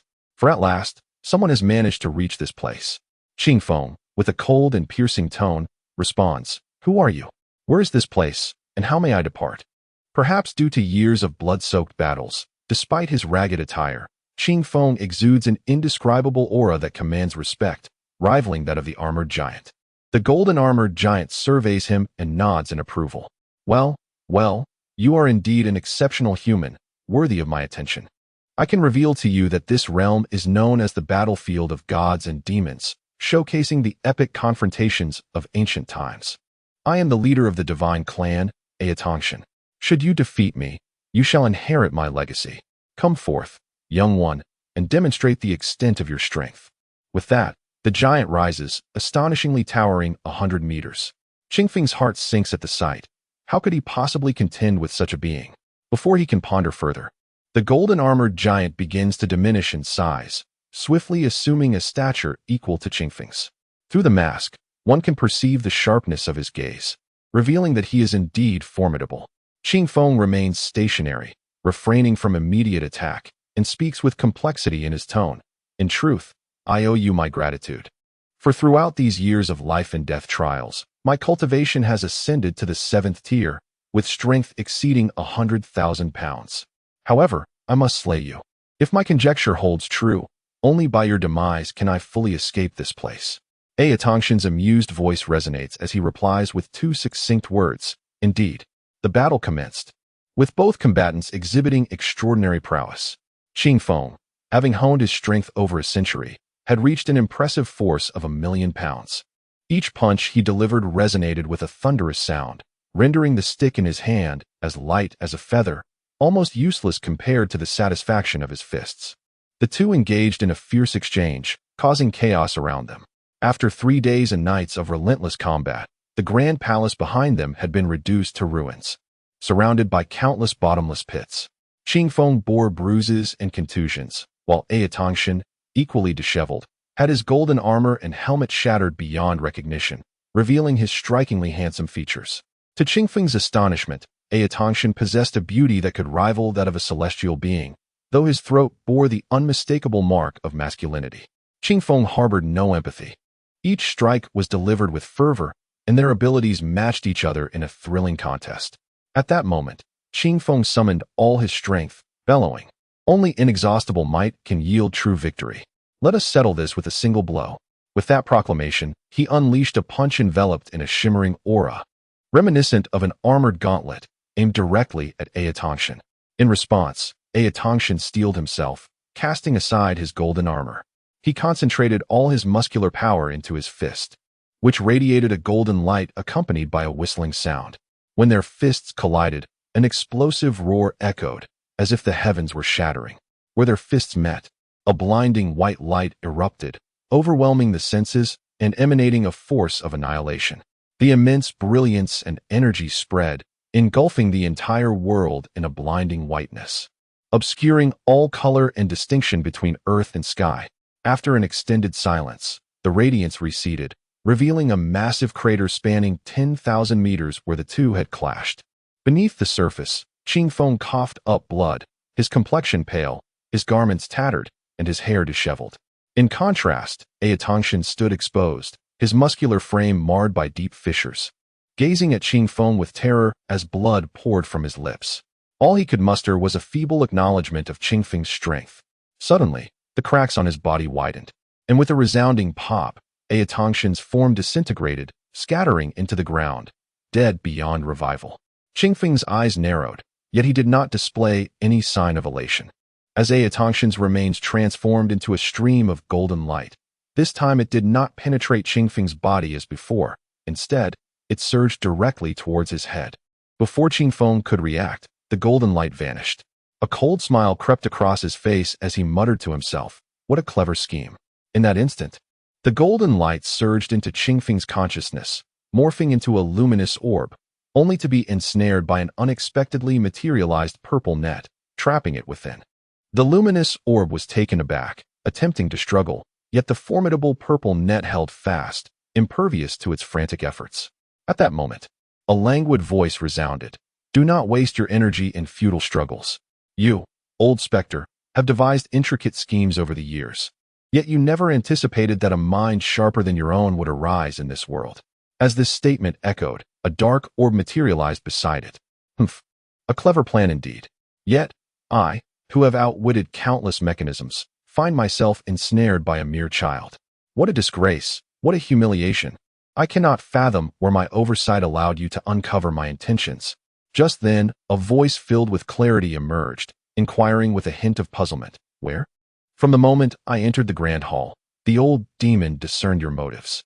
Following this, a green orb appeared, accompanying the discourse. Chapter 118. The Golden Pages of the Book, the Supreme Chapter. Two Primordial Spirits.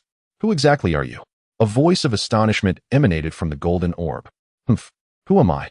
"I am Qingfeng of the Tai sect, one of the 7 righteous sects." Upon hearing this, the golden orb fell silent for a moment, before finally responding. "TCH, what righteous or unrighteous sects? I am merely curious as to how you possess 2 primordial spirits." Qingfeng was rendered speechless. He. What does it matter if you have 2 primordial spirits? You, old ghost, are now like a turtle in a jar. You might as well divulge some useful information. Perhaps it could spare your life, the ever-changing demon lord remarked opportunely. "Humph, you have miscalculated. How could I, the illustrious Haoyan, submit to you? Since I have already been defeated, you may do as you wish, kill or torture me. However, I would at least like to know how you discovered my scheme, so that I may die with my eyes closed." As time rewound to the moment Qingfeng entered the great hall, the ever-changing demon lord suddenly spoke in his mind. Something is amiss. What is wrong?" Qingfeng inquired, puzzled. "Previously, those I fought were merely ethereal beings, yet this one is peculiar. I can actually sense his soul's fluctuations. This fellow is extraordinary. Perhaps this entire secret realm is a trap he has set," the demon lord speculated. "A trap?" Qingfeng was taken aback. "Indeed. Much like I did in the past, setting a trap and waiting for a fated person to enter, thus allowing for a second life. However, this individual's scheme is far more powerful, albeit fundamentally similar to mine, only more complex and grand." Qingfeng fell silent, though he deemed the old demon's words worthy of consideration. For their lives were intertwined. If he were to deceive, it would serve no purpose. Thus, the two engaged in a clandestine discussion, prepared for any unforeseen circumstances. Little did they expect that events would unfold as the old demon had predicted. This individual harbored ulterior motives, seeking to seize the body of a strong being and attain rebirth, much like the old demon's initial intentions. Upon hearing these revelations, the golden orb became enlightened, realizing that the dark orb was indeed another attempting to seize this person's body, albeit having failed and subsequently been subdued. Truly a disgrace for one striving to take possession of another. Now that you comprehend, speak. What is the purpose behind your meticulous planning? The ever-changing demon lord inquired with great arrogance. For what purpose, you ask? Did you not already surmise? Naturally, it is to seize a body. Otherwise, would I be idle? Alas, fate is unpredictable. In my calculations, I inadvertently revealed you, the arrogant figure lamented bitterly. The ever-changing demon lord remained unfazed, replying, If that is the case, then accompany me." Without waiting for the golden orb's response, he bellowed, "Qingfeng, why hesitate? Now is the time to act." Suddenly, a beam of azure light burst forth from Qingfeng's consciousness, striking the golden orb, as the ever-changing demon lord began to chant a secret incantation. A multitude of black runes dispersed from his consciousness, directly penetrating the golden orb. A piercing scream echoed through the air. "What have you done? You have gone too far. I will fight back." As the luminous orb struggled with all its might, a chilling scoff interrupted. The malevolent sorcerer, the master of transformation, spoke with a venomous tone. "Fight back? It is too late. We have already cast a blood curse upon you. From this moment forth, we are bound together like two grasshoppers on the same string.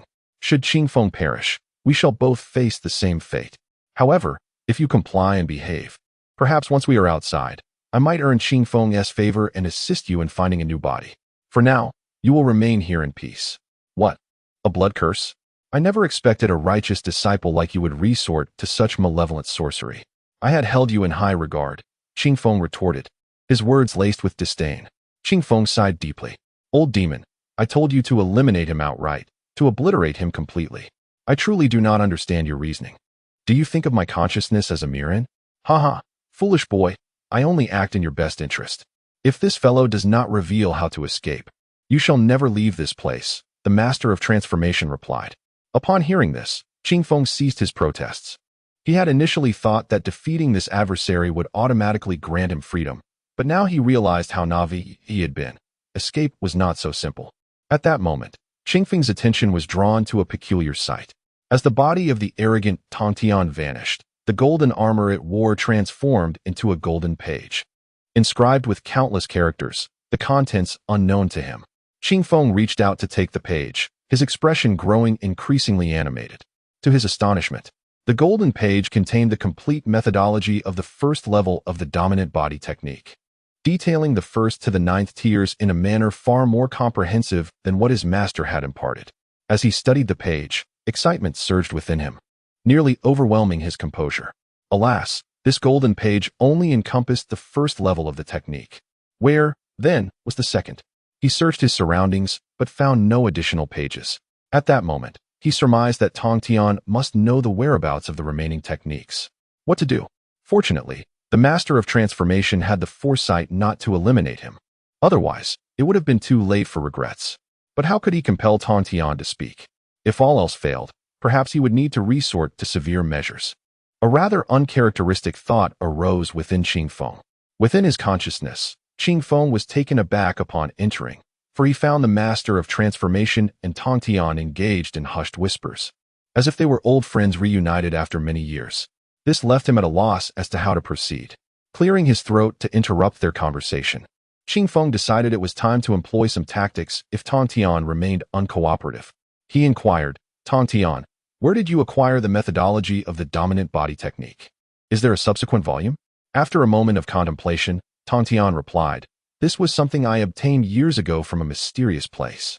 Indeed, there exists another golden page. But alas, it has fallen into the hands of another, and I cannot say where it has been taken. Upon hearing this, Qingfeng felt an overwhelming sense of regret. However, he soon recalled another matter and inquired, in our duel, I discovered your immense strength. Could it be that you have also cultivated physical techniques? Tongshan nodded and replied without hesitation, given that our fates are now intertwined, I shall not conceal the truth from you. I am indeed a practitioner of body cultivation, having mastered physical techniques. 3 millennia ago, there existed a formidable sect known as the Sect of All Things, which dominated the realm of cultivation with its unparalleled physical prowess, leaving no rival capable of challenging its supremacy.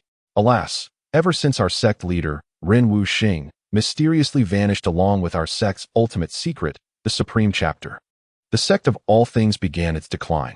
In the ensuing years, the elders within the sect passed away one after another, and the Supreme Chapter was lost to time. Relying solely on ordinary body refinement methods rendered us incapable of contending with those adept in other forms of cultivation, and thus, the Sect of All Things gradually dwindled into obscurity, ultimately fading from the annals of history. Chapter 119. The 24 Sticks of Xiantian. Upon reaching this juncture, Tongtian's tone inevitably took on a melancholic undertone. However, these sentiments were of little concern to Qingfeng, whose sole desire was to comprehend the nature of the cultivation technique he practiced. He was particularly intrigued by the Taishang Zhuang and its extraordinary attributes. He posed his inquiries one by one, and to his surprise, Tongtian, seemingly under the influence of the ever-changing demon monarch, responded with unrestrained candor. He began by elucidating the Taishang Zhuang's prowess, revealing that its most formidable characteristic is its immunity to magical assaults. Otherwise, it would not have achieved supremacy within the realm of cultivation. The technique he himself practiced was a remarkable physical art known as the Blood Fiend Divine Skill, which harnesses the power of Blood Fiend energy to refine the body. When cultivated to perfection, it allows one to coalesce into a golden form, affirming one's path through strength. Furthermore, this skill can manifest the Death Monarch armor from Blood Fiend energy, a formidable armor comparable to magical artifacts, impervious to destruction. Upon hearing this, Qing Feng remained puzzled and inquired why Ao Tongtian did not cultivate the Overlord Body technique. Ao Tongtian's response was straightforward. The Overlord Body technique is cryptic and its cultivation arduous. Most importantly, it only encompasses the first tier of techniques, despite its grandiose claims of invincibility. Nevertheless, even this first-tier technique pales in comparison to his already cultivated Blood Fiend Divine Skill. Moreover, he discovered that the golden leaves containing the record of this technique were, in fact, a precious artifact that preserves the soul and sustains it, rendering it immortal. Had it not been for this item, his remnant soul may have long since perished in this world. Qing Feng understood, yet felt a pang of regret over the loss of the Taishang Zhuang. The ability to be immune to magical force would render any practitioner of physical cultivation virtually invincible. Nonetheless, he found himself captivated by the Blood Fiend Divine Skill, not least because it can absorb Blood Fiend energy. The aura of Blood Fiend energy surrounding him had intensified, a source of great concern attributed to the demonic seed within him. If he could siphon away this Blood Fiend energy, preventing the demonic seed from gaining any strength, it might suppress its growth. With this thought, he became increasingly fixated on the technique. Before he could express his thoughts further, Ao Tongtian seemed to apprehend his intent, and a complete transmission of the Blood Fiend Divine Skill entered Qing Feng's mind. Overjoyed, Qing Feng expressed his gratitude profusely. Thus, the three grew more familiar with one another. Ao Tongtian then informed them that this place was a realm he had conjured through ritualistic flags, meant to await the emergence of a physical cultivator, and to cultivate an exquisite body for his own possession.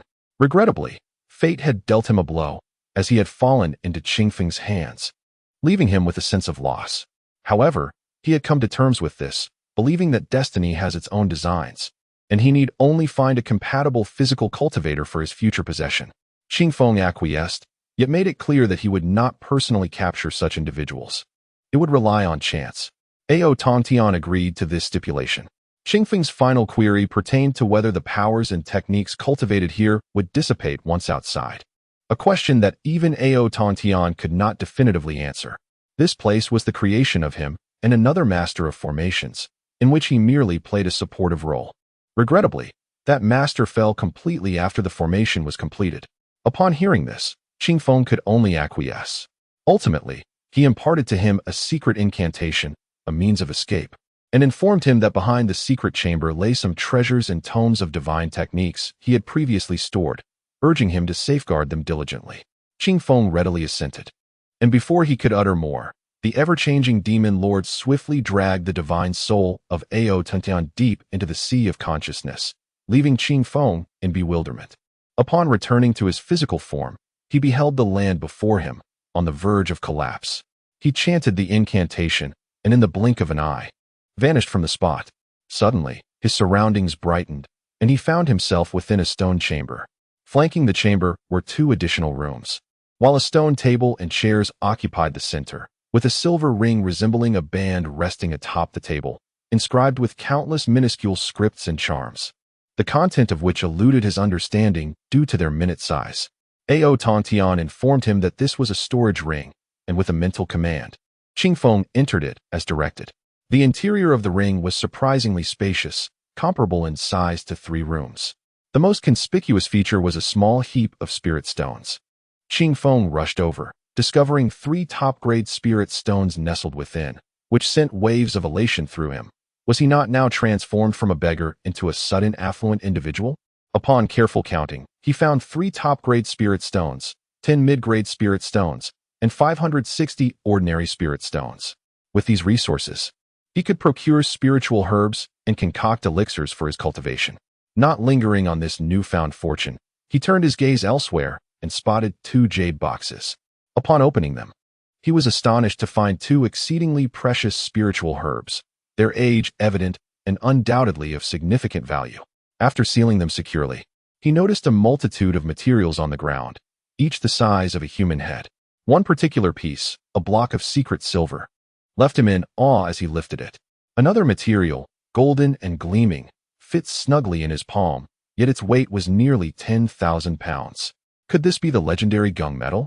As he examined several more materials, each one revealed to be exceptional, he discovered a jade box nestled in the corner, which contained 3 ancient tomes. One title caught his eye, rendering him momentarily speechless: Xian Tian's 24 Sticks. Filled with excitement, he opened the book, which detailed 24 astonishing stick techniques, each far surpassing the martial arts he had practiced himself.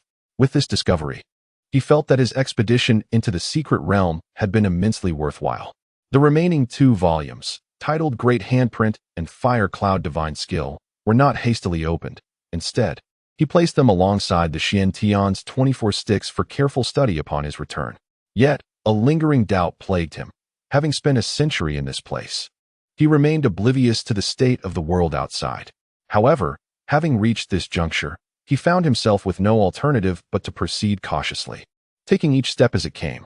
Withdrawing his consciousness from the ring, he observed it intently. Indeed, it was a remarkable artifact. Yet, once it was out in the open, it was prudent to conceal it again, for should it be discovered by others, it would undoubtedly incite unnecessary trouble. Contemplating this, he promptly cast the item into the small pond. At that moment, he pushed open the door to the room on his left, only to be met by an overwhelming wave of frigid energy. Despite his quick reflexes, he was still caught in its chilling embrace, leaving him drenched but fortunate that it was not toxic gas. Otherwise, the consequences would have been dire. Even so, the cold was intensely biting, causing his body to tremble uncontrollably, his lips turning a shade of purplish blue. How could that scoundrel, Ao Tongtian, have failed to inform him of the extreme chill here? It was truly infuriating. He must have done so deliberately. Deep within his consciousness, Ao Tongtian gazed in awe at the seal within the realm of Qing Feng, utterly astounded. Chapter 120. The Room of Wood. The reappearance of the celestial silkworm. It is said that Ao Tongtian, having been skillfully persuaded by the ever-changing demon lord, followed him for quite some time, filled with both skepticism and curiosity. Upon encountering the terrifying and formidable sealing array, he felt that his patience had not been in vain. The intricacies of this formation were beyond his previous experiences. After contemplating it for a brief moment, he realized he had gained immense insight, and the demon lord, seizing the moment, began to whisper conspiratorially to him, their shared chuckles echoing through the air. In his heart, Qing Feng harbored a deep resentment towards that fellow for orchestrating such a situation. He intended to confront him within his consciousness, but after searching in vain for some time, he could not find a trace of him. With time pressing, he was forced to abandon his quest for vengeance, though he vowed that this debt would not be left unresolved and that he would seek him out in the future. As the chilling atmosphere of the secret chamber finally dissipated, Qing Feng noted the absence of the white frost and proceeded cautiously. The chamber was modest in size, featuring a jade cold bed measuring approximately 2 meters in length and 1 meter in width. Approaching it, his expression brightened with delight. This expansive bed was entirely crafted from a millennium-old cold jade, and its value was undoubtedly substantial. Upon closer examination, he observed the cold air spiraling upwards from the bed, at the center of which lay a tiny green caterpillar, no larger than a thumb, in a deep slumber. He reached out to grasp the creature, finding it adorably plump and soft. Before long, as the cold energy dissipated from its body, the caterpillar stirred slightly, as if on the verge of awakening. This creature, as Ao Tongtian had informed him, was known as the celestial silkworm, a treasure he had painstakingly acquired while gravely injured and on the brink of death, which led him to seal the creature within the cold bed. Qing Feng surmised that this being was extraordinary, for its emergence had once caused the heavens to tremble and the sun and moon to dim.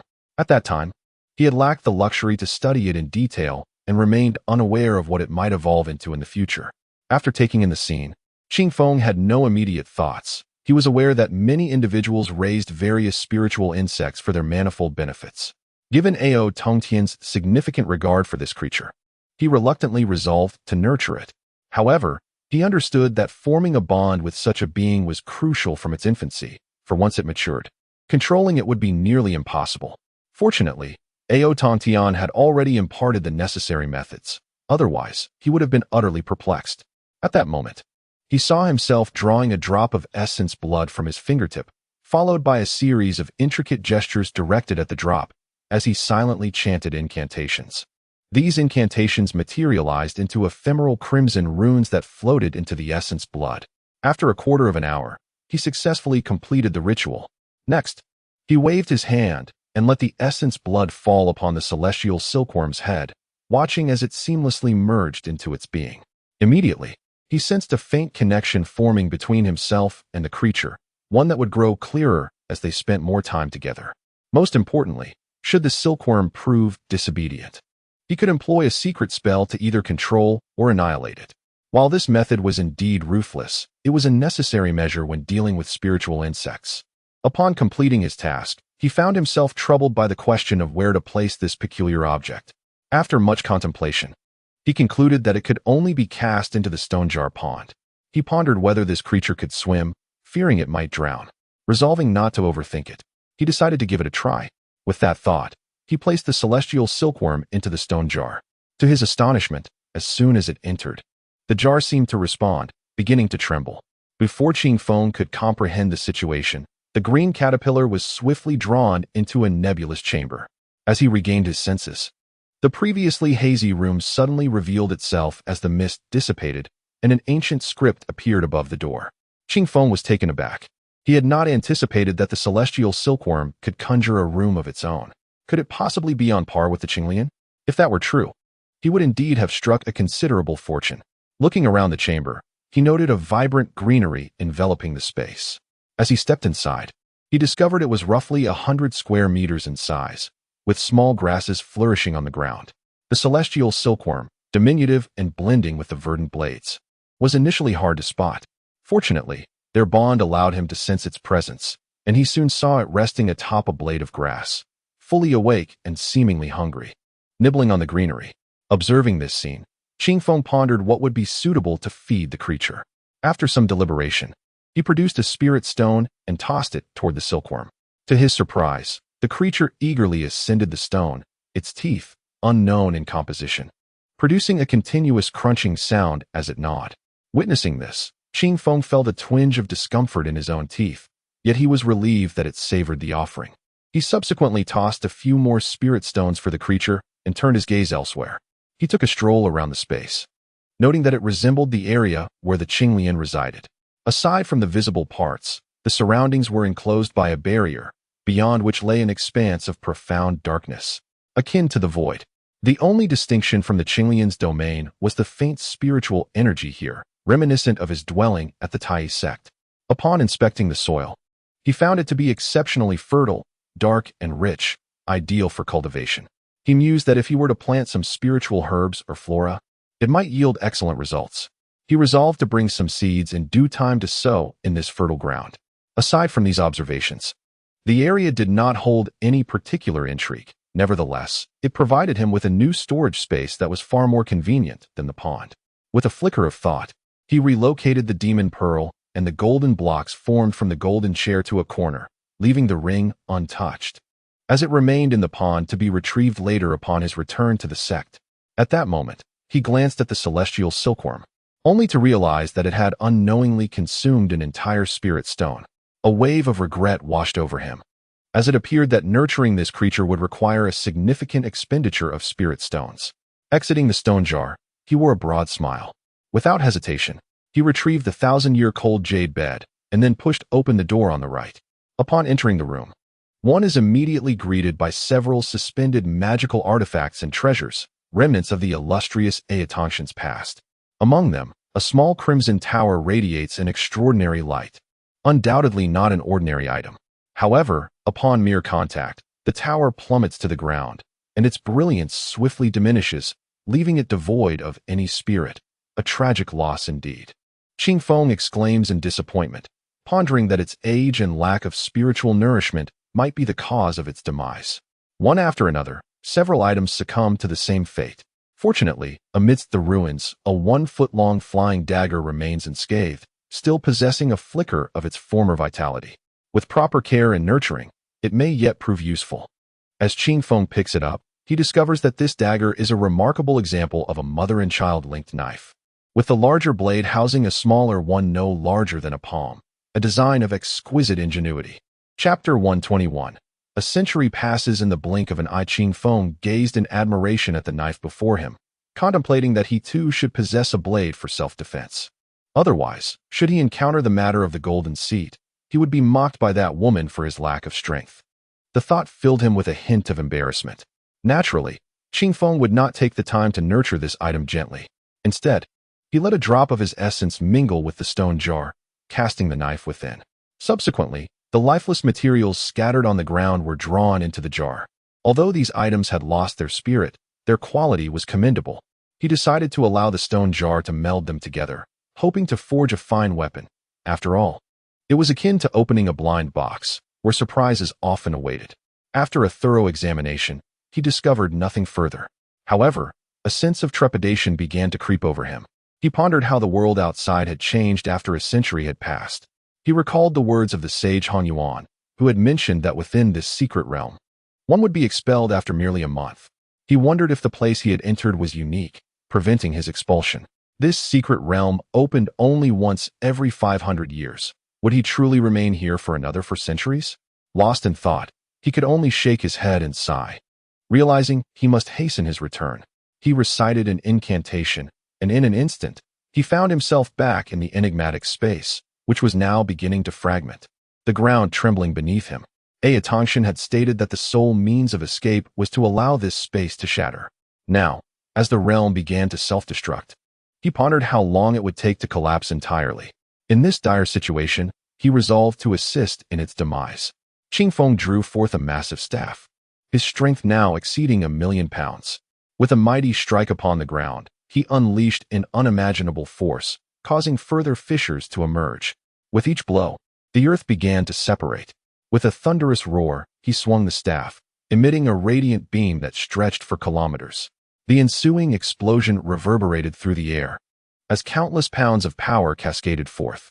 The heavens and earth could no longer withstand such a force, and with a resounding crack, they shattered completely. Within the secret chamber, Xue Liqiu wore an anxious expression, fearing that Qing Feng might never emerge. His obstinacy had led him to this predicament, and now he had vanished. After a moment of contemplation, she sighed, having waited for him for an entire day and night. Their journey together had led her to believe she had done all she could. Just as she turned away, a loud bang resonated through the stone chamber. She glanced back, only to witness the chessboard upon the stone table explode, the table splitting in two. Before she could process the event, a figure materialized within the chamber, a man with a resolute countenance. It was none other than Qing Feng. Though he appeared disheveled, his clothing in tatters, resembling a refugee in distress. "Qing Feng, you're alive," Xue Liqiu exclaimed in astonishment, her joy spilling forth in a delighted cry. The gentle breeze halted at the sight of Xue Liqiu, momentarily taken aback. With a look of astonishment, he remarked, "You haven't left." Upon hearing his words, Xue Liqiu's expression shifted, and with a hint of anger, she retorted, "What do you mean by that? As if I, Xue Liqiu, am some petty person. I have waited for you here for an entire day and night." An entire day and night. Xue Liqiu was perplexed. Was it truly only a span of one day and one night? Qing Feng's tone grew increasingly astonished and joyous. "Have you been struck foolish?" Xue Liqiu furrowed her brows, the words escaping her lips. Qing Feng shook his head with a wry smile, genuinely surprised that he had spent 100 years in that mysterious realm, yet only emerged to find a mere day and night had passed. Could there be anything more miraculous than this? Then, as if struck by a thought, he examined himself and discovered that his body dominance technique remained at the 7th level, while the immense strength he once possessed had diminished to a mere 100,000, likely due to the dispersal of that enigmatic azure energy. Nevertheless, this was enough to stir his heart with overwhelming excitement. However, this secret was one he dared not divulge, especially to this woman he had known for only a few days. After some contemplation, he decided to tell Xue Liqiu that it felt as though he had been inside for an extended period, not realizing that only a day and night had elapsed, attributing his excitement to this misunderstanding. At that moment, he requested Xue Liqiu to turn away, so he could groom himself, at the very least changing his attire. For how could he present himself to others otherwise? Xue Liqiu snorted, Who cares to see you? Yet, she turned her head, her eyes betraying a hint of confusion. For some reason, she felt that Qing Feng had undergone some transformation. She could not quite discern what had transpired with him. His every movement exuded an indescribable ethereal quality, as if he had shed all pretenses, akin to one who had slain countless foes, radiating an aura that seemed to challenge the heavens. This intrigued her further, igniting her curiosity about his experiences. Lost in thought, she was suddenly beckoned by Qing Feng. "All right, you may turn back." As she glanced over, her eyes widened in surprise. It seemed, perhaps it was not an illusion, that Qing Feng appeared far more handsome than before. His face bore a resolute expression, accompanied by an enigmatic aura, as if he had transformed entirely. "What? Is there something on my face?" Qing Feng inquired, noticing the peculiar look in Xue Lichu's eyes.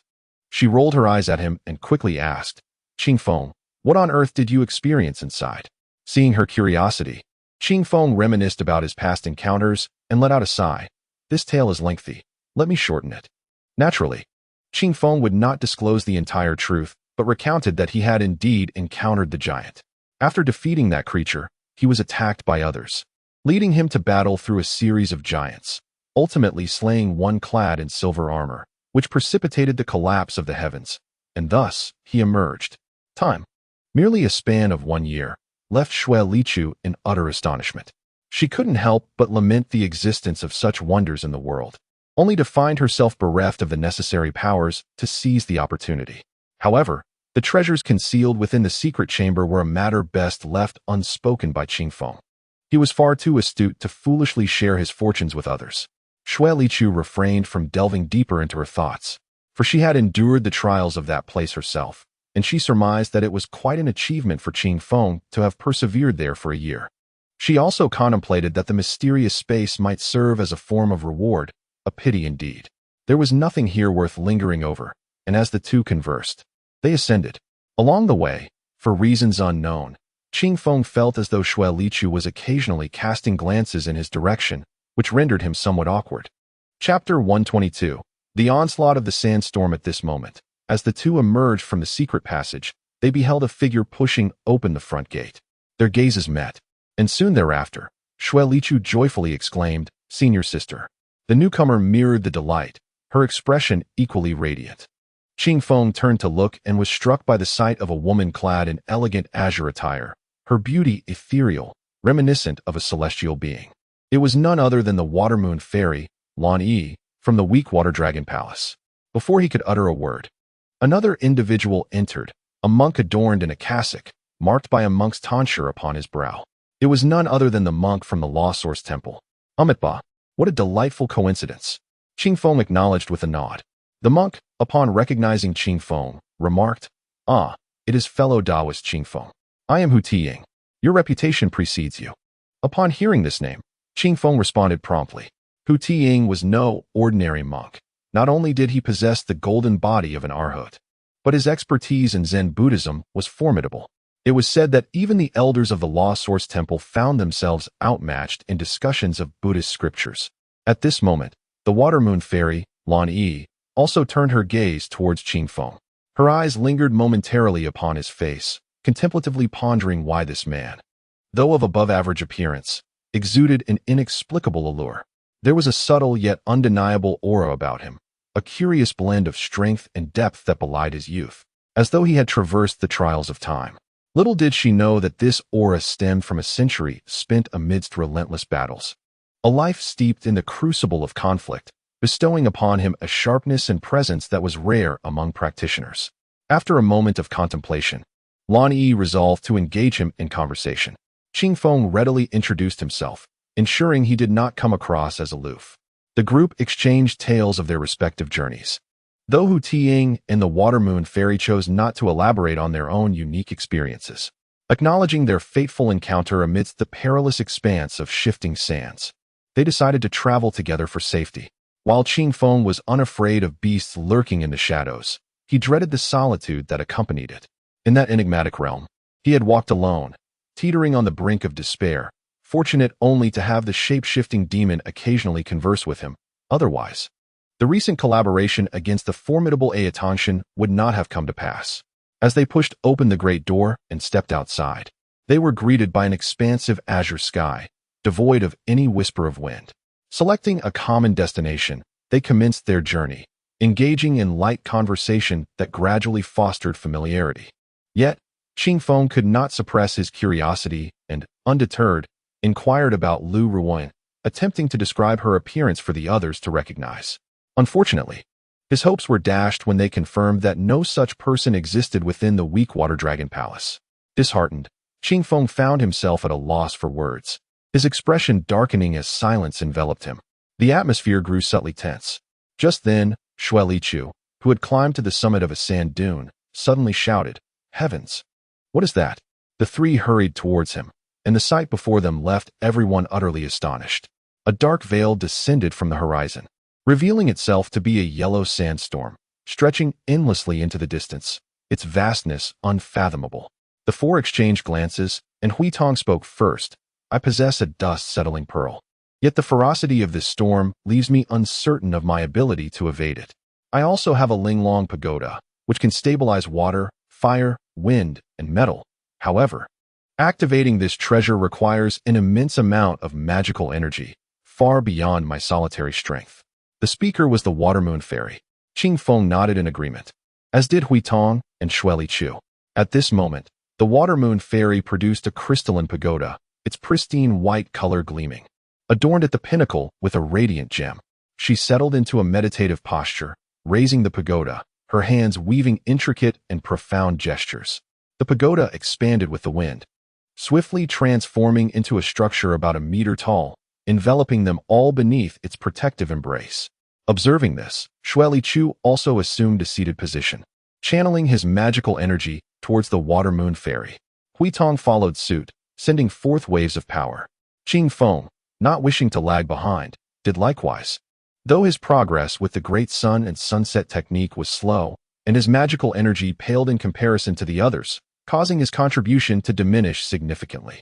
This scene did not escape the notice of the other three, who cast puzzled glances in his direction. Embarrassed, Qingfeng explained, "My cultivation is merely at the 6th level of qi condensation, and my primary focus lies in body techniques." Upon hearing this, the others understood, realizing that he was not deliberately concealing his prowess. At that moment, the pagoda emanated a hazy light, forming a protective barrier that enveloped all four. As they gazed into the distance, the yellow sandstorm approached rapidly, its howling winds heralding its imminent arrival. "What a fierce wind! Can this pagoda withstand it?" Xue Liqiu inquired, her expression reflecting fear and concern. The Water Moon Fairy nodded slightly, though uncertainty lingered in her heart. She knew she had to project confidence, for the consequences of failure were dire.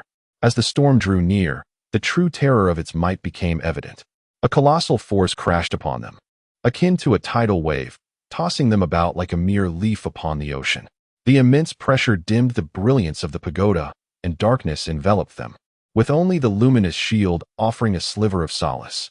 The thunderous roar above was relentless, reminiscent of 1,000 galloping horses. The storm's expanse was unfathomable.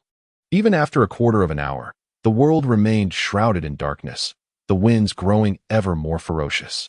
The four of them were now sweating profusely, with Qingfeng, possessing the least magical energy, on the verge of collapse. Though the others were more powerful, the Linglong pagoda consumed energy at an alarming rate, leaving them all struggling to endure. As the wind grew increasingly fierce, the Water Moon Fairy suddenly remarked, "If this continues, I fear I shall not be able to endure. My treasured pagoda can temporarily shelter us, yet where it may be carried off to is left to fate. I wonder if you all concur." Gazing at the darkened sky, the gentle breeze seemed inconsequential. The remaining two nodded in agreement, for they too sensed their dwindling magical energy, fearing that if this persisted, it would surely lead to their demise. With a consensus reached, the Water Moon Fairy swiftly gestured, casting continuous spells, causing the exquisite pagoda to enlarge once more, enveloping them all within its confines. Fortunately, a faint glow lingered within the pagoda, but despite this, anxiety gripped their hearts. Without the energy to sustain them, they soon felt a tremendous force surge, and the pagoda ascended into the air. The pagoda tumbled amidst the storm, swiftly transforming into a glimmer within the tempest. Before vanishing from sight, leaving them uncertain of where the colossal gale had borne them. Chapter 123. A Blessing in Disguise. The clash of two beasts in a certain tower where Qing Feng and his companions found themselves. The fierce sandstorm had swept them away to an unknown location, a detail we shall set aside for the moment. Meanwhile, in a distant swamp, a disciple clad in the attire of the Daoxian sect gazed intently at a fire-wolf demon beast, his eyes gleaming a blood-red hue. Without waiting for the creature to react, he opened his mouth and exhaled a cloud of crimson mist. The blood cloud expanded rapidly in the wind, enveloping the fire-wolf demon in an instant. In mere moments, as the blood cloud receded, the demon had been reduced to a mere skeleton. Its flesh vanished without a trace. Were this scene to be witnessed by others, it would undoubtedly invoke sheer terror. Yet, the Daoxian disciple, licking his lips, remarked, "The flavor is exquisite. It has been ages since I savored such delectable blood. This time, I shall indulge thoroughly." Upon finishing his words, he cast his gaze into the distance and transformed once more into a swirling mass of blood cloud, spreading across the land.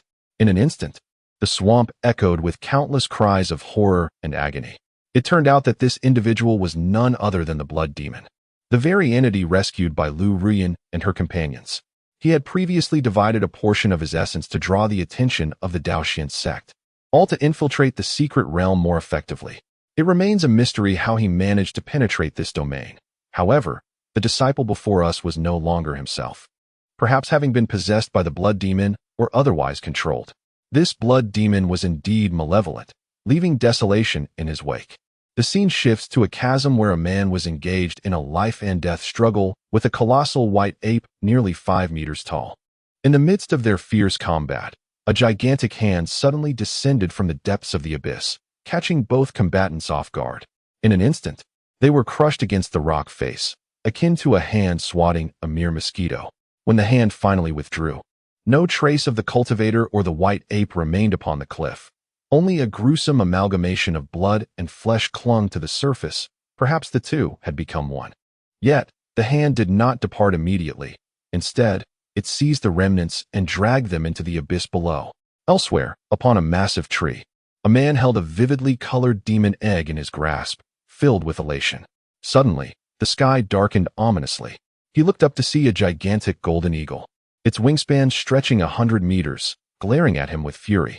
Reluctantly clutching the demon egg, he sprinted away. After an indeterminate duration, a piercing scream echoed from the depths of the forest, an unmistakable cry that did not belong to the man. Countless individuals sought their fortunes, as the opportunity to access the spirit communication sacred land arose only once every 500 years, a chance not to be squandered.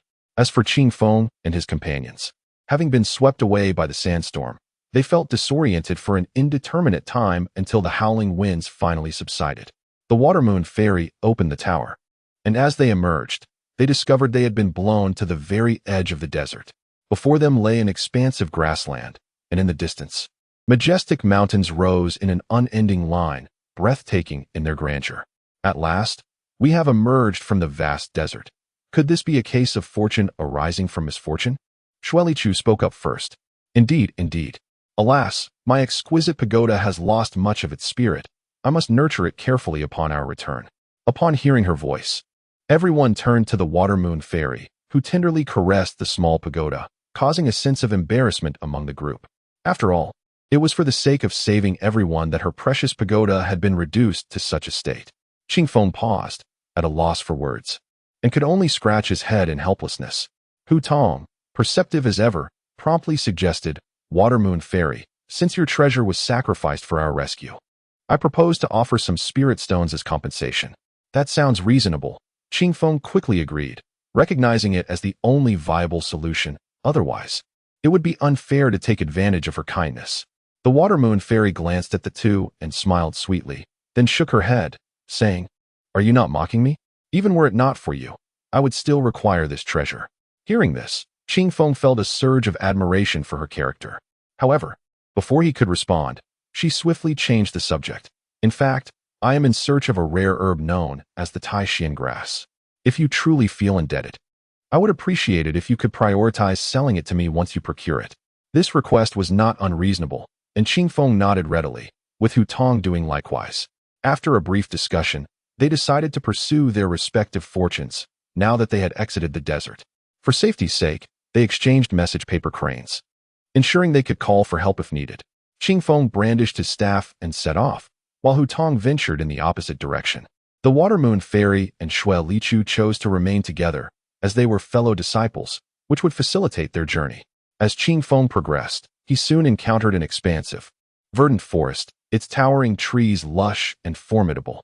The distant roars of beasts echoed within, hinting at the presence of fierce demonic creatures. Once inside the forest, it wasn't long before he spotted a cluster of purple flowers, Xilinghua. This flower was among the items their sect had requested for collection. Upon closer inspection, he discovered more than 10 blooms, which filled him with delight. He observed that no demonic beasts were guarding them, allowing him to harvest them with ease. The forest, perhaps untouched for many years, was abundant with spiritual herbs and grasses. In just a short while, he unearthed several more rare herbs, each quite aged, with the youngest being over a century old. As night descended, Qingfeng sought a place to rest, only to be startled by the sounds of fierce combat emanating from within the woods. Without hesitation, he hurried towards the source of the commotion, eager to uncover what was transpiring. Upon arriving at the battleground, he stealthily concealed himself behind a grand tree and observed in the distance a colossal 8-eyed spider, measuring 5 to 6 meters in length, locked in a fierce struggle with a 2-meter-long 3-tailed scorpion. Both creatures bore grotesque visages, yet their combat was ferocious and unyielding, each refusing to concede ground, creating a tumultuous spectacle of conflict. After a moment of watching, Qingfeng discerned that not far from the two combatants stood a mystical tree bearing 4 resplendent crimson fruits, shrouded in an ethereal red mist, emanating an air of profound mystery, unmistakably extraordinary in nature. Contemplating the possibility of benefiting from their mutual strife, he suddenly witnessed a flash of violet lightning from afar, causing one of the fruits to vanish. The speed of that entity was astonishing, so swift that the two combatants engaged in their deadly duel remained utterly oblivious. Chapter 124. The Violet Shadow and Golden Runes. Upon witnessing that scene, Qingfeng was taken aback, pondering the nature of the mysterious entity. He widened his eyes, fixated on the spectacle, and within mere moments, the violet lightning flashed again, and yet another fruit vanished. This time, he discerned the phenomenon more clearly. The violet lightning resembled a spirit beast, its astonishing speed rendering it nearly indistinguishable. As he contemplated, the violet figure flickered once more, and another fruit disappeared from the tree. At this juncture, Qingfeng felt a pang of urgency, contemplating whether he should alert the two oblivious beasts still engaged in combat. However, before he could finish his thought, the two creatures seemed to sense something, turning their gazes towards the small tree just as the violet light flickered again, causing the final fruit to vanish without a trace. A piercing shriek echoed through the air. Qingfeng felt a gust of wind sweep past, and the two massive figures vanished in an instant. Eager to uncover the identity of this formidable presence, he hastily pursued. In the blink of an eye, he observed 2 ferocious beasts relentlessly pursuing the violet figure, which, despite its swiftness, was matched in speed by the 2 predators. The trio weaved around the colossal tree, leaving Qingfeng utterly bewildered. While he was engrossed in the spectacle, the 8-eyed spider unleashed a multitude of silk threads, erecting several barriers that obstructed the violet figure's path. Momentarily hindered, the violet shadow was suddenly struck by a black lightning bolt emitted from the tail of a 3-tailed scorpion behind it, eliciting a pained shriek. The creature abruptly turned back, inadvertently heading straight towards Qingfeng's hiding place. In a panic, he sidestepped, fearing entanglement, but at that moment, the violet figure glanced in his direction, and Qingfeng caught a glimpse of its form. It was a small, half-meter-long purple marten, with diminutive eyes and a tiny nose. The creature sped past him, and Qingfeng felt relief that it had not lingered. Yet, moments later, it returned, with the 2 pursuing beasts hot on its heels. Startled by the marten's sudden reappearance, the 2 beasts hesitated, and in that instant, the marten tossed a bright red fruit towards Qingfeng. This spectacle did not go unnoticed by the 2 beasts, who simultaneously turned their attention to him. Stunned, Qingfeng looked at the marten, which bore an expression of triumph, then glanced at the 2 beasts. He raised his hand to return the fruit, but to his surprise, the marten spun around and fled. In frustration, Qing Feng felt an urge to capture the marten and roast it. However, for reasons unknown, the two beasts did not attack him. Instead, they chose to continue their relentless pursuit of the marten. The two fierce creatures seemed intent on a deadly chase, circling around Qing Feng, causing him to feel increasingly disoriented. At that moment, the purple marten unexpectedly hurled another fruit towards him. Qing Feng was infuriated. This creature clearly intended to divert the calamity onto him. However, allowing it to escape seemed rather impractical, as he could distinctly sense that the two ferocious beasts had already pinpointed their target, him. Strangely enough, those two creatures did not advance to attack. Instead, they continued their relentless pursuit of the purple marten. One could only wonder why the marten did not flee the area, for with its incredible speed, it should have easily eluded their grasp. Unbeknownst to Qing Feng, a woman adorned with a bell on her wrist was observing the scene from the treetop 100 meters away, her brow furrowed in concern. The bell in her hand jangled intermittently, producing a melodious sound. This bell, known as the Beast Control Bell, was a treasured artifact capable of commanding spiritual beasts. Suddenly, she muttered to herself, "Cursed demon beast, how dare you not fall for my trick? My poor Zir, if this continues, it will surely exhaust her to death. No, this cannot go on. Zir's vitality is rapidly declining, and soon she will be captured." Resolving this in her mind, she cast a glance at Qing Feng below, steeling her heart, and issued another command to Zir. Qing Feng could not fathom the commotion caused by these demon beasts. Yet the fruit was undeniably a treasure. Its vibrant red hue suggested it was succulent and delicious. However, having experienced adverse reactions from certain spiritual fruits in the past, he was reluctant to consume it carelessly. Contemplating this, he decided to cast the fruit into a stone jar, reasoning that it would be safer to refine it into a medicinal pill. Little did he know, this fruit was a sunfire fruit, which could significantly enhance a cultivator's prowess if consumed directly, making it an exceptionally rare postnatal spiritual fruit. This fruit blossomed once every 500 years, bore fruit after another 500, and matured after yet another 500, truly a rarity. Otherwise, the three-tailed giant scorpion and the eight-eyed spider, both fifth-tier ferocious beasts, would not have fought over it. After depositing the fruit into the stone jar, he pondered how to extricate himself from the fixation of those two creatures. Surely, if he attempted to flee, they would attack him first, thus benefiting the small marten. Just as he was deep in thought, another vibrant red fruit flew toward him, and he reflexively caught it in his hand, noticing that the three creatures had halted and were now gazing intently in his direction.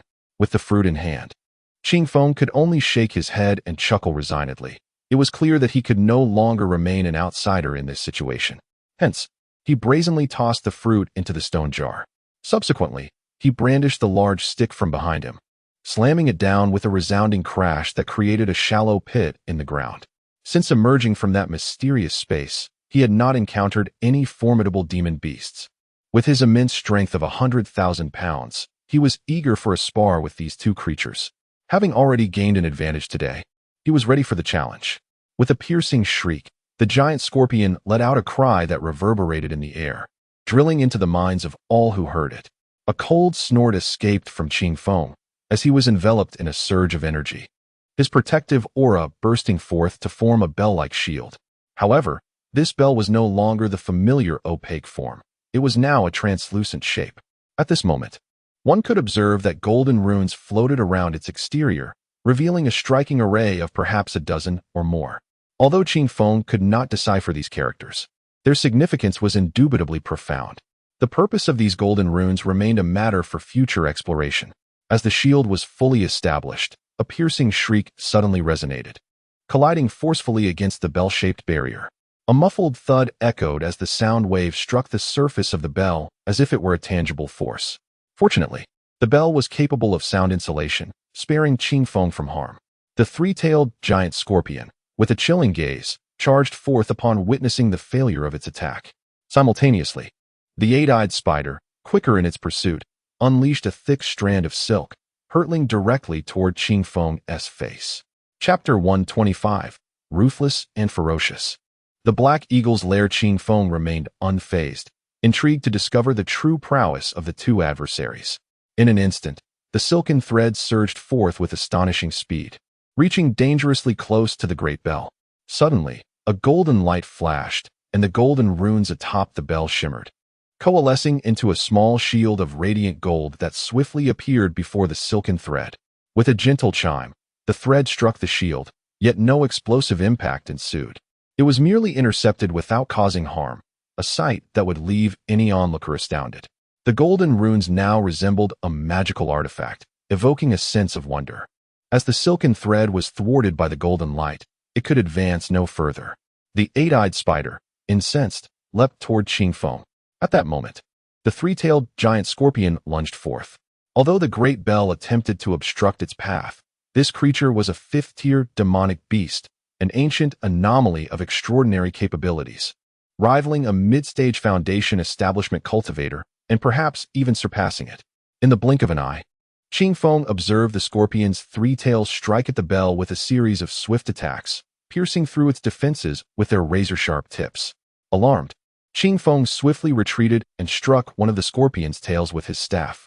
The sound echoed like metal clashing, and he felt a jolt in his hands. The creature's strength was indeed formidable. Yet, Qingfeng underestimated his own strike. He soon heard a horrid screech as the scorpion's tail was shattered by Qingfeng's blow. One could only imagine the immense force, tens of thousands of pounds, that even a tail forged from steel could not withstand. The agony of the severed tail was evident, and the scorpion likely could not fathom that its once mighty appendage would meet such a fate. After taking 2 steps back, the eight-eyed spider descended from above, its legs resembling sharpened spears, clearly intent on delivering a lethal blow to Qingfeng. Just as Qingfeng shouted a warning, his staff emitted a golden glow and shot upwards, piercing through the spider's rear. The eight-eyed spider was taken aback, sensing a chilling dread. With no time to react, it opened its maw to release a stream of green venom. Alas, it was too late. Qingfeng's staff, imbued with the force of tens of thousands of pounds, penetrated its body. Before it could let out a scream, Qingfeng exerted a mighty tremor, causing the creature to disintegrate into countless pieces, utterly vanquished. In the distance, atop the treetops, a woman gently caressed a purple martin. Upon witnessing this spectacle, she felt a chill of apprehension. She thought to herself how fortunate she was not to have ventured out, for otherwise, she would have made a formidable enemy. Initially, she had contemplated the fruits before her, wishing to play the role of the mantis, catching the cicada while the oriole waited. Now, however, it seemed prudent to abandon that notion.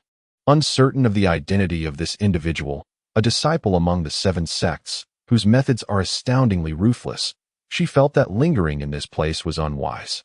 Should she be discovered by that person, it would spell disaster for her. With this thought, she vanished in a flash. The might of Qingfeng's staff was formidable. It was, in part, the spider's own carelessness that led to its downfall.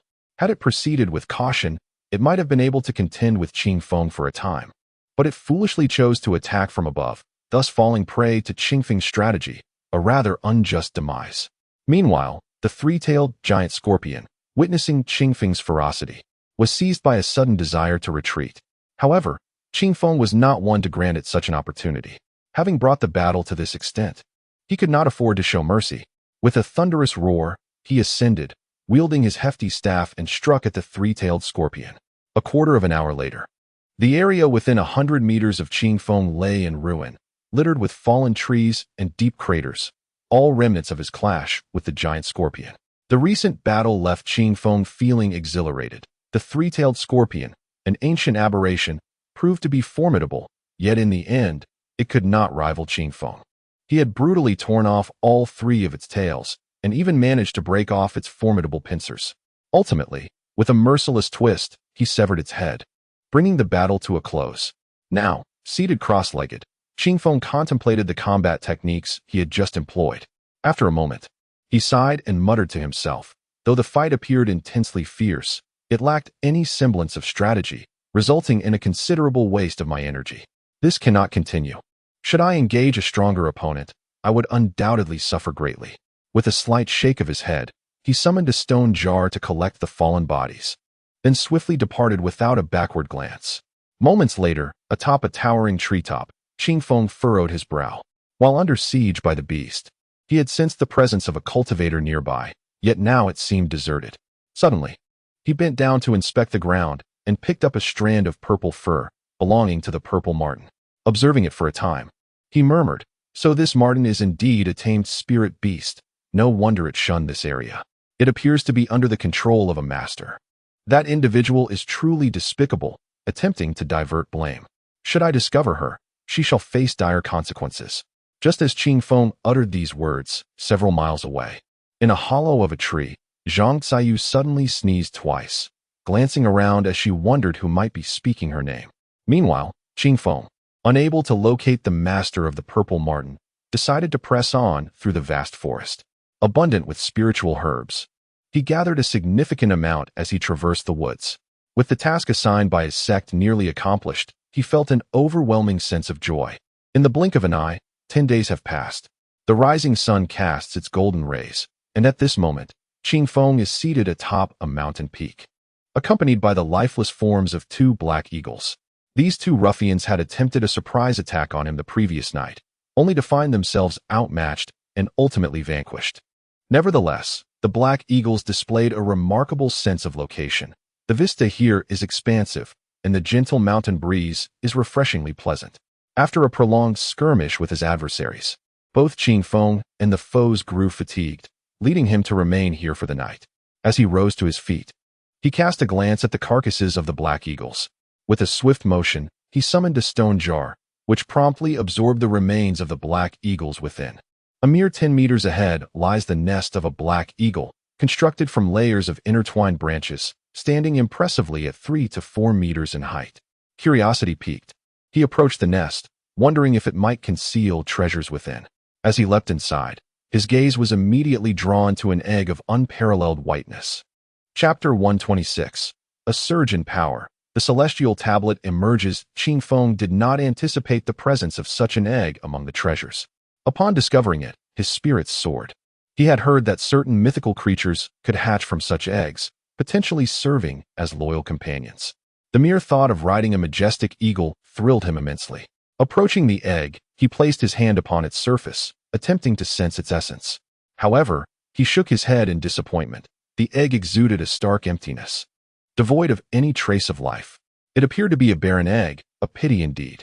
With no alternative, Qing Feng resolved to dispose of it humanely. He dismantled the bird's nest, utilizing the wood to kindle a fire, and cast the egg into the flames to roast. As he tended to the roasting egg, he suddenly noticed a blade of grass shimmering like a star amidst the crevices of the nest.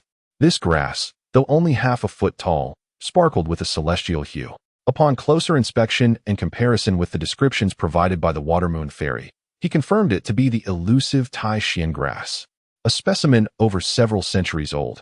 Possessing this herb would allow him to repay a significant favor. Elated, he collected the grass, and at that moment, the egg was perfectly roasted. As he cracked open the shell, an alluring aroma wafted forth, and he eagerly indulged in the delicacy. The egg was substantial, akin to the size of a basin, providing a most gratifying feast. While savoring his meal, he felt a warmth emanating from the stone jar nestled in his embrace. Upon inspection, he discovered a newly formed elixir within, resembling a dragon's eye in size, glowing a fiery red and exuding a fragrant scent. After contemplation, he surmised that it was crafted from the red fruits, along with the remnants of the 3-tailed scorpion and the 8-eyed spider from days prior. Though uncertain of its name, his previous experiences with such elixirs assured him of its safety. With utmost care, he grasped one and placed it in his mouth. A wave of warmth surged through his meridians, and as the elixir dissolved, streams of spiritual energy began to unfurl. Promptly, Qing Feng seated himself and commenced his cultivation. 3 days later, he opened his eyes, a flicker of purple light dancing within before vanishing. Rising to his feet, he inhaled deeply, feeling an expansive clarity within his chest. The potency of the elixir had been remarkable. The languishing sunsetting radiance technique had advanced once more, and he had now reached the 7th layer of qi condensation. Reflecting on his progress, he brandished his staff, executing a series of movements with newfound precision. The staff soared, leaving a discernible trace as he unleashed profound techniques. With a thunderous crash, a colossal stone, towering 3 zhong, shattered beneath the force of his strike. Stowing the staff, Qing Feng marveled at the intricacies of the Xiantian 24 sticks. Having mastered merely 3 techniques yielded such impressive results. He could only imagine the effects of mastering all 24. At that moment, he produced another item, a 1-foot-long black dagger, shaped somewhat like a dog's leg, exuding an unmatched sharpness. Intriguingly, nestled within this dagger were 7 palm-sized throwing knives, ready for battle. This is the mother and son flying daggers forged within the stone jar, thrown in by the gentle breeze on that day. The duration of the crafting process varies with the material, which is why he only acquired this exquisite item yesterday and had not found the time to admire it until today. Upon first glance, he was utterly enamored. The thought of engaging in combat, unexpectedly unleashing several small blades from the main weapon, would undoubtedly catch his adversaries off guard and could potentially prove decisive. Furthermore, this mother and son blade was a superior magical artifact, significantly surpassing the quality of his current weapon, the hefty club, making it the most valuable armament in his possession at present. Reflecting on this, he realized the necessity of sourcing materials in the future to enhance his club, as his strength had now reached an impressive 100,000 pounds, rendering the club somewhat inadequate in weight and feel. Recently, he had also practiced the Blood Fiend divine skill imparted by Ao Tontian, making some initial progress and successfully refining the Blood Fiend aura derived from slain creatures. He was eager to delve into the cultivation of the Great Hand Seal technique, specifically designed for body refiners. Mastery of this technique could enable him to unleash several times more power with a single strike, proving exceptionally effective in combat.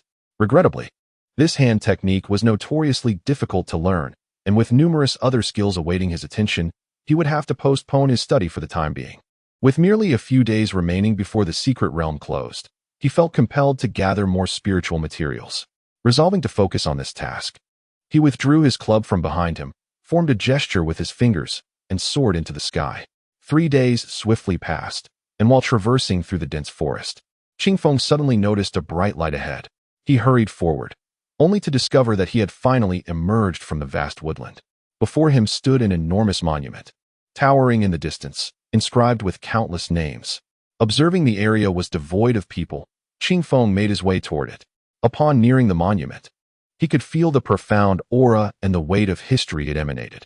The monument rose to a height of 100 feet and spanned over 30 feet in width, adorned with an abundance of names etched closely together from top to bottom. However, as he gazed upward, he noticed that the names became increasingly sparse, yet the inscriptions grew significantly larger. Intrigued, Qingfeng continued to scan the monument's upper sections. At 80 feet, only a few names remained.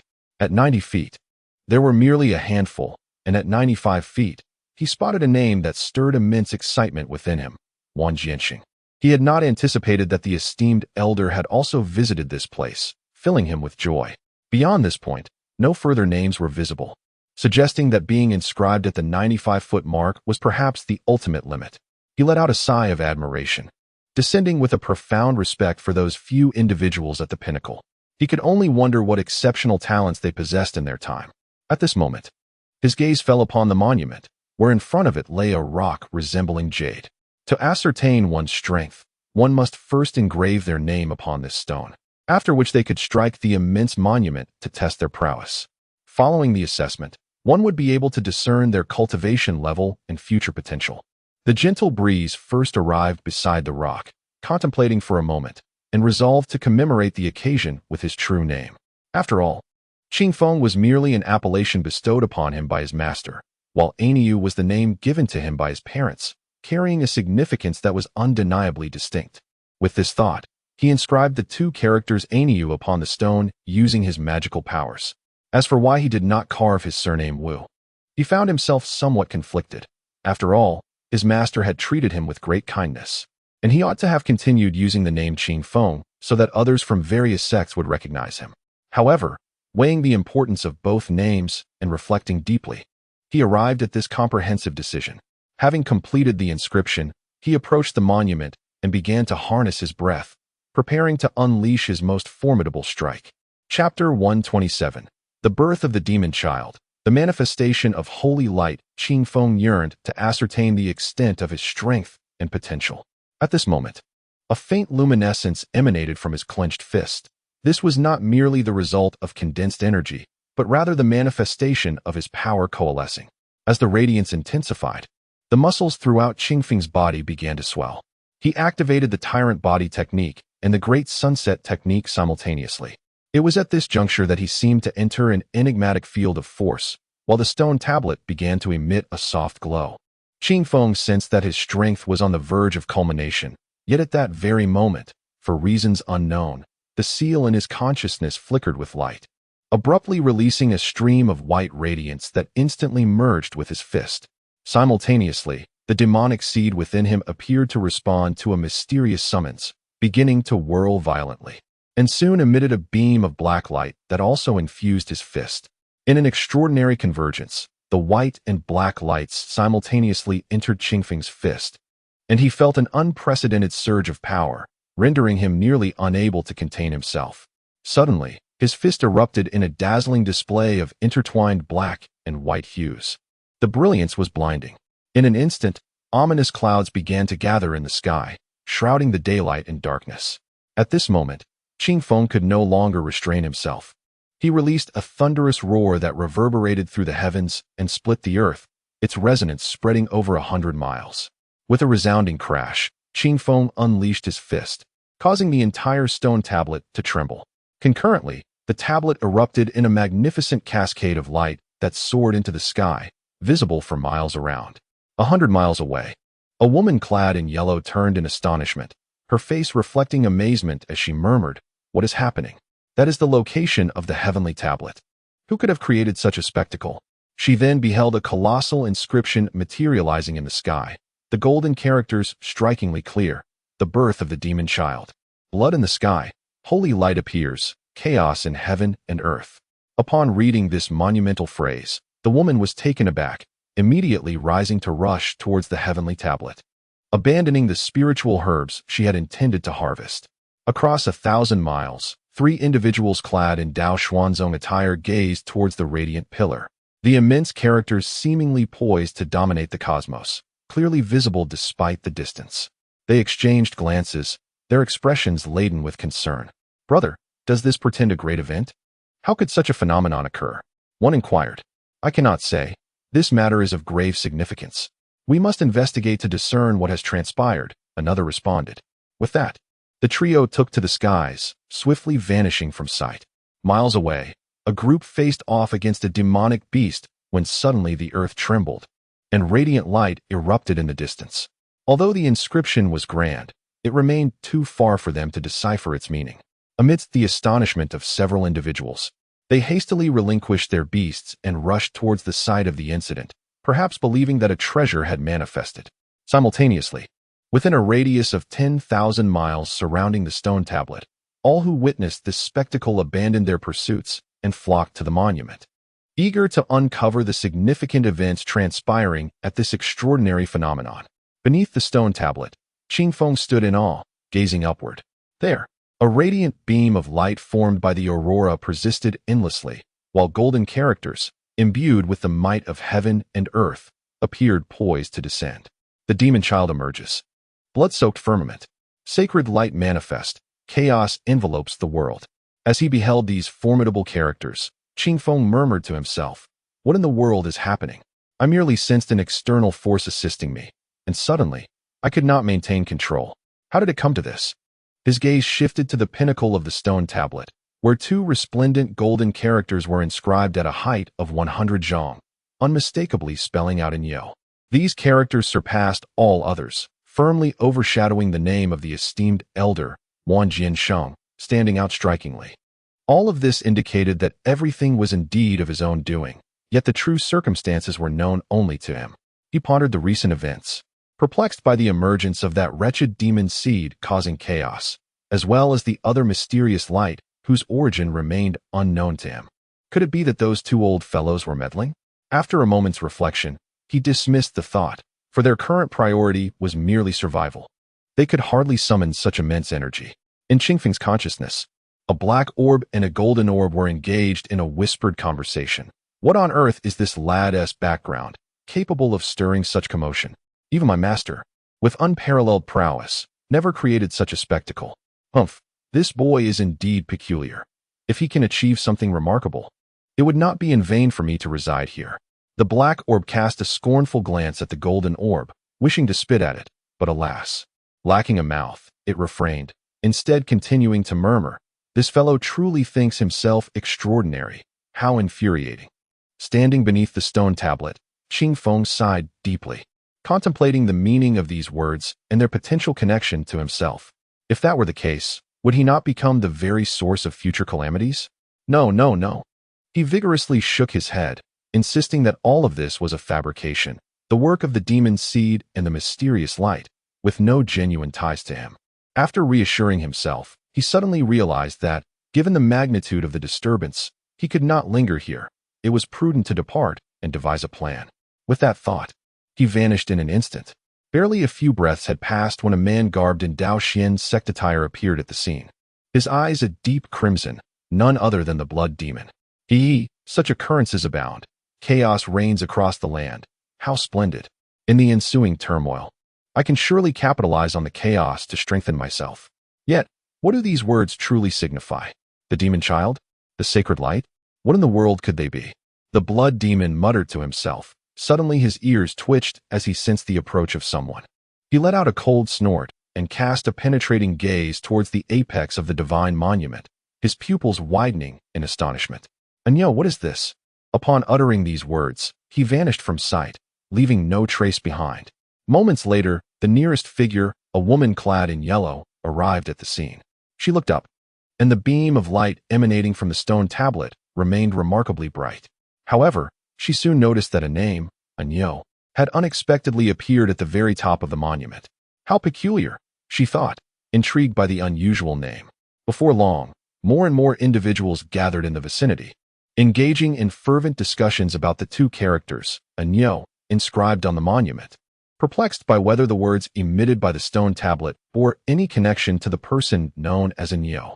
Chapter 128. Starry fish and three-headed eagle dragon. 3 days had swiftly passed, and nearly all the inhabitants within 1,000 miles had gathered at the stone tablet, only to discover that the inscription had vanished. Yet, the name Anyo remained etched upon it, leaving many in a state of astonishment. For beneath it lay the name Wang Jiansheng. Who, one might wonder, was this Anyo, whose prowess seemed to surpass that of the righteous leader Wang Jiansheng by such a considerable margin? The identity of Anyo became an enigma, and what troubled the spectators even more were the words that once floated above the stone tablet. Imo zi sheng, shuet song qiong, sheng guang xian, tian xiao wan. These brief 12 characters conveyed a wealth of information, leaving the crowd perplexed with questions about the identities of Moz and Sheng Guang. Meanwhile, the instigator of this matter stood beneath a range of continuous peaks. Qing Feng gazed ahead, though his mind was preoccupied with comparisons. Before him lay an unbroken expanse of mountains, while to his left stretched an infinite lake. With only 7 days remaining until the secret realm concluded, he knew he must seize this final opportunity to acquire valuable treasures. The following day, Qing Feng found himself atop a cliff. Before him a small pool measuring 2 to 3 meters square. To his astonishment, within the pool swam 3 half-foot-long fish, each radiating a starlit glow. These creatures, known as starry fish, possessed the remarkable ability to enhance one's appearance and vitality, a rare treasure of the world. These fish required exceptionally pure water, specifically a pool formed from the condensation of dust and dew, indicative of the legendary spirit liquid. This water was not only esteemed for alchemical potions, but also ideal for brewing tea, and typically, it was a rare find. Yet, at this moment, Qing Feng had obtained an abundance of it, leaving him elated beyond measure. However, his joy was soon overshadowed by concern. This precious water could not simply be stored in his inventory. After much contemplation, he decided to fill a gourd with the water and transport it to the Qinglian pond. Upon pouring the water into the pond, he was taken aback to find that it did not mix with the pond's water, existing instead as a distinct entity, as if they were two disparate substances. Realizing the significance of this phenomenon, Qing Feng swiftly transferred all the water from the small pool, marveling at how it adhered together, remaining separate from the pond's water. Naturally, he could not overlook the small fish, moving them into this newly formed sanctuary as well. Seeing the clear delineation between the two waters, Qing Feng felt a profound sense of satisfaction. This water was invaluable, and upon returning, he would need to find a way to relocate it. For the present circumstances were perilous. He was deeply apprehensive that the Qing Lian might interfere again, yet he had no alternative but to endure for a while longer. As he emerged from the stone jar, a tendril of Qing Lian quietly slithered into the spirit water within the pond. At this moment, Qing Feng was in high spirits, his mind wandering to the delightful prospect of returning home to present a fish to his junior sister, Yu Zixin. It is a universal truth that beauty is cherished, and consuming this fish might ensure that Yu Zixin's exquisite visage remains ever radiant.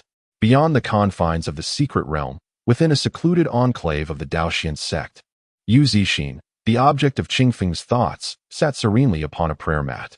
Above her head hovered a lotus seed, emanating a soft golden light that was continuously drawn into her being.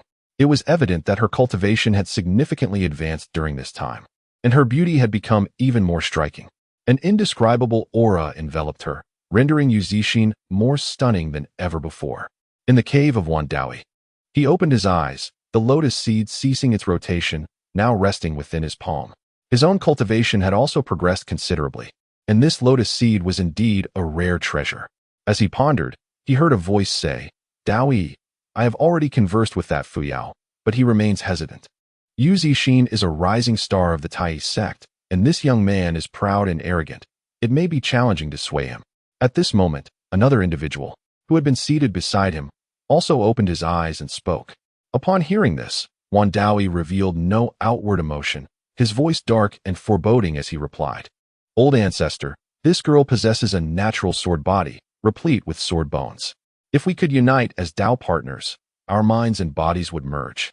At that point, we could practice the formidable sword technique of the Daoxian sect, the 10,000 sword technique. Once unleashed, who would dare to challenge us? Within the 7 sects, who would dare voice dissent? All would be compelled to follow the lead of my Daoxian sect." The Ming Dao ancestor nodded slightly in response. "Be it for the sake of the sect or for the Wan family, I will endeavor to persuade that old fellow Fuyao. However, it would be wise for you to take action as well. This matter is of great significance, and ultimately, we need that girl to express her stance." Wandawi nodded, a barely perceptible smile gracing his lips. Within the secret realm, on a precipice, 3 factions faced off against one another. One group, led by Qing Yun, was accompanied by 4 others, Lei Hong, Zhong Li, Quan Jinzi, and Muao Xue. The other 2 factions comprised 4 members from the Santian Temple and 6 from the Spirit Beast Mountain. "Fellow Taoists, that red fruit was first discovered by my junior sister. What are you attempting to do? Do you really intend to seize it by force?"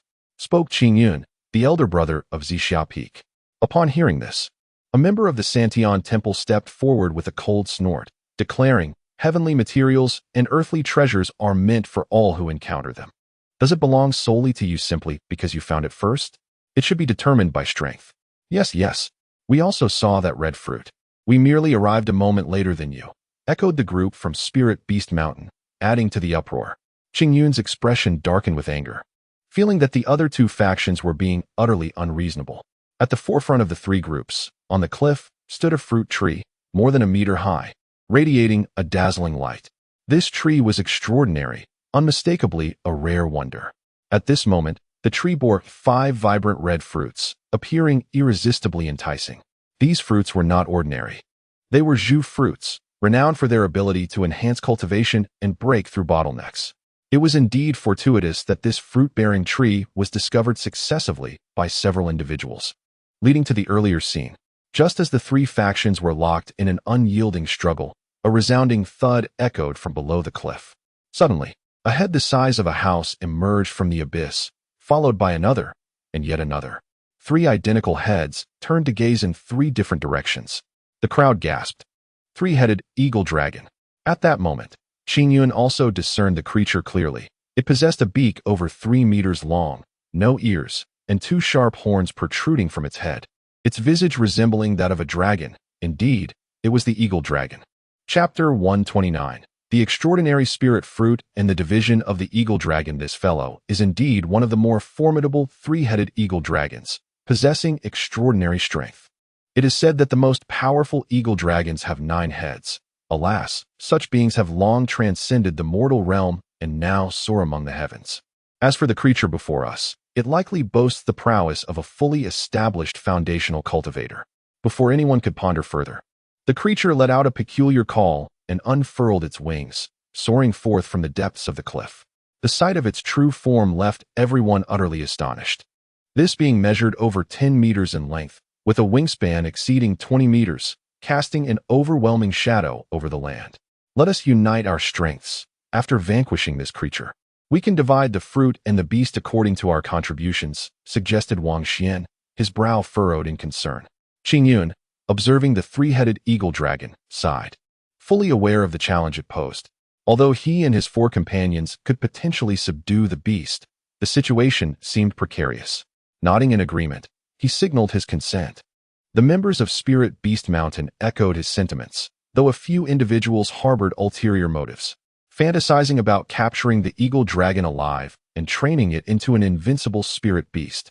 As the battle was about to commence, the three-headed eagle dragon took to the skies, suddenly unleashing a torrent of searing flames from its mouth.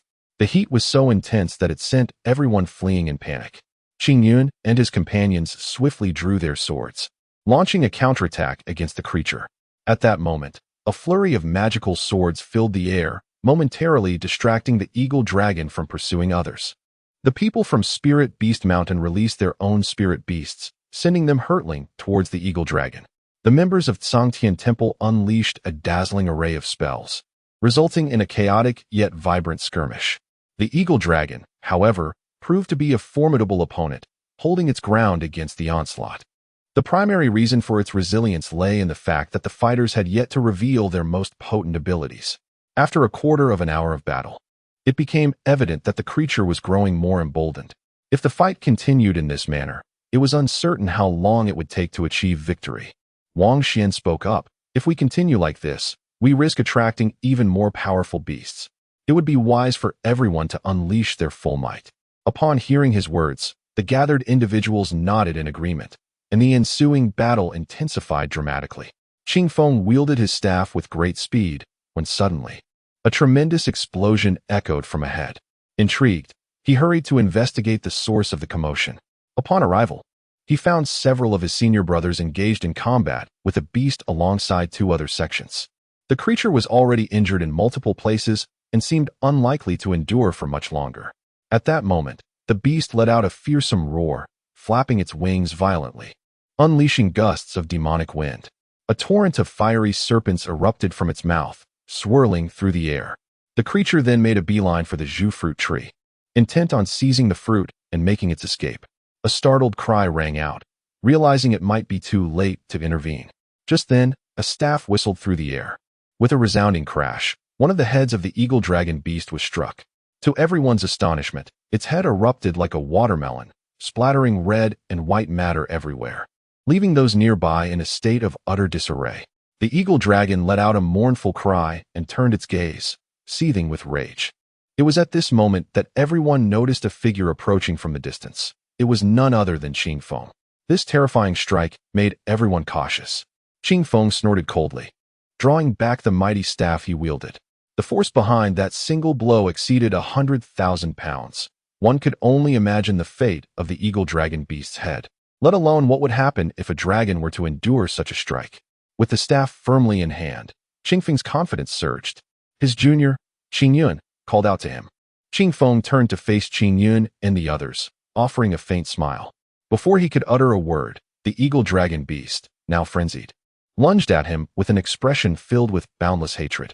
Undaunted, Qing Feng charged forward, wielding the staff with masterful precision, executing the first form of the Xiantian 24 sticks, matching the beast blow for blow. After all, Qing Feng's strength was formidable, and the eagle dragon beast was not as daunting as it appeared. The members of the Tai sect watched anxiously, with Qing Yun shouting, "If we do not act now, when will we?" With that, he was the first to rush forward, and the others, no longer inclined to spectate, followed suit, utilizing their magical artifacts to join the fray. Amidst the crowd, a woman observed Qing Feng with a peculiar look in her eyes. At her waist, a purple fur encircled her, and upon closer inspection, it was a purple marten. She was none other than Zhang Ziyu, the one who had previously controlled the marten from the treetops. She had not anticipated their reunion would come so swiftly. Fortunately, she had fled quickly back then. Otherwise, she wondered, if caught in the act, would Qing Feng unleash his fury upon her as he had done to the eagle dragon? The thought of the beast's recently exploded head sent a chill through her. With this in mind, she waved her hand, stowing the marten into her spirit beast pouch. Feeling somewhat reassured. At this moment, the eagle dragon beast was severely wounded, as those gathered here were all elite members from various sects, each possessing extraordinary skills. In a full frontal assault, they were indeed formidable. Qing Feng swung his staff, launching relentless attacks that caused the eagle dragon beast to wail in agony. With another resounding blow, one of its heads was shattered, bones splintering, causing it to droop. Before Qing Feng could consider his next move, he observed members from the other sects attacking the beast with wild fervor. Qing Feng was unaware that if they were to conserve their strength, the demise of the eagle dragon would ultimately benefit him, as he would claim the spoils, including the coveted Zhu fruit. In the blink of an eye, within mere moments, the eagle dragon beast was brought to the ground, gasping for breath. Soon after, individuals began to clamor to deliver the final blow, eager to end its life. With the haunting wails of the eagle dragon echoing through the air, its life was abruptly extinguished. The last formidable head succumbing to the bite of a white tiger from Spirit Beast Mountain. The battle had thus concluded. The subsequent distribution of spoils was straightforward. Rewards were allocated based on contributions. Due to the unexpected participation of Qing Feng, Tai's sect was entitled to a significant share, albeit merely 2 crimson fruits. The remaining treasures were substituted with the intact materials found on the eagle dragon's carcass. Everyone began to divide the spoils amicably, as the eagle dragon's remains provided a wealth of resources. Its sharp beak and claws were exquisite materials for crafting, not to mention the invaluable demon cores, alongside an assortment of feathers.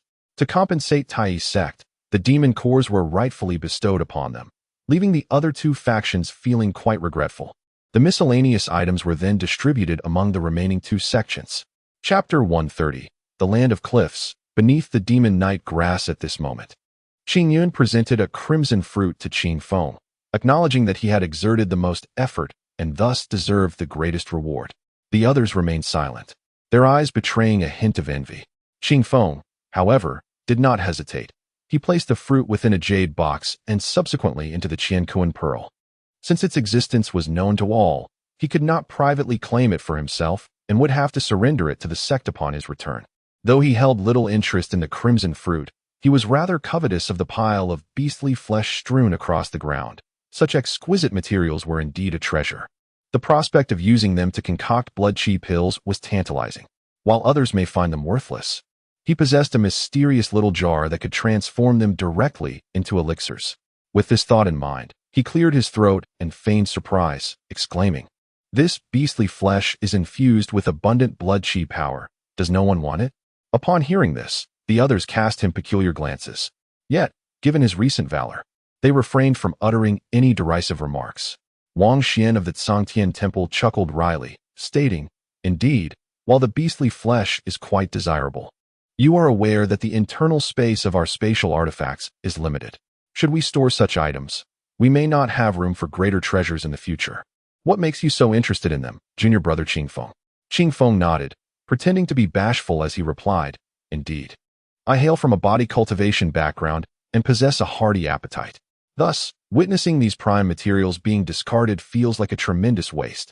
If no one truly desires them, I would be remiss not to collect them."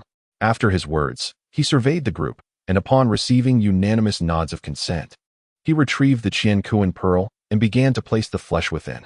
In that moment, some gazed at him with disdain, others felt an inexplicable sense of loss, while yet others looked at Qing Feng with a tinge of jealousy, as if they felt they had missed out on something substantial. Such is human nature. If discarded, it garners little reaction, but if one person claims it, the sentiment shifts dramatically, as though everything else suddenly loses its allure. Qing Feng, unfazed by the myriad of thoughts swirling in the minds of those around him, reveled in his good fortune. Unable to accommodate the remaining pieces of flesh, he constructed a fire pit and commenced roasting them. Witnessing this spectacle, the others were taken aback, thinking to themselves how gluttonous he was. In no time, the golden, crisp meat of the golden eagle dragon emitted an irresistible aroma. At that moment, Qing Feng unexpectedly produced a secret blend of spices, sprinkling it over the meat, which released an even more intense fragrance, causing everyone to involuntarily swallow their saliva. Indeed, Qing Feng was quite hungry. He seized a generous portion and began to devour it without regard for decorum. While indulging, he summoned his senior brother Qingyun and several others to join him in relishing the delectable feast. Truth be told, Qingyun initially found himself at a loss for words at Qingfeng's behavior, yet the tantalizing aroma proved too enticing to resist, and he soon found himself partaking in the feast as well. "Ah, indeed, it is delectable," he exclaimed, and then began to eat heartily, with the others following suit, indulging themselves in a feast, including Mu Aoshue, who was equally engrossed in the meal. The members of the Qingfeng Temple and Spirit Beast Mountain were left utterly astounded. Qingfeng, witnessing this, could not help but urge, "Come, come, everyone, do not hold back. It is my treat. Please, enjoy yourselves." However, this statement left an uncomfortable feeling among the crowd. Surely, this meat should belong to all. Now it seemed to belong solely to him, and they were expected to express gratitude. Nevertheless, the aroma was simply irresistible, and after exchanging a few light-hearted remarks, they eagerly joined in the feast. Delicious indeed. It is crispy on the outside and tender on the inside, brimming with a potent vitality, truly exquisite. Yes, my friend Qingfeng, your culinary skills are exceptional. Surpassing even those of some grand establishments, they conversed while devouring the meal, as if fearing they might miss out. Regret lingered in some hearts, wishing they had saved some of the meat for themselves. While the joy of the feast continued, let us turn our attention to a secluded mountain. Beneath a craggy cliff where sharp, razor-like winds howled incessantly. On a rocky outcrop, a peculiar dark red grass thrived, remarkably resilient against the relentless gusts, leaving onlookers in awe. Before long, a figure emerged, moving with incredible speed and exuding a palpable demonic aura, approaching swiftly. "This must be the place beneath the cliff, where the nightshade grass grows," he murmured as he dissipated the dark energy surrounding him, revealing a pale visage. It was none other than the blood demon. He gazed at the mountainside, where the nightshade grass flourished, and suddenly struck with his hand. A thunderous roar echoed as he created a sizable dent in the cliffside. Advancing closer, he observed the crimson-hued rocks at the pit's edge, faintly tinged with the scent of blood, confirming he had indeed found the right location. "I did not expect this place to be so concealed. I hope I am not mistaken this time," he muttered to himself, then began to pound his fists against the rocky surface, quickly creating a gigantic hole. With another resounding crash, a dark cavern was revealed, its entrance shrouded in black mist, as if obstructed by an unseen force. The blood demon approached, reaching out to touch the surface, only to discover it was sealed. To enter the cave, he needed to break the protective barrier. He struck the seal with his fist, but it yielded no response. With a disdainful snort, the blood demon unleashed his formidable power, transforming into a whirlwind that surged toward the barrier. The clash appeared silent, yet it was a fierce struggle for dominance. With a fierce yell, the blood demon thrust a finger forward, unleashing a terrifying force that seemed to emanate from the depths of hell itself. With a resounding bang, the seal shattered abruptly. At that very moment, a thunderous roar echoed as countless tendrils of demonic energy surged forth, soaring toward the heavens. Bathed in this dark essence, the blood demon erupted in a fit of laughter, exultantly darting into the depths of the cavern. On the precipice, the crowd was reveling, the atmosphere considerably lifted. Yet, at this instant, a deafening crash reverberated, prompting everyone to look up. In the distance, an ominous column of black smoke billowed upward. What transpired there? Someone inquired, astonished. The assembly shook their heads, utterly bewildered. Qingfeng, too, set aside his roasted meat, gazing at the ebony plume. A sudden intuition gripped him. It felt less like mere smoke and more akin to the surge of demonic energy. At that moment, Qingyun stepped forward, his expression grave, declaring, "Something is amiss over there. We should investigate." This suggestion garnered unanimous support, and without further ado, they summoned their magical artifacts and surged toward the source of the disturbance. As the group hastened away, Qingfeng finished the last morsel of meat in his hand. With no one around, he cast his gaze upon the small red fruit tree, a mischievous thought brewing within him. Chapter 131. The Essence of True Demons. The severed palm of the celestial demon Qingfeng had long been contemplating the situation at hand. Although the transplanting of the Zhu fruit tree was fraught with difficulty, and its survival was far from guaranteed, the tree required a millennium to blossom and bear fruit. Nevertheless, Qingfeng possessed the patience to wait. Most importantly, he held an advantage that others lacked, a mysterious space within a stone jar. This zhu fruit tree was exceedingly rare, a treasure that could not be sought after. Even if it perished upon transplantation into the space, he would suffer no loss. Thus, he remained in anticipation, biding his time until those around him departed. Once the area was deserted, Qingfeng approached the zhu fruit tree and was pleasantly surprised to discover 3 azure fruits, each the size of a pigeon's egg, suggesting they had recently borne fruit. He quickly retrieved a specially crafted jade spade and began to excavate with utmost care. Had anyone witnessed his actions, they would surely have deemed him mad. In a brief span, he unearthed the roots of the zhu fruit tree entirely. And to increase its chances of survival, he also excavated 1/2 meter of soil surrounding it. Carrying the tree into the space, he made his way to the wooden realm, where he was taken aback to find the celestial silkworm lounging lazily on a patch of exposed earth, blissfully asleep. Paying it no mind, he sought out a suitable spot and buried the fruit tree. Once the tree was secured, he felt compelled to water it. So he hurried to the pond. Upon arrival, he was astonished. In just a few days, the spiritual energy here had intensified significantly. Gazing into the water, he suddenly realized something was amiss. The morning dew spiritual liquid had vanished. This revelation struck him with alarm. But then he witnessed a wondrous sight. The starry fish were freely swimming in the pond. Hadn't it been said that these fish could only survive within the morning dew spiritual liquid? As he pondered this, he noticed the pond's water appeared different from before. Upon scooping some up, he discovered that the entire pond had transformed into morning dew spiritual liquid, albeit at a slightly lower concentration. At that moment, he cast a glance toward the blue lotus, suspecting it played a significant role in this transformation. How remarkable it was! He wondered when it would again produce petals and leaves. He ladled some water to nourish the fruit tree, hoping it would thrive and justify his efforts.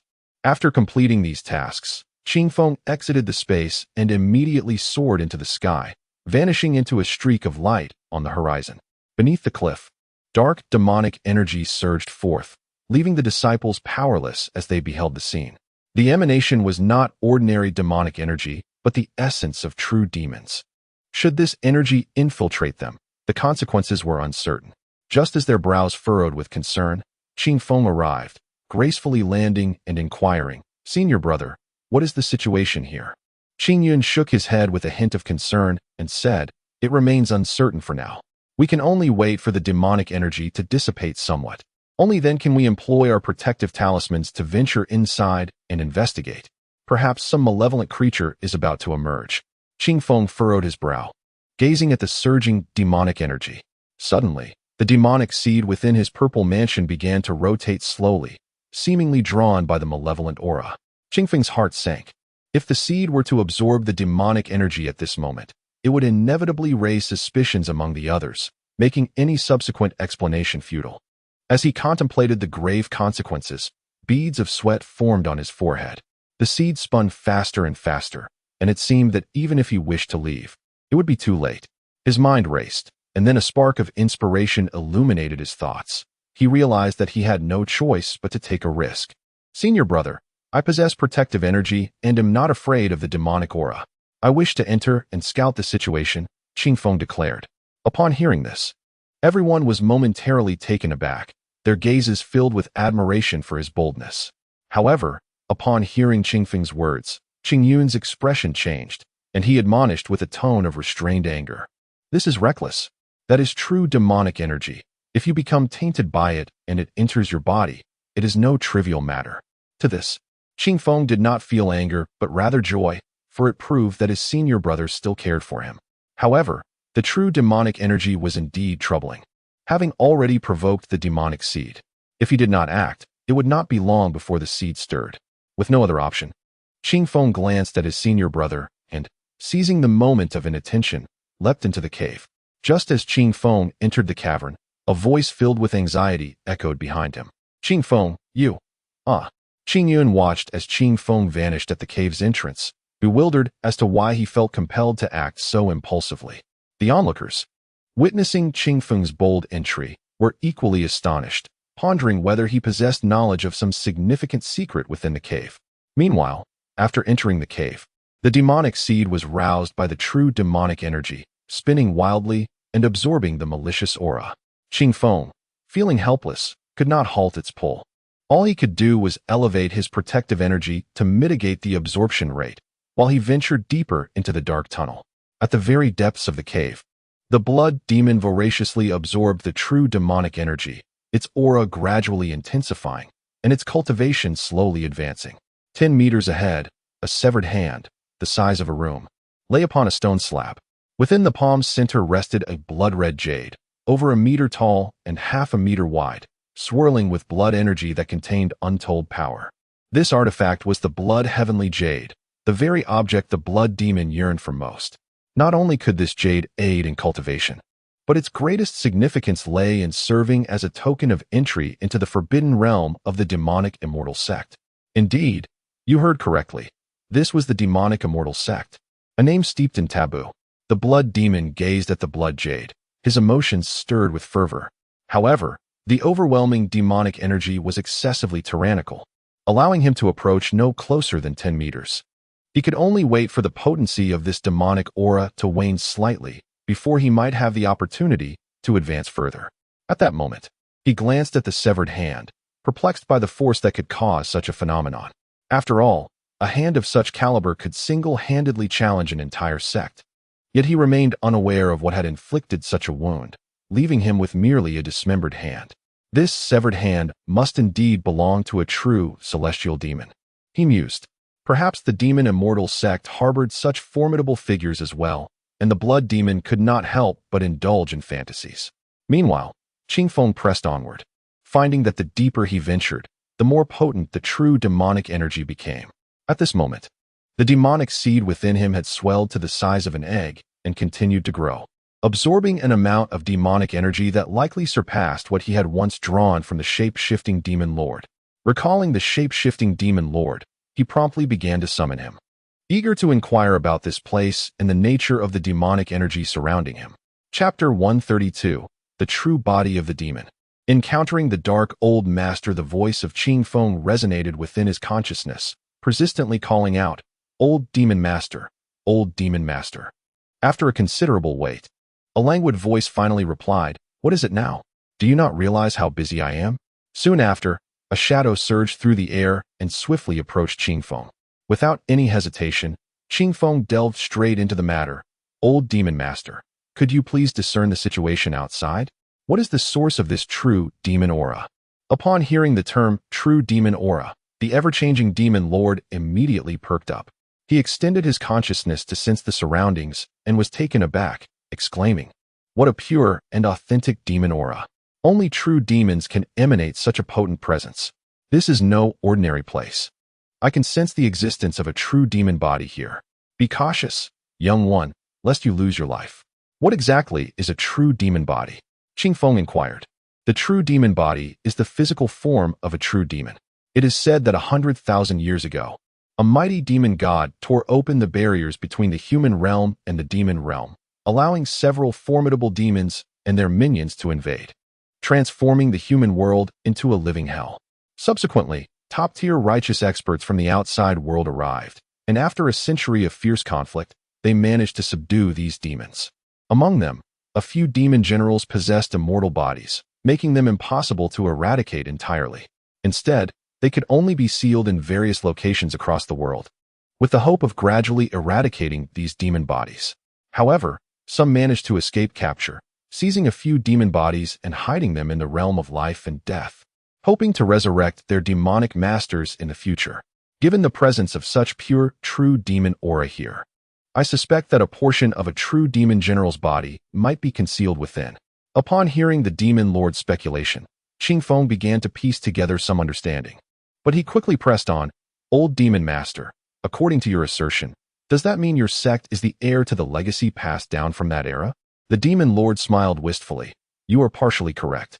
In truth, since the inception of cultivation, the rise of the righteous path coincided with the establishment of our demonic lineage. The demon god's ability to breach the demon realm was facilitated by our sect, enabling him to accomplish it without anyone being the wiser. After those demons arrived, the true demons left their legacy here.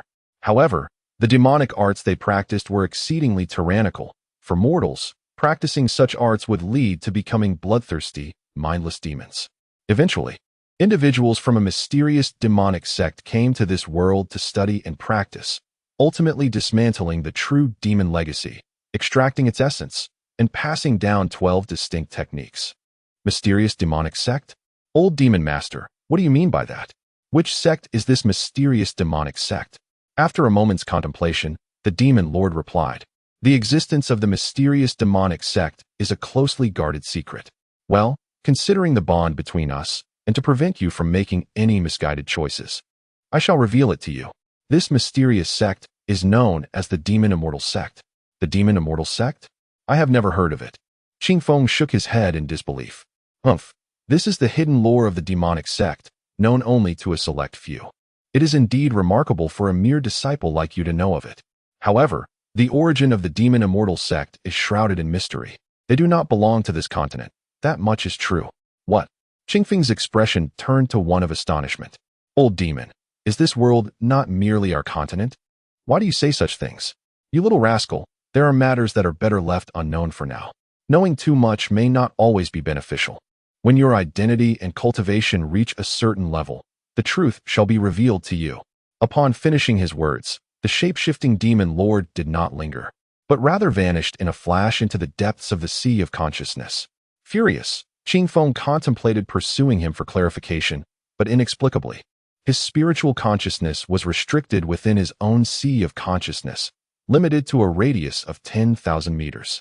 Venturing further would result in a forced expulsion beyond the confines of his consciousness, the reason for which remained a mystery. When he had previously inquired with the old demon about this possibility, the old man merely chuckled, saying nothing, which infuriated Qing Feng, who felt an overwhelming urge to give that old rascal a good thrashing. However, this was not the time for such thoughts. Given that a true demonic body was present, his curiosity was piqued, and he yearned to behold the true form of that demon.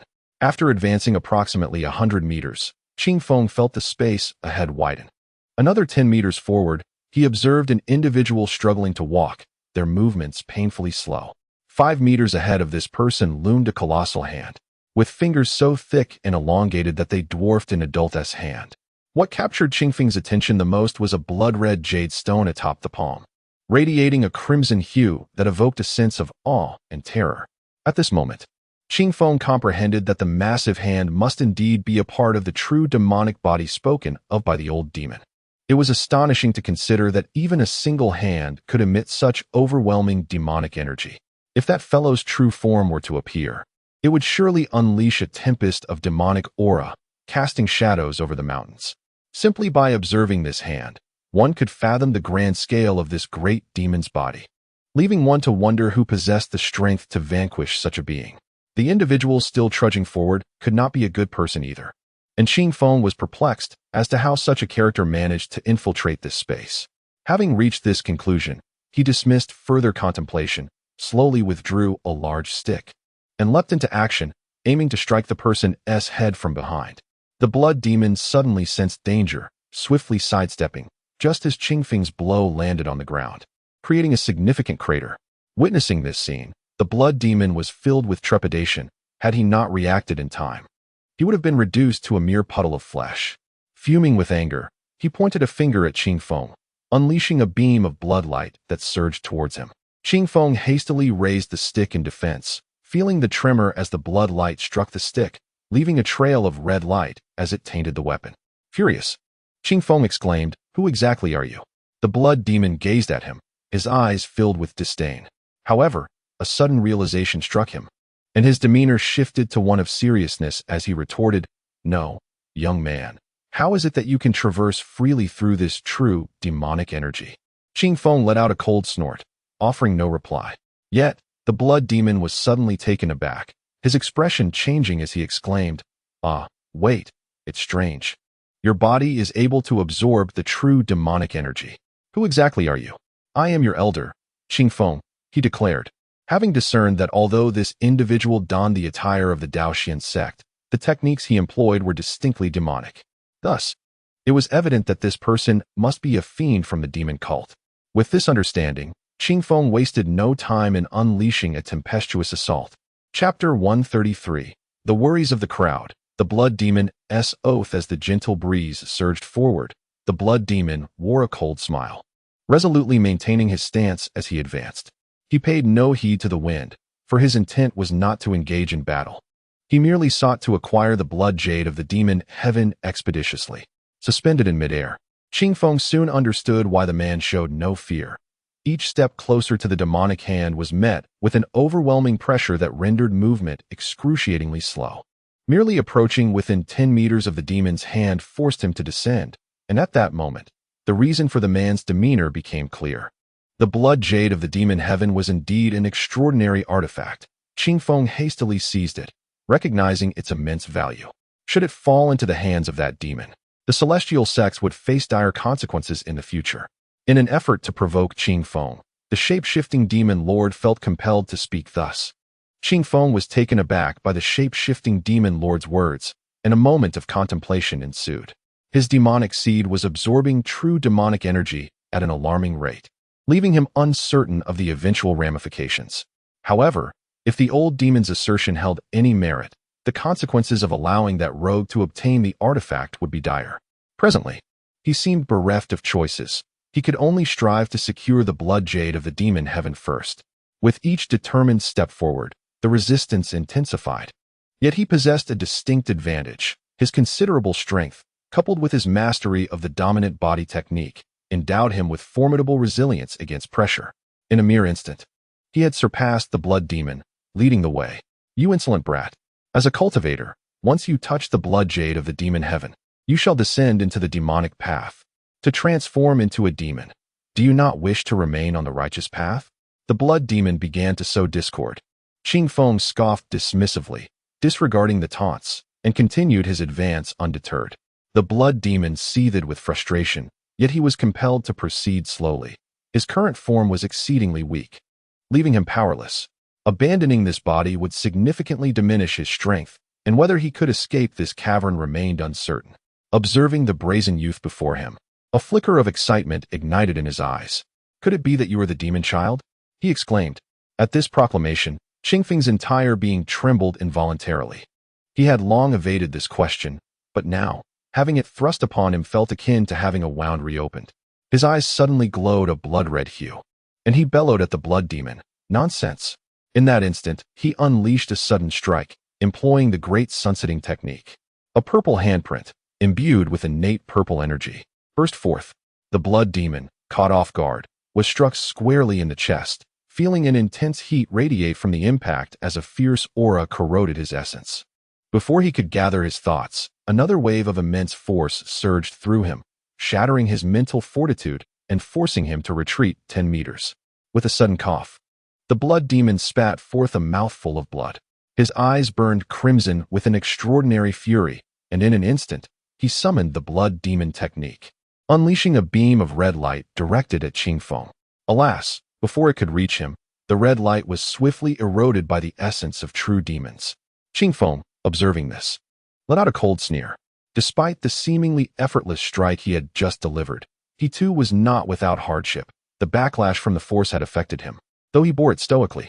He continued his advance, now merely 3 meters away from the outstretched hand. The blood demon, infuriated to the point of spitting blood, was unwilling to abandon his long-cherished goal of the blood jade, which he had plotted for days. Gritting his teeth, he pressed forward. As time passed, Qingfeng drew ever closer to the hand. Outside the cave, the demonic energy showed no sign of abating, causing Qingyun and others to grow increasingly anxious. He inwardly cursed himself for not restraining his junior brother Qingfeng in time, while also blaming Qingfeng for his apparent ignorance of the perilous situation. Uncertain of what was transpiring within, he wondered why Qingfeng had yet to emerge. The remaining group harbored their own thoughts, their gazes varied. Elsewhere, beneath the towering stone tablet stood 2 maidens. One, a vision of celestial beauty, the other, playful and charming. They were the Water Moon Fairy and Shui Lichu from the Weak Water Dragon Palace. Junior sister, I truly know nothing of this Inyo, nor the merits he possesses that allow him to stand atop the stone tablet, eclipsing even the illustrious sword ancestor. Indeed, how could someone carry such a name? It is utterly unappealing. Could he possibly be a bovine? The water moon fairy regarded Xue Lichu with an expression of exasperation, followed by a look reminiscent of playing a lute to a cow. Meanwhile, within the cave, Qing Feng had arrived before the demonic hand, with the blood demon now merely 2 meters away. At this moment, the veins in his neck throbbed ominously, suggesting he was on the brink of exhaustion. Qing Feng let out a cold laugh. His eyes had turned red, though he remained oblivious to this transformation. As he stepped onto the palm, he felt the weight of all his burdens dissipate, and he relaxed, reveling in the moment. Approaching the blood heaven jade, he observed it closely and noted the myriad of scriptures inscribed upon it. Regrettably, he could not decipher them. Summoning the old demon residing in his consciousness for assistance, he was surprised to find even the metamorphic demon lord was equally perplexed. "Do not move. Do not move." At that moment, the blood demon, his eyes wide with rage, shouted vehemently. Qing Feng cast him a cold glance, uninterested in his outburst. With a casual wave of his hand, he struck the surface of the jade. To his astonishment, he had underestimated the blood jade. His palm became firmly ensnared by it, and torrents of blood and demonic energy surged into his body. Qing Feng felt an immense force threatening to burst him apart, compelling him to swiftly channel his inner power to assimilate it. Meanwhile, the demon seed within his purple palace expanded further, voraciously absorbing the influx of demonic energy. As the gentle breeze caressed the air, his muscles swelled, and the sound of cracking bones echoed, while a crimson cocoon enveloped his entire being, formed by the surge of his vitality. The blood demon, witnessing this scene, was consumed by rage towards Qing Feng. These powers rightfully belonged to him. Had he approached, even if he could not fully restore his cultivation, he would have certainly regained a substantial portion. Consumed by hatred, the blood demon, in a fit of fury, transformed into a swirling cloud of blood, recklessly charging forward despite the peril of losing his own power. Then, with a vengeful strike, he unleashed a palm against the blood cocoon. A thunderous explosion reverberated as a tremendous backlash force propelled him backward. With a spurt of blood, the blood demon found himself in disbelief, muttering, "This is impossible. This cannot be." As he recognized his imminent defeat, a wild laughter erupted from him. Disheveled, he turned to Qing Feng and declared, "You wretched brat, you have thwarted my ambitions. I, the blood demon, vow that when I restore my power, I shall flay your skin and extract your bones, subjecting you to endless torment." Chapter 134. 8th layer of body refinement. Regardless of the blood demon's efforts, at this moment, Qing Feng could hear nothing within the blood cocoon. Meanwhile, the blood demon observed in astonishment as the colossal hand of the celestial demon began to shrink. The once indestructible body was being siphoned of its primal power, leaving him horrified and pondering the true nature of this anomaly. He squinted, contemplating the potential transformation of this being upon its emergence. Realizing his current weakness, he deemed it prudent to depart from this place, for if he were to meet his demise, how could he ever seek vengeance? With this thought, he ceased his hesitation and, feeling frustrated at having to craft garments for others, transformed into a flash of crimson light, vanishing from the cavern. Outside the cave, the others grew increasingly anxious as they awaited Qing Feng's return. Despite their dissatisfaction with him, as a member of the 7 sects, they feigned concern. At this moment, Qing Yun retrieved an object resembling a steel needle, directing it towards the demonic energy. He felt the needle corrode upon contact with the malevolent aura. After a brief interval, he withdrew the needle, only to find it devoid of spiritual essence, rendered a mere scrap. This sight instilled terror in the onlookers, amplifying their worries for Qing Feng. In that fleeting moment, a surge of blood light erupted from the cave, racing outward before anyone could discern its form, traveling over 100 meters in an instant. A voice cried out, "This is bad. That entity is heavy with demonic energy. It surely is a beast of malice, and we cannot allow it to escape." The others, in agreement, deliberated and resolved that with the continuous emanation of demonic energy, they should pursue it. Outside the cave, Qing Yun remained anxious for Qing Feng's safety, leaving Mu Aoshue to guard the entrance. Meditating outside the cave, Mu Aoshue felt an overwhelming urgency, unwilling to let her guard down for even a moment. Meanwhile, within the blood cocoon, Qing Feng sensed himself entering a realm of profound mystery, where the concepts of heaven and earth, desire and detachment, all seemed to dissolve into ephemeral wisps. His body assumed a unique posture as his bones began to shatter and his flesh to dissolve. Moments later, the bones reformed, remarkably resilient, akin to jade. The flesh regenerated, becoming denser, with a faint luster emanating from his skin. 3 days later, the severed hand on the ground had completely desiccated, devoid of any vitality. Suddenly, the blood cocoon split open, and Qingfeng opened his eyes, a fleeting flash of crimson illuminating them. In that instant, he felt an unparalleled sense of exhilaration, releasing a piercing cry that resonated through the heavens and earth. Ah! This sound was like the shattering of gold and stone, echoing with celestial power. Outside the cave, Mu Aoshue abruptly opened her eyes, the sound penetrating her mind like a demonic melody, causing her head to throb and her chest to feel constricted.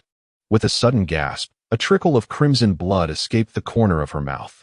She cast a terrified glance into the depths of the cave, where the malevolent energy had entirely dissipated, as if it had never existed. In mere moments, she beheld a figure emerging from the cavern, radiating an aura of vitality, with eyes as profoundly deep as the night sky.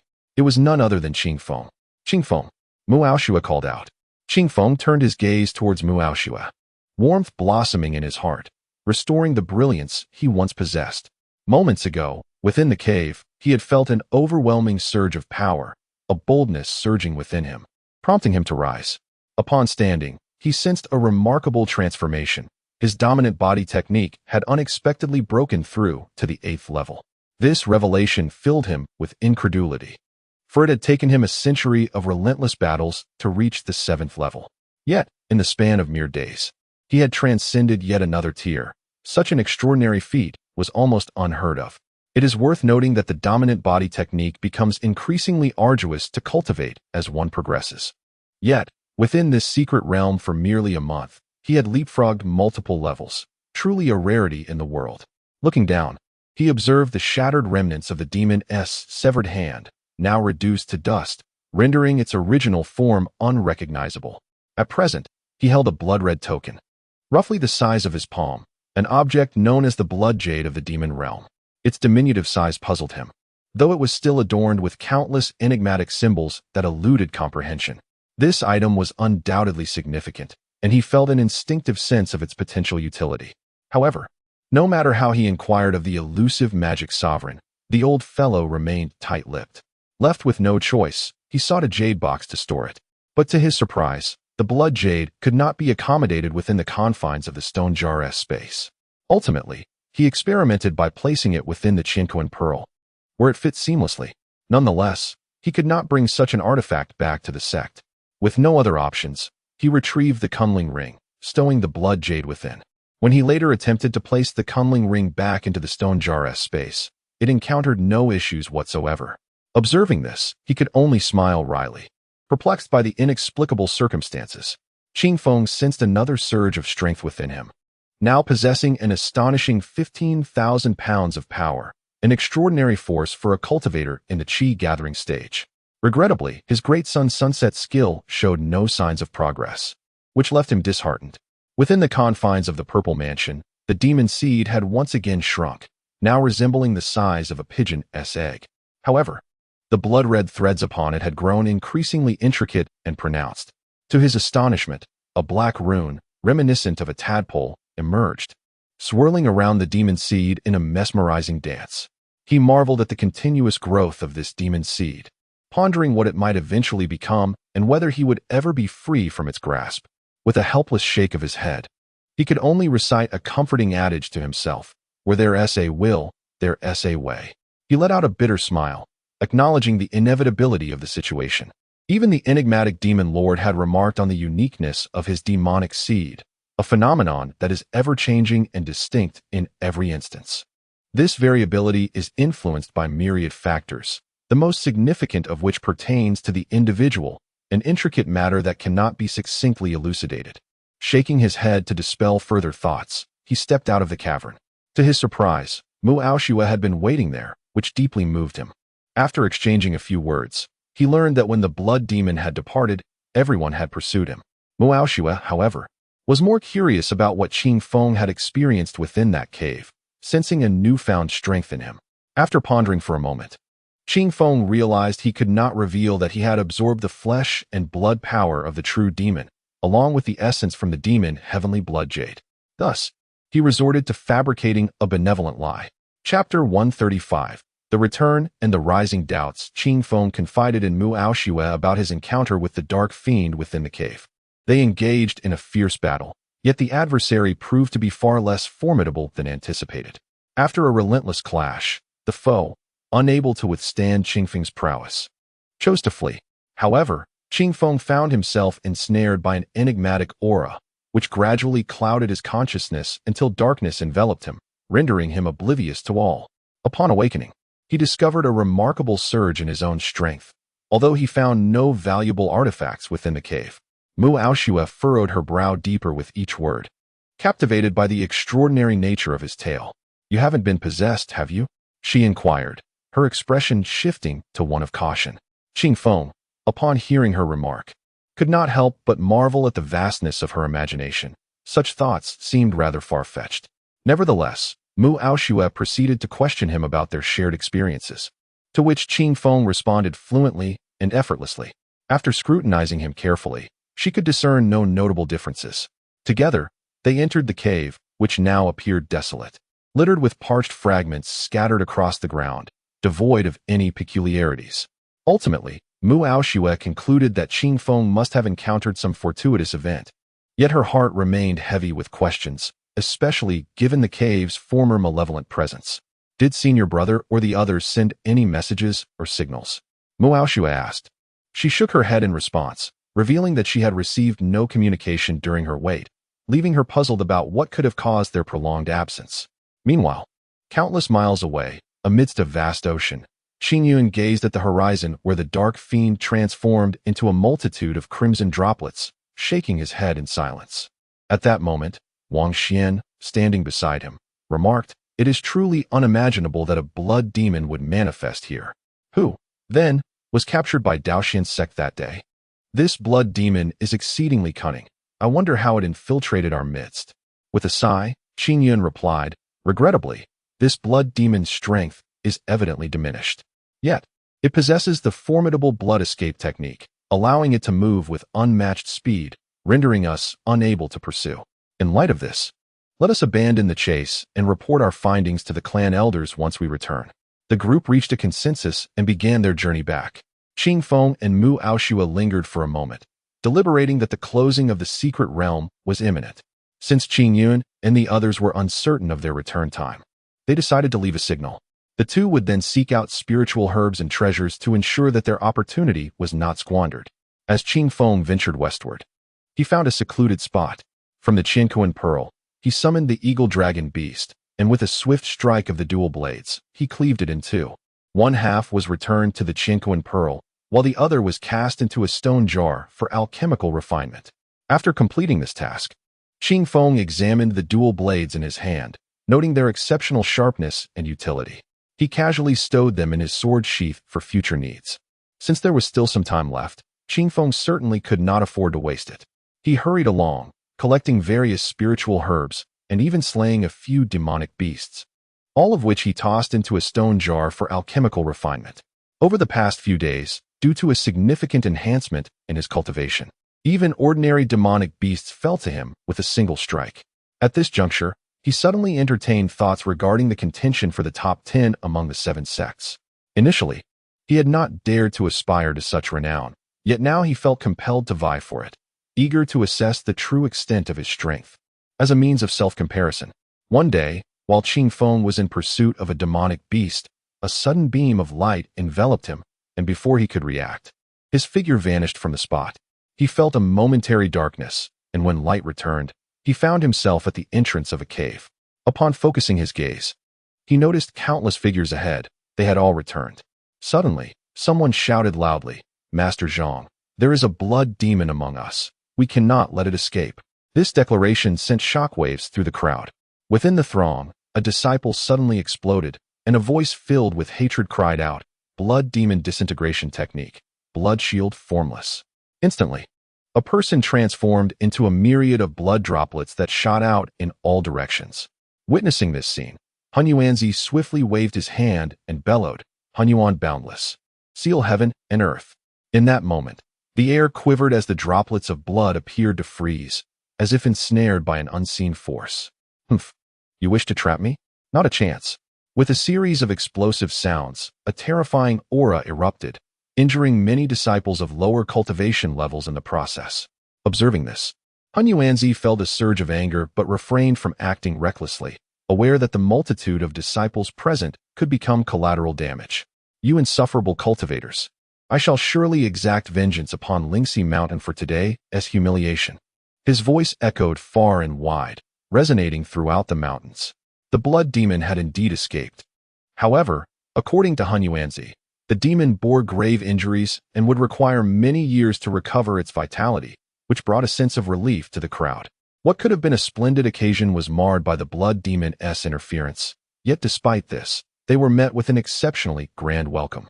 Upon returning to their courtyard, Qing Feng and the other disciples were promptly brought before Master Fuyao. Master Fuyao's expression reflected satisfaction as he observed that everyone had returned unscathed. At this moment, they began to present their materials, each submitting their Qinquan pearl.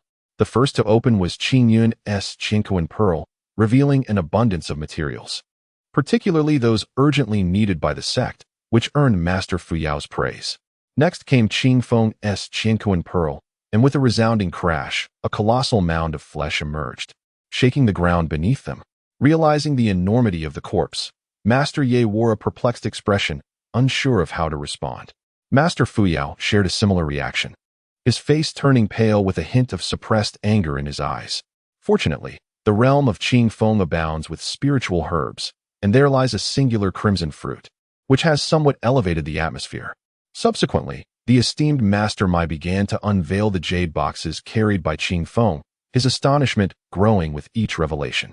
The treasures Qing Feng had brought back were all exquisite, their ages far surpassing those of the items procured by Qing Yun. Notably, there was a rare mineral, the silver spirit ore, along with the unusual silver-winged rain, oceanic celestial roots, and jade-toed ginseng, all of which were remarkable specimens. As they beheld these treasures, the elders' grievances gradually dissipated. What manner of flesh is this, and why have you brought it back? At last, Elder Tsangxuan could no longer contain his curiosity and inquired. Qingfeng's expression faltered, and he promptly replied, I, along with others, vanquished this three-headed eagle-dragon beast. Noticing the vitality of its carcass, I could not bear to discard it. After all, I possess a hearty appetite, and seeing that the space within the Qinquan pearl was still ample, I decided to stow it inside. Upon hearing his rationale, both Tsangxuan and Mai were left in a state of bemusement, reflecting on the peculiarities of this disciple. Even the venerable Fuyao could only shake his head in exasperation, pondering how he had taken in such an insatiable glutton. Chapter 136. The old man lost his horse. How could one know it is not a blessing? Fortunately, the elders did not make things difficult for him. However, since the items had been retrieved, it was only natural that they would be confiscated, though some could still be allocated to him. The belongings of Qing Feng were taken back, and the elder Tsangxuan began to tally them. These items would temporarily be under the custody of Elder Tsangxuan, with rewards to be distributed upon their return to the sect. Everyone's items were meticulously counted, and the harvest was indeed abundant, rivaling the gains of the Tai sect over many years. Moreover, the Tai sect had not seen precious spiritual herbs of considerable age for many years, and this time, the disciples had brought back several ancient herbs, aged 2,000 to 3,000 years, which greatly contributed to the sect's reputation. In light of this, Elder Fuyao announced that the evening would be a time for celebration. Just as everyone was reveling in joy, Lei Heng and Quanzhenzi unexpectedly stood up in unison to report, Respected Uncle Master, we have pressing matters to discuss. They exchanged glances, both wearing wry smiles. At the same moment, Muao Xue and Qing Yun also rose to express their intentions to convey important news. Elder Fuyao suggested they proceed one at a time. However, if no one else had anything to report, they could take their leave. Qing Feng, of course, had nothing to report, having concealed many matters, and after his departure, the remaining disciples who had no reports followed suit.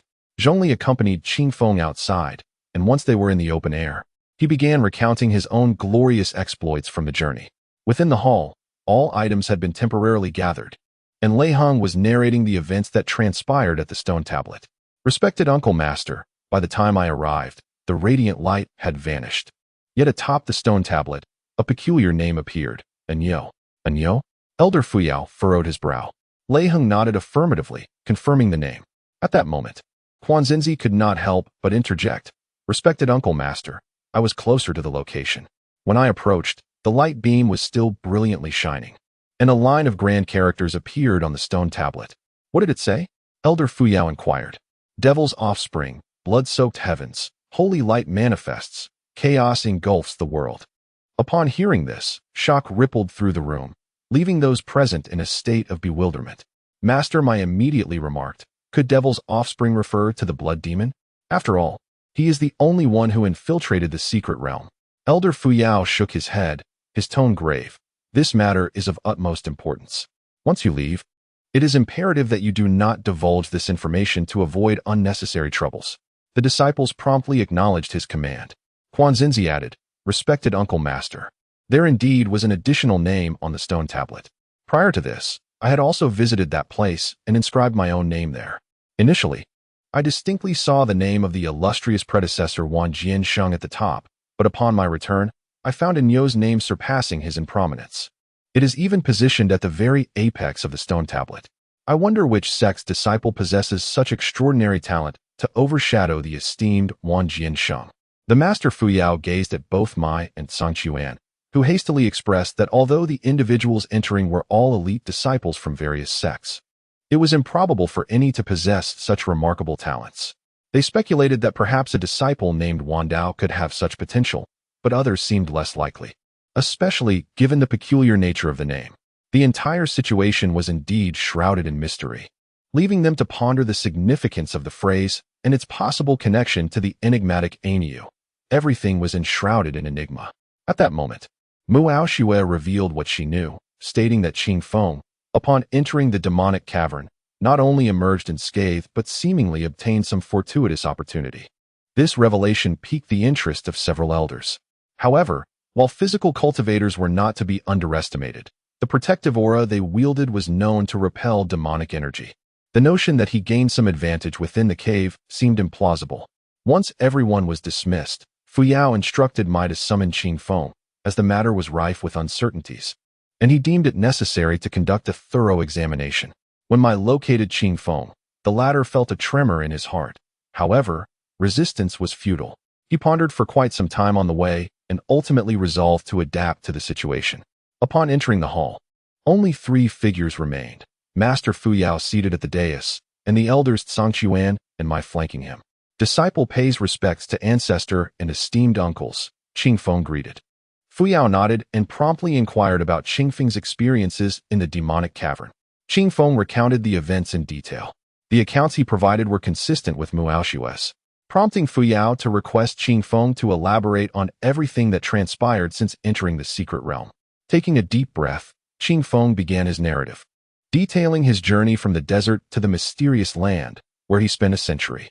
Upon exiting, he learned from Xue Lichu that the century he experienced within that realm equated to merely a day in the outside world.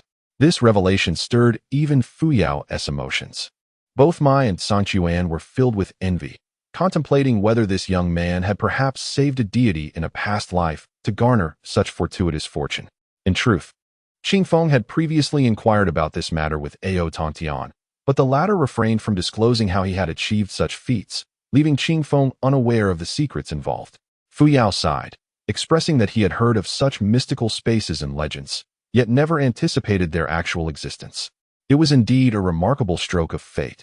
The one who created this space must be a formidable being with extraordinary capabilities. Qing Feng remained silent, continuing to recount how he had enhanced his powers over the century and how he ultimately broke free from the space, deliberately omitting any mention of Ao Tongtian. When he revealed that his mastery of the body dominance technique had reached the 8th level within that mysterious space, the others gasped in astonishment. There were certain segments, particularly concerning the stone tablet, that he could not disclose or acknowledge. Ultimately, when recounting the demonic energies of the cavern, he mirrored the earlier statements he had made. Upon hearing Qing Feng's narration, Master Fuyao furrowed his brow in contemplation, casting a peculiar gaze upon Qingfeng. However, his expression soon relaxed. At that moment, he suddenly spoke. Qingfeng, you must understand that this matter is of great significance. I must examine you to ascertain whether you have been tainted by demonic energy. Are you willing? Upon hearing these words, Qingfeng's heart trembled, yet he realized there was no evading the situation. He had resolved that if his esteemed uncle were to discover the demonic seed within him, perhaps this incident involving the demonic cave could be turned to his advantage. In such a case, he would possess a justification, for he had witnesses to attest that he knew nothing of the matter. Reflecting on this, he could not help but think of the adage, a blessing in disguise. Chapter 137. The Master Uncle's Intervention. As Qingfeng contemplated these matters, a sense of relief washed over him. The burden of the demonic seed had long weighed heavily upon his heart, and he remained uncertain as to when it might be unleashed. Should that occur, he would fall into darkness, bringing sorrow to countless souls, and he would find it impossible to forgive himself. With this thought, he immediately knelt and declared, Master Uncle, I am willing. Fuyao nodded in satisfaction and motioned for him to extend his hand. However, when Qingfeng did so, Fuyao and the others were taken aback. His hand was as smooth and pale as jade, an astonishing sight for a man. Fuyao marveled inwardly, pondering the extraordinary nature of the body dominance technique. Lu Qingshan had concealed it well, and upon returning, he would certainly demand this remarkable treasure from him. Without further ado, he placed 2 fingers on Qingfeng's wrist and, with a flicker of his consciousness, began to examine Qingfeng's body. His spirit swiftly traversed Qingfeng's form, revealing no trace of demonic energy. Instead, he noted the astonishing width of Qingfeng's meridians, which were over twice that of an ordinary cultivator, leaving him utterly astounded. He could not fathom the reason for this peculiarity and could only conclude that Qingfeng was no ordinary individual. Next, he directed his consciousness towards the enigmatic Purple Palace, only to find it shrouded in a peculiar force that isolated him from its depths. Nevertheless, his cultivation level allowed him to penetrate this barrier, transforming his spirit into a sharp sword that pierced through the obstruction and entered the realm within. Upon arriving in the Purple Palace, even Fuyao was momentarily taken aback, rendered speechless at the sight before him. A crystalline essence of innate purple qi, the size of a black dove's egg, was adorned with crimson patterns and encircled by an intricate and profound rune. A drop of blood, vividly red and exuding an overwhelming aura, deterred even his consciousness from approaching too closely. After a thorough observation, his eyes widened in astonishment, revealing an expression of disbelief. As his spirit returned, Fuyao furrowed his brow, his gaze transitioning from confusion to tranquility as he regarded Qingfeng. With a sigh, he instructed, Sangquan, you two may step outside. I have a few words to discuss with Qingfeng in private. Elder Sangquan and Master Mai exchanged puzzled glances, uncertain of the hidden matters that necessitated their dismissal. However, they complied with their master's request and exited the room. Once alone, Fuyao's tone shifted dramatically as he sternly addressed Qingfeng. Do you comprehend your transgressions? Qingfeng's expression turned blank, and he promptly knelt, responding, I beseech you, Master Uncle, to enlighten me. I am unaware of my wrongdoing. Fuyao narrowed his eyes and replied, Very well. Since that is the case, let me clarify your fate. I observed a purple crystal within your Purple Palace, which is a manifestation of innate purple qi. Are you aware of this? Qingfeng nodded eagerly, affirming, Indeed, I know.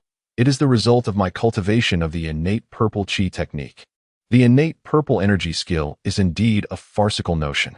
Clearly, it is the supreme technique of our sect, the great sun setting in the clouds, that can crystallize this innate purple essence. You are evidently fabricating a tale. If you confess the truth, perhaps I might spare your life. Speak forth. From whom did you pilfer this technique? As he spoke, the gaze of the elder Fuyao pierced through, sharp and penetrating, as though it could penetrate the very soul. Qingfeng offered a bitter smile and explained, Master Uncle, the so-called supreme technique you mentioned, the great sun setting in the clouds, is entirely foreign to me. The innate purple energy skill is something I discovered within the cave of the golden-horned silver serpent at the cliff's base. He continued, recounting how he initially sought a master to learn martial arts, but, by some twist of fate, ventured into that chasm one fateful day. Knowing it was once the lair of the golden-horned silver serpent, he had always been curious about what lay beneath. Upon entering the cave, he inadvertently triggered a hidden mechanism, revealing pages of martial arts manuscripts upon the stone walls. The very first lines clearly inscribed the innate purple energy skill. After perusing the text, the characters vanished entirely, yet, thanks to my remarkable memory, I managed to retain every word. Moreover, Master Uncle, you accuse me of stealing our sect's secret techniques. Consider this. As a low-ranking disciple, how could I possibly pilfer items safeguarded by the sect leader? Such an accusation is utterly preposterous. Upon hearing his explanation, Elder Fuyao found it somewhat reasonable. The golden horn silver serpent had been in the sect for many years, and it was conceivable that a technique based upon the great sun setting in the clouds could have emerged. In truth, he did not believe that Qing Feng, a mere novice, could have stolen the sect's secret techniques, which had historically been entrusted solely to the sect leaders and were passed down orally, without written records. Unless, of course, there existed the unlikely possibility that this young man was the illegitimate child of Guanzi, secretly imparted with knowledge. Yet, even this explanation seemed far-fetched and implausible. With this thought, Elder Fuyao snorted coldly and remarked, "Even if your assertions are true, the technique you are practicing remains suspect. Upon our return to the sect, I shall arrange for you to meet Guanzi. Then it will be revealed whether what you claim is indeed the innate purple energy skill or merely a derivative of the great sun setting in the clouds."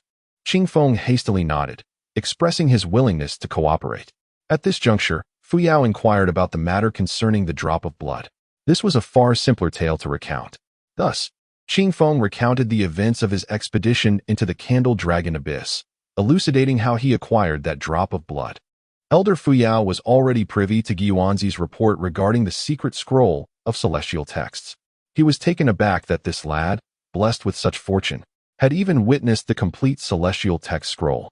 Regrettably, the returning disciples had all stated that the scroll was shrouded in mystery, only to be intuitively understood and never articulated.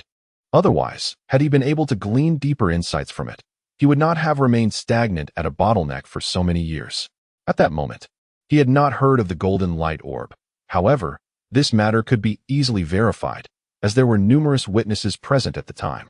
Even if he wished to fabricate a tale, it would be impossible. When Qing Feng inquired about the drop of blood, Master Fuyao's face flushed with embarrassment, for he could not discern its nature either. It was merely a drop of blood, and he was no deity. Yet he was certain that this drop was extraordinary and deserved to be safeguarded diligently. At this juncture, Fuyao revealed the matter of utmost significance, the essence of the demonic seed pearl. Upon hearing this, Qing Feng sighed and said, "Master Ancestor, I am indeed aware of that pearl. When I awoke from the cavern of the demon lair, I sensed the presence of an additional entity within the purple mansion. I intended to return to the sect to consult my master for verification, yet since you have already witnessed it, I kindly request an explanation from you, Master Ancestor." Chapter 138. The Seal. After a moment of contemplation, the esteemed Fuyao shook his head and remarked, "This orb is exceedingly peculiar. I cannot fathom its true nature. However, it is undoubtedly linked to the demonic path." At this juncture, Fuyao's gaze sharpened, and with a serious tone, he continued, "It bears demonic runes. Perhaps it is the fabled demonic seed we have heard of. We should consult senior brother Mingdao shortly. He may enlighten us." Upon hearing this, Qing Feng exhibited an expression of disbelief, a mixture of terror, hesitation, and a hint of fear etched across his face. Observing this, Fuyao could not help but sigh internally. A day later, Qing Feng had returned to his dwelling, where the demonic seed within his dantian was now sealed by a quintessence of five-colored divine thunder. This was the handiwork of senior brother Mingdao, employing a technique known as the five thunder sealing method. As long as Qing Feng refrained from deliberately disrupting the formation, the demonic seed would remain sealed. However, this was merely a conjecture, and its ultimate fate would depend on the seed's future developments. Regardless, Qing Feng felt a sense of relief, for he no longer feared succumbing to the allure of darkness. In a secret chamber, tendrils of incense wafted through the air as two elders sat facing one another, Fuyao and Mingdao. "Mingdao, are you certain that this is indeed the legendary demonic seed?" Fuyao inquired. "Without a doubt," Mingdao affirmed. "My senior brother, Tian Kanzi, was once afflicted by such a demonic orb, ultimately transforming into a demon. My master and I encountered these orbs back then, Yet my brother's demonic seed was rather mundane compared to this boy's, which is extraordinarily bizarre, resembling an embryo. Even I cannot fully comprehend it. Fu Yao nodded thoughtfully before asking, "What is your perspective on this matter, brother?" Ming Dao sighed. "This young man possesses profound fortune and encounters of great significance. Alas, my five thunder sealing method can only offer temporary respite. I worry that one day he might unwittingly release the seal and become a demon. If such a fate is inevitable, it might be wiser to eliminate him now to avert future calamities." "No," Fu Yao promptly countered. "I have some understanding of this boy." He then recalled the incident years ago when he had selflessly saved Zixin and continued, "He is a man of chivalry and integrity. We cannot commit such an act of annihilation. If all else fails, upon my return, I shall personally lead him into the ancient dragon pool to extract this seed. If that proves unsuccessful, he may resolve the demonic energy within, and one day, the seed will be eradicated." Observing Fu Yao's earnest concern for the youth, Ming Dao shook his head with a sigh. "Ah, my master was once like you. Yet in the end, he could not save my brother. We, at our level, should not burden the disciple too heavily, as you have suggested. Just be mindful not to regret the choices you make today." With a deep sigh, Fu Yao's figure flickered and vanished from the secret chamber. As Ming Dao observed Fu Yao's departure, a myriad of thoughts crossed his mind, and he could not help but let out a faint, bitter smile before plunging into his cultivation.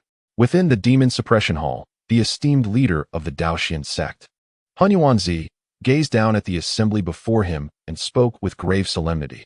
"I trust you are all aware of the exceedingly peculiar reports from various sect disciples. It concerns the birth of the demon child, the blood of the azure sky, and the manifestation of the sacred light, which has plunged the world into chaos. This cryptic utterance has emerged within the secret realm, and there must be a reason for it. Furthermore, at the summit of the day steel, a name has surfaced, firmly overshadowing that of our esteemed junior uncle, Wang Jiansheng. This name is singularly remarkable, Ainyo. I wonder if any of you have such a disciple among your ranks, and I invite you to share your insights." Upon his conclusion, he surveyed the crowd with a discerning gaze. The assembly, however, could only shake their heads in uncertainty. They were unaware of any individual by that name. Given the limited number of participants in the secret realm, it would not take long to inquire about each one. Yet, another question lingered. How could they possess a disciple of such extraordinary talent? If such a prodigy existed, surely they would have been grinning from ear to ear by now. Nevertheless, this matter is of great consequence and must be thoroughly investigated upon returning to their sections. As for the aforementioned saying, the assembly found themselves at a loss for words. Who is this demon child, and what of the sacred light? After much deliberation, they collectively agreed that this matter should not be divulged lightly lest it provoke unwarranted troubles. As for what complications may arise in the future, it is certain that more formidable individuals will step forth. After all, it is the unwavering confidence of the seven just sects that assures them no one can overturn the heavens. Turning away from the affairs within the demon suppression hall, we find Qing Feng meticulously tallying the spoils of his recent endeavors within a stone jar. He had acquired 40 desert flying crab demon pearls, a chunk of gold, 3 starfish, a Kuan-Ling ring, a tome of blood fiend divine art, a manual on great handprints, a treatise on fire cloud divine art, a piece of gold essence, a piece of secret silver, 3 unidentified materials, 2 unknown spiritual herbs, over 500 ordinary spirit stones, 10 superior spirit stones, and 3 exquisite spirit stones. Additionally, he had collected various spiritual herbs, including 1 Taishan grass, and over 30 demon beast pearls. The morning dew elixir had already been absorbed by the green lotus water pool and was not to be accounted for at present.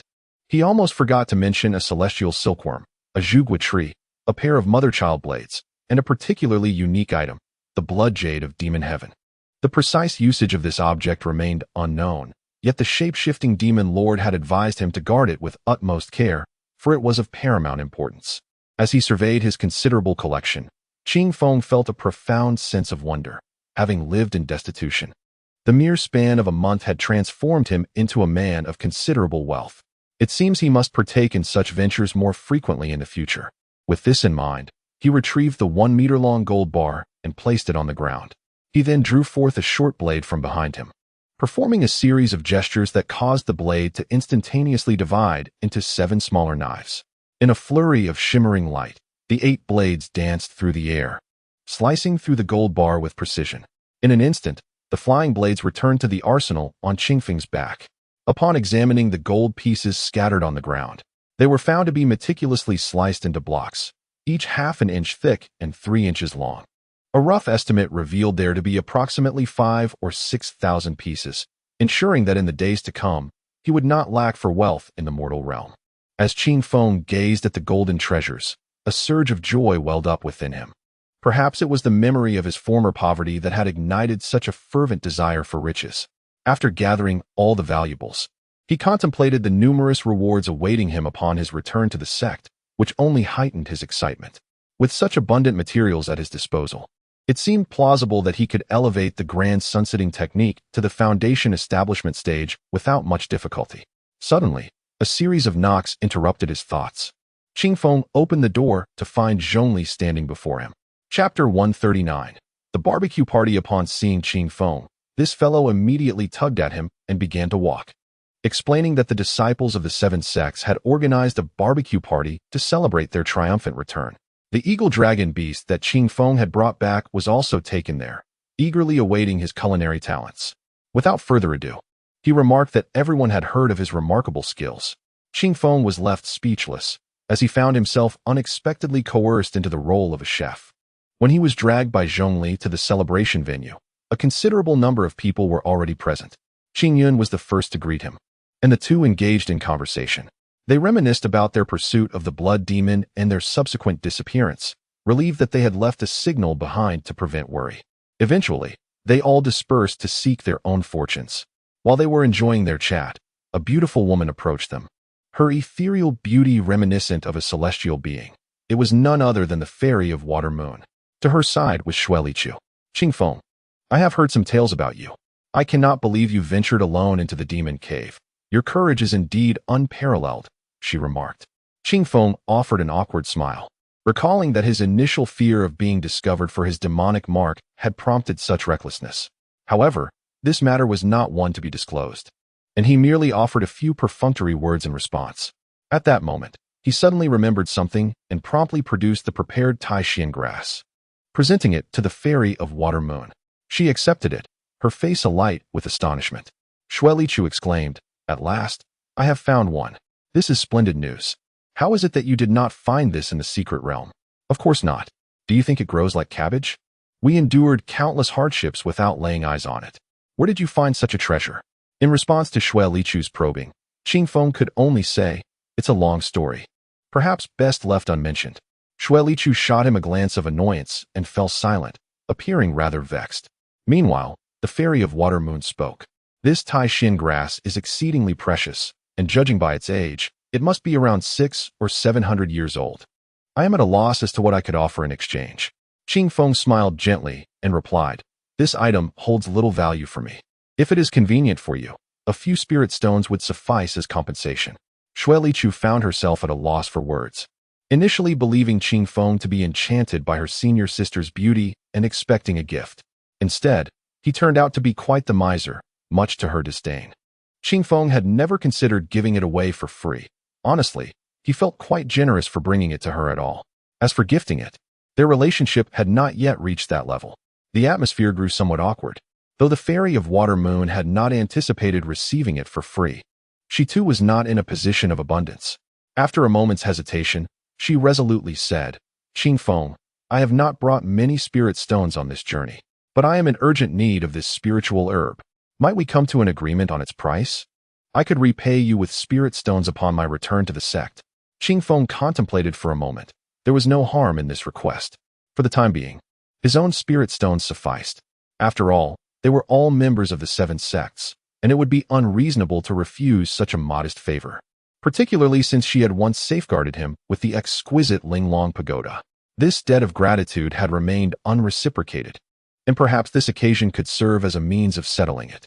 Nodding in agreement, Qingfeng acknowledged the arrangement. Ultimately, the Taishan grass was appraised at 1,500 spirit stones by the Water Moon Fairy. However, keeping the debt in mind, he decided to reduce the price by 500, settling for a mere 1,000 spirit stones, thus fully repaying her kindness. This way, neither party would owe the other. which alleviated a significant burden from his heart. After all, debts of gratitude are notoriously difficult to settle. The Water Moon Fairy did not decline the offer, while Xue Liqiu made a few sardonic remarks, noting that Qing Feng was quite reasonable and not exorbitantly pricing his goods. Xue Liqiu was known for her sharp tongue, and Qing Feng found it unwise to engage in verbal sparring with her. As more people gathered, the Water Moon Fairy and Xue Liqiu drifted toward another area. At that moment, the bonfire was ignited, fueled by high-quality fragrant pine wood. Qing Feng noticed Zhongli beckoning him, and with no other choice, he took to the stage to commence roasting the eagle dragon meat. The elite disciples of the 7 sects gathered in a circle, alongside several guests from the Daoxian sect, making the assembly nearly 100 strong. As conversations flowed and eyes turned to Qing Feng's grilling, the atmosphere buzzed with excitement. Though initially shy under the scrutiny of so many spectators, Qing Feng soon became engrossed in his task, dismissing any lingering embarrassment. He sliced the eagle dragon meat into chunks, skewering them on a large wooden branch to create a substantial kebab, which he then placed over the flames.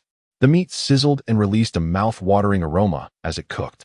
Not one to waste, Qing Feng also placed the enormous skeletal remains of the eagle dragon, which still bore ample flesh, atop the largest fire. As the meat turned a golden hue and developed a crispy texture, he drizzled his secret seasoning over it, filling the entire square with an indescribable scent of barbecued meat that made everyone's mouths water. Even the Water Moon Fairy's expression betrayed her desire for a taste. Xue Liqiu remarked in surprise, "Who would have thought this fellow possessed such culinary skills? What a shame he isn't a chef." The Water Moon Fairy shot her a glance, cautioning her to be mindful of her words, as a few disciples from the Tai sect nearby were casting displeased looks in their direction. Xue Liqiu promptly silenced herself, adopting a meditative posture, muttering under her breath about the wicked ones surrounding her. Unperturbed by such matters, Qing Feng remained entirely focused on his grilling. His concentrated demeanor, coupled with an earnest expression and an aura of uniqueness, inadvertently drew the attention of a throng of young ladies.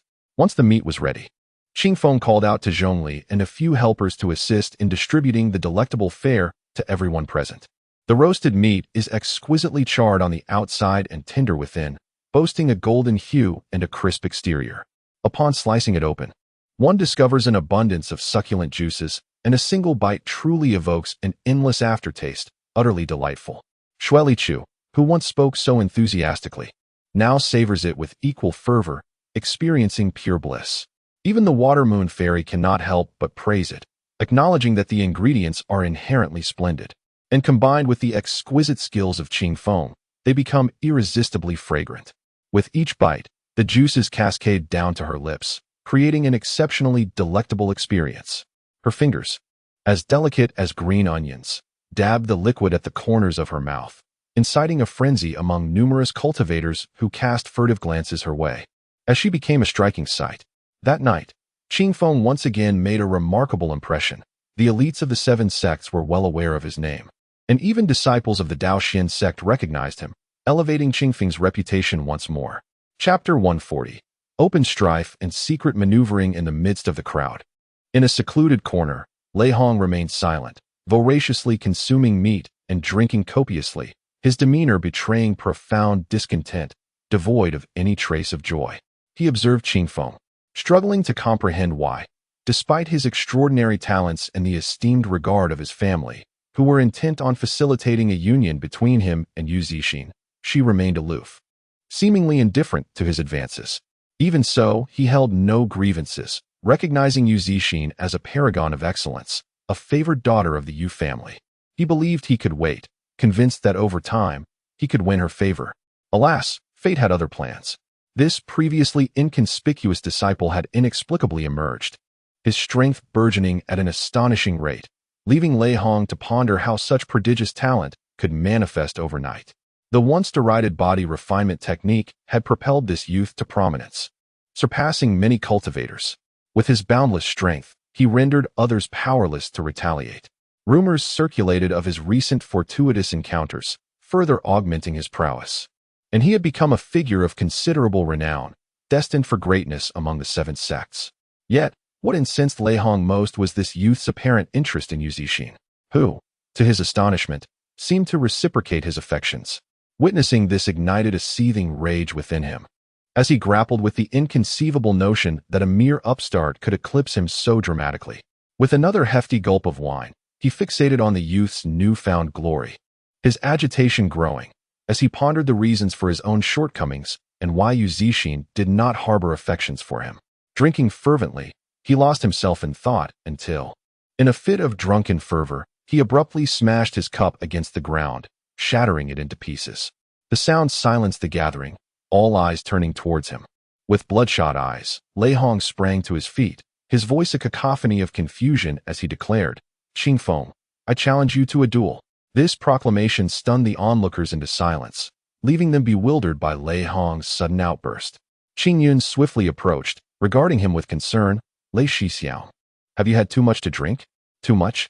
How could I be intoxicated?" "Step aside, Qing Yun, this is none of your concern. I have long found this brat intolerable, and I intend to teach him a lesson, to make him aware of boundaries he ought not to cross, to remind him not to forget who he truly is in his moment of triumph." At these words, the crowd erupted into lively chatter, each sect's disciples eager to witness the unfolding drama. Xue Liqiu, ever the opportunist, produced a handful of seeds, munching contentedly while his cunning eyes darted around, reveling in the unfolding spectacle. A throng of onlookers, their eyes gleaming with anticipation, appeared to be waiting for some event to unfold, eager to witness the spectacle. "Lei Hong, you have gone too far. Someone, quickly take him away," Qing Feng declared, his countenance flushed with anger as he observed the other sects reveling in the unfolding drama, his ire intensifying. Upon hearing his words, Zhong Li and Quan Jinzi approached, intent on restraining Lei Hong. However, with a fierce glare, Lei Hong broke free and bellowed, "Who dares to stop me?" At this proclamation, the crowd erupted in gasps, speculating whether an even more intense confrontation was imminent. Qing Feng regarded Lei Hong with perplexity. He was certain he had not wronged the man, yet he could not fathom why Lei Hong persistently sought to instigate trouble, especially in front of so many witnesses. As Lei Hong grew increasingly agitated, it became apparent that the others were struggling to rein him in. Just then, Qing Feng interjected, "Senior brother Lei, is there not a matter we could discuss later? What is it you truly desire?" "Ha ha, well said. What if I disdain you? I intend to defeat you, to demonstrate to all that I, Lei Hong, am the true second senior brother of Tai Yi sect." Upon uttering these words, the expressions of the Tai Yi sect members darkened considerably, mortified by the public display of folly, and they began to question Lei Hong's sanity. "Very well, senior brother Lei. If that is your wish, let us settle this on the arena. Today's gathering is meant for enjoyment. Let us not mar it with discord." Qing Feng's voice trembled with repressed anger, yet for the sake of the Tai Yi sect's dignity, he chose to endure. "No, today, I will challenge you. You shall know that I am the true senior brother, while you shall forever remain an unworthy junior brother." At this juncture, the spectators wore serious expressions, their hearts alight with excitement, sensing that a grand spectacle was about to commence. Qing Feng clenched his fists, yearning to unleash a powerful punch, while Lei Hong's eyes widened in fury, electric energy crackling around him as he summoned his formidable skills. Just as the atmosphere thickened with the promise of an intense battle, a voice, tinged with annoyance, reverberated through the air. "Lei Hong, return to me." "Who cares?" Lei Hong shouted, emboldened by drink. A disdainful huff pierced through Lei Hong's consciousness, snapping him back to reality. He surveyed the crowd, startled, for it was the voice of his esteemed great-uncle. Casting a resentful glance at Qing Feng, the effects of the alcohol began to wane, and he realized he had stirred up considerable trouble. Reluctantly, he placed the blame entirely on Qing Feng, harboring resentment towards him. "Come back at once." The voice of his great-uncle echoed again, and Lei Hong, too intimidated to object, retreated in a most undignified manner. With his departure, the atmosphere lightened once more, and whispers erupted among the crowd, speculating the reasons behind Lei Hong's outburst, frequently glancing towards Qing Feng. At this moment, Qing Feng found himself devoid of any mood, and after apologizing to everyone, he departed from the scene. The remaining disciples of the Tai Yi sect, feeling too embarrassed to linger, followed suit and gradually dispersed. What had begun as a delightful evening gathering lost its warmth with the departure of Qing Feng and his companions, and after a brief period of lingering, the attendees eventually left the venue. However, the following day, an unfounded rumor inexplicably took flight, spreading far and wide, suggesting that Qing Feng had an inexplicable and enigmatic relationship with the enchanting beauty, Yu Zixin. As the tale grew increasingly distorted, the entire Daoxian sect became engulfed in whispers of a story between the two that was shrouded in secrecy. With a resounding crash, a fine table crafted from rosewood shattered into fragments under a powerful strike. At that moment, a figure clad in golden armor, visibly furious, exclaimed, "How dare this Qing Feng lay eyes on my betrothed? This is utterly intolerable." Chapter 141. Excessive deceit within a concealed chamber. Wan Daoyi was in a fit of rage, while those beside him dared not utter a word, fearful of igniting his wrath. He surveyed the surroundings and suddenly addressed one of his companions, instructing, "Convey my words beyond these walls, but let it be known that this message must not be repeated. As for that Qing Feng, I have heard he has been rather prosperous of late." Upon uttering these words, he recalled the events of yesteryear in the Zhulong abyss, where this young man, disregarding the greater good, had forsaken the righteous path for the sake of fame and fortune. He was nothing more than a despicable individual, and for him to covet the Zixing was nothing short of a delusion. If he were not to be taught a lesson, this boy would truly remain oblivious to the vastness of the heavens and the earth. In another dwelling, Lei Heng knelt on the ground, facing Elder Tsangchuan and Master Mai, who sat before him. With a resounding thud, Elder Tsangchuan could no longer contain himself and slammed his palm onto the nearby red ironwood table. "Lei Heng, why have you committed such a foolish act? Do you not comprehend the detrimental impact you have brought upon our sect?" Lei Heng looked up at the two elders, opening his mouth but finding himself at a loss for words. Ever since he was summoned back by the revered Fuyo, he had been punished to reflect upon his actions within these walls. Despite a night of contemplation filled with remorse, he did not regret admonishing Qing Feng. "Are you still so obstinate? Why attack your fellow disciples?" Elder Tsangchuan pressed once more. Lei Heng opened his mouth, but no words emerged. Just as Elder Tsangchuan was about to erupt in anger again, he boldly declared, "I simply cannot abide his presence. He is but a lowly disciple. What right does he have to overshadow others? And why should he aspire to pursue junior sister Zixing? My father has promised to arrange a marriage with the Yu family for me, so I cannot permit him to get close to junior sister Zixing." Upon hearing this, both Tsangchuan and Mai were taken aback, and then Tsangchuan pointed a finger at him, seething with anger. "Lei Heng, you are truly clever yet foolish at this moment. Do you not see the situation at hand? Wan Daoyi has long had his eyes on Yu Zixing, and the Wan family is currently seeking a marriage proposal from the Yu family. Yet you, in your ignorance, dare to involve Qing Feng? I cannot fathom your thoughts. Were it not for your father Lei Ming's reputation, I would have struck you back to the mountain gate." Upon hearing this, Lei Heng's eyes widened in shock. "What? Wan Daoyi? Do you think you are capable of stopping him? Do you believe you can thwart the Wan family? In comparison to Wan Daoyi, who is stronger and who is weaker?" Such derisive words struck Lei Heng like a hammer upon his heart. He trembled all over, his teeth chattering, yet suddenly he shouted, "No, no one can stop him, no one." As he raised his head, his eyes were ablaze with fervor.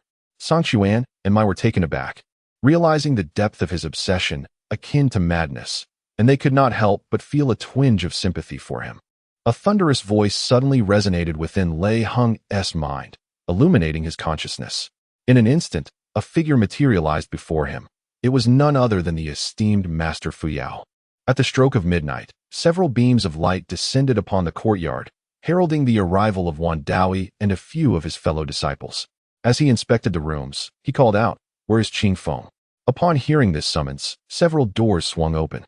Qing Feng, seated upon his bed, promptly opened his eyes and stepped outside. There stood a man clad in golden armor, none other than Wan Daoyi, accompanied by several familiar figures from the Daoxian Seven Stars. At this juncture, Qing Yun approached, a look of confusion etched upon his face. "Senior brother Wan, at this late hour, what business do you have with junior brother Qing Feng?" Wan Daoyi cast a glance in his direction and shook his head slightly. "Qing Yun, this is not your concern. You may return. I have matters of some import to discuss with Qing Feng." Qing Feng, having drawn near, overheard this exchange and felt a surge of perplexity. "Senior brother Wan, what is it that you wish to speak with me about?" Wan Daoyi regarded him with a haughty demeanor, as if summoning a servant. This only served to irritate Qing Feng further. He retorted, "Senior brother Wan, we are not well acquainted. Is there any reason for such secrecy? Perhaps it would be best to speak openly here. At this declaration, Wan Daoi's companions displayed their displeasure, and the disciples of Tai's sect exchanged incredulous glances at Qingfeng. After all, this was Wan Dao, a leading figure among the younger generation of the seven sects. How could he dare to speak so boldly? What audacity did he possess? Was this truly the same timid junior disciple? Wan Daoi's brow furrowed, for in all his years within the sect, he had never encountered defiance. Even the elders had shown him respect. To his astonishment, he found himself confronted by a stubborn and reckless youth. This incited his fury, and a cold smile crept across his face as he queried, "Are you afraid?" Qingfeng recognized the provocation but remained unfazed. "Senior brother Wan, it is late, and I am weary. If you have something to say, please do so now. Anything I know, I will share with you. If not, I must take my leave." Wan Dao, taken aback by this defiance, changed his countenance and spoke sharply, "Boy, are you refusing my hospitality?" His companions seethed with indignation, casting scornful glances as though they were observing a country bumpkin. Yet Qingfeng stood resolute, his expression unyielding as he replied, "Senior brother Wan, you cannot have come here merely to berate me. If that is indeed your purpose, please clarify your grievances. Have I wronged you in any way?" Wan Dao gazed at him, a sense of steadfastness filling his heart. He had not anticipated that this individual could be so eloquent, truly duplicitous. If he were to be provoked into a frenzy, the ensuing rumors would undoubtedly tarnish his reputation. This scoundrel possessed a sinister cunning. It was imperative that he did not fall into his trap. In the next moment, he noticed a shift in the man's tone as he lowered his voice, saying, "Qingfeng, there have been numerous rumors of late, and I hope you will refrain from associating with Sister Zixin in the future." Qingfeng regarded him with a cold smirk, pondering the situation.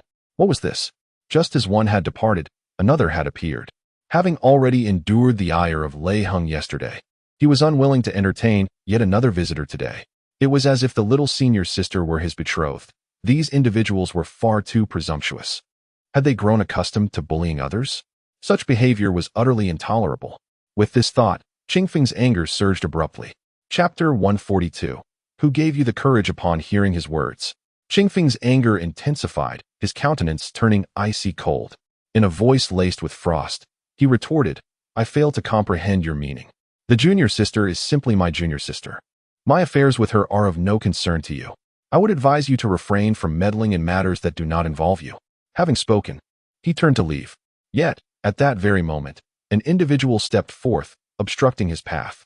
Wan Daoyi's face was aflame with fury, as he had never experienced such a loss of dignity in all his years. "Step aside," Qingfeng commanded, his tone harsh. The man before him scoffed disdainfully, saying, "You wish to depart?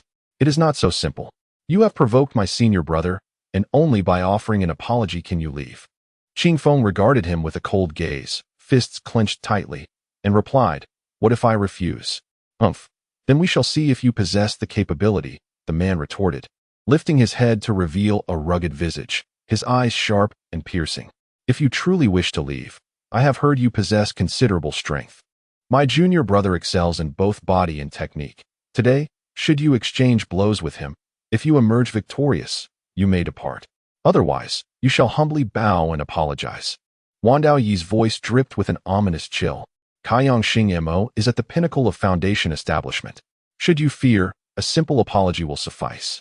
With that, the man removed his cloak, revealing a suit of resplendent armor, adorned with the image of a fierce tiger upon his shoulder, contrasting with the soaring dragon upon Wan Daoyi's. Qingfeng narrowed his eyes and decisively replied, "Very well."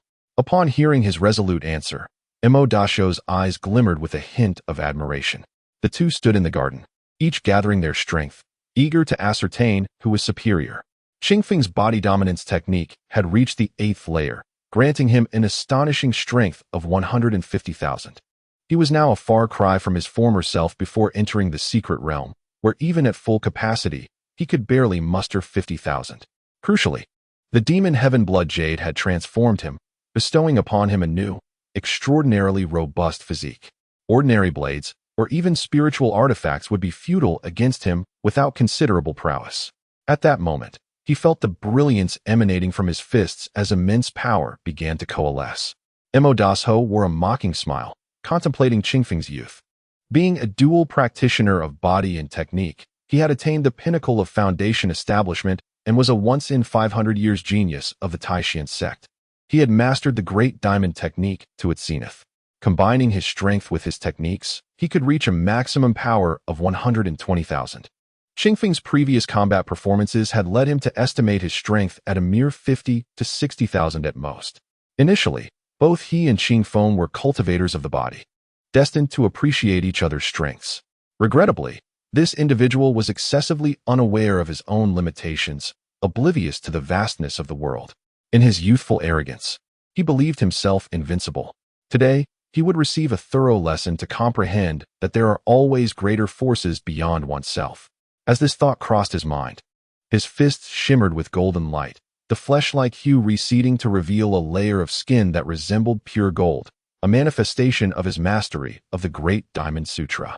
Observing the surrounding crowd, Zhongli had long since vanished, stealthily seeking out the elders. Qin Yun wore a face of concern, his heart racing with anxiety, fervently hoping for Zhongli's swift return to avert this confrontation. He was acutely aware of Qingfeng's capabilities. Although powerful, he was merely at the 7th level of qi condensation. Opposing him was none other than Mo Daso, renowned as the Hercules Bull, who had once lifted the Xiantian cauldron weighing a staggering 100,000 pounds without breaking a sweat. His strength was unfathomable, on the brink of entering the Dan formation stage. Mu Aoshue gazed at Qingfeng, who faced such an opponent without a hint of trepidation, fully embodying the spirit of a true man. Her admiration for him swelled, and had she not already had a beloved, her heart might have been swayed. Contemplating a union with him, Wan Daoi scoffed inwardly, regarding Qingfeng as truly ignorant of his own insignificance, a mere child unaware of the world's vastness, mistakenly believing that a modicum of strength could overturn fate. The remaining onlookers held varied expressions, some puzzled, others disdainful, while a few remained indifferent. Yet, the prevailing thought among them was the same. Who had bestowed him such audacity? In the arena, Qingfeng's fists were now solidified, and as he concentrated, the brilliance emanating from them seemed to retreat, akin to a return to simplicity. The pristine, jade-like fists concealed even their radiance, leaving the spectators in a state of bewilderment. This was, in fact, Qingfeng's sudden awakening, a response to the profound teachings within the heavenly book. The true cultivator returns to simplicity, extracting the essence and maximizing the efficacy of every ounce of energy, mastering the art of formlessness. This was the utmost profundity. This sudden enlightenment elevated Qingfeng's consciousness. Opposite him, Mo Dasho's fists glowed with golden brilliance, and he was confident that this strike surpassed 13,000 pounds, exceeding all limits. He intended to impart the most significant lesson to Qingfeng. "Prepare to receive my blow," he declared, as his fists surged forward, unleashing a thunderous roar that echoed ominously, the force of which was beyond comprehension. At that moment, several beams of light streaked across the sky, revealing Tsangchuan and Master Mai, who had arrived mid-air. They attempted to intervene, but it was too late. All they could do was sigh in resignation, hoping Qingfeng would not meet a fatal blow. After this incident, they would undoubtedly seek an audience with the Demon Suppression Hall to demand an explanation from the Daoxian sect. Qingfeng moved, delivering a punch that struck with no sound. Appearing deceptively ordinary, the silence enveloped his attack, reminiscent of the immovable Vajra. Finally, their fists collided, unleashing a blinding flash of light that momentarily dazzled the onlookers. With a resounding explosion, a tremendous force gradually made its presence known, radiating outward from the two individuals' fists. This terrifying energy, imbued with immense power, swept across everything in its path. At that moment, the energy exceeded everyone's expectations. The onlookers hastily summoned their magical artifacts, barely managing to withstand the onslaught. Even so, those of weaker constitution were relentlessly pushed back, left in disarray by the force of the energy. Observing this scene, Tsangchuan and Jinren Mai were taken aback, their thoughts racing with concern for Qingfeng, fearing he might have sustained severe injuries from such a blow. The members of Tai sect speculated that Qingfeng was finished. Even if he survived, he would undoubtedly be gravely wounded, rendering any further competition impossible. Why must this individual be so headstrong and impulsive? In that moment, many found themselves silently chastising him. Meanwhile, Wan Dao, observing the unfolding spectacle, furrowed his brow in surprise, never anticipating such a commotion from the two.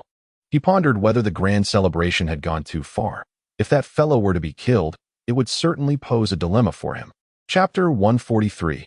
The Prodigal of the Celestial Gate, by Li Shang. At this moment, an array of dazzling lights suddenly surged from the horizon. Given the magnitude of the disturbance in the dead of night, it was inevitable that it would rouse the onlookers. As the blinding radiance gradually receded, the entire villa was obliterated into ruins, littered with shattered walls and debris. Once the brilliance faded entirely, the spectators were left awestruck, many doubting their own perceptions. Mu Aoshua rubbed her eyes and looked again, and the scene remained unchanged. In the center of the villa lay a deep pit, measuring several meters across, within which stood Qing Feng, his long black hair billowing in the wind. Opposite him, merely 3 meters away, lay Imo Dasho, sprawled on the ground, blood trickling from his lips, unconscious and uncertain if he were alive or dead. Silence enveloped the scene, an eerie stillness pervading as the light from the horizon arrived. Those witnessing this bizarre tableau could scarcely believe their eyes, exclaiming in disbelief. Rewinding to the moment Qing Feng unleashed his punch, the two struck each other with tremendous force. Qing Feng felt as though he were clashing with a great mountain, solid and powerful. However, to his surprise, the strength of his opponent was not as formidable as anticipated. His own power swiftly surpassed that of Imo Dasho, establishing an undeniable dominance. As Imo Dasho made contact with Qing Feng's fist, he had expected to be sent flying. But upon impact, he realized the dire situation he was in. The force behind Qing Feng's strike was an all-out effort, augmented by a newly attained understanding of the Tao, yielding a staggering strength of nearly 160,000 pounds. Imo Dasho sensed an overwhelming weight descending upon him, followed by an insurmountable tide of force that his own strength could not counteract. Retreat was not an option. To do so would mean conceding defeat, a humiliation he could not afford to bear. He braced himself, conjuring his internal power to withstand the blow. Yet, he underestimated the sheer might of the attack. The force crashed through his defenses like a relentless beast, tearing apart his protective barrier. Suddenly, he felt a crushing pressure in his chest, darkness enveloped him, and he lost all consciousness. Thus, the scene before the onlookers unfolded in stark clarity. Wan Daoyi stood agape, utterly unprepared for such an outcome, while Qing Yun and the others were rendered speechless, their disbelief palpable. Song Chuan and Mai exchanged glances, their eyes alight with unspoken thoughts. At that moment, Qing Feng turned his gaze toward Wan Daoyi, an air of condescension emanating from him. His voice, calm and unwavering, pierced through the silence as he declared, "You have lost. Please depart." Wan Daoyi clenched his fists, his face flushed with humiliation. In that instant, he experienced an unprecedented sense of disgrace. Yet he restrained the fury threatening to erupt as he surveyed the crowd. With a disdainful huff, he muttered, "Useless," before swiftly transforming into a streak of light and vanishing into the sky. The remaining few hastily approached to carry the unconscious Imo Dasho away in disarray. The battle concluded, the outcome shocking all witnesses, including Song Chuan and Mai, who now regarded this extraordinary disciple with newfound uncertainty.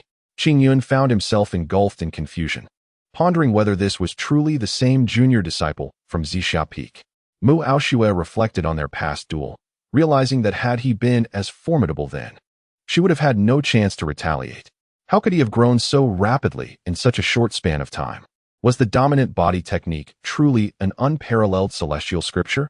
There had been whispers that Qing Feng had obtained the complete heavenly tome. Could those rumors possibly be true? As Qing Feng gathered his disheveled hair, he exchanged a few words with Elder Song Chuan and Master Mai before soaring into the sky, vanishing in an instant without a trace. The atmosphere quickly became lively as everyone sought to uncover the details of what had transpired. Zhongli and Quan Zhenzi eagerly recounted the momentous events, and the tale of Qing Feng's fierce battle with Imo Dasho spread like wildfire throughout the Daoxian sect. At that moment, Qing Feng stood by a serene pond, blood trickling from the corner of his mouth, a testament to the injuries he had sustained. Yet, he bore the pain silently, unwilling to reveal his vulnerability to those around him. Fortunately, his wounds were not severe. After consuming a pill, he felt considerably better. He had not come to this tranquil spot merely to enjoy the breeze. Rather, He was here to reflect upon some profound insights he had gained. The Heavenly Tome, praised by the legendary Shura Tang San, contained knowledge that inspired deep contemplation. Just moments ago, he had achieved a breakthrough in understanding, prompting his visit to this secluded place for further reflection. Suddenly, a voice drifted toward him. Indeed, indeed. It has been years since someone as formidable as you has appeared. Today, I, Bai Li Shang, have truly witnessed something remarkable. Following the sound, Qing Feng beheld a robust figure with a square face, broad forehead, and a prominent nose. His copper-hued skin seemingly chiseled from stone, exuding an aura of rugged charm. Immediately, Qing Feng rose, his face radiating admiration as he exclaimed, I have long heard of your esteemed name, Senior Brother Bai Li. It is indeed a great fortune to meet you today. Ha ha ha, there is no need for such formalities. Qing Feng, speak to me freely. I, Bai Li Shang, have a fondness for those who are straightforward. Encouraged by his candor, Qing Feng laughed heartily in return. Bai Li Shang, renowned as the most illustrious scion among the 5 paths of the 7 stars in Daoxian sect, had just witnessed Qing Feng's extraordinary confrontation with Imo Daso. Bai Li Shang nodded. Indeed, I never imagined that a disciple at the 7th layer of qi condensation could surpass a perfect foundation establishment. It seems you are a true prodigy, a rarity in the cultivation world. Had I not seen it with my own eyes, I would have found it hard to believe. In response, Qing Feng shook his head with a wry smile. What you may not know, Senior Brother, is that the martial arts I practice are derived from an ancient secret scroll passed down by my master, which is exceedingly powerful. Moreover, I am naturally endowed with great strength. Perhaps Imo Daso was simply overconfident in challenging me to a contest of might, unaware that my strength surpasses his by a considerable margin. Should we truly engage in such a competition, it remains uncertain who would ultimately prevail. Bai Li Shang observed his calm demeanor with a sense of admiration, nodding slightly before continuing. A contest is merely a contest. There exists no distinction between genuine and otherwise. Victory is victory, and if Imo Daso harbors an air of arrogance, that is merely his misfortune. However, I find great appreciation for you, young lad. In the future, we should interact more frequently. If you find yourself unoccupied, how about we enjoy a drink together at this very moment? Upon hearing Bai Li Shang's invitation, Qing Feng was somewhat taken aback, contemplating that this individual might have matters to discuss with him. He then indulged in a moment of self-deprecation, realizing that he was perhaps overthinking the situation. After all, as a mere 7th-tier qi condensation practitioner, why would he be of any concern to someone like him? Chapter 144. The precious fan of mountains and rivers regardless of the circumstances, Qing Feng felt compelled to show some respect to Bai Li Shang. How could he possibly decline such an invitation? He had long heard of this person's esteemed name and was quite familiar with his heroic deeds, holding a deep admiration for him. To share a drink with his idol was indeed a significant joy in life. That night, devoid of the chaotic thoughts that Qing Feng had anticipated, the two simply reveled in the moonlight, drinking and discussing the nuances of life. To their surprise, they found a kindred spirit in one another, engaging in endless conversation, each regarding the other as a true confidant. After a few days of rest, the grand competition among the 7 factions resumed, as it pertained to the distribution of benefits for the next century, and it could not simply be left unresolved. On that day, the square was teeming with people. Countless disciples gathered to witness the event, with Qing Feng among them, as he was also a participant in the contest. Eager to claim a spot within the top 10, Qing Feng's number was 7, while his opponent bore the number 8. The earlier battles had been fiercely contested, and Qing Feng watched with admiration as the elite disciples from the 7 factions showcased their remarkable skills. Suddenly, a figure ascended the stage, and Qing Feng's eyes sparkled with a newfound intensity. It was Yu Zixin, who had not participated in the Linqing secret realm. At that moment, he could perceive a subtle transformation in her aura. Her expression had grown colder, resembling that of an unparalleled fairy. She approached the platform with minimal words, and the duel commenced without delay. Her opponent hailed from Spirit Beast Mountain, commanding a formidable white tiger. Unfortunately for him, Yu Zixin wasted no time in idle chatter. She sprang into action, drawing her sword as thunder rumbled, unleashing the purple sky thunder sword technique with a decisive strike that overwhelmed her adversary. Qing Feng could distinctly sense Yu Zixin's newfound strength. Her mastery of the purple sky thunder sword technique was now extraordinary, a feat she had previously been incapable of achieving. It was evident that the lotus seed had significantly impacted her abilities. From a distance, Qingfeng gazed at her figure, his heart a tumult of emotions. Regrettably, she never cast a glance in his direction, and after being declared the victor, she soared away on her sword, vanishing from the arena. Many gazed longingly at her ethereal presence, lost in admiration. Qingfeng felt similarly, an inexplicable emotion stirring within him. Fortunately, it was not long before it was his turn to ascend the stage. His opponent was a handsome young man named Gu Rufeng, who wielded a folding fan with an air of grace. Qingfeng introduced himself. I am Qingfeng of Tai sect. I have long admired your reputation. You have certainly made quite a name for yourself in recent days. I cannot discern whether I am fortunate or unfortunate to face you. Should I manage to defeat you, I surmise that I shall gain immediate renown. Qingfeng offered a wry smile, uncertain of what else to say. The fierce battle commenced, and as Gu Rufeng unfurled his fan, an elaborate depiction of a great river flowing alongside mountains adorned its surface, with several weapons standing boldly upon it. With a flick of his fan, countless blades of wind took shape and surged toward Qingfeng. Dear friend Qingfeng, you must exercise caution, for my fan is no ordinary object. It is known as the Mountain and River Precious Fan. I have heard whispers of your extraordinary strength. Let us see if you can withstand the weight of this mountain. Qingfeng paid little heed to his words, merely responding that he should come forth and try. Only through testing would the truth be revealed. At that moment, the wind blade approached, prompting Qingfeng to hastily raise his protective shield. To his astonishment, additional golden runes appeared upon its surface, and where the wind blade struck, the runes absorbed the impact, preventing even the essence of the shield from being touched. Observing the bell-shaped shield, one could see it had solidified significantly compared to before, with faint runes intricately etched upon it, though not entirely discernible. Below the arena, many gazed in envy as Qingfeng had yet to strike, but had already deflected the damage effortlessly. What kind of technique is this? It is almost akin to a magical artifact. Little did they know, Qingfeng was no ordinary individual. Despite his physical cultivation, he faced elite practitioners with unyielding composure. Your information seems dreadfully outdated. Just days prior, one of the 7 stars, Mo Das Ho, was rendered unconscious by this fellow, and it is said he is yet to awaken. Hush, do not speak of such things. Do you wish to invite calamity upon yourself? This matter is one we all tacitly agree to avoid mentioning.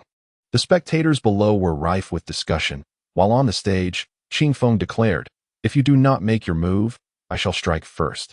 Gu Ruyun narrowed his eyes and bellowed, prepare yourself. With a flick of his paper fan, a torrent of a great river surged forth, accompanied by a mountain that emerged from the fan itself, casting a shadow over the arena. Unfazed, Qingfeng stood his ground, channeling his arcane energy, eager to test how much weight his shield could endure. A colossal sound resonated as the mountain descended, pressing down upon the shield, which momentarily buckled under the immense force, a true testament to its extraordinary might. Yet, Qingfeng had underestimated the mountain. However, noticing its lack of solidification, he felt a sense of relief. This merely indicated that the fan's rank was insufficient. Otherwise, he would surely be pinned beneath it, unable to move. Meanwhile, countless spectators gasped in astonishment, questioning Qingfeng's sanity for standing there, seemingly inviting his own suppression. But as they witnessed him lift a tremendous weight effortlessly, their astonishment grew. What a marvel Qingfeng was! At this moment, Qingfeng gazed upon the towering mountain above him and concentrated his strength into a fist, delivering a resounding blow. With a thunderous crash, the mountain trembled under the force, followed by a succession of punches. The echoes of impact rang out continuously as the mountain began to rise, much to the astonishment of the onlookers. In that instant, Qingfeng withdrew a large staff and shouted, "Rise." The staff instantly radiated an aura of brilliance, extending into a formidable length as it struck the mountain with overwhelming might. The combined force of his strength and the staff's weight exceeded 100,000 pounds, crashing down upon a single point. Another thunderous roar erupted as the mountain began to crack, a fissure spreading from its base to the summit. At this moment, the river's waters surged back, undeterred by the gentle breeze, which summoned the formidable water dragon technique of the universe. Before one's eyes, the mighty river transformed into an enormous water dragon, embarking on a counterattack. Gu Rufeng, already pained by the sight of the fractured mountains, was taken aback when he witnessed the river's retreat. With a swift movement of the mountain and river fan, he retrieved both elements. Enough of this tyranny, Gu Rufin bellowed. Invoking the celestial law, the technique of desolation ensued, causing the heavens to change hue. As Gu Rufin spoke, Qing Feng felt a sudden constriction in his body, as if the very fabric of space had been ensnared. Suddenly, the arena above was engulfed in a fiery crimson hue, resembling a sea of flames, from which countless blades of light and shadows charged towards Qing Feng, intent on reducing him to mere pulp. Chapter 145. The Sword of Yin and Yang. On this day, the atmosphere shifted as if the heavens themselves had transformed. Even the gentle breeze dared not be careless. However, he tightened his grip on the great staff, channeling all his strength into it. He then executed his staff technique with a peculiar grace, invoking the mystical sky's 20 sticks.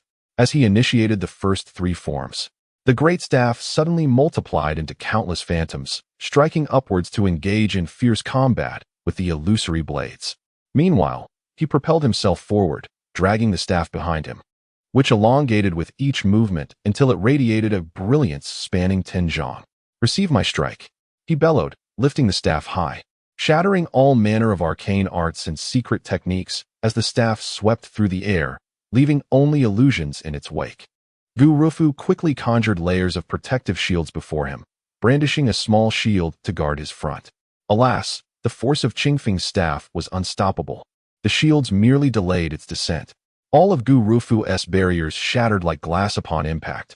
The mighty staff, imbued with unparalleled strength, descended relentlessly. And in a moment of desperation, Gu Rufu raised his small shield, transforming it into a colossal barrier before him. With a resounding crash, the shield was sent flying as Gu Rufu was propelled backward, blood spilling from his mouth. In midair, he struggled to lift his trembling fingers, pointing feebly at Qing Feng. You. Before he could finish, darkness engulfed him, and he fell unconscious. Qing Feng approached, gazing at him with a slight shake of his head, at a loss for words.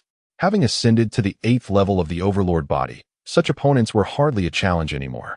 He longed to confront stronger adversaries.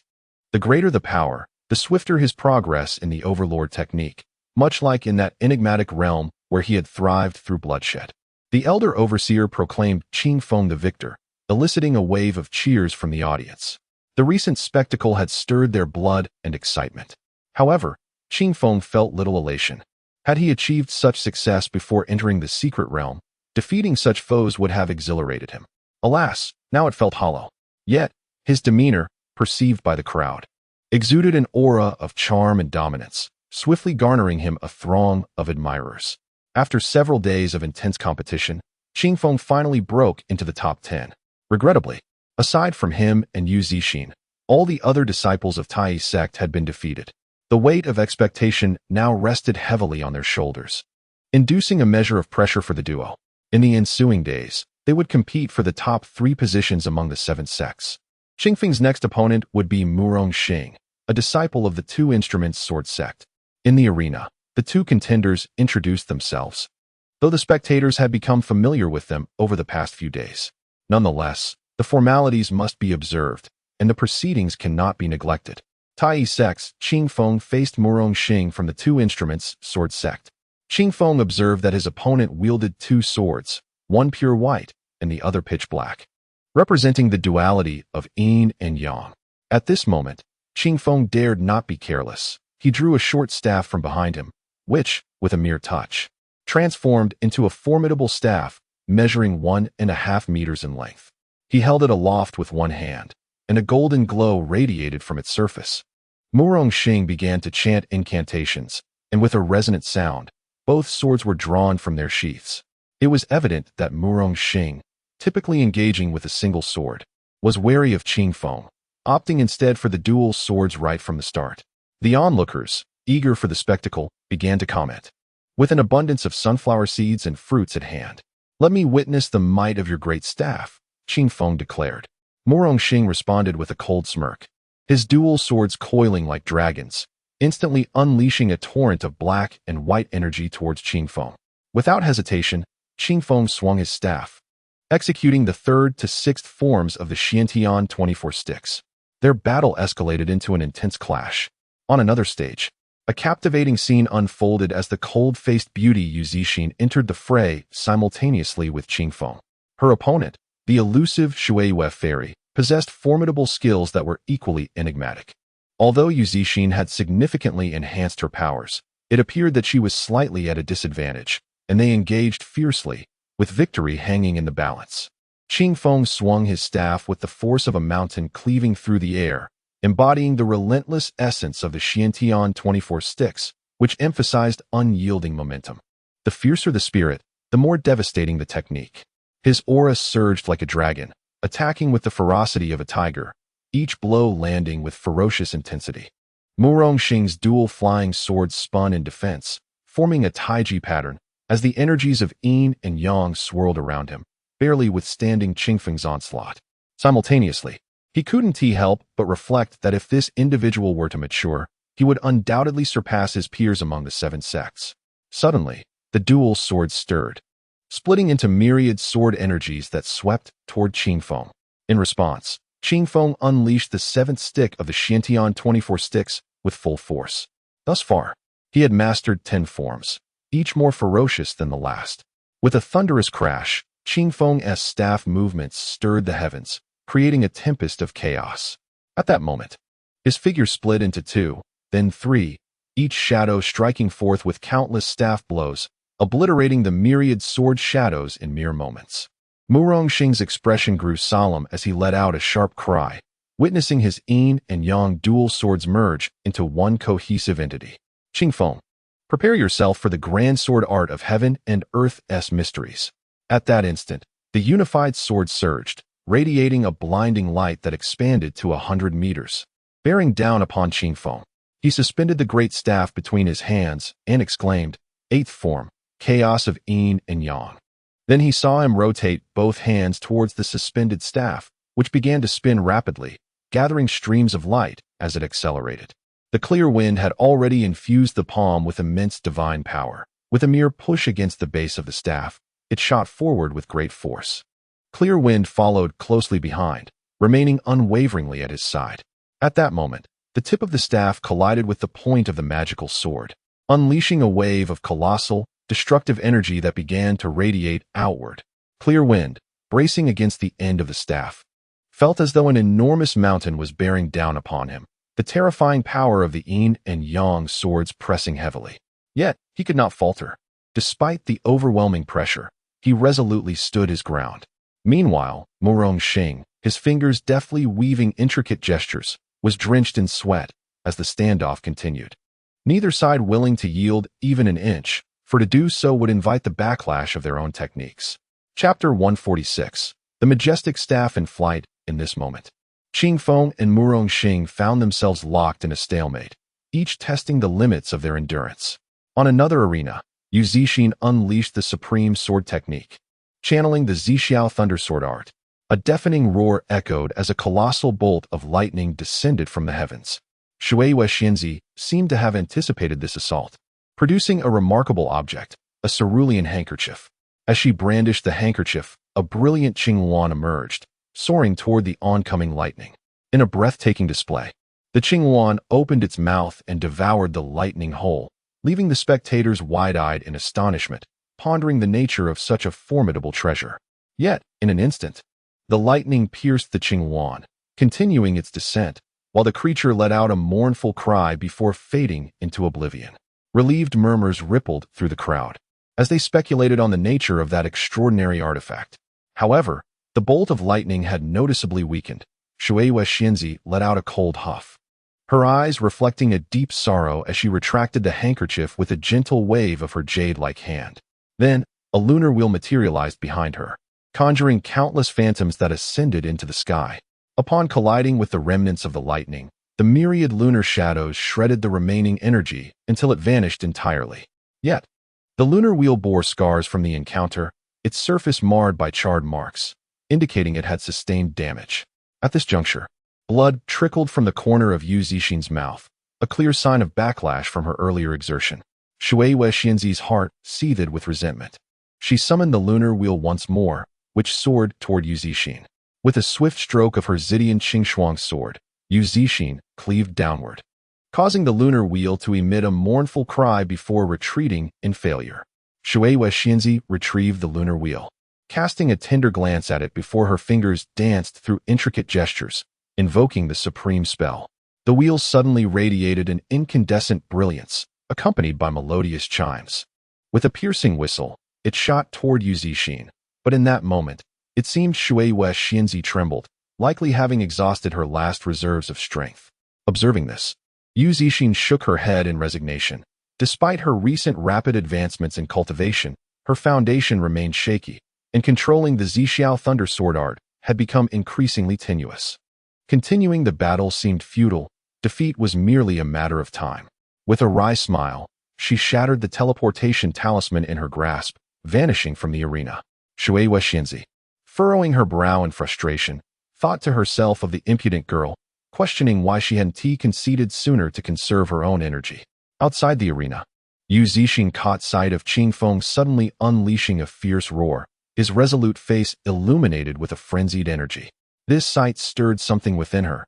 She bit her lip, steeling her resolve as she turned away, summoning her sword to soar into the distance. Qing Feng channeled all his power into his palm, the entirety of his strength erupting forth. The staff radiated with dazzling light, brilliant beyond measure, as he propelled it forward, shattering the Yinyang Law sword into fragments. With a powerful thrust, the staff soared forth, striking with relentless fervor against the enchanted sword. With a resounding crash, the Yinyang sword could no longer withstand the immense force and shattered completely. Yet, the staff continued its relentless advance.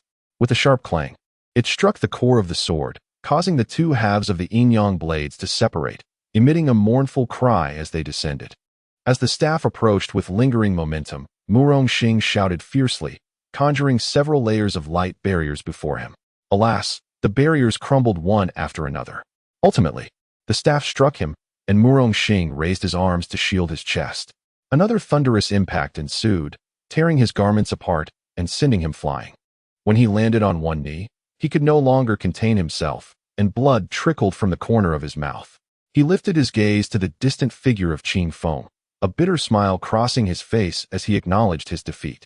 Slowly rising, he addressed Qing Feng, conceding, "Very well. I admit you are stronger. I yield." Qing Feng nodded in acknowledgement, though his legs felt weak, fatigue washing over him. Qing Feng's ascent into the top three stirred considerable excitement within the Daoxian sect, as it had been several generations since anyone from Tai sect had reached such heights. Many were puzzled. Prior to the spirit realm, although Qing Feng displayed remarkable valor, his strength paled in comparison to that of the elite disciples. How had he become so formidable in just over a month?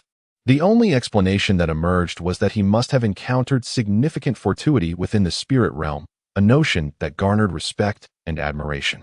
In the subsequent rounds, the Fairy of Water Moon was successively eliminated. Qing Feng advanced to the top three alongside Huaining, known as the Enlightened Sage of the Law Source Temple, and Yi Ruxin, referred to as the Celestial Maiden of the Five Paths from Daoxian sect. Upon selecting the top three, the competition did not commence immediately. Instead, the participants were granted 3 days for recuperation. During this time, Qing Feng restored his vitality while contemplating the essence of the cosmos. Through the battles, he gleaned valuable insights, realizing that the body dominance technique must be refined through combat, reaching perfection through sublimation. However, after this round of contests, Qing Feng intended to recommence his training of the body dominance technique from its first level. The version he previously practiced was fraught with flaws, but now he possessed the complete 9-layered foundational technique. This would allow him to refine his earlier training and integrate the insights gained from the celestial texts. As he gazed at the round moon outside, the drop of blood within his purple abode began to stir restlessly. He shook his head in silence, retrieving the cold jade cushion to commence his meditative practice. The night passed without incident, and at the 4th watch of the following day, Qing Feng awakened. At this moment, dawn is drawing to a close, and the sun is poised to rise in the east. As the first ray of sunlight pierces through the horizon, the clear breeze, great sun, and sunset clouds commence their operations. 49 streams of purple energy are sequentially absorbed into his abdomen, entering his dantian. At this instant, The crystallized purple energy within his dantian has notably increased in size and purity. However, the presence of the thunderous seal containing the demonic seed still evokes a peculiar sensation within him. Moreover, the drop of blood seems to be intensifying in its effects, leaving him uncertain of its cause. Upon returning, he may need to consult Master Fuyao for clarity. Just then, he hears the distant voice of Zhongli calling out, "Junior brother, are you ready? Hurry up, the competition is about to begin." Clear Breeze is speechless. That fellow appears even more anxious than he is. Truly an instance of the emperor being less anxious than the eunuch. With no choice but to respond, he opens the door and steps outside. To his surprise, the disciples of Tai's sect are gathered outside, and at the entrance stands a figure clad in purple, her graceful silhouette unmistakably belonging to Yu Zixin. Chapter 147. The Wisdom Root and Spiritual Heart. As Qing Feng gazed into the eager eyes of his companions, he felt a warmth in the corners of his eyes. Overwhelmed by a tide of emotions, Zhongli patted Qing Feng on the shoulder, chuckling as he said, "Junior brother, the honor of our sect rests upon your shoulders this time. For so many years, we at Tai's sect have been suppressed by them. You must strive to vindicate us." Qing Feng nodded, though he refrained from boasting, instead vowing to do his utmost. Upon reaching the entrance, it was unclear whether it was intentional or not, but they unconsciously sidestepped Yu Zixin, stepping outside first. This left only Qing Feng and Yu Zixin at the door. As he beheld her unparalleled beauty, Qing Feng found himself at a loss for words. The myriad phrases he had prepared dwindled to a mere 3 words. Yu Zixin, shedding her usual frosty demeanor, offered Qing Feng a gentle smile. "Qing Feng, this match is of paramount importance. My grandpa has tasked me with conveying a message. Should you secure first place in this competition, he will make an exception to grant you one request that he is capable of fulfilling, a personal gift, if you will." With that, her tone shifted as she gazed at Qing Feng. "Junior brother, I have delivered my grandpa's words. The following is a warning from me. Yi Wuxin is no ordinary cultivator. She practices the path of sealing the gods, and her cultivation is unfathomable. Do not be deceived by her mere foundation establishment peak. Even Golden Core disciples find her formidable. Her selection among the 5 paths speaks volumes of her prowess. Therefore, I urge you to exercise caution. Should you find yourself unable to compete, do not hesitate to concede. Do not allow pride to lead you to ruin." Qing Feng looked at Yu Zixin and nodded gently. For reasons unknown, her presence filled him with vigor and passion. It was as if, with her by his side, he could face any peril ahead, undeterred by the prospect of death. "Qing Feng, I wish you smooth sailing." Yu Zixin suddenly revealed a radiant smile, her pearly teeth glimmering. Qing Feng nodded vigorously, suddenly overwhelmed with words he longed to express, but Yu Zixin turned away, granting him no opportunity, soaring away into the sky, leaving not a trace behind. As he watched her figure fade into the distance, a pang of disappointment struck Qing Feng. She could not witness his match after all. Despite the emptiness in his heart, he clenched his fists, resolutely deciding that he would give his all this time, no matter the outcome. When the group arrived at the arena, they were greeted by a sea of people. Qing Feng was taken aback by how eagerly the disciples of Daoxian's sect gathered. At that moment, he spotted a familiar face among the crowd. "Brother Bailey," Qing Feng exclaimed joyfully. Bailey Shang waved his hand, gathering everyone together. To everyone's surprise, he warmly patted his shoulder, encouraging him to strive diligently, playfully remarking that he should exert himself without concern for Bailey Shang's feelings. This scene left countless onlookers puzzled, as it was inconceivable that 2 individuals, seemingly unrelated, could share such camaraderie, appearing to have a remarkably close relationship. Qing Feng nodded, assuring that he would give his utmost effort, vowing not to hold back. As they spoke, both erupted into hearty laughter, further confounding the spectators. After Qing Feng departed, Yi Wuxin, visibly displeased, looked at Bailey Shang and remarked, "Senior brother, you are being rather unfair, encouraging an outsider and insisting he need not regard your feelings. Just how well do you know him?" Bailey Shang chuckled heartily and replied, "Little junior sister, you are unaware that the bond between men requires little verbal expression. Sometimes, a mere glance suffices. Do not underestimate that young man. Should you do so, you shall find yourself regretting it." She scoffed, "He is merely a body cultivator. It is only fools like Mo Dasho who would foolishly engage in a contest of strength. You will soon see how he falls to my prowess." In that moment, Yi Ruxin spoke with remarkable bravado. Bailey Shang smiled softly at her words, but chose not to elaborate further, wary of provoking his spirited little junior sister, which would only lead to future troubles. The crowd gathered before the arena, and soon, several monks clad in robes approached, led by a strikingly handsome figure known as Huaning, who had remained notably low profile, yet was often referred to as the one with profound wisdom.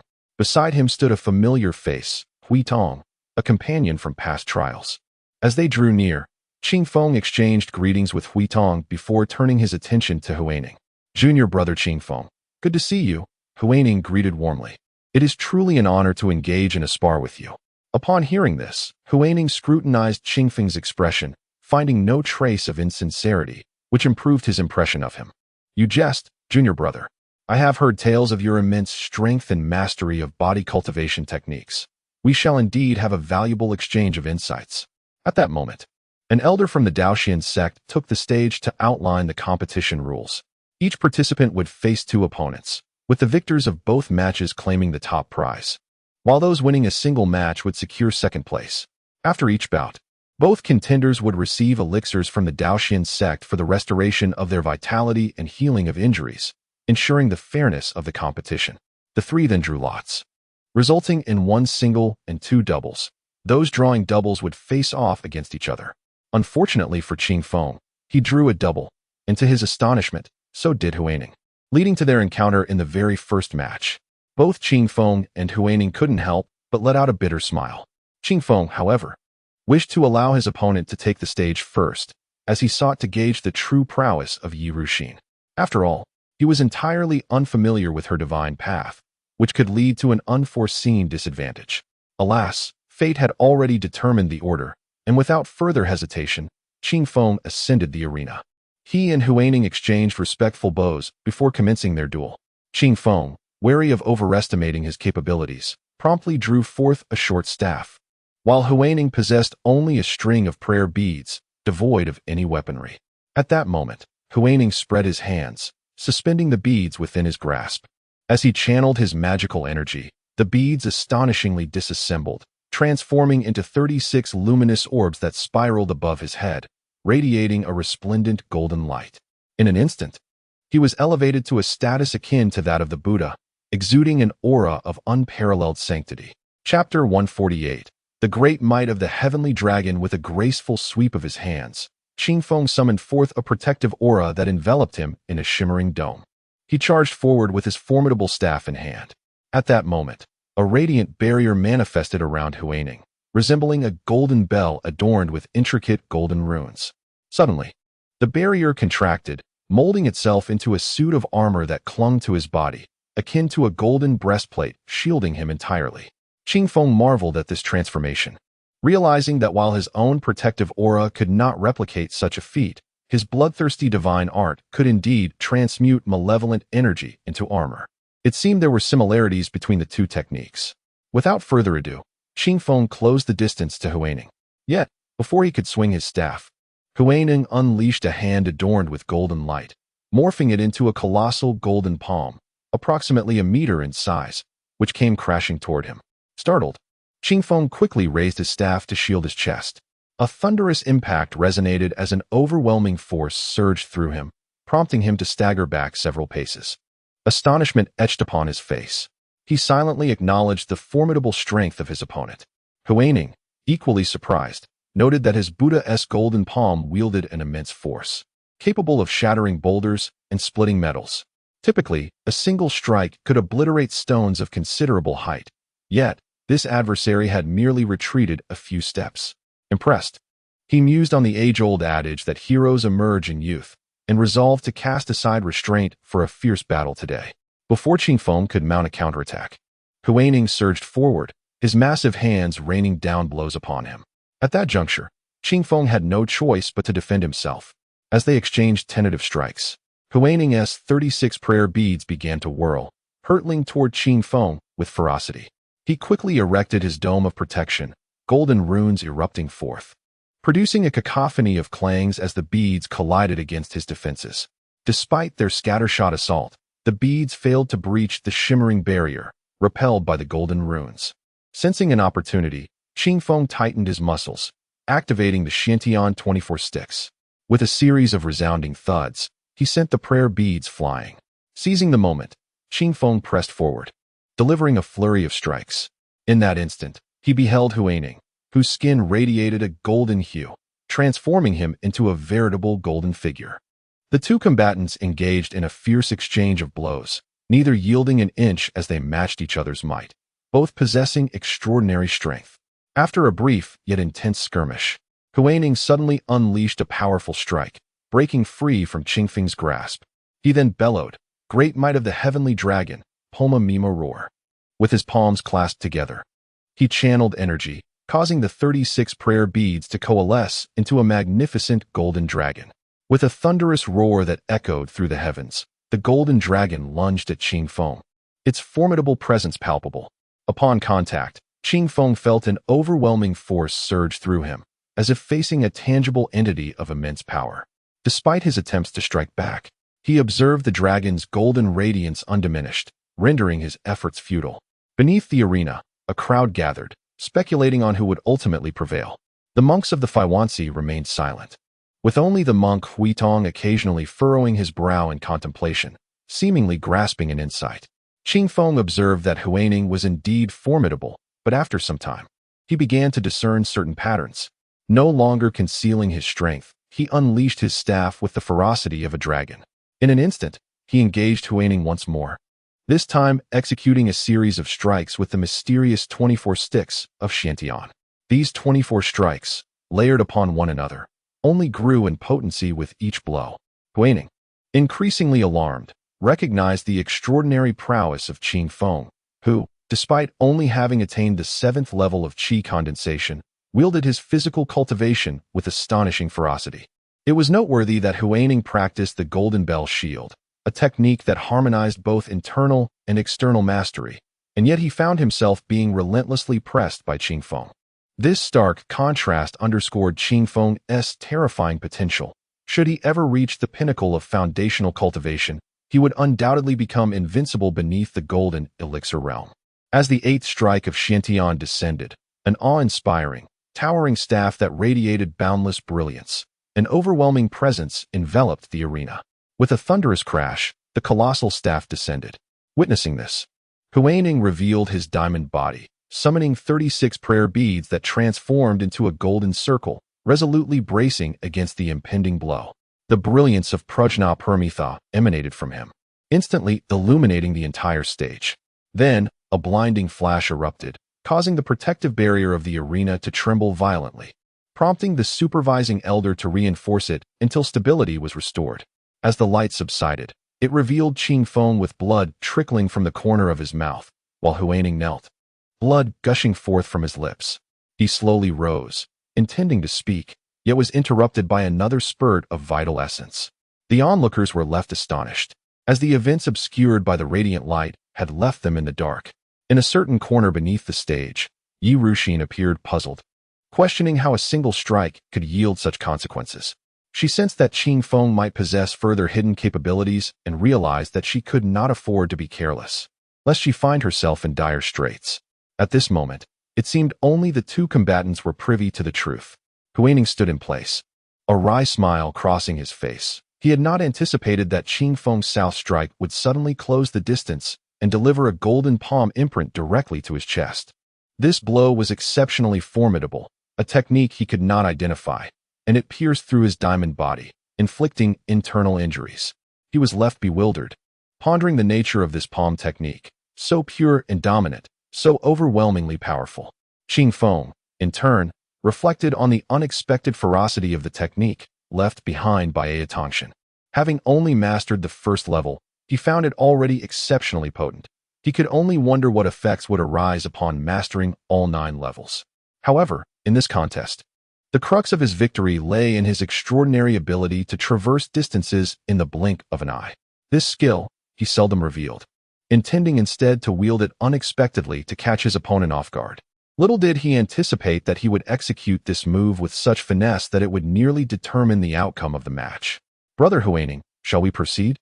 Huaining shook his head, offering a wry smile as he confessed, "You have triumphed. I acknowledge my inferiority and accept defeat with grace." Upon hearing these words, the spectators below the arena erupted in astonishment, genuinely perplexed as to why Huaining would express such sentiments, leaving them to wonder what other extraordinary talents Qing Feng possessed. The elder supervisor declared Qing Feng the victor, thus concluding the contest. As Qing Feng descended from the platform, the disciples of Tai's sect thronged to congratulate him, while familiar faces approached to extend their well wishes. At that moment, an elder from Daoxian's sect approached, presenting Qing Feng with a blue elixir, advising him to take this opportunity to rest before the upcoming match between Yi Ruxin and Huaining. The elder remarked that should he secure another win, he would emerge as the champion of this seven-sects martial assembly. Chapter 149. All laws return to nothingness. The allure of claiming the top position is undeniably profound, overwhelming even the gentlest of breezes. In this moment, his resolve has only strengthened. There is no turning back. He yearns to witness the true essence of Yi Ruxin's technique, to discern whether her divine pathway will manifest, allowing Qing Feng to grasp the intricacies of such a celestial art. Thus, time drips away, second by second, while a crowd of onlookers engages in animated conversation, ensuring the atmosphere remains vibrant. After approximately a quarter of an hour, the rejuvenated Huaining emerges, his face aglow, clearly in fine spirits. One cannot help but commend the efficacy of the elixirs from the Daoxian sect. After all, the foremost alchemist among the seven sects belongs to this lineage, and today has offered a glimpse into the depth of their heritage. The clash between Yi Ruxin and Huaining commences swiftly, each exhibiting their formidable techniques, their duel transforming the very atmosphere with its intensity. Qing Feng watches intently, his eyes fixed upon the spectacle, fearful of missing a single moment. A quarter of an hour later, a sound akin to thunder erupts, followed by a cry of despair. In the center of the arena, Huaining has succumbed to unconsciousness, definitively losing the contest. The elder overseeing the trials promptly inspects him, relieved to ascertain his condition, and subsequently announces Yi Ruxin's victory. Qing Feng notices that Yi Ruxin's hands tremble, indicating she has also sustained significant injuries. At this juncture, the disciples of the Daoxian sect erupt into fervent cheers, chanting Yi Ruxin's name, creating a raucous scene. Their spirits are high, while the remaining factions regard this display with disdain, noting that such enthusiasm was lacking when others triumphed, suggesting that the Daoxian sect is overly protective of its interests. With this thought in mind, the representatives of the other six sects direct their gazes toward Qing Feng, collectively hoping he will vanquish Yi Ruxin and restore their honor.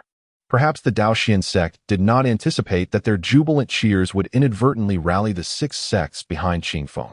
He, too, is taken aback to find himself the beacon of hope for all. In an instant, the members of the six sects surround Qing Feng, offering words of encouragement and urging him to demonstrate to the Daoxian sect that they cannot simply claim the top spot without challenge. It is said that the emperor takes turns ruling. This year, it is their turn. Though the Daoxian sect may stand as the foremost among the seven, they cannot monopolize the title indefinitely. Is it too much to ask for a modicum of humility? The fervor of the Daoxian sect only serves to unite the other six factions further. At this moment, some individuals even go so far as to present top-tier elixirs to Qing Feng, enabling him to rapidly regain his strength in order to face Yi Ruxin in optimal form. Time flies, and under the intense infusion of elixirs, Qing Feng feels rejuvenated, restored to his peak condition, while Yi Ruxin, too, appears poised and revitalized. With the proclamation of the elder overseer, both combatants ascended to the arena, heralding the commencement of a climactic confrontation. A hush fell over the crowd, all eager to witness the intensity of this battle between the two strongest contenders. Qing Feng, I must admit, I did not expect you to defeat Huaining. However, it is unfortunate that you have now encountered me. You are destined to play second fiddle. I advise you to surrender now and preserve some semblance of dignity. Yi Ruxin taunted. Qing Feng, taken aback by her eloquence even before the bout had begun, contemplated a retort. Yet, realizing that engaging in verbal sparring with her would be futile, he suppressed the urge to respond. Instead, he merely stated, Sister Yi, further discourse is unproductive. Let our true capabilities be revealed through action. Upon concluding his words, Qing Feng launched his attack, determined to deny Yi Ruxin the opportunity to display her formidable abilities. With a disdainful snort, Yi Ruxin summoned her flying sword, a pristine white blade that glimmered with an ethereal light. Instantly, the two adversaries clashed, and it became apparent that Yi Ruxin was a force to be reckoned with. Her swordsmanship exceptional, resulting in a stalemate that left Qing Feng at a disadvantage. After several exchanges, Qing Feng found himself unable to gain the upper hand. At that moment, Yi Ruxin's sword split into two, then three, and soon multiplied into a myriad of ethereal blades. With a commanding shout, she unleashed the phantom sword technique, a torrent of sword shadows cascading toward Qing Feng like an endless sea. In response, he wielded his staff, executing the 24 strokes of the Xiantian staff technique. The sound of explosive strikes resonated through the air as a single sweeping blow sent the myriad of sword shadows scattering. This woman is truly formidable, Qing Feng thought to himself. Having mastered only up to the 10th stroke of the Xiantian technique, he knew it was an exhausting endeavor, his last resort. Resolute in his determination, he sought to close the distance and deliver a decisive blow. However, Yi Ruxin had anticipated his strategy. Every time Qing Feng ventured within 10 paces of her, she deftly evaded, thwarting his attempts to engage her in close combat, leaving him deeply frustrated. Below the arena, the members of Tai's sect watched with bated breath, acutely aware of the heavy expectations resting upon Qingfeng's shoulders. Suddenly, a radiant light appeared on the horizon, revealing a violet figure descending gracefully. It was Yu Zixin, who had remained hidden until now. Her junior disciples, Qin Yun and others, greeted her. Yu Zixin nodded slightly, offering a soft greetings to you all. The Tai sect members exchanged puzzled glances, wondering at her presence today. Was she there to support her junior brother? Speculation rippled through the group. Without elaborating further, Yu Zixin's countenance turned serious as she focused intently on the arena, observing the steadfast warrior engaged in battle. Unbeknownst to Qing Feng, who remained wholly absorbed in the fight, the principles of the Tao dictated that all things ultimately returned to the void. Yi Ruxin lightly uttered a command, instantly unleashing a myriad of incantations. Subsequently, she directed a single point of light towards Qing Feng. The latter summoned a protective barrier, yet to his astonishment, that glimmer penetrated as though it were nothingness. Before Qing Feng could react, the light found its way into his mind. Observers beneath the arena witnessed Qing Feng suddenly freeze, as if ensnared in a spell of paralysis. In the next moment, Yi Ruxin abruptly conjured a beam of golden radiance, aiming a lethal strike at Qing Feng. The golden light collided with Qingfeng's shield, causing it to shatter violently. Regrettably, at that instant, the golden light radiated brilliantly, fracturing further, resulting in a dazzling display atop the arena, while below, visibility was obscured entirely. Chapter 150. The profound and mysterious, the vast universe at this moment. Upon discerning the true nature of the incident befalling Qing Feng, it became evident that a beam of light had struck his mind, unleashing a formidable sealing power that rendered him immobile. Subsequently, amidst the flickering golden light, Qing Feng found himself ensnared in an illusion. Within a humble thatched cottage, he was transported back to his childhood, where his father, with a stern expression, chastised him. Yet, his mother approached, gently pushing aside his father and lovingly unwrapping a piece of candy for him. His father shook his head in resignation and stepped outside to hunt a rabbit, declaring that they would have rabbit stew with potatoes for dinner, which filled Qing Feng with immense joy. As his father sharpened his knife outside, the blade glistened brilliantly, exuding sharpness. However, instead of capturing the rabbit, he returned to Qingfeng's side, gazing at him with eyes gleaming with a predatory light. In that moment, Qing Feng witnessed his father raise the knife, intent on striking him down. In desperation, Qing Feng shouted, "Father, you are mistaken. I am Qing Feng, not a rabbit." Yet, his father replied with a sinister smile, "What, Qing Feng? You are clearly a rabbit." Looking down, Qing Feng was astounded to discover that he had inexplicably transformed into a plump rabbit. Just as his father's knife descended, a faint voice reached his ears. Qing Feng, awaken." It was the voice of his junior sister, Yu Zixin. As the blade fell, Qing Feng suddenly exclaimed, "Ah, I see now?" Just in time. Below the arena, Yu Zixin, witnessing Qingfeng's immobilization, felt a surge of anxiety and, disregarding her demeanor, shouted loudly, attracting the attention of those around her. However, at that moment, she was oblivious to their strange gazes. Amidst the golden light, Qingfeng's eyes abruptly opened, radiating brilliance as he beheld the white, flying sword mere inches away from him. Letting out a cold snort. In an instant, he vanished from sight, leaving no trace. Yi Ruxin promptly altered her hand gestures, commanding the flying sword to return. But Qing Feng had already employed the technique of shrinking the distance, arriving before her in the blink of an eye. His handprint erupted with formidable force. Yi Ruxin felt as if a weight of several 100,000 pounds had struck her, and in that moment, she finally comprehended why Hui Neng had once fallen. Regrettably, it was too late. She found herself without a sliver of opportunity. Why? Why did you suddenly awaken? Was it that my technique failed? Or did you break free from the illusionary sound enchantment? Yi Ruxin questioned, her eyes wide with fury. Yet Qing Feng remained silent. For only he understood that it was that voice that had pulled him back. In that moment of uncertainty and confusion, the arrival of that voice illuminated a path through the darkness, guiding him back. With a resounding crash, Yi Ruxin's armor shattered, and she was propelled to the edge of the arena, blood seeping from the corner of her mouth. Her eyes widened in defiance. Filled with fury, she could not afford to lose. The Daoxian sect would not permit such a failure. In the gentle breeze, you compel me.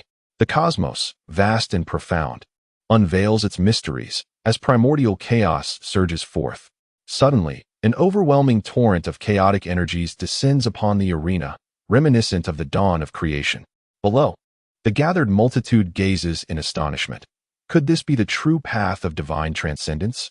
At this moment, none are more deeply affected than Qing Feng, who feels an immense primal force assail him, rendering even his breaths a challenge, a testament to the might of the heavens. In contrast, Yi Ruxin ascends gracefully into the air, her hair billowing, illuminated by an ethereal golden light, reminiscent of a celestial being.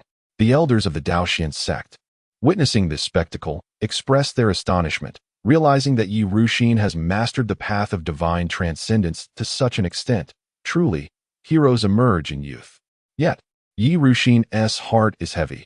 She bears grievous wounds, and has yet to fully comprehend the second level of the divine technique.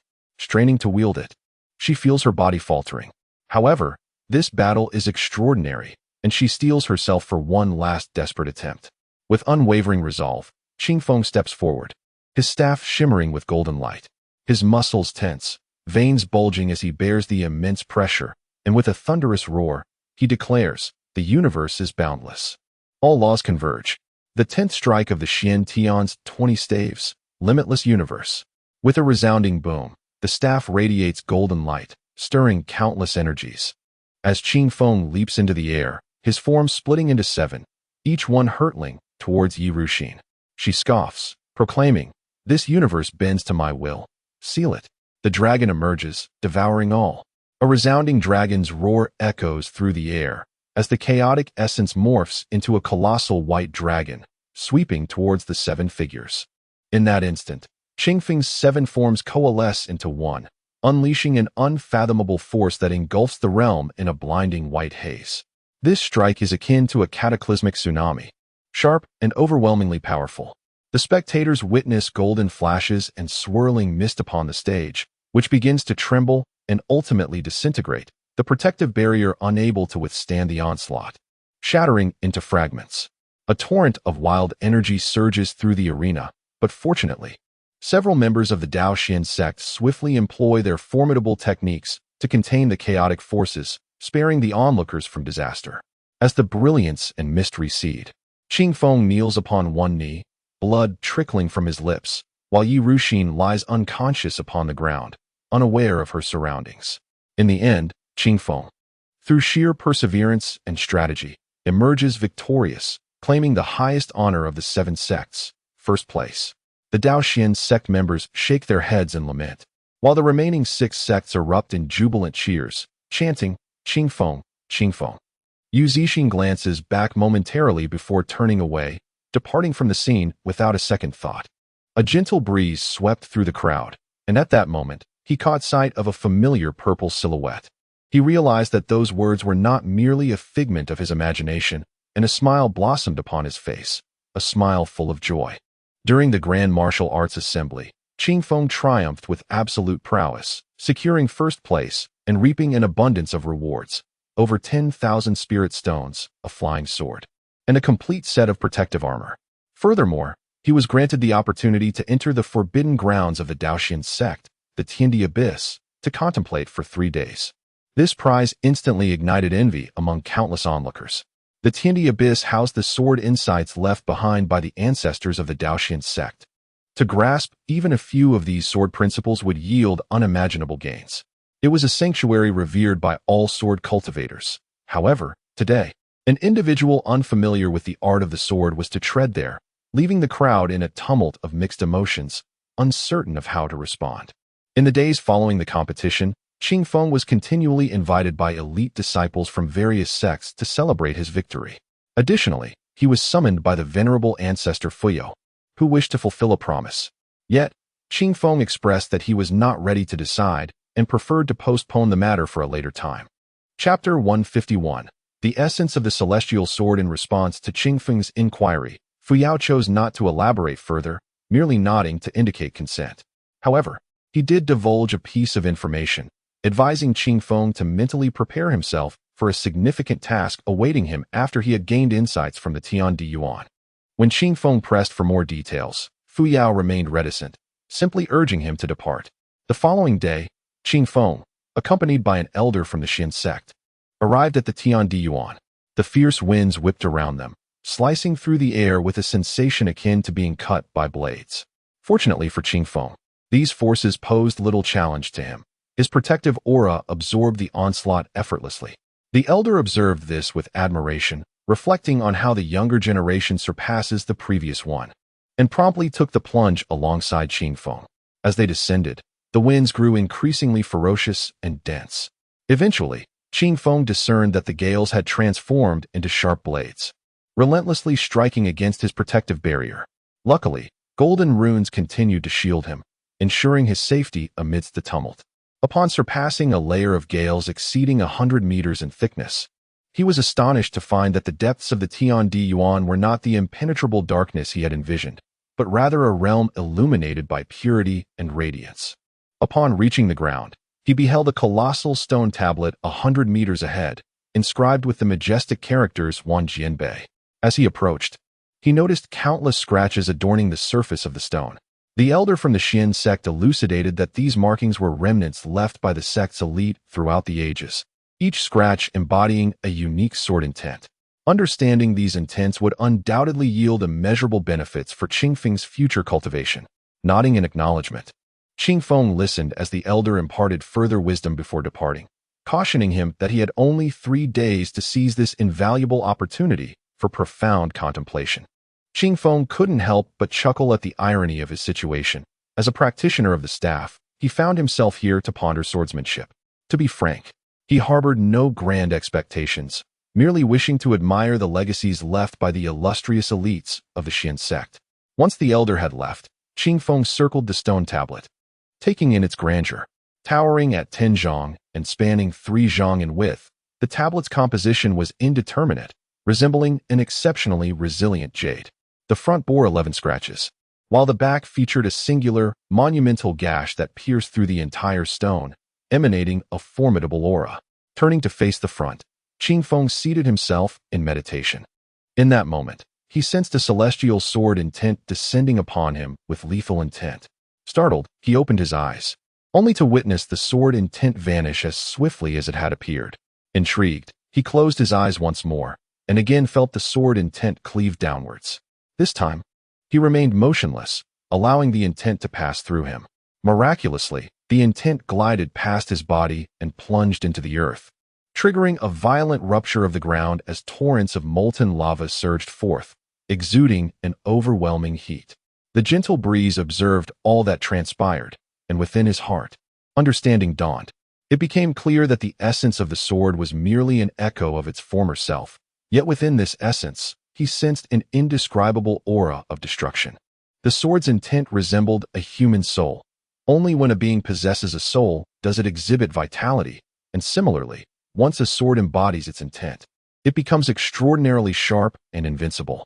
As the gentle breeze continued to perceive one sword intent after another, he found himself immersed in a realm of enlightenment, receiving countless inspirations. Each sword intent exhibited its own unique character, Some were overwhelmingly domineering, others unparalleled in sharpness, some gentle as water, and others cold as frost, each distinct and truly peerless. Suddenly, he opened his eyes and approached the stone tablet. In the next moment, he extended his hand to caress the formidable sword mark etched behind it. The instant his hand made contact with the sword intent, he felt himself transported to a battlefield where countless cultivators engaged in fierce combat. Abruptly, a figure with striking features descended from the heavens, raising his sword. A blinding light cleaved through the darkness, splitting the battlefield in two. Astonishingly, the sword light did not dissipate, but rather surged toward the gentle breeze, the pressure of its impending approach causing a palpable sense of trepidation. He instinctively reached out, yearning to resist, yet the sword intent flowed into his body through his palm. A wave of coolness enveloped him, bringing an unparalleled sense of comfort.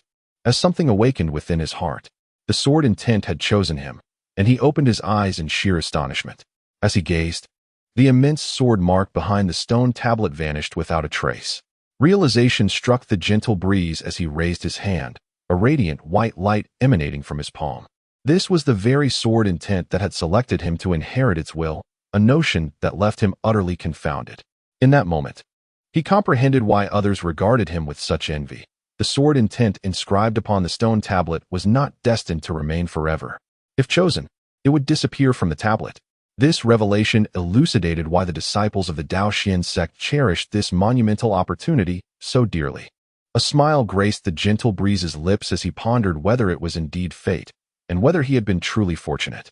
The profound sword intent, isolated upon his back, must surely be a remnant of some transcendent being. Alas, little did he know that this sword intent was the largest of its kind, belonging to a master long known as the Sword Madman, whose unparalleled sword intent had never been fully comprehended. In the end, many had succumbed to madness under its influence, and upon the master's death, the sword intent returned here, having accompanied countless owners, yet still steadfastly remained. A surge of exuberance filled the gentle breeze, as boundless ambition welled up within him, and he felt the vastness of the world expanding before him. In the next moment, he clenched his fist, and the sword intent began to flow through his meridians, ultimately converging within his purple palace until he fully grasped its essence. At this moment, it became apparent that a new entity had emerged within his purple palace, suspended above a droplet of blood, comparable in size to a pigeon's egg, emanating a faint luminescence, resembling a delicate ball of white fluff. Qing Feng had not anticipated that this process would unfold so smoothly. After all, the comprehension of sword intent was not something that could be grasped in an instant. Thus, he remained unhurried. Rising to his feet, he gazed into the distance and spied a stone turtle 100 meters ahead. This majestic creature towered over 10 zhang, appearing both real and surreal, exquisitely lifelike. As Qing Feng beheld it, an increasing sense of intrigue began to prick at his heart. Resolute, he approached the stone turtle, and upon reaching its side, he was struck by its grandiosity, a wave of visual impact washing over him. Qing Feng was filled with profound emotions, pondering why the Daoxian sect would create such a marvel in this abyss. With this thought in mind, he impulsively grasped one of its whiskers and gave it a hearty tug. Chapter 152. The Ancient Turtle of Endless Years. A gust of warm air erupted from the nostrils of the stone turtle, and Qing Feng immediately felt an overwhelming force propelling him into the air. He was helpless as he soared upwards, only to crash back down, creating a small crater in the ground beneath him. Fortunately, his tough skin and resilient physique spared him from serious harm. However, he was soon engulfed by terror, realizing that he had exhibited no resistance against the creature. Had it harbored malicious intent, his demise would have been inevitable. The thought sent a chill down his spine, causing beads of cold sweat to form.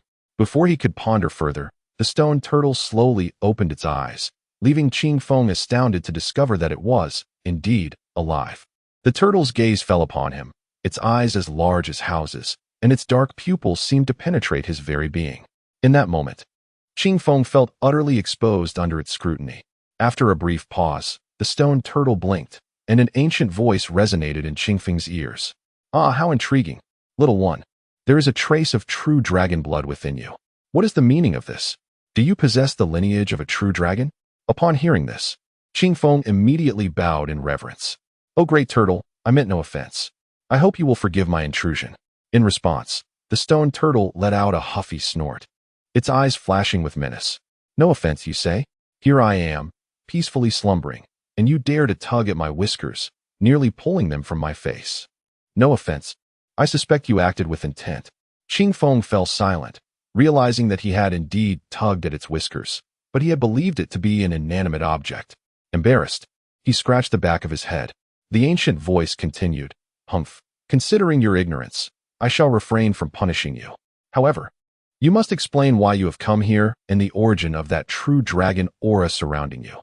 Taken aback, Qing Feng quickly replied that he was the victor of the 7 factions martial arts competition, and entering this place was one of the rewards bestowed by the Daoxian sect. As for the true dragon aura, he was equally perplexed and inquired about its significance. The old turtle observed his expression, noting the absence of deceit, and its eyes twinkled slightly. Suddenly, 2 beams of golden light shot forth from its eyes, enveloping Qing Feng. Moments later, the turtle spoke, "I see."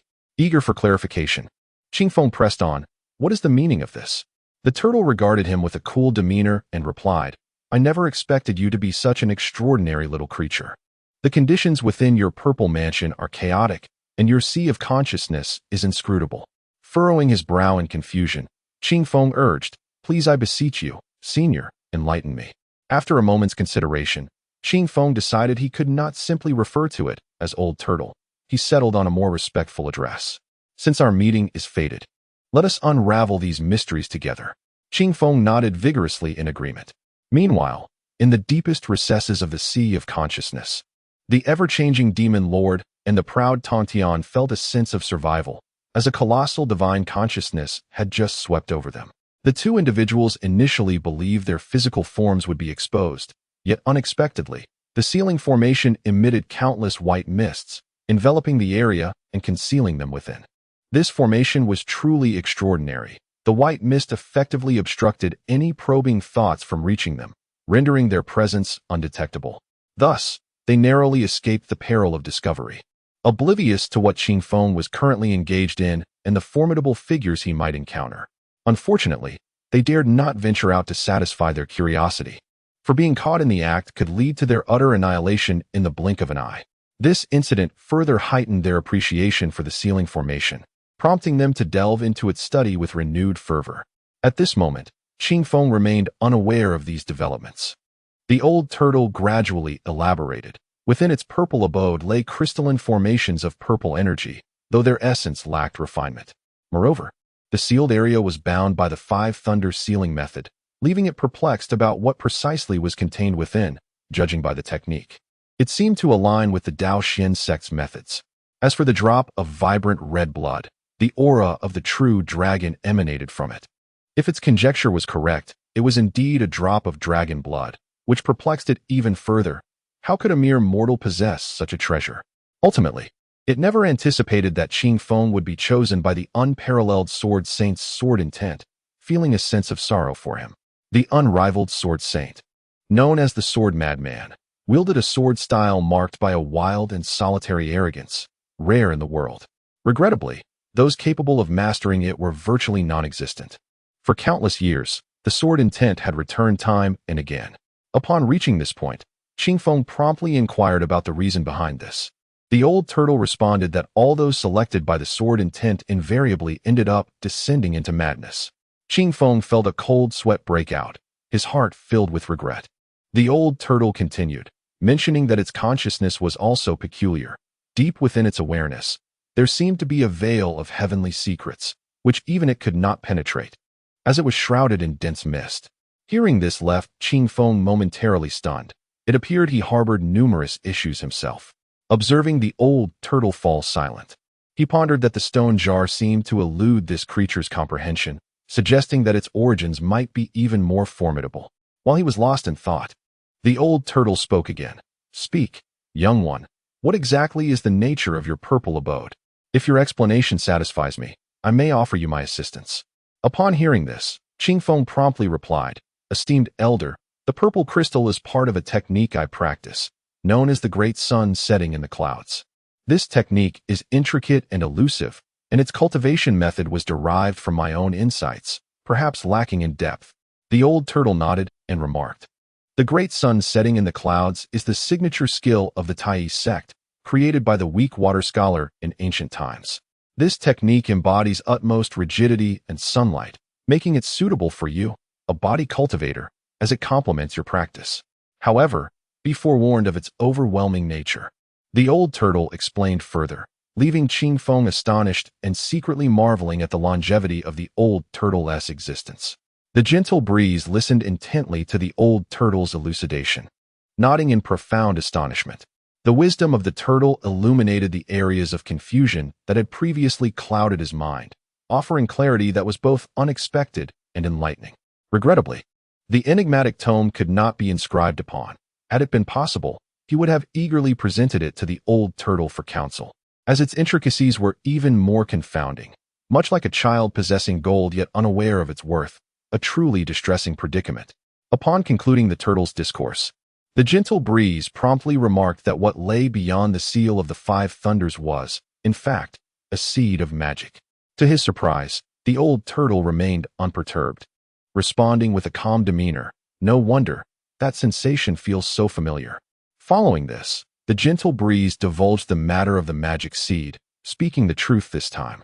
For the old turtle had lived for an unfathomable duration.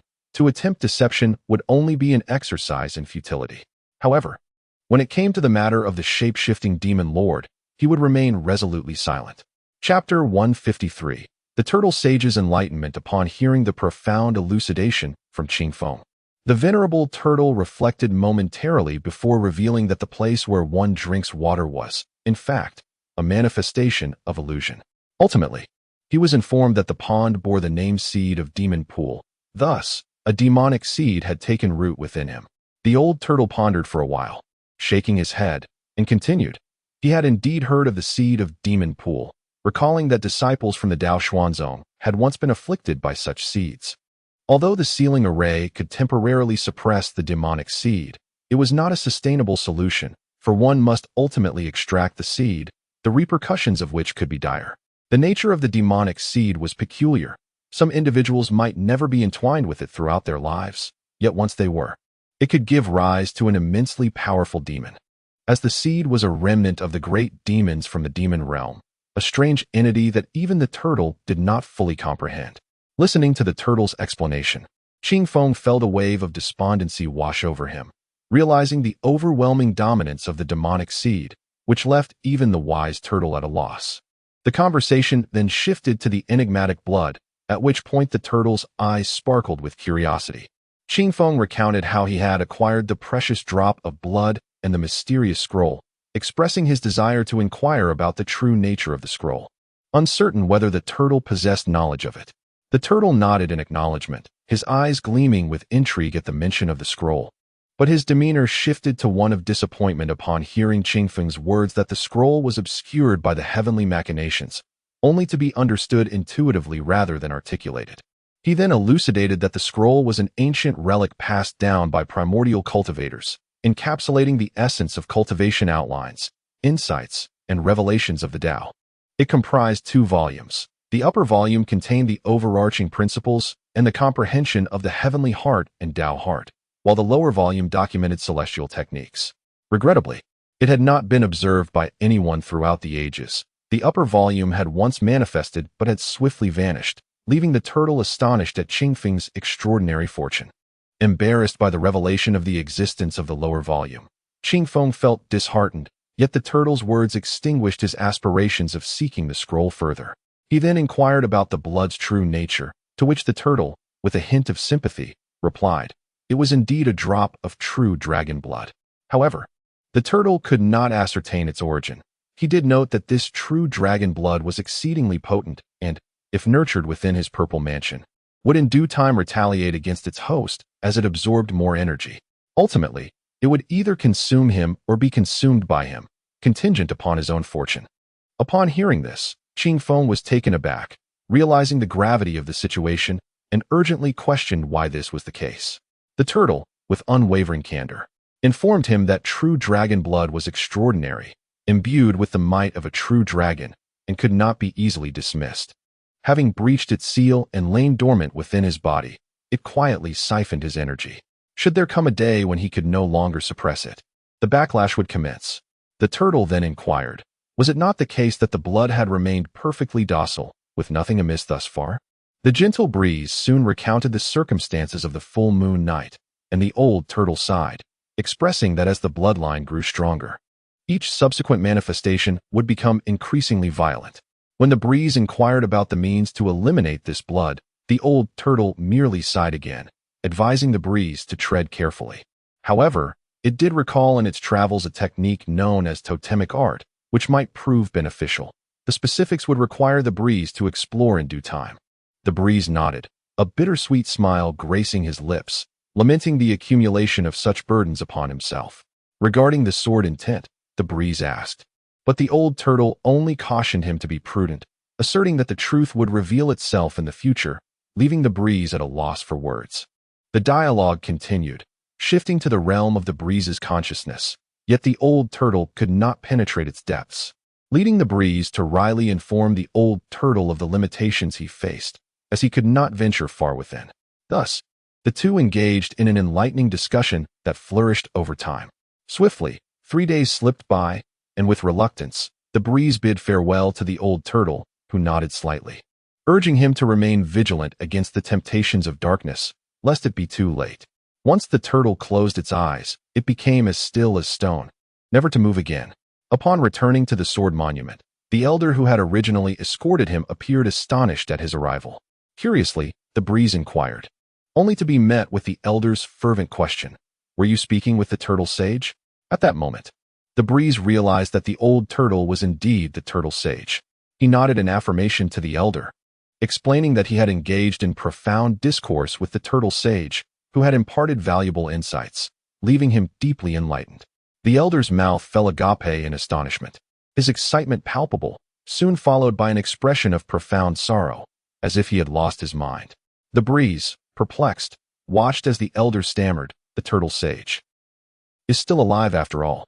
Upon uttering this, the elder was overcome with tears, leaving the breeze bewildered. Ignoring the breeze, the elder rushed to the stone turtle, fervently beseeching it, yet the stone remained immovable, as inert as true stone. Regardless of the elder's efforts, they proved futile, and eventually, he returned, dejected, casting an odd gaze upon the breeze, perhaps unable to fathom what the breeze had accomplished. Subsequently, the elder inquired about the sword intent inscribed on the stone tablet, to which the breeze truthfully replied that he had comprehended the longest form of sword intent. The elder's expression shifted, as if gazing upon a creature of wonder, leaving him speechless for an extended moment. After a brief pause, he sighed, uttered no further words, and took to the skies with the breeze, leading him out of the abyss. Upon emerging, the elder did not allow the breeze to depart freely, but rather guided him to the demon suppression hall to meet with the headmaster, Jinren Hunyuanzi. At this moment, within the grand hall, the representatives of the 7 factions were engaged in a discussion. The elder, indifferent to their deliberations, took Qing Feng by the arm and entered, reviving the stone turtle and relaying the matters concerning Qing Feng's comprehension of sword intent. Upon hearing of the stone turtle's revival, even the usually composed Hunyuanzi was taken aback. The revelation that Qing Feng had engaged in discourse with the stone turtle left him utterly astonished. A palpable silence enveloped the hall, so profound that one could hear a pin drop. After a moment of reflection, Hunyuanzi suddenly inquired, "Yet the turtle sage did not mention our sect." Qing Feng shook his head and replied truthfully that he did not. At this response, a flicker of disappointment crossed Hunyuanzi's visage. He gazed at Qing Feng, perplexed, pondering how the turtle sage, having slumbered for countless years, would awaken only to share a few words with this young man, without even alluding to their sect. Truly a curious matter. Chapter 154. The 7 Apertures Linglong Tower. The treasured 7 Apertures Linglong Tower of our sect has remained elusive, known only to its venerable guardian. Without utterance from this elder, where might one seek this artifact? At that moment, a child Taoist, riding a celestial crane, descended gracefully outside the demon suppression hall. Upon dismounting and greeting the sect leader, he conveyed the invitation from the esteemed Mingdao, beckoning Qing Feng to meet. Qing Feng, with a wry smile, realized he had unexpectedly become a coveted figure. The venerable Hunyuan did not insist on keeping him and permitted his departure. The elders of the 7 sects appeared bewildered, uncertain of the circumstances and perplexed by the identity of the tortoise immortal. After Qingfeng's departure, Hun Yuan hurriedly dismissed the assembly and set off alone towards the abyss of heaven and earth. He lingered there for a day and a night. Yet the stone tortoise remained as unresponsive as ever, indifferent to his presence. Had it not been for the elder's eyewitness account, he might have doubted whether Qingfeng had merely dreamt the encounter. The following morning, Qingfeng awoke early, reflecting on the previous day's inquiries from the venerable Mingdao, particularly regarding the stone tortoise. It had slumbered for countless ages, nearly forgotten by the Daoxian sect. Who could have anticipated its sudden revival? Engaging in profound conversation with a disciple from outside the sect? Alas, Mingdao harbored many questions for the tortoise, but he understood that since it wished to remain undisturbed, even his personal visit would be in vain. Instead, he resolved to ascertain what transpired between Qingfeng and the tortoise. Meanwhile, Qingfeng, having revealed the entirety of his conversation with the ancient tortoise, found himself under the scrutiny of Mingdao. After listening attentively, Mingdao deduced that the tortoise had indeed awakened. He expressed his surprise at the tortoise's vast knowledge, capable of recognizing the drop of essence within Qingfeng, offering him reassurance that perhaps there were other opportunities awaiting him. Alleviating his concerns, Qingfeng nodded in acknowledgement, and after exchanging further dialogue, he was escorted out, returning to his designated quarters. At that moment, he arose, groomed himself, and commenced his practice of the grand sunsetting radiance technique. The guidance he received from the tortoise had proven immensely beneficial, and as he cultivated today, he noticed a distinct shift. The absorbed purple energy became even purer and more enduring. Just as he completed his training, a series of knocks echoed on his door. Upon opening it, he found none other than Zhongli. With a wry smile, Qingfeng inquired about the urgency of his visit. Zhongli, brimming with excitement, informed him that the Daoxian sect had summoned the elite disciples of the seven sects, presumably to impart some words of wisdom, after which they might return to their respective sections. Qingfeng nodded, yet in his heart, he sensed that returning might not be in the cards for him. He had received a whisper of inside information, though the specifics remained elusive. Stepping outside, he was taken aback to find that everyone was already prepared, waiting for him at the threshold. Upon their reunion, several senior brothers greeted him warmly, causing Qingfeng to feel a touch of embarrassment. Upon exiting the grand gates, Qingfeng encountered several disciples from his faction, all of whom greeted him with remarkable warmth. He couldn't help but lament that such fame, while flattering, was not necessarily a boon, especially for someone of his more introverted disposition. When they arrived at the Demon Suppression Hall, the elite from the various sects had mostly gathered, with the exception of those from the Daoxian sect, who were also met with great enthusiasm by the others. Qingfeng exchanged greetings with each of them, and they all settled in to wait together. In a short while, the elite disciples from the seven sects had fully assembled. At that moment, several elders along with the sect leader of Daoxian, Hun Yuanzi, made their entrance, followed shortly by the appearances of the esteemed Fuyao and Mingdao. The scene was unprecedentedly grand, stirring excitement among all present. It was then that Qingfeng noticed Yu Zixin trailing behind Fuyao, which momentarily filled him with joy. Alas, Yu Zixin remained focused ahead, never once glancing in his direction, leaving him with a tinge of disappointment. With everyone now gathered, the sect leader Hun Yuanzi began by praising their recent performances, particularly commending Qingfeng as the foremost elite among the seven sections. He subsequently shared some insights on cultivation. After concluding this, he adopted a serious demeanor and declared, "Though the martial assembly of the seven sects has reached its conclusion, this is not the final confrontation. Cultivators must maintain a righteous heart, nurture their own cultivation, and contribute to the greater good, aligning themselves with the natural order, whilst also bearing the responsibility to uphold justice for the world." In recent years, the forces of the demonic sect have become exceedingly rampant, mercilessly slaughtering innocents and devouring their flesh and souls, reaching a point that incites the wrath of both gods and men. Naturally, the righteous seven sects have remained resolute against this chaos. Recently, intelligence has revealed that a secret stronghold of the joyous sect, known as the Blood Slaughter Hall, exists 1,000 miles away. This hall has become a den of brutality, with its denizens notoriously ruthless, wreaking havoc within a 1,000-mile radius. Most infuriatingly, just half a month ago, this Blood Slaughter Hall perpetrated a massacre, draining the lifeblood and souls of an entire town, leaving behind nothing but heaps of bones. Upon hearing this, the gathered disciples were visibly enraged, their faces reflecting their indignation. Han Yuanzi sighed deeply before continuing. Thus, we, the allied sects, have conferred and resolved to form a team of elite disciples to eradicate this blood slaughter hall, both to satiate our collective fury and to avenge those innocents. As soon as he finished speaking, the disciples erupted in fervent shouts, "Avenge and exterminate the demons." Han Yuanzi observed this response with satisfaction before gesturing for trays to be brought forth. Each tray held a jade medallion, devoid of any inscriptions. The medallions were distributed among the disciples, who were informed that these jade tokens, named white deer, were designed to collect the essence of blood. For each demonic disciple slain, the medallion would capture a trace of their blood essence as a mark.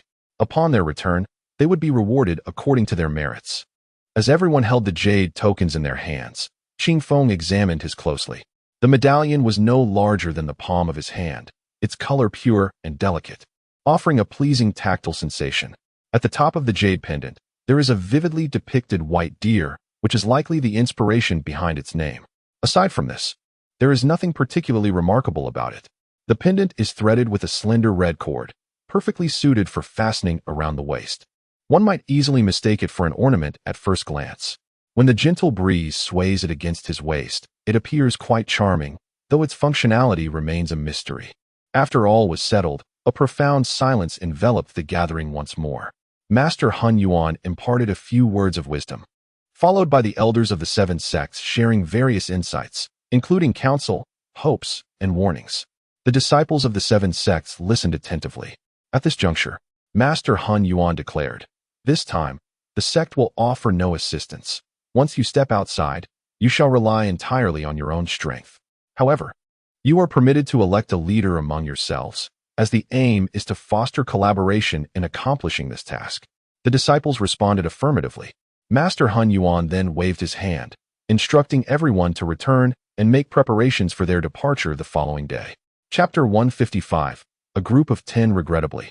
Qing Feng lamented that Yu Zixin had been taken away by the master of Fei Yao and thus did not participate in this encirclement operation. The reasons for this were unclear, though he suspected it was significantly tied to the lotus seed. The disciples of the 7 sects did not disperse, but gathered together to engage in discussion. As the saying goes, a snake cannot move without a head, and a bird cannot fly without wings.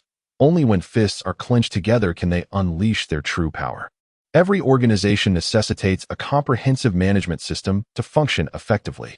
Therefore, the matter at hand was quite straightforward: to elect a captain, 2 vice captains, and 7 squad leaders. The position of captain was of utmost importance.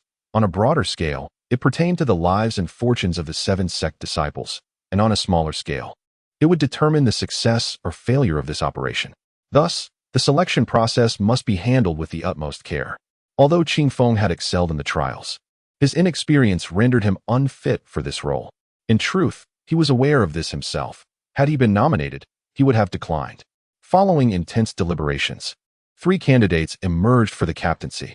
The first was Yi Ruxin from the Daoxian sect, a cunning strategist who previously led 100 men in an assault on a hall of the 10,000 Souls Valley, achieving a commendable record of 100 kills and 300 defeated foes. The second candidate was Huaning from the Fa Yuan Temple, a seasoned individual who had long since departed from the mundane world and once led 10 men to dismantle a 100-strong minor demonic sect. The third candidate was Qing Yun. While his martial prowess may not have been the most formidable, his years spent among mortals had honed his intellect and leadership skills. Having once organized disciples from 3 sects to jointly dismantle the Tianji Hall, resulting in the ambush of over 50 adversaries. Subsequently, the group cast their votes, each selecting the individual they believed most capable of fulfilling the role. Naturally, Qing Feng cast his vote for Qing Yun, as he was well aware of his elder brother's wisdom and valor. The remaining members furrowed their brows, acutely aware of the gravity of the situation, as they were entrusting their lives to another. Therefore, careful consideration was paramount. After thorough contemplation, the voting commenced. Ultimately, Yi Ruxin received a few more votes and was elected as the captain for this mission, while Qing Yun and Huaning were chosen as vice captains. Qing Feng felt a twinge of disappointment. He regarded Yi Ruxin as rather arrogant, and was not particularly optimistic about her capabilities. This sentiment was not solely based on their prior confrontation, but rather on her haughty demeanor. Despite being one of the 5 paths, she exuded an air of superiority akin to that of the 7 stars, raising his concerns that her ambition might lead them into peril.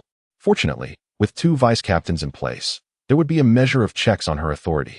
Qing Feng could only reassure himself internally, hoping that his judgment was flawed. They then proceeded to nominate squad leaders. Considering that this joint effort of the 7 sects aimed to foster mutual understanding and camaraderie among them. Thus, they would not form one team per sect. Such an approach would hinder collaboration. It is evident that the group must be reorganized for optimal effectiveness. The captain and the 2 vice-captains will concurrently assume the roles of team leaders, while the remaining 4 teams will select additional members. Regarding the division of teams, after careful consideration of each individual's capabilities, it was ultimately agreed that the teams should be formed based on skill levels, ensuring that each team possesses members with relatively comparable strengths. This arrangement would inevitably lead to the formation of teams composed of those ranked high in the competition alongside those ranked lower. Once the agreement was reached, discussions commenced regarding the team roster, and this process was surprisingly swift, yielding 3 proposals for review in a matter of moments. Ultimately, a consensus was reached, and one proposal was selected. The team named Clear Wind comprises Zhang Ziyu from Spirit Beast Mountain, Hui Tong from the Dharma Source Temple, Shui Lichu and Pan Feng from the Weak Water Dragon Palace, Gu Ruffring from the Celestial View Temple, Hu Lai from the 2 Instruments Sword Sect, Zhang Shengxing from the Daoxian Sect, alongside our own Zhong Li and Quan Jinzi. As Clear Wind surveyed the group, he noticed that most members were familiar faces. He recalled that Zhang Ziyu from Spirit Beast Mountain was the one who had previously used a sable to steal fruit and had lured both the 3-tailed scorpion and the 8-eyed spider towards him. However, given her gender, Clear Wind chose not to pursue retribution, though he remained wary of her. Hui Tong from the Dharma Source Temple was already acquainted with everyone, making communication effortless. Shui Lichu and Pan Feng from the Weak Water Dragon Palace were also notable. Clear Wind had fought alongside Shui Lichu for a considerable time, fostering a level of familiarity, while Pan Feng appeared to have a pleasant disposition, suggesting an easy rapport. Gu Ruffling from the Celestial View Temple possessed a degree of arrogance, but given that Clear Wind had previously bested him, it remained uncertain whether he might harbor resentment. Zhang Shengxing from the Daoxian Sect, with his short and round physique, always wore a cheerful expression, seemingly amiable. However, few knew him to be the proverbial smiling tiger, quite difficult to contend with. Hu Lai from the 2 Instruments Sword Sect was tall and pale, his demeanor cold and seemingly aloof, raising questions about his health. The remaining 2 members, Zhong Li and Quan Jinzi, required no further commentary. With this group assembled, a vice-captain had yet to be chosen, necessitating the selection of a team leader. Naturally, this prompted each member to voice their opinions. A moment of silence ensued as they all sat together, hesitant to speak first. After a brief pause, perhaps sensing the awkwardness, Shui Lichu broke the silence, stating, "This mission is of great significance. Given that we already have a capable captain and vice-captain, I believe the criteria for selecting a team leader should also emphasize strength. I nominate Clear Wind, as I have fought alongside him and know him to be exceptionally formidable. Furthermore, he has recently claimed the top position among the 7 factions. I doubt anyone could argue against his prowess. Thus, I feel there is no one more suitable than Clear Wind." Upon hearing this, Zhong Li and Quan Jinzi immediately raised their hands in support. Though they had harbored similar sentiments, they had refrained from voicing them to avoid suspicion. With someone else expressing their opinion, they quickly aligned themselves in agreement, spurred by a hint of self-interest, as having one of their own as team leader would undoubtedly provide them with greater assurance. Upon witnessing Shui Lichu's declaration, Pan Feng, as the junior sister, naturally felt compelled to concur. However, Qing Feng, observing this scene, was inclined to refuse. Being younger, he felt a sense of inadequacy at the thought of commanding a group comprised of his senior brothers and sisters. Contemplating this, he was determined to reject the proposal. Before he could voice his dissent, Zhang Shengxing from Daoxian Sect unexpectedly interjected, suggesting, although Qing Feng is unmatched in martial prowess, his youth and lack of experience may render him less suitable for leadership. I propose that Brother Gu Rufu from Qingtian Temple be chosen instead. To this, Zhang Ziyu retorted with a scoff, What does age matter? Strength should be the ultimate criterion. When it comes to battling the demonic cult and their minions, will your age carry any weight? Her words left Zhang Shengsheng momentarily speechless, his face flushed with embarrassment as he struggled to formulate a response, simmering with unacknowledged resentment. Chapter 156. The Legend of the Explosive Heaven Gang. As Zhang Shengsheng made a fool of himself, the onlookers couldn't help but chuckle inwardly. They understood that the real discomfort stemmed from the fact that the limelight of Daoxian's sect was being overshadowed by Qingfeng. In light of this, those who had previously remained silent began to express their support for Qingfeng. At that moment, Qingfeng wished to speak. Yet he recognized that the tide had turned in his favor, and further words would be futile. Thus, he naturally assumed the role of a small team leader. After a day of rest, they had little to discuss. The following morning, the group convened. To conceal their whereabouts, they chose not to travel together, but rather to set off in separate small teams, all heading towards the distant Nyoma town, 100 miles away from the blood slaughter hall. Qingfeng's team traveled using their flying instruments for approximately 500 miles. To avoid revealing their destination, they were compelled to continue on foot. To conserve their strength, they decided to procure some horses from the nearby Lin town for transportation. As it happened, fatigue had set in, and Qingfeng suggested that they stop at the town's tavern to partake in some food. The group readily agreed, for the journey had been arduous, and haste would yield no benefit. Lin town was modest in size, home to merely 1,000 inhabitants, yet today it bustled with activity. As numerous martial artists from the mortal realm flocked here, countless food stalls lined the streets, offering a variety of tempting delicacies. The aroma of rice cakes, steaming buns filled with savory donkey meat, and the fragrant red braised meat wafted through the air, tantalizing the senses. As they ambled along, the enticing sounds of vendors echoed around them, and the delectable scents provoked hunger, making everyone glance eagerly at the stalls. Regrettably, these celestial beings were often without grains, and their pockets held no gold or silver, only spirit stones, which they could not reveal. Doing so would expose their identities, and the mortals would not recognize their worth. Observing this scene, Qingfeng chuckled softly and, feeling in his pocket, produced a handful of 20 gold ingots. He claimed, without boasting, that he had plenty to spare. With the gold in hand, he beckoned to his companions, distributing 2 ingots to each, encouraging them to purchase whatever they desired without hesitation. Naturally, they were not shy about accepting, eagerly rushing off to buy their favorite treats. Even Zhang Shengsheng from Daoxian's sect joined in, smiling as he thanked Qingfeng. However, Xue Lichu looked on with disdain, remarking that she never expected him to have an affinity for such yellow and white objects. Without hesitation, she took her share of the gold and cheerfully set off to buy trinkets favored by girls. Qingfeng could only shake his head in bemusement, pondering the inscrutable nature of women's thoughts. Not one to linger idly, Qingfeng indulged in 2 rice cakes to satisfy his cravings. These treats were warm, sticky, soft, and sweet, devoid of any cloying texture, making them utterly delightful. Qingfeng devoured 3 in quick succession. There exists an abundance of delectable delicacies, and the gentle breeze has not spared itself from indulgence. However, at this moment, a voice beside him broke the tranquility, saying, "Have you heard? The Qinglong Hall of the Zhaodian gang in Nyoma town was utterly annihilated overnight. The leader's heart and lungs were desecrated and cast into the streets. A sight of unimaginable horror. Alas, it is disheartening to mention, the Zhaodian gang, known for their benevolence and chivalry, has fallen victim to a significant secret entwined with great ramifications." Hush, tread carefully in your words. This matter may have ties to the demonic sect, and we mere mortals ought to exercise caution in our speech to avoid calamity. As the voice faded into the distance, Qingfeng found himself perplexed. The name Zhaodian gang intrigued him. Could the demise of that leader be connected to this extermination of evil? Having savored the culinary delights, a group of women nearby purchased an array of ornaments, while Pan Feng expressed gratitude for Qingfeng's gold. As everyone gathered, Qingfeng led them to the largest tavern in the town, aptly named Shanghai Tower. The name exuded a formidable aura, yet the establishment was devoid of mountains and seas. Curiosity piqued, he inquired and learned that the tavern's owner was indeed named Wu Shanhai, leaving Qingfeng somewhat speechless. To his dismay, the tavern was packed, with countless martial artists occupying every corner, armed with an assortment of weaponry. Each individual exuded a robust vigor and a bold demeanor. Qingfeng requested a table by the window, and as they approached, they drew considerable attention, for their extraordinary presence was hard to overlook, handsome men and beautiful women alike.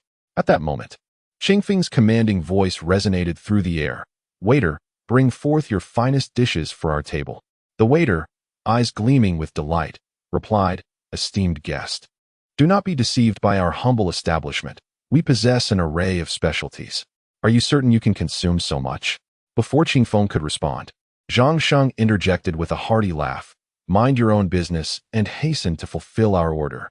The waiter nodded repeatedly but stood still, leaving the group puzzled. Being a frequent patron of taverns, Qingfeng understood the subtleties at play. The waiter likely feared that they might dine and dash, leaving him in despair. Amused by the thought, Qingfeng sighed and retrieved 3 or 4 pieces of gold from his pocket, tossing them towards the waiter. "Go on, procure the finest for us, and convert the rest into the best wine available." The waiter's eyes sparkled with excitement as he swiftly grasped the gold pieces. After weighing them, he bit into one, his face transforming into a bloom of joy as he exclaimed, "Rest assured, esteemed guest, your meals will be served shortly." With that, he dashed downstairs, seemingly anxious that the gold might vanish if he delayed. Observing this spectacle, the group fell into silence, taken aback by the waiter's unabashed greed, which seemed to lack any semblance of dignity. The group of formidable individuals upstairs were taken aback by the scene before them, pondering the origins of these people who displayed such remarkable generosity. In no time, an array of exquisite dishes was prepared, including honey-glazed prawns, deep-fried golden fish, and braised giant turtle, all laid out on a grand feast. The enticing aroma wafted through the air, igniting an insatiable appetite in all who were present. At that moment, everyone grasped the true essence of the saying, "Money can make the devil push the mill," particularly those from the Weakwater Dragon Palace, who felt its weight profoundly. However, they were left perplexed as to the source of Qingfeng's apparent wealth, which seemed boundless. Little did they know that Qingfeng, perhaps influenced by the golden-horned silver serpent, had developed an affinity for treasures, and the last collection of golden chairs was exceedingly heavy, having amounted to over 5,000 gold ingots, making it quite a challenge to exhaust such a fortune.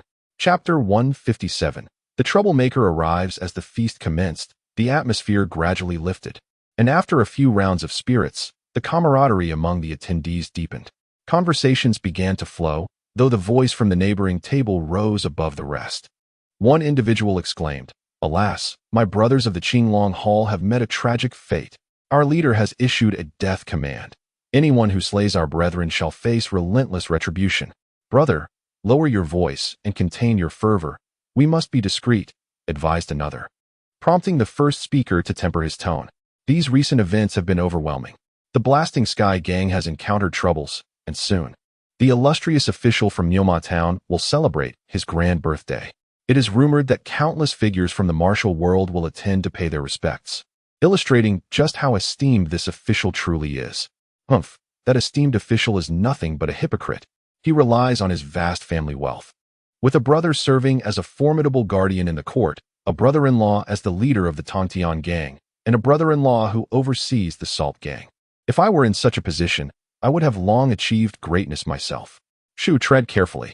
That esteemed official is the ruler of the Qingping region and has cultivated numerous connections over the years. Everyone must accord him some respect. Speak no more of this, lest you invite peril upon yourself." Upon hearing this, the table fell into silence. At that moment, a manager-like figure ascended the stairs and, upon surveying the room, approached Qingfeng's table with a beaming smile. "Esteemed guests, I apologize for the oversight. It is an honor to have you here." Qingfeng smiled in response, but remained reticent. The manager continued, "Dear sir, I have exchanged your remaining silver for the finest wines we offer. Might you have any additional requests?" The mention of requests piqued Qingfeng's interest. "Might you procure a few horses for us?" he inquired. The manager's face faltered at the mention of horses. "To be candid, sir, we have been inundated with visitors recently, and horses are exceedingly scarce." I. He glanced at Qingfeng, his expression revealing an unusual complexity. The others at the table felt their spirits dampen upon hearing the news of the horses' unavailability, fearing they would need to travel on foot, which would undoubtedly waste precious time and potentially disrupt their journey. However, Qing Feng understood the unspoken nuances, having traversed the martial world numerous times. He perceived that the manager's hesitation did not stem from a lack of horses, but rather from the price he was willing to pay. Resolute, Qing Feng produced 10 gold ingots from his robes and placed them on the table with a commanding presence. I require 10 horses, and I shall have them shortly. The manager's eyes widened at the sight of the gold, and he promptly exclaimed, "Very well. Rest assured, your horses will be waiting downstairs as soon as you finish your meal." The members of the 7 factions exchanged bewildered glances, astonished at the rapid shift in the manager's demeanor, having previously claimed there were no horses available. At this moment, a few individuals found their worldview shattered. The shopkeeper, clutching a gold ingot, felt an overwhelming sense of joy, nearly bursting into laughter. Had it not been for the crowd, he would have let out a hearty guffaw. It was worth noting that although the horses were few, a single gold piece could procure 3 or 4 of them. This man was indeed wealthy beyond measure, spending money as if it were water, casually tossing out 10 pieces. Even if he were to purchase horses at exorbitant prices, he would still have plenty left over. However, the shopkeeper could not help but feel a twinge of apprehension towards such a wealthy individual, fearing his influence, and thus resolved to procure the finest horses available. Not to be overshadowed by the shopkeeper's diligence, Xue Lichu widened her eyes and remarked, "Qing Feng, with your extravagant wealth, flaunting those yellow and white objects before us seems rather pointless. If you were to offer me 100 or so spirit stones now, I would be thoroughly impressed." With that, she rolled her eyes at him, her expression one of disdain. Zhongli and Quanzhenzi were immediately incensed, thinking to themselves, who does she think she is, demanding 100 spirit stones as if they were mere candies? Just as the two were about to voice their thoughts, Qing Feng produced a small pouch from his robes and tossed it to Xue Lichu. She caught it effortlessly, and upon opening it, her eyes widened in disbelief. It was filled to the brim with spirit stones. Gazing at the stones, and then at Qing Feng, a whirlwind of thoughts flooded her mind. Inexplicably, a notion struck her. Could he possibly have feelings for me? The moment that thought crossed her mind, her cheeks flushed, and she hastily tucked the pouch into her bosom, snorting dismissively, falling silent thereafter. The onlookers were taken aback by this scene, and a curious soul inquired if the contents were indeed spirit stones. Xue Lichu, however, remained mute, devouring her food with a fervor that suggested a vendetta against the dishes. The crowd was left bewildered, speculating about the true nature of the contents, wondering if Qing Feng had indeed been so generous as to bestow upon her 100 spirit stones. Many dismissed the idea, for spirit stones were rare. Even with Qing Feng's apparent generosity, such a gift seemed unlikely. At that moment, Qing Feng cleared his throat and addressed Xue Lichu. Please do not misunderstand. This is merely something for you to safeguard for now. When the time comes, I will require you to make the payment." Upon hearing this, Xue Lichu exhaled a sigh of relief, only to shoot him a glare, muttering, "Shameless." Qing Feng could only manage a wry smile, while the others remained utterly perplexed, lost in the haze of the unfolding drama. Just then, a group ascended the stairs, led by a dashing young man clad in white, with a folding fan in hand. He struck a pose that was rather charming. Behind him trailed a large entourage, consisting of servants and several burly men, each appearing robust and formidable.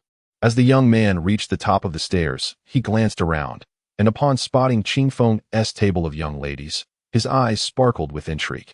As he sauntered over with an air of arrogance, he disregarded the group of men at the table, instead grinning broadly at the few women surrounding Xue Lichu, exclaiming, "Well, this young lady is truly stunning." Qing Feng, upon hearing these words, felt a surge of anxiety. If Xue Lichu could no longer contain her anger, the situation would be revealed. He turned to her, only to find her face flushed with fury, on the verge of retaliation.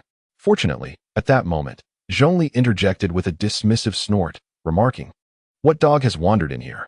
The scholarly-looking young man's expression shifted dramatically upon hearing this, and he shouted back at Zhongli, "You're courting death." No sooner had he spoken than a burly figure emerged from behind him, a hand as large as a fan crashing down upon Zhongli's shoulder. Chapter 158. I am so arrogant. Come at me at this moment. The scholar in white let out a cold laugh and said, "Outsider, do you dare to insult me? Do you know who I am? In this vast expanse of 1,000 miles, no one has ever dared to disrespect me. I now offer you a chance. Kneel and call me grandfather for mercy, or else you shall not leave this place alive." Upon hearing these words, the entire tavern fell into a stunned silence. Some patrons had recognized him and whispered among themselves, "We cannot provoke him.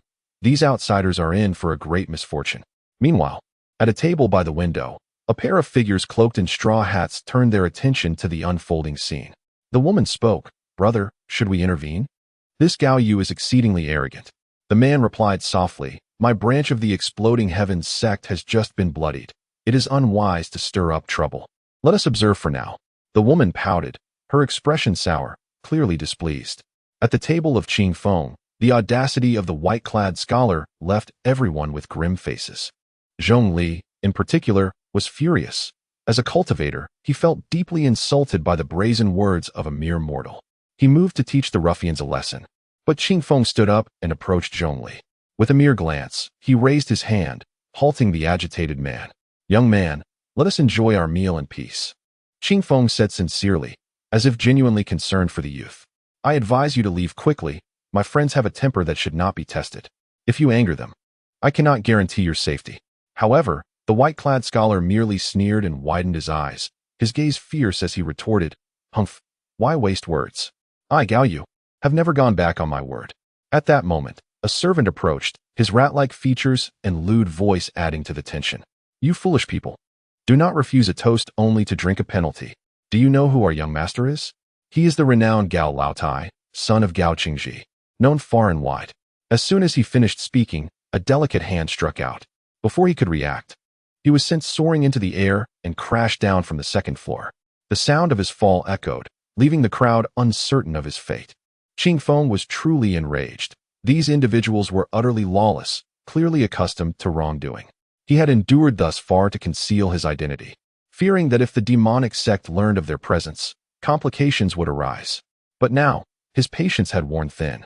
After the blow, the scholar's expression darkened, and he viciously commanded those behind him, "Eliminate everyone except the girl." With that, the burly men behind him drew their blades, charging towards Qing Feng with lethal intent. A figure, filled with rage, charged forward, brandishing a massive 7-ring blade aimed squarely at Qing Feng's head, intent on delivering a lethal blow. Yet, to his astonishment, Qing Feng merely extended 2 fingers, effortlessly pinching the blade between them. With a slight exertion of strength, he shattered the formidable weapon as if it were but a twig. This assailant, known as Niu Air, was notorious for his malevolent deeds and had countless souls weighing upon his conscience. His formidable reputation stemmed from extraordinary martial prowess. However, in this moment, he found himself flabbergasted, having never encountered such a formidable opponent. Before he could gather his thoughts, Qing Feng unleashed a powerful punch, which, despite Niu Air's attempts to temper its force, sent the burly man careening through the air. Blood erupted from his mouth in mid-flight, and he crashed to the ground below, gasping for breath, his condition dire. A cry of alarm echoed, "Murder!" prompting some individuals above to flee downstairs while others sought refuge in corners, igniting chaos throughout the upper levels. The sight left the remaining burly men momentarily stunned, their attention drawn to the nobleman. Gao Yu, equally astonished, had not witnessed such ferocity in ages. The prospect thrilled him. He relished the company of brutal fighters, having witnessed countless skilled warriors meet their demise at his hands through torturous means. His eyes gleamed with bloodlust at the sight of Qing Feng's exquisitely delicate hands, overwhelming excitement coursing through him. "Spare this man. For every life taken, a reward of 5,000 taels shall be granted." Gao Yu's commanding shout pierced the air, invigorating a throng of muscular men, who now regarded Qing Feng as mere prey, a bounty to be seized. Gao Yu laughed heartily, reveling in his perceived superiority, confident that even the fiercest opponents would falter against his wealth and influence. Typically, they were the aggressors, but today they encountered a formidable challenge. With Gao Yu's promise of riches, their fear dissipated, for it is said that great rewards breed great courage. In that moment, their eyes gleamed with fervor, and they charged viciously at Qing Feng. Qing Feng, with a cold snort, relied on his sheer strength rather than any arcane arts. His martial skills sufficed against such lowly opponents. He felt no hesitation in delivering decisive blows, considering their demise a service to the public. Thus, he unleashed his fists and feet, and the air filled with anguished cries and splattering blood. In mere moments, the floor was strewn with bodies. Some moaned in pain, others lay unconscious, and a few had already succumbed to their injuries. At this juncture, Gao Yu found himself at a loss. For his subordinates were renowned for their ability to vanquish 10 foes at once, each a notorious figure in the underworld. However, the individual across from him was truly formidable, so much so that he felt a surge of fear for the first time. He turned to flee down the stairs, but suddenly felt a sharp pain in his back, and darkness enveloped him as he lost consciousness. Qing Feng, standing behind him, grasped him as easily as one would a chick, contemplating how to deal with this young man. At that moment, he noticed 2 figures rising by the window, both wearing hats and swiftly approaching. Qing Feng narrowed his eyes, uncertain of their intentions. As they reached him, one of them immediately clasped his fists and said, "Esteemed hero, please do not misunderstand. I am Chun Zhen of the Zhatian gang, and this is my sister, Chun Yuan. We were in awe of your incredible prowess just now, but you must be aware that you have stirred up grave trouble. This individual is the son of Lord Gao from Yuma Town. If Lord Gao learns of today's events, no matter where you attempt to hide, he will undoubtedly capture you." Chapter 159. The gallant spirit of a hero. Qing Feng gazed at him, a look of bewilderment adorning his face, uncertain of his intentions. He merely nodded and casually remarked, "It matters not. What do the titles of tall sir and short sir signify? They are but mere trifles." Upon hearing Qing Feng's words, Chun Zhen's eyes brightened with realization. He scrutinized the man before him, noting his impressive demeanor and extraordinary aura, and marveled at the audacity he displayed. Instantly, he felt a surge of admiration for him. Without hesitation, he declared, "Excellent. I have a penchant for individuals of your heroic stature." Qing Feng nodded, somewhat appreciative of the flattery. Yet soon a thought crossed his mind. This man was a member of the Blazing Heaven gang, and he pondered the connection between him and the annihilated gang from Yuma Town. With curiosity, he inquired, "Are you also from the Blazing Heaven gang of Yuma Town?" Chun Zhen promptly shook his head, stating that he belonged to the local branch and had come to investigate the recent massacre, seeking vengeance for his fellow brothers. Qing Feng nodded, but suddenly he contemplated whether he could travel alongside this individual. Such an arrangement would allow them to better conceal their identities. Thus, he asked, "So, does your journey lead you to Yuma Town?" "Indeed," Chun Zhen replied. "Could it be that the esteemed hero intends to venture there as well?" Qing Feng nodded and elaborated, "Yes, I share the same intention. The Blazing Heaven gang, known for their chivalrous deeds, has suffered a grievous misfortune. As individuals of honor, we cannot remain indifferent. Our purpose is to witness the aftermath."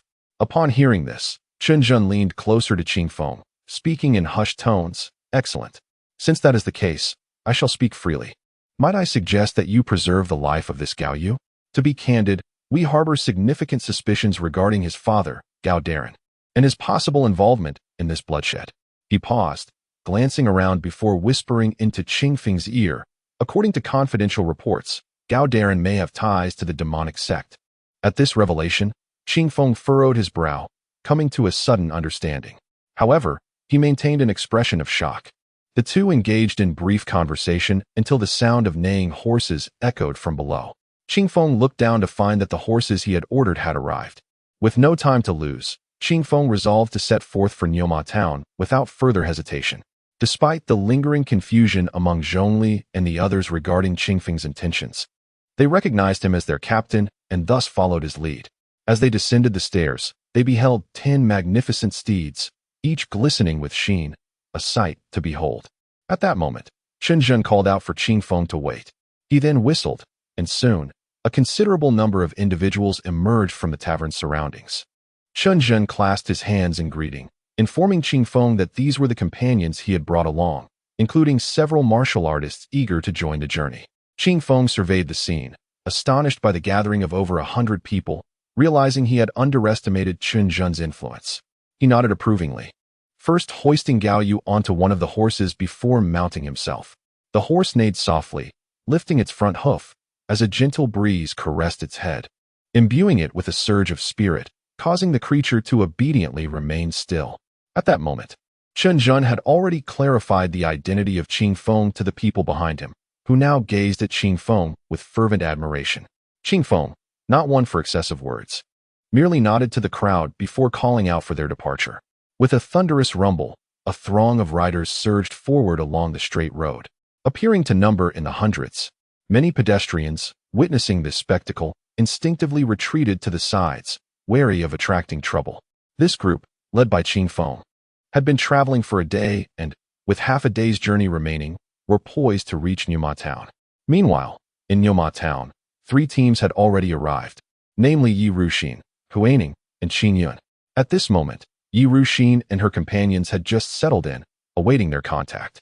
To gather information, they decided to order a modest meal upstairs, though it was somewhat awkward that they lacked the golden and white treasures Qing Feng possessed. They were staying in the most economical lodgings, dining on a few simple vegetarian dishes. However, being cultivators, they merely savored the taste of the food, indifferent to its simplicity. That midday, as they dined by the window, a large group of over 100 people entered through the city gates.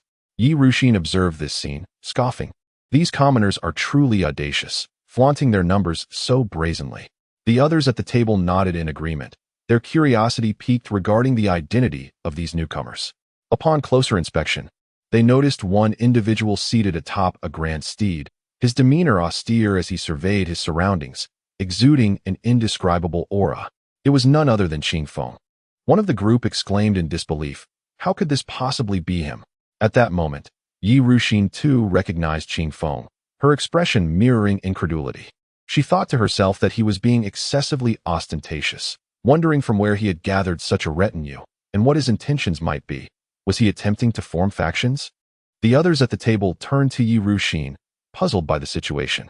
Yi Ruxin's expression darkened, her voice icy as she remarked, "What scheme is Qing Feng concocting this time? Has he forgotten the importance of discretion?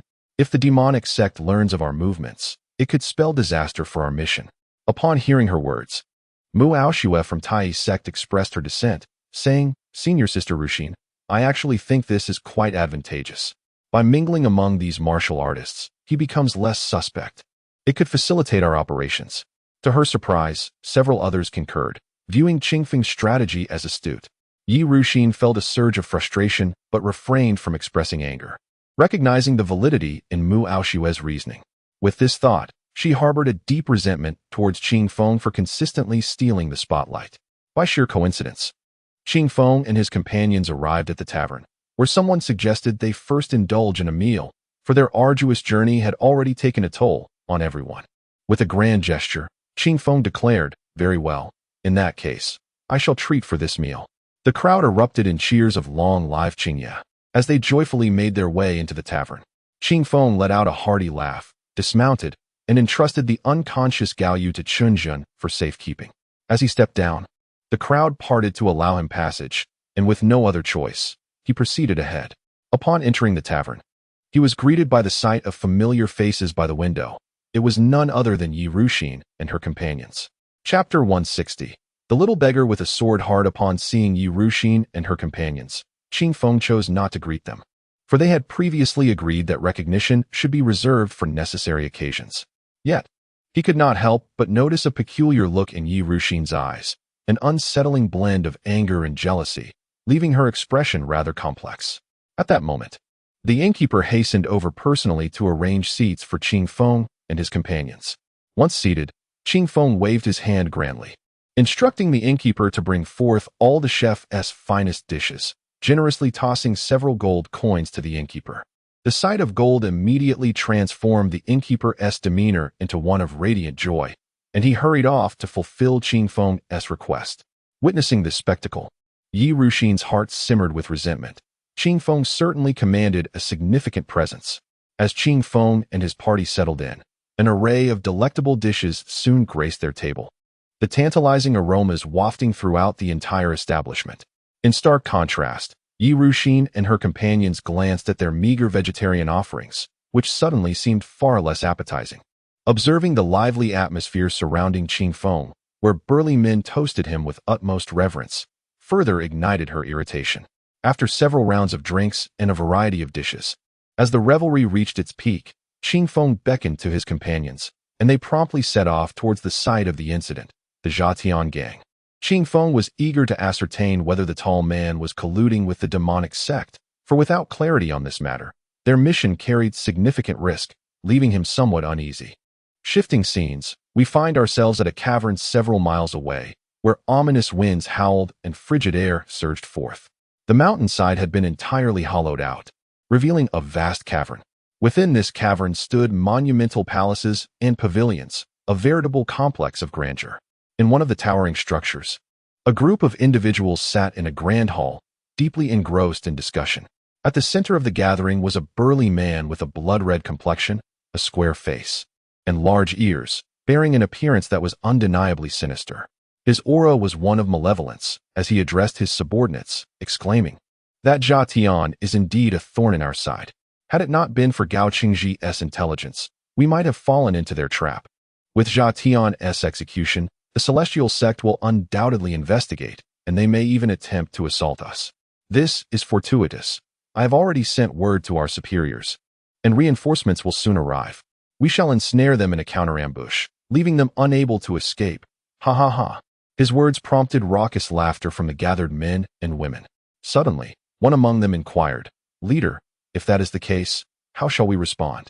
The leader scoffed and replied, "We shall thus," and so little did Qing Feng know, their affairs were firmly under the dominion of the demonic sect. As he led his entourage to the Zhatian gang's branch. This hall is vast, featuring a compound with 3 entrances and exits.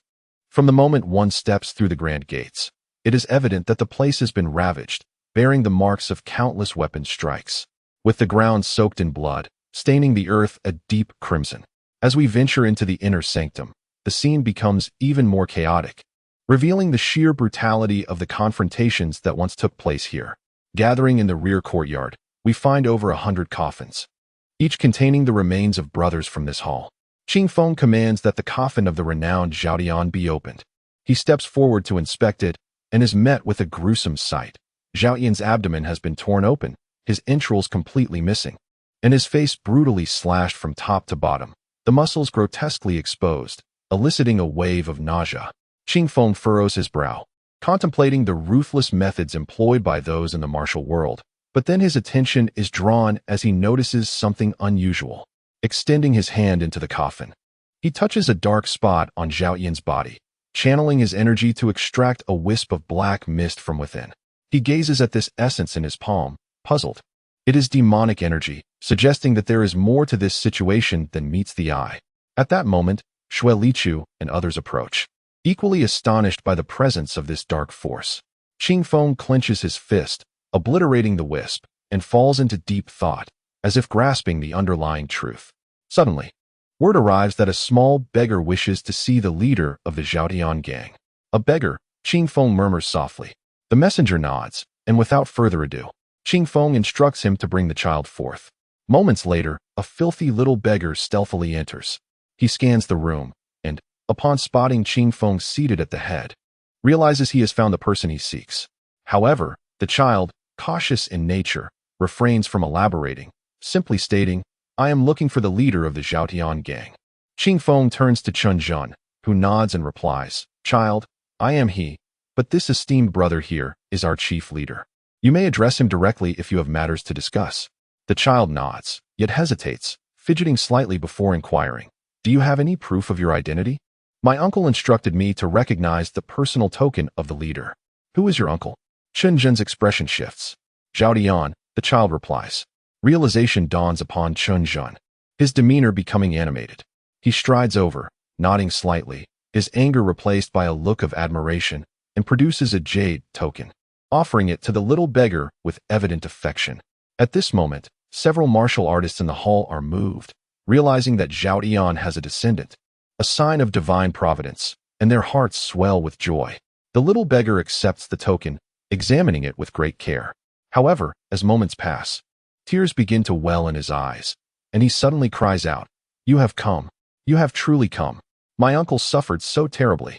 Though it may be the voice of a child, it resonates painfully in the ears of all who listen. Enough of the tears. A true man sheds blood, not tears. Qing Feng consoled. Upon hearing this, the little beggar nodded slightly, managing to compose himself.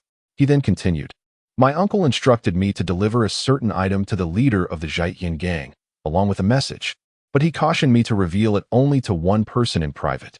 Just as Qing Feng was about to acknowledge this, the aloof and reticent disciple of the Two Instruments Sword sect, Hu Lai, unexpectedly stepped forward. His eyes sparkled with excitement as he seized the little beggar's hand. With a face alight with enthusiasm, he exclaimed, "I never imagined, in this remote place, there exists such a prodigy. Jianxin, truly, you possess the heart of a sword." At this point, Hu Lai's expression grew even more animated. Chapter 161. The scheming of a deceased. Upon hearing the term sword heart, everyone felt a tremor within. Those from the celestial sect were well aware of the advantages bestowed by possessing a sword heart. A practitioner with such a gift could master the sword at an astonishing pace and possess an unparalleled understanding of its essence. Typically, individuals of this caliber, upon entering a celestial sect, are destined for boundless prospects. This is especially true for sects that place immense value on the sword path, which fervently seek disciples of this nature. Both the two-element sword sect and the Tai sect, being great sword schools, harbor an even deeper obsession for such students. At this moment, it was Hu Lai who first recognized the boy's uniqueness, while others who desired him seemed to find their hopes dashed. Hu Lai, with palpable excitement, urged, "Child, come with me. I can teach you the most formidable swordsmanship in this world." The little beggar, astonished, vigorously shook his head, then struggled free and ran to stand before Qingfeng. Witnessing this scene, Hu Lai's expression shifted, and he exclaimed, "Child, this opportunity is fleeting. Do you not cherish it?" Yet the little beggar persisted in shaking his head, stating, "My uncle told me to only follow the leader. You are not the one."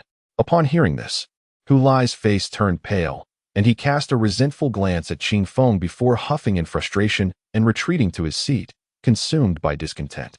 Alas, the man's proud disposition and straightforward nature lacked any ulterior motives.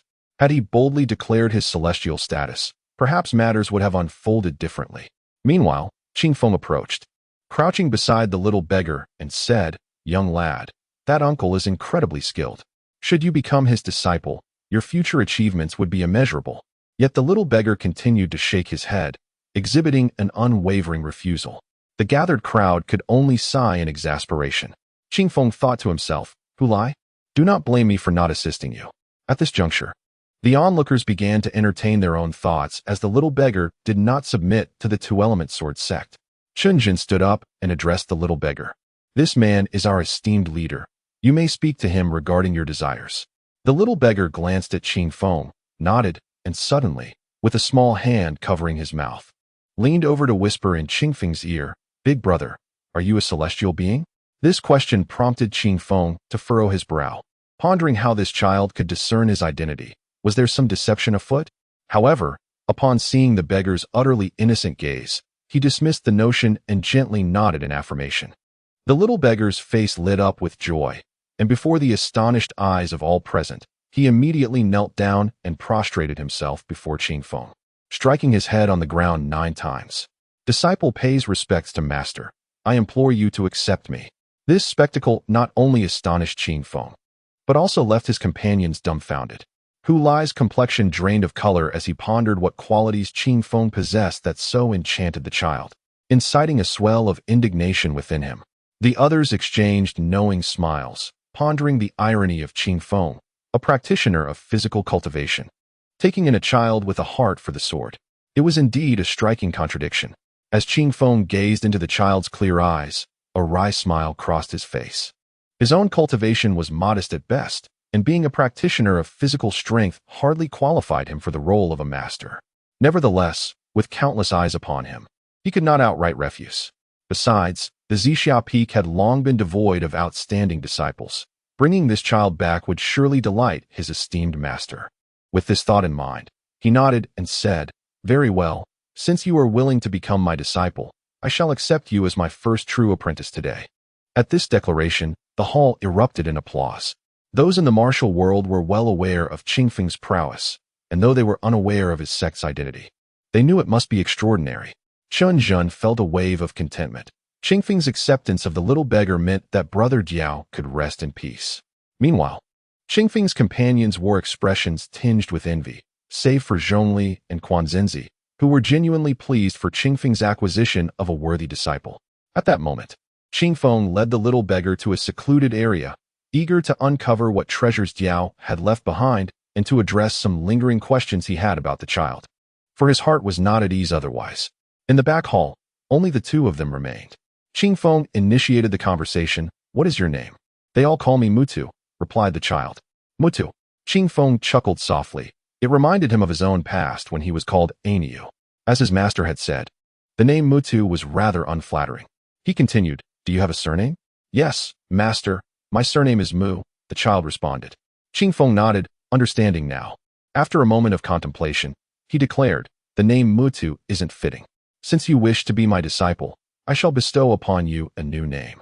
Given your affinity for the sword, from this day forth, you shall be known as MGNXN. MGNXN, the little beggar repeated, the name growing more melodious in his ears. "How wonderful, master. I finally have a proper name." The excitement radiating from MGNXN was palpable. Qingfeng nodded slightly, yet he voiced a lingering concern. "GNXN, I must ask you 2 questions, and I expect your honest answers." MGNXN nodded, his expression becoming serious. "Firstly, why did you insist on becoming my disciple? Secondly, why did you refuse the offer from that man earlier?" These queries were the source of Qingfeng's doubts. He hoped the child was not overly cunning at such a tender age. With a blink, MGNXN replied, "Master, my uncle once told me he was working for the Celestial Gates. He mentioned that there was a matter that posed a life-threatening risk. Should he perish, a celestial being would surely appear. In light of his sacrifice for the Celestial Gates, that being would take me as a disciple. Hence, I boldly chose to pledge myself to you. As for that individual, I observed a palpable fear emanating from him, and his appearance struck me as rather peculiar. Furthermore, my uncle had previously advised me that one must pay homage to the eminent leader who arrives." Qingfeng nodded, reflecting on the revelation that this was indeed the case. It appeared that the formidable figure known as the Carving of Heaven was no ordinary personage. What a pity, that such a heroic soul met such a tragic end. Through this information, he discerned that the informant mentioned by the Daoxian sect must indeed be this very man. However, upon further reflection, a sense of disquiet arose. How could an ordinary mortal possibly uncover the lair of that sinister sect? Just as this thought crossed his mind, Mu Jinshin produced a neatly folded piece of azure fabric from the sole of his shoe. Qingfeng promptly accepted it. Mu Jinshin then said, "Master, this is the item my uncle entrusted to me previously. He instructed me that should he meet his demise, I was to deliver it to the leader who came to investigate." Chapter 162. The mysterious man in the black robe. Qingfeng picked up the fabric and, upon opening it, found it utterly devoid of any markings, just a blank expanse. Furrowing his brow, he mused that the sculptor of the explosion could not be so foolish as to mock him. Suddenly, a spark of inspiration struck him. Channeling his spiritual energy into the fabric, intricate patterns began to materialize. Upon witnessing this, he sighed inwardly, realizing the truth. Upon closer inspection, he discovered it to be a pristine map, detailing the location of the Blood Fiend Hall and the layout of its Grand Hall. Additionally, several lines of small text were inscribed upon it. "The mountains are high and the waters long. The demonic sect is rampant. Exercise caution, for I shall come to your aid in due time. Look for the Azure Dragon emblem on my left arm." Furthermore, the collusion of the Gao family in Numa Town with the demonic sect must be eradicated swiftly. Meanwhile, over 100 miles away within the Blood Fiend Hall, in a clandestine chamber, the hall's master was conversing with a figure clad in black robes. "Left Guardian, my subordinate is currently seeking the traitor. The exposure of the Blood Fiend Hall will not be so simple. There must be a spy from the righteous path among us. Just grant me a little more time, and I will surely unearth him," said the hall master.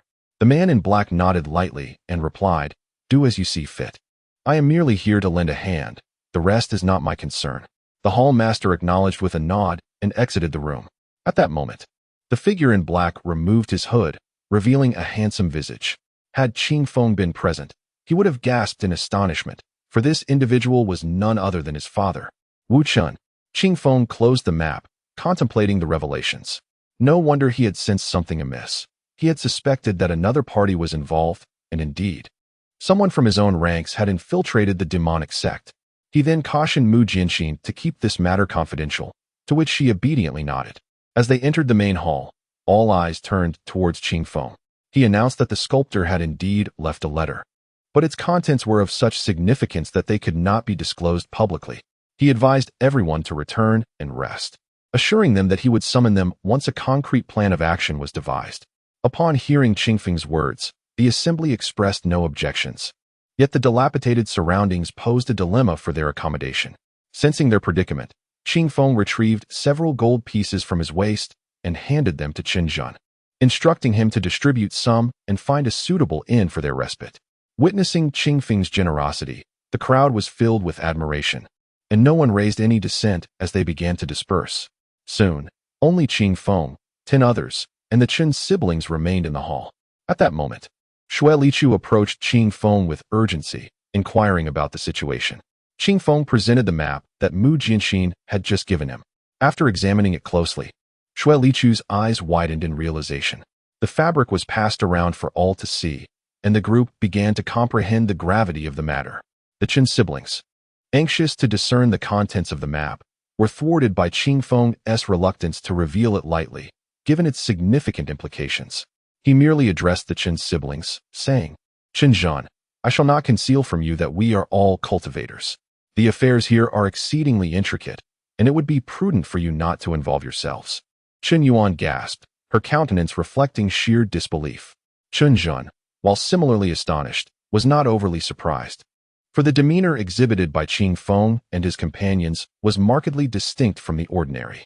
However, he had not anticipated their formidable background. Qingfeng nodded to the two and continued, "The reason I divulge this to you is that significant events are forthcoming, and I wish to ensure you are not ensnared within them. I can, however, candidly inform you that the demise of Master Diao is inextricably linked to that tall man. We intend to eradicate the roots of the Gao family in this endeavor." Upon hearing this, the Qin siblings' eyes brightened, their expressions alight with joy. "Qing, we are grateful for your forthrightness. I, Qinzhen, have traversed the martial world for many years and hold promises in the highest regard. Today, I swear that my sister and I shall keep your matters confidential, never to disclose them." Qingfeng nodded in satisfaction and patted Qinzhen's shoulder, stating, "We shall rely on you, Brother Qin, to act in the matter concerning the Gao family. However, it is best we return to the inn to deliberate further." Qinzhen nodded, his heart brimming with excitement, for Qingfeng, this celestial being, had referred to him as Brother Qin, a clear indication of his esteem. Upon returning to the inn, Qingfeng did not immediately convene a meeting, but allowed everyone to rest before he ventured out alone. His intent was to seek out others to clarify the situation, as they had previously agreed upon a fixed meeting place. He signaled uniquely and departed from Nyoma town. In the dead of night, beside an ancient well and beneath a willow tree, Qingfeng sat in solitude. After a brief moment, an extraordinarily beautiful woman arrived. Upon seeing her, Qingfeng rose and exclaimed, "Sister Yi, you have arrived." Yi Ruxin scoffed lightly, raising an eyebrow. How could we dare to disregard the summons of the esteemed Qingfeng? Her tone was laced with sarcasm, leaving Qingfeng momentarily bewildered, unsure of her intentions.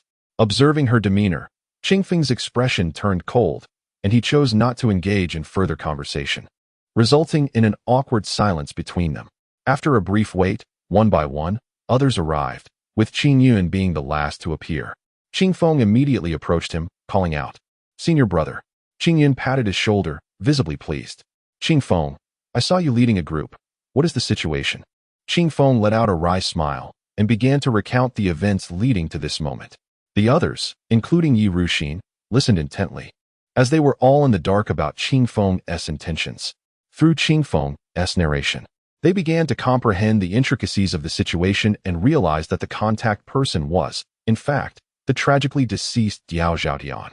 At this juncture, Qingfeng produced a map and handed it to Qin Yun.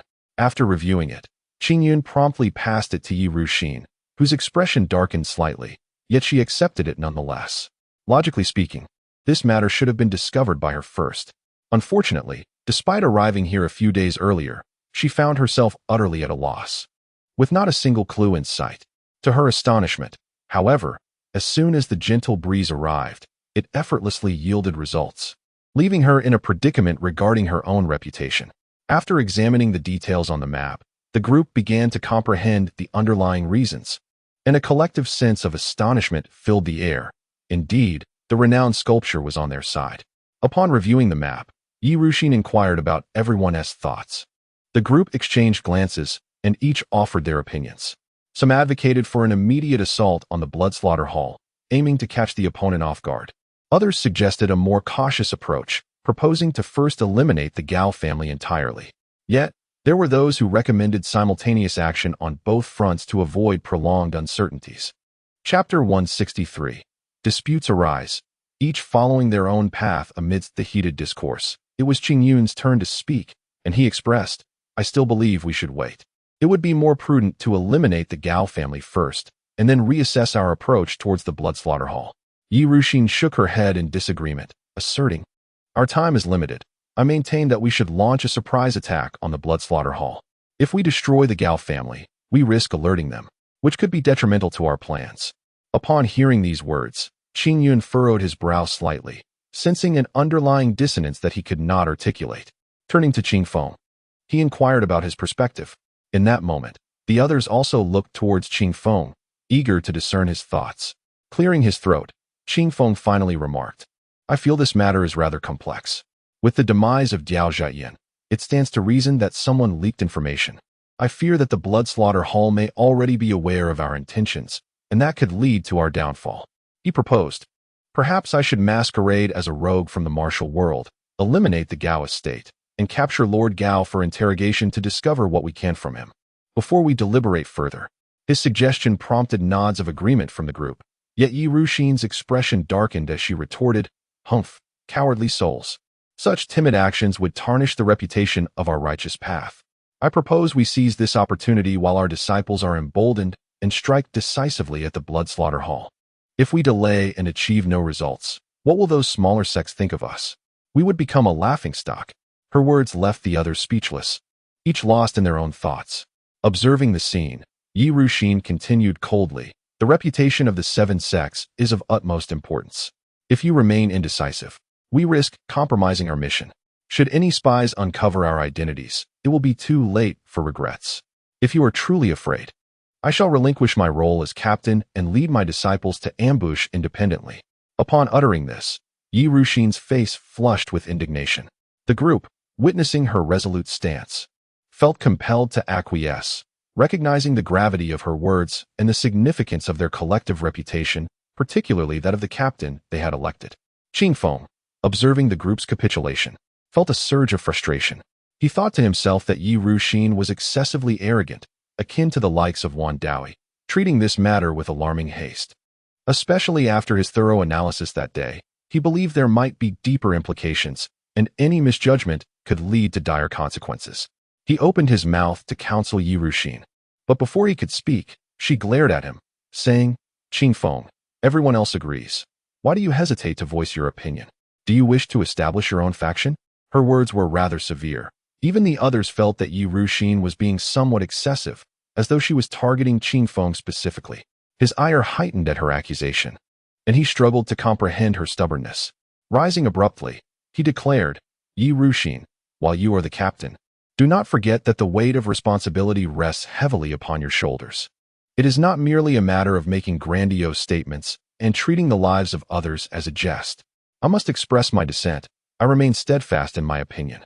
Tomorrow, I shall first secure the Gao residence before making any judgments." "You scoundrel, you arrogant fool!" Yi Ruxin exclaimed angrily, refusing to yield. Qing Feng, too, was unwilling to back down. The two stood at an impasse, leaving the onlookers in a state of uncertainty. Amitabha, well said. At that moment, Huaining stepped forward, reciting a Buddhist chant. He added, "Dear friends, there is no need for such contention. Both of your viewpoints hold merit. Given the intensity of our disagreement, why not seek a compromise? Tomorrow, let us launch a surprise attack on the Blood Fiend Hall, while Qing Feng leads his team to eradicate the Gao family. Would this not be advantageous for all?" "Humph," Yi Ruxin retorted coldly, unwavering in her stance. "Brother Huaining, there can be no negotiation on this matter. If Qing Feng refuses to follow orders, I demand his position be revoked and replaced." Upon hearing this, Qing Feng's ire flared. "Yi Ruxin, do not overstep your bounds." "Very well. If that is your stance, we shall each pursue our own paths tomorrow. You may wish for my demise, but you shall not have it." With that, he turned sharply and departed, disappearing from sight. Yi Ruxin struck the ground with a forceful palm, causing the ancient well beside her to collapse. Frustrated, she exclaimed, "How outrageous! Does she truly believe that being the first makes her invincible? The spectators were left speechless. No one anticipated that this meeting would conclude in such a manner. Returning to his quarters, Qing Feng felt a growing frustration. It was astonishing that Yi Ruxin's arrogance had blinded everyone to the point of electing her as captain. Sighing deeply, he was genuinely concerned about the potential hidden strategies of the demonic sect, fearing the loss of elite disciples from the seven sects. After a moment of contemplation, he altered his hand gestures, and the flying crane on the table took flight to summon the others. Within minutes, members of Qing Feng's team began to arrive. What happened? Why the urgency? Zhongli exclaimed, flinging open the door in a flurry of anxiety. As more individuals gathered, Qing Feng shared his suspicions and the altercation with Yi Ruxin. Upon hearing his conjectures, the group began to ponder, ultimately aligning with Qing Feng's perspective, including Zhang Sheng from the Daoist Xuanzong. They collectively analyzed the situation, sensing that there was more to uncover. However, Yi Ruxin had already made her decision, and it was clear that no amount of persuasion would alter her mind. Thus, they resolved to convene at dawn the following day to eliminate the Gao family before proceeding further. Time passed swiftly, and that night, Qing Feng found no respite, rallying his troops at the break of dawn to launch a surprise assault on the Gao residence. As the sun gradually ascends, the residence of Lord Gao is abuzz with an assembly of guests, creating a lively atmosphere. Today marks the birthday of the esteemed Lord Gao, drawing countless figures from the martial world to celebrate this momentous occasion. Lord Gao is indeed in high spirits. However, his joy is overshadowed by his only son, Gao Yu, who insisted on venturing out days prior to procure a unique birthday gift for his father. Regrettably, the young man has yet to return, which incites a sense of irritation within Lord Gao, who reflects on the boy's lack of discernment, oblivious to the significance of the day. He chastises himself for his excessive indulgence towards the lad, resolving that upon his return, he shall impart a lesson in discipline. At that moment, a servant approaches to inform him that all the guests have arrived and kindly urges the master to join them. With a resigned shake of his head, Lord Gao instructs the servant to hasten in locating the wayward boy before he strides purposefully towards the front courtyard. Chapter 164. The emergence of the Azure Dragon and the Blood Fiend Hall, as Mr. Gao was preparing for his birthday celebration outside Nyoma town. Yi Ruxin and her companions had already set forth. In their eagerness to save time, they took to their magical devices, filling the sky with a multitude of flying artifacts that radiated a captivating brilliance.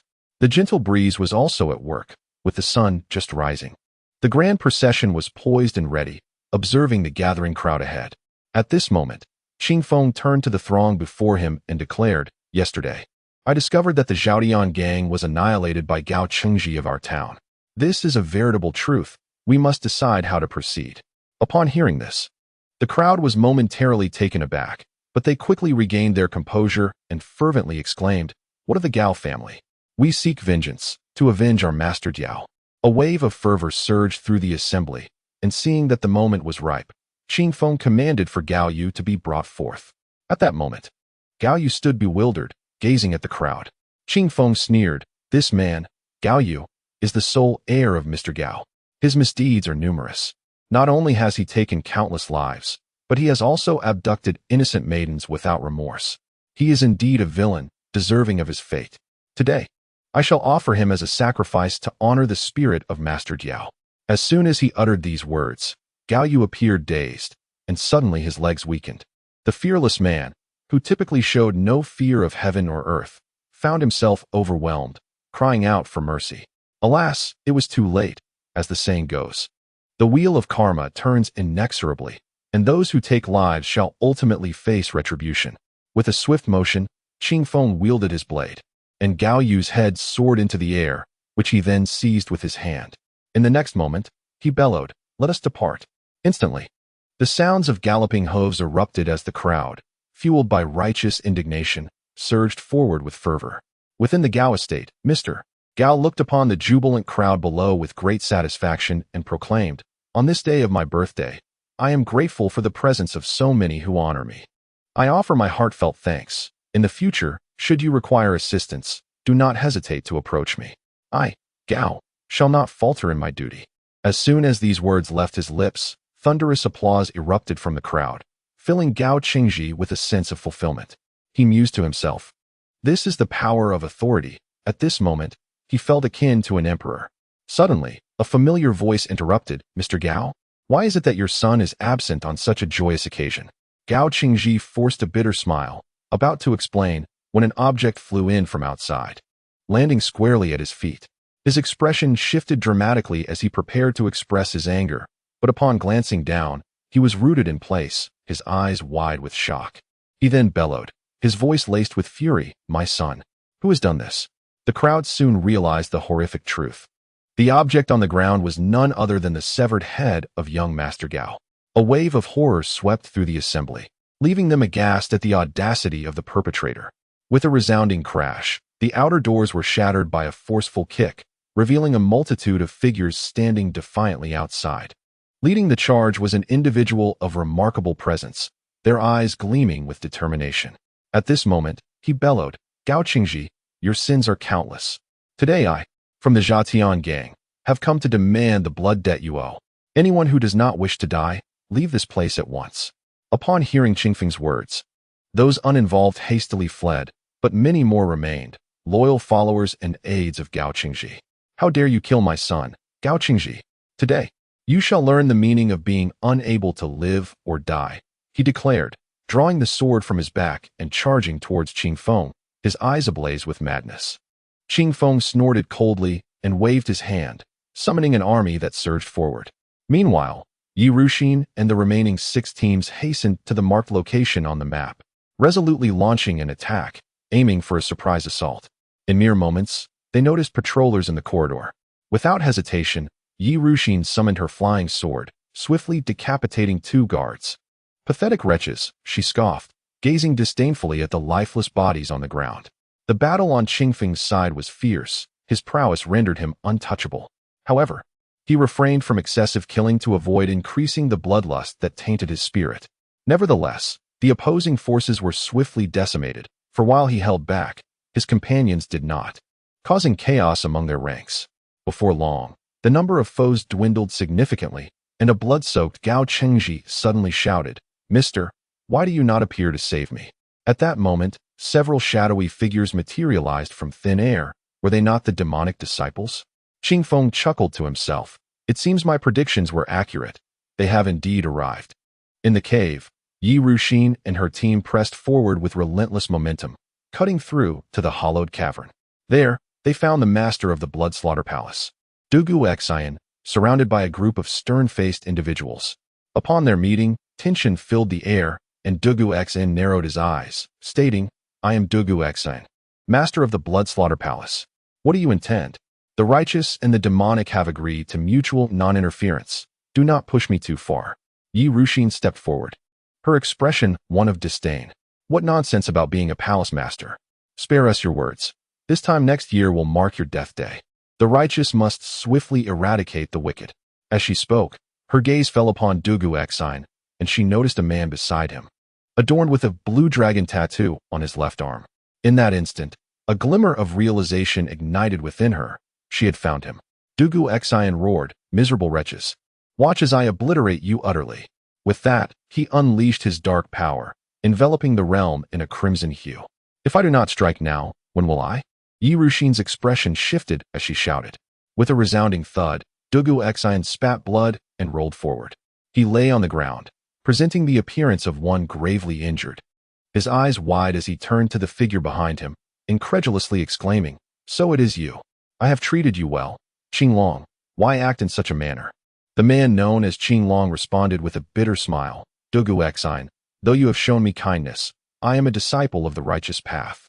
Many years ago, I submitted to you to fulfill a secret mandate from my sect. Over the years, I have witnessed your numerous misdeeds. Yet my limited power has prevented me from delivering swift retribution. This time, you cannot escape your fate. My fellow disciples from the 7 sects are well prepared. For the sake of the kindness you have shown me, it would be better for you to end your own life." Upon hearing these words, Qinglong immediately joined Yi Ruxin and her companions. Meanwhile, Dugu Xian suddenly burst into a maniacal laugh, revealing an air of madness, before his gaze shifted to one of pity. Chapter 165. A rampage of destruction. As the news spread, While everyone was perplexed, Dugu Exine suddenly stood up. He then proceeded to unfasten his garments, revealing the armor beneath, which bore a deep imprint of a palm. At this moment, he looked at Qing Long with an icy demeanor and said, "Qing Long, how disappointing it is that after years of nurturing you as if you were my own flesh and blood, you repay me in such a manner. You have truly let me down." As he spoke, a look of profound sorrow crossed his face, causing Qing Long to blush and shy away from meeting his gaze. However, he quickly regained his composure, fear evident in his eyes as he exclaimed, "You knew all along that I was a spy. Humph, you concealed yourself so well. How could I have known? Yet this time, in my attempt to bait you, I have lost many brothers in the process. Now that the fish has been hooked, it is time to reel it in." With that, he snapped his fingers, and from behind the house emerged countless faces, each possessing formidable skills, far surpassing those of the recently slain disciples of the demonic sect. In that moment, realization dawned upon everyone. Disaster had struck. They had fallen into a trap. At that juncture, a figure clad in a black robe and wearing a silver mask stepped forward, coldly addressing the group. "Just a bunch of children. Let us get to it." Upon hearing this, astonishment rippled through the crowd, and suddenly, the cave was illuminated by countless beams of light, enveloping everyone in a colossal barrier. "This is bad. It's a formation," someone shouted in alarm. Then, a scream pierced the air as someone was injured. Qing Feng gazed at the malevolent figure before him and sneered, inquiring, "You are from the Bloodslaughter Hall, are you not?" The masked man chuckled coldly, offering no further words, simply commanding, "Those who are dead do not need to know too much." With that, he launched his attack. Qing Feng drew his hefty club from behind and leaped forward, leading the charge, while Zhongli and the others promptly engaged the black-clad individuals. Qing Feng was the first to strike. As he swung his club, the opponent, unaware of Qing Feng's immense strength, felt a force akin to a landslide crashing upon him, causing him to spew blood and be sent flying. Upon landing, Qing Feng was already upon him again, and the man felt a sharp pain in his lower body before losing all sensation. In an instant, the man screamed in agony. Qing Feng, with a cold smile, pressed for answers. "Will you speak now?" The man glared at Qing Feng, his eyes bulging in fury as he shouted, "Come on, I have killed countless people and fear nothing. Is that so? If you choose not to speak, I may as well employ the soul-searching technique. Perhaps that will yield more precise information." At this, the demon's demeanor shifted, becoming agitated. The soul-searching technique was notoriously cruel, and even he, a disciple of the demonic sect, felt a twinge of fear. For if the practitioner failed, the target could be rendered a fool. Wouldn't that instill terror? Upon reaching this point, he helplessly gritted his teeth and coldly remarked, "Fine. You wish to know? I shall tell you the truth. At this very moment, your companions may have already been slaughtered by the Lord of the Hall, their blood flowing like rivers." "What?" Qing Feng gazed at him in disbelief. The demon, seizing the moment, let out a hearty laugh, declaring, "The Lord of the Hall had long since arranged everything, merely waiting for you to take the bait. I was sent here as a precaution, yet I underestimated the situation." As he spoke, a small black orb suddenly materialized in his palm. Qing Feng realized too late that the demon's delay was merely a ruse to perish together. Instantly, Qing Feng summoned his protective dome, and a violent explosion resounded. A powerful shockwave propelled Qing Feng 100 meters away, while the demon was obliterated beyond recognition. The remaining companions shouted in panic, fearing for Qing Feng's safety. At that moment, Qing Feng emerged from the dust, a grim expression on his face, muttering, "Damn, I was careless." Xue Lichu shot him an exasperated glance, thinking of the unnecessary worry, while the others breathed a sigh of relief.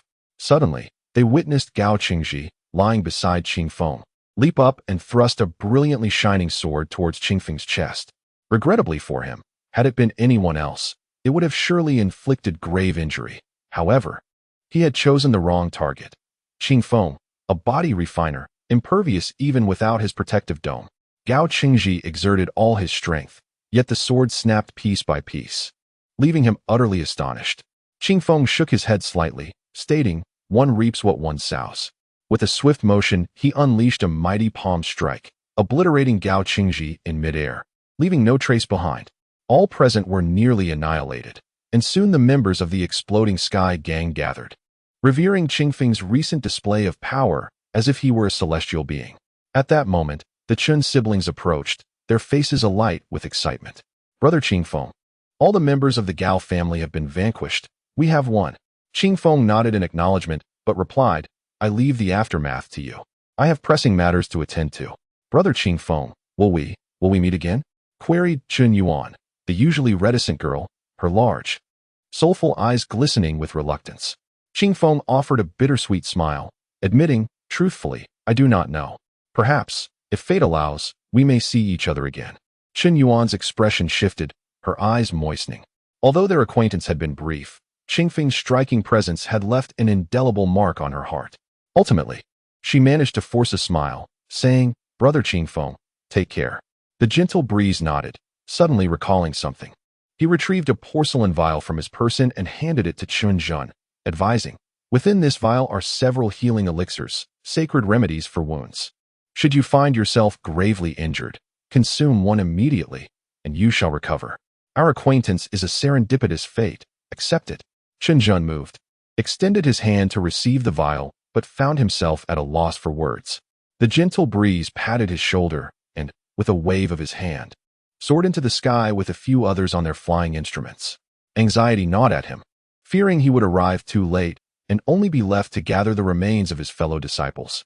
As he ascended, the group below was left in astonishment. Some, realizing the spectacle, exclaimed in awe at the celestial being before them.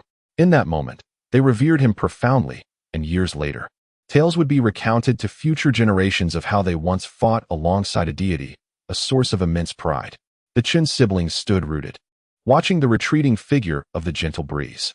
Chun Yuan felt tears welling in her eyes as she murmured, Brother, he shall never return, will he? Chun Jun sighed, gazing at his sister. This man is a dragon among men. We cannot aspire to his heights. Do not dwell too deeply on this, sister. Chun Yuan pouted defiantly, retorting, Brother, you speak nonsense. It is merely admiration. With a stomp of her foot, she turned and ran away. Years later, within a resplendent courtyard, a beautiful middle-aged woman gazed at the luminous moon in the sky. Suddenly, the unforgettable figure flashed across her mind. With a sigh, she murmured, in the end, I still have not let go.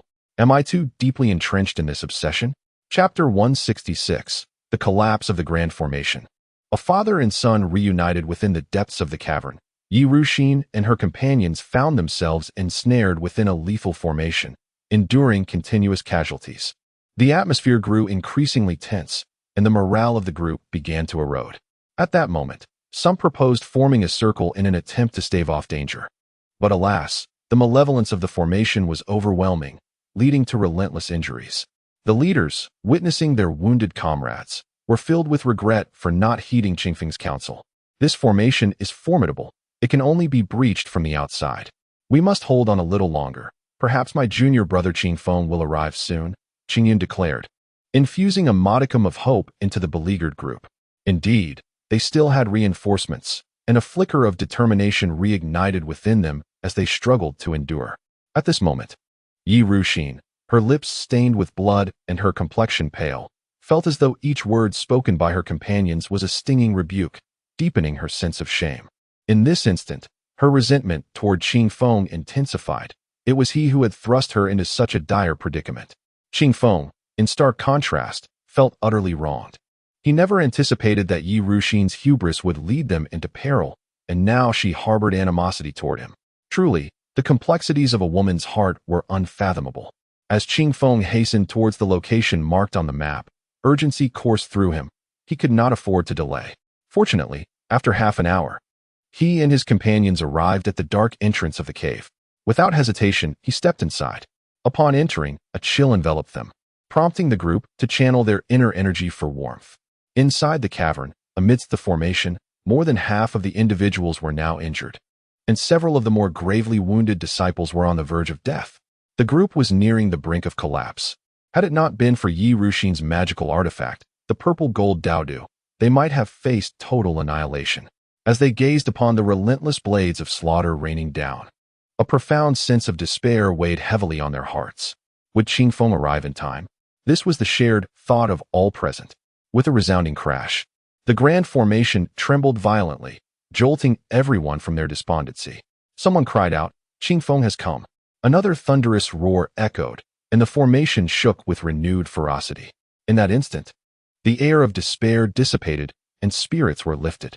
Outside the formation, Qingfeng swung his colossal staff against the barrier, while the remaining few valiantly defended him against the onslaught of demonic adversaries, buying him precious time. With unwavering resolve, Qingfeng steeled himself, channeling an unmatched force, and bellowed, "10th strike, boundless heavens!" with all his might. This strike not only encompassed his total strength, but also unleashed the transcendent power of the 10th strike from the Xiantian 24 sticks. A thunderous explosion ensued, causing the very heavens to shift hue. Subsequently, the grand formation began to shatter, crumbling into oblivion. A line of individuals in the formation beheld the scene and were instantly overcome with joy, their eyes turning towards Qingfeng. However, before their elation could fully blossom, a voice rang out. "Humph! Who would have thought such a formidable opponent would appear? No matter, let us perish together."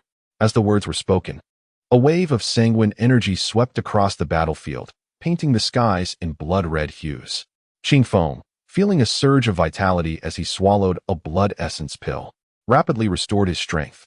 Meanwhile, the rescued individuals, invigorated and unable to exchange words with Qingfeng, charged forward to engage in battle with the elite disciples of the demonic sect. At that moment, Yi Ruxin, filled with intense hatred, dashed towards the Blood Slaughter Palace's Dugu Xian, unleashing her divine abilities with the fervor of one seeking to avenge past grievances. Suddenly, a figure clad in black robes intervened, with two resounding thuds. Several righteous disciples were sent flying, revealing the formidable nature of this individual. Dugu Xian then called out, "Left Protector, it is your turn now." The black-robed figure merely snorted, remaining silent as he unleashed a fierce assault, causing numerous disciples to be injured, yet oddly, he refrained from taking any lives, resulting in cries of agony from the righteous sect's disciples. Witnessing this, Qingfeng immediately rushed towards the black-clad figure, engaging him in combat.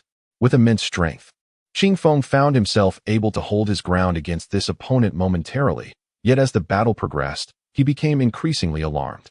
He sensed that the man before him was deliberately suppressing his power, treating Qingfeng with a disconcerting casualness. The thought of what this individual could unleash if he chose to fight seriously was unfathomable. As they exchanged blows, Qingfeng was struck by a peculiar sense of familiarity regarding the man's eyes and aura, leaving him bewildered. Unfortunately, the half-mask obscured the man's true visage. In the next instant, Qingfeng suddenly intensified his attacks and employed a technique to close the distance, swiftly approaching the black-robed figure. With remarkable speed, he seized the mask from the man, finally revealing his true appearance.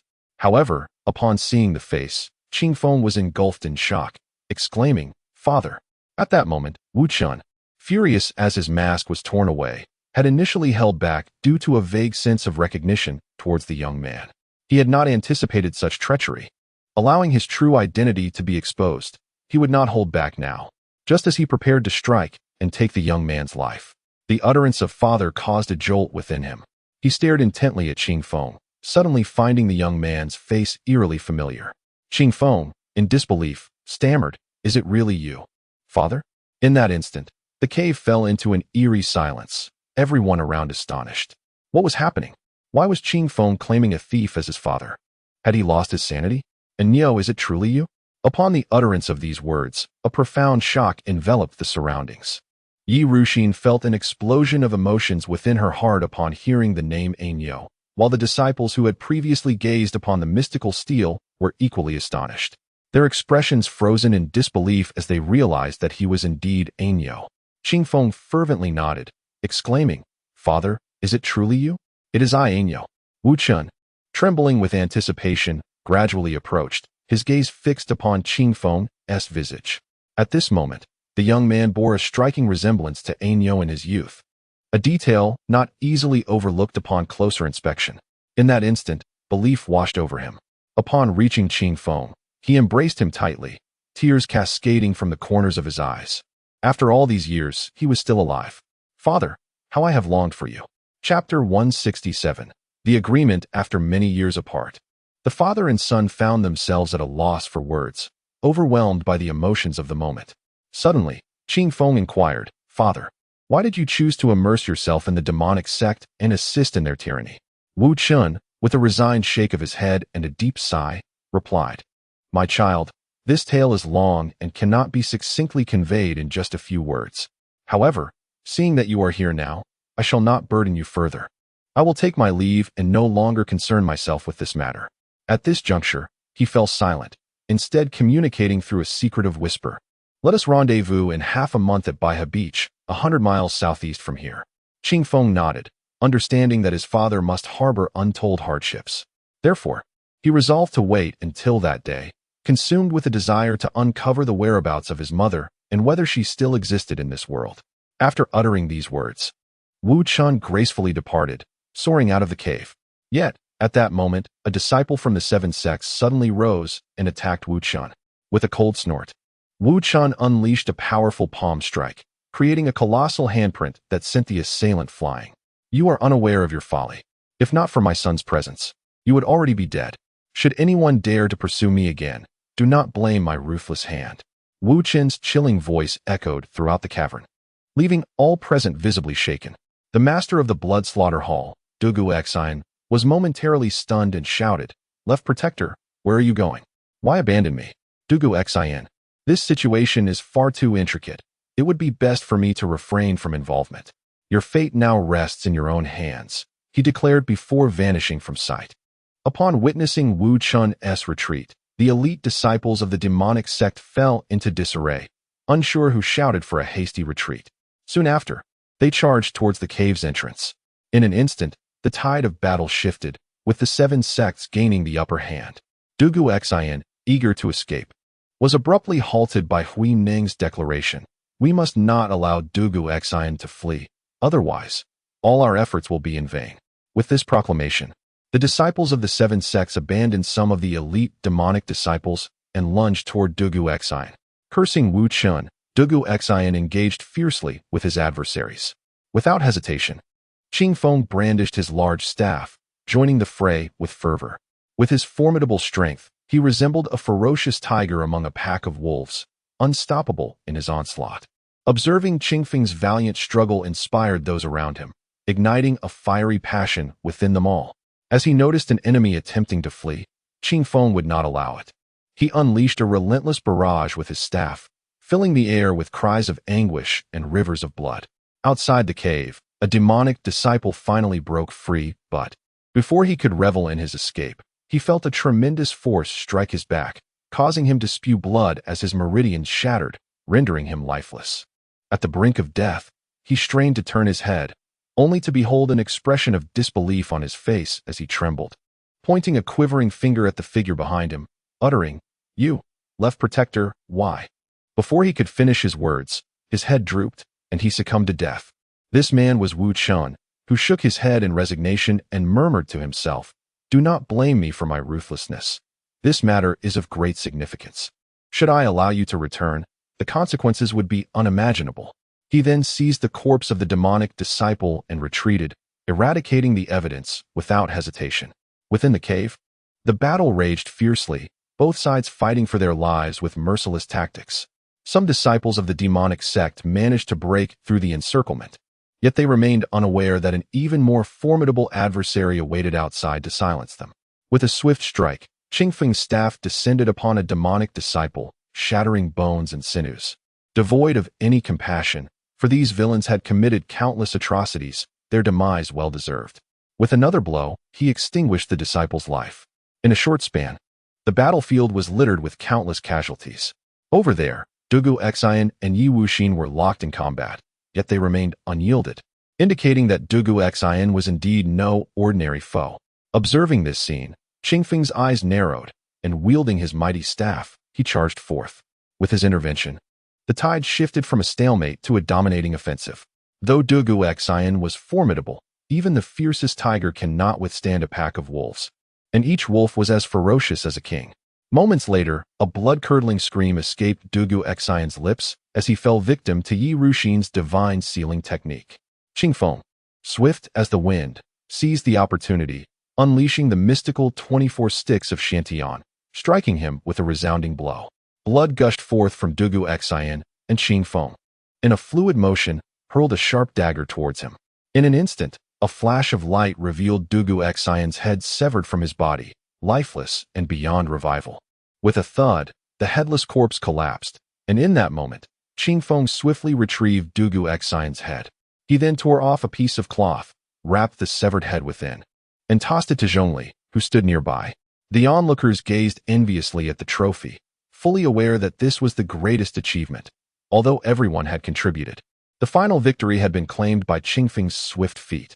No one dared to voice discontent, for they had all witnessed Qingfeng's valor, which was well known to all. Yi Ruxin's expression darkened, her displeasure evident. However, this was not the time for grievances. With Dugu Xian eliminated, the principal culprit had been vanquished, and the group's mission was thus more than half accomplished. Some remaining disciples of the demonic sect still needed to be eradicated. Therefore, they resumed their efforts to eliminate the remaining obstinate disciples, and soon, the area fell into a profound silence. Having purged the demonic disciples, the group divided their tasks. Some tended to the wounded and counted the casualties, while others were assigned to search for the sect's resources. This place serves as the headquarters of the demonic sect, and it is only natural to expect some extraordinary treasures, considering the sect has lingered here for an extended period. Consequently, everyone dispersed to commence their search. At this moment, Qingfeng noticed that the ring on Dugu Xian's finger appeared to be quite remarkable. Upon removing it, he discovered that it was, in fact, a storage ring. To his astonishment, it possessed a capacity of 3 cubic meters. Although it was significantly smaller than his own Kunling ring, it was nonetheless a rare and valuable magical artifact. In an instant, everyone present gazed with envy at the sight. Before long, they had gathered an array of items, leaving no treasures unexamined. At this juncture, all items were displayed, and naturally, the storage ring was not kept secret by Qingfeng, for such was the established code among them. Chapter 168. Joy for some, sorrow for others ultimately. This battle was not the triumph of a solitary individual. It was a collective endeavor, with everyone contributing significantly to the effort. Soon, rewards will be fairly distributed according to each person's input. At this moment, the wounded were being carried in, and upon assessment, there were 7 severely injured and 23 with minor injuries, while slight wounds were overlooked, as each individual bore some marks of the conflict. These losses were unavoidable. Yet the most heartbreaking aspect was the unfortunate demise of 2 individuals. The capriciousness of life and death is indeed lamentable. Logically, these individuals, the elite from various sects, should not have perished in such a place, especially since this was merely a branch of a demonic cult, lacking in formidable adversaries. Regrettably, Yi Ruxin disregarded warnings, leading to the deaths of those 2 in the midst of the slaughtering formation. In light of Yi Ruxin's status, the others could only harbor their indignation in silence. At this juncture, some began distributing medicinal pills to the injured, urging them to recover swiftly, while others commenced the division of spoils. After all, this operation had taken a considerable toll on everyone, and the acquired goods need not be surrendered to their sects, allowing for personal gains. Those with no immediate tasks began tallying the resources, and upon inspection, they were astounded. This time, not to mention other treasures, there were 31,000 spirit stones alone. Alongside a plethora of materials, primarily precious ores, there was 1 spirit herb over 1,000 years old, 2 over 500 years old, 10 over 100 years old, and a total of 136 under a century. If these herbs were to be sold at auction, they would surely fetch between 20 to 30,000 spirit stones. Additionally, there were various weapons such as blades, spears, swords, and halberds, though they were all demonic artifacts, unsuitable for their use. However, the materials used to forge these weapons were of excellent quality. They could be taken back, dismantled, and repurposed. Dozens of manuals on demonic cultivation were present, but such knowledge could not be disseminated and was promptly incinerated. The quantity of gold, silver, and gemstones was staggering, amounting to several 100,000. Yet the group showed little interest in these riches, paying them scant attention. A particularly valuable item was the storage ring, which commanded a high price and was rare in availability. After discussion, it was appraised at 10,000 spirit stones. Although this was an exorbitant sum, the consensus was that the item merited its worth in spirit stones. In the end, all items were appraised in spirit stones, culminating in a staggering total of 100,000, opening the eyes of all present. It is likely that, over the years, none had encountered such a wealth of spirit stones. This revelation sparked thoughts of raiding additional branches of the cult. Surely, they would become exceedingly wealthy. Yet, this was merely a fleeting notion, for had it not been for Qingfeng's timely arrival, the entire group might have faced utter annihilation. After all, it was the sudden departure of the most formidable figure in the black robe that afforded them this opportunity. Without further ado, they commenced the division of the spoils. Nay, it would be more accurate to say the sharing of their hard-won victory. The storage ring is an exceedingly rare treasure, one that can only be encountered by chance. However, there exists but a single piece, and after much deliberation, it was concluded that Qingfeng had made the most significant contributions. Should he choose this item, it would offset his debts by 10,000 spirit stones, granting him the privilege of first choice. As Qingfeng gazed at the ring, he found himself deep in thought. Not only did he possess the mysterious stone jar with its ample space, but he also owned a ring with an even larger capacity, boasting a circumference of 10 meters. To be frank, he held little regard for this particular item. It might serve well as a gift, but at present, his cultivation was lacking, and he desperately needed spirit stones for his training. He had neither the luxury to indulge in such frivolities nor the intention of gifting it to anyone. It was better to focus on acquiring spirit stones, for that was of utmost importance. At that moment, all eyes were fixed upon him, some hoping he would select the ring, while others, including Yi Ruxin, wished fervently for him to forego it. She had coveted the item for quite some time, lamenting the absence of such a treasure in her life. Then, the onlookers witnessed Qingfeng feigning interest in the ring as he picked it up to examine it. Upon seeing this, Yi Ruxin's heart leapt to her throat. She resolved that if Qingfeng insisted on claiming it, she would procure it at a high price, confident that her status would compel him to grant her some measure of consideration. With that thought, her heart gradually settled. The others displayed similar expressions of tension, indicating they, too, harbored similar sentiments. Qingfeng nodded slightly, surveyed the crowd, and then spoke. While this item is indeed valuable, it holds little significance for me. I must prioritize my cultivation and spirit stones, so I shall relinquish it. His words momentarily alleviated the anxiety of several individuals. However, Zhongli displayed an expression of regret, pondering whether Qingfeng was lacking in foresight, for such a prized possession is rarely encountered. How could he squander such an opportunity? Yet, Yi Ruxin promptly claimed the ring for herself, stating without hesitation, I shall keep this item. Once we have divided the resources, I will make up for any deficiencies. Does anyone have any objections? With this declaration, she scanned the crowd. Those who had harbored aspirations for the ring sighed inwardly, recognizing that few could truly contest her claim. Yi Ruxin's delight at acquiring the coveted item was palpable, and she radiated joy. They then proceeded to allocate the remaining resources, with Qingfeng receiving the lion's share due to his exceptional performance and contributions. He saw no reason for modesty, as this directly impacted his future cultivation resources. Only a fool would defer. In the end, he was awarded 10,000 spirit stones and a 500-year-old spirit herb. The remaining items were distributed among the group, and everyone appeared satisfied, feeling no sense of injustice. Ultimately, a pile of yellow and white objects remained, which they decided to divide equally. This incident had considerably heightened everyone's spirits. Previously, I regarded this yellow and white object as utterly insignificant. However, upon entering the mundane world, I discovered its extraordinary capabilities. It is worth contemplating that the gentle breeze, revered by many, owes its existence to this very substance, embodying an elegance that is beyond words. The breeze graciously welcomes all, gathering everything into its embrace, for indeed, the abundance of such items is most desirable. After distributing the items, everyone meticulously stowed them away. The breeze, however, could not simply cast these treasures into the stone jar. Instead, it feigned a modest wrapping, stealthily depositing everything within the jar when no one was paying attention. While the others were filled with uncontainable joy, one individual lingered in the shadows, his face a canvas of indescribable sorrow. This person was none other than the Qinglong, a spy infiltrating the demonic sect for many years. As matters here concluded, everyone tidied up, bearing 2 corpses as they commenced their journey home. Cautious in their approach, they feared detection by the sect's spies, which could lead to the breach of their mission.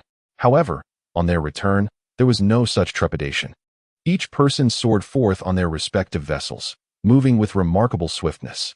Within merely a few days, the towering Lingxiu Peak came into view. Little did they know that an enthralling spectacle was about to unfold. Chapter 169. The Invitation under the Moonlit Night. Upon returning to the sect, the group promptly made their way to the Demon Suppression Hall to report their remarkable achievements. This battle was nothing short of flawless, and the return of the Azure Dragon brought immense joy to the sect leader. It was at this moment that everyone learned that the Azure Dragon's original name was Bai Xiaochuan. He had been assigned to infiltrate the demon cult years ago, but unexpectedly, he remained there for over a decade. Fortunately, he emerged unscathed, consistently providing invaluable intelligence to the sect over the years.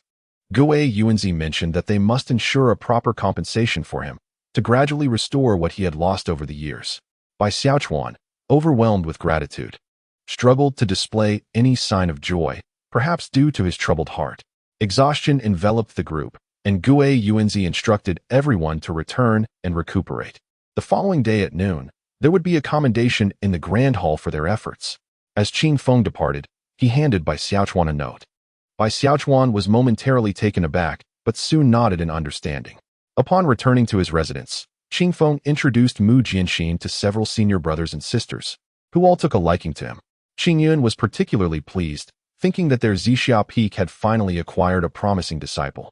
He envisioned the joy his master would feel upon meeting this child, regretting that Qing Feng had beaten him to it, thus earning his master's favor. Mu Jianxin was quite obedient and articulate, delighting the elders with his charm.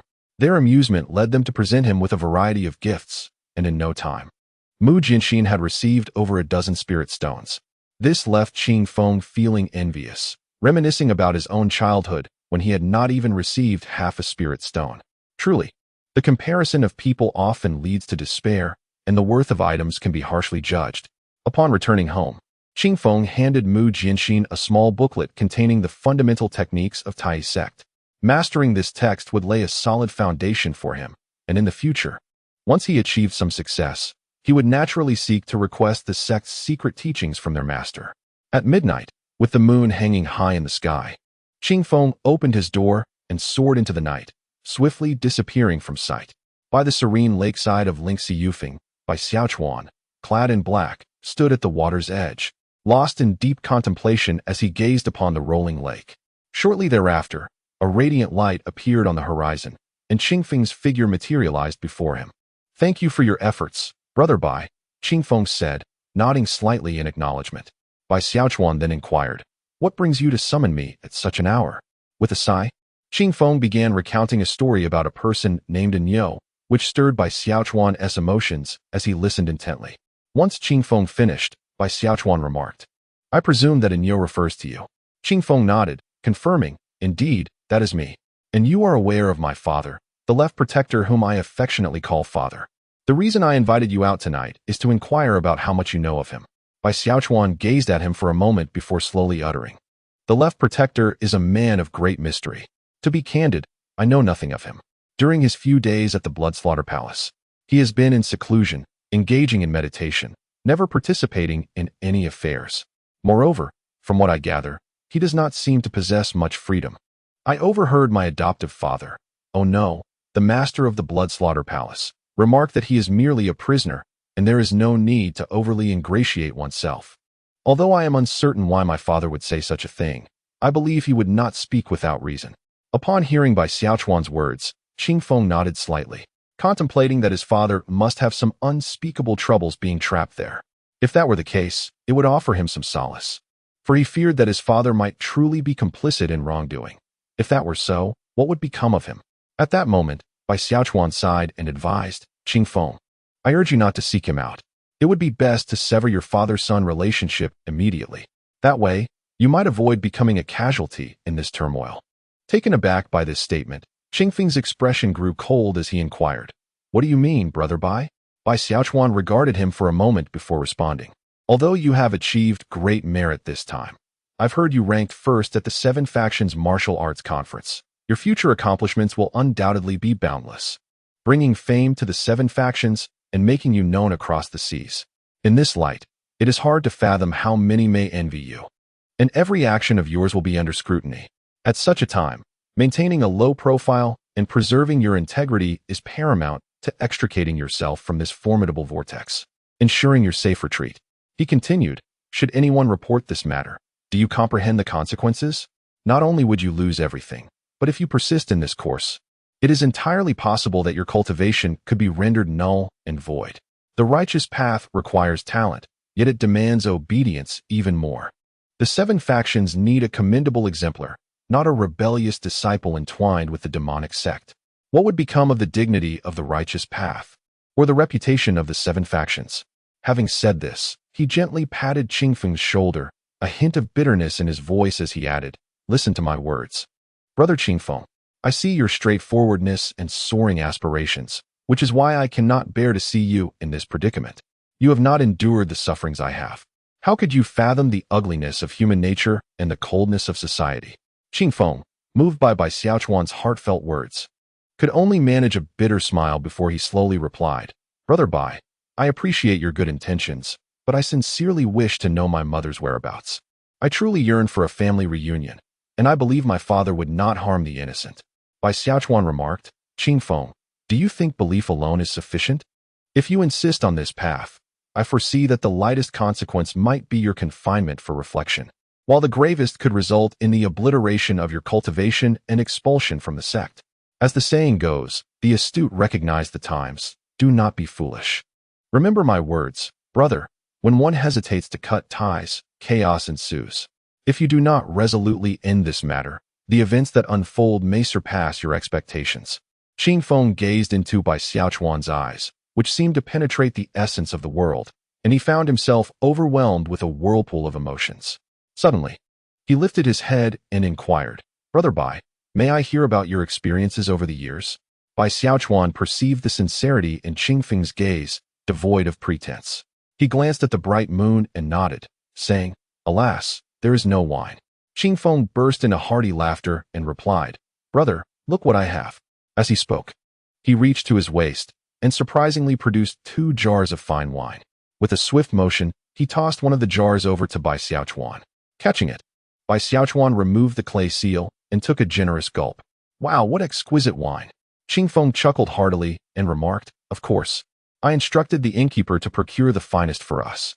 With that, the two exchanged a knowing smile, and Bai Xiaochuan began to recount the trials and tribulations he had faced over the years.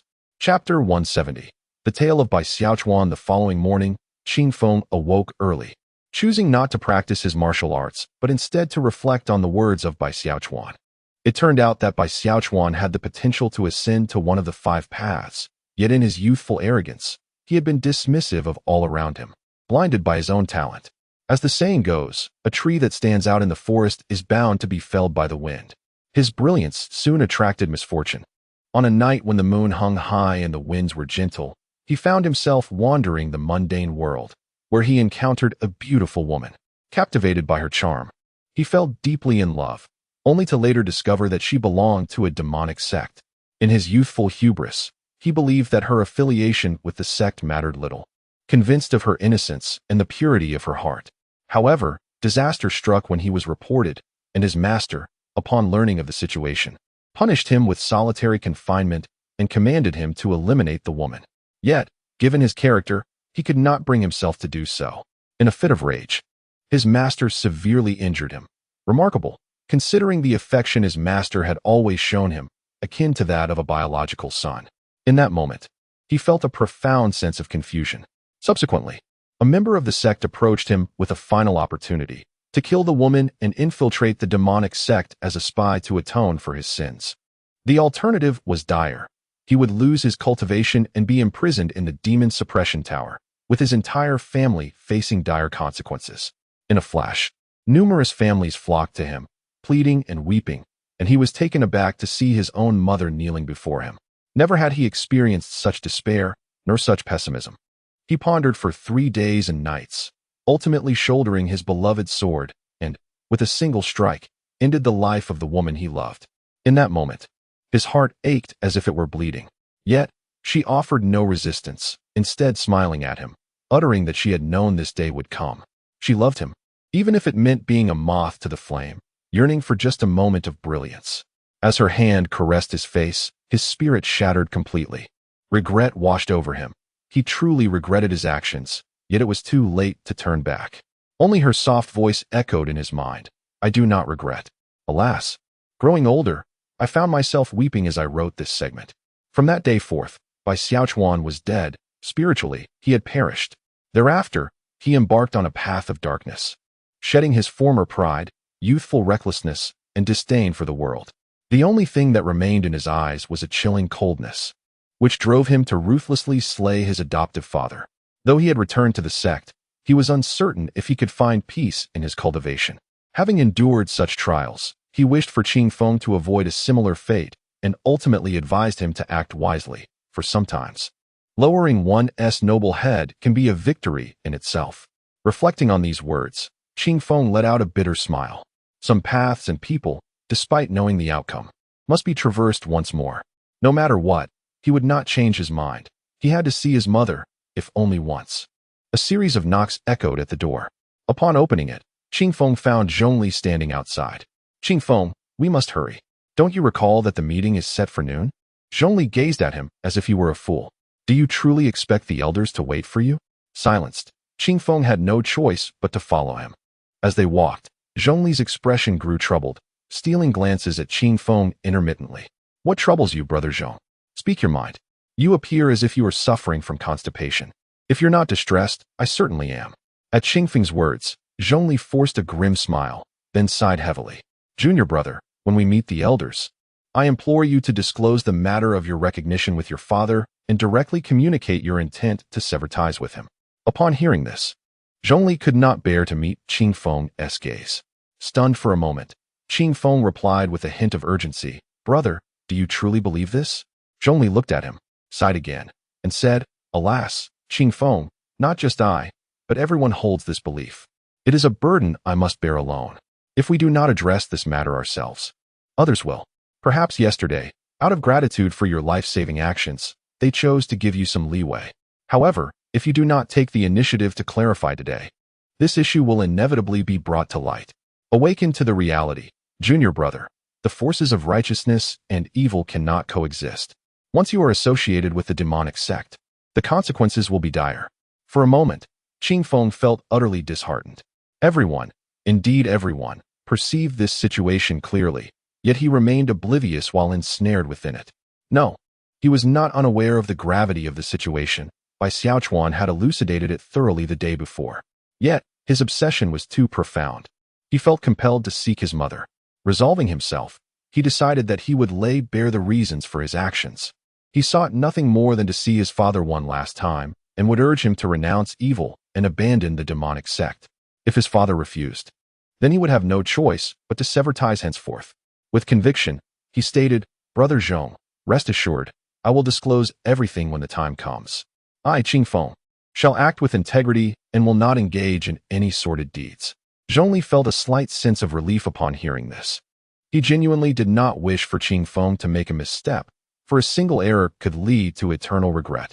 For a time, Qing Feng remained pensive and silent. When the two arrived at the grand hall, they discovered a multitude had already gathered. Upon seeing Qing Feng, the attendees greeted him with warm expressions. Over the past days, his actions had made it abundantly clear what kind of person he was. The individuals who once formed a group with Qing Feng greeted him with remarkable enthusiasm. And to everyone's surprise, Xue Lichu even jested with him on several occasions. In an instant, the atmosphere within the room became exceedingly harmonious. Laughter and conversation filled the air, creating a lively ambience as time swiftly passed, and before long, it was nearly noon. At that moment, Yi Ruxin arrived with a few companions. Observing Qing Feng engaging warmly with the others, a look of disdain crossed her face, accompanied by a peculiar smile that played at the corners of her lips. As noon struck, all disciples bound for the blood slaughter hall had assembled. With a resounding chime, several figures emerged from the rear of the grand hall, comprising the elders from various sects and the head of Daoxin's sect, Han Yuanzi. Eventually, the esteemed Ming Dao and Fu Yao also made their entrance, with the latter accompanied by Qing Feng's long-absent junior sister, Yu Zixin. Chapter 171. A wrathful charge for a fair lady. High atop the master's throne sat Han Yuanzi, with Ming Dao and Fu Yao flanking him on either side, while the remaining members occupied their seats. Yu Zixin naturally positioned herself behind Fuyo.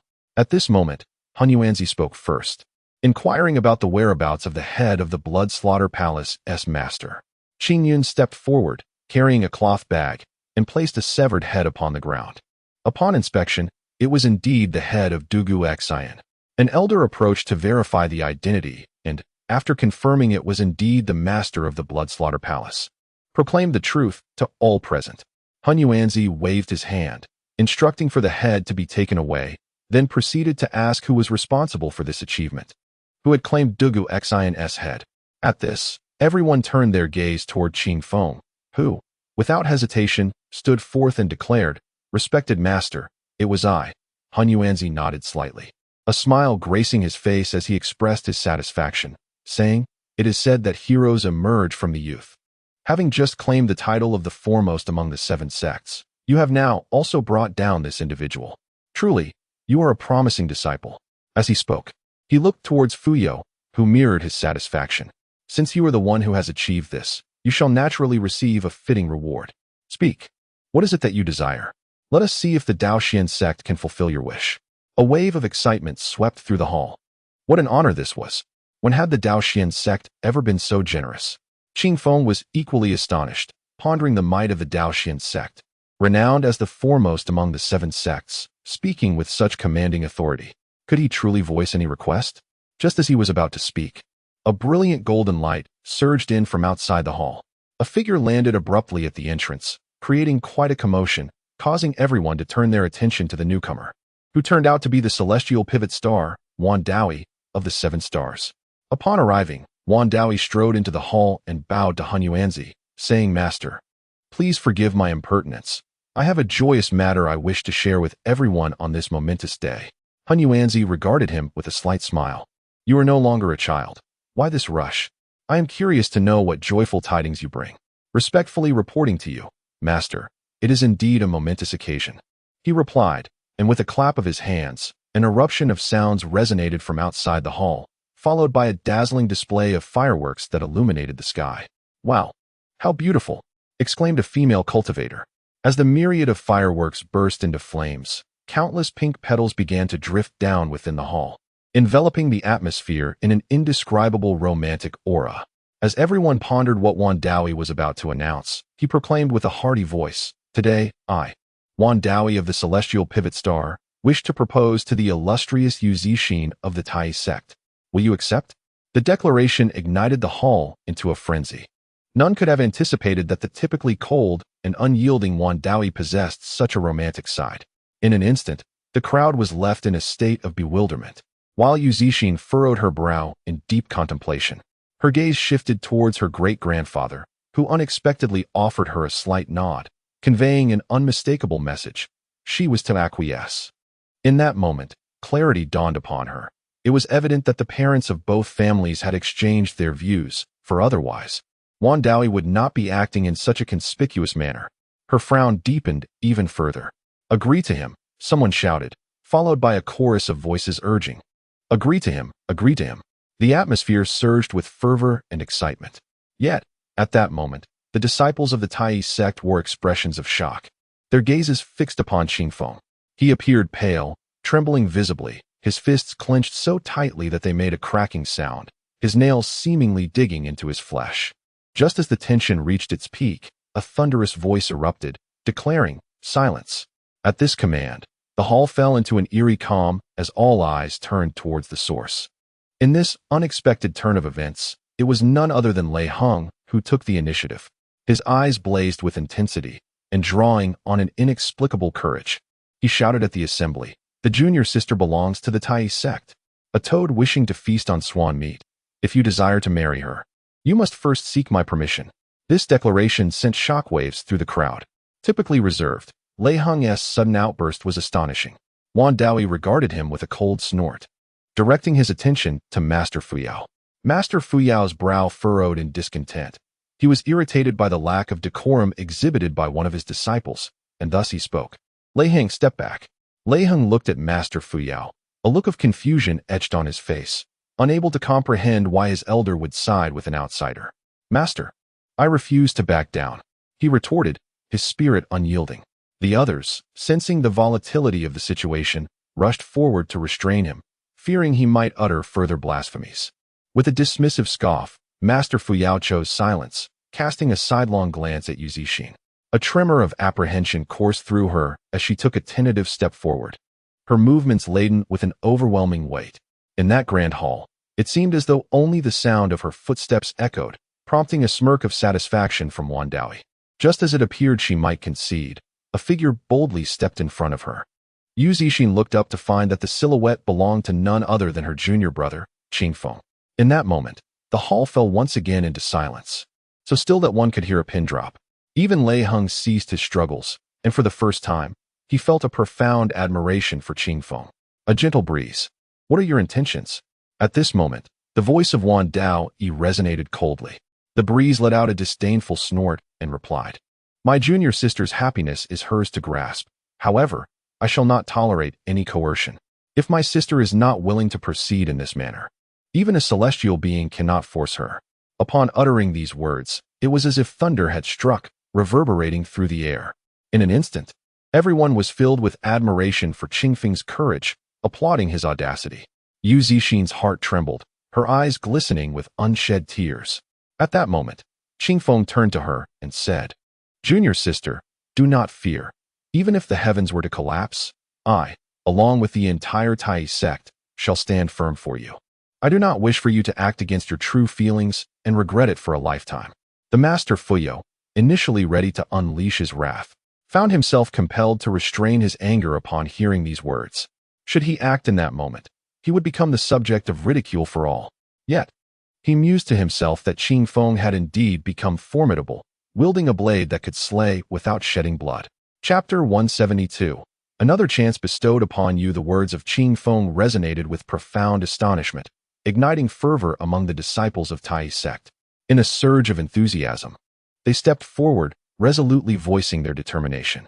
Yu Zixin, feeling the weight of countless concerned gazes upon her, turned to meet the bright, unwavering eyes of Qingfeng. In that moment, an inexhaustible energy surged within her, compelling her to step forth and resolutely declare to Wan Daoyi, I refuse. The mere utterance of those 3 words sent Wan Daoyi's countenance into a furious crimson, his eyes narrowing with fierce intensity. He scanned the crowd, his fists clenching with a resounding crack. Yu Zixin, are you aware of the words you speak? Do not let regret be your companion for today's actions, he thundered, his voice laced with menace. Qingfeng advanced a step, letting out a cold snort. What, does Daoxian sect intend to exert pressure through force?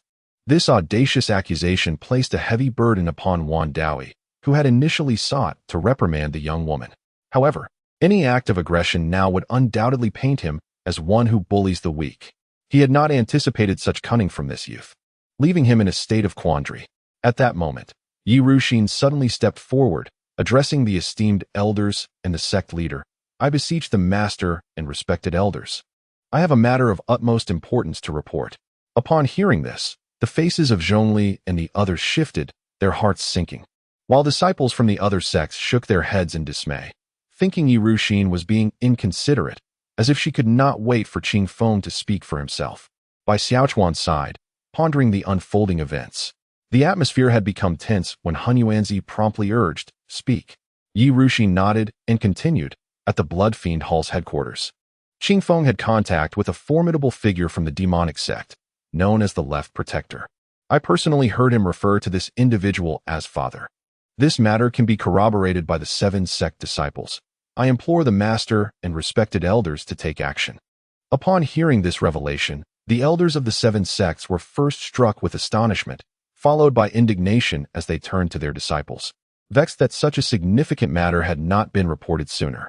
At this juncture, both Master Fuyao and Master Mingdao cast their gazes toward Qingfeng. Qingfeng shot a cold glance at Yi Ruxin, who, for reasons unknown, averted her eyes, her cheeks flushing with an unexpected warmth, perhaps tinged with guilt. After all, had it not been for Qingfeng's timely rescue, she might very well have been a lifeless corpse. Beside her, Yu Zixin was equally astonished and softly inquired, Did you truly find your father? Qingfeng nodded in affirmation, then turned to the elders, bowing respectfully. I implore the esteemed uncles and masters of various sects to consider that what Yi Ruxin has stated is entirely factual. I shall not dispute it. But might I be granted the opportunity to explain the circumstances surrounding this matter? As soon as the words left his lips, how could anyone deny him the opportunity to defend himself, especially Han Yuanzi? Wouldn't he that only served to confirm that Daoxuanzong was abusing its power? Han Yuanzi immediately nodded and said, "Yes, very well. Qing Feng, do elaborate on the matter at hand." Qing Feng nodded and proceeded to recount the events, beginning with his father's mysterious disappearance, how he entered the mountain gate, and finally how he fortuitously encountered his father. He spoke only in general terms, adding that he had never anticipated his father to be affiliated with the demonic sect, a fact that was new to him. This revelation left the crowd momentarily speechless. After all, he had not betrayed the sect, and it would be unreasonable to impose a label of guilt upon him. At this juncture, Hunyuan Shangren inquired about Qingfeng's intentions moving forward.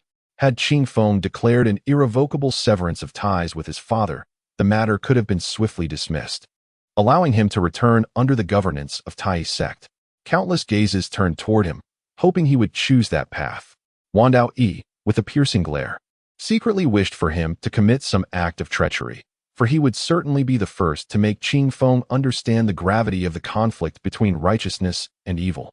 Qing Feng surveyed the assembled individuals, his eyes lingering on Yu Zixin before he turned to Han Yuanzi and said slowly, "I intended to report to everyone shortly. But it seems Sister Yi has preempted me. I am truly ashamed." This statement struck a chord, prompting all 7 sect disciples to glance at Yi Ruxin, with many harboring unspoken thoughts. Even Yi Ruxin was momentarily taken aback, her teeth clenched in frustration towards Qing Feng. He continued, "I have been away from home for many years, constantly worried about whether my mother still walks this earth. Therefore, I have decided to meet my father once more, and I shall counsel him to abandon his wicked ways. Should he refuse, I vow never to see him again.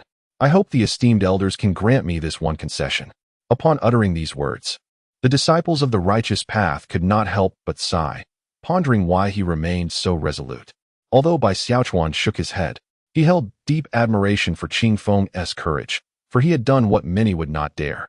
However, this statement displeased the elders of various sects, who thought it absurd that he would not promptly disavow his connection, instead daring to seek a meeting. Wan Dao Yi, standing to the side, could not help but sneer. Having already made secret preparations, should his master give the signal, he would act without hesitation. Han Yuanzi regarded Qing Feng with a mixture of warmth and anger. The next moment, he spoke, "Qing Feng, do you understand that your words have transgressed a grave taboo? The forces of righteousness and evil cannot coexist. The demonic cannot be redeemed. Are you unaware of this? Focus not on anything else. With your youthful fervor, it is natural to act impulsively. We shall grant you another chance. While we cannot compel you to commit patricide, you must swear to sever all ties with your father and never see him again." At this pronouncement, Qing Feng found himself rooted to the spot in shock. Although he had contemplated countless excuses, it was only at this juncture that he truly grasped the profound despair that resided within Bai Xiaochuan's heart. Could he truly sever the father-son bond? It was utterly implausible. Could he avoid meeting his father? Certainly not. He felt an overwhelming compulsion to see him just once. He yearned to uncover the whereabouts of his mother, whether she was alive or dead. He needed to know. For many years, he had been tormented by this uncertainty, haunted by dreams of his mother cradling him in her arms, whispering, "My child, if you are hungry, I shall prepare a feast for you." Reflecting on this, Qing Feng gently shook his head, casting his gaze across everyone present before finally resting it on Yu Zixin. He softly addressed her, saying, "Junior sister, perhaps I have been too steadfast in my convictions. My choices may ultimately lead to your disappointment. Will you harbor resentment towards me?" Chapter 173. Who dares to stop me? Upon hearing Qing Feng's words, Yu Zixin's complexion turned slightly pale. She understood his unwavering nature, yet in this moment, could he not concede even a little? Perhaps this was truly who he was. Could he still be the same in another state? Her eyes sparkled as she recalled Qing Feng's boldness just moments ago, and she suddenly felt that perhaps the sky was too confined for him. He ought to soar across a broader horizon. A smile graced her lips as she refrained from answering his question, instead stating, "You are still you. I hope that the you of the future remains the same." Qing Feng erupted into hearty laughter, and the next moment, he knelt on the ground, his hands in supplication. I report to you, Master, that I consider myself upright and just, with a heart as pure as can be witnessed by heaven and earth. However, if this means severing my father-son bond, I cannot accept it. I must meet my father, for I need to find my mother. I implore you, Master, grant me this request. I beseech my esteemed uncle to permit it. Qingyun shook his head slightly, pondering that his junior still exhibited such stubbornness. Not even 10 oxen could pull him back. Zhongli sighed deeply, recognizing his relentless dedication. At this moment, Bai Xiaochuan's eyes shone brightly, regarding Qin Feng with newfound admiration. In that instant, he yearned to break free from the shackles of this world just as Qin Feng had. Alas, he bowed to reality instead. Yet this youth chose to rebel, to assert that his fate lay in his own hands, not those of the heavens. For some reason, tears welled at the corners of his eyes and fell. Yi Ruxin stared wide-eyed, incredulous as she observed Qingfeng's fervor. She could not fathom why he was so resolute. She harbored hatred for him, but had not reached the point of wishing for his demise. She merely desired for him to experience some hardship to ease her own frustrations. Rebellion?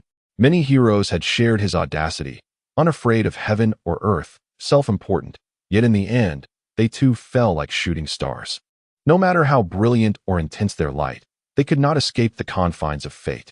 In this moment, her emotions were tumultuous, and she found herself questioning whether she had erred. Wan Daoi wore a cold smile, prepared for what was to come, awaiting his master's pronouncement. The master of Fuyao's eyelids twitched slightly, and the master of Mingdao finally opened his long-closed eyes. Astonishment and regret etched on the faces of Tsangqiuan and Mai. At this moment, Han Yuanzi's gaze revealed a hint of regret. He wished to grant this heroic youth one last chance. Do you truly wish to persist in this manner? Do you comprehend the immense cost of the words you utter? Child, the sea of suffering is boundless. Turning back is the shore. You, the heroic youth, have a long road ahead.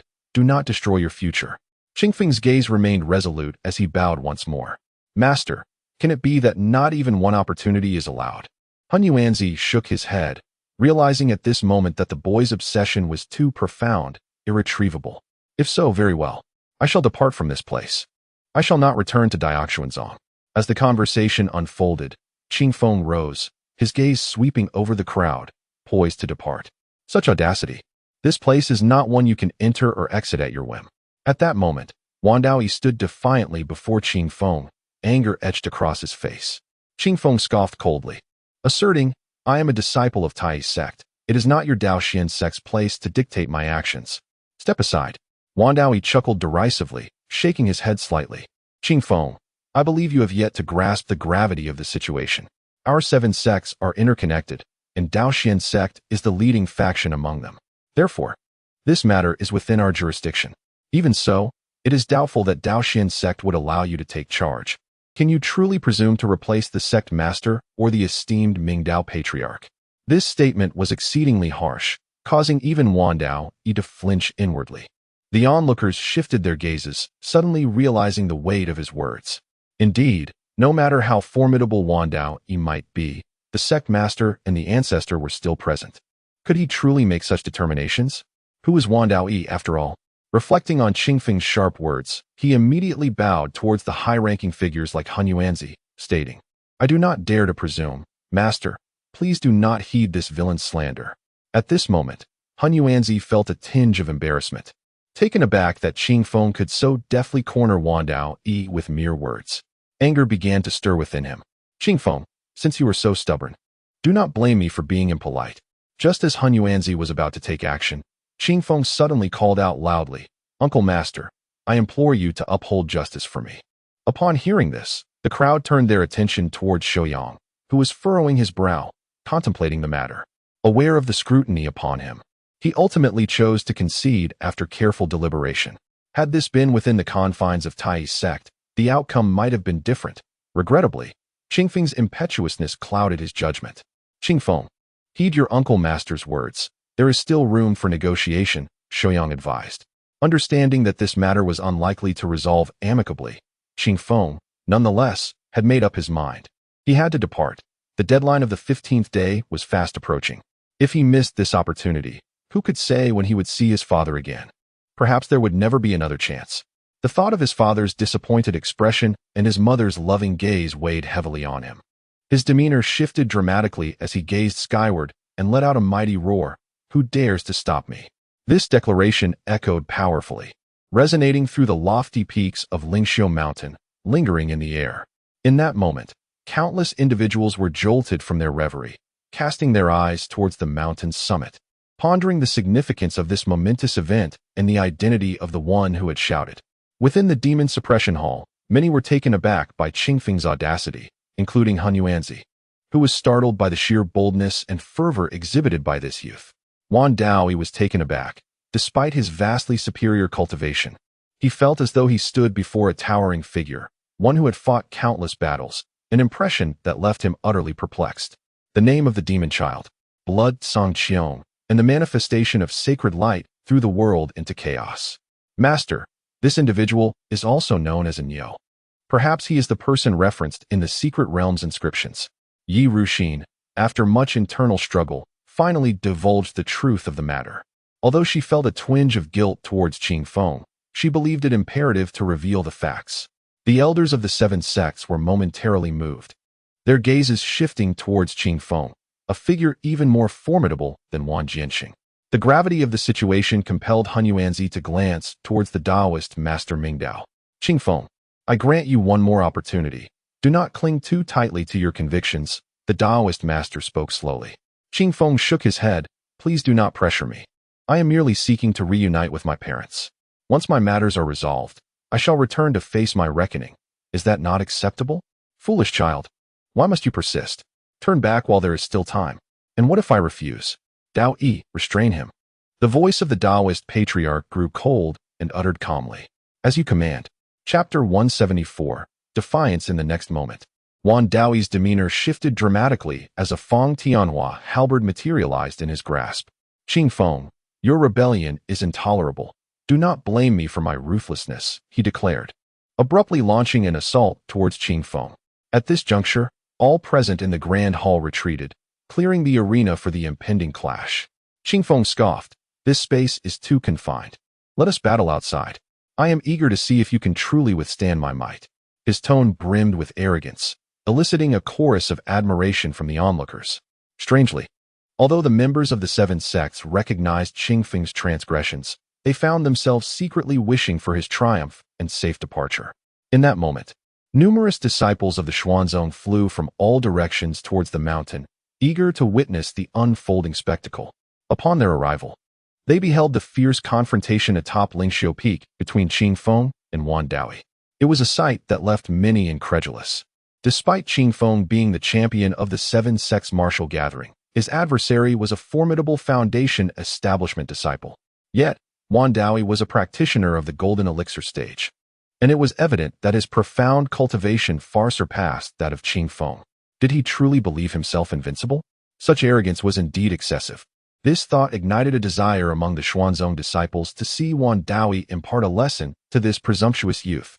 As Qingfeng engaged in his first battle against a Golden Elixir practitioner, he swiftly recognized the terrifying might possessed by these disciples, a level unattainable by Foundation establishment cultivators. Their command over spiritual energy was vastly superior, and their techniques were far more formidable. Wan Daoyi, being an exceptional talent at the Golden Elixir stage, undoubtedly wielded immense power. Although Qingfeng's strength was immense, boasting a might of over 75,000 pounds, he found each attack and defense to be increasingly strenuous. Little did he know that Wan Daoyi was equally astonished. Qingfeng, merely at the 7th or 8th layer of qi condensation, was relying on an extraordinary physical cultivation technique to compete fiercely. Wan Daoyi had not anticipated such resilience, as Qingfeng withstood his relentless assaults and mounted spirited resistance, leaving him curious about the nature of Qingfeng's cultivation method. As their battle raged on, the elite disciples of the seven sects had long since exited the grand hall to watch the duel, marveling at Qingfeng's remarkable prowess, which allowed him to contend on equal footing with Wan Daoyi. However, as the fight progressed, Wan Daoyi became increasingly frustrated, unable to subdue Qingfeng and feeling his pride severely wounded. In a moment of desperation, he bellowed, "Qingfeng, take this." Suddenly, the Feng Tianhua halberd shone with golden brilliance. unleashing a radiant beam aimed directly at Qingfeng. The brilliance was blinding, infused with tremendous energy. Qingfeng, undeterred, lifted his weapon with resolve.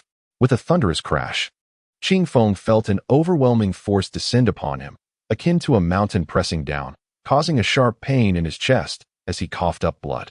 Heavenly Extremes 5 Transformations, Open the Heavens, echoed Wan Daoyi's voice as he unleashed his ultimate technique, the Heavenly Extremes Divine Art. A radiant golden light enveloped the space between heaven and earth. The formidable Feng Tianhua halberd wielded by Wan Daoyi carved 5 streaks of golden brilliance in its wake.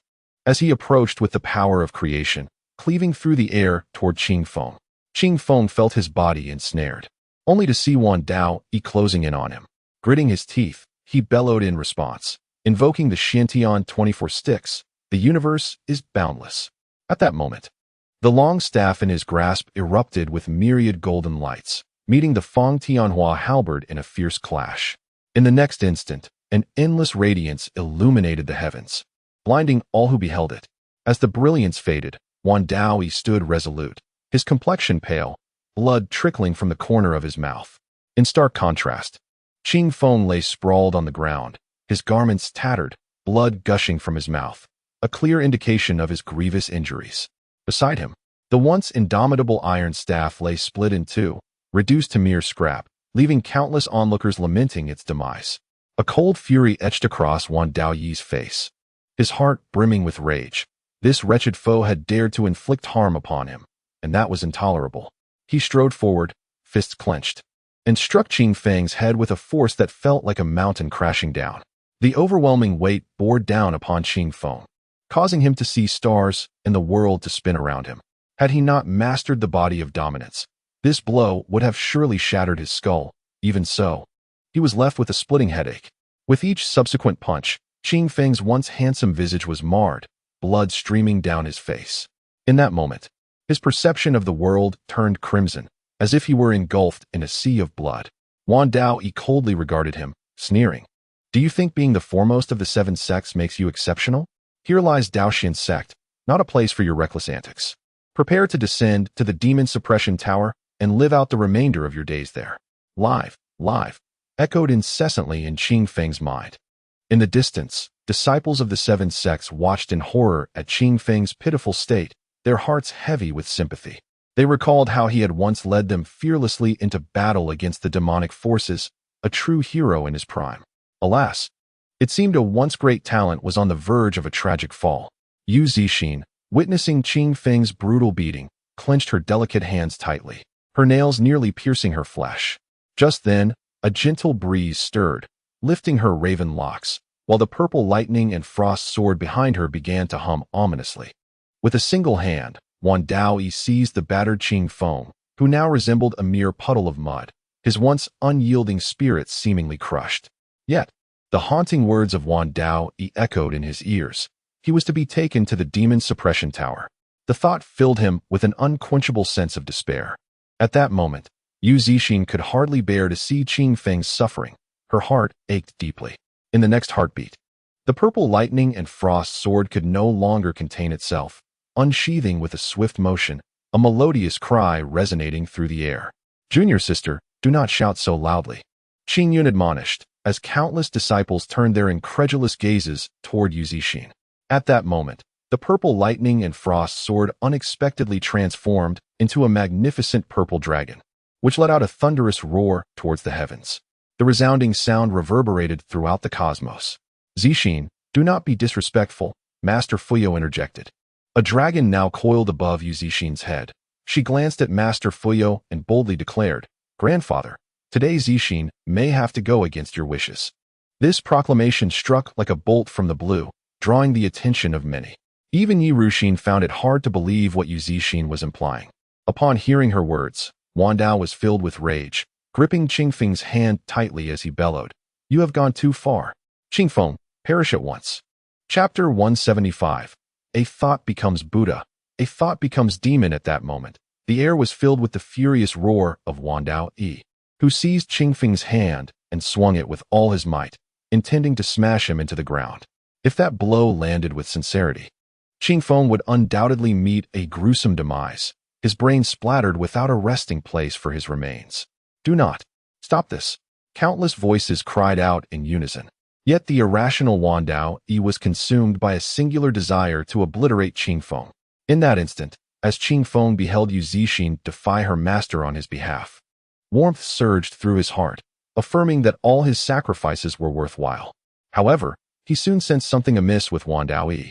As he felt himself drawing closer to the ground, a desperate cry echoed in his mind. I cannot die. I must not perish.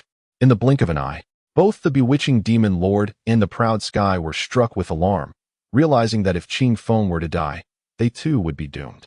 Regrettably, the demon seed within them was sealed, leaving them with little hope for salvation. At this critical juncture between life and death, they sensed their consciousness surging towards Qing Feng's sealed domain. With a resounding thud, the area of the seal trembled under the impact of their combined wills, and a beam of white light, thick as an arm, surged into Qing Feng's heart. Was death imminent?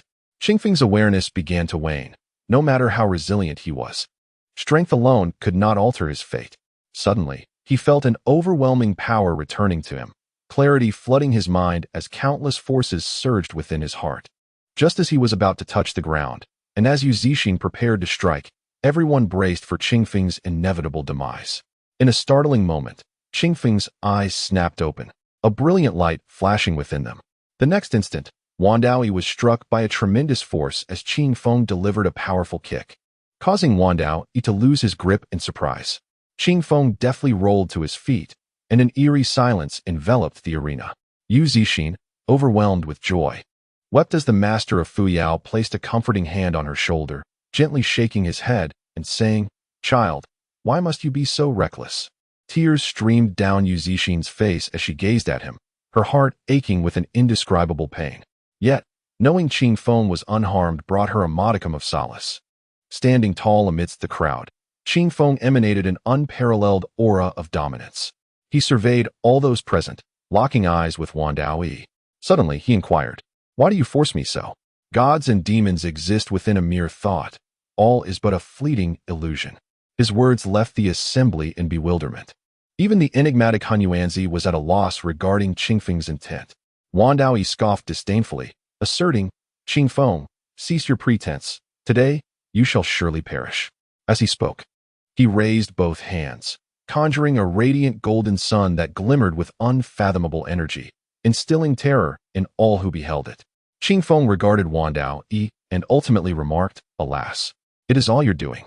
In the next moment, a black flame ignited upon Qing Feng, and an overwhelming aura of true demonic energy surged forth from his being. Dark clouds rolled ominously across the sky, and in an instant, the world was enveloped in darkness. "Demon!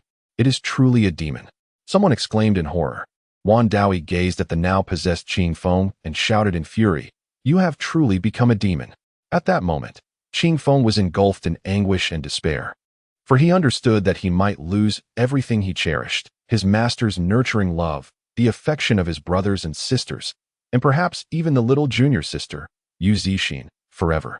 Yet, he had no choice at this juncture, for he had unfulfilled wishes, just as the two ancient figures in his consciousness had stated.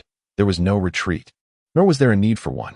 With a single thought, one could ascend to Buddha or descend into demonhood. At that moment, Qing Feng felt an enhanced comprehension of the mysterious tome before him. Just then, a radiant light emanated from his heart and struck the 5 thunder seal, causing it to dissipate miraculously.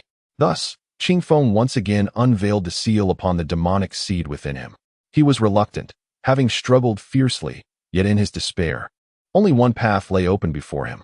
As the saying goes, the higher the path, the greater the demon. Once the seal was lifted, Qing Feng's power surged tenfold, and he felt as if he possessed 1,000,000 pounds of strength, akin to a mysterious space of life and death. In that moment, he rediscovered a sensation he had not felt in years, and an overwhelming might swept through the surroundings. With demonic might surging, Qing Feng suddenly threw his head back and let out a roar, charging toward Wan Dao. Startled, Wan Dao unleashed a spell resembling a golden sun, and in an instant, a beam of golden light shot toward Qing Feng. A radiant aura enveloped Qing Feng, and a barrier of formidable energy materialized before him. The sharp golden light struck but failed to breach the barrier, and in that moment, Qing Feng was already before Wan Daoyi. Without time for further words, Wan Daoyi unleashed a punch. Qing Feng mirrored the action, raising his fist in response. Yet his strength was not merely 150,000, but a staggering 1,000,000.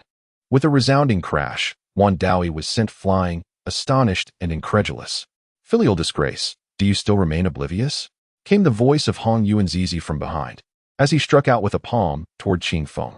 Qing Feng retaliated with a powerful counterstrike.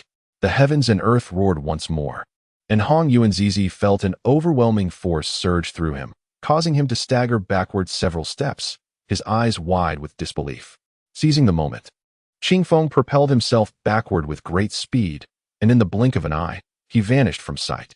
Capture him. Do not let him escape. Qing Feng only heard the deep voice echoing as he found himself 10 miles away.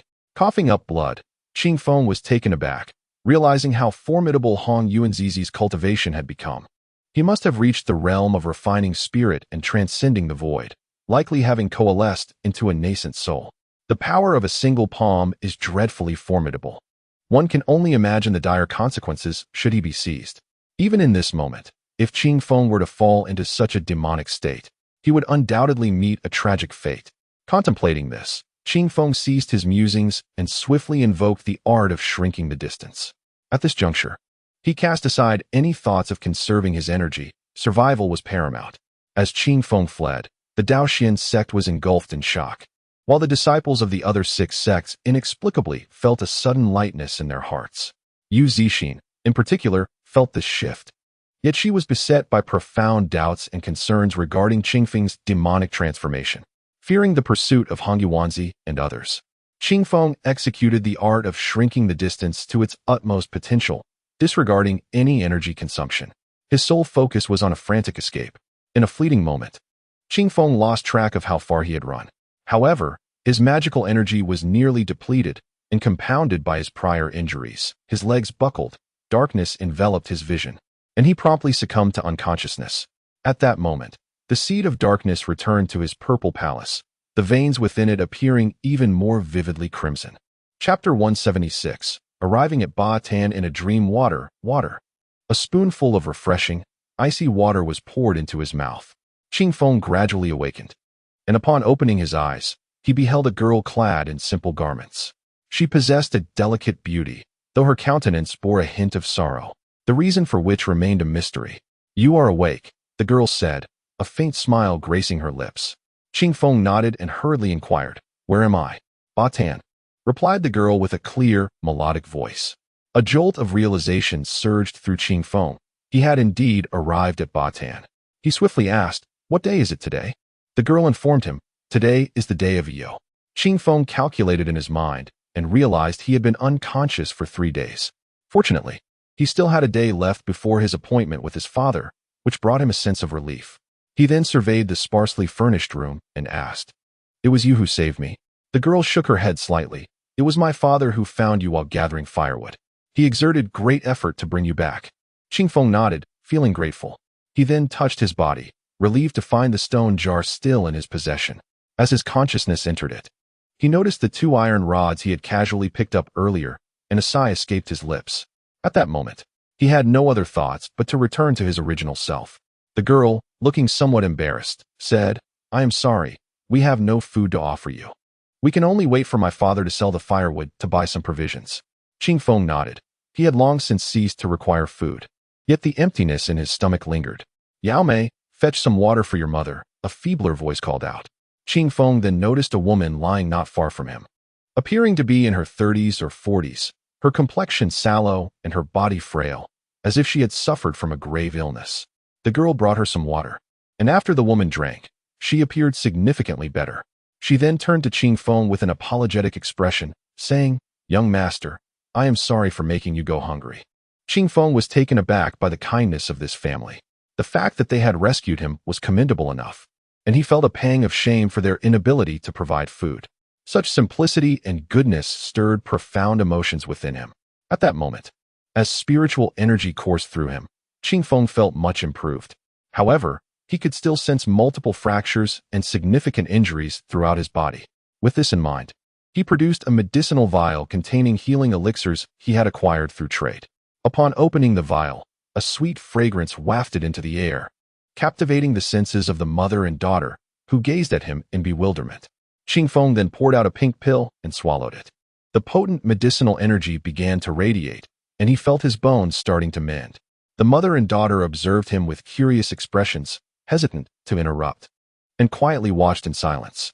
As the gentle breeze fell silent, he began to meditate, immersing himself in his cultivation until the afternoon sun cast its warm rays. Upon opening his eyes, a flicker of brilliance sparkled within, and the anguish that once marked his visage had vanished entirely. The medicinal elixir had indeed proven remarkably effective. His injuries had largely healed, a fortunate circumstance attributed to his being a practitioner of body cultivation, whose physique was extraordinarily resilient. Had it been another, they would have perished under the relentless assault of 1,000 strikes. Upon regaining consciousness, he noticed the mother and daughter still gazing at him in a daze, causing him to feel a twinge of embarrassment. At that moment, the sound of 2 rumbling stomachs echoed in the air, and he turned to see the woman on the bed blushing with a hint of crimson on her cheeks. It dawned on him that both were hungry. Acknowledging this, he gracefully descended, sauntering out of the house, and upon opening the door, he discovered their abode nestled by the riverbank. This elevated location overlooked a grand river, shimmering under the sunlight, its glistening surface bringing a sense of tranquility to his heart. He then proceeded to the river's edge, where he plunged into the cool waters. Inside, the mother and daughter exchanged bewildered glances through the window, perplexed by the young man's intentions. Moments later, he emerged from the water, dragging 2 sizable fish weighing over 100 pounds. The sight left the mother and daughter wide-eyed with astonishment. He meticulously prepared the fish by the riverbank before bringing them back into the house. He placed 1 fish on the ground, instructing the girl to cook it for herself and her mother. Meanwhile, he gathered some kindling, igniting it to commence grilling. In no time, the air was filled with the mouth-watering aroma of the fish as it cooked to a golden crisp. As the fragrant scent wafted through the air, he sprinkled the remaining spices he had on the fish, enhancing its savory allure. Selecting the most succulent piece, he returned to the house and presented it to the girl. Overcome by the delightful fragrance, tears began to stream down her cheeks. Puzzled, he watched as she uttered a heartfelt thank you. Realizing her emotions were rooted in gratitude, he offered a gentle smile and stepped back outside to continue grilling. Before long, he indulged in the feast himself. Inside, the mother and daughter savored the crispy, golden fish, their faces alight with joy. "Sister, who do you think this young man is? How could he catch 2 magnificent white dragon fish so effortlessly?" The girl shook her head, a flicker of inscrutable emotion passing through her eyes as she focused intently on relishing the exquisite fish. After finishing the entire fish, he noticed a figure approaching from a distance. Soon, the individual arrived, and upon seeing that he had recovered, his astonishment was palpable, exclaiming in disbelief. With a slight smile, he addressed the rugged man before him. "You must be the one who saved me, am I correct?" The man nodded and candidly recounted. "On the day I returned from selling firewood, I chanced upon you, drenched in blood, and brought you back, thinking you would need several days to recover. To my astonishment, you have healed so swiftly, it is truly miraculous." Upon hearing this, Qingfeng could not help but smile as he entered the house alongside the man. As they walked and conversed, Qingfeng learned that the man's name was Di Daqiu. Through his narrative, he also discovered that Di's wife suffered from a peculiar illness, rendering her bedridden for years. The family's circumstances were already dire, and the expenses for medication had left them in utter destitution. Qingfeng nodded in understanding and mentioned that he possessed some medical knowledge, uncertain whether the man would believe him. Upon hearing this, the robust man, a towering figure of 7 feet, suddenly knelt before Qingfeng, exclaiming, "I beseech you, immortal healer, please save her." Qingfeng quickly helped him to his feet, silently admiring the man's sincerity, undeterred by the possibility of being deceived. Chapter 177, The Cycle of Cause and Effect. All as fate, Qingfeng mused on the sincerity of the 7-foot man, unaware of the grave injuries Qingfeng had sustained when Di Daqiu discovered him. Yet, in a mere span of days, he had miraculously recovered, leaving Di Daqiu utterly astounded. With such remarkable healing, how could he not place his trust in him? Upon entering the house, a delightful aroma wafted through the air, revealing that the young girl had already prepared a sumptuous fish stew. Daikyu gazed in awe at the thick, milky broth and the delicate fish flesh, marveling at the extraordinary catch. The girl glanced at Qingfeng and said, "It was Big Brother who caught it from the river." Hearing this, Daikyu's belief in Qingfeng deepened. Once the family had finished their meal, Qingfeng approached the woman, gently placing his hand on her wrist. He channeled a thread of his spiritual awareness into her body. After a brief moment, Qingfeng furrowed his brow. The woman bore some ailments, but more concerning was the presence of a trace of demonic energy that had disrupted her blood flow and internal energy. Thus, Qingfeng inquired about her whereabouts prior to falling ill, asking if she had encountered any significant events. The woman exchanged a glance with Daikyu, both displaying expressions of astonishment. Qingfeng, sensing a deeper narrative at play, listened intently as Daikyu sighed and recounted their ordeal. 3 years ago, we were fishing at a treacherous spot on Baiha Beach when, unexpectedly, our net ensnared a fish over 2 meters long. We were elated, but before we could act further, the river suddenly roiled, boiling as if heated by fire, and from its depths emerged an enormous fish, spanning several zhang. This was the first time we had ever beheld such a colossal creature, and in our astonishment, we momentarily forgot to flee. The great fish glared at us with fury. In that instant, Daikyu swiftly removed the small fish from the net and returned it to the water, kneeling with his wife to prostrate themselves in apology. Perhaps fate intervened, for the great fish regarded them momentarily before retreating into the depths, but just as it was about to vanish completely, it exhaled a plume of white mist towards the woman. They were fortunate to escape with their lives, and little did they know that within a week of returning home, the woman began to feel unwell, her condition deteriorating day by day until she became as she is now. Upon hearing the tale, Qingfeng comprehended that the great fish was undoubtedly a demonic beast. However, he found himself perplexed. How could such a vast creature thrive in a river so seemingly ordinary? With its spiritual energy so sparse, there must be an underlying mystery to uncover. Now was not the time for pondering such questions. With a subtle movement of his fingers, he infused a strand of innate purple energy into the woman's bloodstream. As he concentrated, he summoned the strands of purple energy to eradicate the demonic essence within the woman. This innate purple energy, embodying the utmost purity and vitality, serves as the nemesis to all malevolent spirits and sinister entities. Wherever the purple energy traversed, the demonic essence was entirely vanquished. After a quarter of an hour, he successfully obliterated all traces of the woman's demonic essence. His pace was not slow, but rather he acted with utmost caution, fearing that a moment's negligence might damage her fragile meridians, which accounted for the extended duration of his efforts. Once this task was completed, the woman's complexion regained a vibrant hue. At this juncture, he produced a black pill, a precious gift bestowed upon him by his senior brother, Lu Macho, long ago. To him, it held little significance, yet for an ordinary person, it was an invaluable tonic. He offered the pill to the woman, urging her to consume it. She complied and instantly felt a warm sensation envelop her body, as if she were infused with newfound strength. Astonishment washed over her, yet recalling the adeptness of her savior quelled her excitement. Witnessing the woman's swift recovery, Daikyu was momentarily at a loss for how to respond. After much contemplation, he fell to his knees before Qingfeng. Qingfeng promptly sidestepped and assisted him to his feet, while Daikyu expressed his gratitude profusely. Observing his demeanor, Qingfeng smiled gently and remarked, "Brother D, the affairs of the world are governed by the cycle of cause and effect. Everything is a matter of destiny. Just as you rescued me, I have now healed your sister-in-law. Your kind heart will undoubtedly bring you blessings. This act is merely my way of expressing gratitude. In the future, simply continue to do good deeds." The 7-foot-tall man was deeply moved by Qingfeng's words and vowed, "I, Daikyu, shall remember your sentiments and strive to perform more good deeds. I will not let you down."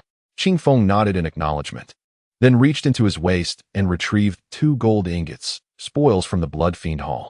Weighing approximately a pound each, he placed them upon the bed, stating, "Consider this my token of gratitude." Upon seeing the gold ingots, Daikyu's expression darkened, and he quickly interjected, "Brother, do you look down upon me, Daikyu? Do not let my current circumstances deceive you. My intention in saving you was not for this." Qingfeng shook his head slightly and replied, "Brother D, This gold is not solely for you. Half of it is intended for Miss D. I am grateful for her care over the past few days, and this portion serves as a dowry for her. As for you, I hope you can use this money to forge a livelihood. After all, relying solely on firewood is not a sustainable path. You possess a demeanor that suggests you are no ordinary individual. Although I do not know why you have chosen this life, I advise you to take Miss D and leave this place. After all, as you mentioned, there are demons lurking here. Even if not for your own sake, think of your sister-in-law and Miss D. A perplexed expression appeared on D. Dakyu's face. However, he was no ordinary woodcutter. Once, he had been a young general on the battlefield. Unfortunately, he could not abide the corruption of his superiors who exploited the local populace. Refusing to be complicit, he found himself ostracized and relegated to this remote area. At that time, he had grown indifferent to worldly strife, seeking solace in seclusion with his wife. Yet, he pondered upon Qingfeng's words, recognizing that evasion was not a wise course of action, especially with a wife and daughter to consider. Ultimately, Qingfeng's counsel resonated within him, leading him to accept the gold. However, he insisted on issuing Qingfeng an IOU, assuring him that as long as a member of the D family remained alive, the note would serve as a claim for repayment. Qingfeng was touched by his integrity, and his mind wandered, contemplating how many celestial beings might possess such grace as this mortal man. Chapter 178, The Elemental Stone and the Great Fish. As night descended, Qingfeng once again ventured to catch several large fish. This time, his sister-in-law personally took to the kitchen, preparing an exquisite feast. A delightful array of dishes was presented, including skewered fish balls, fried fish segments, braised fish heads, grilled fish tails, and sashimi, totaling over a dozen culinary creations. Qingfeng savored the meal, relishing the warm atmosphere that had been absent for quite some time. However, shortly after finishing his meal, he announced his intention to leave. The D family, eager to retain him, urged him to stay, but Qingfeng explained that he had pressing matters to attend to and must depart immediately. Recognizing Qingfeng's resolute decision, D. Dakyu shared a few heartfelt words before Qingfeng reluctantly took his leave. Once Qingfeng had departed, Di's daughter remarked, "Father, this elder brother Qingfeng possesses an extraordinary aura. Do you think he could be an immortal?" D. Dakyu fondly ruffled his daughter's hair and replied, "Whether he is an immortal or not remains uncertain. But he is a man of great loyalty and righteousness, a benefactor to our family. My child, remember his visage well. It must never fade from your memory." Di Yun nodded slightly, her heart firmly etching the image of Qingfeng's handsome countenance for eternity. Years later, as Di Dakyu's hair turned white, he had become a well-known wealthy philanthropist in the county. Gazing at his gathered progeny, he cleared his throat and proclaimed, on this New Year's Day, "Do not hesitate to pay your respects to our benefactor." Upon uttering these words, his eyes were drawn to a portrait he had long revered, a strikingly vivid depiction of none other than Qingfeng himself. After leaving Di Dakyu's home, Qingfeng made his way directly to the location where Di Dakyu had described encountering the great fish. He pondered the peculiar nature of the creature. Although the expanse of Baihub Beach was vast, it seemed improbable that such a colossal beast could thrive therein, hinting at deeper mysteries. Moreover, he harbored a pressing concern to ascertain the ferocity of this creature. Should it pose a threat to humanity, he was determined to eradicate it, illuminating the path of righteousness. With urgency, he hastened to the site, arriving in a short span of time. Without hesitation, he leapt into the river. Upon entering the water, he was taken aback by its frigid temperature, prompting him to swiftly channel his spiritual energy to alleviate the chill. The underwater realm was shrouded in darkness, compelling him to summon a spiritual pearl, which emitted a soft glow that illuminated his path. To his astonishment, the river was profoundly deep, having descended 50 to 60 meters. He had yet to reach the bottom. This revelation surprised him greatly, as D. Dakyu had mentioned that the river's deepest point was merely 3 to 4 meters. He continued his descent, encountering numerous fish along the way, which were drawn to the spiritual pearl and frolicked around it playfully. In that moment, Qingfeng spotted the red demonic fish that D. Dakyu had described. Observing it closely, he noted its body adorned with fiery red scales, sharp bony spines protruding from its back, long whiskers, and intricate patterns upon its lips. Its gills were strikingly white, standing out vividly against its vibrant form. The gentle breeze affirmed that this was indeed the kind of fish spoken of by Brother D. In the vast expanse of the river, locating such a fish was undoubtedly a formidable challenge. Initially troubled by this predicament, he soon conceived a plan. With the spirit pearl extinguished, darkness enveloped the river once more. Devoid of illumination, the fish naturally dispersed. In this moment, the vibrant red fish ventured further away, and Qingfeng carefully followed, maintaining a distance that ensured he remained undetected. The fish swam and swam, catching small fish and leaping above the water's surface. After nearly a quarter of an hour, it led him to a deeper section of the river. Qingfeng descended nearly 200 meters, and at that moment, he couldn't help but question whether he was still within the river, fearing he might have traversed into the sea, were it not for the fresh water. He might have truly believed he was in the ocean. Fortunately, after a brief journey, he spotted a glimmer of light several hundred meters ahead, prompting him to swim toward it. As he approached within 100 meters, he noticed a dark object lying motionless at the riverbed. Rather than disturbing it immediately, he turned his gaze toward the source of the faint glow, pondering that his intuition had not led him astray. The luminous entity must surely be connected to the remarkable size of this creature. With this in mind, he circumnavigated the massive form and continued to swim forward, drawing closer to the glowing object. Within 10 meters, he finally beheld the underwater entity, a translucent stone radiating a soft white light. The stone was not particularly large, measuring about a meter in diameter and standing no more than 2 meters tall. Unfamiliar with such a phenomenon, Qingfeng summoned the old demon and Ayatangshan to examine this peculiar object. Upon seeing the stone, both elders were taken aback in disbelief, for it was none other than the legendary primordial stone. According to their accounts, such stones were exceedingly precious. Even a stone the size of a human head had once incited fierce bloodshed. Should it fall into the hands of a lesser sect, it could spell disaster for them.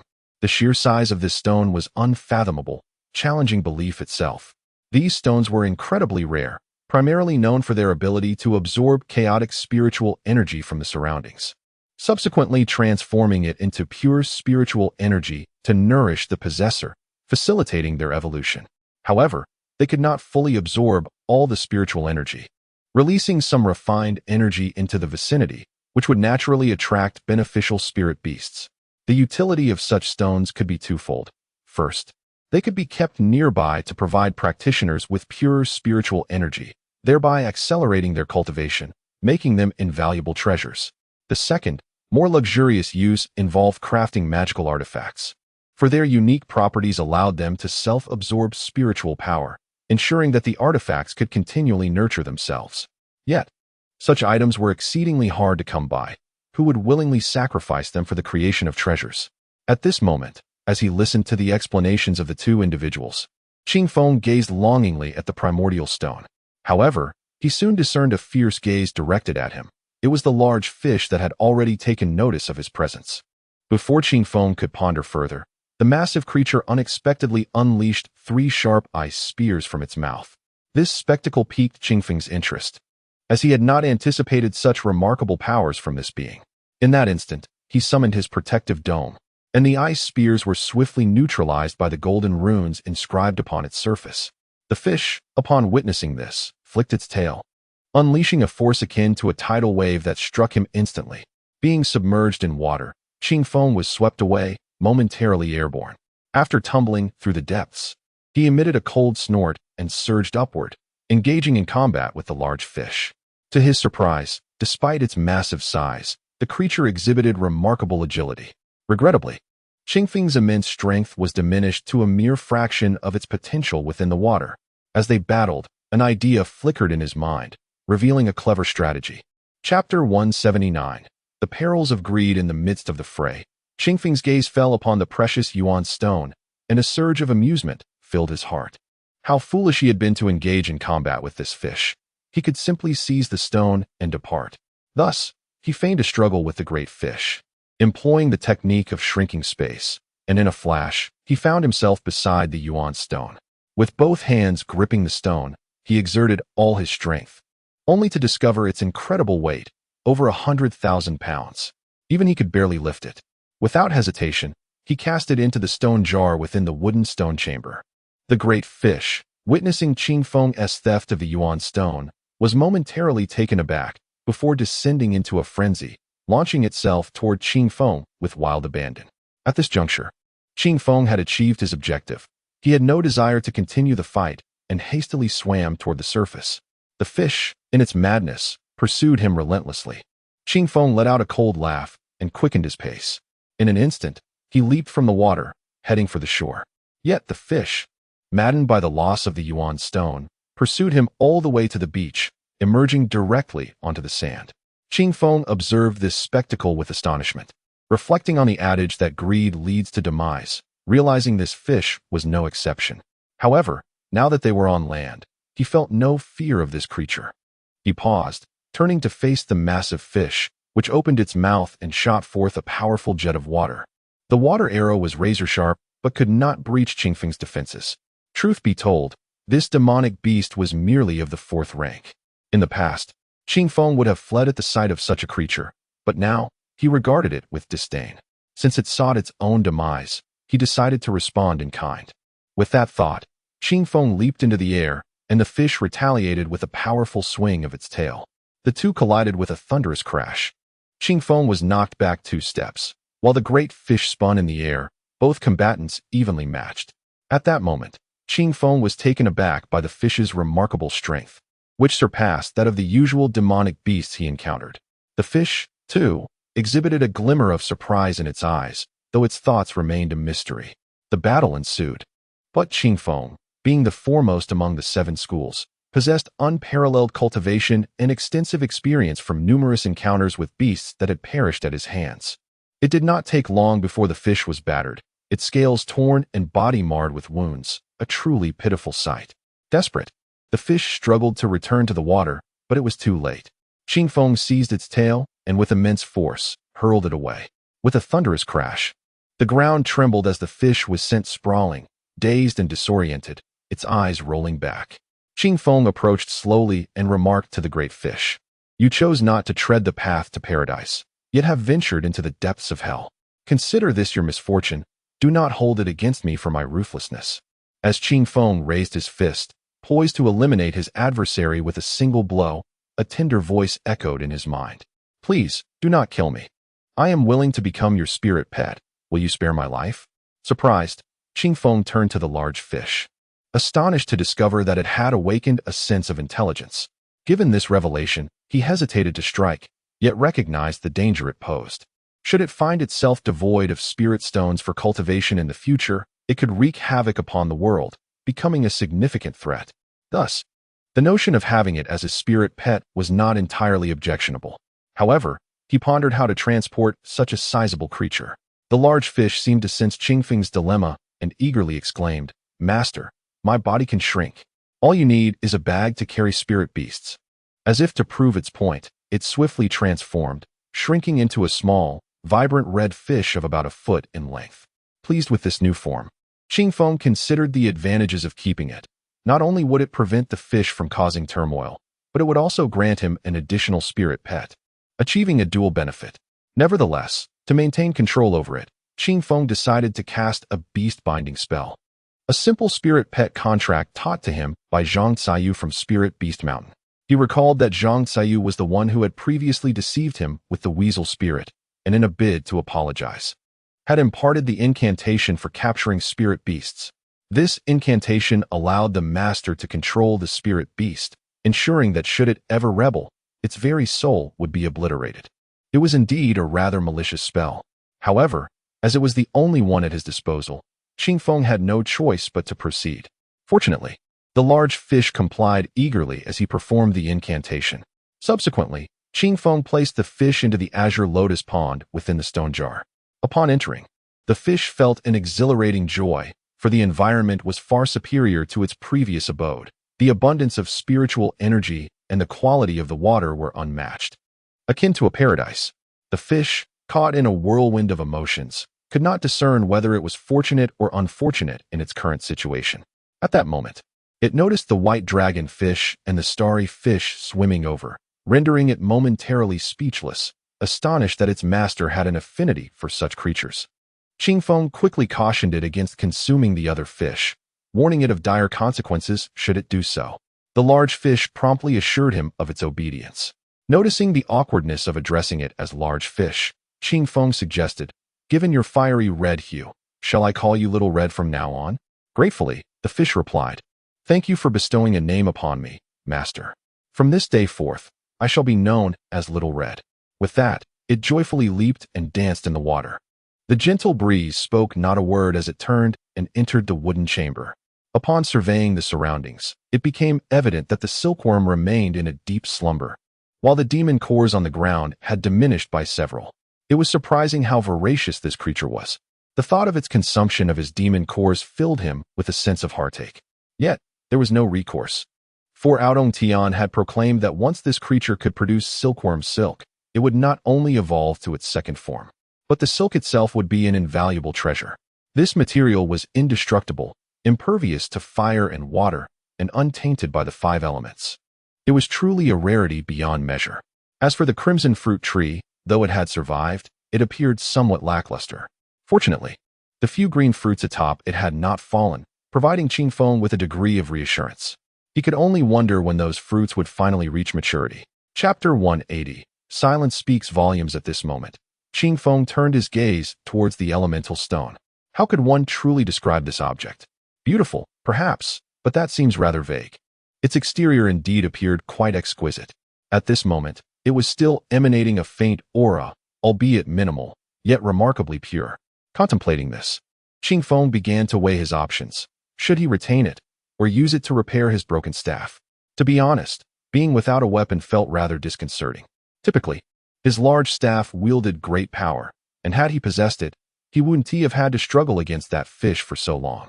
Thus, the significance of a weapon cannot be overstated.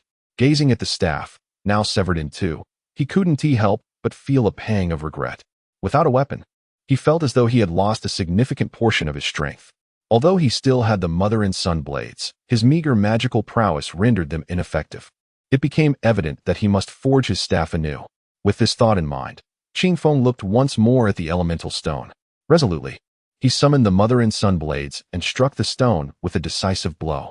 A resounding crash echoed, sparks flying, yet the elemental stone remained unscathed, a testament to its formidable hardness.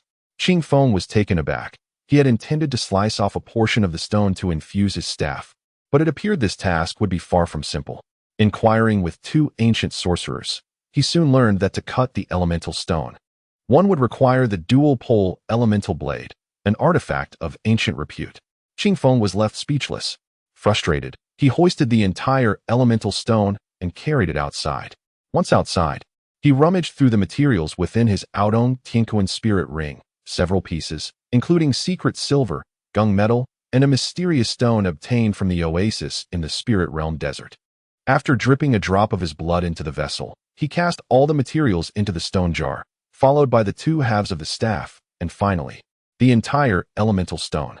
Now, all Qing Feng could do was await the outcome. Having invested so many materials, he sincerely hoped the stone jar would yield a remarkable creation. As he glanced at the time, dawn was approaching, and the hour he had agreed upon with his father was drawing near. Surveying his surroundings, he hastened towards the designated meeting place. Throughout his journey, Qing Feng's emotions were tumultuous and conflicted. He understood that his father must have had unspoken burdens, yet he still wished for him to renounce his wrongdoings and return to righteousness. However, the underlying reason for all of this eluded him. His father had once been a simple farmer, so why had he suddenly transformed into a left guardian of the demonic sect? This was utterly incomprehensible, akin to a tale from a distant fantasy.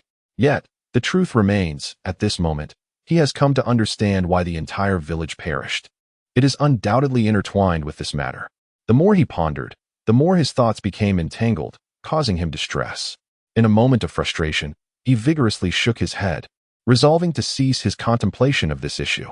When the first rays of sunlight graced the horizon, Qing Feng finally arrived at the designated meeting place with his father. From a distance, he spotted his father seated in meditation upon a large azure stone, while an ancient tree leaned in, its vast canopy casting a shadow that enveloped his father's figure. At this moment, even Qing Feng, who had weathered countless storms, felt his heart race with anticipation. Unsure if it was due to overwhelming excitement or something else, nevertheless, it beat rapidly. As he approached, and beheld his father with closed eyes in deep meditation. An indescribable surge of emotion welled up within him. His voice trembled as he spoke. "Father." Wu Chen opened his eyes, filled with a paternal warmth. "And you have grown." Ultimately, all the love of a father condensed into these simple words. Qingfeng nodded and continued. "Father, I now have another name. Qingfeng." "Qingfeng, splendid." "Splendid, a wonderful name," Wu Chen remarked. As Qingfeng stepped closer, Wu Chen rose to his feet, and the two men exchanged a silent yet profound glance. Suddenly, Qingfeng threw himself into Wu Chen's embrace, tears streaming down his face as he choked out, "Father, I miss you. I miss all of you." Seeing his son so heartbroken brought tears to Wu Chen's eyes. How have you fared all these years?" "I am well, father. During my time at Tai sect, many have cared for me. My master and mistress treated me kindly, and my brothers showered me with affection." "I have been very well," Qingfeng replied, still withholding the full truth. Those years were filled with disdain and countless humiliations, yet he felt compelled to remain silent, unwilling to share his burdens. Why? Because he had matured. He was a man now, aware of the responsibilities he must shoulder. Men, at times, endure silently, nursing their wounds in solitude, concealing their suffering while exhibiting their strongest and most admirable selves. Wu Chen listened intently, nodding in acknowledgement, as if affirming his son's resilience. "Father, where is mother? Where is she?" Qingfeng's expression grew tense. Wu Chen sighed deeply before responding. "When I left Fengshan village, I assumed those wretches would pursue me. To my dismay, they descended into madness, destroying Fengshan village and capturing your mother, using her as leverage against me. What I could not bear the most was that your mother was already with child at that time." "What?" Qingfeng exclaimed in shock.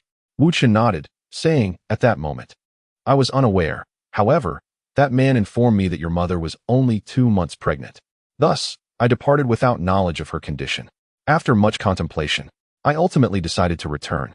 Initially, the sinister elder of the joyful sect sought to bring about my demise. However, I was fortunate to possess knowledge of a significant secret regarding the 10,000 Demons sect. By skillfully navigating the intrigues of the joyful sect's leader, I narrowly escaped death. Furthermore, due to my awareness of certain matters, the joyful sect appointed me to the esteemed position of left protector." Upon hearing this, Qingfeng furrowed his brow in deep thought and finally voiced his lingering doubt. "Father, were you once part of the demonic sect?" Wu Chen glanced at Qingfeng and replied candidly. "Indeed, you are correct, my son. I was originally the leader of the splintered Heaven Hall within the 10,000 Demons sect and once followed the vengeful Lord of the Hate Sky sect into battle across the realms. After the 10,000 Demons sect was annihilated, I chose to live in obscurity, and when I met your mother, I yearned for a peaceful existence, hoping to spend my remaining days as an ordinary man. Alas, how unpredictable fate can be. I never anticipated that it would lead me to such a predicament." Chapter 181. Wilderness. Come in at this moment. Qingfeng comprehended the harsh truth. His father was indeed an unequivocal dark overlord. In light of this revelation, how could he possibly face the members of his sect again? A wave of sorrow washed over him. Wu Chen perceived the unease in Aniyu and hastily remarked, "Aniyu, the truth is, I have long since regretted my past actions, yet the whims of fate often leave us powerless. They say that man can conquer heaven, but how many can truly escape the cycle of destiny?" Qingfeng was taken aback, reflecting on the stark delineation between righteousness and evil. However, the essence of darkness is rooted in the path itself. Who can claim absolute clarity? While he could not choose his lineage, he resolved to remain true to his heart, undeterred by the complexities surrounding him. With this thought, a sense of liberation enveloped him. "Father, I wish to see mother, and my sister as well." Wu Chen gazed at Qingfeng, shaking his head slightly. "This time, I have failed in my mission, and I am uncertain of the repercussions awaiting me upon my return. Should they discover you, they will certainly not relent. Unless I compel you to disguise yourself as a disciple of the dark sect and infiltrate their ranks with me." Hearing this, Qingfeng realized that the situation was far more intricate than he had anticipated. "Father, is it truly impossible for us to rescue mother and my sister?"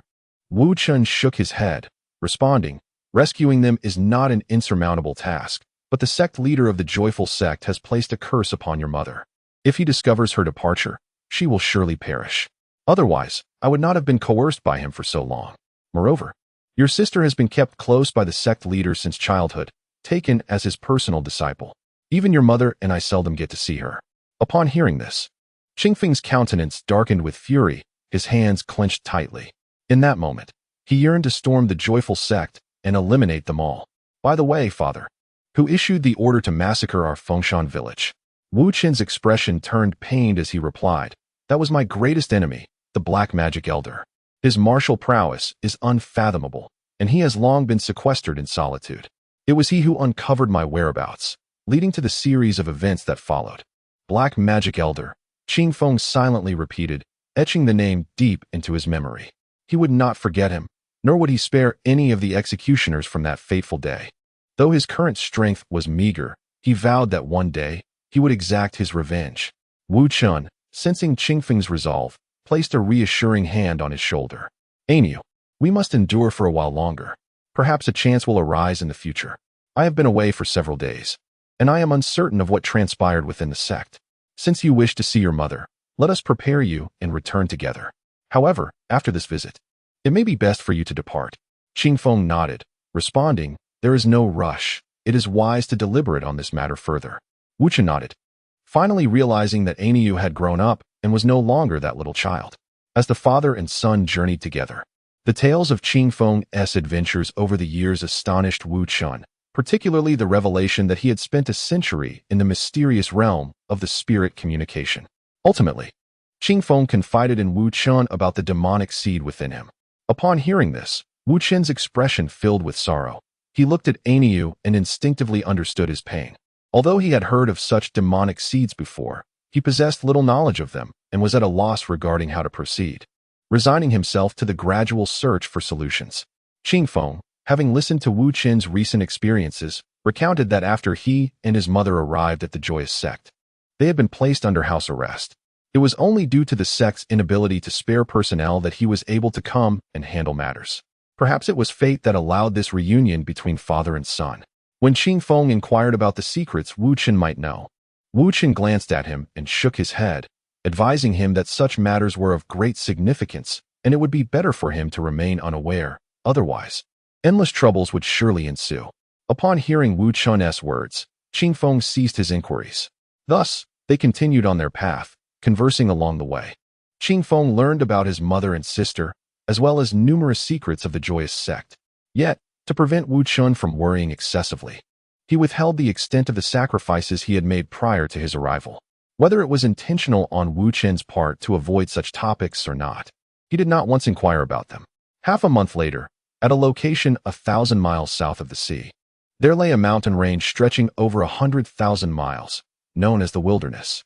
This range was named for the ancient and bizarre beasts that resided within. The stronghold of the Joyous Sect was situated within these mountains. As the father and son entered the range, they encountered toxic mists that could easily ensnare those unfamiliar with the terrain. However, under Wu Qin's guidance, they navigated swiftly, skillfully avoiding such hazards. At that moment, Qingfeng understood why the demonic sect was so difficult to eradicate. Not only was their location hard to discover, but traversing it was equally challenging. Once they caught wind of an approach, they could simply conceal themselves within the vast mountains, rendering even divine beings incapable of tracking them down. After traversing the expanse of the mountain range for an entire day, the father and son finally arrived before a colossal mountain known as the Kunmen. Towering immensely, it was guarded by sentinels 100 meters from its base. Wu Qin presented a token to gain entry, and after proceeding 500 meters further, they encountered a transparent barrier that was, in fact, a protective formation. At this point, Wu Qin produced the token and infused it with his spiritual energy. A beam of light emanated from the token, casting an image onto the barrier, and soon after, an opening large enough for one person appeared. The two entered in single file, and within moments, the opening began to seal, ultimately vanishing entirely. Upon witnessing this scene, Qingfeng could not help but exclaim inwardly. The demonic sect, for all its flaws, excelled in fortification. Typically, when other sects activate their protective mountain formations, it is only in response to intrusions, as such measures are exceedingly taxing on spiritual stones. Yet, this sect, with its ample resources, has the audacity to maintain the formation continuously. As he entered the protective formation, He encountered individuals conducting inspections. Upon sighting the token of left guardian Wu Chun, they promptly yielded. Qing Feng was puzzled as to why they did not recognize his father and insisted on verifying the token. Wu Chun, with a wry smile, explained that the demonic sect implemented this practice to guard against celestial sect members who might alter their appearances to infiltrate. Nodding in understanding, Qing Feng then posed a pressing question. Father, why do I sense no demonic energy emanating from the disciples of the demonic sect? Is it possible they do not cultivate demonic arts? Chapter 182. A heartfelt sensation upon hearing Qing Feng's inquiry. Wu Qin offered a faint smile before responding. My dear child, the art of demonic cultivation is a refined craft, not one that can be mastered by just anyone. It is only the elite disciples of the demon sect, those with extraordinary talents, who are permitted to practice such techniques. The remaining ordinary disciples are relegated to the study of lesser sinister arts. It is curious how some are enamored with these dark practices, for their rapid cultivation allows for swift enhancement of one's abilities. Despite the fact that these methods are steeped in malevolence, whether it be siphoning the essence of life or ensnaring the soul. This is precisely why the demon sect is so universally reviled. As Qing Feng absorbed this information, he began to grasp the nature of the demon sect. Their conversation continued as they approached the entrance of a cave, where two guardians stood watch. Not only did they scrutinize Wu Chen's token, but they also produced a mirror, instructing him to place his hand upon it and channel some of his energy. The mirror, resembling a basin in size, shimmered with golden light, and within it swam an extraordinary black fish. As Wu Chun infused the mirror with his power, the black fish opened its mouth and consumed the energy. Moments later, it flicked its tail, and the mirror revealed the character for demon. At this juncture, one of the guardians beckoned Qing Feng to channel his energy into the mirror as well. Qing Feng drew from the demonic essence within him, and upon the fish inhaling this true demonic aura, it became animated, swirling excitedly around the mirror, occasionally surfacing as if yearning for more.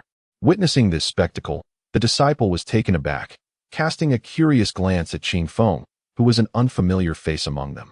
When the character appeared in the mirror, signifying demonic energy, the disciple recognized that Qing Feng was no ordinary individual, perhaps even a disciple of a formidable figure, and thus regarded him with profound respect.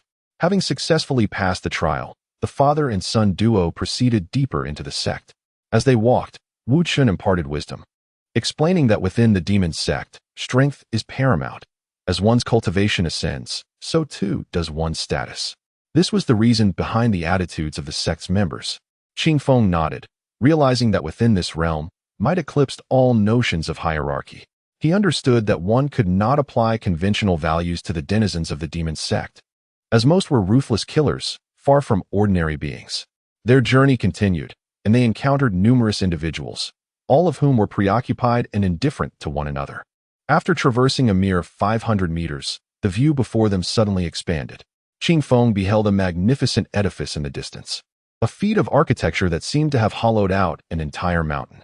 At the heart of this grand design was a row of grand halls, surrounded by an array of pavilions and towers, stacked upon one another, stretching endlessly as far as the eye could see.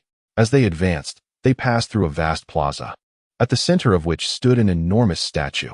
Rising over 10 zhong, the statue depicted a peculiar demon with 2 heads and a single tail, which Wu Chun informed him was the joyful demon, a being of immense magical prowess. As Qing Feng gazed ahead, he felt as though the eyes of that malevolent figure were fixed upon him, instilling a profound sense of trepidation within his heart. He urged Wu Chun to hasten their pace and confided his unsettling sensation to him. Wu Chun, taken aback, failed to perceive anything amiss, dismissing it as merely a statue.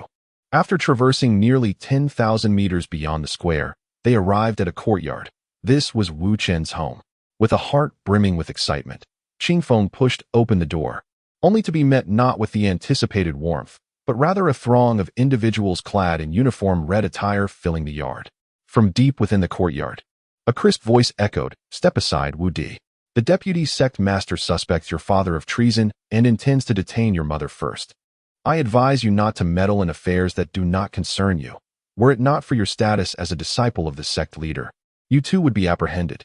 Should you remain obstinate, do not blame me for being unyielding." Upon hearing these words, Wu Chun let out a cold snort, declaring, "Is that so? I am eager to see who dares to be so audacious as to attempt to seize my wife. They might as well take me as well." At this proclamation, the disciples of the demonic sect turned to gaze at him in astonishment. In that moment, the crowd parted, revealing a woman garbed in white at the forefront. She regarded Wu Chun with a piercing gaze, her expression shifting to one of forced cordiality as she remarked, "Guardian Wu, what a coincidence. We have been eagerly awaiting your return." Wu Chun retorted with a scoff, "Is that so? Yet I clearly witnessed you threatening my young daughter. How do you intend to explain that?" The woman responded with a cold smile, "Explanation?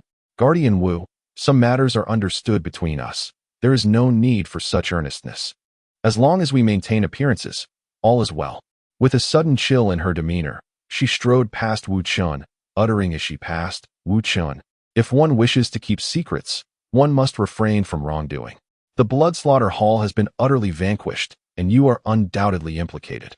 The sect leader has commanded that upon your return, you must meet him without delay." Wu Chun, dismissing her with another cold snort, remained silent, while the woman, with a haughty flick of her sleeve, departed, followed by the other disciples of the demonic sect. At this juncture, Qing Feng noticed a strikingly beautiful young woman from within the courtyard, who approached them with concern. "Father, why have you only just returned? What has transpired?" she asked gently, furrowing her brows in a manner that exuded charm. Qing Feng, filled with excitement, mused inwardly, "Could this be my sister? Yet, why does she not resemble me?" This thought left him feeling slightly vexed. Wu Chun, nodding at the newcomer, turned to Qing Feng and said, "Dear, come inside with me. I have matters to discuss with you." Without allowing her to voice any objections, he grasped her hand and led her into the house. Upon entering the house, Wu Di cast a curious glance at Qing Feng. She distinctly recalled that her father had never brought anyone home throughout her childhood, so why was he behaving so unusually this time? Who could this person be? At that moment, a faint cough resonated from within, followed by a voice inquiring, "Dear, have those people departed?" Soon after, a woman emerged, none other than Qiu Yun.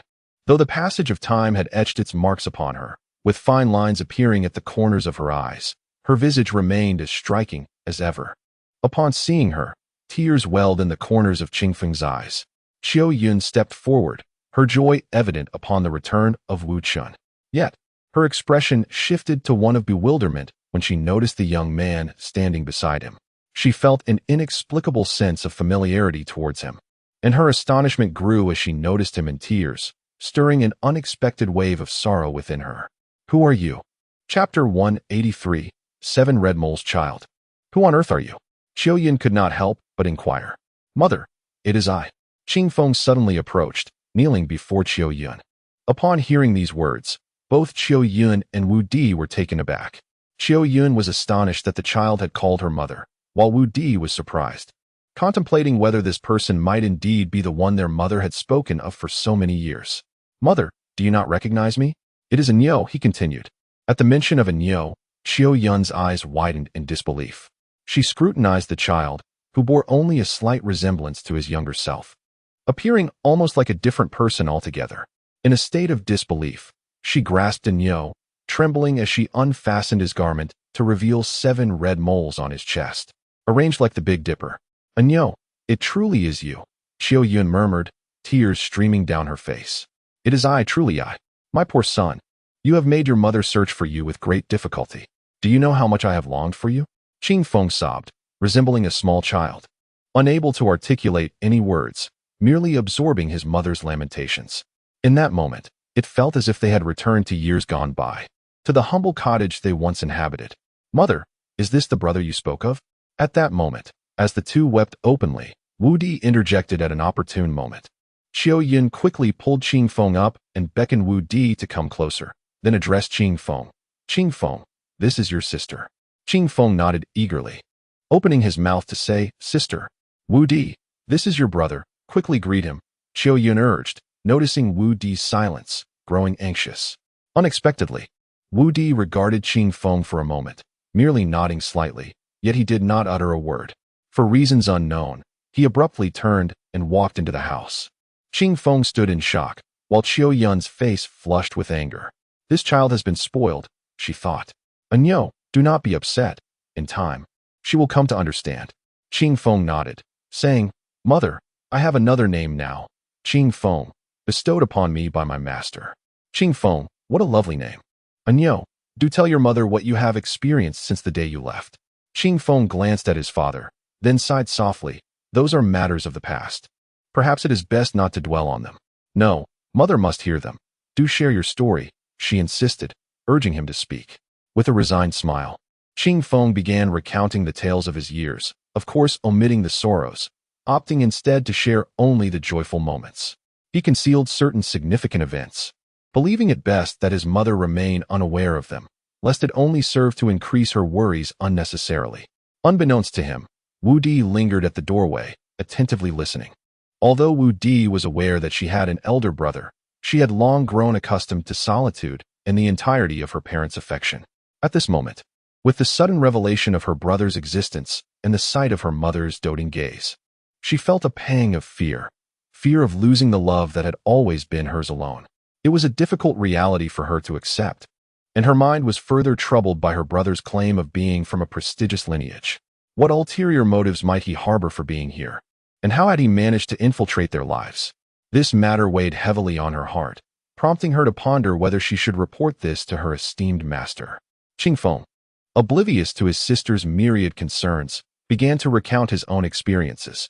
Qiyun listened with joy, though her heart was simultaneously burdened with worry for him.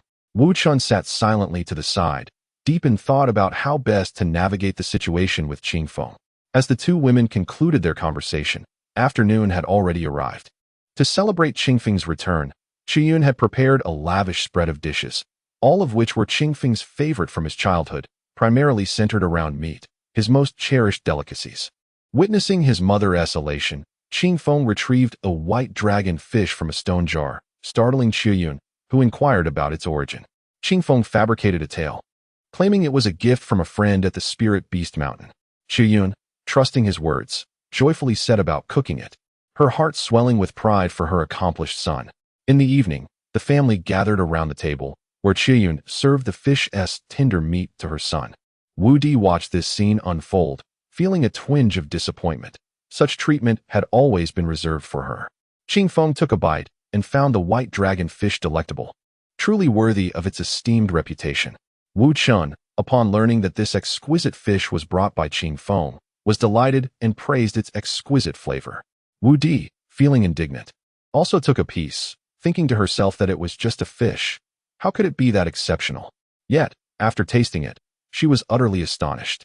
Never before had she encountered such exquisite fish, smooth, tender, aromatic, with a delicate, springy texture that melted in her mouth, infused with abundant spiritual energy. It was nothing short of a heavenly delicacy. At that moment, she disregarded all decorum and began to indulge heartily, which elicited laughter from her family, significantly lightening the atmosphere in their home. Wu Di, in light of the fish's delight, found her animosity towards Qing Feng somewhat diminished. After dinner, Wu Chun turned to Qing Feng and remarked that their task remained unfinished and that they could not conceal his return. He suggested the need to take the initiative. Soon, he would meet with the sect leader to clarify matters. As for Qing Feng, having seen their mother, he should stay for a few days before returning. To this, Qing Feng responded with a wry smile, saying, "Father, I fear that I may not be able to return." Wu Chen's brow furrowed in concern at these words. At that moment, both Qiyun and Wu Di turned their gazes toward him. At this moment, Qing Feng seemed to realize that he could no longer conceal the truth and reluctantly confessed that he had been expelled from his home in order to reunite with his mother and him. He refrained from divulging further details, fearing it would only cause them undue worry. Upon hearing this, the family fell silent, but after a brief pause, Qiyun remarked, "Well, this may be for the best. From now on, we can all be together." Hearing these words, Qing Feng wore a bitter smile, his heart swirling with myriad emotions. At this juncture, Wu Chun nodded and said, "If that is the case, I shall take you to meet the sect leader. However, for your safety, I shall present you as my newly accepted disciple." Qing Feng shook his head and replied, "Father, it would be better if you spoke the truth. My identity is special, and the leader of the Huanqi sect is not to be trifled with. If they investigate my background, there may be oversights. It is wiser to be forthright. Even if they uncover something, it would not place you in a difficult position." Wu Chun gazed at Qingfeng, realizing with a mixture of pride and astonishment that his son had truly matured, contemplating matters with such foresight.